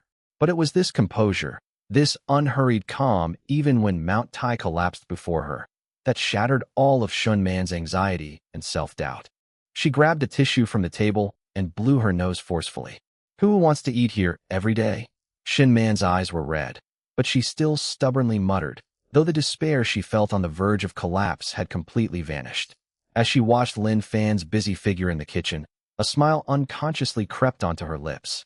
However, your scrambled eggs with tomatoes is barely passable. Tomorrow, save me a plate of boiled cabbage. I need to make up for the tears I shed today. Hugh. From the kitchen, Lin Fan uttered 2 words without turning his head. Lin Fan, you blockhead. I'm VIP card number 002, the black gold card holder. Shin Man slammed her hand on the table in anger, but the gloom in her eyes had completely dissipated, and she regained her usual vivacity. Outside the store, those Jiangxing bigwigs, with red eyes and even tear stains on their faces, were standing in 2s and 3s under the sunlight on Jean Street, offering each other cigarettes, and no one was laughing at anyone else. Oldly, this tomato and egg stir-fry is amazing. Mr. Chen took a deep drag on his cigarette, his eyes still red. I feel like all the pin-up frustrations of my life have been completely cleared up by this one dish. Yes. Mining tycoon Mr. Li stroked his bald head, tears still glistening in the corners of his eyes, yet his tone was calmer than ever before. I used to think that as long as I worked hard to make money, I could fill the emptiness in my heart. Today I realize that money can buy delicacies, but it can't buy peace of mind. This Master Lin is truly a divine being. The bigwigs turned to look at the not-so-spacious shop, their eyes no longer filled with the scrutiny that came with their status and position, but with an almost reverent awe. It was possible to use the simplest home-cooked dish to make these people, who had developed hardened hearts in the business world, shed their pretenses and cry in public. This is no longer about cooking skills. This is the way. Old Chun, let's go. Mr. Li stubbed out his cigarette, threw it into the trash can, and stretched lazily. I've finally figured things out today. I'm going to cancel those social engagements this afternoon and go home to make dumplings with my wife and kids. Let's go together. I need to hurry up and book my plane ticket to go back to my hometown to see my grandfather this weekend. On this sweltering midday, a strange scene unfolded on Phoenix Golden Street. A group of business tycoons, each worth hundreds of millions and usually walking with an air of authority, finished their meal with calm expressions and even a hint of relieved smiles. They patted each other on the shoulder, got into their luxury cars, and quietly drove away. And in the shadows at the street corner, inside a black Mercedes-Benz van, a pair of eyes filled with jealousy were fixed on the Lin family shop signboard. Lu Ziyuan sat in the back seat of the car, holding a freshly completed investigation report in his hand. Lu Ziyuan gritted his teeth, looked at the background information about Lin Fan in his hand, and let out a cold laugh. How could a son-in-law who was kicked out of his home and a cook who didn't even go to college cause such a commotion? What divine cuisine? What soul healing? It's nothing but some shady tactics, using scarcity marketing and psychological manipulation. Lu Ziyuan slammed the report onto the leather seat, pushed up his gold-rimmed glasses, and a cold glint flashed behind the lenses. Shin Man, would you rather eat this kind of roadside junk food than accept the perfect life I've planned for you? Fine. Since you've elevated him to a godlike status, then I'll personally shatter this idol. He took out his phone and dialed a number. Hello? Is this reporter Wang? This is Lu Ziyuan. I have an exclusive scoop on that recently viral Lin family shop. It's guaranteed to make the headlines. I will make him utterly disgraced. Inside a highly secluded, upscale private club in the city center, the air conditioning was on full blast, even giving off a slightly chilly feeling. Lu Ziyuan held a glass of iced Americano and coldly sized up the slightly awkward man sitting opposite him. The man opposite me had a DSLR camera hanging around his neck. He was Wang Tao, the editor-in-chief of a local gossip media outlet in Jiangxing. Mr. Lu, you said on the phone you have some big news? Wang Tao rubbed his hands together, his eyes revealing shrewdness and greed. Those in their line of work love the kind of material provided by wealthy people. Not only are they highly realistic, but they also tend to be very generous. Without wasting any words, Lu Ziyuan tossed a yellow file folder onto the black glass coffee table. Take a look. Lu Ziyuan picked up his coffee and took a sip. It's about that Lin family shop that's all the rage right now. Wang Tao's eyes lit up, and he eagerly tore open the file folder, pulling out a few pages of paper and several secretly taken photos. He glanced at it quickly, his expression shifting from confusion to shock, and finally to an undisguised ecstasy. Thesis, everything written here true. Wang Tao swallowed hard, pointing to one of the pages of information. This Master Lin, who is now being hailed as a god among Jiangqing's wealthy circles, was actually alive and son-in-law who was supported by a woman, and after 5 years of marriage, he didn't even have a proper job. He was just a stay-at-home husband who did laundry and cooked. Not only that, Lu Ziyuan put down his coffee cup, tapped his fingers lightly on the sofa armrest, and spoke with utter disdain. He was just kicked out of the house by Su Qing, the female president of the Su group, and left with nothing. A gigolo who even his own wife looked down on, an unemployed man who had never received any professional culinary training, suddenly became a god-level chef less than a month after his divorce, and even created miraculous effects that could cure diseases. Lu Ziyuan sneered, leaned forward slightly, and stared at Wang Tao. Editor-in-Chief Wang, you're also in the media industry. Do you think this makes sense? Wang Tao's mind was racing. This isn't just illogical. This is absolutely huge news. Lin's shop is so popular in Jiangqing now that so many people want to have a bite, but they can't even get in line. The internet is full of praise for Lin Fan's skills. If, at this moment, it were suddenly revealed that this master chef was actually a useless son-in-law who had been kicked out of a wealthy family, then this extreme contrast and the thrill of falling from grace would definitely ignite a massive online buzz. Chapter 139 Insiders. Mr. Lu, do you mean his shop is a scam? Wang Tao asked tentatively. Whether it's a scam or not, you media people are best at digging it out, aren't you? Lu Ziyuan pushed up his glasses, his eyes turning cold. Excessive marketing, hiring online trolls, exploiting his daughter's misery, and even the possibility of using some kind of addictive chemical flavor enhancer to control diners' taste buds. In this era, it is easy to create a god, and even easier to destroy a clay idol. I want you to release this material at 8 p.m. tonight, when traffic is at its peak. The headline should be as eye-catching as possible, and it would be best if you could also mention the Su group, so that the buzz will explode. As he spoke, Lu Ziyuan took out a bank card from his pocket and pushed it in front of Wang Tao. The password is 6/8. There are 200,000 inside. After it's all done, there will be another 300,000. Wang Tao stared at the bank card, his breathing becoming heavy. He grabbed the card, stuffed it into his pocket, and patted his chest to assure him. Don't worry, Mr. Lu. Exposing fake personas is my specialty. Tonight at 8 o'clock, I guarantee I'll make Lin Fan the biggest joke in the entire Jiangqing. Watching Wang Tao's excited departure, Lu Ziyuan leaned back on the sofa, took off his glasses, and pinched the bridge of his nose. Lin Fan, a piece of trash at the bottom of society, dares to swagger in front of me? He felt nauseous when he recalled Lin Fan's nonchalant, yet condescending attitude in the store. He would never allow Shin Man to be attracted to such a vulgar person, nor would he allow his elite dignity to be trampled on by a cook. 3 o'clock in the afternoon, Lin's shop. The roller shutter was half drawn, blocking out the sunlight and giving the shop a lazy and tranquil afternoon atmosphere. Su Xiaoxiao was holding a calculator, sitting behind the cashier and tallying up the accounts. Although she had been working with Lin Fan for 2 days, seeing the 6-figure turnover on the books every day still felt like a dream to her. Brother Lin, today's sales have exceeded 200,000 again. Su Xiaoxiao put down the calculator, looked up at Lin Fan, who was sitting not far away, patiently peeling grapes for Tuanchuan, and her tone was full of amazement. And today, those big bosses cried so hard after eating scrambled eggs with tomatoes, I was completely stunned when I saw it. Lin Fan peeled a glistening green grape, popped it into Tuanchuan's mouth, who was engrossed in drawing on the table, then looked up and smiled faintly. The higher people climb, the emptier they feel inside. They're not crying over the food, but over the things they've lost themselves. Su Xiaoxiao nodded, seemingly understanding, but not quite. Although she didn't quite understand the complex psychology of those big bosses, she knew that the best decision she had ever made was accepting the cup of plum juice that Lin Fan handed her on that hot afternoon. Gurgle. An untimely growl from a stomach broke the silence of the shop. Su Xiaoxiao blushed and awkwardly covered her stomach.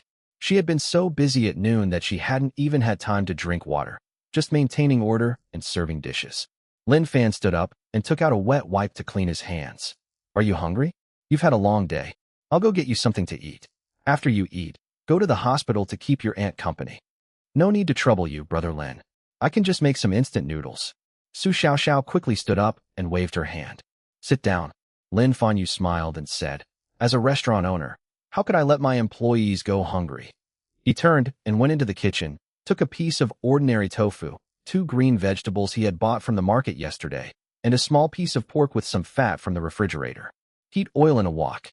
Sauté the minced meat in a pan until the fat is rendered, then add minced ginger and garlic and sauté until fragrant. Cut the tofu into even small cubes and slide them into the pan along the edge. Instead of using high heat to toss the pot, I gently pushed the bottom of the pot with the back of the spoon, allowing the tofu to simmer slowly in the bubbling broth and absorb the flavors.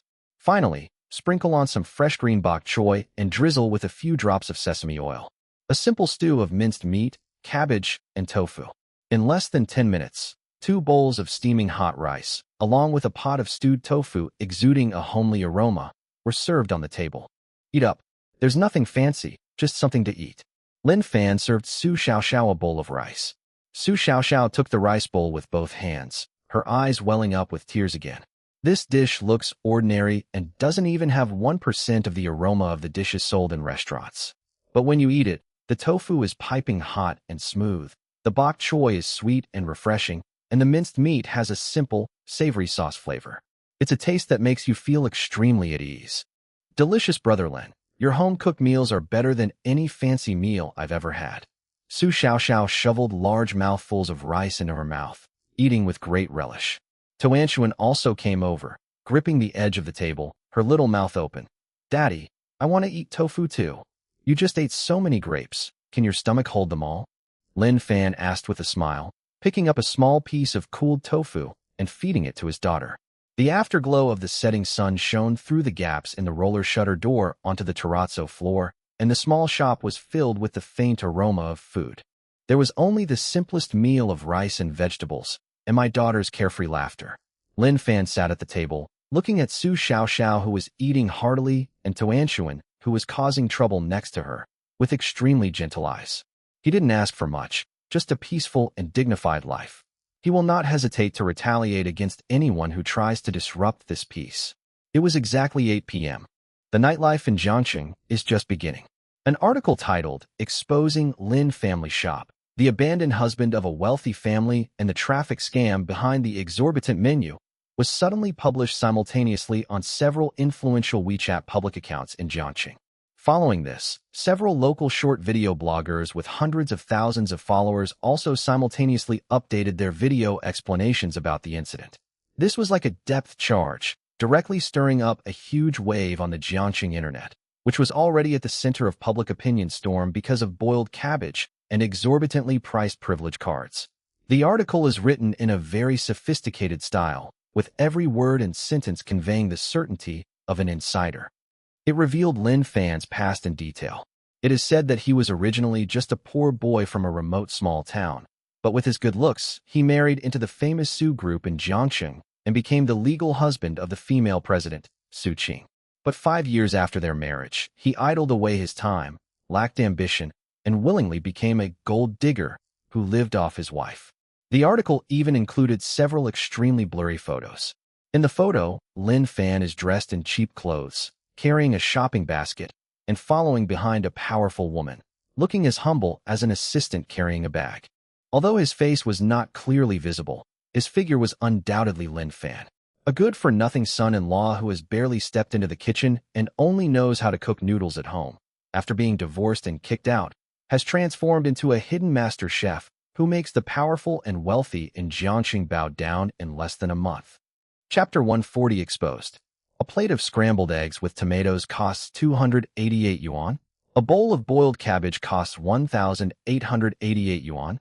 They've even come up with the gimmick of curing diseases and saving lives. Is this a distortion of human nature or a publicity stunt by capital? Who is behind this fabricated master paying the price? At the end of the article, the focus shifts, directly targeting Lin Fan's character. It is reported that in order to gain sympathy by playing the victim, this person even went so far as to use his 5-year-old daughter as a marketing tool, keeping the child in a smoky restaurant every day as a signboard. Can a man whom even his wife despises, a businessman who sells overpriced vegetables by cheating and deception, really make comforting food? The moment this article was published, the entire internet in Jiangxing went wild. Resentment of the rich, plot twists, gossip about the wealthy, Exorbitant restaurant prices, these elements combined perfectly strike at the public's curiosity and anger. The comments section below was refreshing at a rate of hundreds per second. Holy crap, this is huge. So that so-called master chef was actually a gigolo. I knew it. A plate of scrambled eggs with tomatoes for 288 yuan. What is that if not an intelligence tax? Those rich people queuing up are probably all shills he paid to hire. This is disgusting. He even uses his own daughter. Does he deserve to be a chef? Does he deserve to run a shop? Why hasn't the health bureau shut him down yet? Su Qing, the female president of the Su Group? She's a famous businesswoman in Jiangxing. No wonder she wanted to divorce him. Why keep such a good-for-nothing around? Boycott Lin's shop. Boycott this kind of unscrupulous business that uses deceptive marketing. Online opinions are often devoid of reason. Most people have never eaten Lin Fan's cooking or even been to Phoenix Golden Street, but that doesn't stop them from hiding behind their screens, typing away, wielding the moral cudgel, and sentencing a complete stranger. Inside an apartment in Jinmao Mansion, Lin Fan had just finished bathing Tuanchuan, changed her into clean pajamas, and lulled the little girl to sleep. He went out of the bedroom and poured himself a glass of water. Before I could even take a sip, my phone, which was on the coffee table, started ringing incessantly. Caller ID, Qin Lang. Lin Fan answered the phone, but before he could even speak, Qin Lang's furious roar came through the receiver, tinged with barely concealed rage. Brother Lin, have you checked your phone? Those bastards online have gone crazy. I don't know which blind idiot bought articles online to smear you. What do you mean by abandoned husband from a wealthy family and false marketing? You've made it sound so convincing. You've even revealed your ex-wife's name. Now the whole internet is calling you a fraud. Qin Lang was really anxious. Although he was a playboy, he knew that Lin Fan's cooking skills were genuine, honed through years of hard work. Seeing those keyboard warriors online belittling Lin Fan to the point of worthlessness, he was so angry he wanted to smash his phone. Brother Lin, don't worry. Someone is definitely behind this. I've already had my husband's legal department investigate the IP address and source of the post. Whoever it is, I'll skin them alive. And those big V accounts, I'll immediately pay someone to take down their trending topics. Hearing Qin Lang's anxious voice on the other end of the phone, Lin Fan's expression remained unusually calm. He didn't rush to open his phone to see the so-called negative information. He simply took a sip of water and spoke calmly. No need for that trouble. Huh? Qin Lang was stunned. Not withdrawing? Brother Lin, if this matter escalates overnight, tomorrow your shop won't be lined with people waiting to eat. It'll be full of internet celebrities and trolls filming short videos to laugh at you. Then let them come. There will never be a shortage of people who follow the crowd and watch the show. If you spend money to remove the trending topic now, in the eyes of those keyboard warriors, it means you are guilty and that capital is covering up the truth. Qin Lang, thank you for your kindness. But you need to understand one thing. True deliciousness cannot be obscured by rumors and gossip. Those people spent real money on the food I cooked. Their taste buds didn't lie, and their bodies didn't lie either. In the face of absolute power, all conspiracies and cyberbullying are nothing but a joke that can be easily exposed. On the other end of the phone, Qin Lang was stunned. Listening to Lin Fan's steady, even breathing, his previously anxious and flustered heart miraculously calmed down with just a few casual words. Yes, Lin Ji's skills. Is that something an ordinary person could do? As long as that soup is still available, those who have eaten it will shamelessly continue to queue up, even if they are condemned by the entire internet. Get some rest. If you want noodles tomorrow, remember to come early and queue up. Lin Fan didn't say anything more and hung up the phone. He didn't issue any clarification statement, nor did he bother to look at the online abuse anymore. He turned off the living room lights and turned to walk back to the bedroom. Because tomorrow, he has to get up early to go to the farm to prepare vegetables. No amount of public opinion can outweigh the power of that purple gold black iron knife in the kitchen. The next morning, the morning mist in Jiangcheng had not completely dissipated, and the early autumn morning was slightly chilly. However, on the internet, the outcry against Lin's shop has completely boiled over after a whole night of fermentation. That meticulously planned smear article was forwarded by countless netizens unaware of the truth. With the help of some people, the hashtags boycott overpriced black shops and exposing the abandoned husband of a wealthy family firmly topped the local search rankings in Jiangxing. 7:30 a.m. The intersection of Phoenix Golden Street was now like a chaotic vegetable market. Dozens of internet celebrities, shop review bloggers, and even paparazzi from gossip media, all armed with selfie sticks, fill lights, and windproof microphones, swarmed together like a bunch of green bottle flies that had smelled blood. In this era where traffic equals money, whoever gets first-hand footage of Lin's shop closing down or being shut down can make a fortune. At the very front of the crowd, a young man with gray-white hair was taking advantage of his size to squeeze into the best spot and was live streaming to the camera on his phone, spitting as he spoke. He is a local internet celebrity in Jiangcheng who specializes in exposing counterfeits and outdoor exploration. His online name is Brother Fei. He usually attracts attention by writing on trending topics and causing trouble at various controversial shops. With such a huge buzz today, he naturally couldn't let it pass him by. Good morning, everyone. Did you see the road sign behind me? Phoenix Golden Street.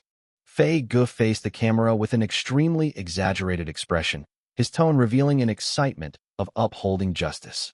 Did everyone see the trending topics last night? That exorbitantly priced tomato and egg stir-fry, and that shady restaurant that supposedly heals the soul today? Brother Fei will investigate on your behalf. We must expose these unscrupulous businesses that rely on hiring online trolls and shills to hype things up, leaving them with absolutely nothing. Chapter 141. I bet after last night's online exposure, there won't be a soul in his shabby shop today. If there are any people there, they're 100% actors he hired. In the live stream room, 70 to 80,000 netizens had already gathered to watch the spectacle, and the chat was flooded with comments. Fei Gu is tough. This swindler must be exposed today. Go see what kind of cutting-edge technology is used to make that 288 yuan tomato and egg stir-fry. Support the fight against counterfeits. These shops that treat ordinary people like fools should be shut down. Let's go? Family, let's go see his miserable state. Fei adjusted the camera, confidently turned the corner, and strode towards Lin's shop. However, when he actually turned into that pedestrian street and saw the scene before him, Fei Ge's steps froze abruptly, as if he had been glued to the ground by superglue. The excitement and arrogance on his face froze for a moment, then turned into utterly absurd astonishment. He even rubbed his eyes, wondering if he was hallucinating because he had gotten up too early. The chat in the live stream also paused strangely for a second or two, because through Fei Ge's shaky camera lens, tens of thousands of netizens clearly saw. Outside the small shop, which was blocked by a huge transformer box, there was no desolation or bleakness as they had imagined, nor were there any angry crowds throwing rotten vegetable leaves. Instead, there was a neatly arranged line that stretched for hundreds of meters. If it were just a queue, Fei Gu might have gritted his teeth and insisted that they were hired shills. However, the people in this group looked really strange. There were no young people taking pictures everywhere with their phones, nor were there any elderly people just there to fill in the numbers for a few dozen yuan in extra fees. The people standing in the line were almost all middle-aged men, wearing high-quality custom-made shirts and suits and expensive watches on their wrists, as well as wealthy women carrying limited-edition bags worth hundreds of thousands or even millions of dollars. Some people don't even queue up themselves. Instead, they have several bodyguards in black suits and headsets stand in the scorching sun for them, while they sit in air-conditioned luxury cars parked on the side of the road. On both sides of the street, at the edge of the pedestrian street where parking is normally not allowed. At this moment, a row of Maybachs, Rolls-Royces, Bentleys, and Porsches were parked there in an extremely arrogant manner. This doesn't look like a shady business that's about to go out of business at all. This is practically the scene of Jiangqing's most prestigious celebrity summit. What's going on? Fei swallowed hard, his hand holding the selfie stick trembling slightly. After a brief silence in the live stream, the chat exploded with comments like snowflakes. Holy crap, am I blind? That car in the lead is a Rolls-Royce Phantom. That middle-aged man in the white shirt up ahead looks so familiar. Isn't that Chairman Chen of Shengshe Medical? I saw him on the financial news yesterday. And that bald, fat guy in the back, isn't that Li Daong, the biggest mining boss in Jiangxing? Brother Fei, you call this hired actors? Who the hell would pay to hire these billionaires worth tens or hundreds of billions to line up as shills? Seeing the exclamations on the screen, Fei Gu broke out in a cold sweat. The script is wrong. This was completely different from what he had expected, but he's currently in the eye of the storm with thousands of people watching. If he just slunk away like this, his account will be ruined. Family members, don't panic. The more this happens, the more sophisticated the boss's scam is. Maybe these so-called bosses have been brainwashed by his scarcity marketing tactics. Fei Ge forced himself to find a way to back down. Let's go ask them. I refuse to believe that a meal can really make these big bosses stupid. Fei Ge mustered his courage, held up his selfie stick, and cautiously approached the front of the line. He set his sights on Li Daong, who was ranked second. The mine owner was wearing a simple black short-sleeved shirt today. He was wiping the sweat off his bald head with a towel, and occasionally peeked into the closed shop door with anxious eyes. Excuse me, sir." Fei handed over the microphone. A somewhat stiff smile plastered on his face. "I do live streaming store visits. I saw a news article online saying that the owner of this store is a fraudster who sells overpriced, high-tech products. You're queuing up here so early in the morning under the scorching sun. Do you really think their food is worth the price? Or is there some misunderstanding?" Li Daong was starving because he hadn't eaten breakfast. When he heard these tactless words, he frowned, turned around, and looked Fei Ge up and down. "What the hell are you?" Li Daong's voice was rough and deep, exuding a natural sense of pressure. "I'm a streamer, and I'm here today to uncover the truth. I have over 10,000 viewers in my stream." Fei felt a little uneasy under that gaze, but he still forced himself to point his phone screen at him. Li Daong glanced at the lit live stream camera and suddenly let out a cold laugh. He looked at Fei Ge with utter disdain, as if he were an idiot, and said in a gruff voice, "The truth. I turned down 2 multi-million-dollar contract negotiations this morning and stood here feeding mosquitoes for an hour just to wait for him to open the door and have a bite to eat." Li Daong pointed to the signboard above the shop door, his tone filled with an almost fanatical admiration. "The nonsense online is only for poor guys like you who can't even get close to this store. Technological marvels? I've eaten more delicacies in my life than you've seen grains of rice. Do you think I don't know if the food is good or not?" At this point, Li Daong suddenly paused, a hint of undisguised disdain flashing in his eyes. "Since you're here to do live streaming, you must be doing it to make money, right? Okay, I'll give you a chance." Li Daong pointed to the spot in front of him, his tone extremely contemptuous. "If you can go to the front now and buy me the first spot to enter the store, I'll transfer 10,000 yuan to you right now as a delivery fee. It'll be in your account immediately." Ah, Fei was stunned. 10,000 yuan, just to move forward one spot. The group of internet celebrities behind him were all so shocked that they gasped in surprise, almost dropping their selfie sticks. They are just small bloggers with a few hundred or a few thousand followers. They would shout themselves hoarse for hours in the live stream, calling the big brothers daddy, and even making ugly and funny faces, but at most they would only earn 100 or 200 yuan in tips a day. But now, the person in front of me didn't even blink, casually throwing out a delivery fee of 10,000 yuan. Chapter 142 Speechless. The hundreds of thousands of netizens in the live stream caused an uproar across the internet. Buying a queue number for 10,000. This shop owner must be crazy. Holy crap, poverty limits my imagination. Is this really not acting? Screw your acting. That's Li Daong, the chairman of Daong Mining. Even a hair on his leg is worth more than this crappy live stream room of yours. However, no sooner had Li Daong finished speaking than Chairman Chun turned around, chuckled irritably, and said, "Old Li, stop dreaming. I had my driver come and reserve a spot at 5 in the morning. You can give me 1,000,000, but I absolutely won't give up this first bite of noodles today." The two men chatted casually, as if 10,000 or 1,000,000 were less than waste paper in the face of this one bite of breakfast.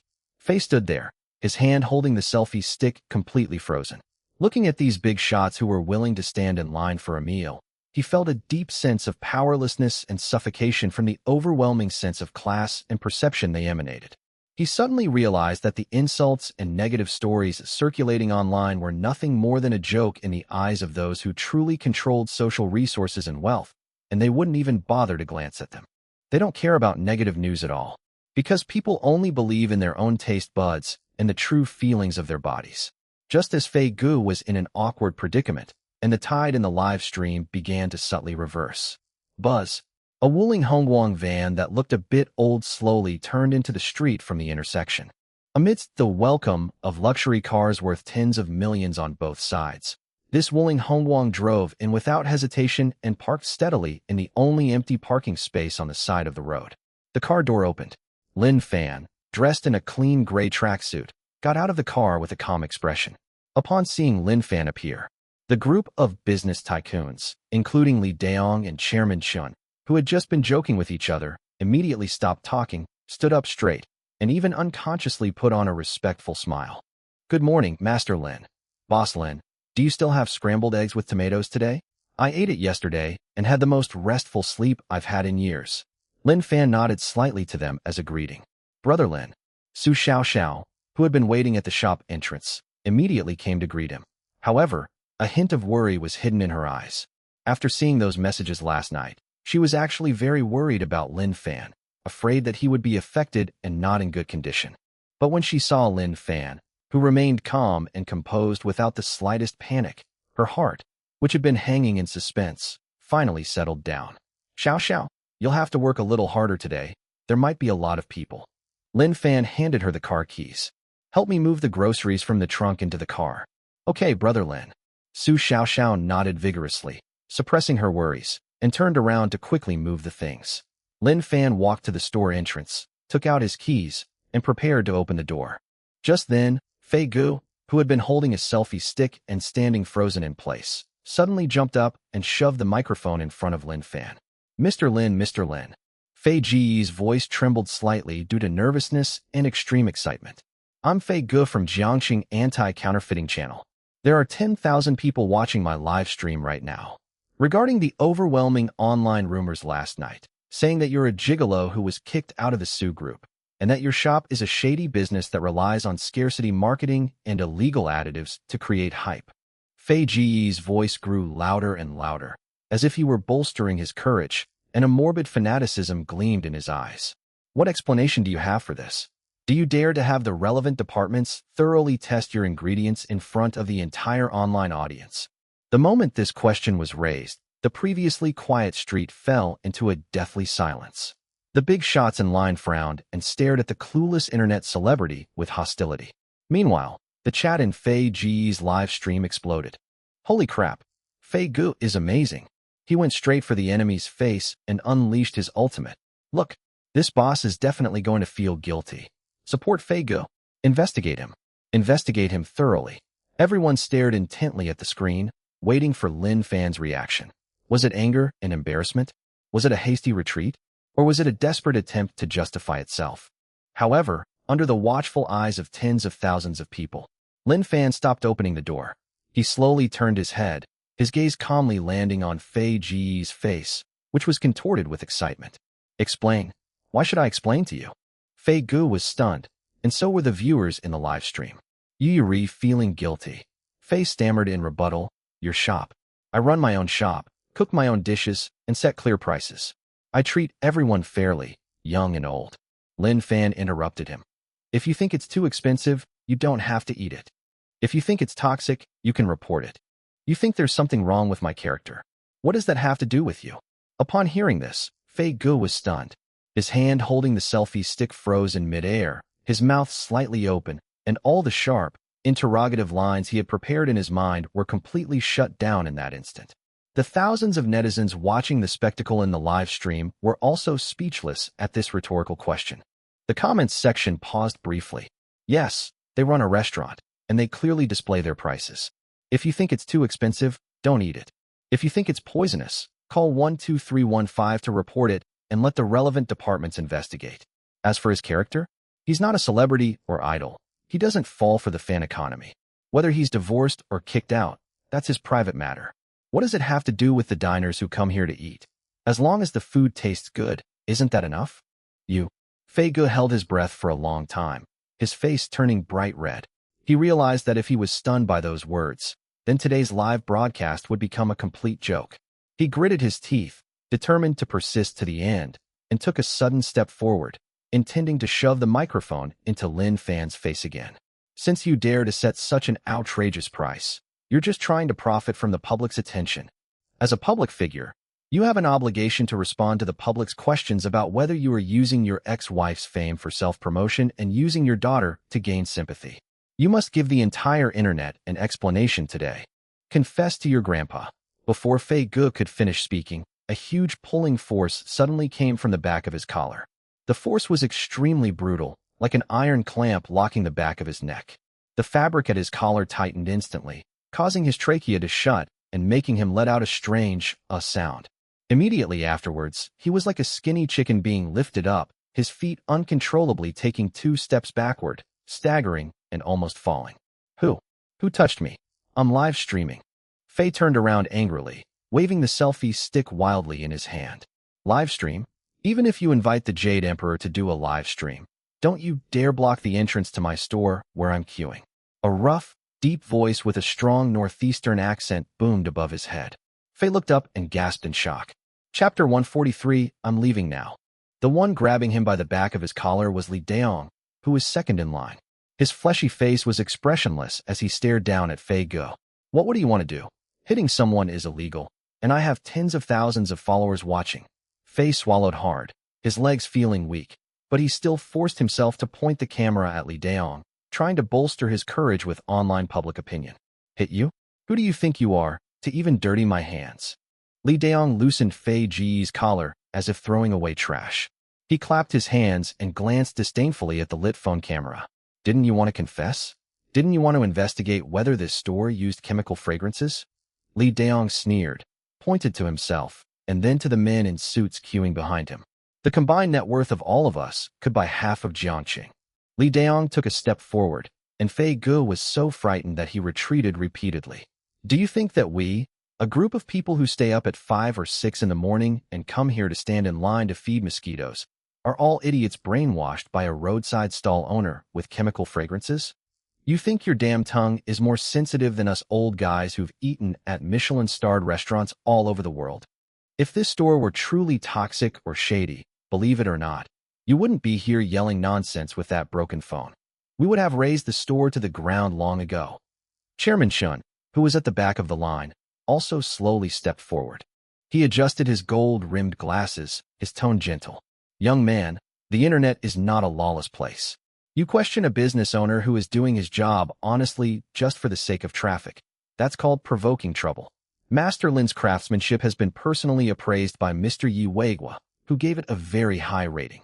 Your disturbance here today is not only questioning Master Lin, but also questioning Elder Ye's taste and the judgment of everyone in our Jiangxing Chamber of Commerce. Chairman Chen glanced at Fei, who was covered in sweat, and added casually, I have had my legal team record and save your live stream footage. If you don't leave now, or continue to spread false rumors online, Shengshi's lawyer's letter will be delivered to you this afternoon. Do you think your little bit of live streaming tips will be enough to pay for the damage to your reputation? If Lee Daeong's victory was a physical and imposing one, then Chairman Chen's words were a precise, albeit less powerful, attack. Fei Ji's face turned completely white, devoid of any color. He's just a small-time internet celebrity who wants to ride the wave of popularity and make some quick money. He's good at bullying small restaurant owners who don't dare to cause trouble.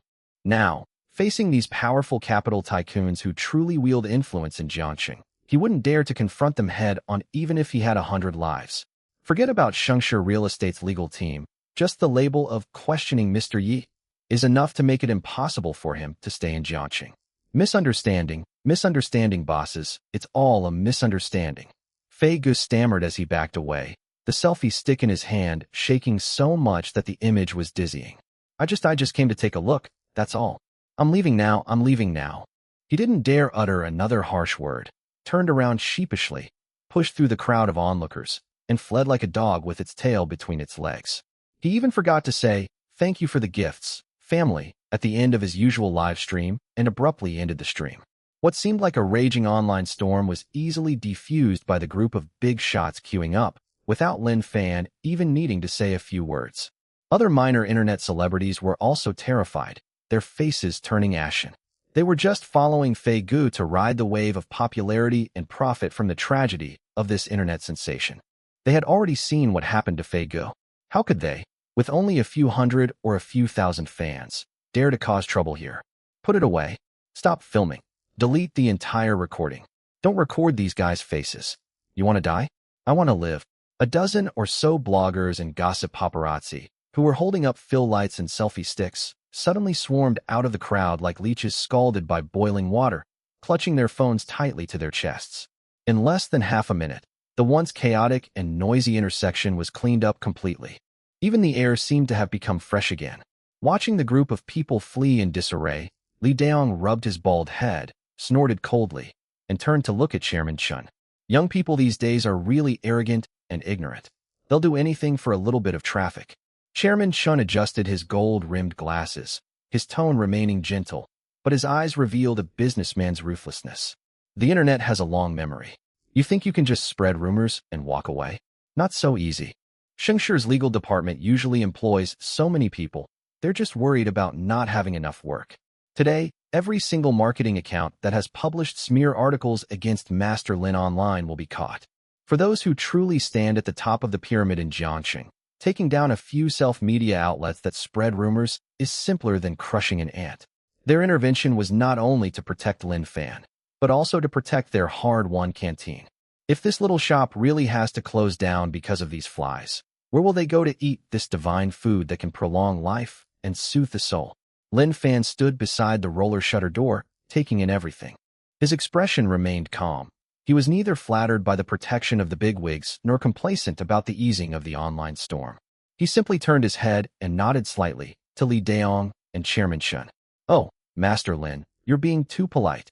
Li Daong quickly waved his hand, the fierce look on his face vanishing instantly, replaced by a honest and simple smile like that of Maitreya Buddha. These kinds of scoundrels just need to be taught a lesson. Don't let him affect your mood. All of us are counting on you for our meals. "Yes, Mr. Lin, it's time. Shall we go in?" Chairman Chin smiled and glanced at his watch. Lin Fan didn't say anything more, turned around, and pushed the roller shutter door all the way up. The morning sunlight slanted into the shop, falling on the rustic, heavy solid wood tables and chairs, and the clear stream. A gentle breeze carries a faint scent of sandalwood, completely shutting out the heat and noise from outside. "Please enter the store in order." Su Xiaoxiao immediately got to work, smiling as she guided the guests to their seats in an orderly fashion. Li Daong was the first to rush to the cashier, waving his hand dismissively. "Girl, 1 serving of scrambled eggs with tomatoes, a bowl of rice, and a glass of plum juice." Chapter 144 sold out. Thinking back to yesterday's meal made him cry away half a lifetime of grievances. In particular, after he got home last night, he didn't have insomnia for the first time and slept soundly until dawn, even breaking his long-standing habit of taking sleeping pills. He was determined to get this breakfast today. Chairman Chin followed closely behind and ordered a bowl of supreme clear broth beef brisket noodles. Others also placed their orders in an orderly fashion. Lin Fan went into the kitchen, took out a wok, and heated the oil. As the first spoonful of golden egg liquid was poured into the purple gold bagua wok, sizzle, a very faint yet crisp sound. Immediately afterwards, the exquisite aroma, which had been locked in and purified 300 times by the purple gold cookware, began to swirl and condense above the surface of the pot. Less than 5 minutes. When Su Xiaoxiao carried the first serving of spiritual supreme tomato scrambled eggs and a bowl of supreme clear broth beef brisket noodles out of the serving area, the entire front hall of Lin's shop fell silent instantly. The silence wasn't because no one was talking, but because everyone's attention was completely captivated by the wafting aroma. The rich and deep flavor of beef bone broth, the sweet and sour aroma of tomatoes, the creamy richness of free-range eggs. These flavors intertwined, like gentle hands, softly soothing the weariness and restlessness that these people had picked up in the world of fame and fortune. Li Daong looked at the scrambled eggs with tomatoes placed in front of him, and his Adam's apple bobbed violently. Unlike yesterday, he didn't lose control of his emotions. Instead, he slowly scooped up a spoonful of egg coated in rich red sauce, placed it on top of the rice, and put it in his mouth. Close your eyes. Chew slowly. Sour, sweet, fresh, and fragrant. All the flavors bloom perfectly in your mouth, without a single impurity. At that moment, he seemed to see again the scene from his memory, his mother standing in front of the stove, smiling as she watched him eat in the drafty mud house. A wave of indescribable warmth and peace of mind washed over me. Cole. Li Daong let out a long breath, his eyes slightly moist, but his face was filled with an extremely satisfied smile. This is the taste, it's fucking delicious. He lowered his head and began to eat heartily, taking each bite very seriously, not wanting to waste a single grain of rice. Mr. Chun, who was sitting next to him, also picked up a mouthful of beef brisket noodles.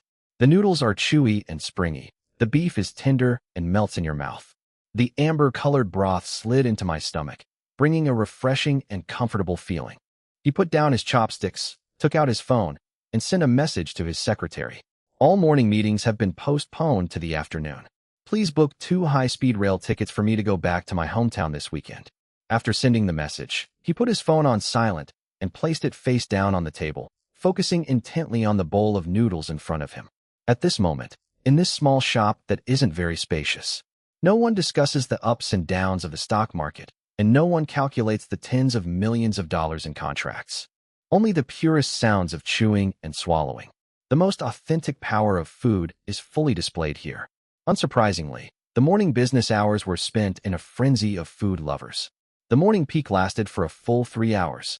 During this time, many people were drawn to the spectacle by the negative information circulating online.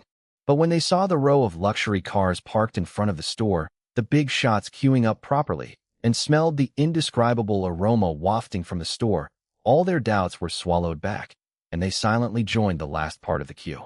Scandalous allegations? Publicity stunt? If your nose isn't damaged and you're not an idiot, stand here and smell it for 10 minutes, and you'll realize how ridiculous those press releases online are. 12:30 p.m. Sorry everyone, all our ingredients are sold out for today. We're closing now. Please come back tomorrow. Su Xiaoxiao hung a small wooden sign outside the door and bowed apologetically to the dozens of diners still queuing outside. Amidst sighs of regret and frustration, the crowd gradually dispersed. The roller shutter slowly rolled down, blocking out the scorching autumn sun. Brother Lin, the sales figures for this morning are out. Su Xiaoxiao sat behind the cashier, pressing the calculator and looking at the numbers on it, and couldn't help but gasp. She looked up, her eyes filled with shock. My goodness, Brother Lin, our revenue in just half a day is more than those big restaurants make in a month.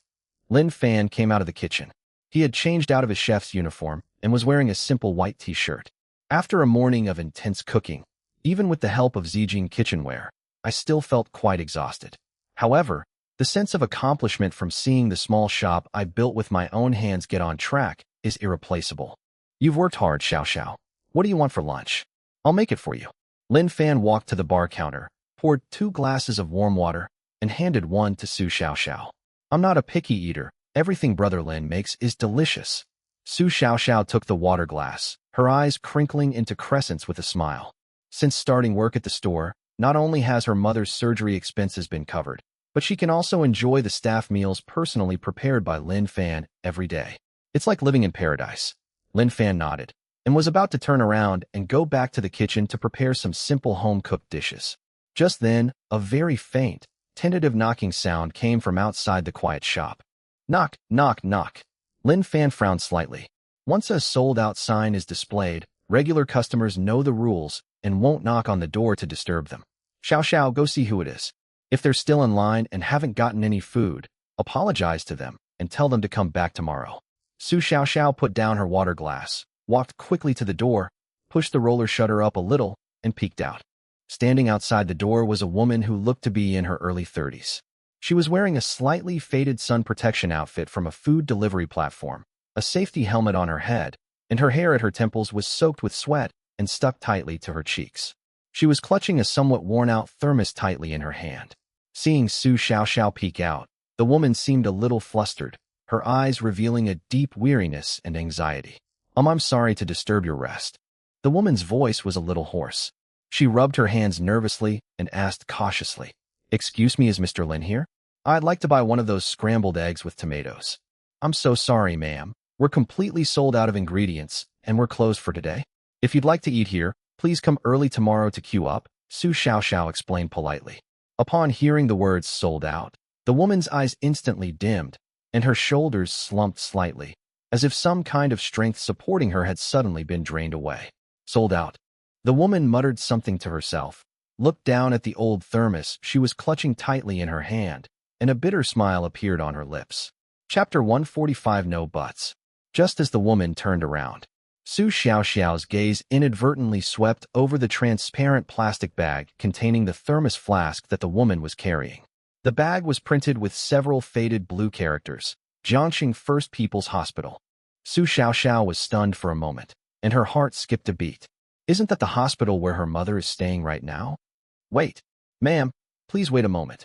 Su Xiaoxiao almost instinctively called out, quickly took a step forward, pointed at the plastic bag, and asked, Sister, is someone in your family hospitalized at the first municipal hospital? The woman stopped, turned around, looked at Su Xiaoxiao with some surprise, and nodded silently. Yes, my daughter is on the third floor of the inpatient department in the pediatric nephrology ward. Su Xiaoxiao felt as if something had gently tugged at her heart. Looking at the woman's sweat-soaked temples and her bloodshot, weary eyes, she couldn't help but ask softly, You rushed over here to buy scrambled eggs with tomatoes, is it for your daughter? Upon hearing the word daughter, the woman's eyes, which she had been holding back, instantly reddened. Yes, she has uremia and has been on dialysis. These past few days, her appetite has been extremely poor. She vomits everything she eats, and even drinking water is difficult for her. All her health indicators are dropping, and the doctor says that if this continues, her health will collapse. But she's only 7 years old. The woman sniffed, trying to make her voice sound steady, but the despair of a mother was impossible to hide. Last night, she mumbled to me that she wanted to eat a bite of the tomato and egg stir-fry that her grandmother used to make in the old house with a traditional earthen stove. But her grandmother passed away 2 years ago. I cooked it for her several times last night in the rented room, but she tasted it and said it wasn't the right flavor and she couldn't eat it. When I was delivering takeout this morning, I overheard some people passing by talking about how delicious your new tomato and egg stir-fry is. The woman lowered her head, looking at her hands, roughened by years of wind and sun, her voice filled with deep self-reproach and helplessness. I originally wanted to grab an order early at noon to earn a few dozen yuan more, so I rushed over to queue up. As a result, my electric scooter got a flat tire on the way, and I had to push it for 3 kilometers to get it fixed after delivering the orders at noon. I rushed over as fast as I could, but I didn't expect I was still too late. After saying that, she tightly gripped the empty thermos and forced a smile that looked more like a grimace at Su Xiaoxiao.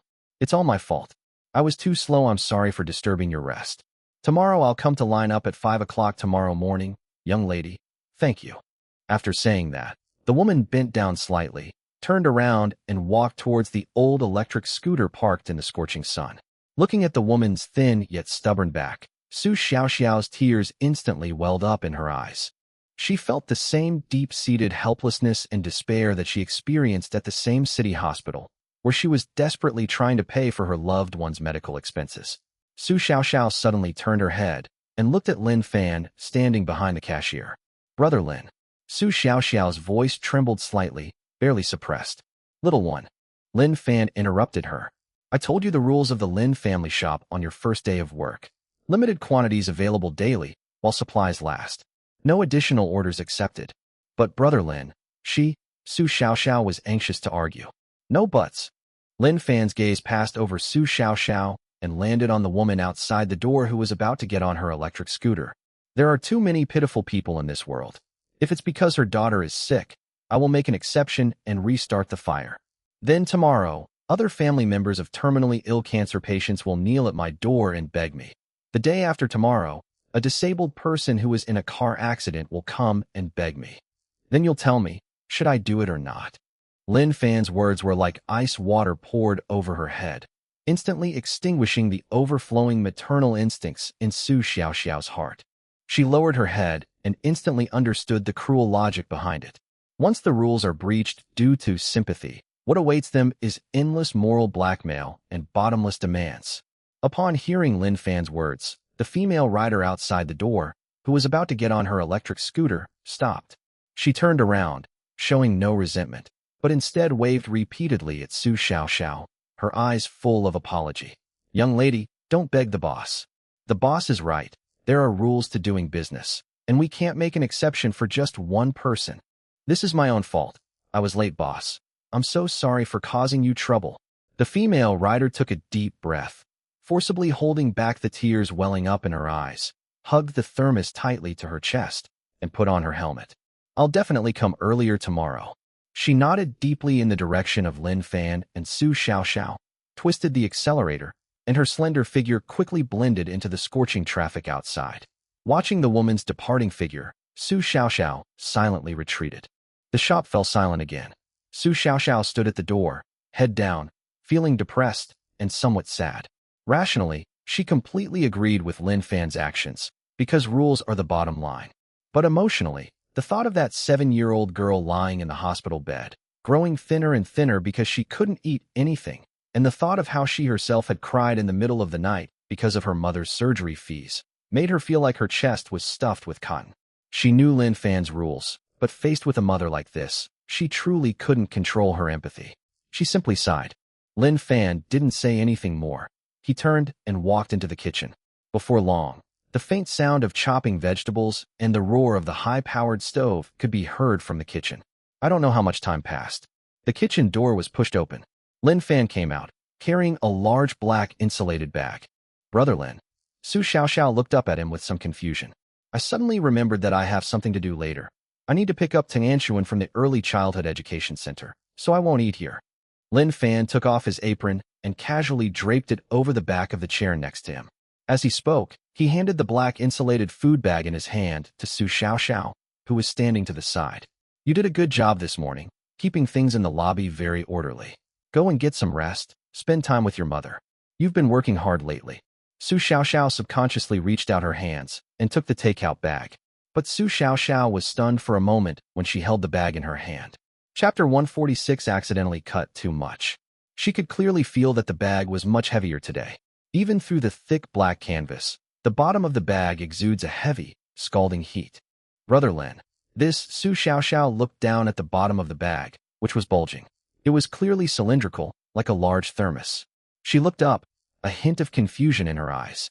Lin Fan was taking out his car keys, not even turning his head, his tone as if he were instructing someone on something utterly mundane. "I accidentally chopped too much food at lunchtime today and cooked an extra portion. In this hot weather, it would spoil if left in the shop overnight. Take this to the hospital and have it with your mother, if the two of you can't finish it." Lin Fan stopped what he was doing, turned his head, and looked at Su Xiaoxiao with his calm eyes, his tone still unhurried and indifferent. "If you can't finish it well, once you leave this restaurant, it's up to you. Just don't waste food." After saying that, he didn't give Su Xiaoxiao any chance to ask further questions and pushed open the glass door. "Lock the door. See you tomorrow morning." Splash. Lin Fan pulled the roller shutter door down halfway from the outside. With the sound of the Wuling Hongguang engine starting up, the car quickly disappeared into the midday sun and traffic. The shop returned to quiet. All that remained was the faint sound of the air conditioner running overhead. Su Xiaoxiao stood there blankly, holding the heavy bag in her hand. She's not stupid. She spent 2 years in the army and had long since honed her ability to read people's expressions and moods. Who is Lin Fan? He is a top chef who can control the amount of ingredients down to the gram and even chop scallions with perfect precision.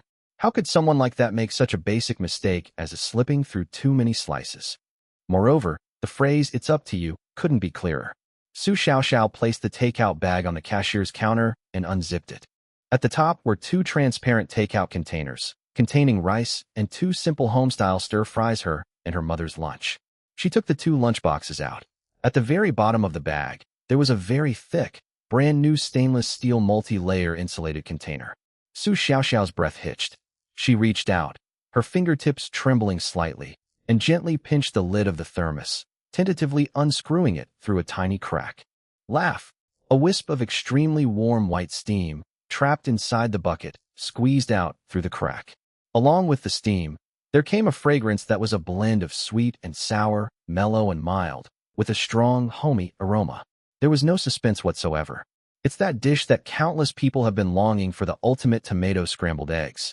Moreover, judging from the weight of this insulated container, the amount inside is definitely much more than the 288 yuan serving sold in the store. Su Xiaoxiao quickly tightened the lid again, afraid that even a little bit of the aroma and heat would escape. She stood quietly in front of the checkout counter, her eyes suddenly reddening. Her nose stung, and her vision blurred.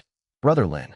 Su Xiaoxiao stared at the spot where Lin Fan had disappeared, sniffed, and forcefully wiped away the tears from the corners of her eyes, but couldn't help but smile. What a stubborn and soft-hearted man. She didn't waste another second. Reassemble the thermos, zip it up tightly, and quickly turn off the water and electricity in the store. Splash. She pulled the roller shutter all the way down, locked it, and ran quickly toward the nearest subway station. On the other side, Lin Fan's car came to a smooth stop in front of a high-end early childhood education center called Starry Sky International. After turning off the engine, Lin Fan lowered the car window slightly, letting the afternoon breeze blow in. Looking at the gate in the distance, decorated with childlike whimsy and with extremely tight security, a sense of relief appeared in his eyes. In fact, Lin Fan had already made up his mind 2 days ago. The store's business is booming, attracting all sorts of people. Even with Su Xiaoxiao helping to look after her, it's still not a good idea to let a 5-year-old girl spend all day in a restaurant filled with fumes and noise.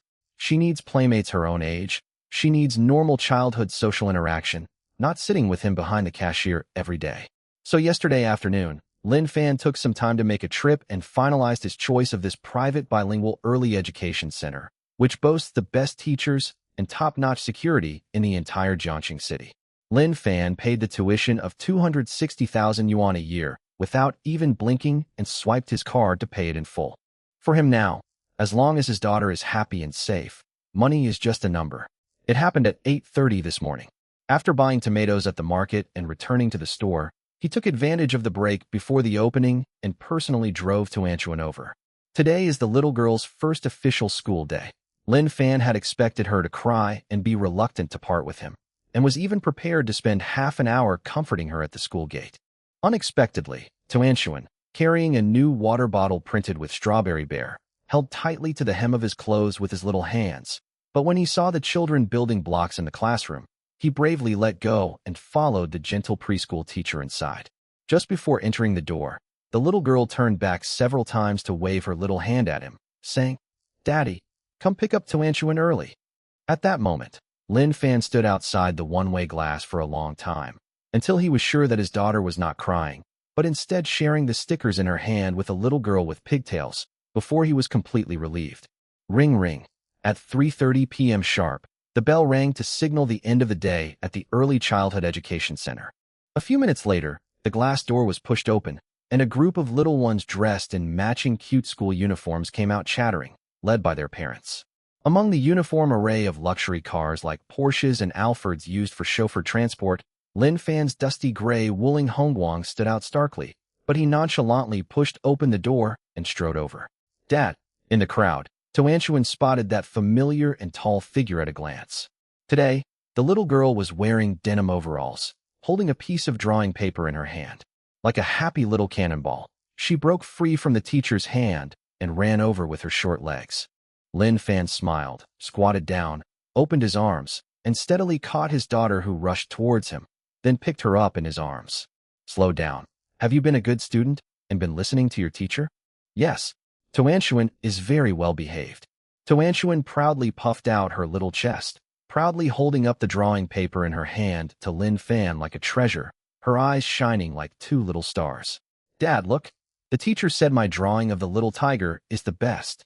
She even gave me 2 little gold stars as a sticker." Chapter 147 Sweet and Sour Pork Ribs. Lin Fan took it and looked at it. A large, round blob was drawn on the white paper with orange and black crayons, topped with a crooked Wang, King, character.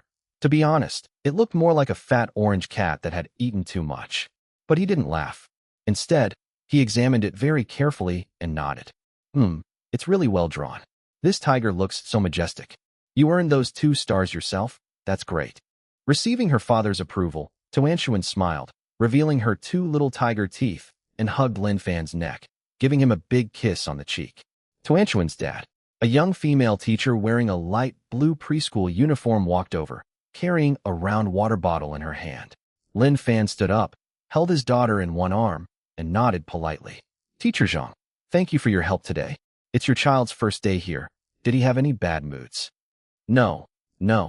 Teacher Zhang waved her hand with a smile, her eyes showing genuine affection for Tuanshuan. Tuanshuan is very well behaved. She was a little shy when she first arrived in the morning, but she quickly became friends with the other children. She was also well behaved at lunch, eating heartily without being picky at all. "That's good." Lin Fan took the kettle and thanked him.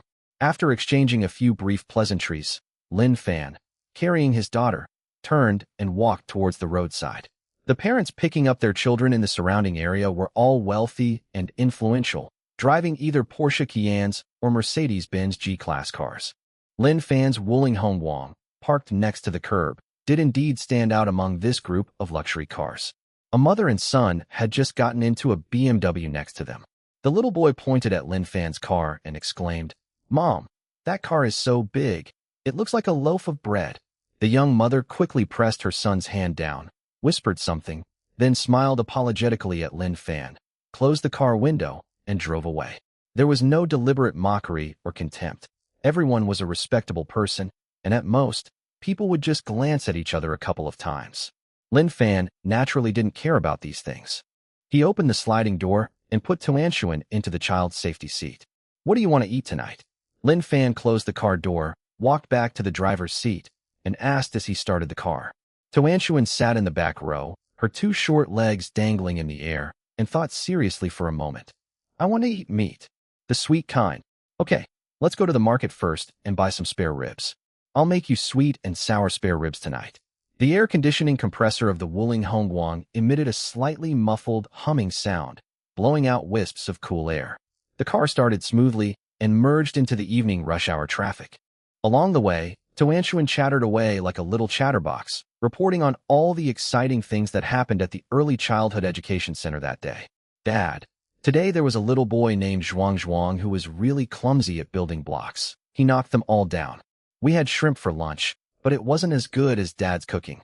Teacher Zhang also taught us to sing, and I can sing a couple of lines now." Lin Fan gripped the steering wheel with both hands, glancing at his daughter, who was waving her arms and legs in the rearview mirror every now and then. Occasionally, he would hum an agreement or ask her a question or two. Outside the car window were the congested streets of Jiangcheng, with traffic lights flashing alternately and pedestrians hurrying along the roadside. Inside the carriage, only the clear, childlike voice of a 5-year-old girl could be heard. Listening to his daughter's rambling, Lin Fan felt a weight lifted from his heart. Back when she lived with the Su family, Tuanshuan never lacked food or clothing, but she was always timid and shy, like a little rabbit that was easily frightened. Looking at her vibrant and cheerful appearance now, Lin Fan knows that the tuition fee of 260,000 yuan for this year was well spent. By the time I finished grocery shopping and returned home to Jinmao Mansion, it was already completely dark. Wash your hands, cut the meat, and prepare the ingredients. He didn't use any of the top-quality ingredients from the system farm today, nor did he use the set of purple gold kitchen utensils. It uses the most ordinary street ingredients and the most common iron pots and pans. Although the top-quality ingredients and purple gold kitchenware produced by the system made the food impeccable and extremely delicious. But after eating so much, Lin Fan always felt that it lacked the roughness and warmth of ordinary days. Heat oil in a wok, add rock sugar, and stir-fry until caramelized. The ribs were stir-fried in the pan with a sizzle, and the aroma of soy sauce and vinegar instantly filled the kitchen.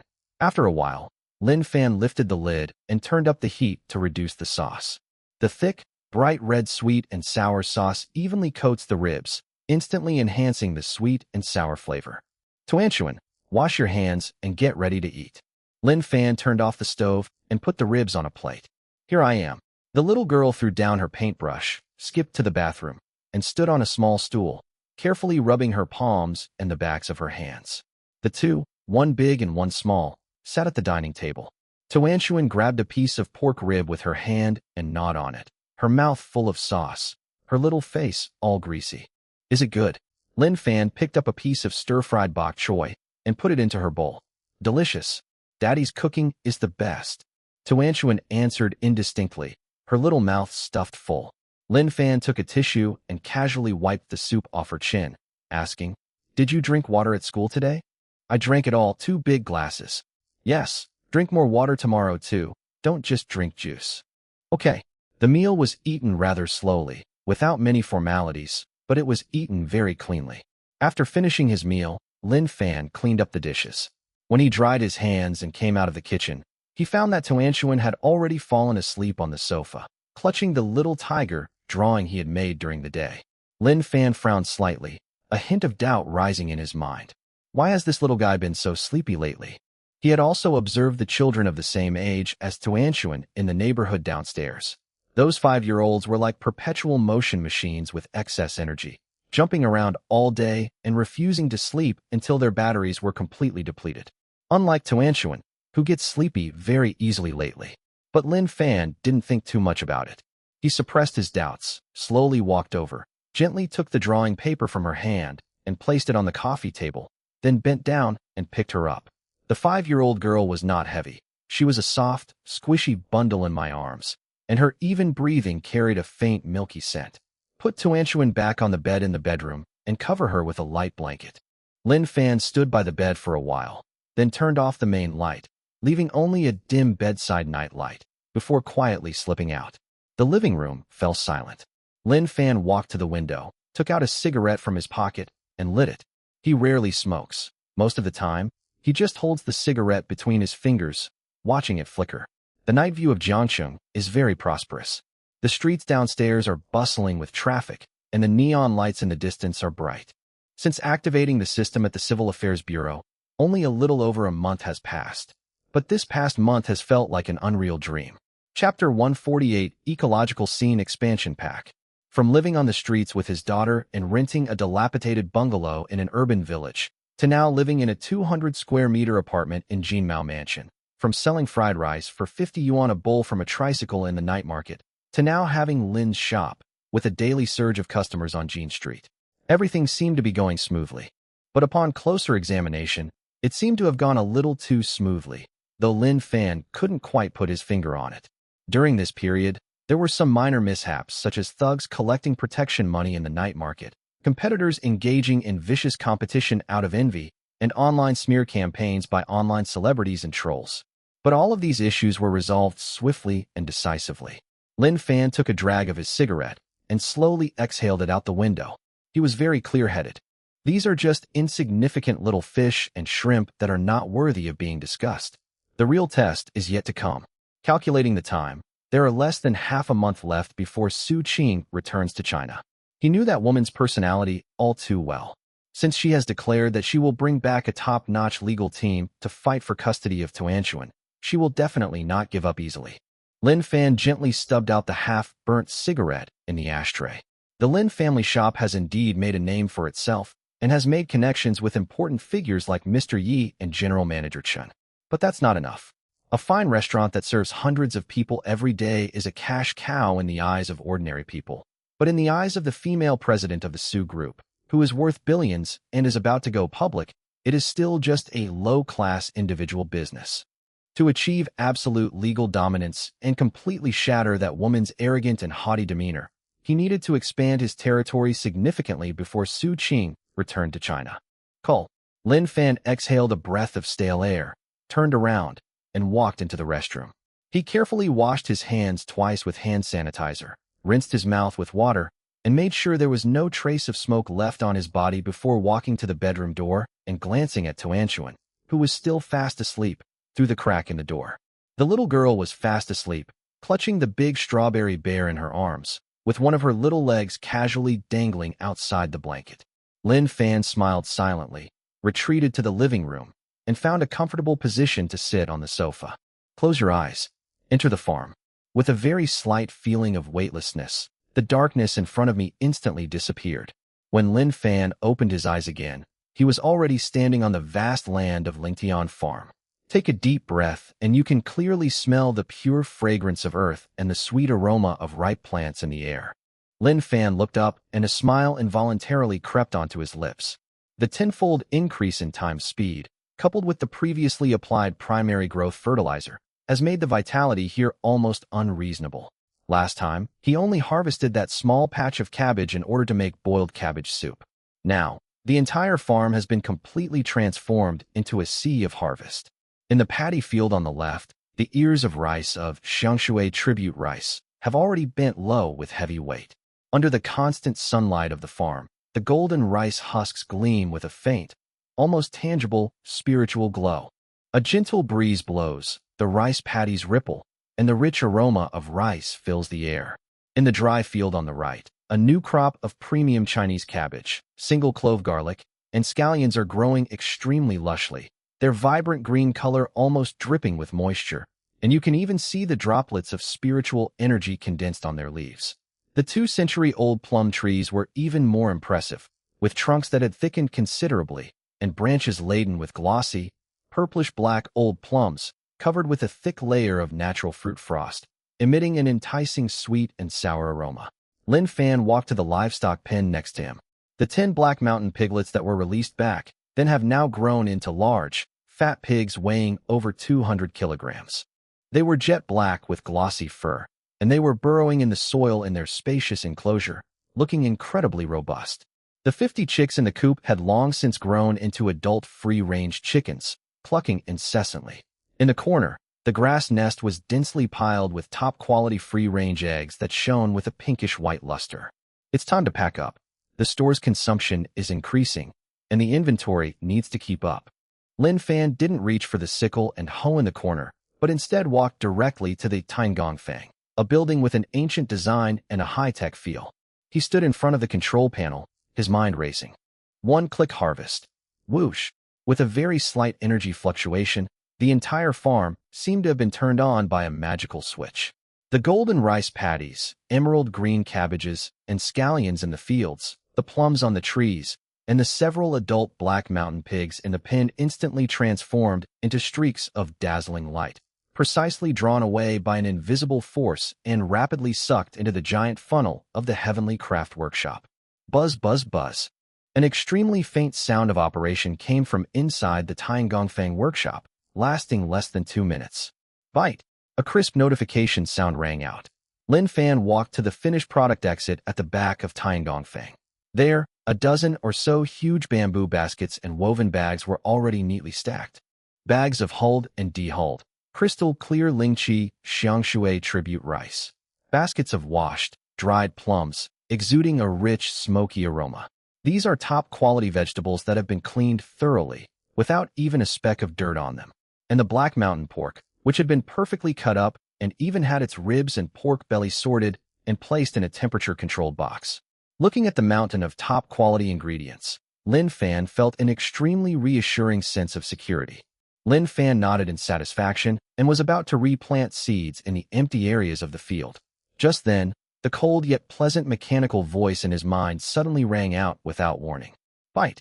The host has been detected to have completed a large-scale harvest at the Spirit Field Farm. The farm's ecological cycle is beginning to take shape, and food production has reached the system's preset threshold. Congratulations, host, on achieving the hidden achievement. Fresh out of the gate. Rewards being processed. Lin Fan stopped and raised an eyebrow slightly. Hidden achievements? Previously, he would receive rewards from the system when he achieved certain sales targets in the store. What rewards are given for achievements within this farm? Before he could think any further, the system notification sounded again. Congratulations, host. You have successfully unlocked the new Farm Ecosystem Expansion Pack. Terrain modification in progress. Boom. As the notification sound faded, Lin Fan suddenly felt a very slight tremor in the ground beneath his feet. The tremor was not violent, unlike an earthquake. Rather, it resembled some enormous creature slowly awakening underground. Lin Fan subconsciously took 2 steps back, his gaze fixed on the unlocked area at the edge of the farm, which was originally shrouded in thick white fog and inaccessible. The perpetual white mist seemed to be forcefully pushed aside by a pair of invisible giant hands. A dazzling golden light burst forth from the depths of the mist, so bright it was almost blinding. The golden light lasted for about 10 seconds, then quickly receded like a tide. The white mist then dissipated completely. When Lin Fan saw the newly expanded area clearly, his pupils contracted slightly, and an undisguised look of surprise appeared on his face. Chapter 149 Hairy Crab. Behind what used to be rice paddies, a large depression had appeared. In the depression was a pond with an area of about half an acre. Lin Fan quickly stepped forward. The water in this pond was outrageously clear, without a trace of turbidity. Under the gentle sunlight of the farm, the surface of the water shimmered, like a huge, flawless sapphire embedded in the soil. On the water's surface, there were even a few round, emerald-green lotus leaves floating, with 1 or 2 drops of water occasionally rolling around on the leaves, exuding a sense of ethereal zen. Lin Fan walked to the edge of the pond and squatted down. He could feel that the water in the pond was emitting an extremely fresh and cool vapor. Taking a deep breath, he felt a refreshing coolness even in his lungs. This is the same spiritual spring water that originates from the same source as the bluestone well used for irrigation. Just as Lin Fan was observing, the system's attribute panel automatically appeared above the water. Scene name: Spirit Spring Fish Pond, Beginner. Attribute description: a living pond formed by the convergence of underground spiritual springs. The water is pure and flawless, containing abundant aquatic spiritual energy. Aquatic creatures growing here have a tenfold shorter growth cycle and automatically expel impurities from their bodies, resulting in extremely delicious, firm, and pure flesh. Living water fish pond. Lin Fan muttered to himself, his heart skipping a beat. This really solved his immediate problem.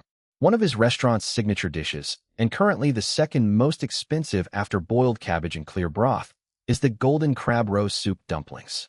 The soul of the dish lies in its incredibly delicious secret recipe crab roe jelly.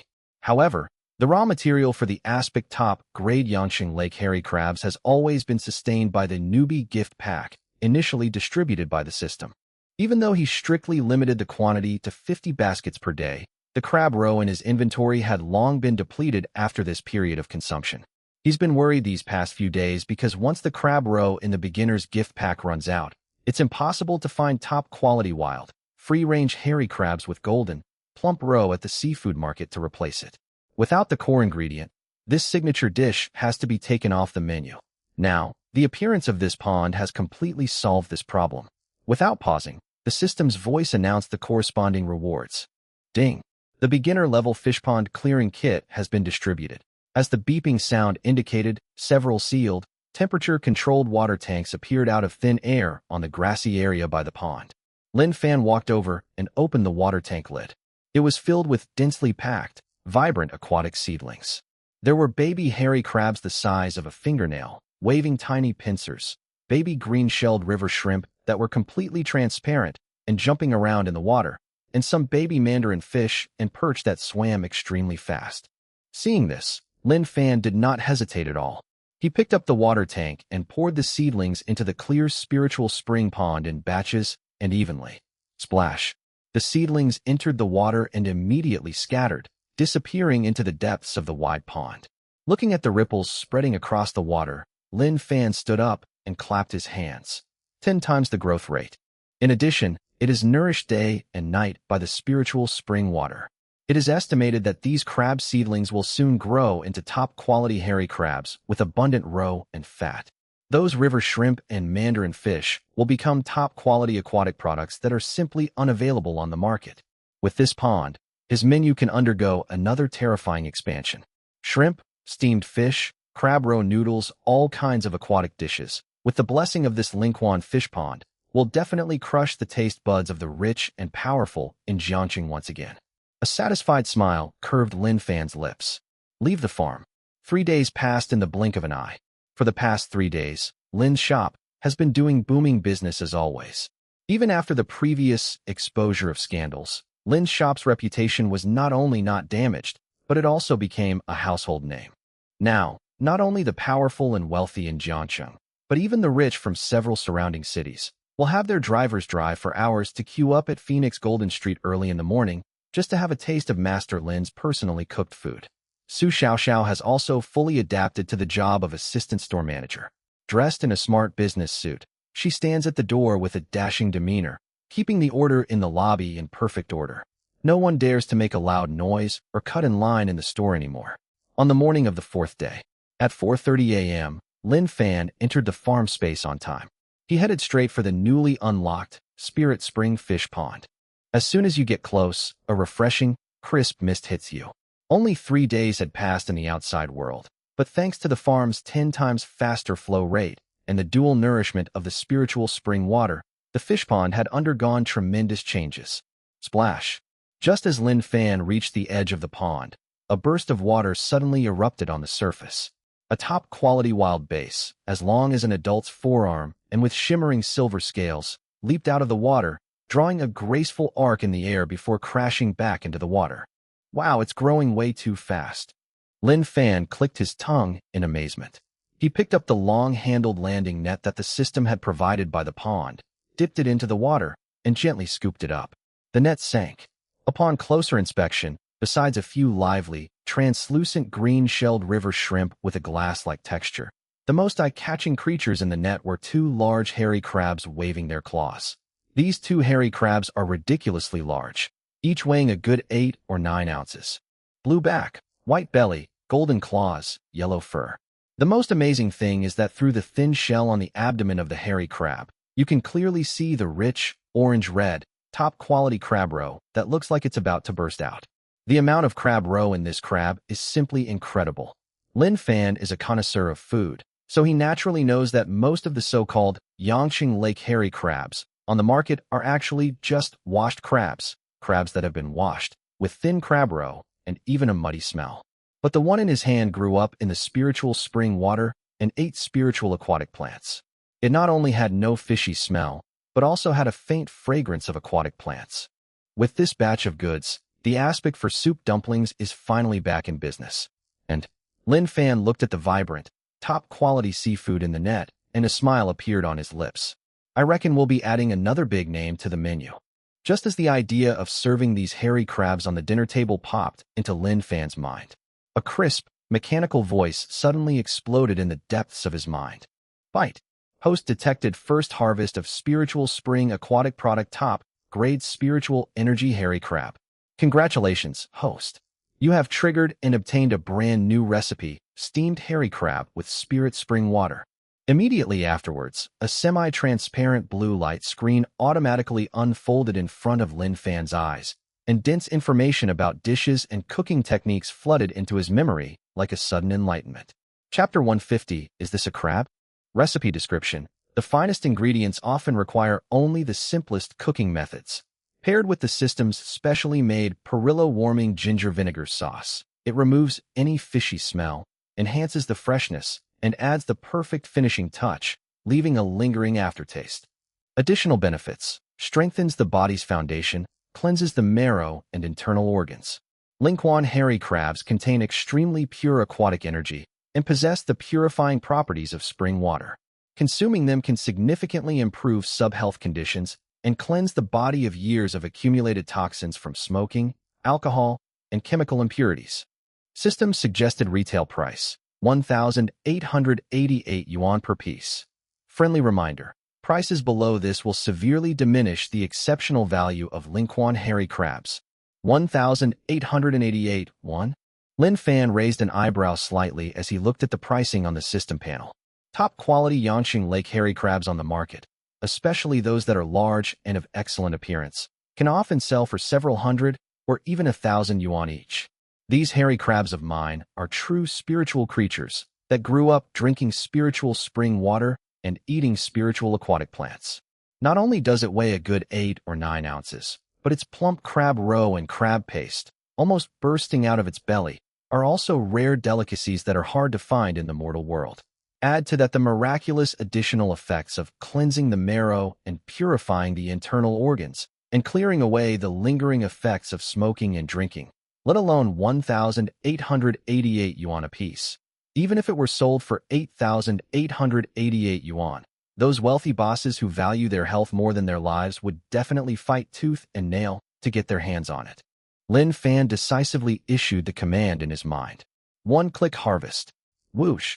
A golden ripple spread across the pond's surface, and 50 enormous, menacing, top-quality hairy crabs instantly transformed into streaks of light and were sucked into the heavenly craft workshop. Less than 2 minutes. At the finished product export point, 50 large, green-backed hairy crabs, tightly bound with special herb rope and spotlessly cleaned, were neatly stacked in a temperature-controlled insulated box. Each one was blowing clear bubbles, full of vitality. Lin Fan picked up the food storage box and had a thought. Leave the farm. 8:45 a.m. Outside the Lin family shop on Phoenix Golden Street. Unsurprisingly, the queue today was still as long as the end of the line. Both sides of the road were packed with top-of-the-line luxury cars such as Maybachs, Rolls-Royces, and Bentleys. So much so that traffic police had to deploy additional personnel to manage traffic on this street. Hey Laoli, what brings you with those dark circles under your eyes today? Didn't you sleep well last night? Chairman Chun waved his folding fan, looked at Li Daong, the mining tycoon who was standing in front of him, and joked with a smile. Don't even mention it, Li Daong said, rubbing his bald head, looking impatient. I was so upset yesterday because I didn't manage to get Master Lin's boiled cabbage. I dreamed about that scent all last night and couldn't sleep no matter how much I tossed and turned. So I had the driver bring me here at 6 this morning. Today, I, Old Lee, must take the first blood. While these big shots were bragging and joking with each other. Splash. The roller shutter door of the Lin family shop was pushed up precisely on time. Su Xiaoxiao walked out calmly, holding the little blackboard that countless people both loved and hated. Distinguished guests, Lin's shop is now open for business. Whoosh. Hundreds of eyes in the room instantly focused on the blackboard like searchlights. When you see the newly added line of text above, the once bustling street fell into a deathly silence for 3 seconds. New arrival today, steamed hairy crab using traditional method with secret perilla ginger vinegar sauce. Price, 1,888 yuan per piece. Limited quantity per day, 50 pieces. 1 piece per person. Holy crap, 1,888 for a crab. After a brief silence, a collective gasp erupted from the crowd. This price, Mr. Lin really dares to price it. At least boiled cabbage soup is made with a pot of carefully prepared broth, but this crab is just steamed and it costs nearly 2,000 yuan. This is insane. Even though it's crab season, you couldn't even get this price for a top-quality king crab at a 5-star hotel, could you? Faced with such an exorbitant price, some new customers on the periphery began to whisper among themselves. But Li Daong, Chairman Chun, and other bigwigs at the very front of the line didn't even blink. In their eyes, Lin Fan's brand is an absolute guarantee of quality. If he dares to sell it for 1888, this crab must have the magic to make people swallow their tongues. Assistant Sue, give me a steamed hairy crab and a bowl of premium beef brisket noodles. I'm going to eat my fill today. Li Daong, like a bear guarding its food, squeezed straight to the cashier and scanned the code to pay. Old Li, don't push. Leave one for me. Chairman Shin didn't care about being refined and easygoing anymore and shouted at the top of his lungs. The 50 slots for hairy crabs were snatched up by the group of gourmets in the front row like hungry wolves in less than 5 minutes. Inside the kitchen, Lin Fan remained calm. Next to the purple-gold octagonal wok, a huge, purple-gold spirit-gathering steamer had already been set up. 50 premium hairy crabs, bound with fragrant rope, were neatly arranged in a steamer, belly up. On the belly of each crab was a piece of perilla leaf and a slice of ginger that Lin Fan had cut. With the roar of the powerful stove, the temperature of the purple-gold steamer rose rapidly. 15 minutes later, Lin Fan lifted the lid of the steamer. Boom! The moment the lid was lifted, an intensely fresh aroma, a blend of rich crab roe fat, the delicate fragrance of perilla, and the warming spiciness of ginger, burst through the kitchen's half-glass partition like a golden tsunami, sweeping across the entire restaurant. It was a pure, sweet, and refreshing fragrance. Gurgle. In the hall, everyone swallowed in unison. This taste, oh my god. I feel like I've fallen into a sea of crab roe. Qin Lang took a deep breath. His soul almost floated out of his body. Su Xiaoxiao carried the tray and placed the first dish of steamed hairy crabs, along with a small dish of amber-colored secret recipe perilla ginger vinegar sauce, in front of Li Daong. In a celadone plate, the crab shells, originally bluish-black, have now been steamed into an extremely tempting bright orange red. It was as big as an adult man's palm, heavy, and exuded a fatal allure. Li Daong couldn't wait to untie the herb rope, and with a forceful pull, he lifted the heavy crab shell. Hiss! The moment the crab shell was lifted, Li Daong and several other onlookers nearly had their eyes pop out of their sockets. Inside the crab shell, there was an abundance of incredibly rich, flowing, golden lava like crab roe, almost overflowing. Golden crab oil slowly dripped down the edge of the crab shell, landing on the snow-white, firm crab meat. The plumpness and color were 1,000,000 times more tempting than the best crab roe he had ever seen. This is a crab. Chapter 151, Cleansing the Marrow and Purifying the Internal Organs. Li Daong swallowed hard. Having frequented all sorts of high-end banquets for years, what kind of scene hadn't he seen? He'd eaten so many Yangcheng lake crabs, Taihu lake crabs, even king crabs flown in from the air, he was practically sick of them. But the crab in front of him completely overturned his understanding. He didn't even bother to dip his finger in the special perilla ginger vinegar sauce. Instead, he used his thick fingers to scoop up a small spoonful of the lava like flowing crab roe and put it in his mouth. Gulp. The next second, This mining tycoon, worth billions and known for his ruthless business acumen, suddenly froze in his chair, as if he had been frozen in place. Boom! The moment the crab roe touches the tip of your tongue, the intense sweetness, forcibly locked up and amplified by 300% by the purple gold spirit-gathering steamer, washed over his taste buds like a gentle tsunami. There is not a trace of muddy smell, only an extremely pure and rich crab fat aroma. The golden crab roe, like the filling of the finest lava bun, is smooth, moist, and even has an incredible sweetness. It melts on the tongue and slides down the throat. Next, the snow-white, firm crab meat is incredibly chewy. As you chew, you can almost hear the crisp sound of the crab meat fibers breaking. Ugh! Lee Dae-young's eyes widened suddenly, his bloodshot eyes filled with disbelief, shock, and ecstasy. It's so delicious. This isn't eating crab. This is eating a umami bomb concentrated 10,000 times. Old Lee, what are you spacing out for? Tell me quickly, what does it taste like? Sitting at the next table, Chairman Chun was so anxious seeing Lee Dae-young's absent-minded appearance that he kept slamming his fist on the table, and his mouth was practically watering. Cole. Lee Dae-young let out a long breath, but did not answer Chairman Chen's question. Like a refugee who hadn't eaten for 3 days and 3 nights, he threw away the small spoon he was using to scoop out the crab roe, grabbed the large hairy crab weighing 8 or 9 ounces with both hands, and started gnawing on it, shell and all. Snap! Snap! The crisp sound of chewing echoed in the quiet restaurant. He didn't even let go of the last bit of meat in the crab legs, eating with his mouth full of oil, the golden crab roe covering his stubble, looking extremely disheveled. Old Lee has gone mad. Chairman Chin gasped as he looked at Lee Dae-young's ravenous eating habits. Just then, Lee Dae-young suddenly stopped what he was doing. He put down the crab, which had been eaten down to its empty shell, and let out a loud burp. Belch! With that burp, an extremely strong smell of alcohol and tobacco, mixed with a trace of murky air, gushed out of his mouth. Lee Dae-young was constantly socializing, practically living in a vat of alcohol every day, and smoking 2 packs of cigarettes a day was his standard. His body had long been hollowed out by these things. Every morning when he woke up, his mouth tasted bitter and smelly, and his chest always felt stuffy. But now, as the burp subsided, Lee Dae-young suddenly felt his chest, which had felt as heavy as if it were filled with lead, miraculously become lighter.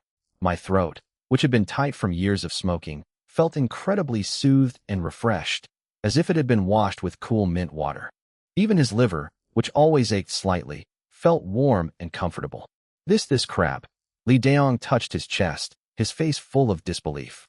He felt as if he had just had a deep natural oxygen bar spa in the deep mountains and forests, and most of the ailments and impurities in his body seemed to have been expelled with that burp.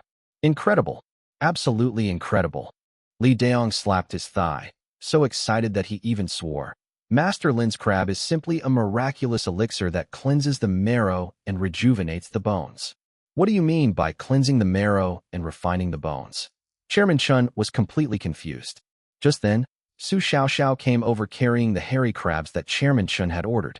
Chairman Chun, please enjoy your steamed hairy crab. Brother Lin instructed that this crab is cold in nature, so it must be eaten with this dish of perilla, ginger, and vinegar sauce for better results. Looking at the deadly allure of the hairy crab in front of him, Chairman Chun had long forgotten Lee Dae-young's crazy ramblings. He couldn't wait to lift the crab shell, pick up a piece of snow-white crab meat, dip it in the amber-colored ginger and vinegar sauce, and put it in his mouth. Boom! The sweet, sour, and slightly spicy ginger and vinegar sauce not only perfectly neutralizes the cold nature of the crab meat, but also elevates the natural sweetness of the crab meat to an incredibly high level. The delicate aroma of perilla blends perfectly with the rich flavor of crab roe in the mouth, as if adding the most melodious symphony to a symphony of tastes. Ugh! Chairman Chin's reaction was even more exaggerated than Lee Dae-young's. This real estate tycoon, worth billions and usually very particular about health and demeanor, suddenly closed his eyes, leaned back in his chair, and wore a satisfied and intoxicated smile like a baby. It's so delicious, this taste is amazing, Chairman Chin muttered to himself, his chopsticks waving around incessantly, his eating manner even more ferocious than Lee Dae-young's. It wasn't just the two of them.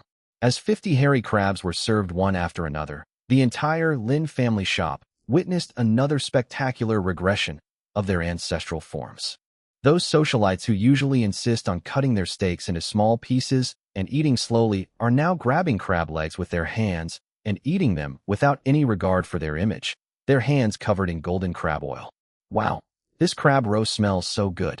I feel like all the crabs I've eaten before were fake. Oh my God, after eating this crab, I feel like my migraine from the past 2 days has gotten much better, and I feel refreshed. Boss Lin's cooking is so good. This 1,888 yuan was totally worth it. I feel like my skin has become brighter.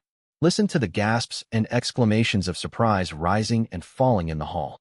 Standing in the kitchen, Lin Fan watched this scene with a faint smile on his lips. The cleansing and detoxifying effects of Lingquan hairy crabs are no joke. For these wealthy individuals who have been indulging in wine, women, wealth, and power for years and whose bodies are already in a state of sub-health, this crab is nothing less than the gentlest and most effective tonic. 1 o'clock in the afternoon. The diners gradually dispersed, and the once bustling and chaotic dining hall finally enjoyed a rare moment of tranquility. Su Xiaoxiao hung up the "Sold Out Today" sign and pulled down the roller shutter halfway to block out the still scorching autumn heat outside. In a corner of the hall, Li Daong and Chairman Chen's table was still occupied.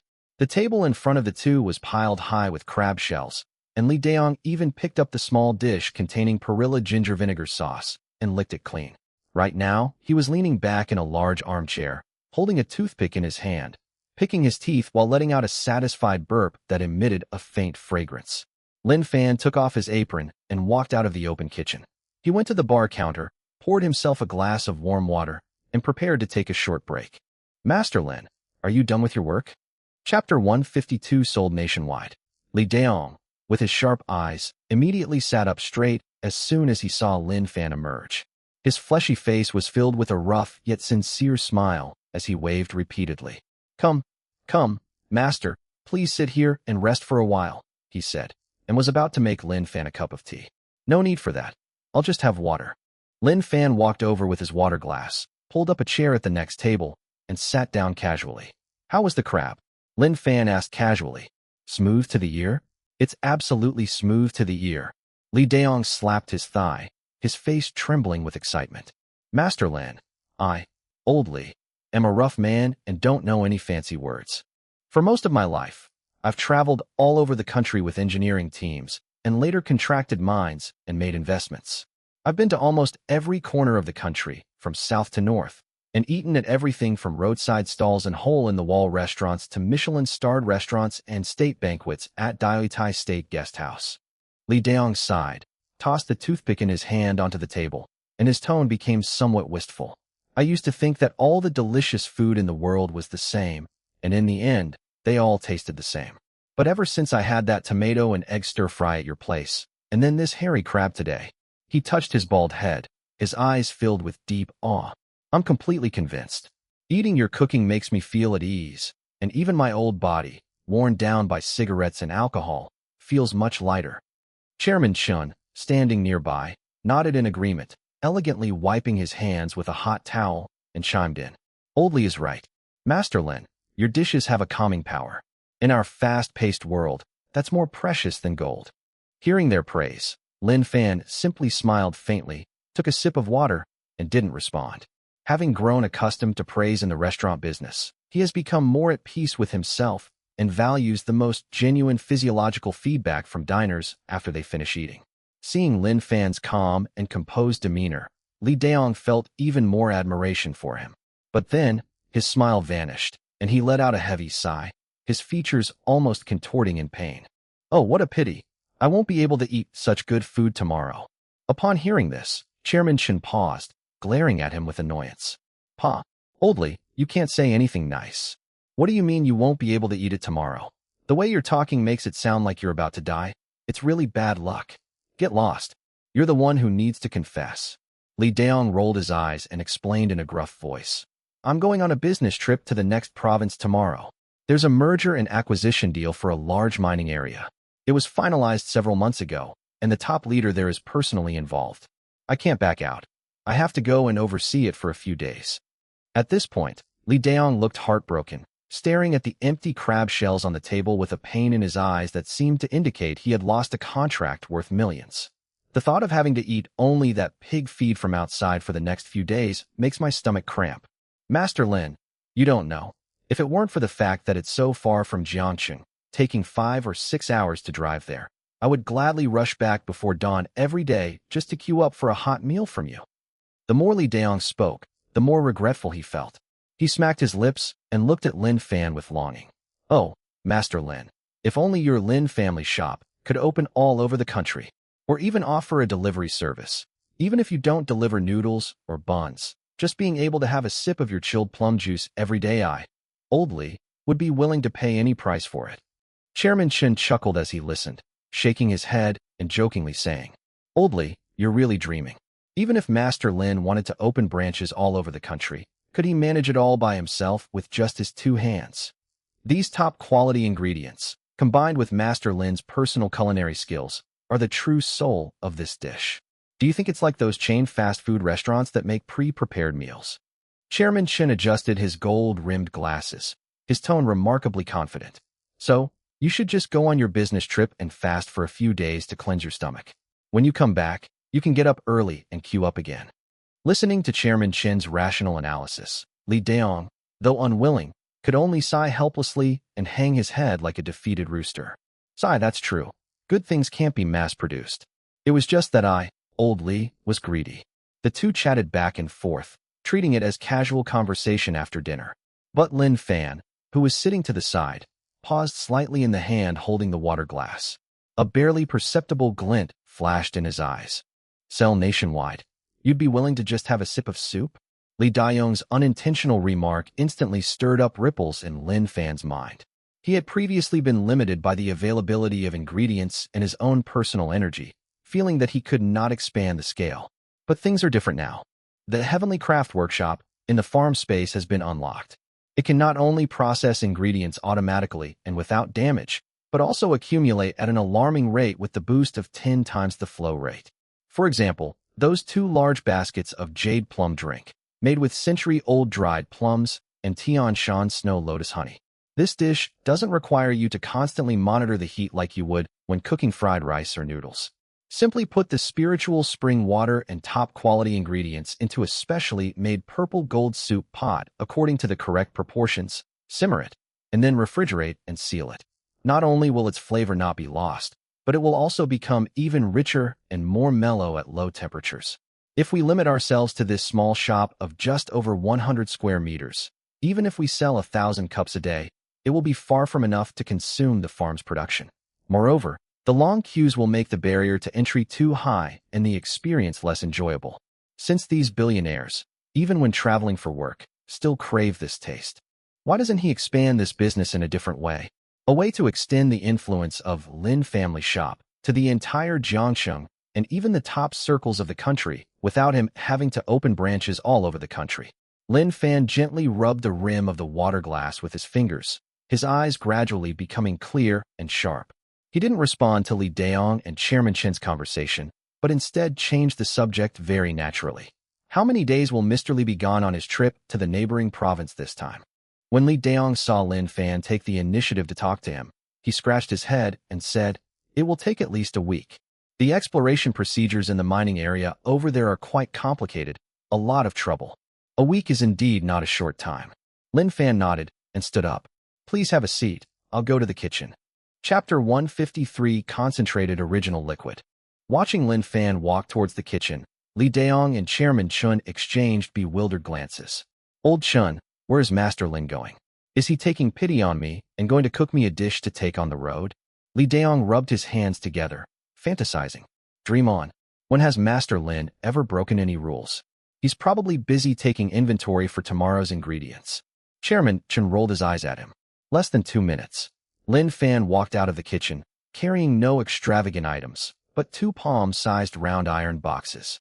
The tin box is a simple, matte silver color, looking somewhat like the old-fashioned tin cans that older generations used to store tea or throat lozenges, with the lid tightly closed. Lin Fan walked to the table and pushed the 2 round iron boxes in front of Li Daong and Chairman Chen respectively, one for each of them. Master Lin, what is this? Li Daong stared blankly at the unremarkable little iron box in front of him. Chairman Chun, who was standing next to him, was also a little surprised. He thought Lin Fan was just going to take inventory of the kitchen, but he didn't expect that he would also be involved. Concentrated original juice of chilled jade plum juice. Lin Fan spoke calmly, as naturally as if he were handing over some scallions he had grown himself to a neighbor. The shop has been consuming a lot of ingredients these past few days, so when I was making soup last night, I deliberately left a little extra base ingredients, dried out the water, and simmered it into this paste-like consistency. It's sturdy and durable when stored in a metal box. It won't change the taste even after 10 to 15 days at room temperature. Lin Fan pointed to the iron box in front of Li Daong. Aren't you going on a business trip to another province? When you're out and about, you're bound to have to drink alcohol, which can easily damage your liver and cause internal heat. Take this raw liquid with you on the road. Whenever you feel chest tightness or dry mouth, just scoop out a little with a spoon, mix it with a glass of ice water, and it'll dissolve. This small box is enough for you to make 20 glasses of plum juice. Then, Lin Fan looked at Chairman Chun, who was slightly taken aback, and smiled. Mr. Chen usually spends a lot of time in meetings and reviewing reports at the company, which takes a lot of mental effort. Keep this box in your office and make yourself a cup whenever you feel restless. It's more effective than coffee. The entire room fell silent. Li Daong was dumbfounded, and Chairman Chun was also stunned. The two men stared at the two palm-sized tin boxes on the table, their eyes almost popping out of their sockets, and their breathing instantly became heavy. This is plum juice from Master Lin's shop. That life-saving water that sells for 88 yuan a cup, and hundreds of people queue up every day in 38-degree heat, but still can't get their hands on it.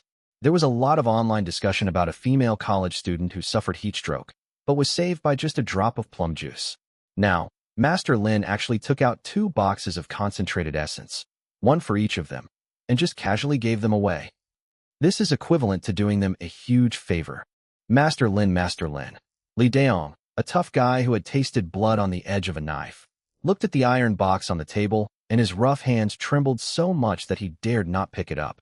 His eyes instantly reddened, and his voice stammered with extreme emotion. This is too valuable. I, Old Li, am unworthy of such an honor. It's too much trouble for you to remember my business trip, Master Lin. Please name your price. 100,000? 500,000.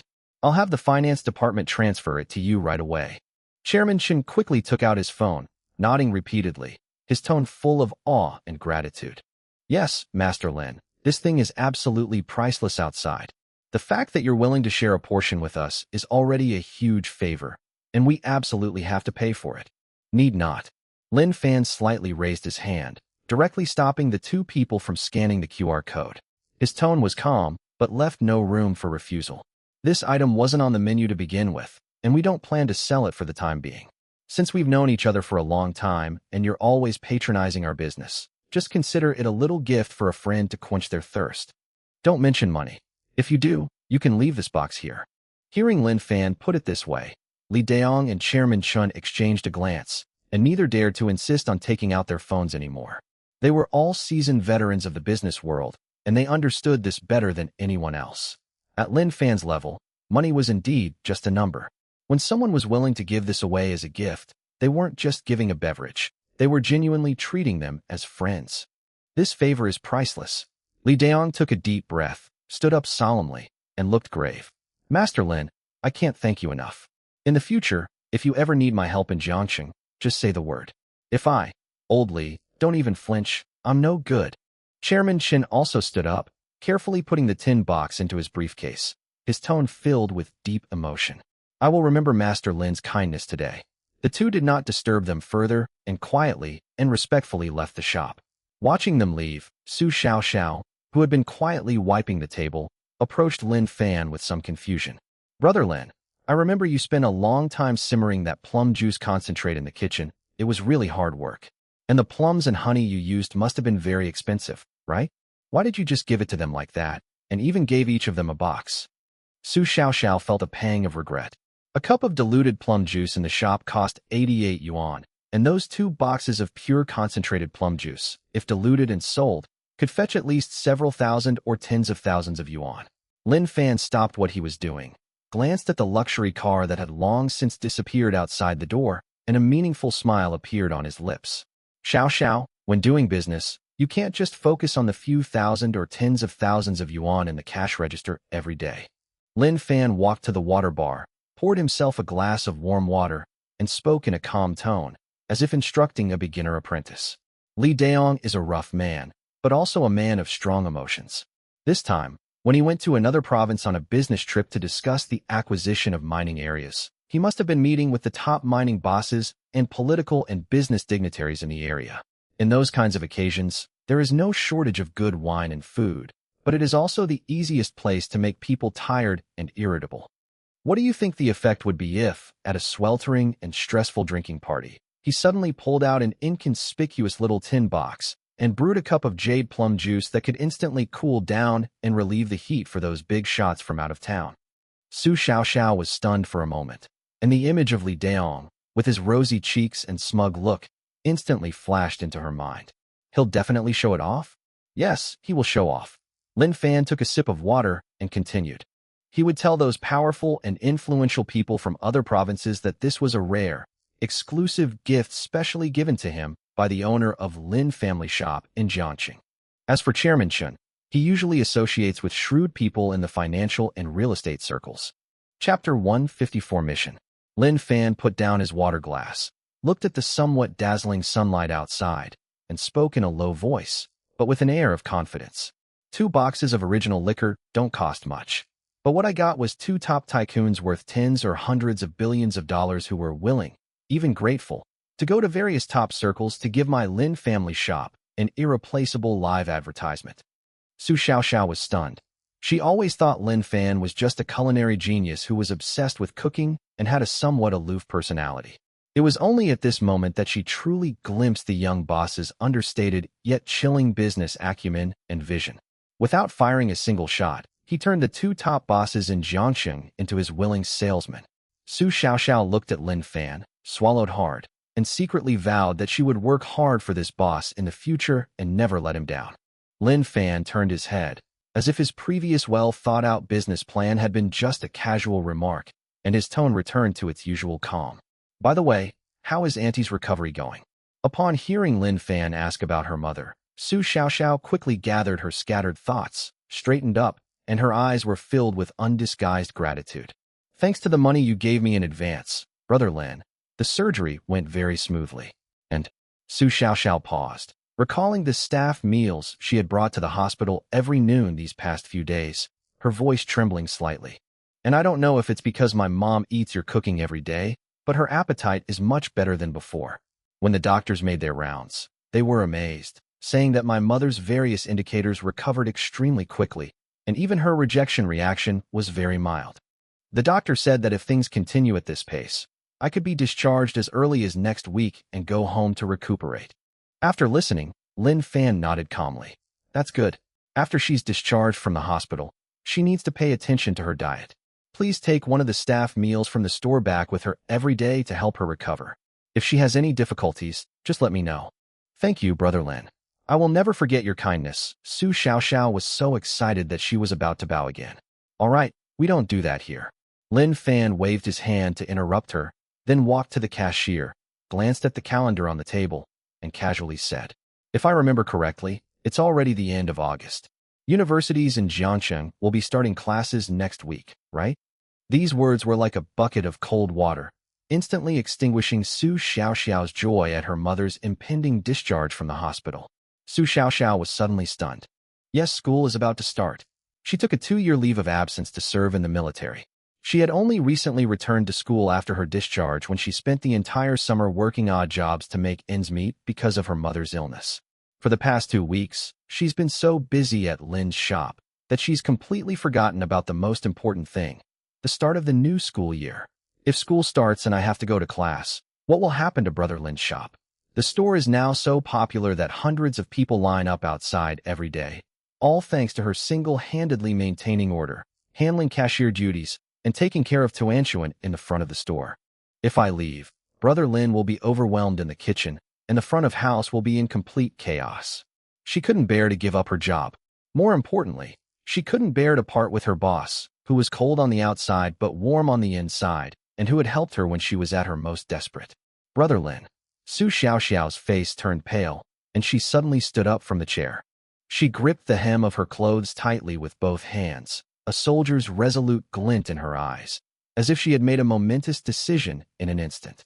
Brother Lin, what do you mean by school starts or school doesn't start? Su Xiaoxiao gritted her teeth, her eyes reddening, but her tone was unusually firm.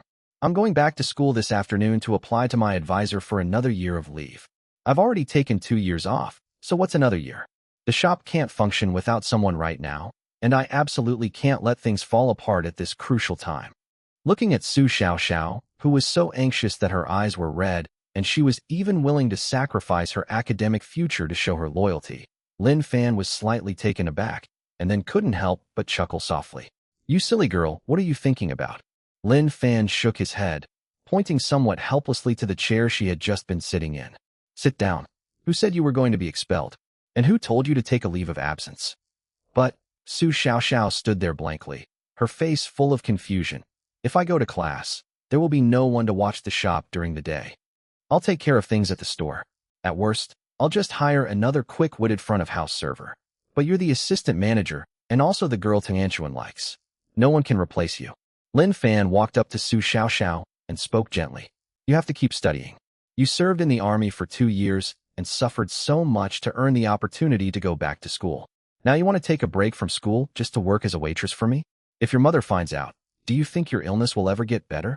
I, Lin Fan, run a business, and I'm not so poor that I have to exploit a female college student's future to help me run the shop. Upon hearing these words, Su Xiaoxiao's eyes welled up with tears. She knew that Lin Fan was genuinely looking out for her and had her best interests at heart. But Su Xiaoxiao stood there blankly, her face full of confusion. If I go to class, there will be no one to watch the shop during the day. Su Xiaoxiao lowered her head somewhat awkwardly. She was an honest person, and she couldn't get over the idea of getting paid for doing no work. Who says you can't help me with chores just because you're in school? Lin Fan smiled faintly, turned around, and walked back to the kitchen. Less than half a minute later, he came out again. This time, he was holding a small matte silver tin box that was exactly the same as the one he had just given to Li Daong and Chairman Chun. Clatter! Lin Fan gently placed the small, palm-sized iron box in front of Su Xiaoxiao. This is Su Xiaoxiao stared wide-eyed at the concentrated plum juice concentrate that Lin Fan had just described as a limited edition special supply, her face full of astonishment. What I just gave to Lao Li and Lao Chun is to help me break into the top elite circles in other provinces. Lin Fan pulled out a chair and sat down, tapping his fingers lightly on the table as he looked at Su Xiaoxiao with his deep gaze. And this box is for your mission. Su Xiaoxiao pointed to herself blankly. Give it to me? Brother Lin, I'm just a poor student. I don't know any big bosses. Chapter 155 Making Canned Food? I don't need you to get to know any big bosses. Lin Fan's tone became serious. Phoenix Golden Street is right in the center of the university town. Although our store is currently attracting most of Jiangxing's wealthy people to queue up thanks to Mr. Ye's name, you have to understand that rich people are after novelty and prestige. This trend will eventually pass. The real foundation that allows a store to thrive and remain vibrant on this street is you college students. Lin Fan pointed in the direction of the university town outside the gate.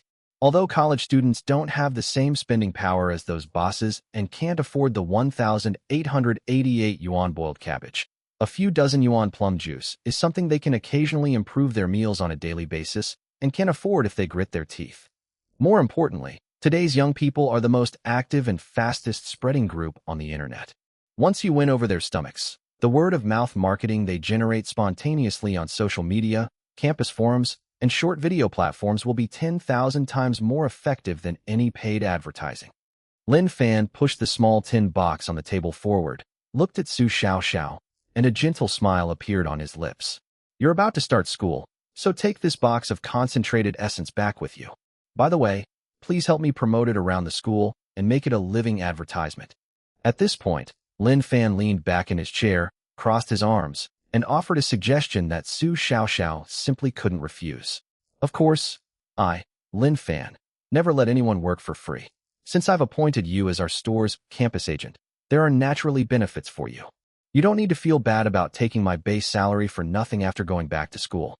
Starting next month, as long as you are a student in our university town, whether you come to the store with your student ID or mention your name, Su Xiao, I will give you a separate commission at the end of the month when we settle the accounts. Even if only 1% of the hundreds of thousands of students in the university town are tempted by your sour plum drink and follow the trail to your store, your monthly commission will definitely be much higher than the fixed salary you would earn working as a waiter every day. Lin Fan looked at Su Xiao's eyes, which were gradually widening, and said with absolute certainty, that way, you can still read books and earn money. You'll be able to earn all the nutritional expenses for Auntie's post-discharge care through your own efforts, won't you? After listening to Lin Fan's words, Su Xiao stared at the small iron box on the table, completely stunned. She originally thought that the boss was just being kind and sympathetic to her mother's illness, so he made up an excuse not to let her resign and was paying her salary for nothing. But now it seems that Lin Fan not only calculated every move meticulously, but also carefully protected her self-esteem as a poor student in an extremely dignified way. Brother Lin. Su Xiao's tears welled up in her eyes, but she took a deep breath and forced them back. I understand, Brother Lin. Don't worry. I won't suspend my studies. I'll go back to class. As long as I have this box of plum juice, I guarantee that the name of our Lin family shop will spread throughout every dormitory building in Jiangxing University town within the first month of the semester. I will absolutely take over the market in our university town for you. Seeing Su Xiao's energetic and cheerful demeanor, Lin Fan nodded in satisfaction. All right, go to the hospital to be with your aunt. You can focus on taking care of things at the hospital.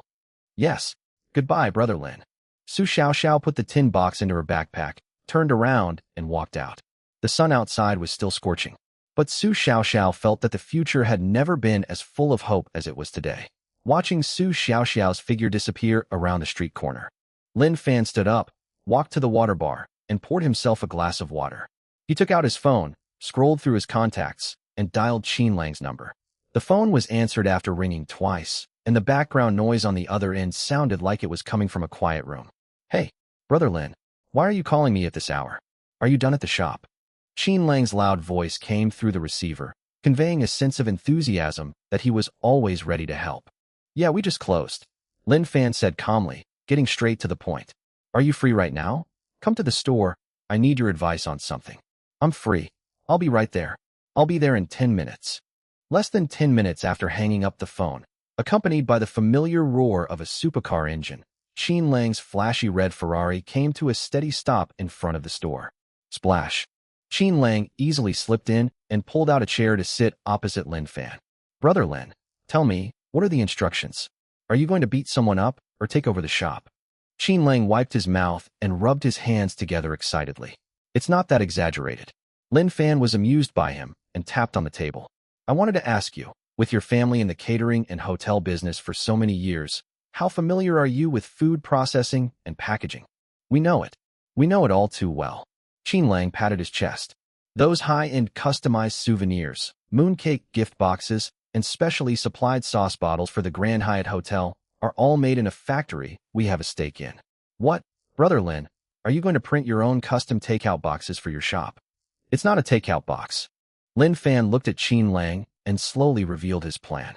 I want to make a batch of airtight containers. Huh. Qin Lang was stunned for a moment, clearly not following Lin Fan's train of thought.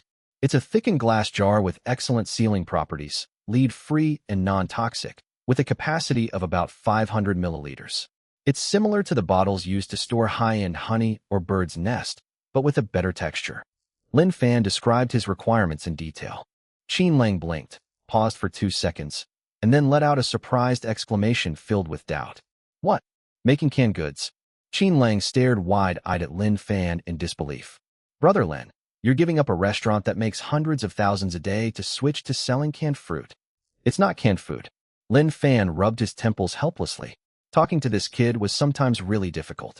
It's used to hold the raw plum juice, Lin Fan explained patiently. The sour plum drink in the store is in short supply every day. I'm making it all by myself in the kitchen, plus serving it in the front, so the efficiency is too low, and there are too many people queuing, so the experience is not good. I plan to bottle and seal the concentrated syrup and sell it directly to the public. People who buy it only need to dilute it with ice water according to the ratio, and the taste will be almost exactly the same as the one sold in the store. After these words, Qin Lang fell silent once again. But this time, it wasn't out of doubt, but because his long-cultivated business acumen was instantly activated. Holy crap. A good 10 seconds passed before Qin Lang finally managed to squeeze out those two words through clenched teeth, his voice trembling slightly. He then slapped his thigh hard. Chapter 156 Threshold. Brother Lin, how is your brain even designed? Qin Lang was so excited that he stood up abruptly and paced back and forth around the table. Do you even know what your decision means? Look at how popular your plum juice is in Jiangcheng right now. Qin Lang became more and more excited as he spoke, and even couldn't help but gesture with his hand on the table. That's SK2 facial treatment essence. If you just mix and sell it cup by cup in the store, you'll only sell 1,000 or 800 cups a day at most. But if you make it into a concentrated concentrate and store it in sealed jars. Qin Lang took a deep breath, his eyes shining brightly. Then its sales range won't just be this Golden Street, or just Jiangcheng. Those bosses who don't have time to queue, those nouveau riche from other places, will all fight tooth and nail for this one can of raw liquor. This is a money-printing machine. Seeing Qin Lang's excited appearance, Lin Fan remained unusually calm. He poured Qin Lang a glass of warm water and gently pushed it towards him. Take a sip of water, don't get excited. Lin Fan sat down on the high stool opposite him, his tone still calm and unhurried. Let's put aside the printing press for now. The reason I called you here today is because there's a hurdle to overcome. I'm a cook, and I don't know much about this kind of thing. Qin Lang picked up his water glass, took a sip, forcibly suppressed his excitement, pulled out a chair, and sat down. Brother Lin, what's the threshold? Qualifications. Lin Fan reached out and tapped the table twice. What I have hanging in my shop now is a food service license. I make soup in the shop, dilute it with water, put it in cups, and sell it to customers. This is called freshly prepared and sold food service, which is compliant and legal. But if I put the concentrated concentrate into glass jars, seal them, and even later add outer packaging and labels to sell it. Lin Fan looked at Qin Lang, his brows furrowing slightly. Does this mean that, in nature, this becomes pre-packaged food? I heard that this thing not only requires a food production license, also known as SC certification, but also a whole bunch of complicated quality inspection procedures. I guess my front store back kitchen model won't pass the test, right? Upon hearing Lin Fan mention this, the fervor on Qin Lang's face gradually faded, replaced by a serious business expression. He put down his water glass and nodded in agreement. Brother Lin, although you're not in business, your intuition is indeed sharp. You've hit the nail on the head. Qin Lang leaned forward slightly, drew a line on the table with his finger, and began to explain the science to Lin Fan in detail. In our country's Food and Drug Administration system, catering and food processing are subject to two completely parallel sets of regulatory standards. If you just put some plum juice in a plastic cup, that's called dine-in and take-out. As long as the kitchen is clean enough, nobody will bother you. But as soon as you use a sealed container and put an expiration date on it, it becomes pre-packaged food. According to regulations, production must be carried out in a standardized workshop with a clean and sterile environment of at least Class 100,000, and an SC food production license must also be obtained. If you bottle and sell your products privately in your store and you are caught or maliciously reported, then it is definitely a 3-no product without manufacturer's name, address, or production date. Fines are a minor issue. You might even have to shut down your store. Lin Fan nodded slightly after listening. This is pretty much what he expected. Zhang Daoi's malicious report from 2 days ago is still fresh in my mind. He would never make such a basic mistake on rules that are easy for others to use against him. What if we find a contract manufacturer? Lin Fan asked. Finding a contract manufacturer is the most common method. The food processing plant in which my family has a stake has an existing aseptic filling line. Qin Lang shrugged and looked at Lin Fan with some helplessness. But the problem is, Brother Lin, your plum juice recipe is an absolute trade secret. If you opt for contract manufacturing, you not only have to hand over the entire cooking process, but you also have to disclose the proportions of the raw materials to the factory's technicians. Are you comfortable handing over this crucial information? Impossible. Lin Fan didn't hesitate for even half a second before refusing. The core of sour plum drink is the century-old charcoal smoked dried plum and Tianshan snow lotus honey, produced in the farm space. These things simply cannot be handed over to others for mass production. I knew you would say that. Qin Lang sighed. So, the conventional OEM model won't work. But rules are rules. People are flexible. Qin Lang stroked his chin, his mind racing. Then his eyes lit up. Brother Lin, there's actually another compromise. Apply for a food small workshop registration certificate. A small workshop? Lin Fan raised an eyebrow. Yes, Qin Lang explained. In recent years, the policies have been relaxed. Small and micro enterprises with traditional skills, but that do not meet the SC standards of large factories can apply for local food workshop qualifications. Your kitchen hygiene standards have even been praised by Section Chief Liu of the Food and Drug Administration. They fully meet the requirements. With just a little renovation, you can set aside a separate aseptic filling room of a few square meters and buy a small ultraviolet sterilizer and a vacuum sealing machine. With this certificate, your raw pulp can be bottled legally and compliantly and sold locally in Jiangxing. Once the scale is larger, we can build a separate central kitchen that meets the SC standard. After a moment's thought, Lin Fan felt that the plan was indeed feasible.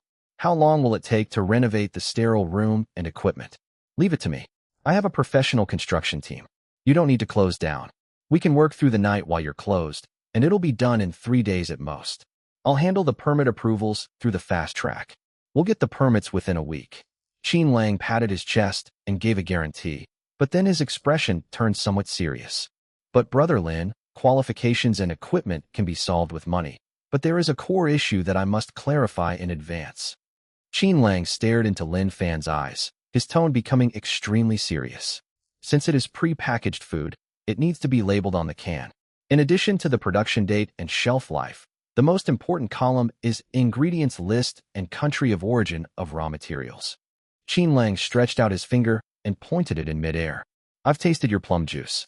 The smoky flavor of the dried plums and the refreshing taste of the honey are definitely not something that ordinary wholesale products on the market can replicate.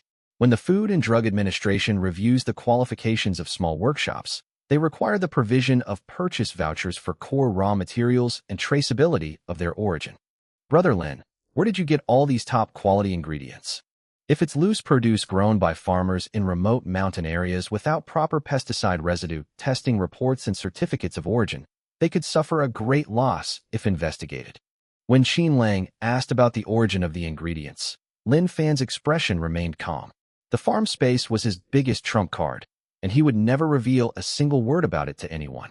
Chapter 157 Trade Secrets. Lin Fan picked up his water glass and took a sip. You don't need to worry about the safety and quality of the raw materials at all. I have an exclusive private supply channel. The production area is in a very remote mountain ecological zone, and the specific coordinates are a trade secret. But I can assure you that the pesticide residues, heavy metals, and various food safety indicators of these ingredients can not only pass the most stringent machine tests, but also meet the highest international organic standards. Lin Fan looked at Qin Lang, paused slightly, and continued.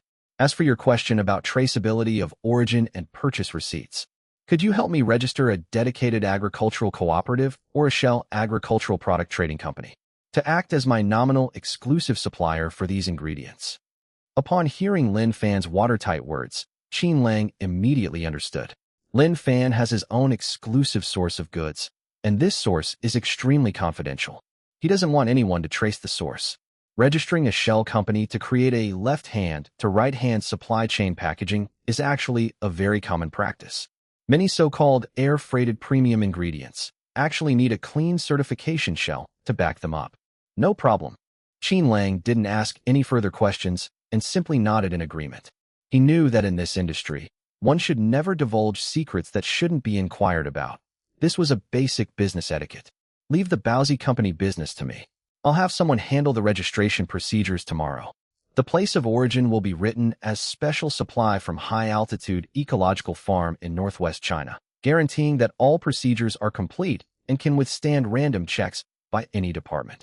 Qin Lang stood up, stretched lazily, his bones cracking, and the fatigue on his face was replaced by extreme excitement.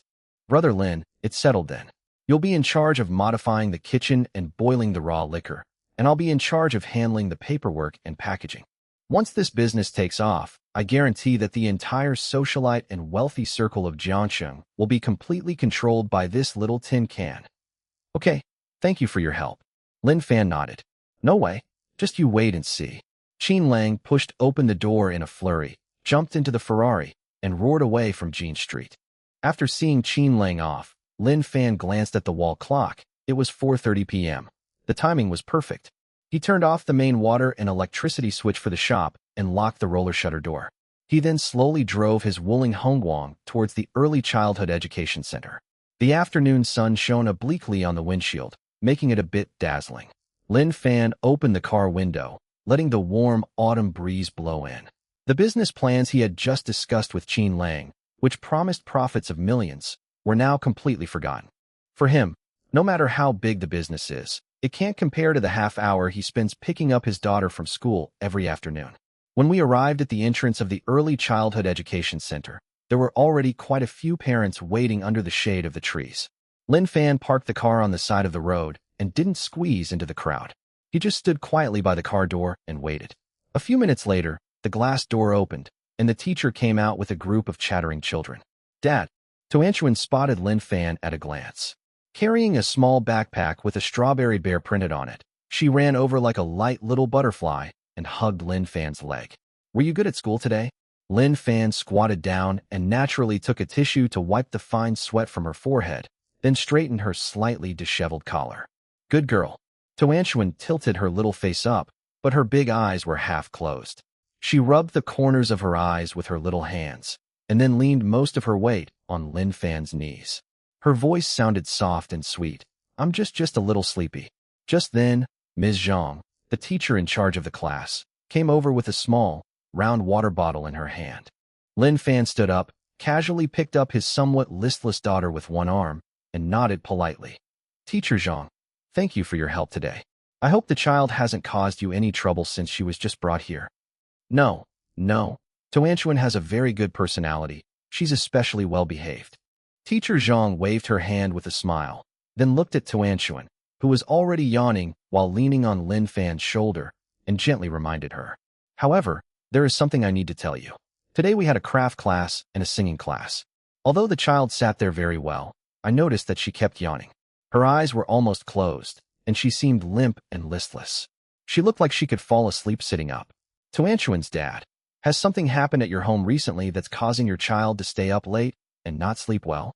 Lin Fan was slightly taken aback when he heard Teacher Zhang ask that question. "Didn't sleep well?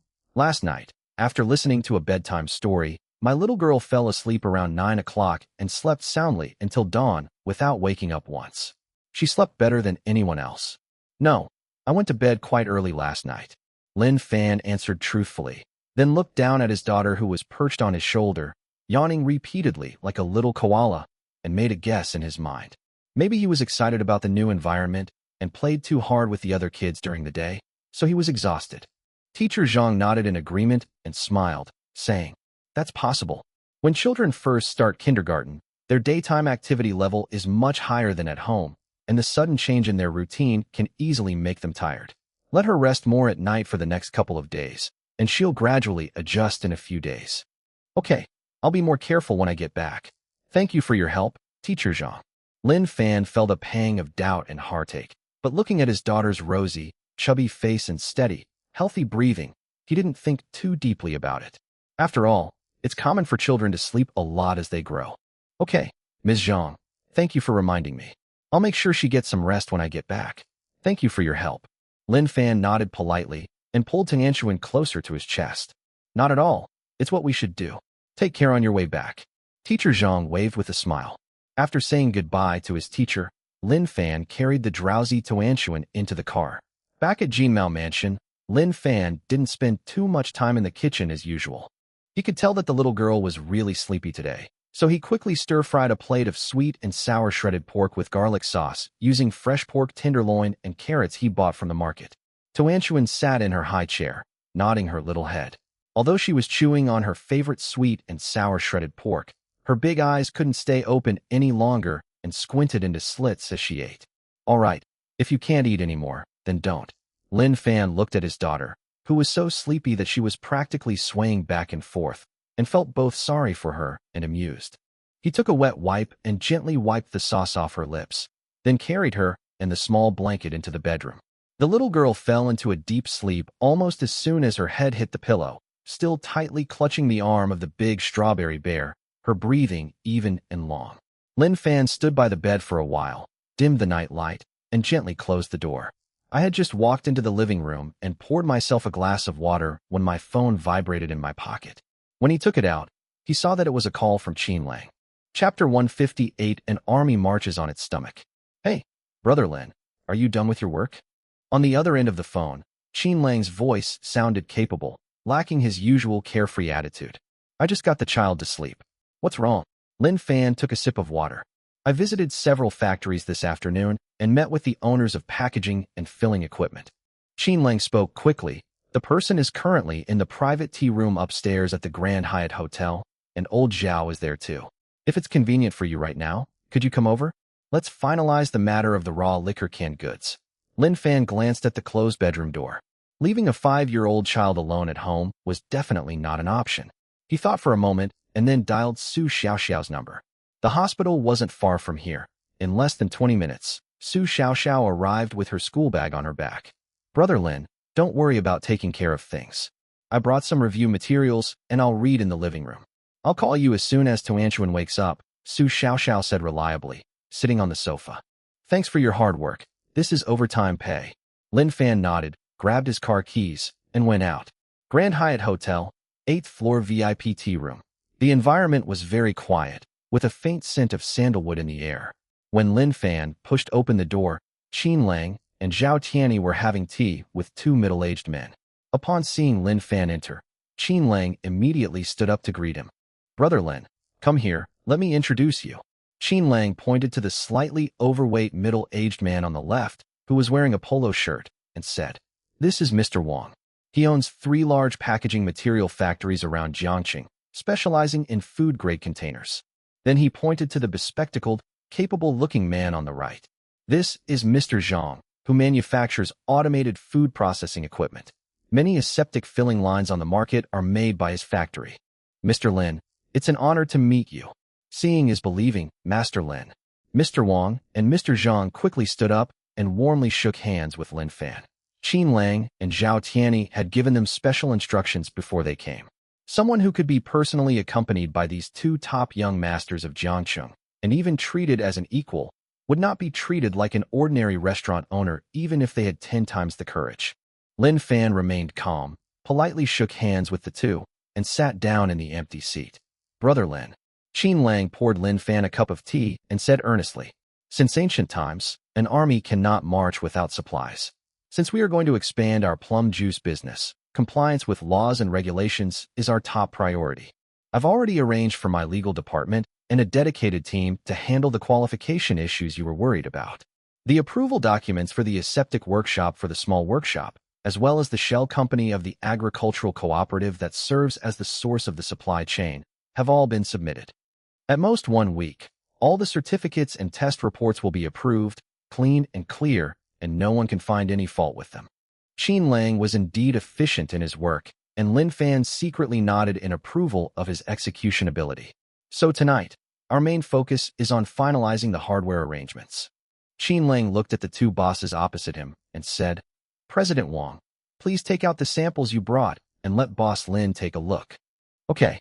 Mr. Wang immediately opened the large combination lock suitcase he had brought with him and took out 4 or 5 containers of different materials and shapes, placing them one by one on the coffee table. Mr. Lin, young Master Qin discussed your needs with me this afternoon. These are the 2 most common options on the market for storing concentrated concentrate. Mr. Wang pointed to several crystal clear glass bottles on the left. This is a thickened glass jar made of high borosilicate glass. Its advantages are good light transmission, a high-end look, and customers can see the color of the raw pulp inside at a glance, making it very appealing. The disadvantages are also obvious. It is heavy, and if it is shipped via local cold chain or express delivery, the risk of breakage is relatively high, and the packaging cost will increase sharply. Then, he picked up several cylindrical jars made of matte metal on the right. This is a food-grade tin box.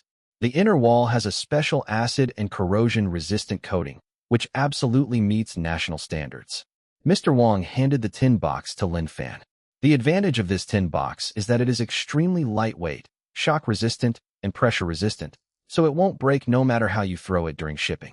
Moreover, it is completely light-proof, which is the best way to lock in the flavor and nutrients of some easily oxidized fruit and vegetable pulps. Lin Fan took the matte black tin box and weighed it in his hand. It is indeed very lightweight. He unscrewed the cap and glanced at the internal silicone sealing ring. The workmanship was exquisite. He recalled the 2 small tin boxes he had given to Li Daong and Chairman Chen yesterday. Although glass jars do look more like traditional high-end food, in terms of practicality and the soul-locking effect on the ingredients, the completely light-proof and absolutely sealed iron box is obviously superior. The things produced by the system cannot be measured by the usual shelf life. Keeping them away from light can preserve their spiritual energy and freshness for longer. Use a tin box. Without much hesitation, Lin Fan placed the black iron box on the table and made the decision. The shape is just a simple cylinder. The surface doesn't need any fancy patterns, just a matte black finish. The cap is made with a spun-on design and a widened sealing ring. Lin Fan looked at President Wang and stated his request. The more minimalist the packaging, the better. Just print the 4 characters Lin Family Shop in small seal script on the front of the bottle. Can you do that? Yes, absolutely. Mr. Wang slapped his thigh. This minimalist style is all the rage right now, and the mold making is quick. As long as you place your order, I'll get 1,000 empty cans out for you within 3 days to tide you over. Okay. Lin Fan nodded and then looked at President Zhang beside him. Mr. Zhang immediately understood, took out a tablet computer from his briefcase, pulled up a set of 3D design drawings, and handed it to Lin Fan. Mr. Lin, based on the floor plan of your store's kitchen provided by young Master Qin, I have customized a small-scale semi-automatic aseptic filling line for you. Mr. Zhang scrolled through the screen, his tone professional and efficient. Because our renovation is a small workshop-level project, we don't need a large assembly line that occupies dozens of square meters. This equipment occupies less than 3 square meters. It integrates 3 functions: high-temperature steam sterilization, negative pressure vacuum filling, and automatic capping and sealing. You only need to pour the boiled raw slurry into the hopper, and the rest of the filling and sealing will be done automatically. Not only is it highly efficient, capable of filling 500 cans per hour, but the entire process is also aseptic, fully meeting the hygiene standards of the Food and Drug Administration. Lin Fan carefully examined the equipment's design drawings. The structure is very compact, and most importantly, this equipment is only responsible for dispensing and does not interfere with the cooking process. This means that he can still control the core recipe and the input of ingredients from the spiritual field. He only needs to pour the finished product in, perfectly avoiding the risk of leakage. Chapter 159. What's that smell? Is machine cleaning convenient? Lin Fan asked the question he was most concerned about. Although the shop has its own automatic cleaning function, he was unsure whether this external equipment could be cleaned up as well. If you have to clean it yourself, the machine will inevitably accumulate some stubborn stains that are hard to clean over time.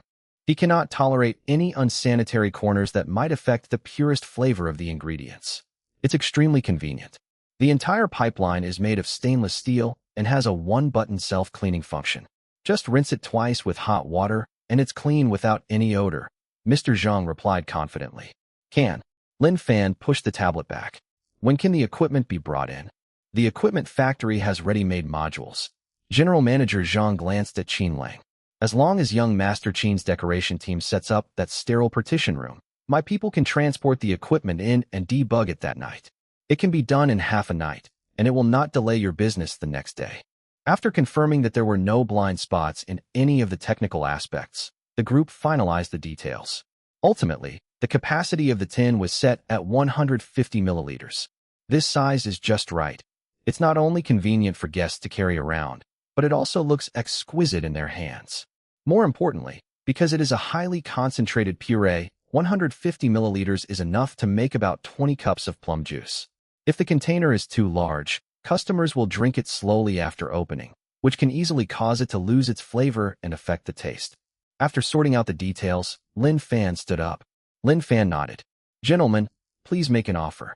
Mr. Wang and Mr. Zhang exchanged a glance and quickly quoted an extremely fair figure, which could even be described as the cost price.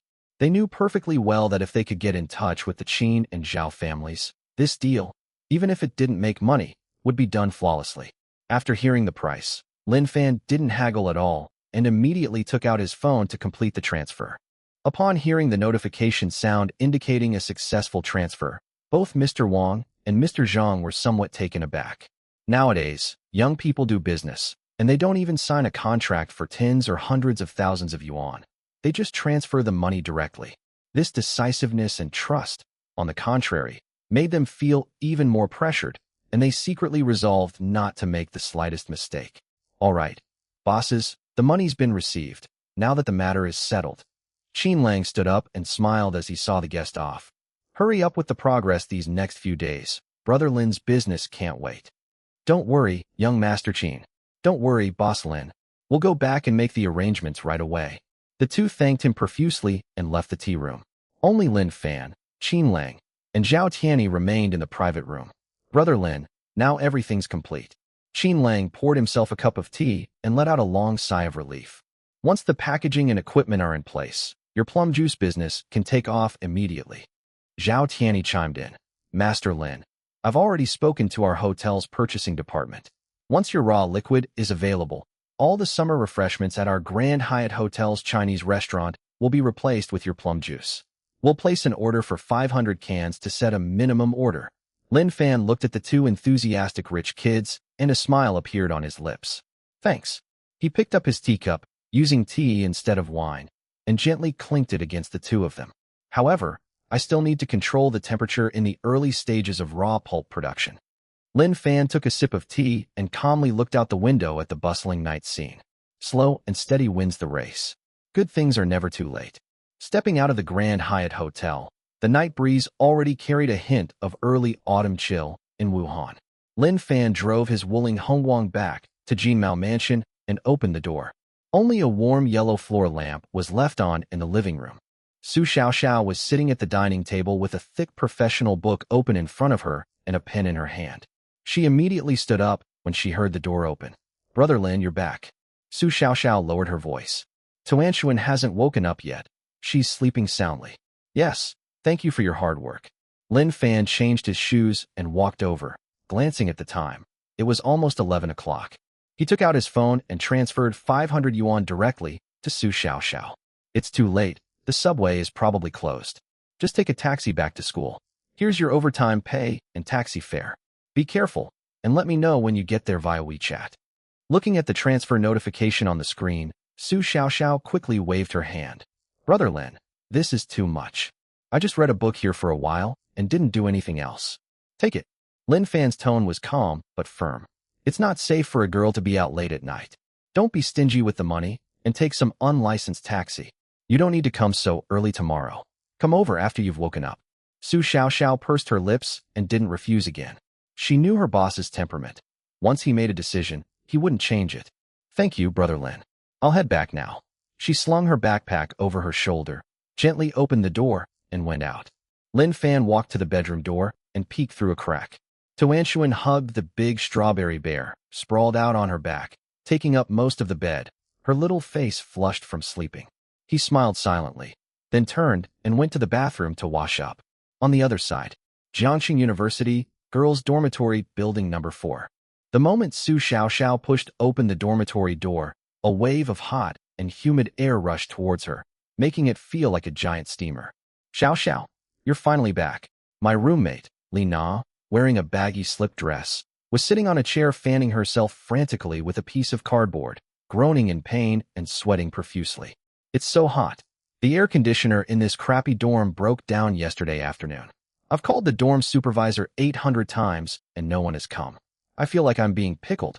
In the 4-person dormitory, the other two roommates, Chun Min and Wang Jia, were also holding small electric fans and blowing them hard, with wet towels draped around their necks. They were so hot that they didn't even want to talk. Yes, Xiao, where have you been working? You're back so late. Chun Min wiped her face with a towel. The iced water at the convenience store downstairs has been sold out long ago. This sweltering heat is unbearable. Su Xiaoxiao closed the door behind her and placed her backpack on the desk. Listening to her roommate's complaints, she didn't feel annoyed. Instead, she thought of the small tin box that Lin Fan had given her that afternoon. It is indeed hot outside, but I brought you something good to cool you down. As Su Xiaoxiao spoke, she unzipped the zipper and took out the matte silver round tin box, placing it on the table. What good stuff? Ice cream? In this heat, it'll probably melt into water by the time you bring it back, Li Na asked curiously as she leaned closer. Su Xiaoxiao didn't explain much. She took her large water glass, filled it with more than half a pitcher of ice water from the water dispenser at the end of the corridor, and then took out 3 clean glasses from the cabinet and placed them on the table. Amid her roommates' questioning gazes, she gently unscrewed the sealed lid of the metal box. Laugh. The moment the tin box was opened, an extremely refreshing, sweet and sour aroma, carrying a rich, smoky plum scent and a kiwi fragrance that seemed to penetrate the sweltering air, instantly filled the small, stuffy dormitory room. The 3 girls, who had been fanning themselves in frustration, stopped at the same time. As if they had planned it, they all twitched their noses in unison. What is this smell? Chapter 160. Where did you buy it? Li Na stared wide-eyed at the unassuming metal box. Just smelling this scent made her mouth water uncontrollably, and her chest, which had been tight due to the heat, inexplicably felt a little better. Su Xiaoxiao took out a clean spoon and scooped out a spoonful of the dark purplish-red, thick, amber-like paste from the tin box. She put the raw liquid into 3 glasses and poured in ice water. Stirred gently with chopsticks.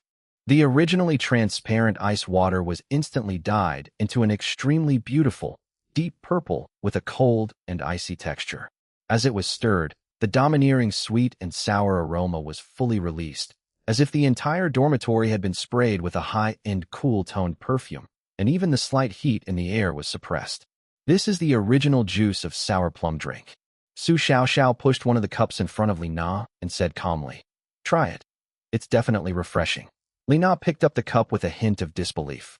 The color is indeed beautiful, and a fine layer of water droplets has already formed on the cup wall. But how good can plum juice really be? It's just a little thicker than what's sold in the cafeteria. With the mindset of just taking a sip to quench her thirst, she brought the rim of the cup to her lips and took a large sip. Gulp. A purplish-red liquid slid into the mouth. 1 second. 2 seconds. Li Na's body suddenly trembled violently, as if she had been electrocuted. The glass in her hand shook violently, and a few drops of ice water splashed onto the back of her hand. Li Na's eyes widened instantly, her pupils reflecting an incredulous shock. This is hardly plum juice. The moment it enters your mouth, the tangy flavor of the plum and the refreshing taste of the hawthorn blend perfectly, without a trace of bitterness or dryness from artificial flavoring. And the most amazing part is what happens after you swallow it. An extremely ethereal, slightly chilly aftertaste slid down the esophagus into the stomach, where it exploded. The feeling was like trekking through a desert at 38 degrees Celsius for 3 days and 3 nights, and then suddenly plunging into a pool of icy, pure, and pristine snow mountain spring. The stuffiness, irritability, and dry mouth were all washed away in that instant. Li Na let out a long breath. She grabbed Su Xiaoxiao's arm, her voice cracking with excitement. "Xiaoxiao, where did you buy this? What the hell is this magic potion?" Seeing Li Na's exaggerated reaction, Chun Min and Wang Jia, who were standing next to her, quickly picked up their cups and took a big gulp. Cough, cough, holy crap. Chun Min immediately swore, touching her chest with an incredulous expression. "I felt dizzy, nauseous, and wanted to vomit just now, but after this bite, my stomach feels so much better. It's not greasy at all. Xiaoxiao, what kind of amazing brand is this? How much is a bottle? Quickly send me the link. I want to stock up on a case for my dorm." Wang Jia hurriedly took out her phone. Seeing her roommate's crazy antics, Su Xiaoxiao couldn't help but smile. Brother Lin is right. This kind of truly top-notch flavor doesn't need any fancy packaging or marketing. Just one bite, and no one can resist it. It's not available for sale online. Su Xiaoxiao held her cup with both hands and said truthfully, "This is the concentrated liquor that the owner of the shop where I worked makes by hand. A cup of it costs 88 yuan. 88. The 3 girls exclaimed in surprise at the same time. For college students whose monthly living expenses are only 1 or 2,000 yuan, selling a drink for 88 yuan is simply robbery, etc. Li Na, quick-witted, suddenly remembered something, slammed her hand on the table, and pointed at Su Xiaoxiao. "The shop you work at, isn't it that Lin's shop that's been trending on Jiangqing's local search list lately? The one that sells 288 yuan scrambled eggs with tomatoes and 1,888 yuan boiled cabbage and clear broth?" "Yes, that's right." Su Xiaoxiao nodded. "Holy crap. You actually work at that legendary, oh no, amazing shop. Lina was so excited that she jumped up from her chair, even losing one of her slippers in the process. The internet is in an uproar. Some say that the store was staged for publicity, and others say that the owner hired a bunch of big shots as shills. I was arguing with someone about it today. Lina glanced down at the half-full glass of purplish-red plum juice in her hand, swallowed, and her tone completely changed. If it tastes like this, I believe there would be big bosses willing to queue up every day for 188 yuan, let alone 88 yuan. It's not about the money at all. After drinking this, I feel like all the hair I lost from staying up all night watching dramas will grow back. No, I have to post a little sweet potato. Lina is an impatient person. She immediately picked up her phone and took a picture of the plum juice on the table and the inconspicuous silver tin box. Fingers flew across the keyboard. This warning post has turned into a guaranteed hit. Fellow roommates, does anyone understand? The air conditioning in building 4 was broken and I was almost dying of heat, so my roommate brought back the legendary 88 yuan cup of sour plum juice from Lin's shop. I thought it was a rip-off, but one sip and I felt like I was ascending to heaven. This is absolutely a life-saving elixir. The owner's skills are divine. I'll fight anyone who criticizes this shop. As soon as the post was published, because it carried the most controversial traffic tag in Jiangxing recently, Lin's shop, coupled with the active nighttime schedule of university students, a bunch of comments immediately popped up. Really? Nana, you weren't scammed by someone who recharged their account too, were you? 88 yuan a cup? You might as well sell me for water. But look at this color, it's amazing. There's not a trace of that cheap, artificial red from cheap pigments. It feels very rich. Looking for a proxy buyer. Also looking for a bite to eat. The ladies in Building 4 are going crazy from the heat. Looking at the comments on her phone, Lina proudly raised her chin. Xiao, do you believe it or not? If this thing is sold near our school tomorrow, it will be snapped up like crazy. As Su Xiao watched the messages constantly popping up on Lina's phone screen, a weight was finally lifted from her heart. Brother Lin has an amazing eye for talent. The speed at which these young people spread information and their curiosity far surpassed that of any billboard. The next morning, Lin Fan opened his eyes precisely on the large bed in Jinmao Mansion. He closed his eyes and entered the farm space, carrying out a routine harvest and reseeding. Looking at the increasingly abundant high-gluten flour, tribute rice, and various premium meats in the Tiangongfang warehouse, his confidence grew stronger. After waiting for the school bus from the Early Childhood Education Center to pick up Tuanshuan, they continued their journey. At 9 o'clock in the morning, Lin Fan drove his Wuling Hongguang to Phoenix Golden Street, as usual. Business is still booming, and today there are even more luxury cars with out-of-town license plates among the people queuing up. During a break from his busy schedule, Lin Fan received a call from Qin Lang. Chapter 161 exploded? Brother Lin, it's done. On the other end of the phone, Qin Lang's voice sounded somewhat tired, but it was filled with undisguised excitement. I've already contacted the equipment manufacturer. They'll start construction tonight at 10 p.m. once there are fewer people on the street. My construction team worked through the night to measure the dimensions and cut out the panels for the sterile partition room. Tonight we'll assemble and apply the glue, plus the equipment debugging and UV sterilization testing. Tomorrow morning, your semi-automatic filling line will be officially put into use. Okay, thank you for your hard work, Lin Fan replied casually. There's something else, Brother Lin, Qin Lang said in a low voice. The glass jar samples will be delivered this afternoon, and Lao Zhao already had someone transfer the first batch of 500,000 yuan in advance payment to the account of that shell supply chain company we just registered yesterday this morning. Qin Lang clicked his tongue twice. The Grand Hyatt is pressing us hard, saying that with the current weather, high-end customers have a huge demand for refreshing drinks. They want to buy all the canned plum juice we produce in the first week as a special supply for their hotel's VIP rooms. Tell him it's impossible to cover everything. Lin Fan wiped his hands with a towel while glancing at Su Xiao, who was busy guiding guests outside the door. I can accept Ju and you as orders, but I can only give them a maximum of 40% of their total output per day. I'll keep the rest for other uses. Okay, you're the boss, you call the shots. I'll go and turn down old Zhao right now. Let him wait in line. Qin Lang hung up the phone cheerfully. Lin Fan put down his phone and turned to look at the empty space in the corner of the kitchen that had been cleared out and was ready to receive equipment that night. Everything is ready. The day Su Qing returns to China is drawing ever closer. He plans to completely fill every corner of Jiangcheng with Lin Family Shop merchandise within the next few days.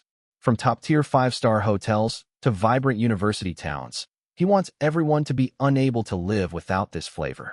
4 o'clock in the afternoon.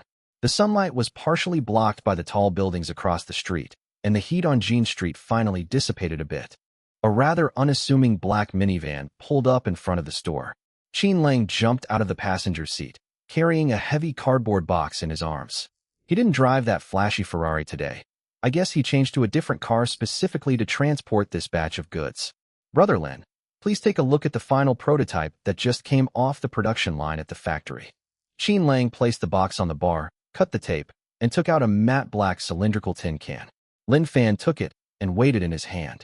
It has a generous amount of product. The surface has an extremely fine frosted finish, so it doesn't leave fingerprints when touched.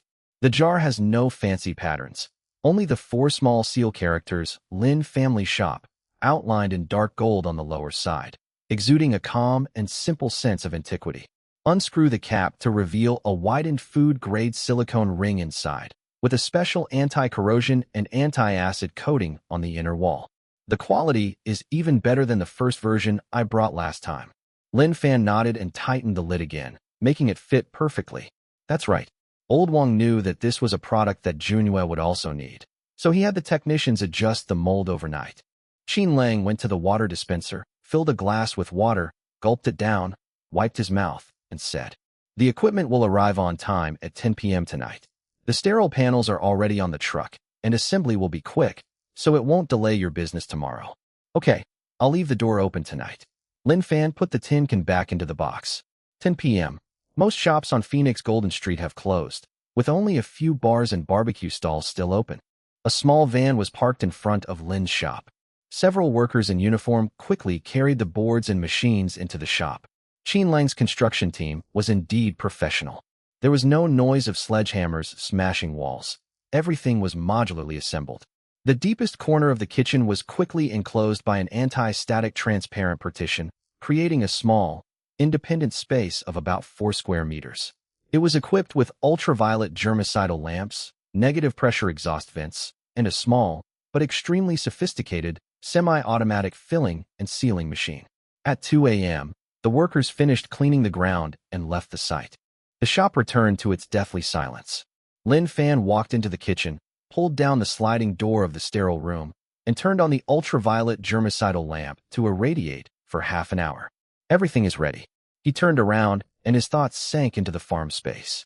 10 minutes later, 2 large baskets of century-old dried plums with a strong smoky aroma and more than a dozen jars of Tianshan snow lotus honey were piled on the work table. Remove the pot from the heat and bring water to a boil. When ingredients such as dried plums, hawthorns, and dried tangerine peel are added to the boiling ice spring water, the spirit-locking properties of the purple gold soup bucket are once again fully demonstrated. Not a trace of sour mist drifted out. All the moisture evaporates rapidly at high temperatures, while the coarse sweet and sour flavor molecules, as well as the unique smoky aroma of dried plums, are firmly suppressed inside the barrel. It simmered for a full 3 hours. A large bucket of water was eventually boiled down to only a small half bucket of a dark purple-black, thick, honey-like paste. After turning off the heat and letting it cool down, Lin Fan added Tianshan snow lotus honey to it. Buzz. Even through the thick walls of the purple gold barrel, Lin Fan could feel the wondrous reaction produced when the 2 ultimate ingredients inside were fused together. The collision of ice and fire, sour and sweet, makes the texture of this pot of puree resemble flowing amethyst. Lin Fan put on gloves and a mask and poured the boiled syrup into the feed funnel of the filling machine. Press the start button. The machine made a slight click sound. One by one, matte black tin cans slid along the conveyor belt, and a robotic arm precisely injected the raw slurry, then pushed them into the sealing area, vacuumed, and screwed on the caps. The movements were swift and decisive. Looking at the black tin cans gradually filling up the finished product area, Lin Fan took off his gloves and rubbed his slightly sore neck. A total of 300 jars were brewed. He picked up a can. It felt slightly cool to the touch. This doesn't need to be refrigerated. Just store it at room temperature away from light, and even after several months, the flavor will not be lost at all. Lin Fan looked at the pile of black iron cans with great satisfaction. The next morning at 8 o'clock, as soon as Lin Fan arrived at the store, he saw Su Xiaoxiao standing at the door with dark circles under her eyes, looking like a lost soul. Didn't sleep well? Lin Fan glanced at her, then turned and walked into the store. Brother Lin, I didn't sleep a wink last night. Su Xiaoxiao followed behind, placed her backpack on the cashier's counter, unzipped it, and took out a thick black notebook. Brother Lin, the metal box you gave me before it exploded in the dorm. Lin Fan paused in pouring water, turned to look at her, and asked, did it explode? Chapter 162 The word of mouth exploded. It wasn't a physical explosion, it was a reputation explosion. Su Xiaoxiao swallowed hard, her hands trembling with excitement. The night before last, my roommate Lina took a sip of her drink and posted about it on Zaihongshu, Little Red Book. Guess what happened? When I returned to school yesterday, our dorm room door was practically worn down by people walking all over it. Su Xiaoxiao still feels like she's dreaming when she recalls the crazy scene from last night. After Lina posted that message, girls from the next dorm, the same floor, and even some who ran up from downstairs in the middle of the night all crowded at the door of her dorm room, just to smell that scent. I diluted it with ice water, and each person got a small half-paper cup. Su Xiaoxiao opened the notebook and pointed to the densely packed records filled with names and numbers. Everyone who drank it went crazy. It's been so hot in Jiangxing these past few days, and the dorms had a power outage. Everyone was already on the verge of going crazy from the heat. After drinking that half cup of water, several girls immediately started crying and asking me where I bought it. I told them that this is the premium original brew from Lin's shop. It sells for 88 yuan a cup in the shop, and this can make 20 cups. At this point, Su Xiaoxiao raised her head and looked at Lin Fan, her tone carrying a hint of seeking permission. But since you haven't given a price yet, I didn't dare to collect the money privately, so I told them to register for pre-sale slots first. Su Xiaoxiao pushed the notebook forward. In just one day, relying solely on word of mouth, I've filled this notebook with a reservation list for a full 120 dorm rooms. Listening to Su Xiaoxiao's report, Lin Fan held his water glass, quietly looked at the notebook filled with names, and nodded. Reservations for 120 dormitory rooms. Lin Fan put down his water glass and tapped his fingers lightly on the bar counter.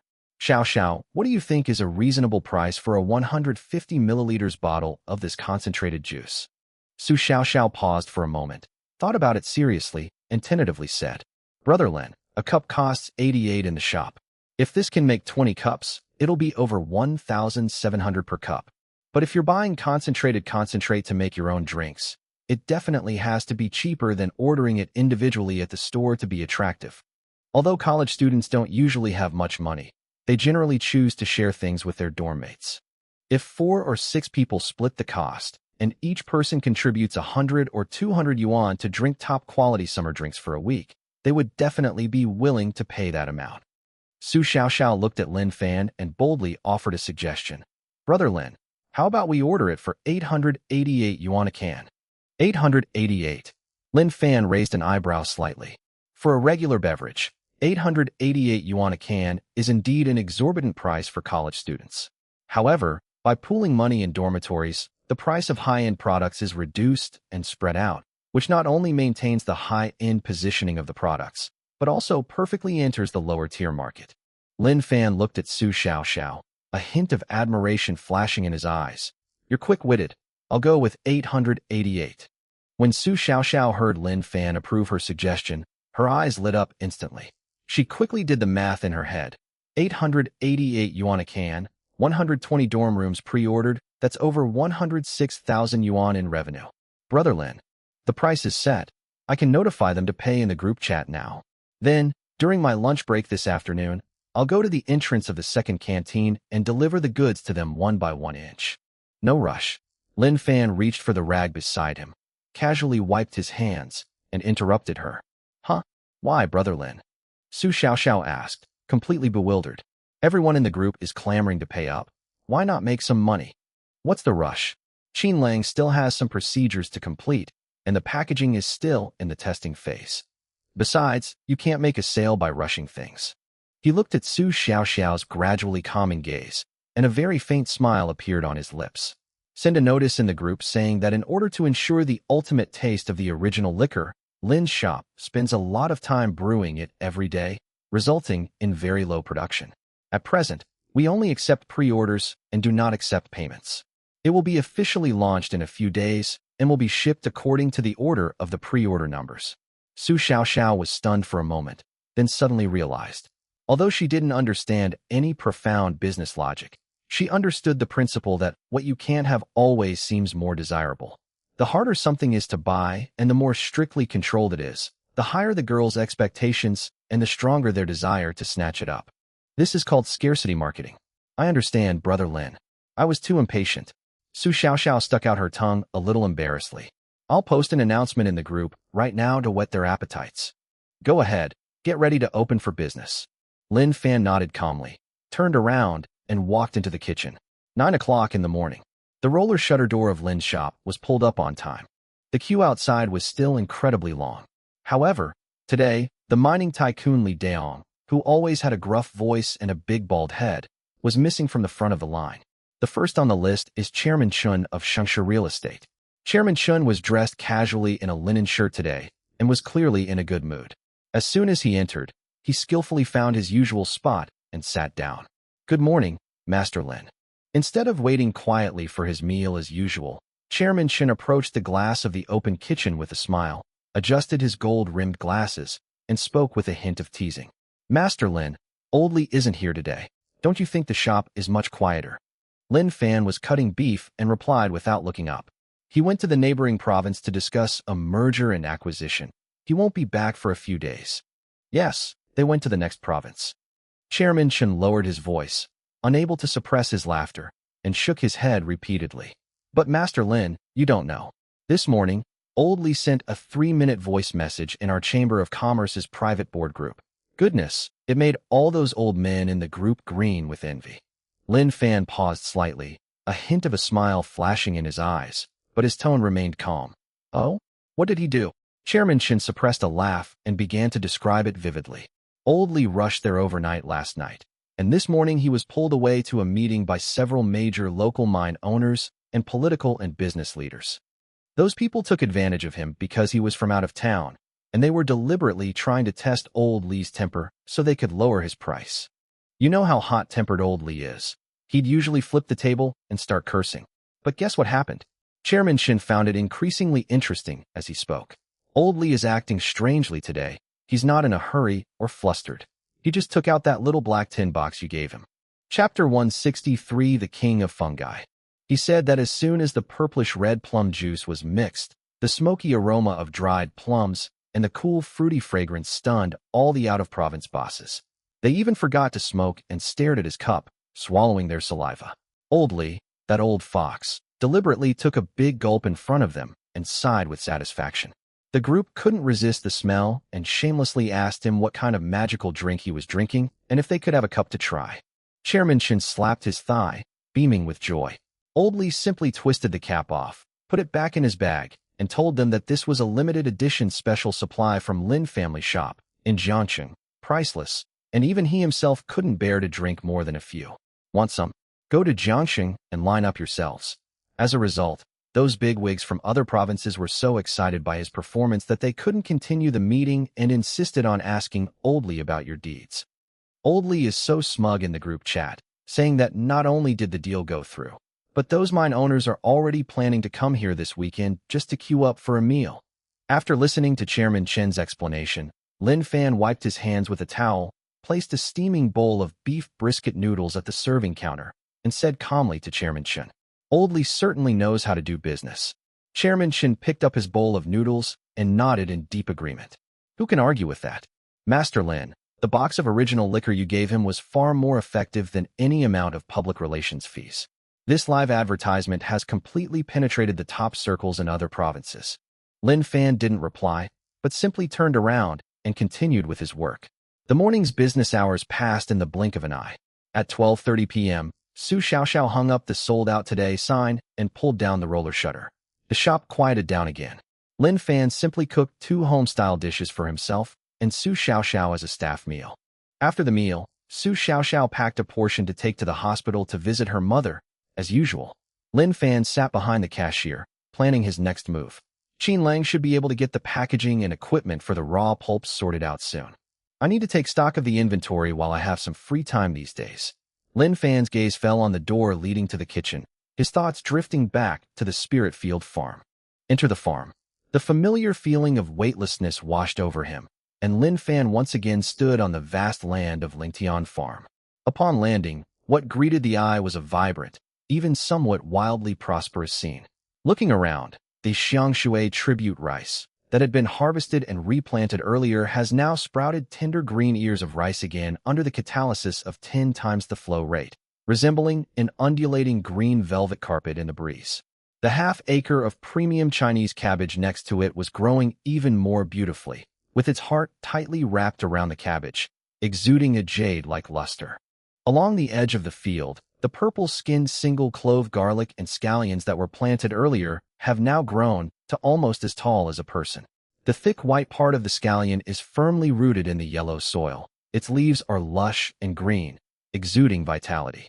In the wooden fence not far away, several newly bred black mountain pigs were leaning against their troughs, snoring away.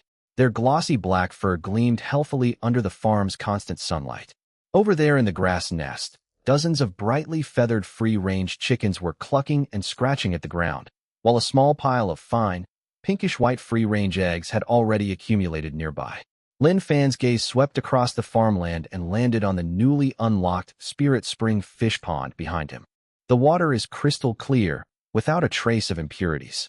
Several large lotus leaves floated quietly on the water's surface, and one could vaguely see several top-quality hairy crabs with green backs and white bellies, each as big as an adult's fist, lazily lying in the shallow water at the edge of the lotus leaves, leisurely blowing crystal-clear bubbles. Occasionally, there's a crisp whoosh sound. A slender, gleaming wild bass suddenly leaped out of the water, whipping its tail in mid-air with a beautiful flick that sent a trail of crystal-clear water droplets flying, before plunging headfirst into the deep water, startling a group of transparent, green-shelled river shrimp that scattered in all directions.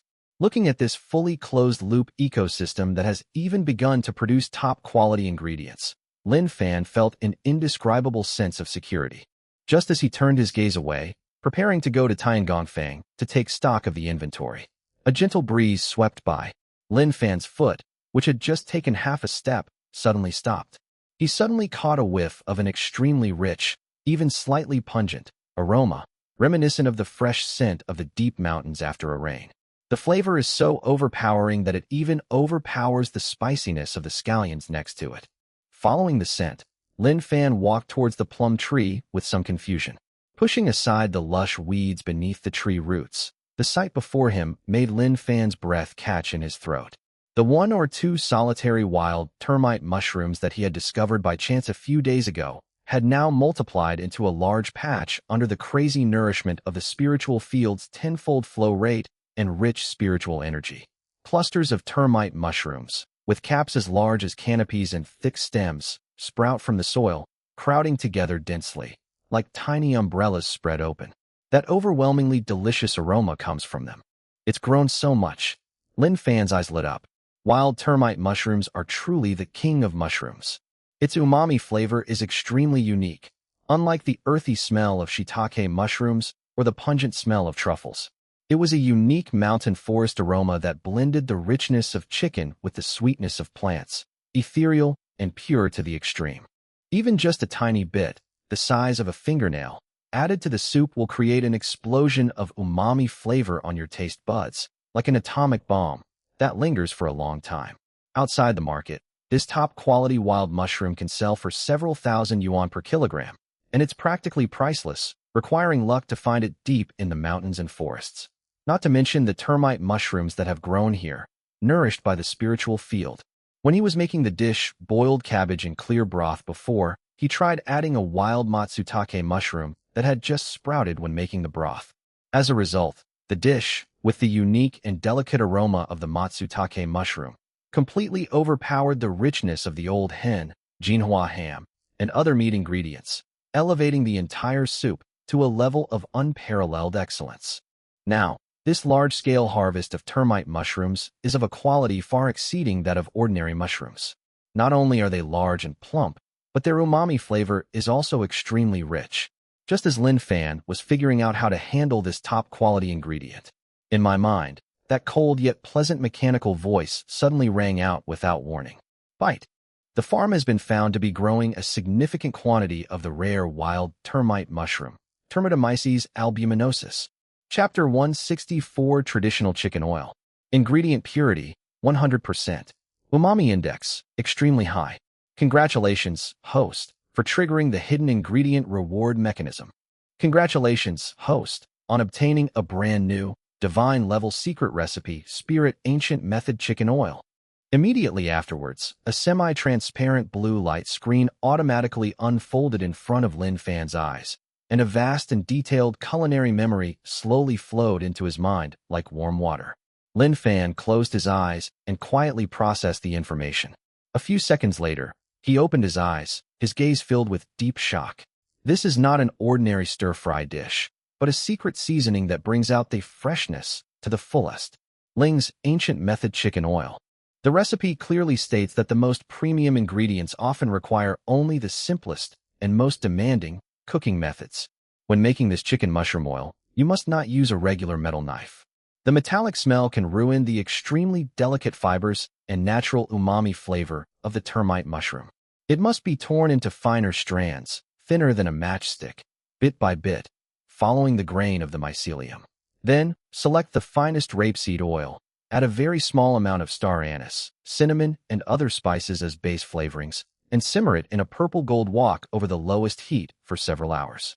During this extremely long process, the moisture in the termite mushroom will be gradually forced out, and its domineering and unparalleled umami flavor will be completely and unreservedly integrated into the oil.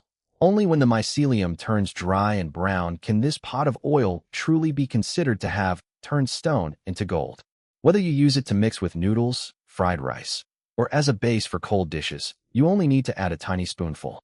Even a bowl of plain noodles without any side dishes can instantly burst forth with an unparalleled deliciousness that makes you want to swallow your tongue. Absolutely amazing. Lin Fan took a deep breath. He had been thinking that if the store wanted to launch a killer dish that could quickly sell in large quantities and be addictive, scrambled eggs with tomatoes and beef brisket noodles alone would not be enough. Now, this large-scale population of termite mushrooms, along with the recipe for traditional termite mushroom oil, has become a trump card for him. Let's make noodles with chicken and mushroom oil.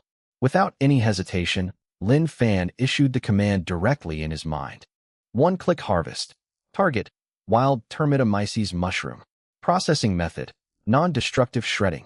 The strength of Tiangongfang lies in this. It can perfectly avoid the drawbacks of metal cutting and use invisible forces to separate materials.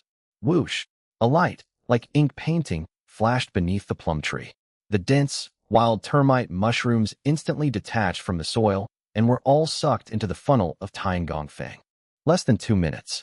At the finished product export point, for large bamboo baskets were neatly stacked with wild termite mushroom mycelium that had been cleaned, torn into uniform pieces, and had no mud or sand at the base.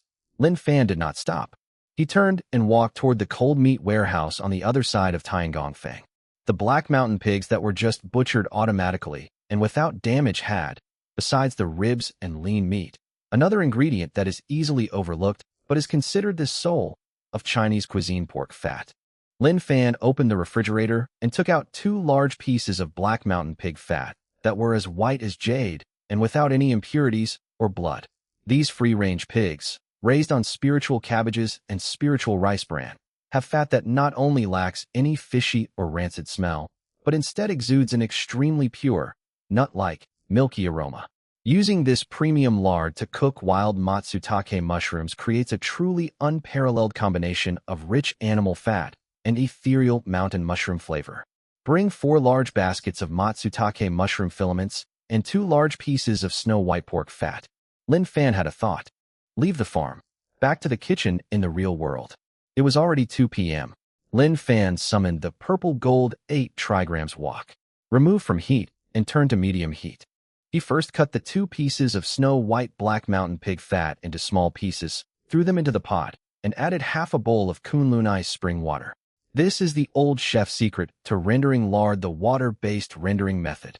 Lard rendered this way not only has a high yield, but also a snow-white color and won't spoil easily even after long storage. Glug glug. As the moisture slowly evaporates, the pork fat begins to sizzle and release its oil.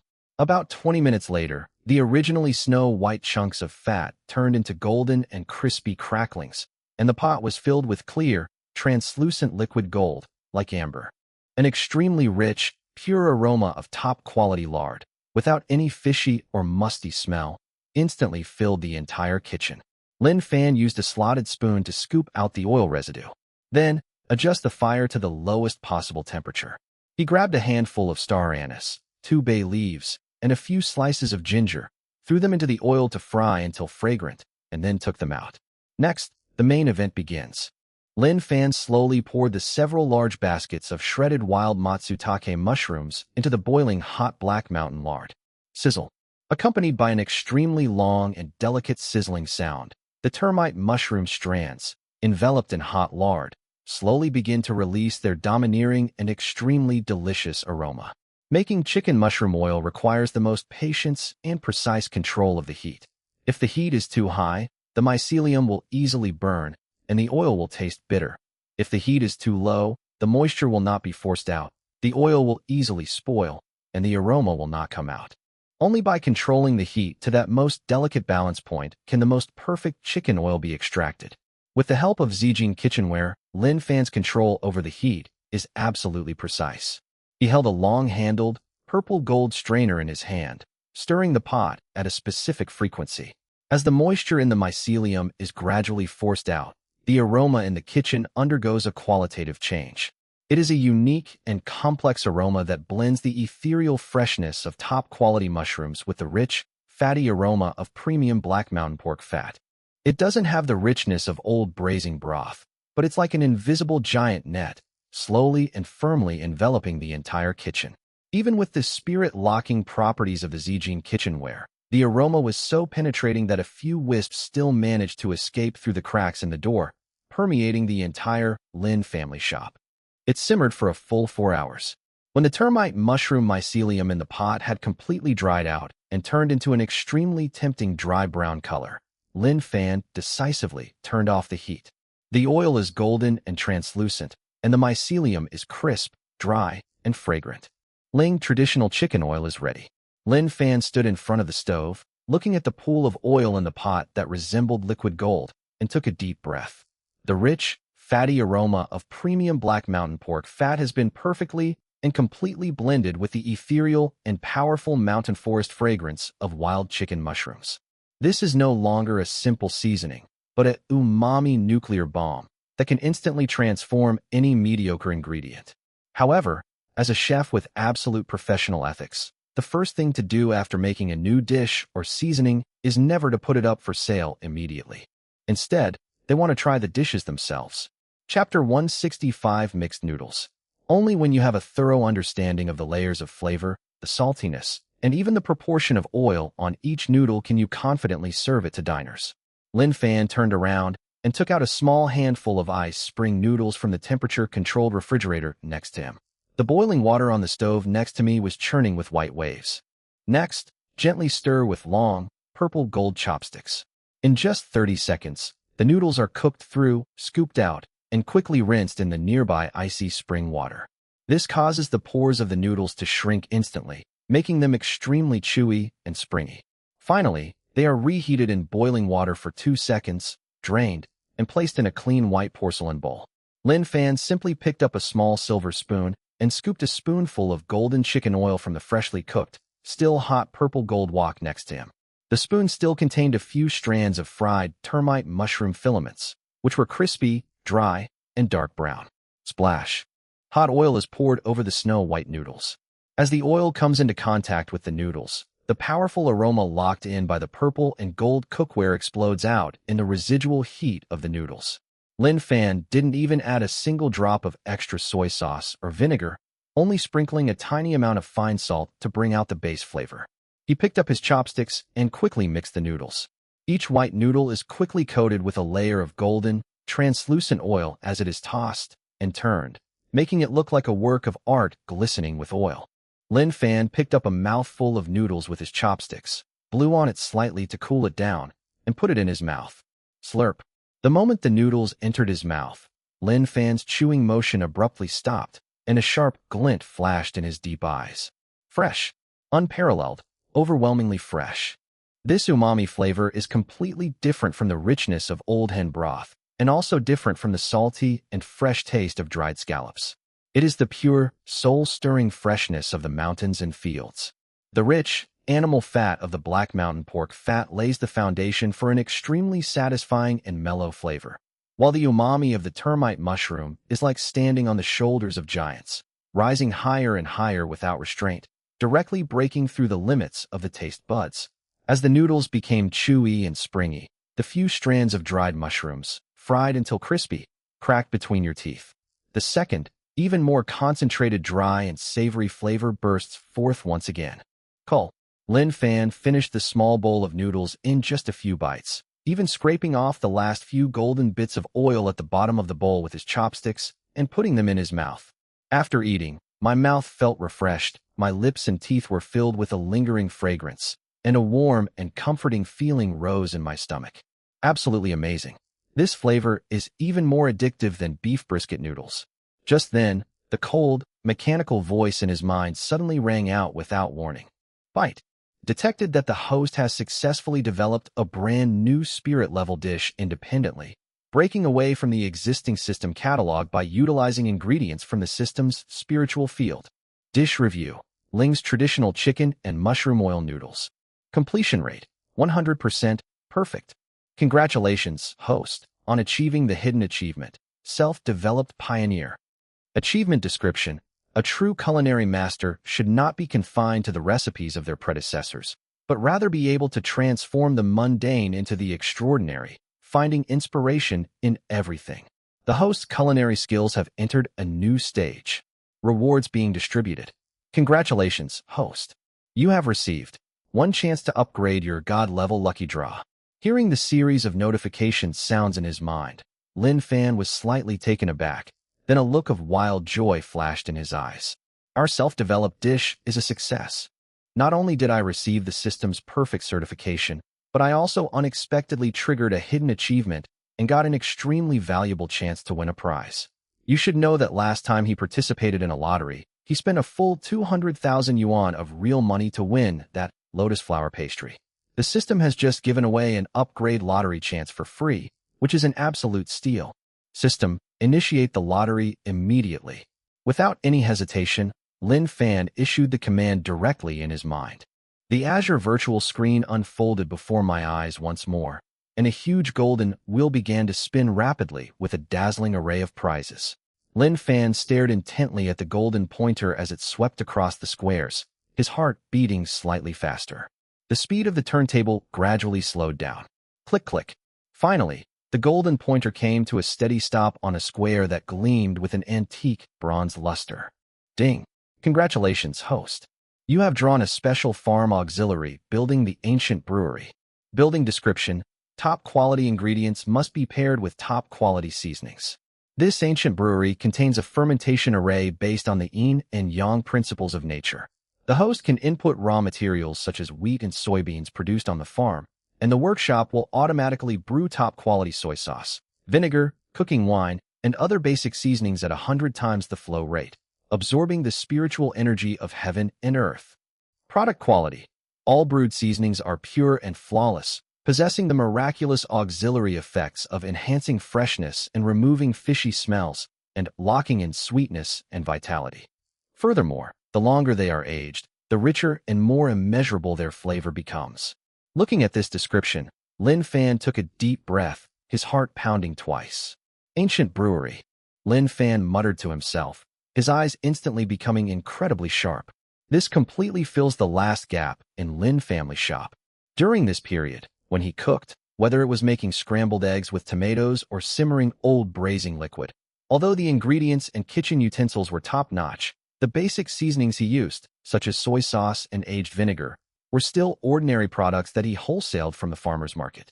Even though he had chosen the best premium brewed soy sauce on the market, compared to the spiritual ingredients from the system, It still carried an indelible industrial blending feel and an unpleasantly salty taste from incomplete fermentation. It's like holding a peerless sword but wearing a rusty scabbard. Lin Fan has always felt that his dishes lacked a subtle, almost perfect, depth of flavor. Now, the emergence of this traditional brewing workshop has completely solved his pain point of being dependent on others for seasonings. The high-gluten wheat he had just harvested from his farm, along with some premium soybean seeds he had accumulated through previous lotteries, finally found their greatest purpose. With the addition of spiritual soy sauce and spiritual aged vinegar, the taste of his dishes will once again take a qualitative leap. Build it immediately, Lin Fan said without hesitation. Ding! The traditional brewery has been completed within the farm space. Sufficient wheat and soybeans have been detected in the system warehouse. Should we begin brewing immediately? All in. Let's brew a batch of soy sauce and aged vinegar first. Command received. The traditional brewery has commenced operations. The first batch of 3-year aged premium spiritual soy sauce and aged vinegar is expected to be produced in 6 real-time hours. Chapter 166. Take it or leave it. Lin Fan was very satisfied with the system notification. 6 hours, just in time for tomorrow morning's business opening. When the time comes, this bowl of traditional chicken and mushroom oil noodles, with a few drops of premium spiritual soy sauce to enhance the flavor, the taste, will probably steal the souls of those big bosses outside. Lin Fan carefully divided the rendered chicken oil into several sterile, sealed glass jars, labeled them, and placed them in a temperature-controlled refrigerator. After doing all this, he took off his chef's uniform, turned off the lights, and left the shop. The next morning, in early autumn in Wuhan, the morning air was slightly cool, but the atmosphere on Phoenix Golden Street was already extremely hot. 7:30 in the morning. Su Xiaoxiao yawned, carrying 2 cups of soy milk in her hand, and walked quickly to the door of Lin's shop. As soon as she got closer, she instantly perked up. Outside the tightly closed roller shutter door, the familiar long queue of big bosses was already densely packed. And the number of people today seems even more exaggerated than yesterday. Not only were there the same familiar faces from yesterday, but there were also several middle-aged men with heavy out-of-province accents, each accompanied by a few bodyguards in black, standing in the middle of the line, sweating profusely, peering into the store. Good morning, little girl. When Chairman Chun, who was at the front of the line, saw Su Xiaoxiao, he immediately greeted her with a smile. Good morning, Chairman Chun. Su Xiaoxiao nodded in response. She took out her keys and had just pushed the roller shutter door halfway up when an extremely strange fragrance suddenly wafted out from the crack in the door and hit her face without warning. Brother Lin, what are you making in the kitchen? It smells so good. Like a kitten that has smelled fish, Su Xiaoxiao didn't even bother to drink the soy milk in her hand and followed the aroma all the way into the kitchen. At this moment, Lin Fan was standing in front of the control panel, holding an antique-looking white porcelain pot in his hand. The fragrance was coming from a sealed jar he had just opened, as well as from this small white porcelain pot. What kind of oil is this? It has a very strong meaty aroma, but it also feels very refreshing, like being in a primeval forest. Su Xiaoxiao's eyes widened as she stared at the golden, dry, and crispy mycelium in the glass jar, and she couldn't help but swallow hard. And what's in that pot? It smells so good, like beans and soy sauce. It's making me hungry. Lin Fan was giving the jar a final check when he heard this and smiled faintly. The jar contains chicken lard. It's a secret seasoning I made last night using black pork fat and wild chicken lard. What's in the pot is soy sauce that I just brewed myself. With these 2 items, we can add another new product to our shop today. He turned around, picked up the chalk, and added a line of words to the small blackboard. New arrival today, Ling's traditional chicken and mushroom oil noodles. Price, 388 yuan per serving, limited to 50 servings per day. A bowl of noodles for 388 yuan. Su Xiaoxiao stared at the words on the blackboard, secretly amazed. No large chunks of beef, no expensive crab roe, just a bowl of dry noodles, and it costs 388. Brother Lin's pricing is getting more and more outrageous. But at Lin's shop, Su Xiaoxiao had long understood a truth. As long as the boss dared to list a price, it would be absolutely worth the money, and customers would even fight tooth and nail to get it. It was exactly 9 a.m. Splash. The roller shutter door was fully pulled up. The crowds queuing outside continued to pour in like a tide. Chairman Chen and several other familiar bigwigs walked skillfully to the cashier. However, when they inadvertently looked up and saw the newly added line of text on the blackboard, everyone was stunned. A bowl of noodles for 388 yuan. Just a bowl of plain noodles with a little oil, and you're selling it for 388. A suppressed gasp of surprise erupted from the crowd. If a 288 yuan tomato and egg stir-fry can be justified by extreme emotion, then why is this dry noodle dish, which doesn't even have any toppings, so expensive? Amidst the murmurs of the crowd, Lin Fan stood calmly in the open kitchen, his expression serene and his tone indifferent. A bowl of ordinary ice spring water noodles. I just added a spoonful of wild chicken mushrooms that I had simmered in pork fat for more than 4 hours. I added a few drops of soy sauce to enhance the flavor. If you think it's too expensive, you don't have to order it. Limited to 50 servings, while supplies last. The room fell silent upon hearing this. The group of big shots were already used to Lin Fan's take-it-or-leave-it attitude. Not only were they used to it, but they also felt that this was the true demeanor of a master. A spoonful of oil and a few drops of soy sauce, selling for 388? Master Lin, your ingredients are probably more precious than gold. Chairman Chin adjusted his gold-rimmed glasses, smiled, and shook his head. All right, since it's a new dish personally developed by Master Lin, I'd have to try it even if it cost 388. Give me one.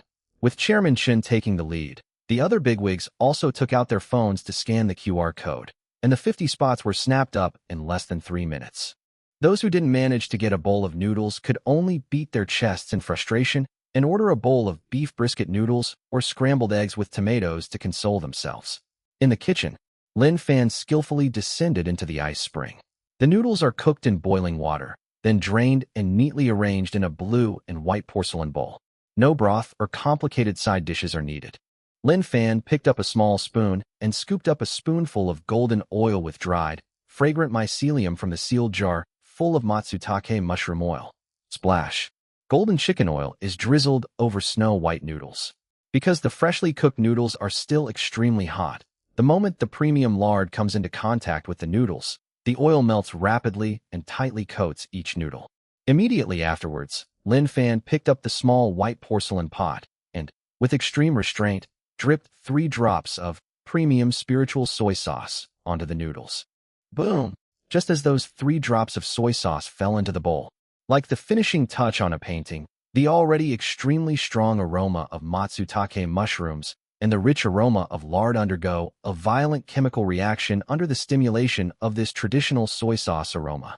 An almost unreasonable, incredibly complex and delicious aroma, like a prehistoric beast unleashed, burst through the half-glass window of the open kitchen and exploded throughout the entire hall of Lin's shop. My God! In the hall, all the diners who smelled the aroma, whether they were about to pay the bill or had already started eating, couldn't help but take a deep breath, their faces showing an expression of extreme longing, even a little dazed. What is this smell? It smells so good. I feel like my soul has been drawn out by this smell. When Su Xiaoxiao brought the first bowl of Ling ancient method chicken and mushroom oil noodles to Chairman Chen, as Mr. Chen looked at the golden, glistening noodles in the bowl, which exuded a deadly allure, his Adam's apple bobbed uncontrollably.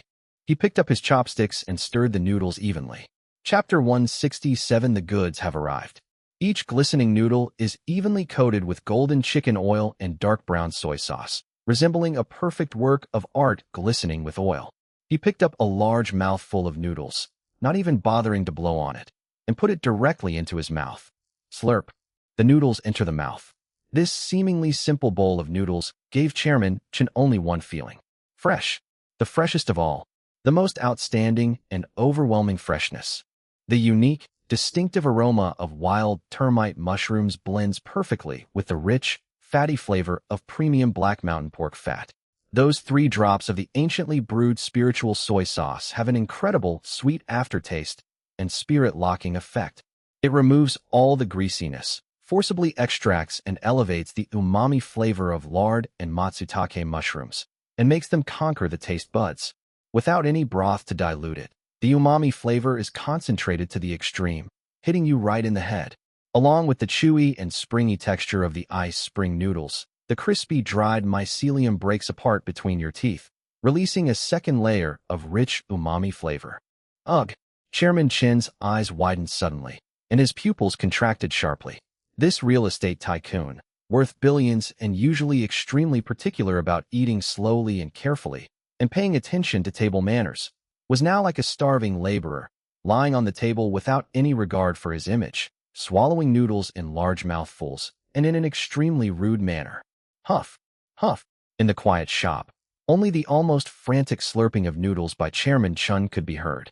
In less than a minute, he ate a large bowl of noodles, which was quite full, and finished it all. He even scraped every last drop of the golden, soy sauce-colored gravy at the bottom of the bowl with his chopsticks, and finally couldn't resist picking up the bowl and licking the rim with his tongue. Cool. Chairman Chun slammed down the porcelain bowl, exhaled a long breath of hot air with a rich, exotic fragrance, his face glowing red, feeling as if every pore from head to toe was cheering with joy. He turned his head and looked at Lin Fan in the kitchen, his eyes filled with undisguised fervor and deep awe. Master Lin, this noodle dish is amazing. Absolutely amazing. I, Old Chun, have tasted delicacies from all over the world, but I have never tasted such a powerful, pure, and layered umami flavor. The richness of the lard and the sweetness of the soy sauce perfectly complement the essence of the termite mushroom. Chairman Chun slapped his thigh suddenly, his voice trembling with excitement. 388? Master Lin, you're slapping us in the face. Selling it for 3,888? We'd be giving you too little. Mr. Chin's sudden shout startled the diners around him, who hadn't managed to get any noodles and were busy eating beef brisket noodles and scrambled eggs with tomatoes. Their chopsticks trembled, but soon, they forgot all about Chairman Chin's madness, because the other 49 people in the hall who managed to snag the chicken and mushroom oil noodles were now completely engrossed in a near-frenzied eating state.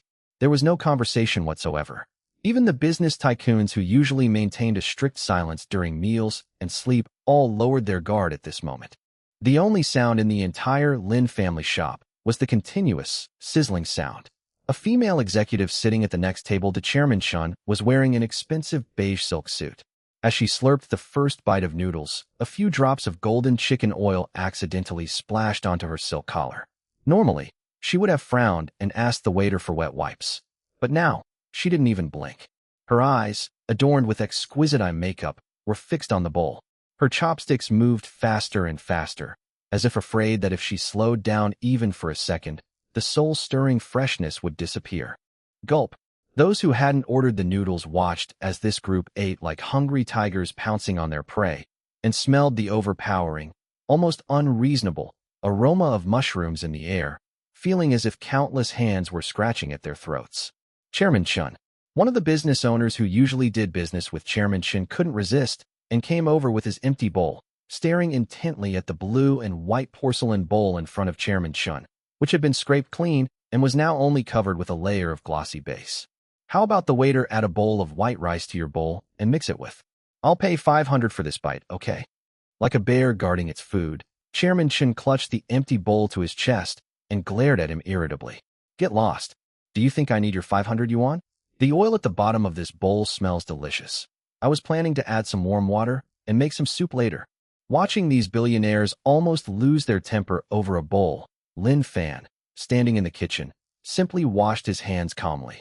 That's the magic of top-quality ingredients combined with minimalist cooking. Without any fancy plating, just one bite is enough to completely awaken the most primal appetite in your body. 12:30 p.m. 500 servings of staple food, 50 servings of mixed noodles, plus plum juice, were completely devoured. Su Xiaoxiao hung up a wooden sign that read, "Sold out today," politely turning away customers who were still lingering at the door, trying to buy a takeaway leftover meal at a high price. Splash. The roller shutter was pulled down, and the shop returned to quiet.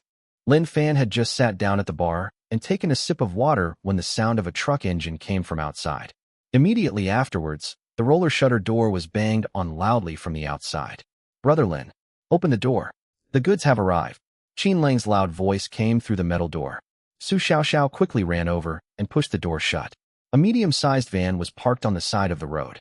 Qin Lang wasn't driving his sports car today. He was wearing a gray work uniform, sweating profusely, and directing several workers to unload cardboard boxes. Slow down. This is fragile. Handle it with care." Qin Lang wiped his sweat as he walked into the store, picked up the water glass that Lin Fan had just drunk from, took a big gulp, and breathed a sigh of relief. Brother Lin, the first batch of 2,000 tanks has been made exactly as you requested. I personally supervised the production line for the sealing rings and anti-corrosion coatings, and there are absolutely no problems. Lin Fan stepped forward and opened a cardboard box. Inside, neatly arranged, are rows of small, matte black cylindrical tin cans, each with a capacity of 150 milliliters. They fit comfortably in the hand and have an excellent feel. It was no different from the previous batch of samples. The bottle had no extra decorations, only the 4 dark gold characters, Lin Family Shop. It is understated, yet exudes an undeniable sense of sophistication. Okay. Lin Fan nodded and put the tin can back into the box. Move it into the kitchen. Qin Lang waved his hand, and the workers quickly carried dozens of boxes into the transparent operating room in the back kitchen. After the workers left, Lin Fan put on a mask and gloves and went into the operating room. He slowly poured a large bucket of concentrated syrup into the hopper of the semi-automatic filling machine. The original liquid was extremely thick, exhibiting a captivating purplish-black color. Click, click. Chapter 168 Commission. As Lin Fan pressed the start button, the machine began to run smoothly. Black iron cans slide along the conveyor belt one after another, and a high-powered rotor pump precisely injects 150 milliliters of raw pulp into the cans. Cover with aluminum foil easy-tear film, vacuum, and tighten the outer cover. Completed in one go. As they watched the small black cans gradually pile up at the finished product outlet, Qin Lang and Su Xiaoxiao, standing outside the glass partition, unconsciously held their breath. They knew perfectly well that these unassuming little black jars didn't contain any drinks at all. That was the liquid gold that could drive the entire Jiangqing's elite and young people crazy during this sweltering summer. In less than an hour, all 500 cans of raw pulp were filled, bringing the total to nearly 800 cans including the previous ones. Lin Fan took off his sterile gown and came out, pointing to the finished products on the shelf.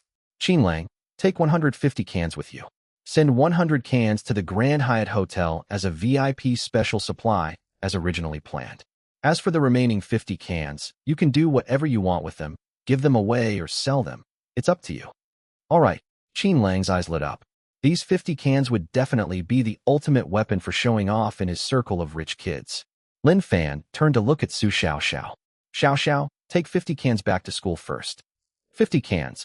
Su Xiaoxiao was stunned for a moment, instinctively becoming a little anxious. Brother Lin, this isn't enough. Just the reservations I've made in my notebook alone cover 120 dorm rooms. If I only take 50 cans back, the rest of the students will devour me alive. Lin Fan's tone was extremely calm. There's nothing I can do if it's not enough. This is pure handmade liquor, and I also have to take care of serving the restaurant. This is all the production I can allocate to the university town each day. Lin Fan picked up a towel and wiped his hands, looking at the somewhat bewildered Su Xiaoxiao, and said calmly, in the food service industry, quality always comes first. To dilute food with water or shorten cooking time just to meet quotas would be to ruin my own reputation. Go back and tell them the truth. Tell them there are only 50 cans available each day, and it's first come, first served according to the order of registration. Those who don't get a turn will have to wait until tomorrow. After hearing this, Su Xiaoxiao bit her lip. Although she felt some pressure facing those girls who were urging her to place orders, seeing Lin Fan's calm and unwavering stance, she suddenly felt more at ease. Yes, Brother Lin's stuff is so good, people should be begging to buy it. Why should he lower himself to cater to the quantity? Qin Lang, who had been leaning against the wall watching the commotion, also chimed in with a smile. Little girl, you still haven't figured it out? With your Brother Lin's skills, do you really need to beg others to buy from you? Qin Lang, a wealthy second-generation heir who grew up in the business world, knew the ins and outs of this place all too well. He casually offered some advice. Good things are inherently scarce. If you take these 50 cans back and let the first batch of people drink them, I guarantee that the rest of the people who didn't get them won't blame you at all. They'll just regret not being faster enough, and tomorrow they'll be even more frantic, bringing money to you to place orders. Lin Fan didn't respond to Qin Lang's words. He didn't need to engage in such psychological warfare. He was only responsible for making things impeccable. He handed Su Xiaoxiao a sturdy canvas bag filled with 50 tin cans. These 50 cans are priced at 888. For every can sold, I'll give you a 100 yuan commission. Lin Fan looked at Su Xiaoxiao's eyes, which widened instantly. Your mother needs money for her rehabilitation, and this money is what you deserve by working hard and running errands at school. Su Xiaoxiao felt as if the canvas bag in her hand was incredibly heavy. 50 cans, with a commission of 100 per can, that's a full 5,000 yuan. If she makes 50 cans every day, she can earn 150,000 yuan a month. This will not only completely pay off the family's debts, but also allow my mother to live a very good life in her later years. Brother Lin, I promise to complete the mission. Su Xiaoxiao hugged the canvas bag full of 50 tin cans tightly, nodded heavily to Lin Fan, and turned to leave Lin's shop. The autumn heat outside is still fierce, with waves of heat hitting you in the face. But Su Xiaoxiao felt her steps were unusually light. 50 cans, a commission of 40,000 yuan. This money was too important to her. She absolutely could not mess up the task Lin Guo had assigned her. 5 o'clock in the afternoon. Jiangxing University, Girls' Dormitory, Building Number 4. It was lunchtime, and although it was early autumn, the corridors were still as stuffy as a giant steamer because the air conditioning circuits in these old dormitory buildings were still malfunctioning and had not been repaired. Many girls, dressed in light pajamas, carrying wash basins and towels, listlessly lined up at the water room to fetch water. Su Xiaoxiao carried the heavy canvas bag on her back and walked up to the 4th floor, covered in sweat. She had just pushed open the door to her dormitory room. Xiaoxiao, you're finally back. Roommate Li Na, like a traveler who had been thirsty in the desert for 3 days, saw an oasis and jumped up from her chair, her eyes fixed on the bag on Su Xiaoxiao's back. Where's the original juice? Did you bring it back? The other 2 roommates, Chun Min and Wang Jia, quickly gathered around, their eyes filled with eager anticipation. Ever since they drank that small cup of miracle water, the 3 of them have found the food in the cafeteria tasteless these past few days, their minds filled with that ethereal, sweet and sour aftertaste that could instantly dispel all the heat. I brought it back, take a look. Su Xiaoxiao took a breath, placed the heavy canvas bag on the table, and unzipped it. Wow, this packaging. Li Na picked up a metal can directly. It felt slightly heavy to the touch, and the minimalist matte finish and the antique dark gold seal script characters instantly appealed to her aesthetic as a female college student. The texture is even more luxurious than those high-end serums that cost thousands of dollars a bottle. Quick, quick.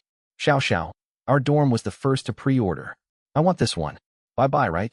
I've already transferred the money to your WeChat. Li Na couldn't wait to scan the code, and then tore open the aluminum foil easy-tier film. That familiar, domineering scent of smoky plums and crisp fruity aroma once again filled the stuffy dormitory room. Me too. Me too.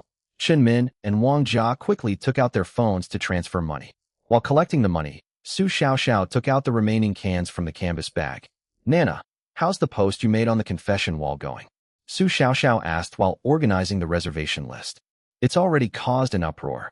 While mixing the syrup with ice water, Li Na mumbled indistinctly. You wouldn't believe it, after these past few days of this going on, the comments section has gotten over 1,000 pages long. Everyone's asking where they can buy it. Just now, a rich second-generation senior from the sports department next door even added me on WeChat and said he wanted to pay 2,000 yuan to buy the one I had on hand. Chapter 169. First come, first served. Li Na gulped down the plum juice in her cup. The cold liquid slid down her esophagus into her stomach, and she let out a long sigh. The sweat that had been seeping out due to the high temperature was forced back. I'm alive again. Li Na slumped in her chair, wiping the remaining juice from the corner of her mouth with the back of her hand, her eyes filled with satisfaction. Without pausing, Su Xiaoxiao took out a thick, hard-covered manuscript and opened it. The document is filled with the reservation information for each dormitory room over the past few days. If you take the 3 cans that the 3 of you took, there are only 47 cans left. Su Xiaoxiao's finger traced across the page, her brows furrowing slightly. But there are 120 dorm rooms reserved. We can't allocate them all. Never mind. First come, first served. Nana, just send the message in the group chat. Li Na sprang up from her chair, grabbed her phone from the table, and the screen's glow illuminated her excited face. All right. Chun Min and Wang worked together to lift the folding table in the center of the dormitory, which was used to store miscellaneous items, to the corridor outside the dormitory. Su Xiaoxiao used transparent tape to stick the A4 paper with the payment QR code printed on it to the corner of the table. Then she placed the heavy canvas bag in the center of the table, unzipped it, and revealed the neatly stacked black matte tin cans inside. Ready. Lina tapped her thumb rapidly on the phone screen and clicked send. In a WeChat group of 500 people, a bold and red group announcement popped up and was pinned to the top by the group owner within 2 seconds. At everyone, the divine plum juice concentrate has arrived. It's handmade by the owner, with extremely limited production. Only 47 cans are available today. Price, 888 yuan per can. Available at the entrance of dormitory 402 on the 4th floor. First come, first served, according to the order of pre-orders in the group. While supplies last, the moment the message was sent, the entire dormitory building number 4 seemed to fall into a deathly silence for 3 seconds. Immediately afterwards, bang! The wooden door of one of the dorm rooms upstairs was suddenly pushed open and slammed against the wall with a loud bang. It was like a signal that triggered a chain reaction. The sound of doors opening and banging echoed simultaneously throughout the corridors of the entire building. The 2nd floor, the 3rd floor, the 5th floor, the 6th floor. Quick, grab your phone. Slippers. Where's my left slipper? Never mind, I'm going barefoot. Don't block my way. I only have 900 yuan left in my WeChat account. Save me a can. Boom. The old, dilapidated cement stairwell was now filled with the sound of heavy footsteps, comparable to the thunder of 1,000 horses. Dust from the ceiling above fell in a rustling sound, landing on the folding tabletop. Su Xiaoxiao stood behind the table, her eyelids twitching suddenly. Less than 2 minutes. A dark mass of figures rushed out from around the corner of the corridor. Dozens of female college students, who usually dress up in a glamorous way when they go out, have no image to speak of at this moment. The short-haired girl at the front was wearing an oversized men's t-shirt and a black seaweed face mask with the edges of the mask curling off due to sweat. She ran, panting, her right hand holding her phone high, the screen displaying a payment interface with 888 already entered. The girls following behind were even more bizarre and unusual.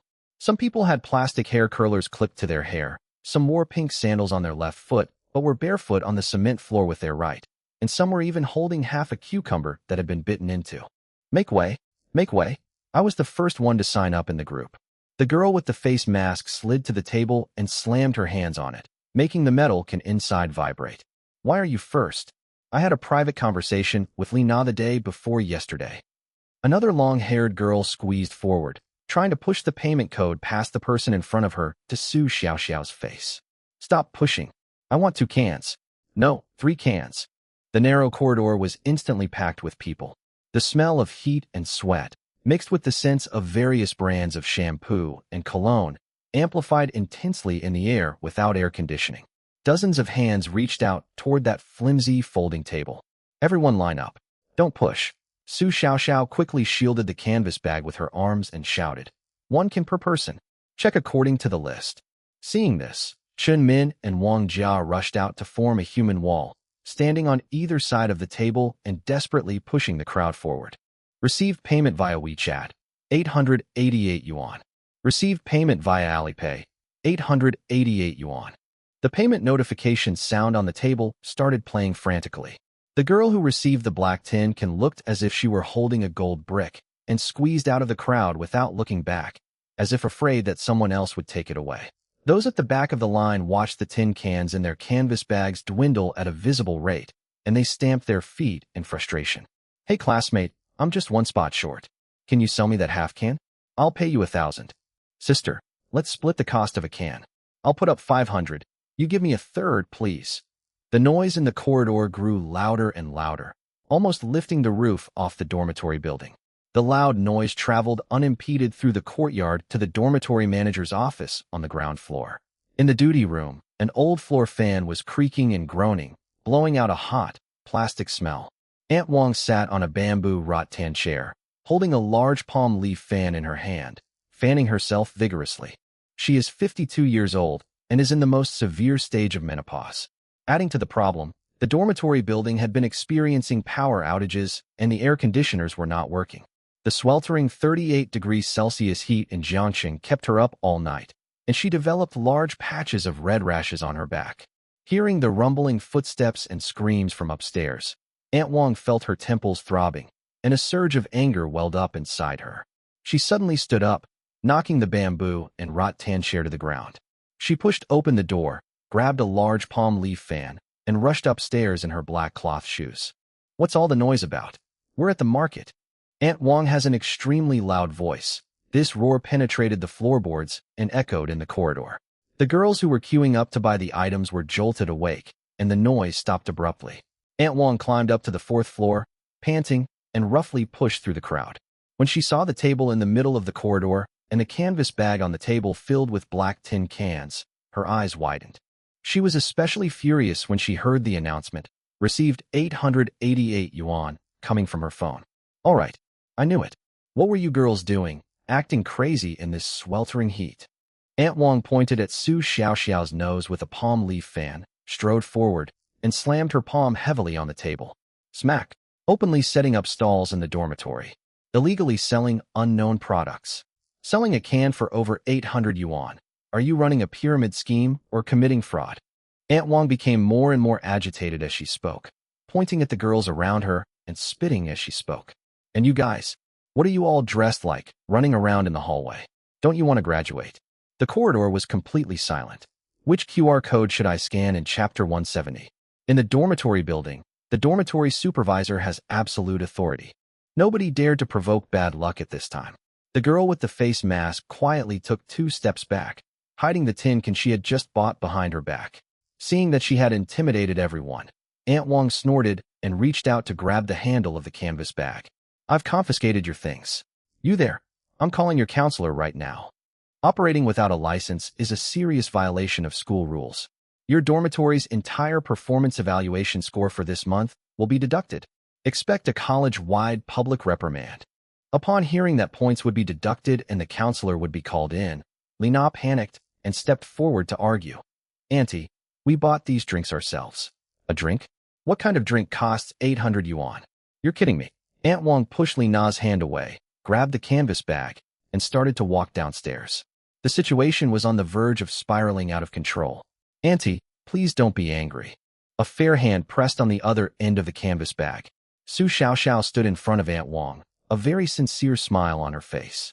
She looked at the large beads of sweat on Aunt Wong's forehead and her cheeks flushed from the heat, and lowered her voice, speaking softly. Auntie, it's so hot, and there's no electricity in the dormitory. You still have to run up and down the stairs to manage discipline. Your clothes are soaked with sweat. You're working so hard. You can't hit someone who's smiling. Su Xiaoxiao's gentle words of concern made Aunt Wong pause for a second. But she remained stern. Don't try to get on my good side. A foul is a foul. Su Xiaoxiao did not respond. She turned around and quickly took a clean, transparent glass from the desk near the door in the dormitory. Then, she unscrewed the lid of the thermos next to her and poured in half a cup of ice water. The thermos contains water made from the melted ice cubes they just got from the cafeteria. Then, in front of everyone, Su Xiaoxiao scooped a large spoonful of thick, black liquid from one of her jars and put it into the container. Without stirring, the thick liquid quickly melts and dissolves upon contact with ice water, turning the entire glass of water a clear amber color. A fine layer of water droplets instantly condensed on the cup wall. After doing all this, Su Xiaoxiao held the glass with both hands and respectfully handed it to Aunt Wong. Auntie, this isn't actually something we sell.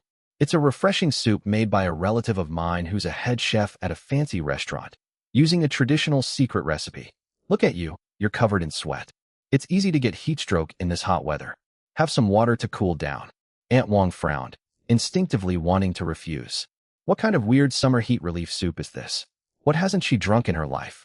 Mung bean soup, herbal tea, and Huaxiang Jingxi water are completely useless in this 38 degrees Celsius stuffy corridor. But, at the very moment, she raised her arm. An extremely domineering and cold fragrance wafted out from the rim of the cup and entered her nostrils without any obstruction. It was a unique fragrance that blended the smoky aroma of top-grade dried plums with the clear, pure scent of snow lotus from the mountains. After just one breath, Aunt Wong felt a sudden sense of clarity in her chest, which had felt like it was stuffed with a wad of wet cotton. His Adam's apple bobbed involuntarily. She swallowed hard. As if by some strange twist of fate, Aunt Wong's outstretched hand changed course and took the cold glass. The coolness of the cup seeped through her palm, calming her agitated emotions slightly. With some skepticism, she picked up the cup, brought it to her lips, and tentatively took a small sip. Boom! The moment the amber liquid touched the tip of her tongue, Aunt Wong's pupils contracted sharply. She had never experienced this feeling before. That extreme sourness, like a sharp sword, instantly cleaved through her taste buds, which had been numbed by the high temperature. What followed was a mellow and lingering sweetness, perfectly enveloping the stimulation brought by the sourness. The most terrifying thing was that temperature. It wasn't just the physical cooling of ice water, but a chilling sensation that seemed to emanate from within the liquid, penetrating every part of the body. Swallow it in one gulp. This chilly aroma, carrying the scent of dried plums, slid down my esophagus into my stomach, and then suddenly exploded. Aunt Wong clearly felt as if a block of ice that had been frozen for millennia had been stuffed into her stomach. The cool sensation quickly travels throughout the body along the blood vessels. The sticky sweat on my back was instantly washed away by the cool air. Because of the chest tightness and shortness of breath caused by menopause, and the dizziness and headache caused by high temperature. After swallowing this sip of liquid, one, sweep, and empty, Aunt Wong stood rooted to the spot, as if frozen in place. She could even feel the cool, plum-scented air she exhaled from her nostrils. Glug, glug, glug. Without needing any persuasion, Aunt Wong tilted her head back and drank the remaining half-cup of plum juice in one gulp. She swallowed rapidly, even chewing the last bit of ice crystals left at the bottom of the glass with a crunching sound. Aunt Wong put down her cup and let out a long breath, feeling refreshed and invigorated. The gray hairs that were originally stuck to my forehead because of sweat no longer seemed greasy. The internal heat was completely extinguished, replaced by a feeling of comfort from the inside out. The corridor was deathly silent. All the girls held their breath, watching Aunt Wong's reaction. Lina gripped the door frame nervously. Aunt Wong looked down at the empty cup in her hand, then looked up at Su Xiaoxiao, and finally fixed her gaze on the canvas bag on the table. The anger on his face had vanished without a trace, replaced by an extremely complex, shocked, and even obviously eager expression. She smacked her lips, savoring the lingering sweetness in her mouth. This?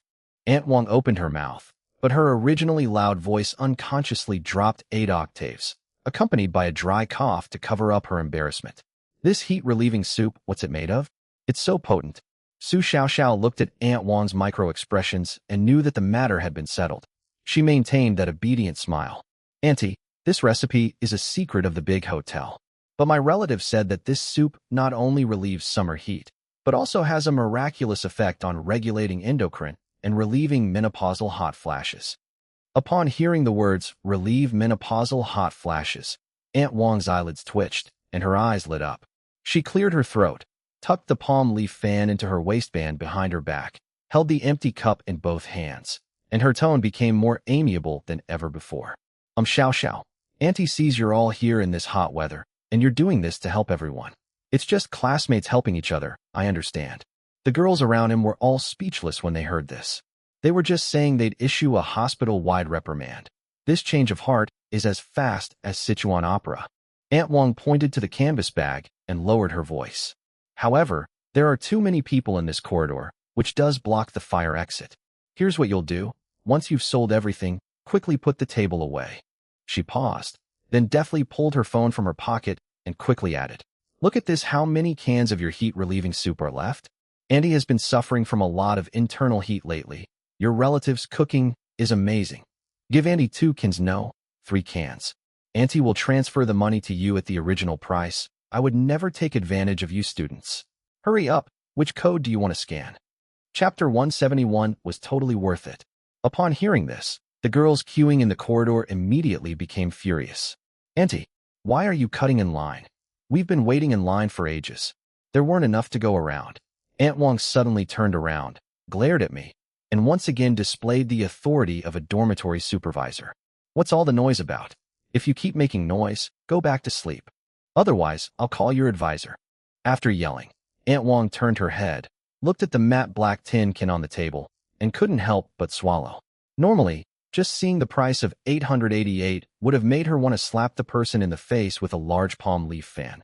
cursed them as a money-grabbing fraudster, and dragged them to the security office, asking her to spend almost half a month's salary on 3 cans of unpackaged cheap drinks. That's simply a fantasy. But at this moment, feeling the icy coldness spreading from her stomach to her limbs, and feeling the menopausal hot flashes that had tormented her for half a year and caused her sleepless nights be completely eradicated in an instant, Aunt Wong felt that the money was totally worth it. This isn't just a drink. It's a miracle cure. A trip to the hospital, an appointment with a specialist, and a bunch of useless traditional Chinese medicine would cost more than this. Thinking of this, she quickly opened WeChat and scanned the QR code on the corner of the table. But at the moment she entered the amount, her thumbs, which were used to outwitting vegetable farmers at the morning market for a few cents, instinctively paused for a second. 3 cans, each costing 888, totaling 2,664 yuan.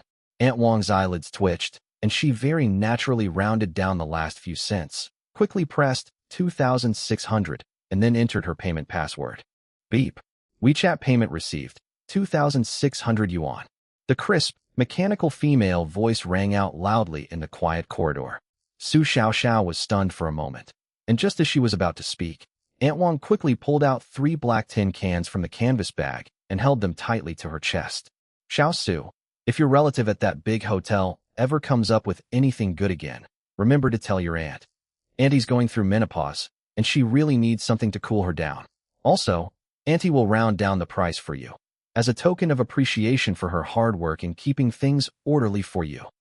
After saying that, Aunt Wong waved her large palm leaf fan and went downstairs with extremely light, even slightly unsteady, steps. Before leaving, she even gave Su Xiaoxiao a rare, seemingly kind smile. That figure, there was no trace of the exasperated look from before. It was as if he had been rejuvenated by 10 years. After saying that, Aunt Wong waved her large palm leaf fan and went downstairs with extremely light, even slightly unsteady, steps. Su Xiaoxiao stared blankly at her phone, looking at the extra 2,600 yuan in her WeChat account, completely bewildered. This is Aunt Wong, known as the Extinction Master of Building Number 4. She's so stingy that she'll yell at students if they spill even a drop of water in the corridor. 2,600 yuan, almost half a month's salary, and he just handed it over without batting an eye, as if he was afraid someone would steal it from him. And he even smiled so obsequiously as he left. Only at this moment did Su Xiaoxiao truly and concretely feel Lin Fan's unfathomable and terrifying confidence.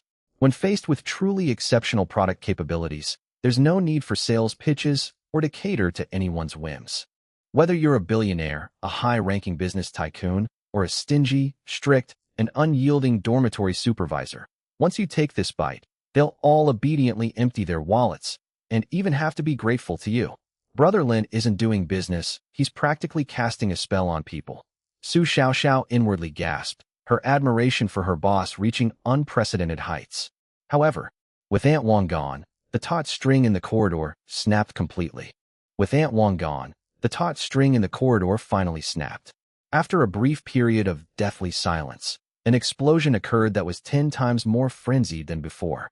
All the girls had only one thought in their minds. Even Aunt Wong, the dorm supervisor who was usually the stingiest and most difficult to deal with, didn't hesitate to spend over 2,000 yuan to grab 3 cans after just one sip.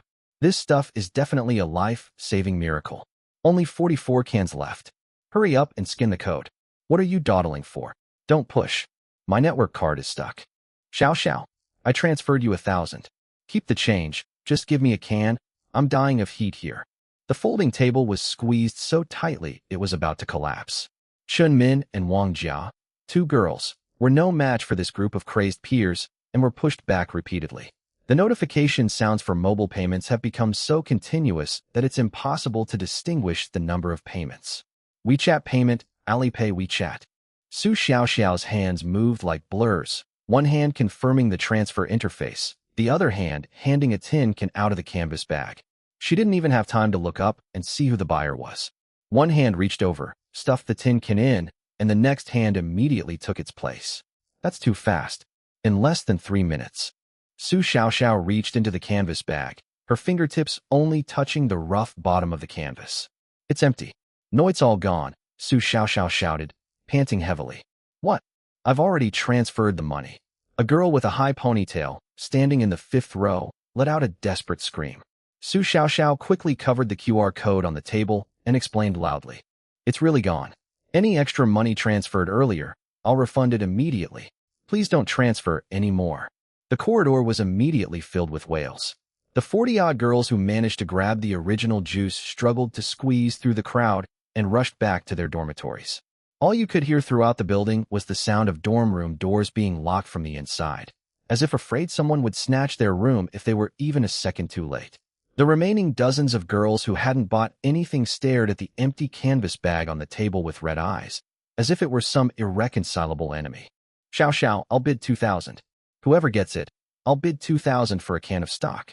A girl from a well-off family started shouting out prices right there in the hallway. I'll give you 2,500. My roommate got heat stroke and was admitted to the school hospital today. I need this to save his life. Su Xiaoxiao took a deep breath, remembering Lin Fan's words. Quality and discipline are more important than making quick money. She picked up the handwritten copy from before and tapped it on the table. Everyone, please calm down. The concentrated syrup is made entirely by hand every day, so the production capacity is limited. Those who didn't get one today will now be placed in the next batch. But I've set the rules. Full payment is required up front, and orders will be shipped in the order of payment. Verbal reservations are not accepted. Me? I'm first in line. I'm second in line. Little darling, write my name bigger, and I'll pay in advance right now. A thick, hardcover notebook was filled with 5 pages of writing in just 10 minutes. Not only were the next 50 cans completely pre-ordered, but the production for several more future batches was also completely locked up by this group of crazy girls with real money. Chapter 172, Falling in Status? The crowd finally dispersed. The hallway floor was a mess, with 3 different colored plastic slippers scattered around, as well as 2 crushed face masks. Su Xiaoxiao, Li Na, Chun Min, and Wang Jia worked together to carry the folding table back to their dormitory, and then locked the door with a click. In the dormitory, Li Na, Chun Min, and Wang Jia were huddled together, sipping their chilled plum juice, their faces full of enjoyment. Seeing Su Xiaoxiao come in, Li Na quickly poured her a glass and handed it to her. Xiaoxiao, drink some water. They've gone mad. All the girls in the school have gone mad. Li Na laughed and gasped for breath. Xiaoxiao, your boss Lin is practically a money-printing machine. Su Xiaoxiao took the cup, took a sip, and said nothing. With trembling hands, she took her phone out of her pocket and opened WeChat wallet. On the screen, a string of numbers flashed coldly and realistically. Balance, 42,444 yuan. 47 cans, each costing 888 yuan, plus the 3 cans Aunt Wang bought for 2,600 yuan. Not a penny off. This is the amount of money generated in less than 10 minutes. Many college graduates might not be able to save this much money even after working hard for half a year in a new first-tier city like Jiangxing. Su Xiaoxiao's eyes suddenly reddened. Of this, 5,000 yuan was a commission that Lin Fan had personally promised her. 5,000 yuan. For a girl like Li Na from a well-off local family, it might just be half a month's allowance or the price of a designer handbag. But for Su Xiaoxiao, these 5,000 yuan are as heavy as 1,000 pounds. She used to work 3 jobs a month in the cafeteria, handing out thousands of flyers and enduring all sorts of disdain, just to barely scrape together 1,500 yuan for living expenses. Her mother's monthly dialysis and medication costs were like an insurmountable mountain, suffocating this 19-year-old girl. But now, in just one afternoon, she made an errand and got scolded by the dormitory supervisor. She earned 5,000 yuan. Moreover, according to that hardcover notebook filled with reservation lists, she can earn another 5,000 tomorrow and another 5,000 the day after tomorrow. Xiaoxiao, why are you crying? Li Na noticed something was wrong, quickly moved over, and took out a tissue to hand to her. It's okay. Su Xiaoxiao buried her face in her knees, tears falling in large drops onto the cement floor, her voice choked with sobs. I just feel Brother Lin is a great benefactor to our family. The dormitory fell silent. The other 3 girls, knowing about Su Xiaoxiao's family situation, came over and hugged her with heartache. On this sweltering summer evening, in building number 4 of Jiangxing University, a girl's fate began to turn wildly because of these 50 jars of raw liquor. And at the same moment, 8 p.m., Jiangxing CBD, Cloud Private Club. This is the most exclusive members-only club in Jiangxing. with a minimum investment of 30 million yuan. Those who can book a private room here are either rich or powerful. They are a small group of people at the very top of the Jiangxing business district. Inside the Emperor's Hall, on the top floor, the air conditioning was blasting. 7 or 8 young men and women were sitting on the leather sofa. They were mostly overseas returnees. Several open bottles of Louis XIII and a few half-smoked Cuban cigars were haphazardly placed on the coffee table. Why hasn't Brother Lang arrived yet? He was supposed to be hosting this gathering, and he's already half an hour late. A young man wearing a Richard Mille watch on his wrist exhaled a smoke ring and complained impatiently. His name is Su Feng, the only son of a real estate tycoon in Jiangxing. He probably went shopping on Taobao again. A glamorous woman in a burgundy deep V evening gown next to her giggled. Last time he insisted that he had eaten amazing fried rice at a roadside stall and dragged us there, but I ended up having an upset stomach for 3 days. His mouth has been spoiled by delicacies for a long time. I heard that now he likes to find strange and ordinary junk food. Bang! Before he could finish speaking, the heavy double wooden door of the private room was pushed open. Qin Lang, dressed in a floral shirt and carrying a large black snakeskin bag that was completely out of character for him, swaggered in. Who's talking badly about me behind my back? Qin Lang slammed the snakeskin bag down heavily on the marble coffee table, making a dull metallic clanging sound. Everyone in the private room was stunned. The scantily clad girls who were serving drinks shrank back in fright, staring in astonishment at young Master Qin, who looked as if he had just returned from working in the city after arriving at the train station. What is this thing? The glamorous woman frowned slightly. Miss Tang, if I can't produce something that truly convinces you today, the keys to this brand new Porsche 911 are yours. The people in the private room were stunned for a moment, then burst into laughter. Well, Qin Lang, what tricks are you up to now? Su Feng stepped forward and kicked the cheap snakeskin bag with his foot. Without wasting any words, Qin Lang directly unzipped the snakeskin bag. 50 black tin cans, devoid of any fancy packaging and featuring only a matte, frosted texture and dark gold seal script lettering, were exposed before the crowd. Su Feng spat out the mouthful of liquor he had just drunk. No way, Lang. You're half an hour late just to go buy a bunch of canned drinks? Did your dad cancel your credit card, leaving you to collect scrap? Miss Tang covered her nose and took a step back with a look of disgust. Qin Lang, take it away right now. This is the Cloud Club. Don't you feel ashamed to bring something like this in here? Qin Lang's lips curled into a cold smile. He knew all too well the true colors of these cronies. He usually drinks Lafite that costs tens of thousands of yuan a bottle and eats white truffles that are flown in from the air, thinking that he is standing at the pinnacle of taste. Loss of face. Qin Lang casually pulled out a crystal glass that was originally used for drinking whiskey from the ice bucket, poured half a glass of pure water into it, and then grabbed a piece of crystal clear old ice and smashed it in. Today, I'll show you what true dimensional reduction attacks are. These horse piss items on your table, worth tens of thousands of dollars, aren't even worthy of carrying its shoes. After saying that, Qin Lang picked up a can of raw liquor and tore open the aluminum foil seal with a hiss.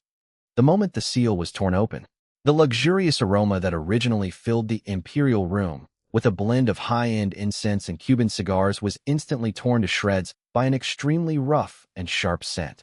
The smoky, fiery aroma of dried plums, as if mixed with an extreme cold storm above the snow line, filled the entire 80-square-meter luxury private room with overwhelming force. The cigar Su Feng was holding fell onto the sofa, burning a hole in it, but he was completely unaware of it. Miss Tang's hand, which was originally covering her nose, froze in mid-air, and her eyes, hidden beneath her exquisite makeup, widened like copper bells. What is this smell? Chapter 173. Do you accept it?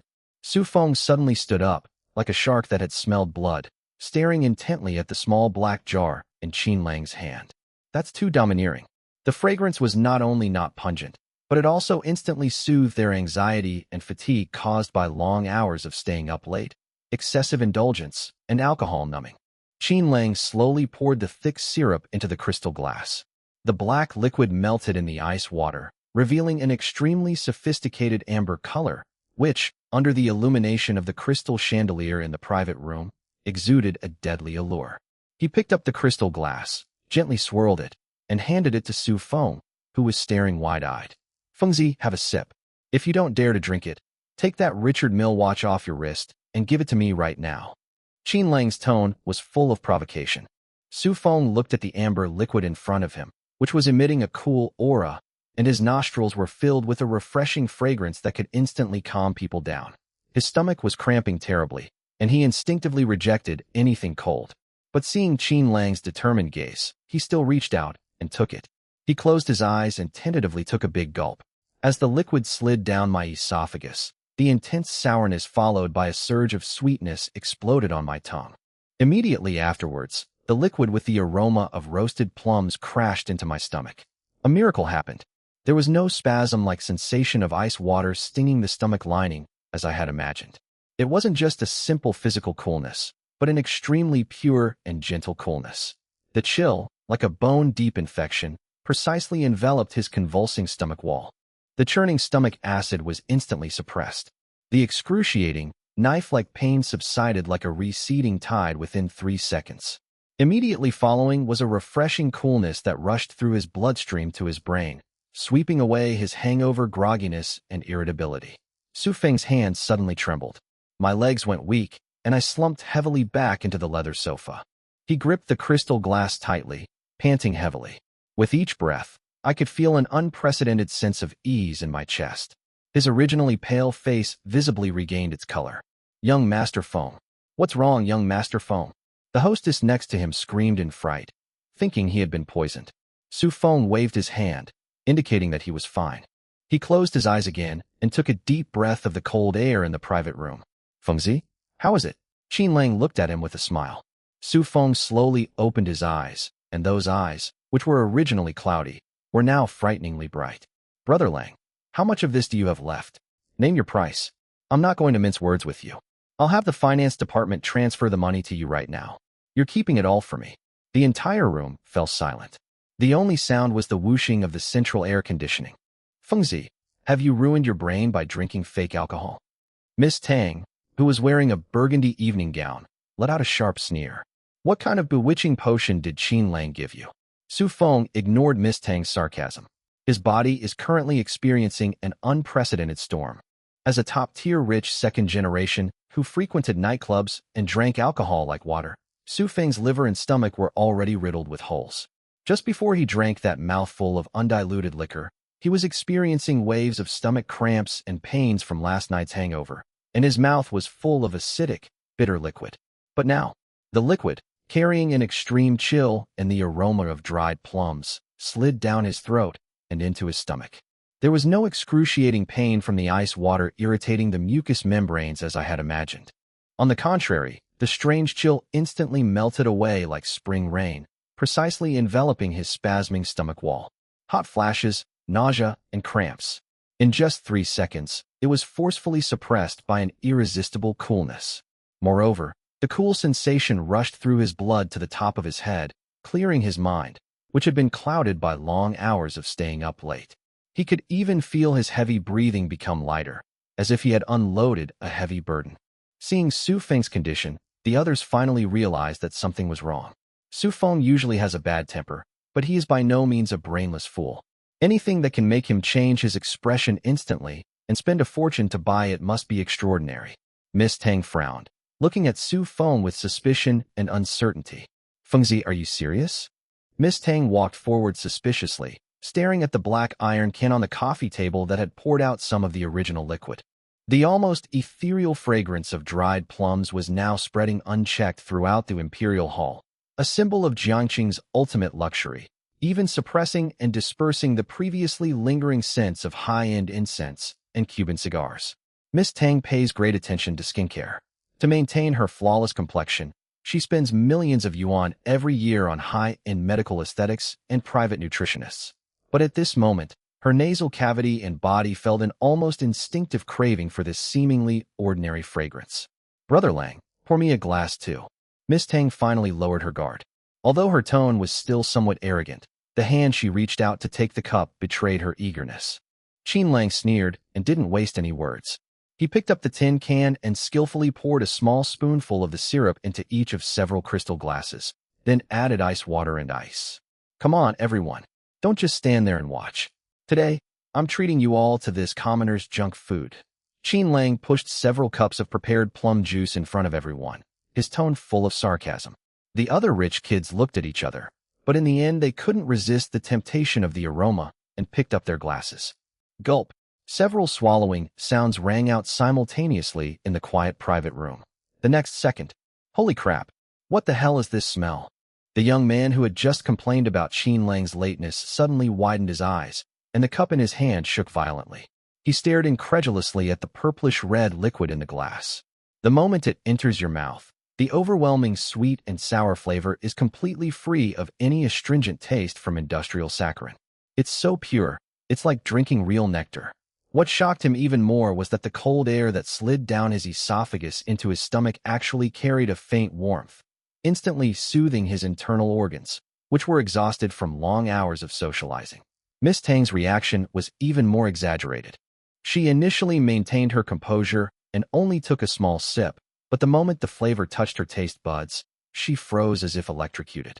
Immediately afterwards, completely disregarding her image, she picked up the cup, tilted her snow-white neck back, and gulped down most of the iced plum juice in a few big mouthfuls. Huh. Miss Tang slammed down the crystal glass and exhaled a long breath carrying a cool, white mist. Her face, which had been slightly dull from staying up all night partying, suddenly regained a healthy rosy glow at a visible speed. The most amazing thing is that she felt that the throbbing pimple that had appeared due to her recent drinking parties was not so painful anymore. Qin Lang, where did you get this? Chapter 174 Stunned. Miss Tang grabbed Qin Lang's arm. Her fingers, which were originally painted with exquisite nails, turning slightly white from the force, and her voice trembled with excitement. Seeing these usually arrogant and self-proclaimed elites of Jiangcheng now drinking and shouting like starving refugees, Qin Lang's sneer gradually widened into an extremely smug laugh. Ha! How about it? Do you admit defeat? Qin Lang plopped down on the sofa, arrogantly propping his legs up on the coffee table. Qin Lang pointed to the 50 black tin cans on the coffee table, his eyes revealing a smug look of watching a show. The private room was deathly silent. Su Feng held the crystal glass in his hand, feeling the unprecedented and extremely soothing coolness in his stomach. Miss Tang also subconsciously touched her burning cheeks. The others looked at each other, unable to utter a single word in rebuttal, because the immediate and pleasant sensation in the body is impossible to fake. Seeing the utterly shocked expressions on the faces of these people, Qin Lang snorted coldly and continued. You guys have been flying all over the world for the past few days and only just got back to China these past 2 days, so it's normal that you haven't heard of it. You wouldn't believe it, but in just the last half-month, Jiangcheng has been turned upside down because of this store. Don't even mention you guys. Even the big shots in Jiangcheng have to obediently line up and stand guard in front of his store every morning. These 50 jars are a rare, exclusive supply that I managed to get by swallowing my pride and going through all the trouble. People outside can't even buy an empty jar with money. Hearing this, coupled with the comforting feeling in his stomach as if he had been reborn, Su Feng's mind went blank for a moment, and he instantly understood everything. It could instantly cure his alcohol-damaged stomach and make all the big shots in Jiangcheng flock to it. Stop keeping me in suspense. Su Feng suddenly grabbed Qin Lang's arm, his eyes wide as saucers. Who on earth owns this shop? What's it called? Not only Su Feng, but the other rich kids in the private room also held their breath, staring intently at Qin Lang and pricking up their ears. Although they only returned to China in the last 2 days, they're still active in their social circles, and their WeChat moments and family groups are never silent. They had all heard about the various happenings in Jiangcheng's high society. Miss Tang's delicate face was filled with horror. As if suddenly remembering something, she screamed. I remember now. My mom was talking in the group late at night about wanting to get some lotus flower pastries that have beauty benefits. She said that this stuff could instantly tighten your skin after you ate it, and the price had been inflated to 20,000 yuan a serving, but none of the wealthy ladies in the group paid any attention to her. Su Feng suddenly slapped his thigh, realizing what was happening. Yes. My old man also posted a photo on his WeChat moments the other day, which is unprecedented for him. He's such a status-conscious person, but he was squatting in front of a run-down shop eating noodles, and he even captioned it something like the ultimate taste of life. I'd die happy. At the time, I thought the old man had been brainwashed by some charlatan. Could it be? Could this be the shop? The two exclaimed in unison. Seeing the utterly shocked expressions on the faces of these usually arrogant young masters and ladies, Qin Lang felt incredibly pleased. He slowly picked up his glass of plum juice, took a small sip, and let the cool liquid slide down his throat. Then, he put his legs down from the coffee table, a smug smirk playing on his lips. That's right. Qin Lang pointed to the 50 black iron cans on the coffee table, his eyes revealing an arrogant air of looking down on the world. This stuff is called Jade Plum Juice Original Powdered. Let me tell you, this is the concentrated broth personally brewed by Master Lin, the owner of the Lin family shop. These 50 cans are a rare, limited edition that I managed to obtain by swallowing my pride and going through great lengths. Outsiders can't even buy an empty can with money. Now, all the rich kids in the private room could finally place the person. No wonder this plum juice is so soothing, like a magic pill that instantly relieves stomach pain. Brother Lang, Brother Qin, my own brother, Su Feng, who was just moments before clamoring to bet on the Porsche car keys, has now completely lost all sense of decency. He didn't even bother to put down the crystal glass in his hand. He slid off the sofa and half squatted in front of the marble coffee table, his arms wrapped tightly around the pile of black tin cans like a hungry wolf guarding its food, as if afraid someone would snatch one away. I'll pay 2,000. No, 5,000 a can. I'll take all 50 cans. My old man has been having acid reflux lately. He throws up everything he eats, and he's incredibly irritable. This stuff will definitely calm him down. I'll drink the rest myself. Get lost. Su Feng, are you trying to hog all the benefits? The young man in the casual suit next to him also finally realized what was happening. He knew all too well the social value of this item in Jiangqing's circles, and with a flourish, he pushed Su Feng's arm aside and pulled out his phone with an air of nonchalance. Qin Lang, I'll offer 10,000 yuan per can. Reserve 20 cans for me. My mom's been having menopausal insomnia lately, and it's driving the whole family crazy. This stuff is absolutely miraculously effective. Me too. Qin Lang, we've been friends since we were kids. You have to give me 10 cans today. Miss Tang also got anxious, stamping her feet in her high heels. She abandoned all her usual reserve and rushed over to grab a few jars, afraid that Su Feng would snatch them all if she was even a second late. Watching this group of top-tier rich kids shoving and nearly fighting over a few dozen jars of raw liquor, Qin Lang abandoned his previous nonchalant attitude, leaned forward slightly, and became more serious. All right, stop fighting over it. Do you think this is a vegetable market where people are fighting over cabbage? Qin Lang's eyes revealed the authority of a shrewd businessman. I can divide these 50 cans equally among you, but I'm not bringing this out today to make a few tens of thousands of dollars off you. Qin Lang's gaze swept over everyone. Then he pointed to the tin can on the table. You probably don't have a clear idea of how popular this thing is in Jiangqing. You weren't here before. At the Chamber of Commerce's charity gala the night before last, Mr. Yi Weigua, the richest man in Jiangqing, spent 1.7 million yuan just to bid for a skip-the-line privilege card for this store. Upon hearing the words Yi Weigua and 1,700,000, the private room fell into an instant silence. Elder Yi, 1,700,000 for a place in the queue. Although they are playboys, they know better than anyone who truly holds power in Jiangqing's business world. Upon hearing this, Su Feng and Miss Tang exchanged glances, their hands holding the tin cans freezing in their hands. Qin Lang was very satisfied with their reaction. He leaned back on the sofa and continued in an extremely confident tone. Don't you guys always complain that the old man at home holds all the power and that you're unreliable? Chapter 175 Internal Special Supply. Isn't it because those big clients and old-fashioned people are hard to please? They won't even lift an eyelid when I send them antiques or paintings worth millions. Qin Lang reached out and patted Su Feng, who was half squatting on the shoulder, heavily, saying each word slowly and deliberately. Take this raw liquor back with you.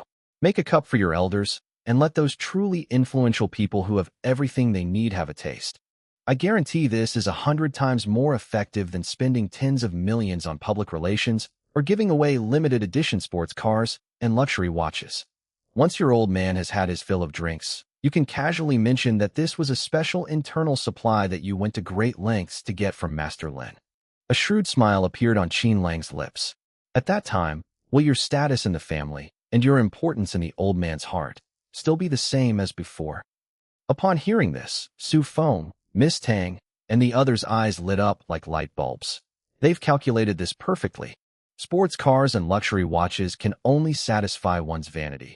But this kind of divine essence that can genuinely improve health and can be flaunted as hard currency in top circles is a nuclear weapon that can directly win over elders and clients. Brother Lang, you really understand your brother. Su Feng nodded excitedly, and without saying a word, he picked up 10 black tin cans and stuffed them into the Hermes handbag he had brought. I'll take these 10 cans. I've already transferred the money to your card. Consider the extra a treat for me, brother.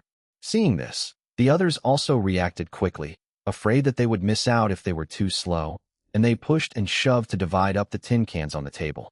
Seeing these usually arrogant and domineering rich kids now carefully protecting those tin cans as if they had found a treasure, Qin Lang picked up his wine glass and smiled knowingly, concealing his accomplishment. The next day, around noon, the Lin family shop had just finished its morning market business. Su Xiaoxiao was outside mopping up the footprints on the ground, while Lin Fan was in the kitchen chopping vegetables for tomorrow. Brother Lin. Brother Lin. Before he appeared, his voice was heard. Qin Lang's signature loud voice came from the doorway. Lin Fan put down the kitchen knife in his hand, wiped his hands, and walked out. Qin Lang had a thick brown paper folder tucked under his arm, beads of sweat on his forehead, and his shirt collar was torn open halfway. As soon as he entered, he went to the water bar to pour himself a glass of water, gulped it down, and then let out a long sigh of relief. It's done.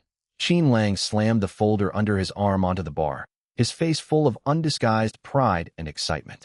Lin Fan walked over, looked at the bulging folder, and raised an eyebrow. What's done? Why are you in such a hurry? What else could it be but the qualifications and permits for our sour plum drink concentrate? Qin Lang pulled out a chair and sat down, pushing the folder in front of Lin Fan and untying the thin string on it. Look, it's all in there. I pulled some strings and got a few old hands at the food processing plant to handle the procedures overnight. This morning, an acquaintance at the Food and Drug Administration delivered the official documents and certificates to me directly. Lin Fan opened the folder. On top of it was a food production and processing registration certificate stamped with a bright red official seal. There's more, Qin Lang said in a low voice, pointing to the piece of paper. Our kitchen's sterile partitions and machines have passed inspection and are now legal and compliant, allowing for pre-packaged sales within the city. I also asked them to register the same city cold chain delivery service. In the future, we can accept orders online and ship directly without worrying about anyone coming to check. As for your desire to sell nationwide, once this batch of goods has become a household name locally, I will arrange for the factory to directly use SC's OEM production line for private labeling, and the procedures will be seamlessly connected. Lin Fan continued flipping through the pages, where there were several thick test reports filled with dense professional data, all stamped with a blue qualified seal. This is the quality inspection report for the pulp. E. coli, additives, preservatives, heavy metals. The inspectors were dumbfounded after they finished, saying they had never seen such clean concentrated fruit pulp, as clean as pure water. Qin Lang chuckled. Next, Lin Fan flipped to the bottom few sheets of paper. They were notices of acceptance for trademark registration and intellectual property rights. And this is the most important piece. Qin Lang pointed to the words on it. Lin Family Shop, Jade Plum Juice, and the names of your signature dishes, even the phrase you mentioned, whether it's worth it or not, only your mouth knows.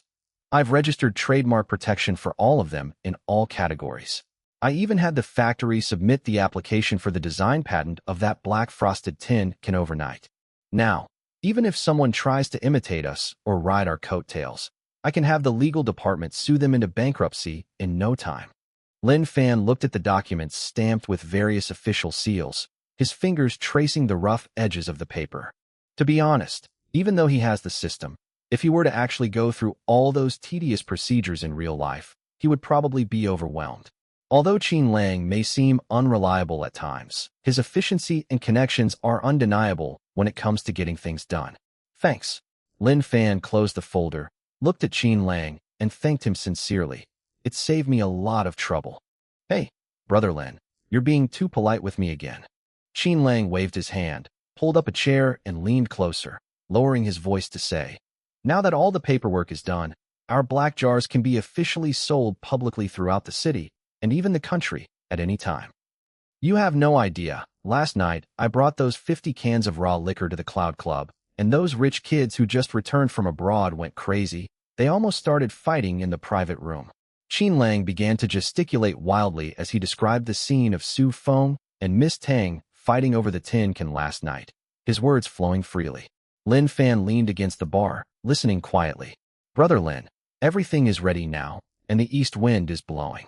Qin Lang stopped boasting, his eyes filled with eagerness. When will our first batch of canned goods officially go on sale? My buddies were urging me on WeChat this morning, saying they wanted to take some back to nourish their old men at home. Lin Fan picked up his water glass, took a sip, and looked at the somewhat glaring sunlight outside the roller shutter. No rush. Lin Fan's voice was calm. The raw materials your friends brought back have only just begun to ferment in their respective circles today. Let the bullets fly a little longer. Only when those truly influential big shots start to feel the effects of the effects will it be our time to enter the fray. Qin Lang was taken aback, then slapped his thigh and looked at Lin Fan with some admiration. Brother Lin, you're really good at keeping your composure. As the two were chatting, a series of light footsteps came from outside the door. Chapter 176 New Products. Su Xiaoxiao, carrying a bag of fruit, came in through the crack in the door. Seeing Qin Lang there, she greeted him with a smile. Young Master Qin is here. Oh, little sister, you've worked hard. Qin Lang replied with a smile. Su Xiaoxiao placed the fruit on the bar counter and glanced curiously at the thick folder next to Lin Fan. Brother Lin, what's this? The store's qualifications and trademark have been obtained, Lin Fan said. Really? Su Xiaoxiao's eyes lit up, her face full of surprise. Then we can sell our raw liquor openly now? These past few days, she's been constantly pressured by the group of girls at school who have paid deposits and are eagerly waiting to pick up their orders. Although she temporarily appeased them by using the excuse of complex craftsmanship and limited release, as Lin Fan instructed, she was still a little apprehensive without the real thing in her hands. Yes, we can sell it now. Lin Fan nodded. But there's no rush. Go back to school and continue at the same pace as before. For those who have paid in full to pre-order, starting tomorrow, we will ship 50 cans to them every day in order, no more. Su Xiaoxiao was a smart girl, and she immediately understood Lin Fan's meaning. She nodded vigorously. I understand, Brother Lin. I'll do it that way when I get back. After making these arrangements, Lin Fan glanced at the time. It was almost time to pick up Tuanshuan from school. All right, Xiaoxiao, take Tuanshuan outside and get some fruit. Qin Lang, since you're here, let's try a new dish tonight. Lin Fan tied on his apron and turned to walk towards the kitchen. Upon hearing about the new dish, Qin Lang's eyes lit up like light bulbs, and he jumped up. New dish? Brother Lin, you should have told me sooner. I'm not going anywhere tonight. I'm just staying here. Upon hearing about the new dish, Qin Lang's eyes lit up like a 200-watt light bulb, and he jumped up from his chair, so excited that he forgot his earlier boasting. This is Lin Fan's new dish. Recalling the earth-shattering tomato and egg stir-fry, the beef brisket noodles that made his mouth water even in the middle of the night, and the boiled cabbage that made the top bosses of Jiangqing look like dirt. In Qin Lang's mind, the new dish that Lin Fan mentioned was a nuclear weapon that could elevate the taste buds to heaven and make the soul tremble. Don't get excited yet. It's still far from certain. I just have a preliminary idea. As Lin Fan spoke, he stuffed the thick craft paper folder filled with various qualifications and trademark registration certificates into the drawer under the cashier, and then pulled the half-glass door leading to the kitchen shut behind him. Xiao, I'm going to pick up Tuanshuan from school now. We'll have dinner together when we get back. Okay, Brother Lin. Don't worry. I'll take care of things at the shop. Su Xiaoxiao replied crisply and turned to get busy. Lin Fan took off his chef's uniform, changed into a simple black t-shirt, picked up his car keys, and walked out of the store. The afternoon sun was no longer so harsh, casting a slanting glow on Phoenix Golden Street, giving this bustling commercial street a lazy golden edge. Lin Fan drove his familiar Wuling Hongguang, steadily merging into the traffic, heading towards the Starry Sky International Early Education Center. Throughout the journey, he didn't think about those grand business plans for the future. His thoughts were completely absorbed in the new dish he had casually mentioned to Qin Lang earlier. The Spirit Spring fish pond in the farm space has recently taken full shape. In addition to the batch of hairy crabs that are of exceptional quality, large in size, and so full of roe that they are almost overflowing, the pond is also nurturing another batch of extremely fresh and lively aquatic products. Spiritual green-backed river shrimp. Unlike the rich, creamy flavor of hairy crabs. River shrimp are prized for their freshness, sweetness, and crispness. Nourished day and night by the spiritual spring water with a flow rate 10 times faster and extremely pure water quality. These originally ordinary green-shelled river shrimp not only grow to be larger than the prawns on the market, but their shells also exhibit an extremely transparent, glass-like texture. Most importantly, they are free of any impurities or muddy veins, and their shrimp meat is incredibly firm and bouncy. Such good shrimp would be a waste if it were just simply boiled or made into shrimp and egg stir-fry. Lin Fan held the steering wheel with one hand, his fingers tapping lightly on the leather steering wheel cover. Various shrimp cooking techniques from the ultimate home cooking recipes flashed through his mind like a slideshow. To bring out the freshness and crispness of river shrimp to the fullest, it must also have a unique flavor that is eye-catching and even comparable to the sophistication of boiled cabbage in clear broth. Lin Fan's eyes narrowed slightly as a classic dish, which demanded exceptional skill in knife work, heat control, and seasoning, was etched into his mind. Longjing shrimp. This dish is renowned in the Jiangnan region. Using top-grade West Lake Longjing tea harvested around the Qingming Festival, paired with fresh river shrimp, the aroma of tea and the freshness of shrimp blend perfectly, resulting in an elegant color and unique flavor. It is a true literati dish. However, precisely because of its immense popularity, there are countless restaurants serving this dish, but those that truly achieve the aroma of tea without overpowering the main ingredient, and the crispness of the shrimp with its freshness, sweetness, and juiciness, are extremely rare. Most restaurants either make the shrimp so bitter that the tea flavor overpowers the shrimp's freshness, or they overcook the shrimp until it's practically chewy. However, I don't have any Westlake Longjing tea. Lin Fan's lips curled into a smile. But I have something more suitable for this dish than Longjing tea. He thought of the two lush, century-old plum trees in the farm space. Previously, due to the abundance of spiritual energy, wild termite mushrooms grew under the plum tree. However, just last night he discovered that a small patch of extremely unusual mutated tea trees had also grown alongside it. The system named it orchid tea in a secluded valley. This tea has an extremely low yield, and its leaves exhibit a rare, translucent, ice crack pattern. He took a small pinch and found that the brewed tea was as clear as a spring, with not a trace of bitterness, but rather a delicate orchid fragrance that was extremely ethereal and seemed to cleanse the soul. If you use the tea infusion of orchid in the valley to wash spiritual green-backed river shrimp, and then use a purple gold bagua wok to cook them instantly with extremely precise heat. Lin Fan simulated the process of this dish taking shape in his mind, and even he couldn't help but swallow. The exquisite taste of tea infused into the bone and shrimp bursting with juice is sure to become another trump card on the Lin family shop menu. Beep beep. The car came to a smooth stop in front of the Early Childhood Education Center, interrupting Lin Fan's thoughts. Chapter 177 Emergency. Outside the Early Childhood Education Center, a number of parents had already gathered to pick up their children. Lin Fan didn't get out of the car to squeeze into the crowd. He simply rolled down the window and quietly looked at the stained glass door. A few minutes later, the glass door was pushed open, and a group of little ones dressed in matching cute school uniforms came out chattering, led by their parents. Some children held the crafts they made that day in their hands, while others snuggled into their mother's arms, begging for snacks. Parents, holding their children's hands, chatted and laughed as they walked towards their cars. However, 5 minutes passed. 10 minutes have passed. The crowd outside the Early Childhood Education Center gradually dispersed, and the once bustling street became empty again. Only a few children remained, standing anxiously with their teachers inside the door, looking out. Lin Fan frowned slightly. Normally, Tuanchuan would have rushed out by now. Why is she so slow today? Was she kept behind by the teacher to play games? Or was the little girl dawdling over packing up her paintbrushes again? Lin Fan pushed open the car door, ready to go inside and take a look for himself. The moment his hand touched the handle of the glass door of the Early Childhood Education Center, my phone suddenly started vibrating violently in my pocket. Lin Fan took out his phone, and the screen displayed the number of Teacher Zhang, who was in charge of the class.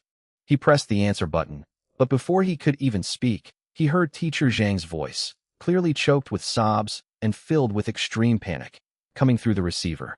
Tuanchuan's dad, have you arrived yet? Come in quickly. Hurry up. Lin Fan's heart skipped a beat at that moment. An extremely ominous premonition, like a cold snake, instantly crept up his spine. I'm here, what's wrong? Lin Fan's voice remained calm, but his pace quickened instantly as he pushed open the door. Tuan Tuan Tuan Tuan won't wake up. Teacher Zhang couldn't hold back any longer on the other end of the phone. Her voice was trembling. After her afternoon nap, she slept very soundly. I thought she was just sleepy like the previous 2 days, so I didn't force her to wake up. But after school just now, all the other kids had left, and no matter how I called her or shook her, she didn't respond at all. To Anshuan's dad, please come and take a look. The child's complexion is off. Beep. Lin Fan hung up the phone immediately. He took very long strides, crossing the front yard in just a few steps and rushing straight into the afternoon restroom. In the lunch break room, several teachers were gathered around a small blue bed, all looking anxious and at a loss. Excuse me. Lin Fan pushed through the crowd and went straight to the bedside. Tuan Tuan lay quietly on the small bed. She was still covered with that familiar thin blanket, her hands tightly gripping the corner of the blanket. Her breathing was very steady, her chest rising and falling rhythmically, as if she were in a very deep and sweet dream. However, when Lin Fan's gaze fell on her face, his pupils suddenly contracted. Too white. That kind of white wasn't the delicate white of a child's skin, but a bloodless, almost transparent paleness. Even her usually rosy lips had lost their color. Round and round. Lin Fan squatted down and gently patted his daughter's cheek. It felt slightly cool to the touch, but there was no fever. But no matter how he patted her, or even squeezed her palm with slightly more force, the little girl didn't react at all. Not even her eyelashes trembled. They have completely lost their stress response to external stimuli. We've already called 120. The ambulance will be here soon. The kindergarten director was sweating profusely, worried that something might happen to the child in the park. I can't wait. Without any hesitation, Lin Fan ripped off the thin blanket and picked his daughter up from the bed. The movements were extremely fast, yet extremely steady. He held Anshuan tightly to his chest and strode out, asking, "Which hospital is the nearest?" "The First People's Hospital of the city. Just turn right after exiting the gate, and it's 2 traffic lights away." Teacher Zhang stammered as he followed behind. Lin Fan did not reply. He rushed out of the early education center with his daughter in his arms, opened the passenger door of the Wuling Hongguang, placed Anshuan on the seat, and quickly fastened her seatbelt. "Get in the car, start the engine, shift gears, and floor the accelerator." The dilapidated Wuling Hongguang let out a muffled roar, its tires screeching on the asphalt road like a raging beast as it charged directly into the evening rush hour traffic. The carriage was deathly silent. The only sound was the roar of the engine running under high load. Lin Fan gripped the steering wheel tightly with both hands, his knuckles turning bluish-white from excessive force. His eyes were fixed on the road ahead, his gaze chillingly cold. Whenever he encounters a red light, he immediately turns on his hazard lights, honks his horn, and cuts across the emergency lane without hesitation. He didn't look at his daughter in the passenger seat. He dared not look. The fear that arose from the extreme unknown was something he had never experienced in the past 5 years, even when he was kicked out of the Su family and had only 200 yuan left.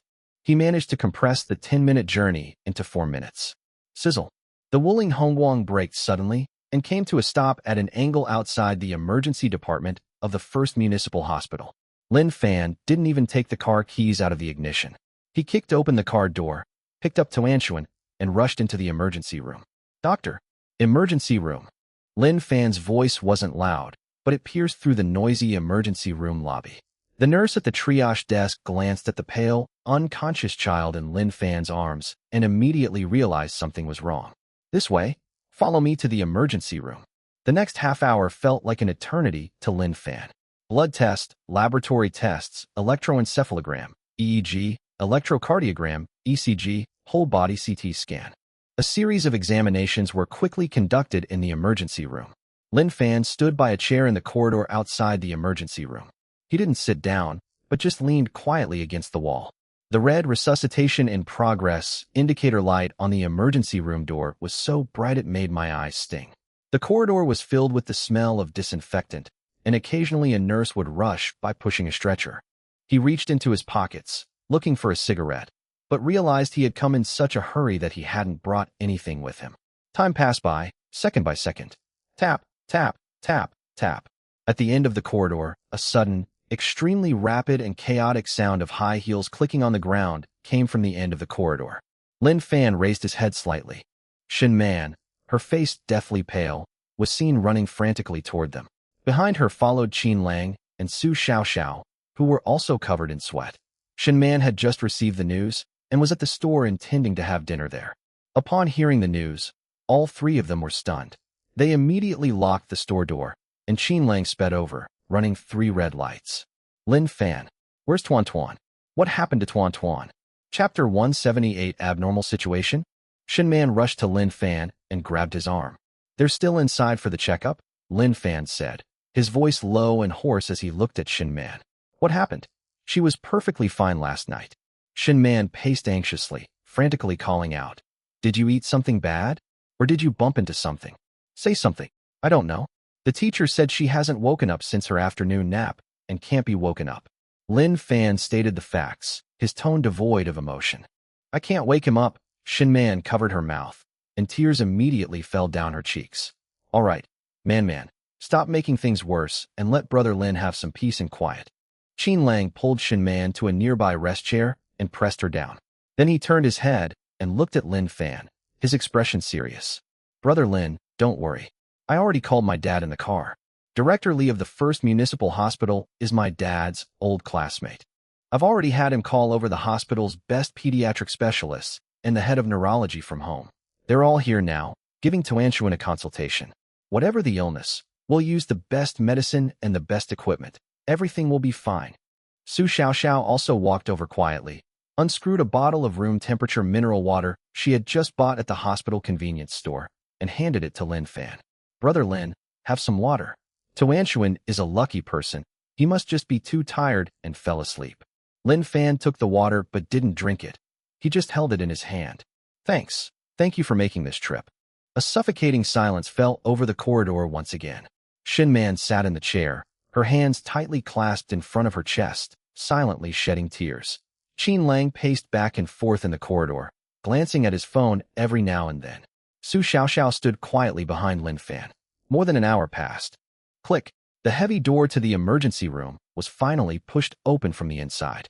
Several doctors in white coats filed out. Leading the way was an elderly doctor with gray hair and reading glasses, none other than Director Sun, the most authoritative pediatrician at the First Municipal Hospital. He held a thick stack of medical reports in his hand, his brows furrowed, his eyes filled with complex doubts and solemnity. Lin Fan immediately went to meet him. Shin Man, Qin Lang, and Su Xiaoxiao quickly gathered around. Doctor, how is my daughter? Lin Fan asked. Director Sun stopped, took off his reading glasses, and looked at Lin Fan with a complicated expression. Are you a family member? I am her father. Director Sun took a deep breath, his tone revealing considerable hesitation. The child is not in immediate danger. All vital signs are stable, and breathing and heart rate are normal. EEG shows that she is just in a deep sleep. Upon hearing the words, no danger to her life, Shin Man breathed a long sigh of relief. Her legs went weak, and she almost collapsed to the ground, but Qin Lang quickly caught her. Lin Fan's tense shoulders relaxed slightly. But what Director Sun said next instantly put everyone's hearts in their throats again. However, the data on this list doesn't make any sense at all. Director Sun handed the preliminary expedited blood routine and biochemistry report to Lin Fan, pointing to a long string of red upward arrows, his tone filled with deep confusion. According to the test results, the child's white blood cell count, C-reactive protein, and several key indicators of the immune system were alarmingly high, reaching an illogical level. Normally, when blood indicators collapse to this extent, it means that some extremely dangerous acute disease or an extremely rare blood disease is breaking out in her body. In this situation, the patient will definitely experience persistent high fever, signs of acute organ failure, and excruciating systemic pain that is unbearable for ordinary people. Director Sun shook his head, looking at Lin Fan with deep confusion in his eyes. A 5-year-old child's body should have collapsed long ago. It's impossible for him to be sleeping peacefully without any clinical symptoms. Has she shown any unusual behavior in the past few days? Lin Fan's throat was a little dry, and his brows were tightly furrowed.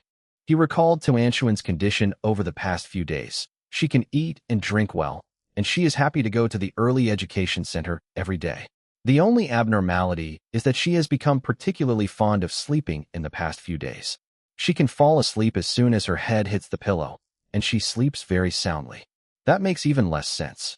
Director Sun rubbed his temples, looking at the lab report in his hand as if he were reading an unsolvable book. This completely contradicts the indicators and clinical manifestations. It's so contradictory. The indicators show that she is very ill and her organs could fail at any time. But her physical condition is surprisingly good, and the activity of her various cells is extremely high. Doctor, you mean? Lin Fan's voice was dry and painful. She's very ill, but she's not showing it? At this point, we can only speculate. Based on these two preliminary test results alone, we cannot diagnose what the disease is, nor can we find out why she has no symptoms. Director Sun sighed deeply, his expression grave. We must admit her to the hospital immediately.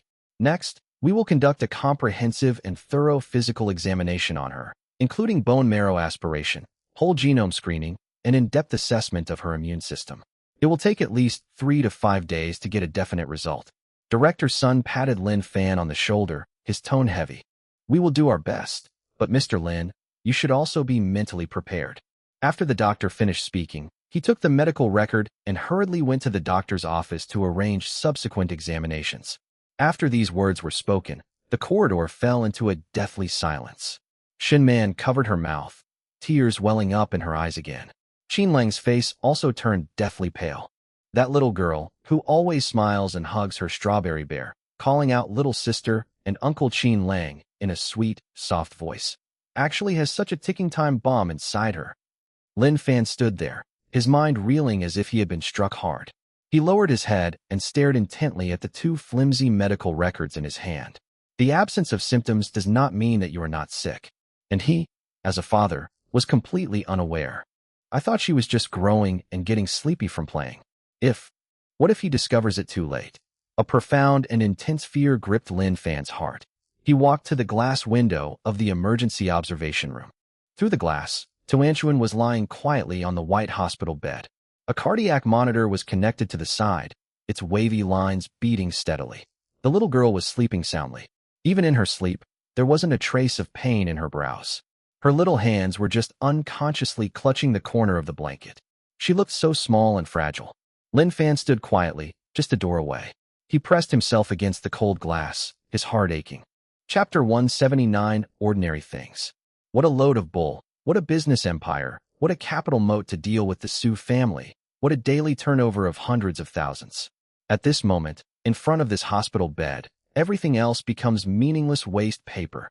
No matter how much money he earns or how many powerful people he befriends, what use are all those things if he can't even save his daughter's life?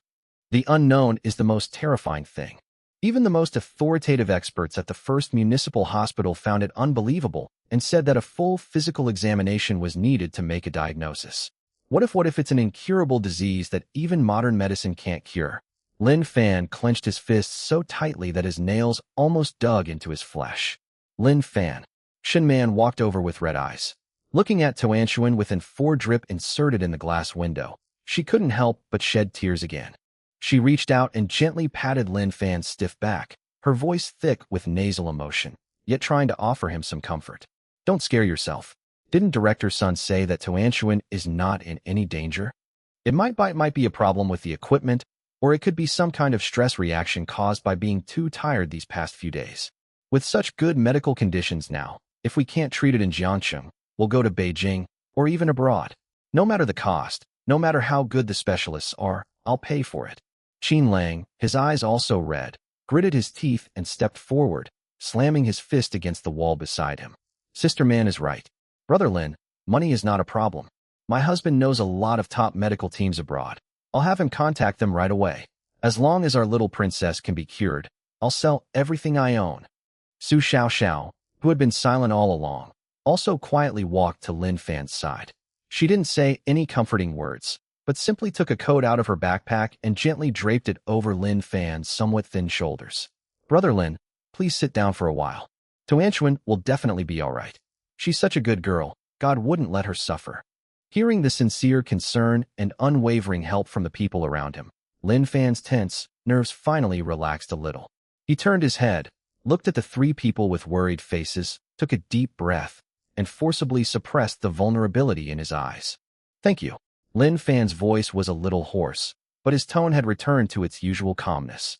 "I'm afraid I'll have to trouble you to take care of the business at the store these next few days. At a time like this, who cares about the shop?" Qin Lang jumped up and down in a panic. "Just close down. We'll reopen when Tuanshuan is better." "No." Lin Fan shook his head, his gaze resolute. "The shop can't be closed. Tuanshuan's illness requires money, and I can't cut off our source of income at this time." He looked at Su Xiaoxiao and instructed, "Xiaoxiao, go open the shop on time tomorrow. Only sell sour plum juice concentrate and a few other dried goods that don't require me to make them. Tell the customers that the owner has a family emergency and dine-in service will be suspended for a few days. I'll go back after I've taken care of things here." Lin Fan placed the key with the remote control for the roller shutter door in Su Xiaoxiao's hand. "Xiaoxiao, I'm leaving her to you." Su Xiaoxiao gripped the bunch of keys, still warm from her body, and nodded vigorously. "Okay, Brother Lin, don't worry. I'll keep an eye on the shop. There's absolutely no chance of anything going wrong." After settling things at the shop, it was already midnight. The first municipal hospital, VIP ward on the top floor. It's so quiet here that you can't hear a single sound of traffic outside.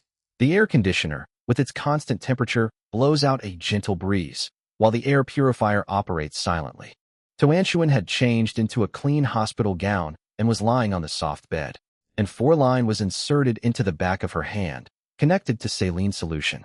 Qin Lang used his father's connections to secure a suite at the municipal first hospital, where medical resources were extremely scarce, with top-of-the-line security and equipment. Even Dr. Sun, the attending physician who had already finished his shift, was called back to the hospital by his father with a phone call and personally kept an eye on things from the duty room next door. Shun Man, Qin Lang, and Su Xiaoxiao were forcibly persuaded by Lin Fan to go back and rest. The store needs someone to keep it running tomorrow, and Shun Man and Qin Lang also have their own companies to manage. Lin Fan was the only one left in the ward. He pulled up a chair and sat down on the edge of the bed. No fever, no convulsions, and breathing as steady as if he were having a sweet dream. His gaze, as if rooted to the spot, traced his daughter's pale face inch by inch. Lin Fan reached out and gently brushed the stray hairs from Tuan's forehead behind his ear. The cool touch on his fingertips made his fingers tremble uncontrollably. He dared not think about the worst possible outcome. Looking back on what had happened during this period, he was kicked out of the Su family and forced to live with Tuanshuan in a dilapidated bungalow. But this little girl never complained. She always sweetly called out, "Daddy is the best. Life is just starting to get better, so why does God have to play such a cruel joke on him at this time?" Time passed by, second by second. The wall clock ticked away, each tick like a blow to Lin Fan's nerves. 3 a.m., 6 a.m., 7:30 in the morning. Bang! The door to the ward was suddenly pushed open with great force. Lin Fan stood up abruptly as if he had been electrocuted, his eyes fixed on the doorway. His eyes were filled with alarming red blood vessels, and a layer of bluish stubble appeared on his chin, making him look as if he had aged 5 years overnight. Director Sun strode in, clutching several newly printed, still warm, expedited lab reports. His white coat was somewhat disheveled, clearly indicating that he hadn't slept all night. "Director Sun, the results are in? Is it?" Lin Fan's voice was hoarse. "Mr. Lin, please sit down." Director Sun closed the door behind him, walked up to Lin Fan, and handed him the form. Last night's preliminary blood test, with its alarmingly high white blood cell and immune system indicators, really gave our entire expert team a fright, making us think it was some kind of highly insidious malignant blood disease outbreak. Director Sun took a deep breath, his gaze fixed intently on Lin Fan. "To be on the safe side, we conducted the most thorough toxicological analysis and metabolite screening on the child overnight. Just 10 minutes ago, the director of the biochemistry lab came over in person and handed me this final report. Mr. Lin, I'm asking you a question, so answer me honestly." Director Sun's tone became more serious than ever before. "What unusual things has this child eaten in the past 24 hours? Or has he consumed a large amount of extremely precious, high-purity Chinese herbal extracts?" Lin Fan was stunned. Chinese medicinal herbs? Lin Fan's mind raced. He prepared all of Tuanshuan's meals by himself these past few days, so there was no way she would have come into contact with any precious medicinal herbs, etc. Lin Fan's pupils suddenly contracted. Chapter 180 Rare Diseases.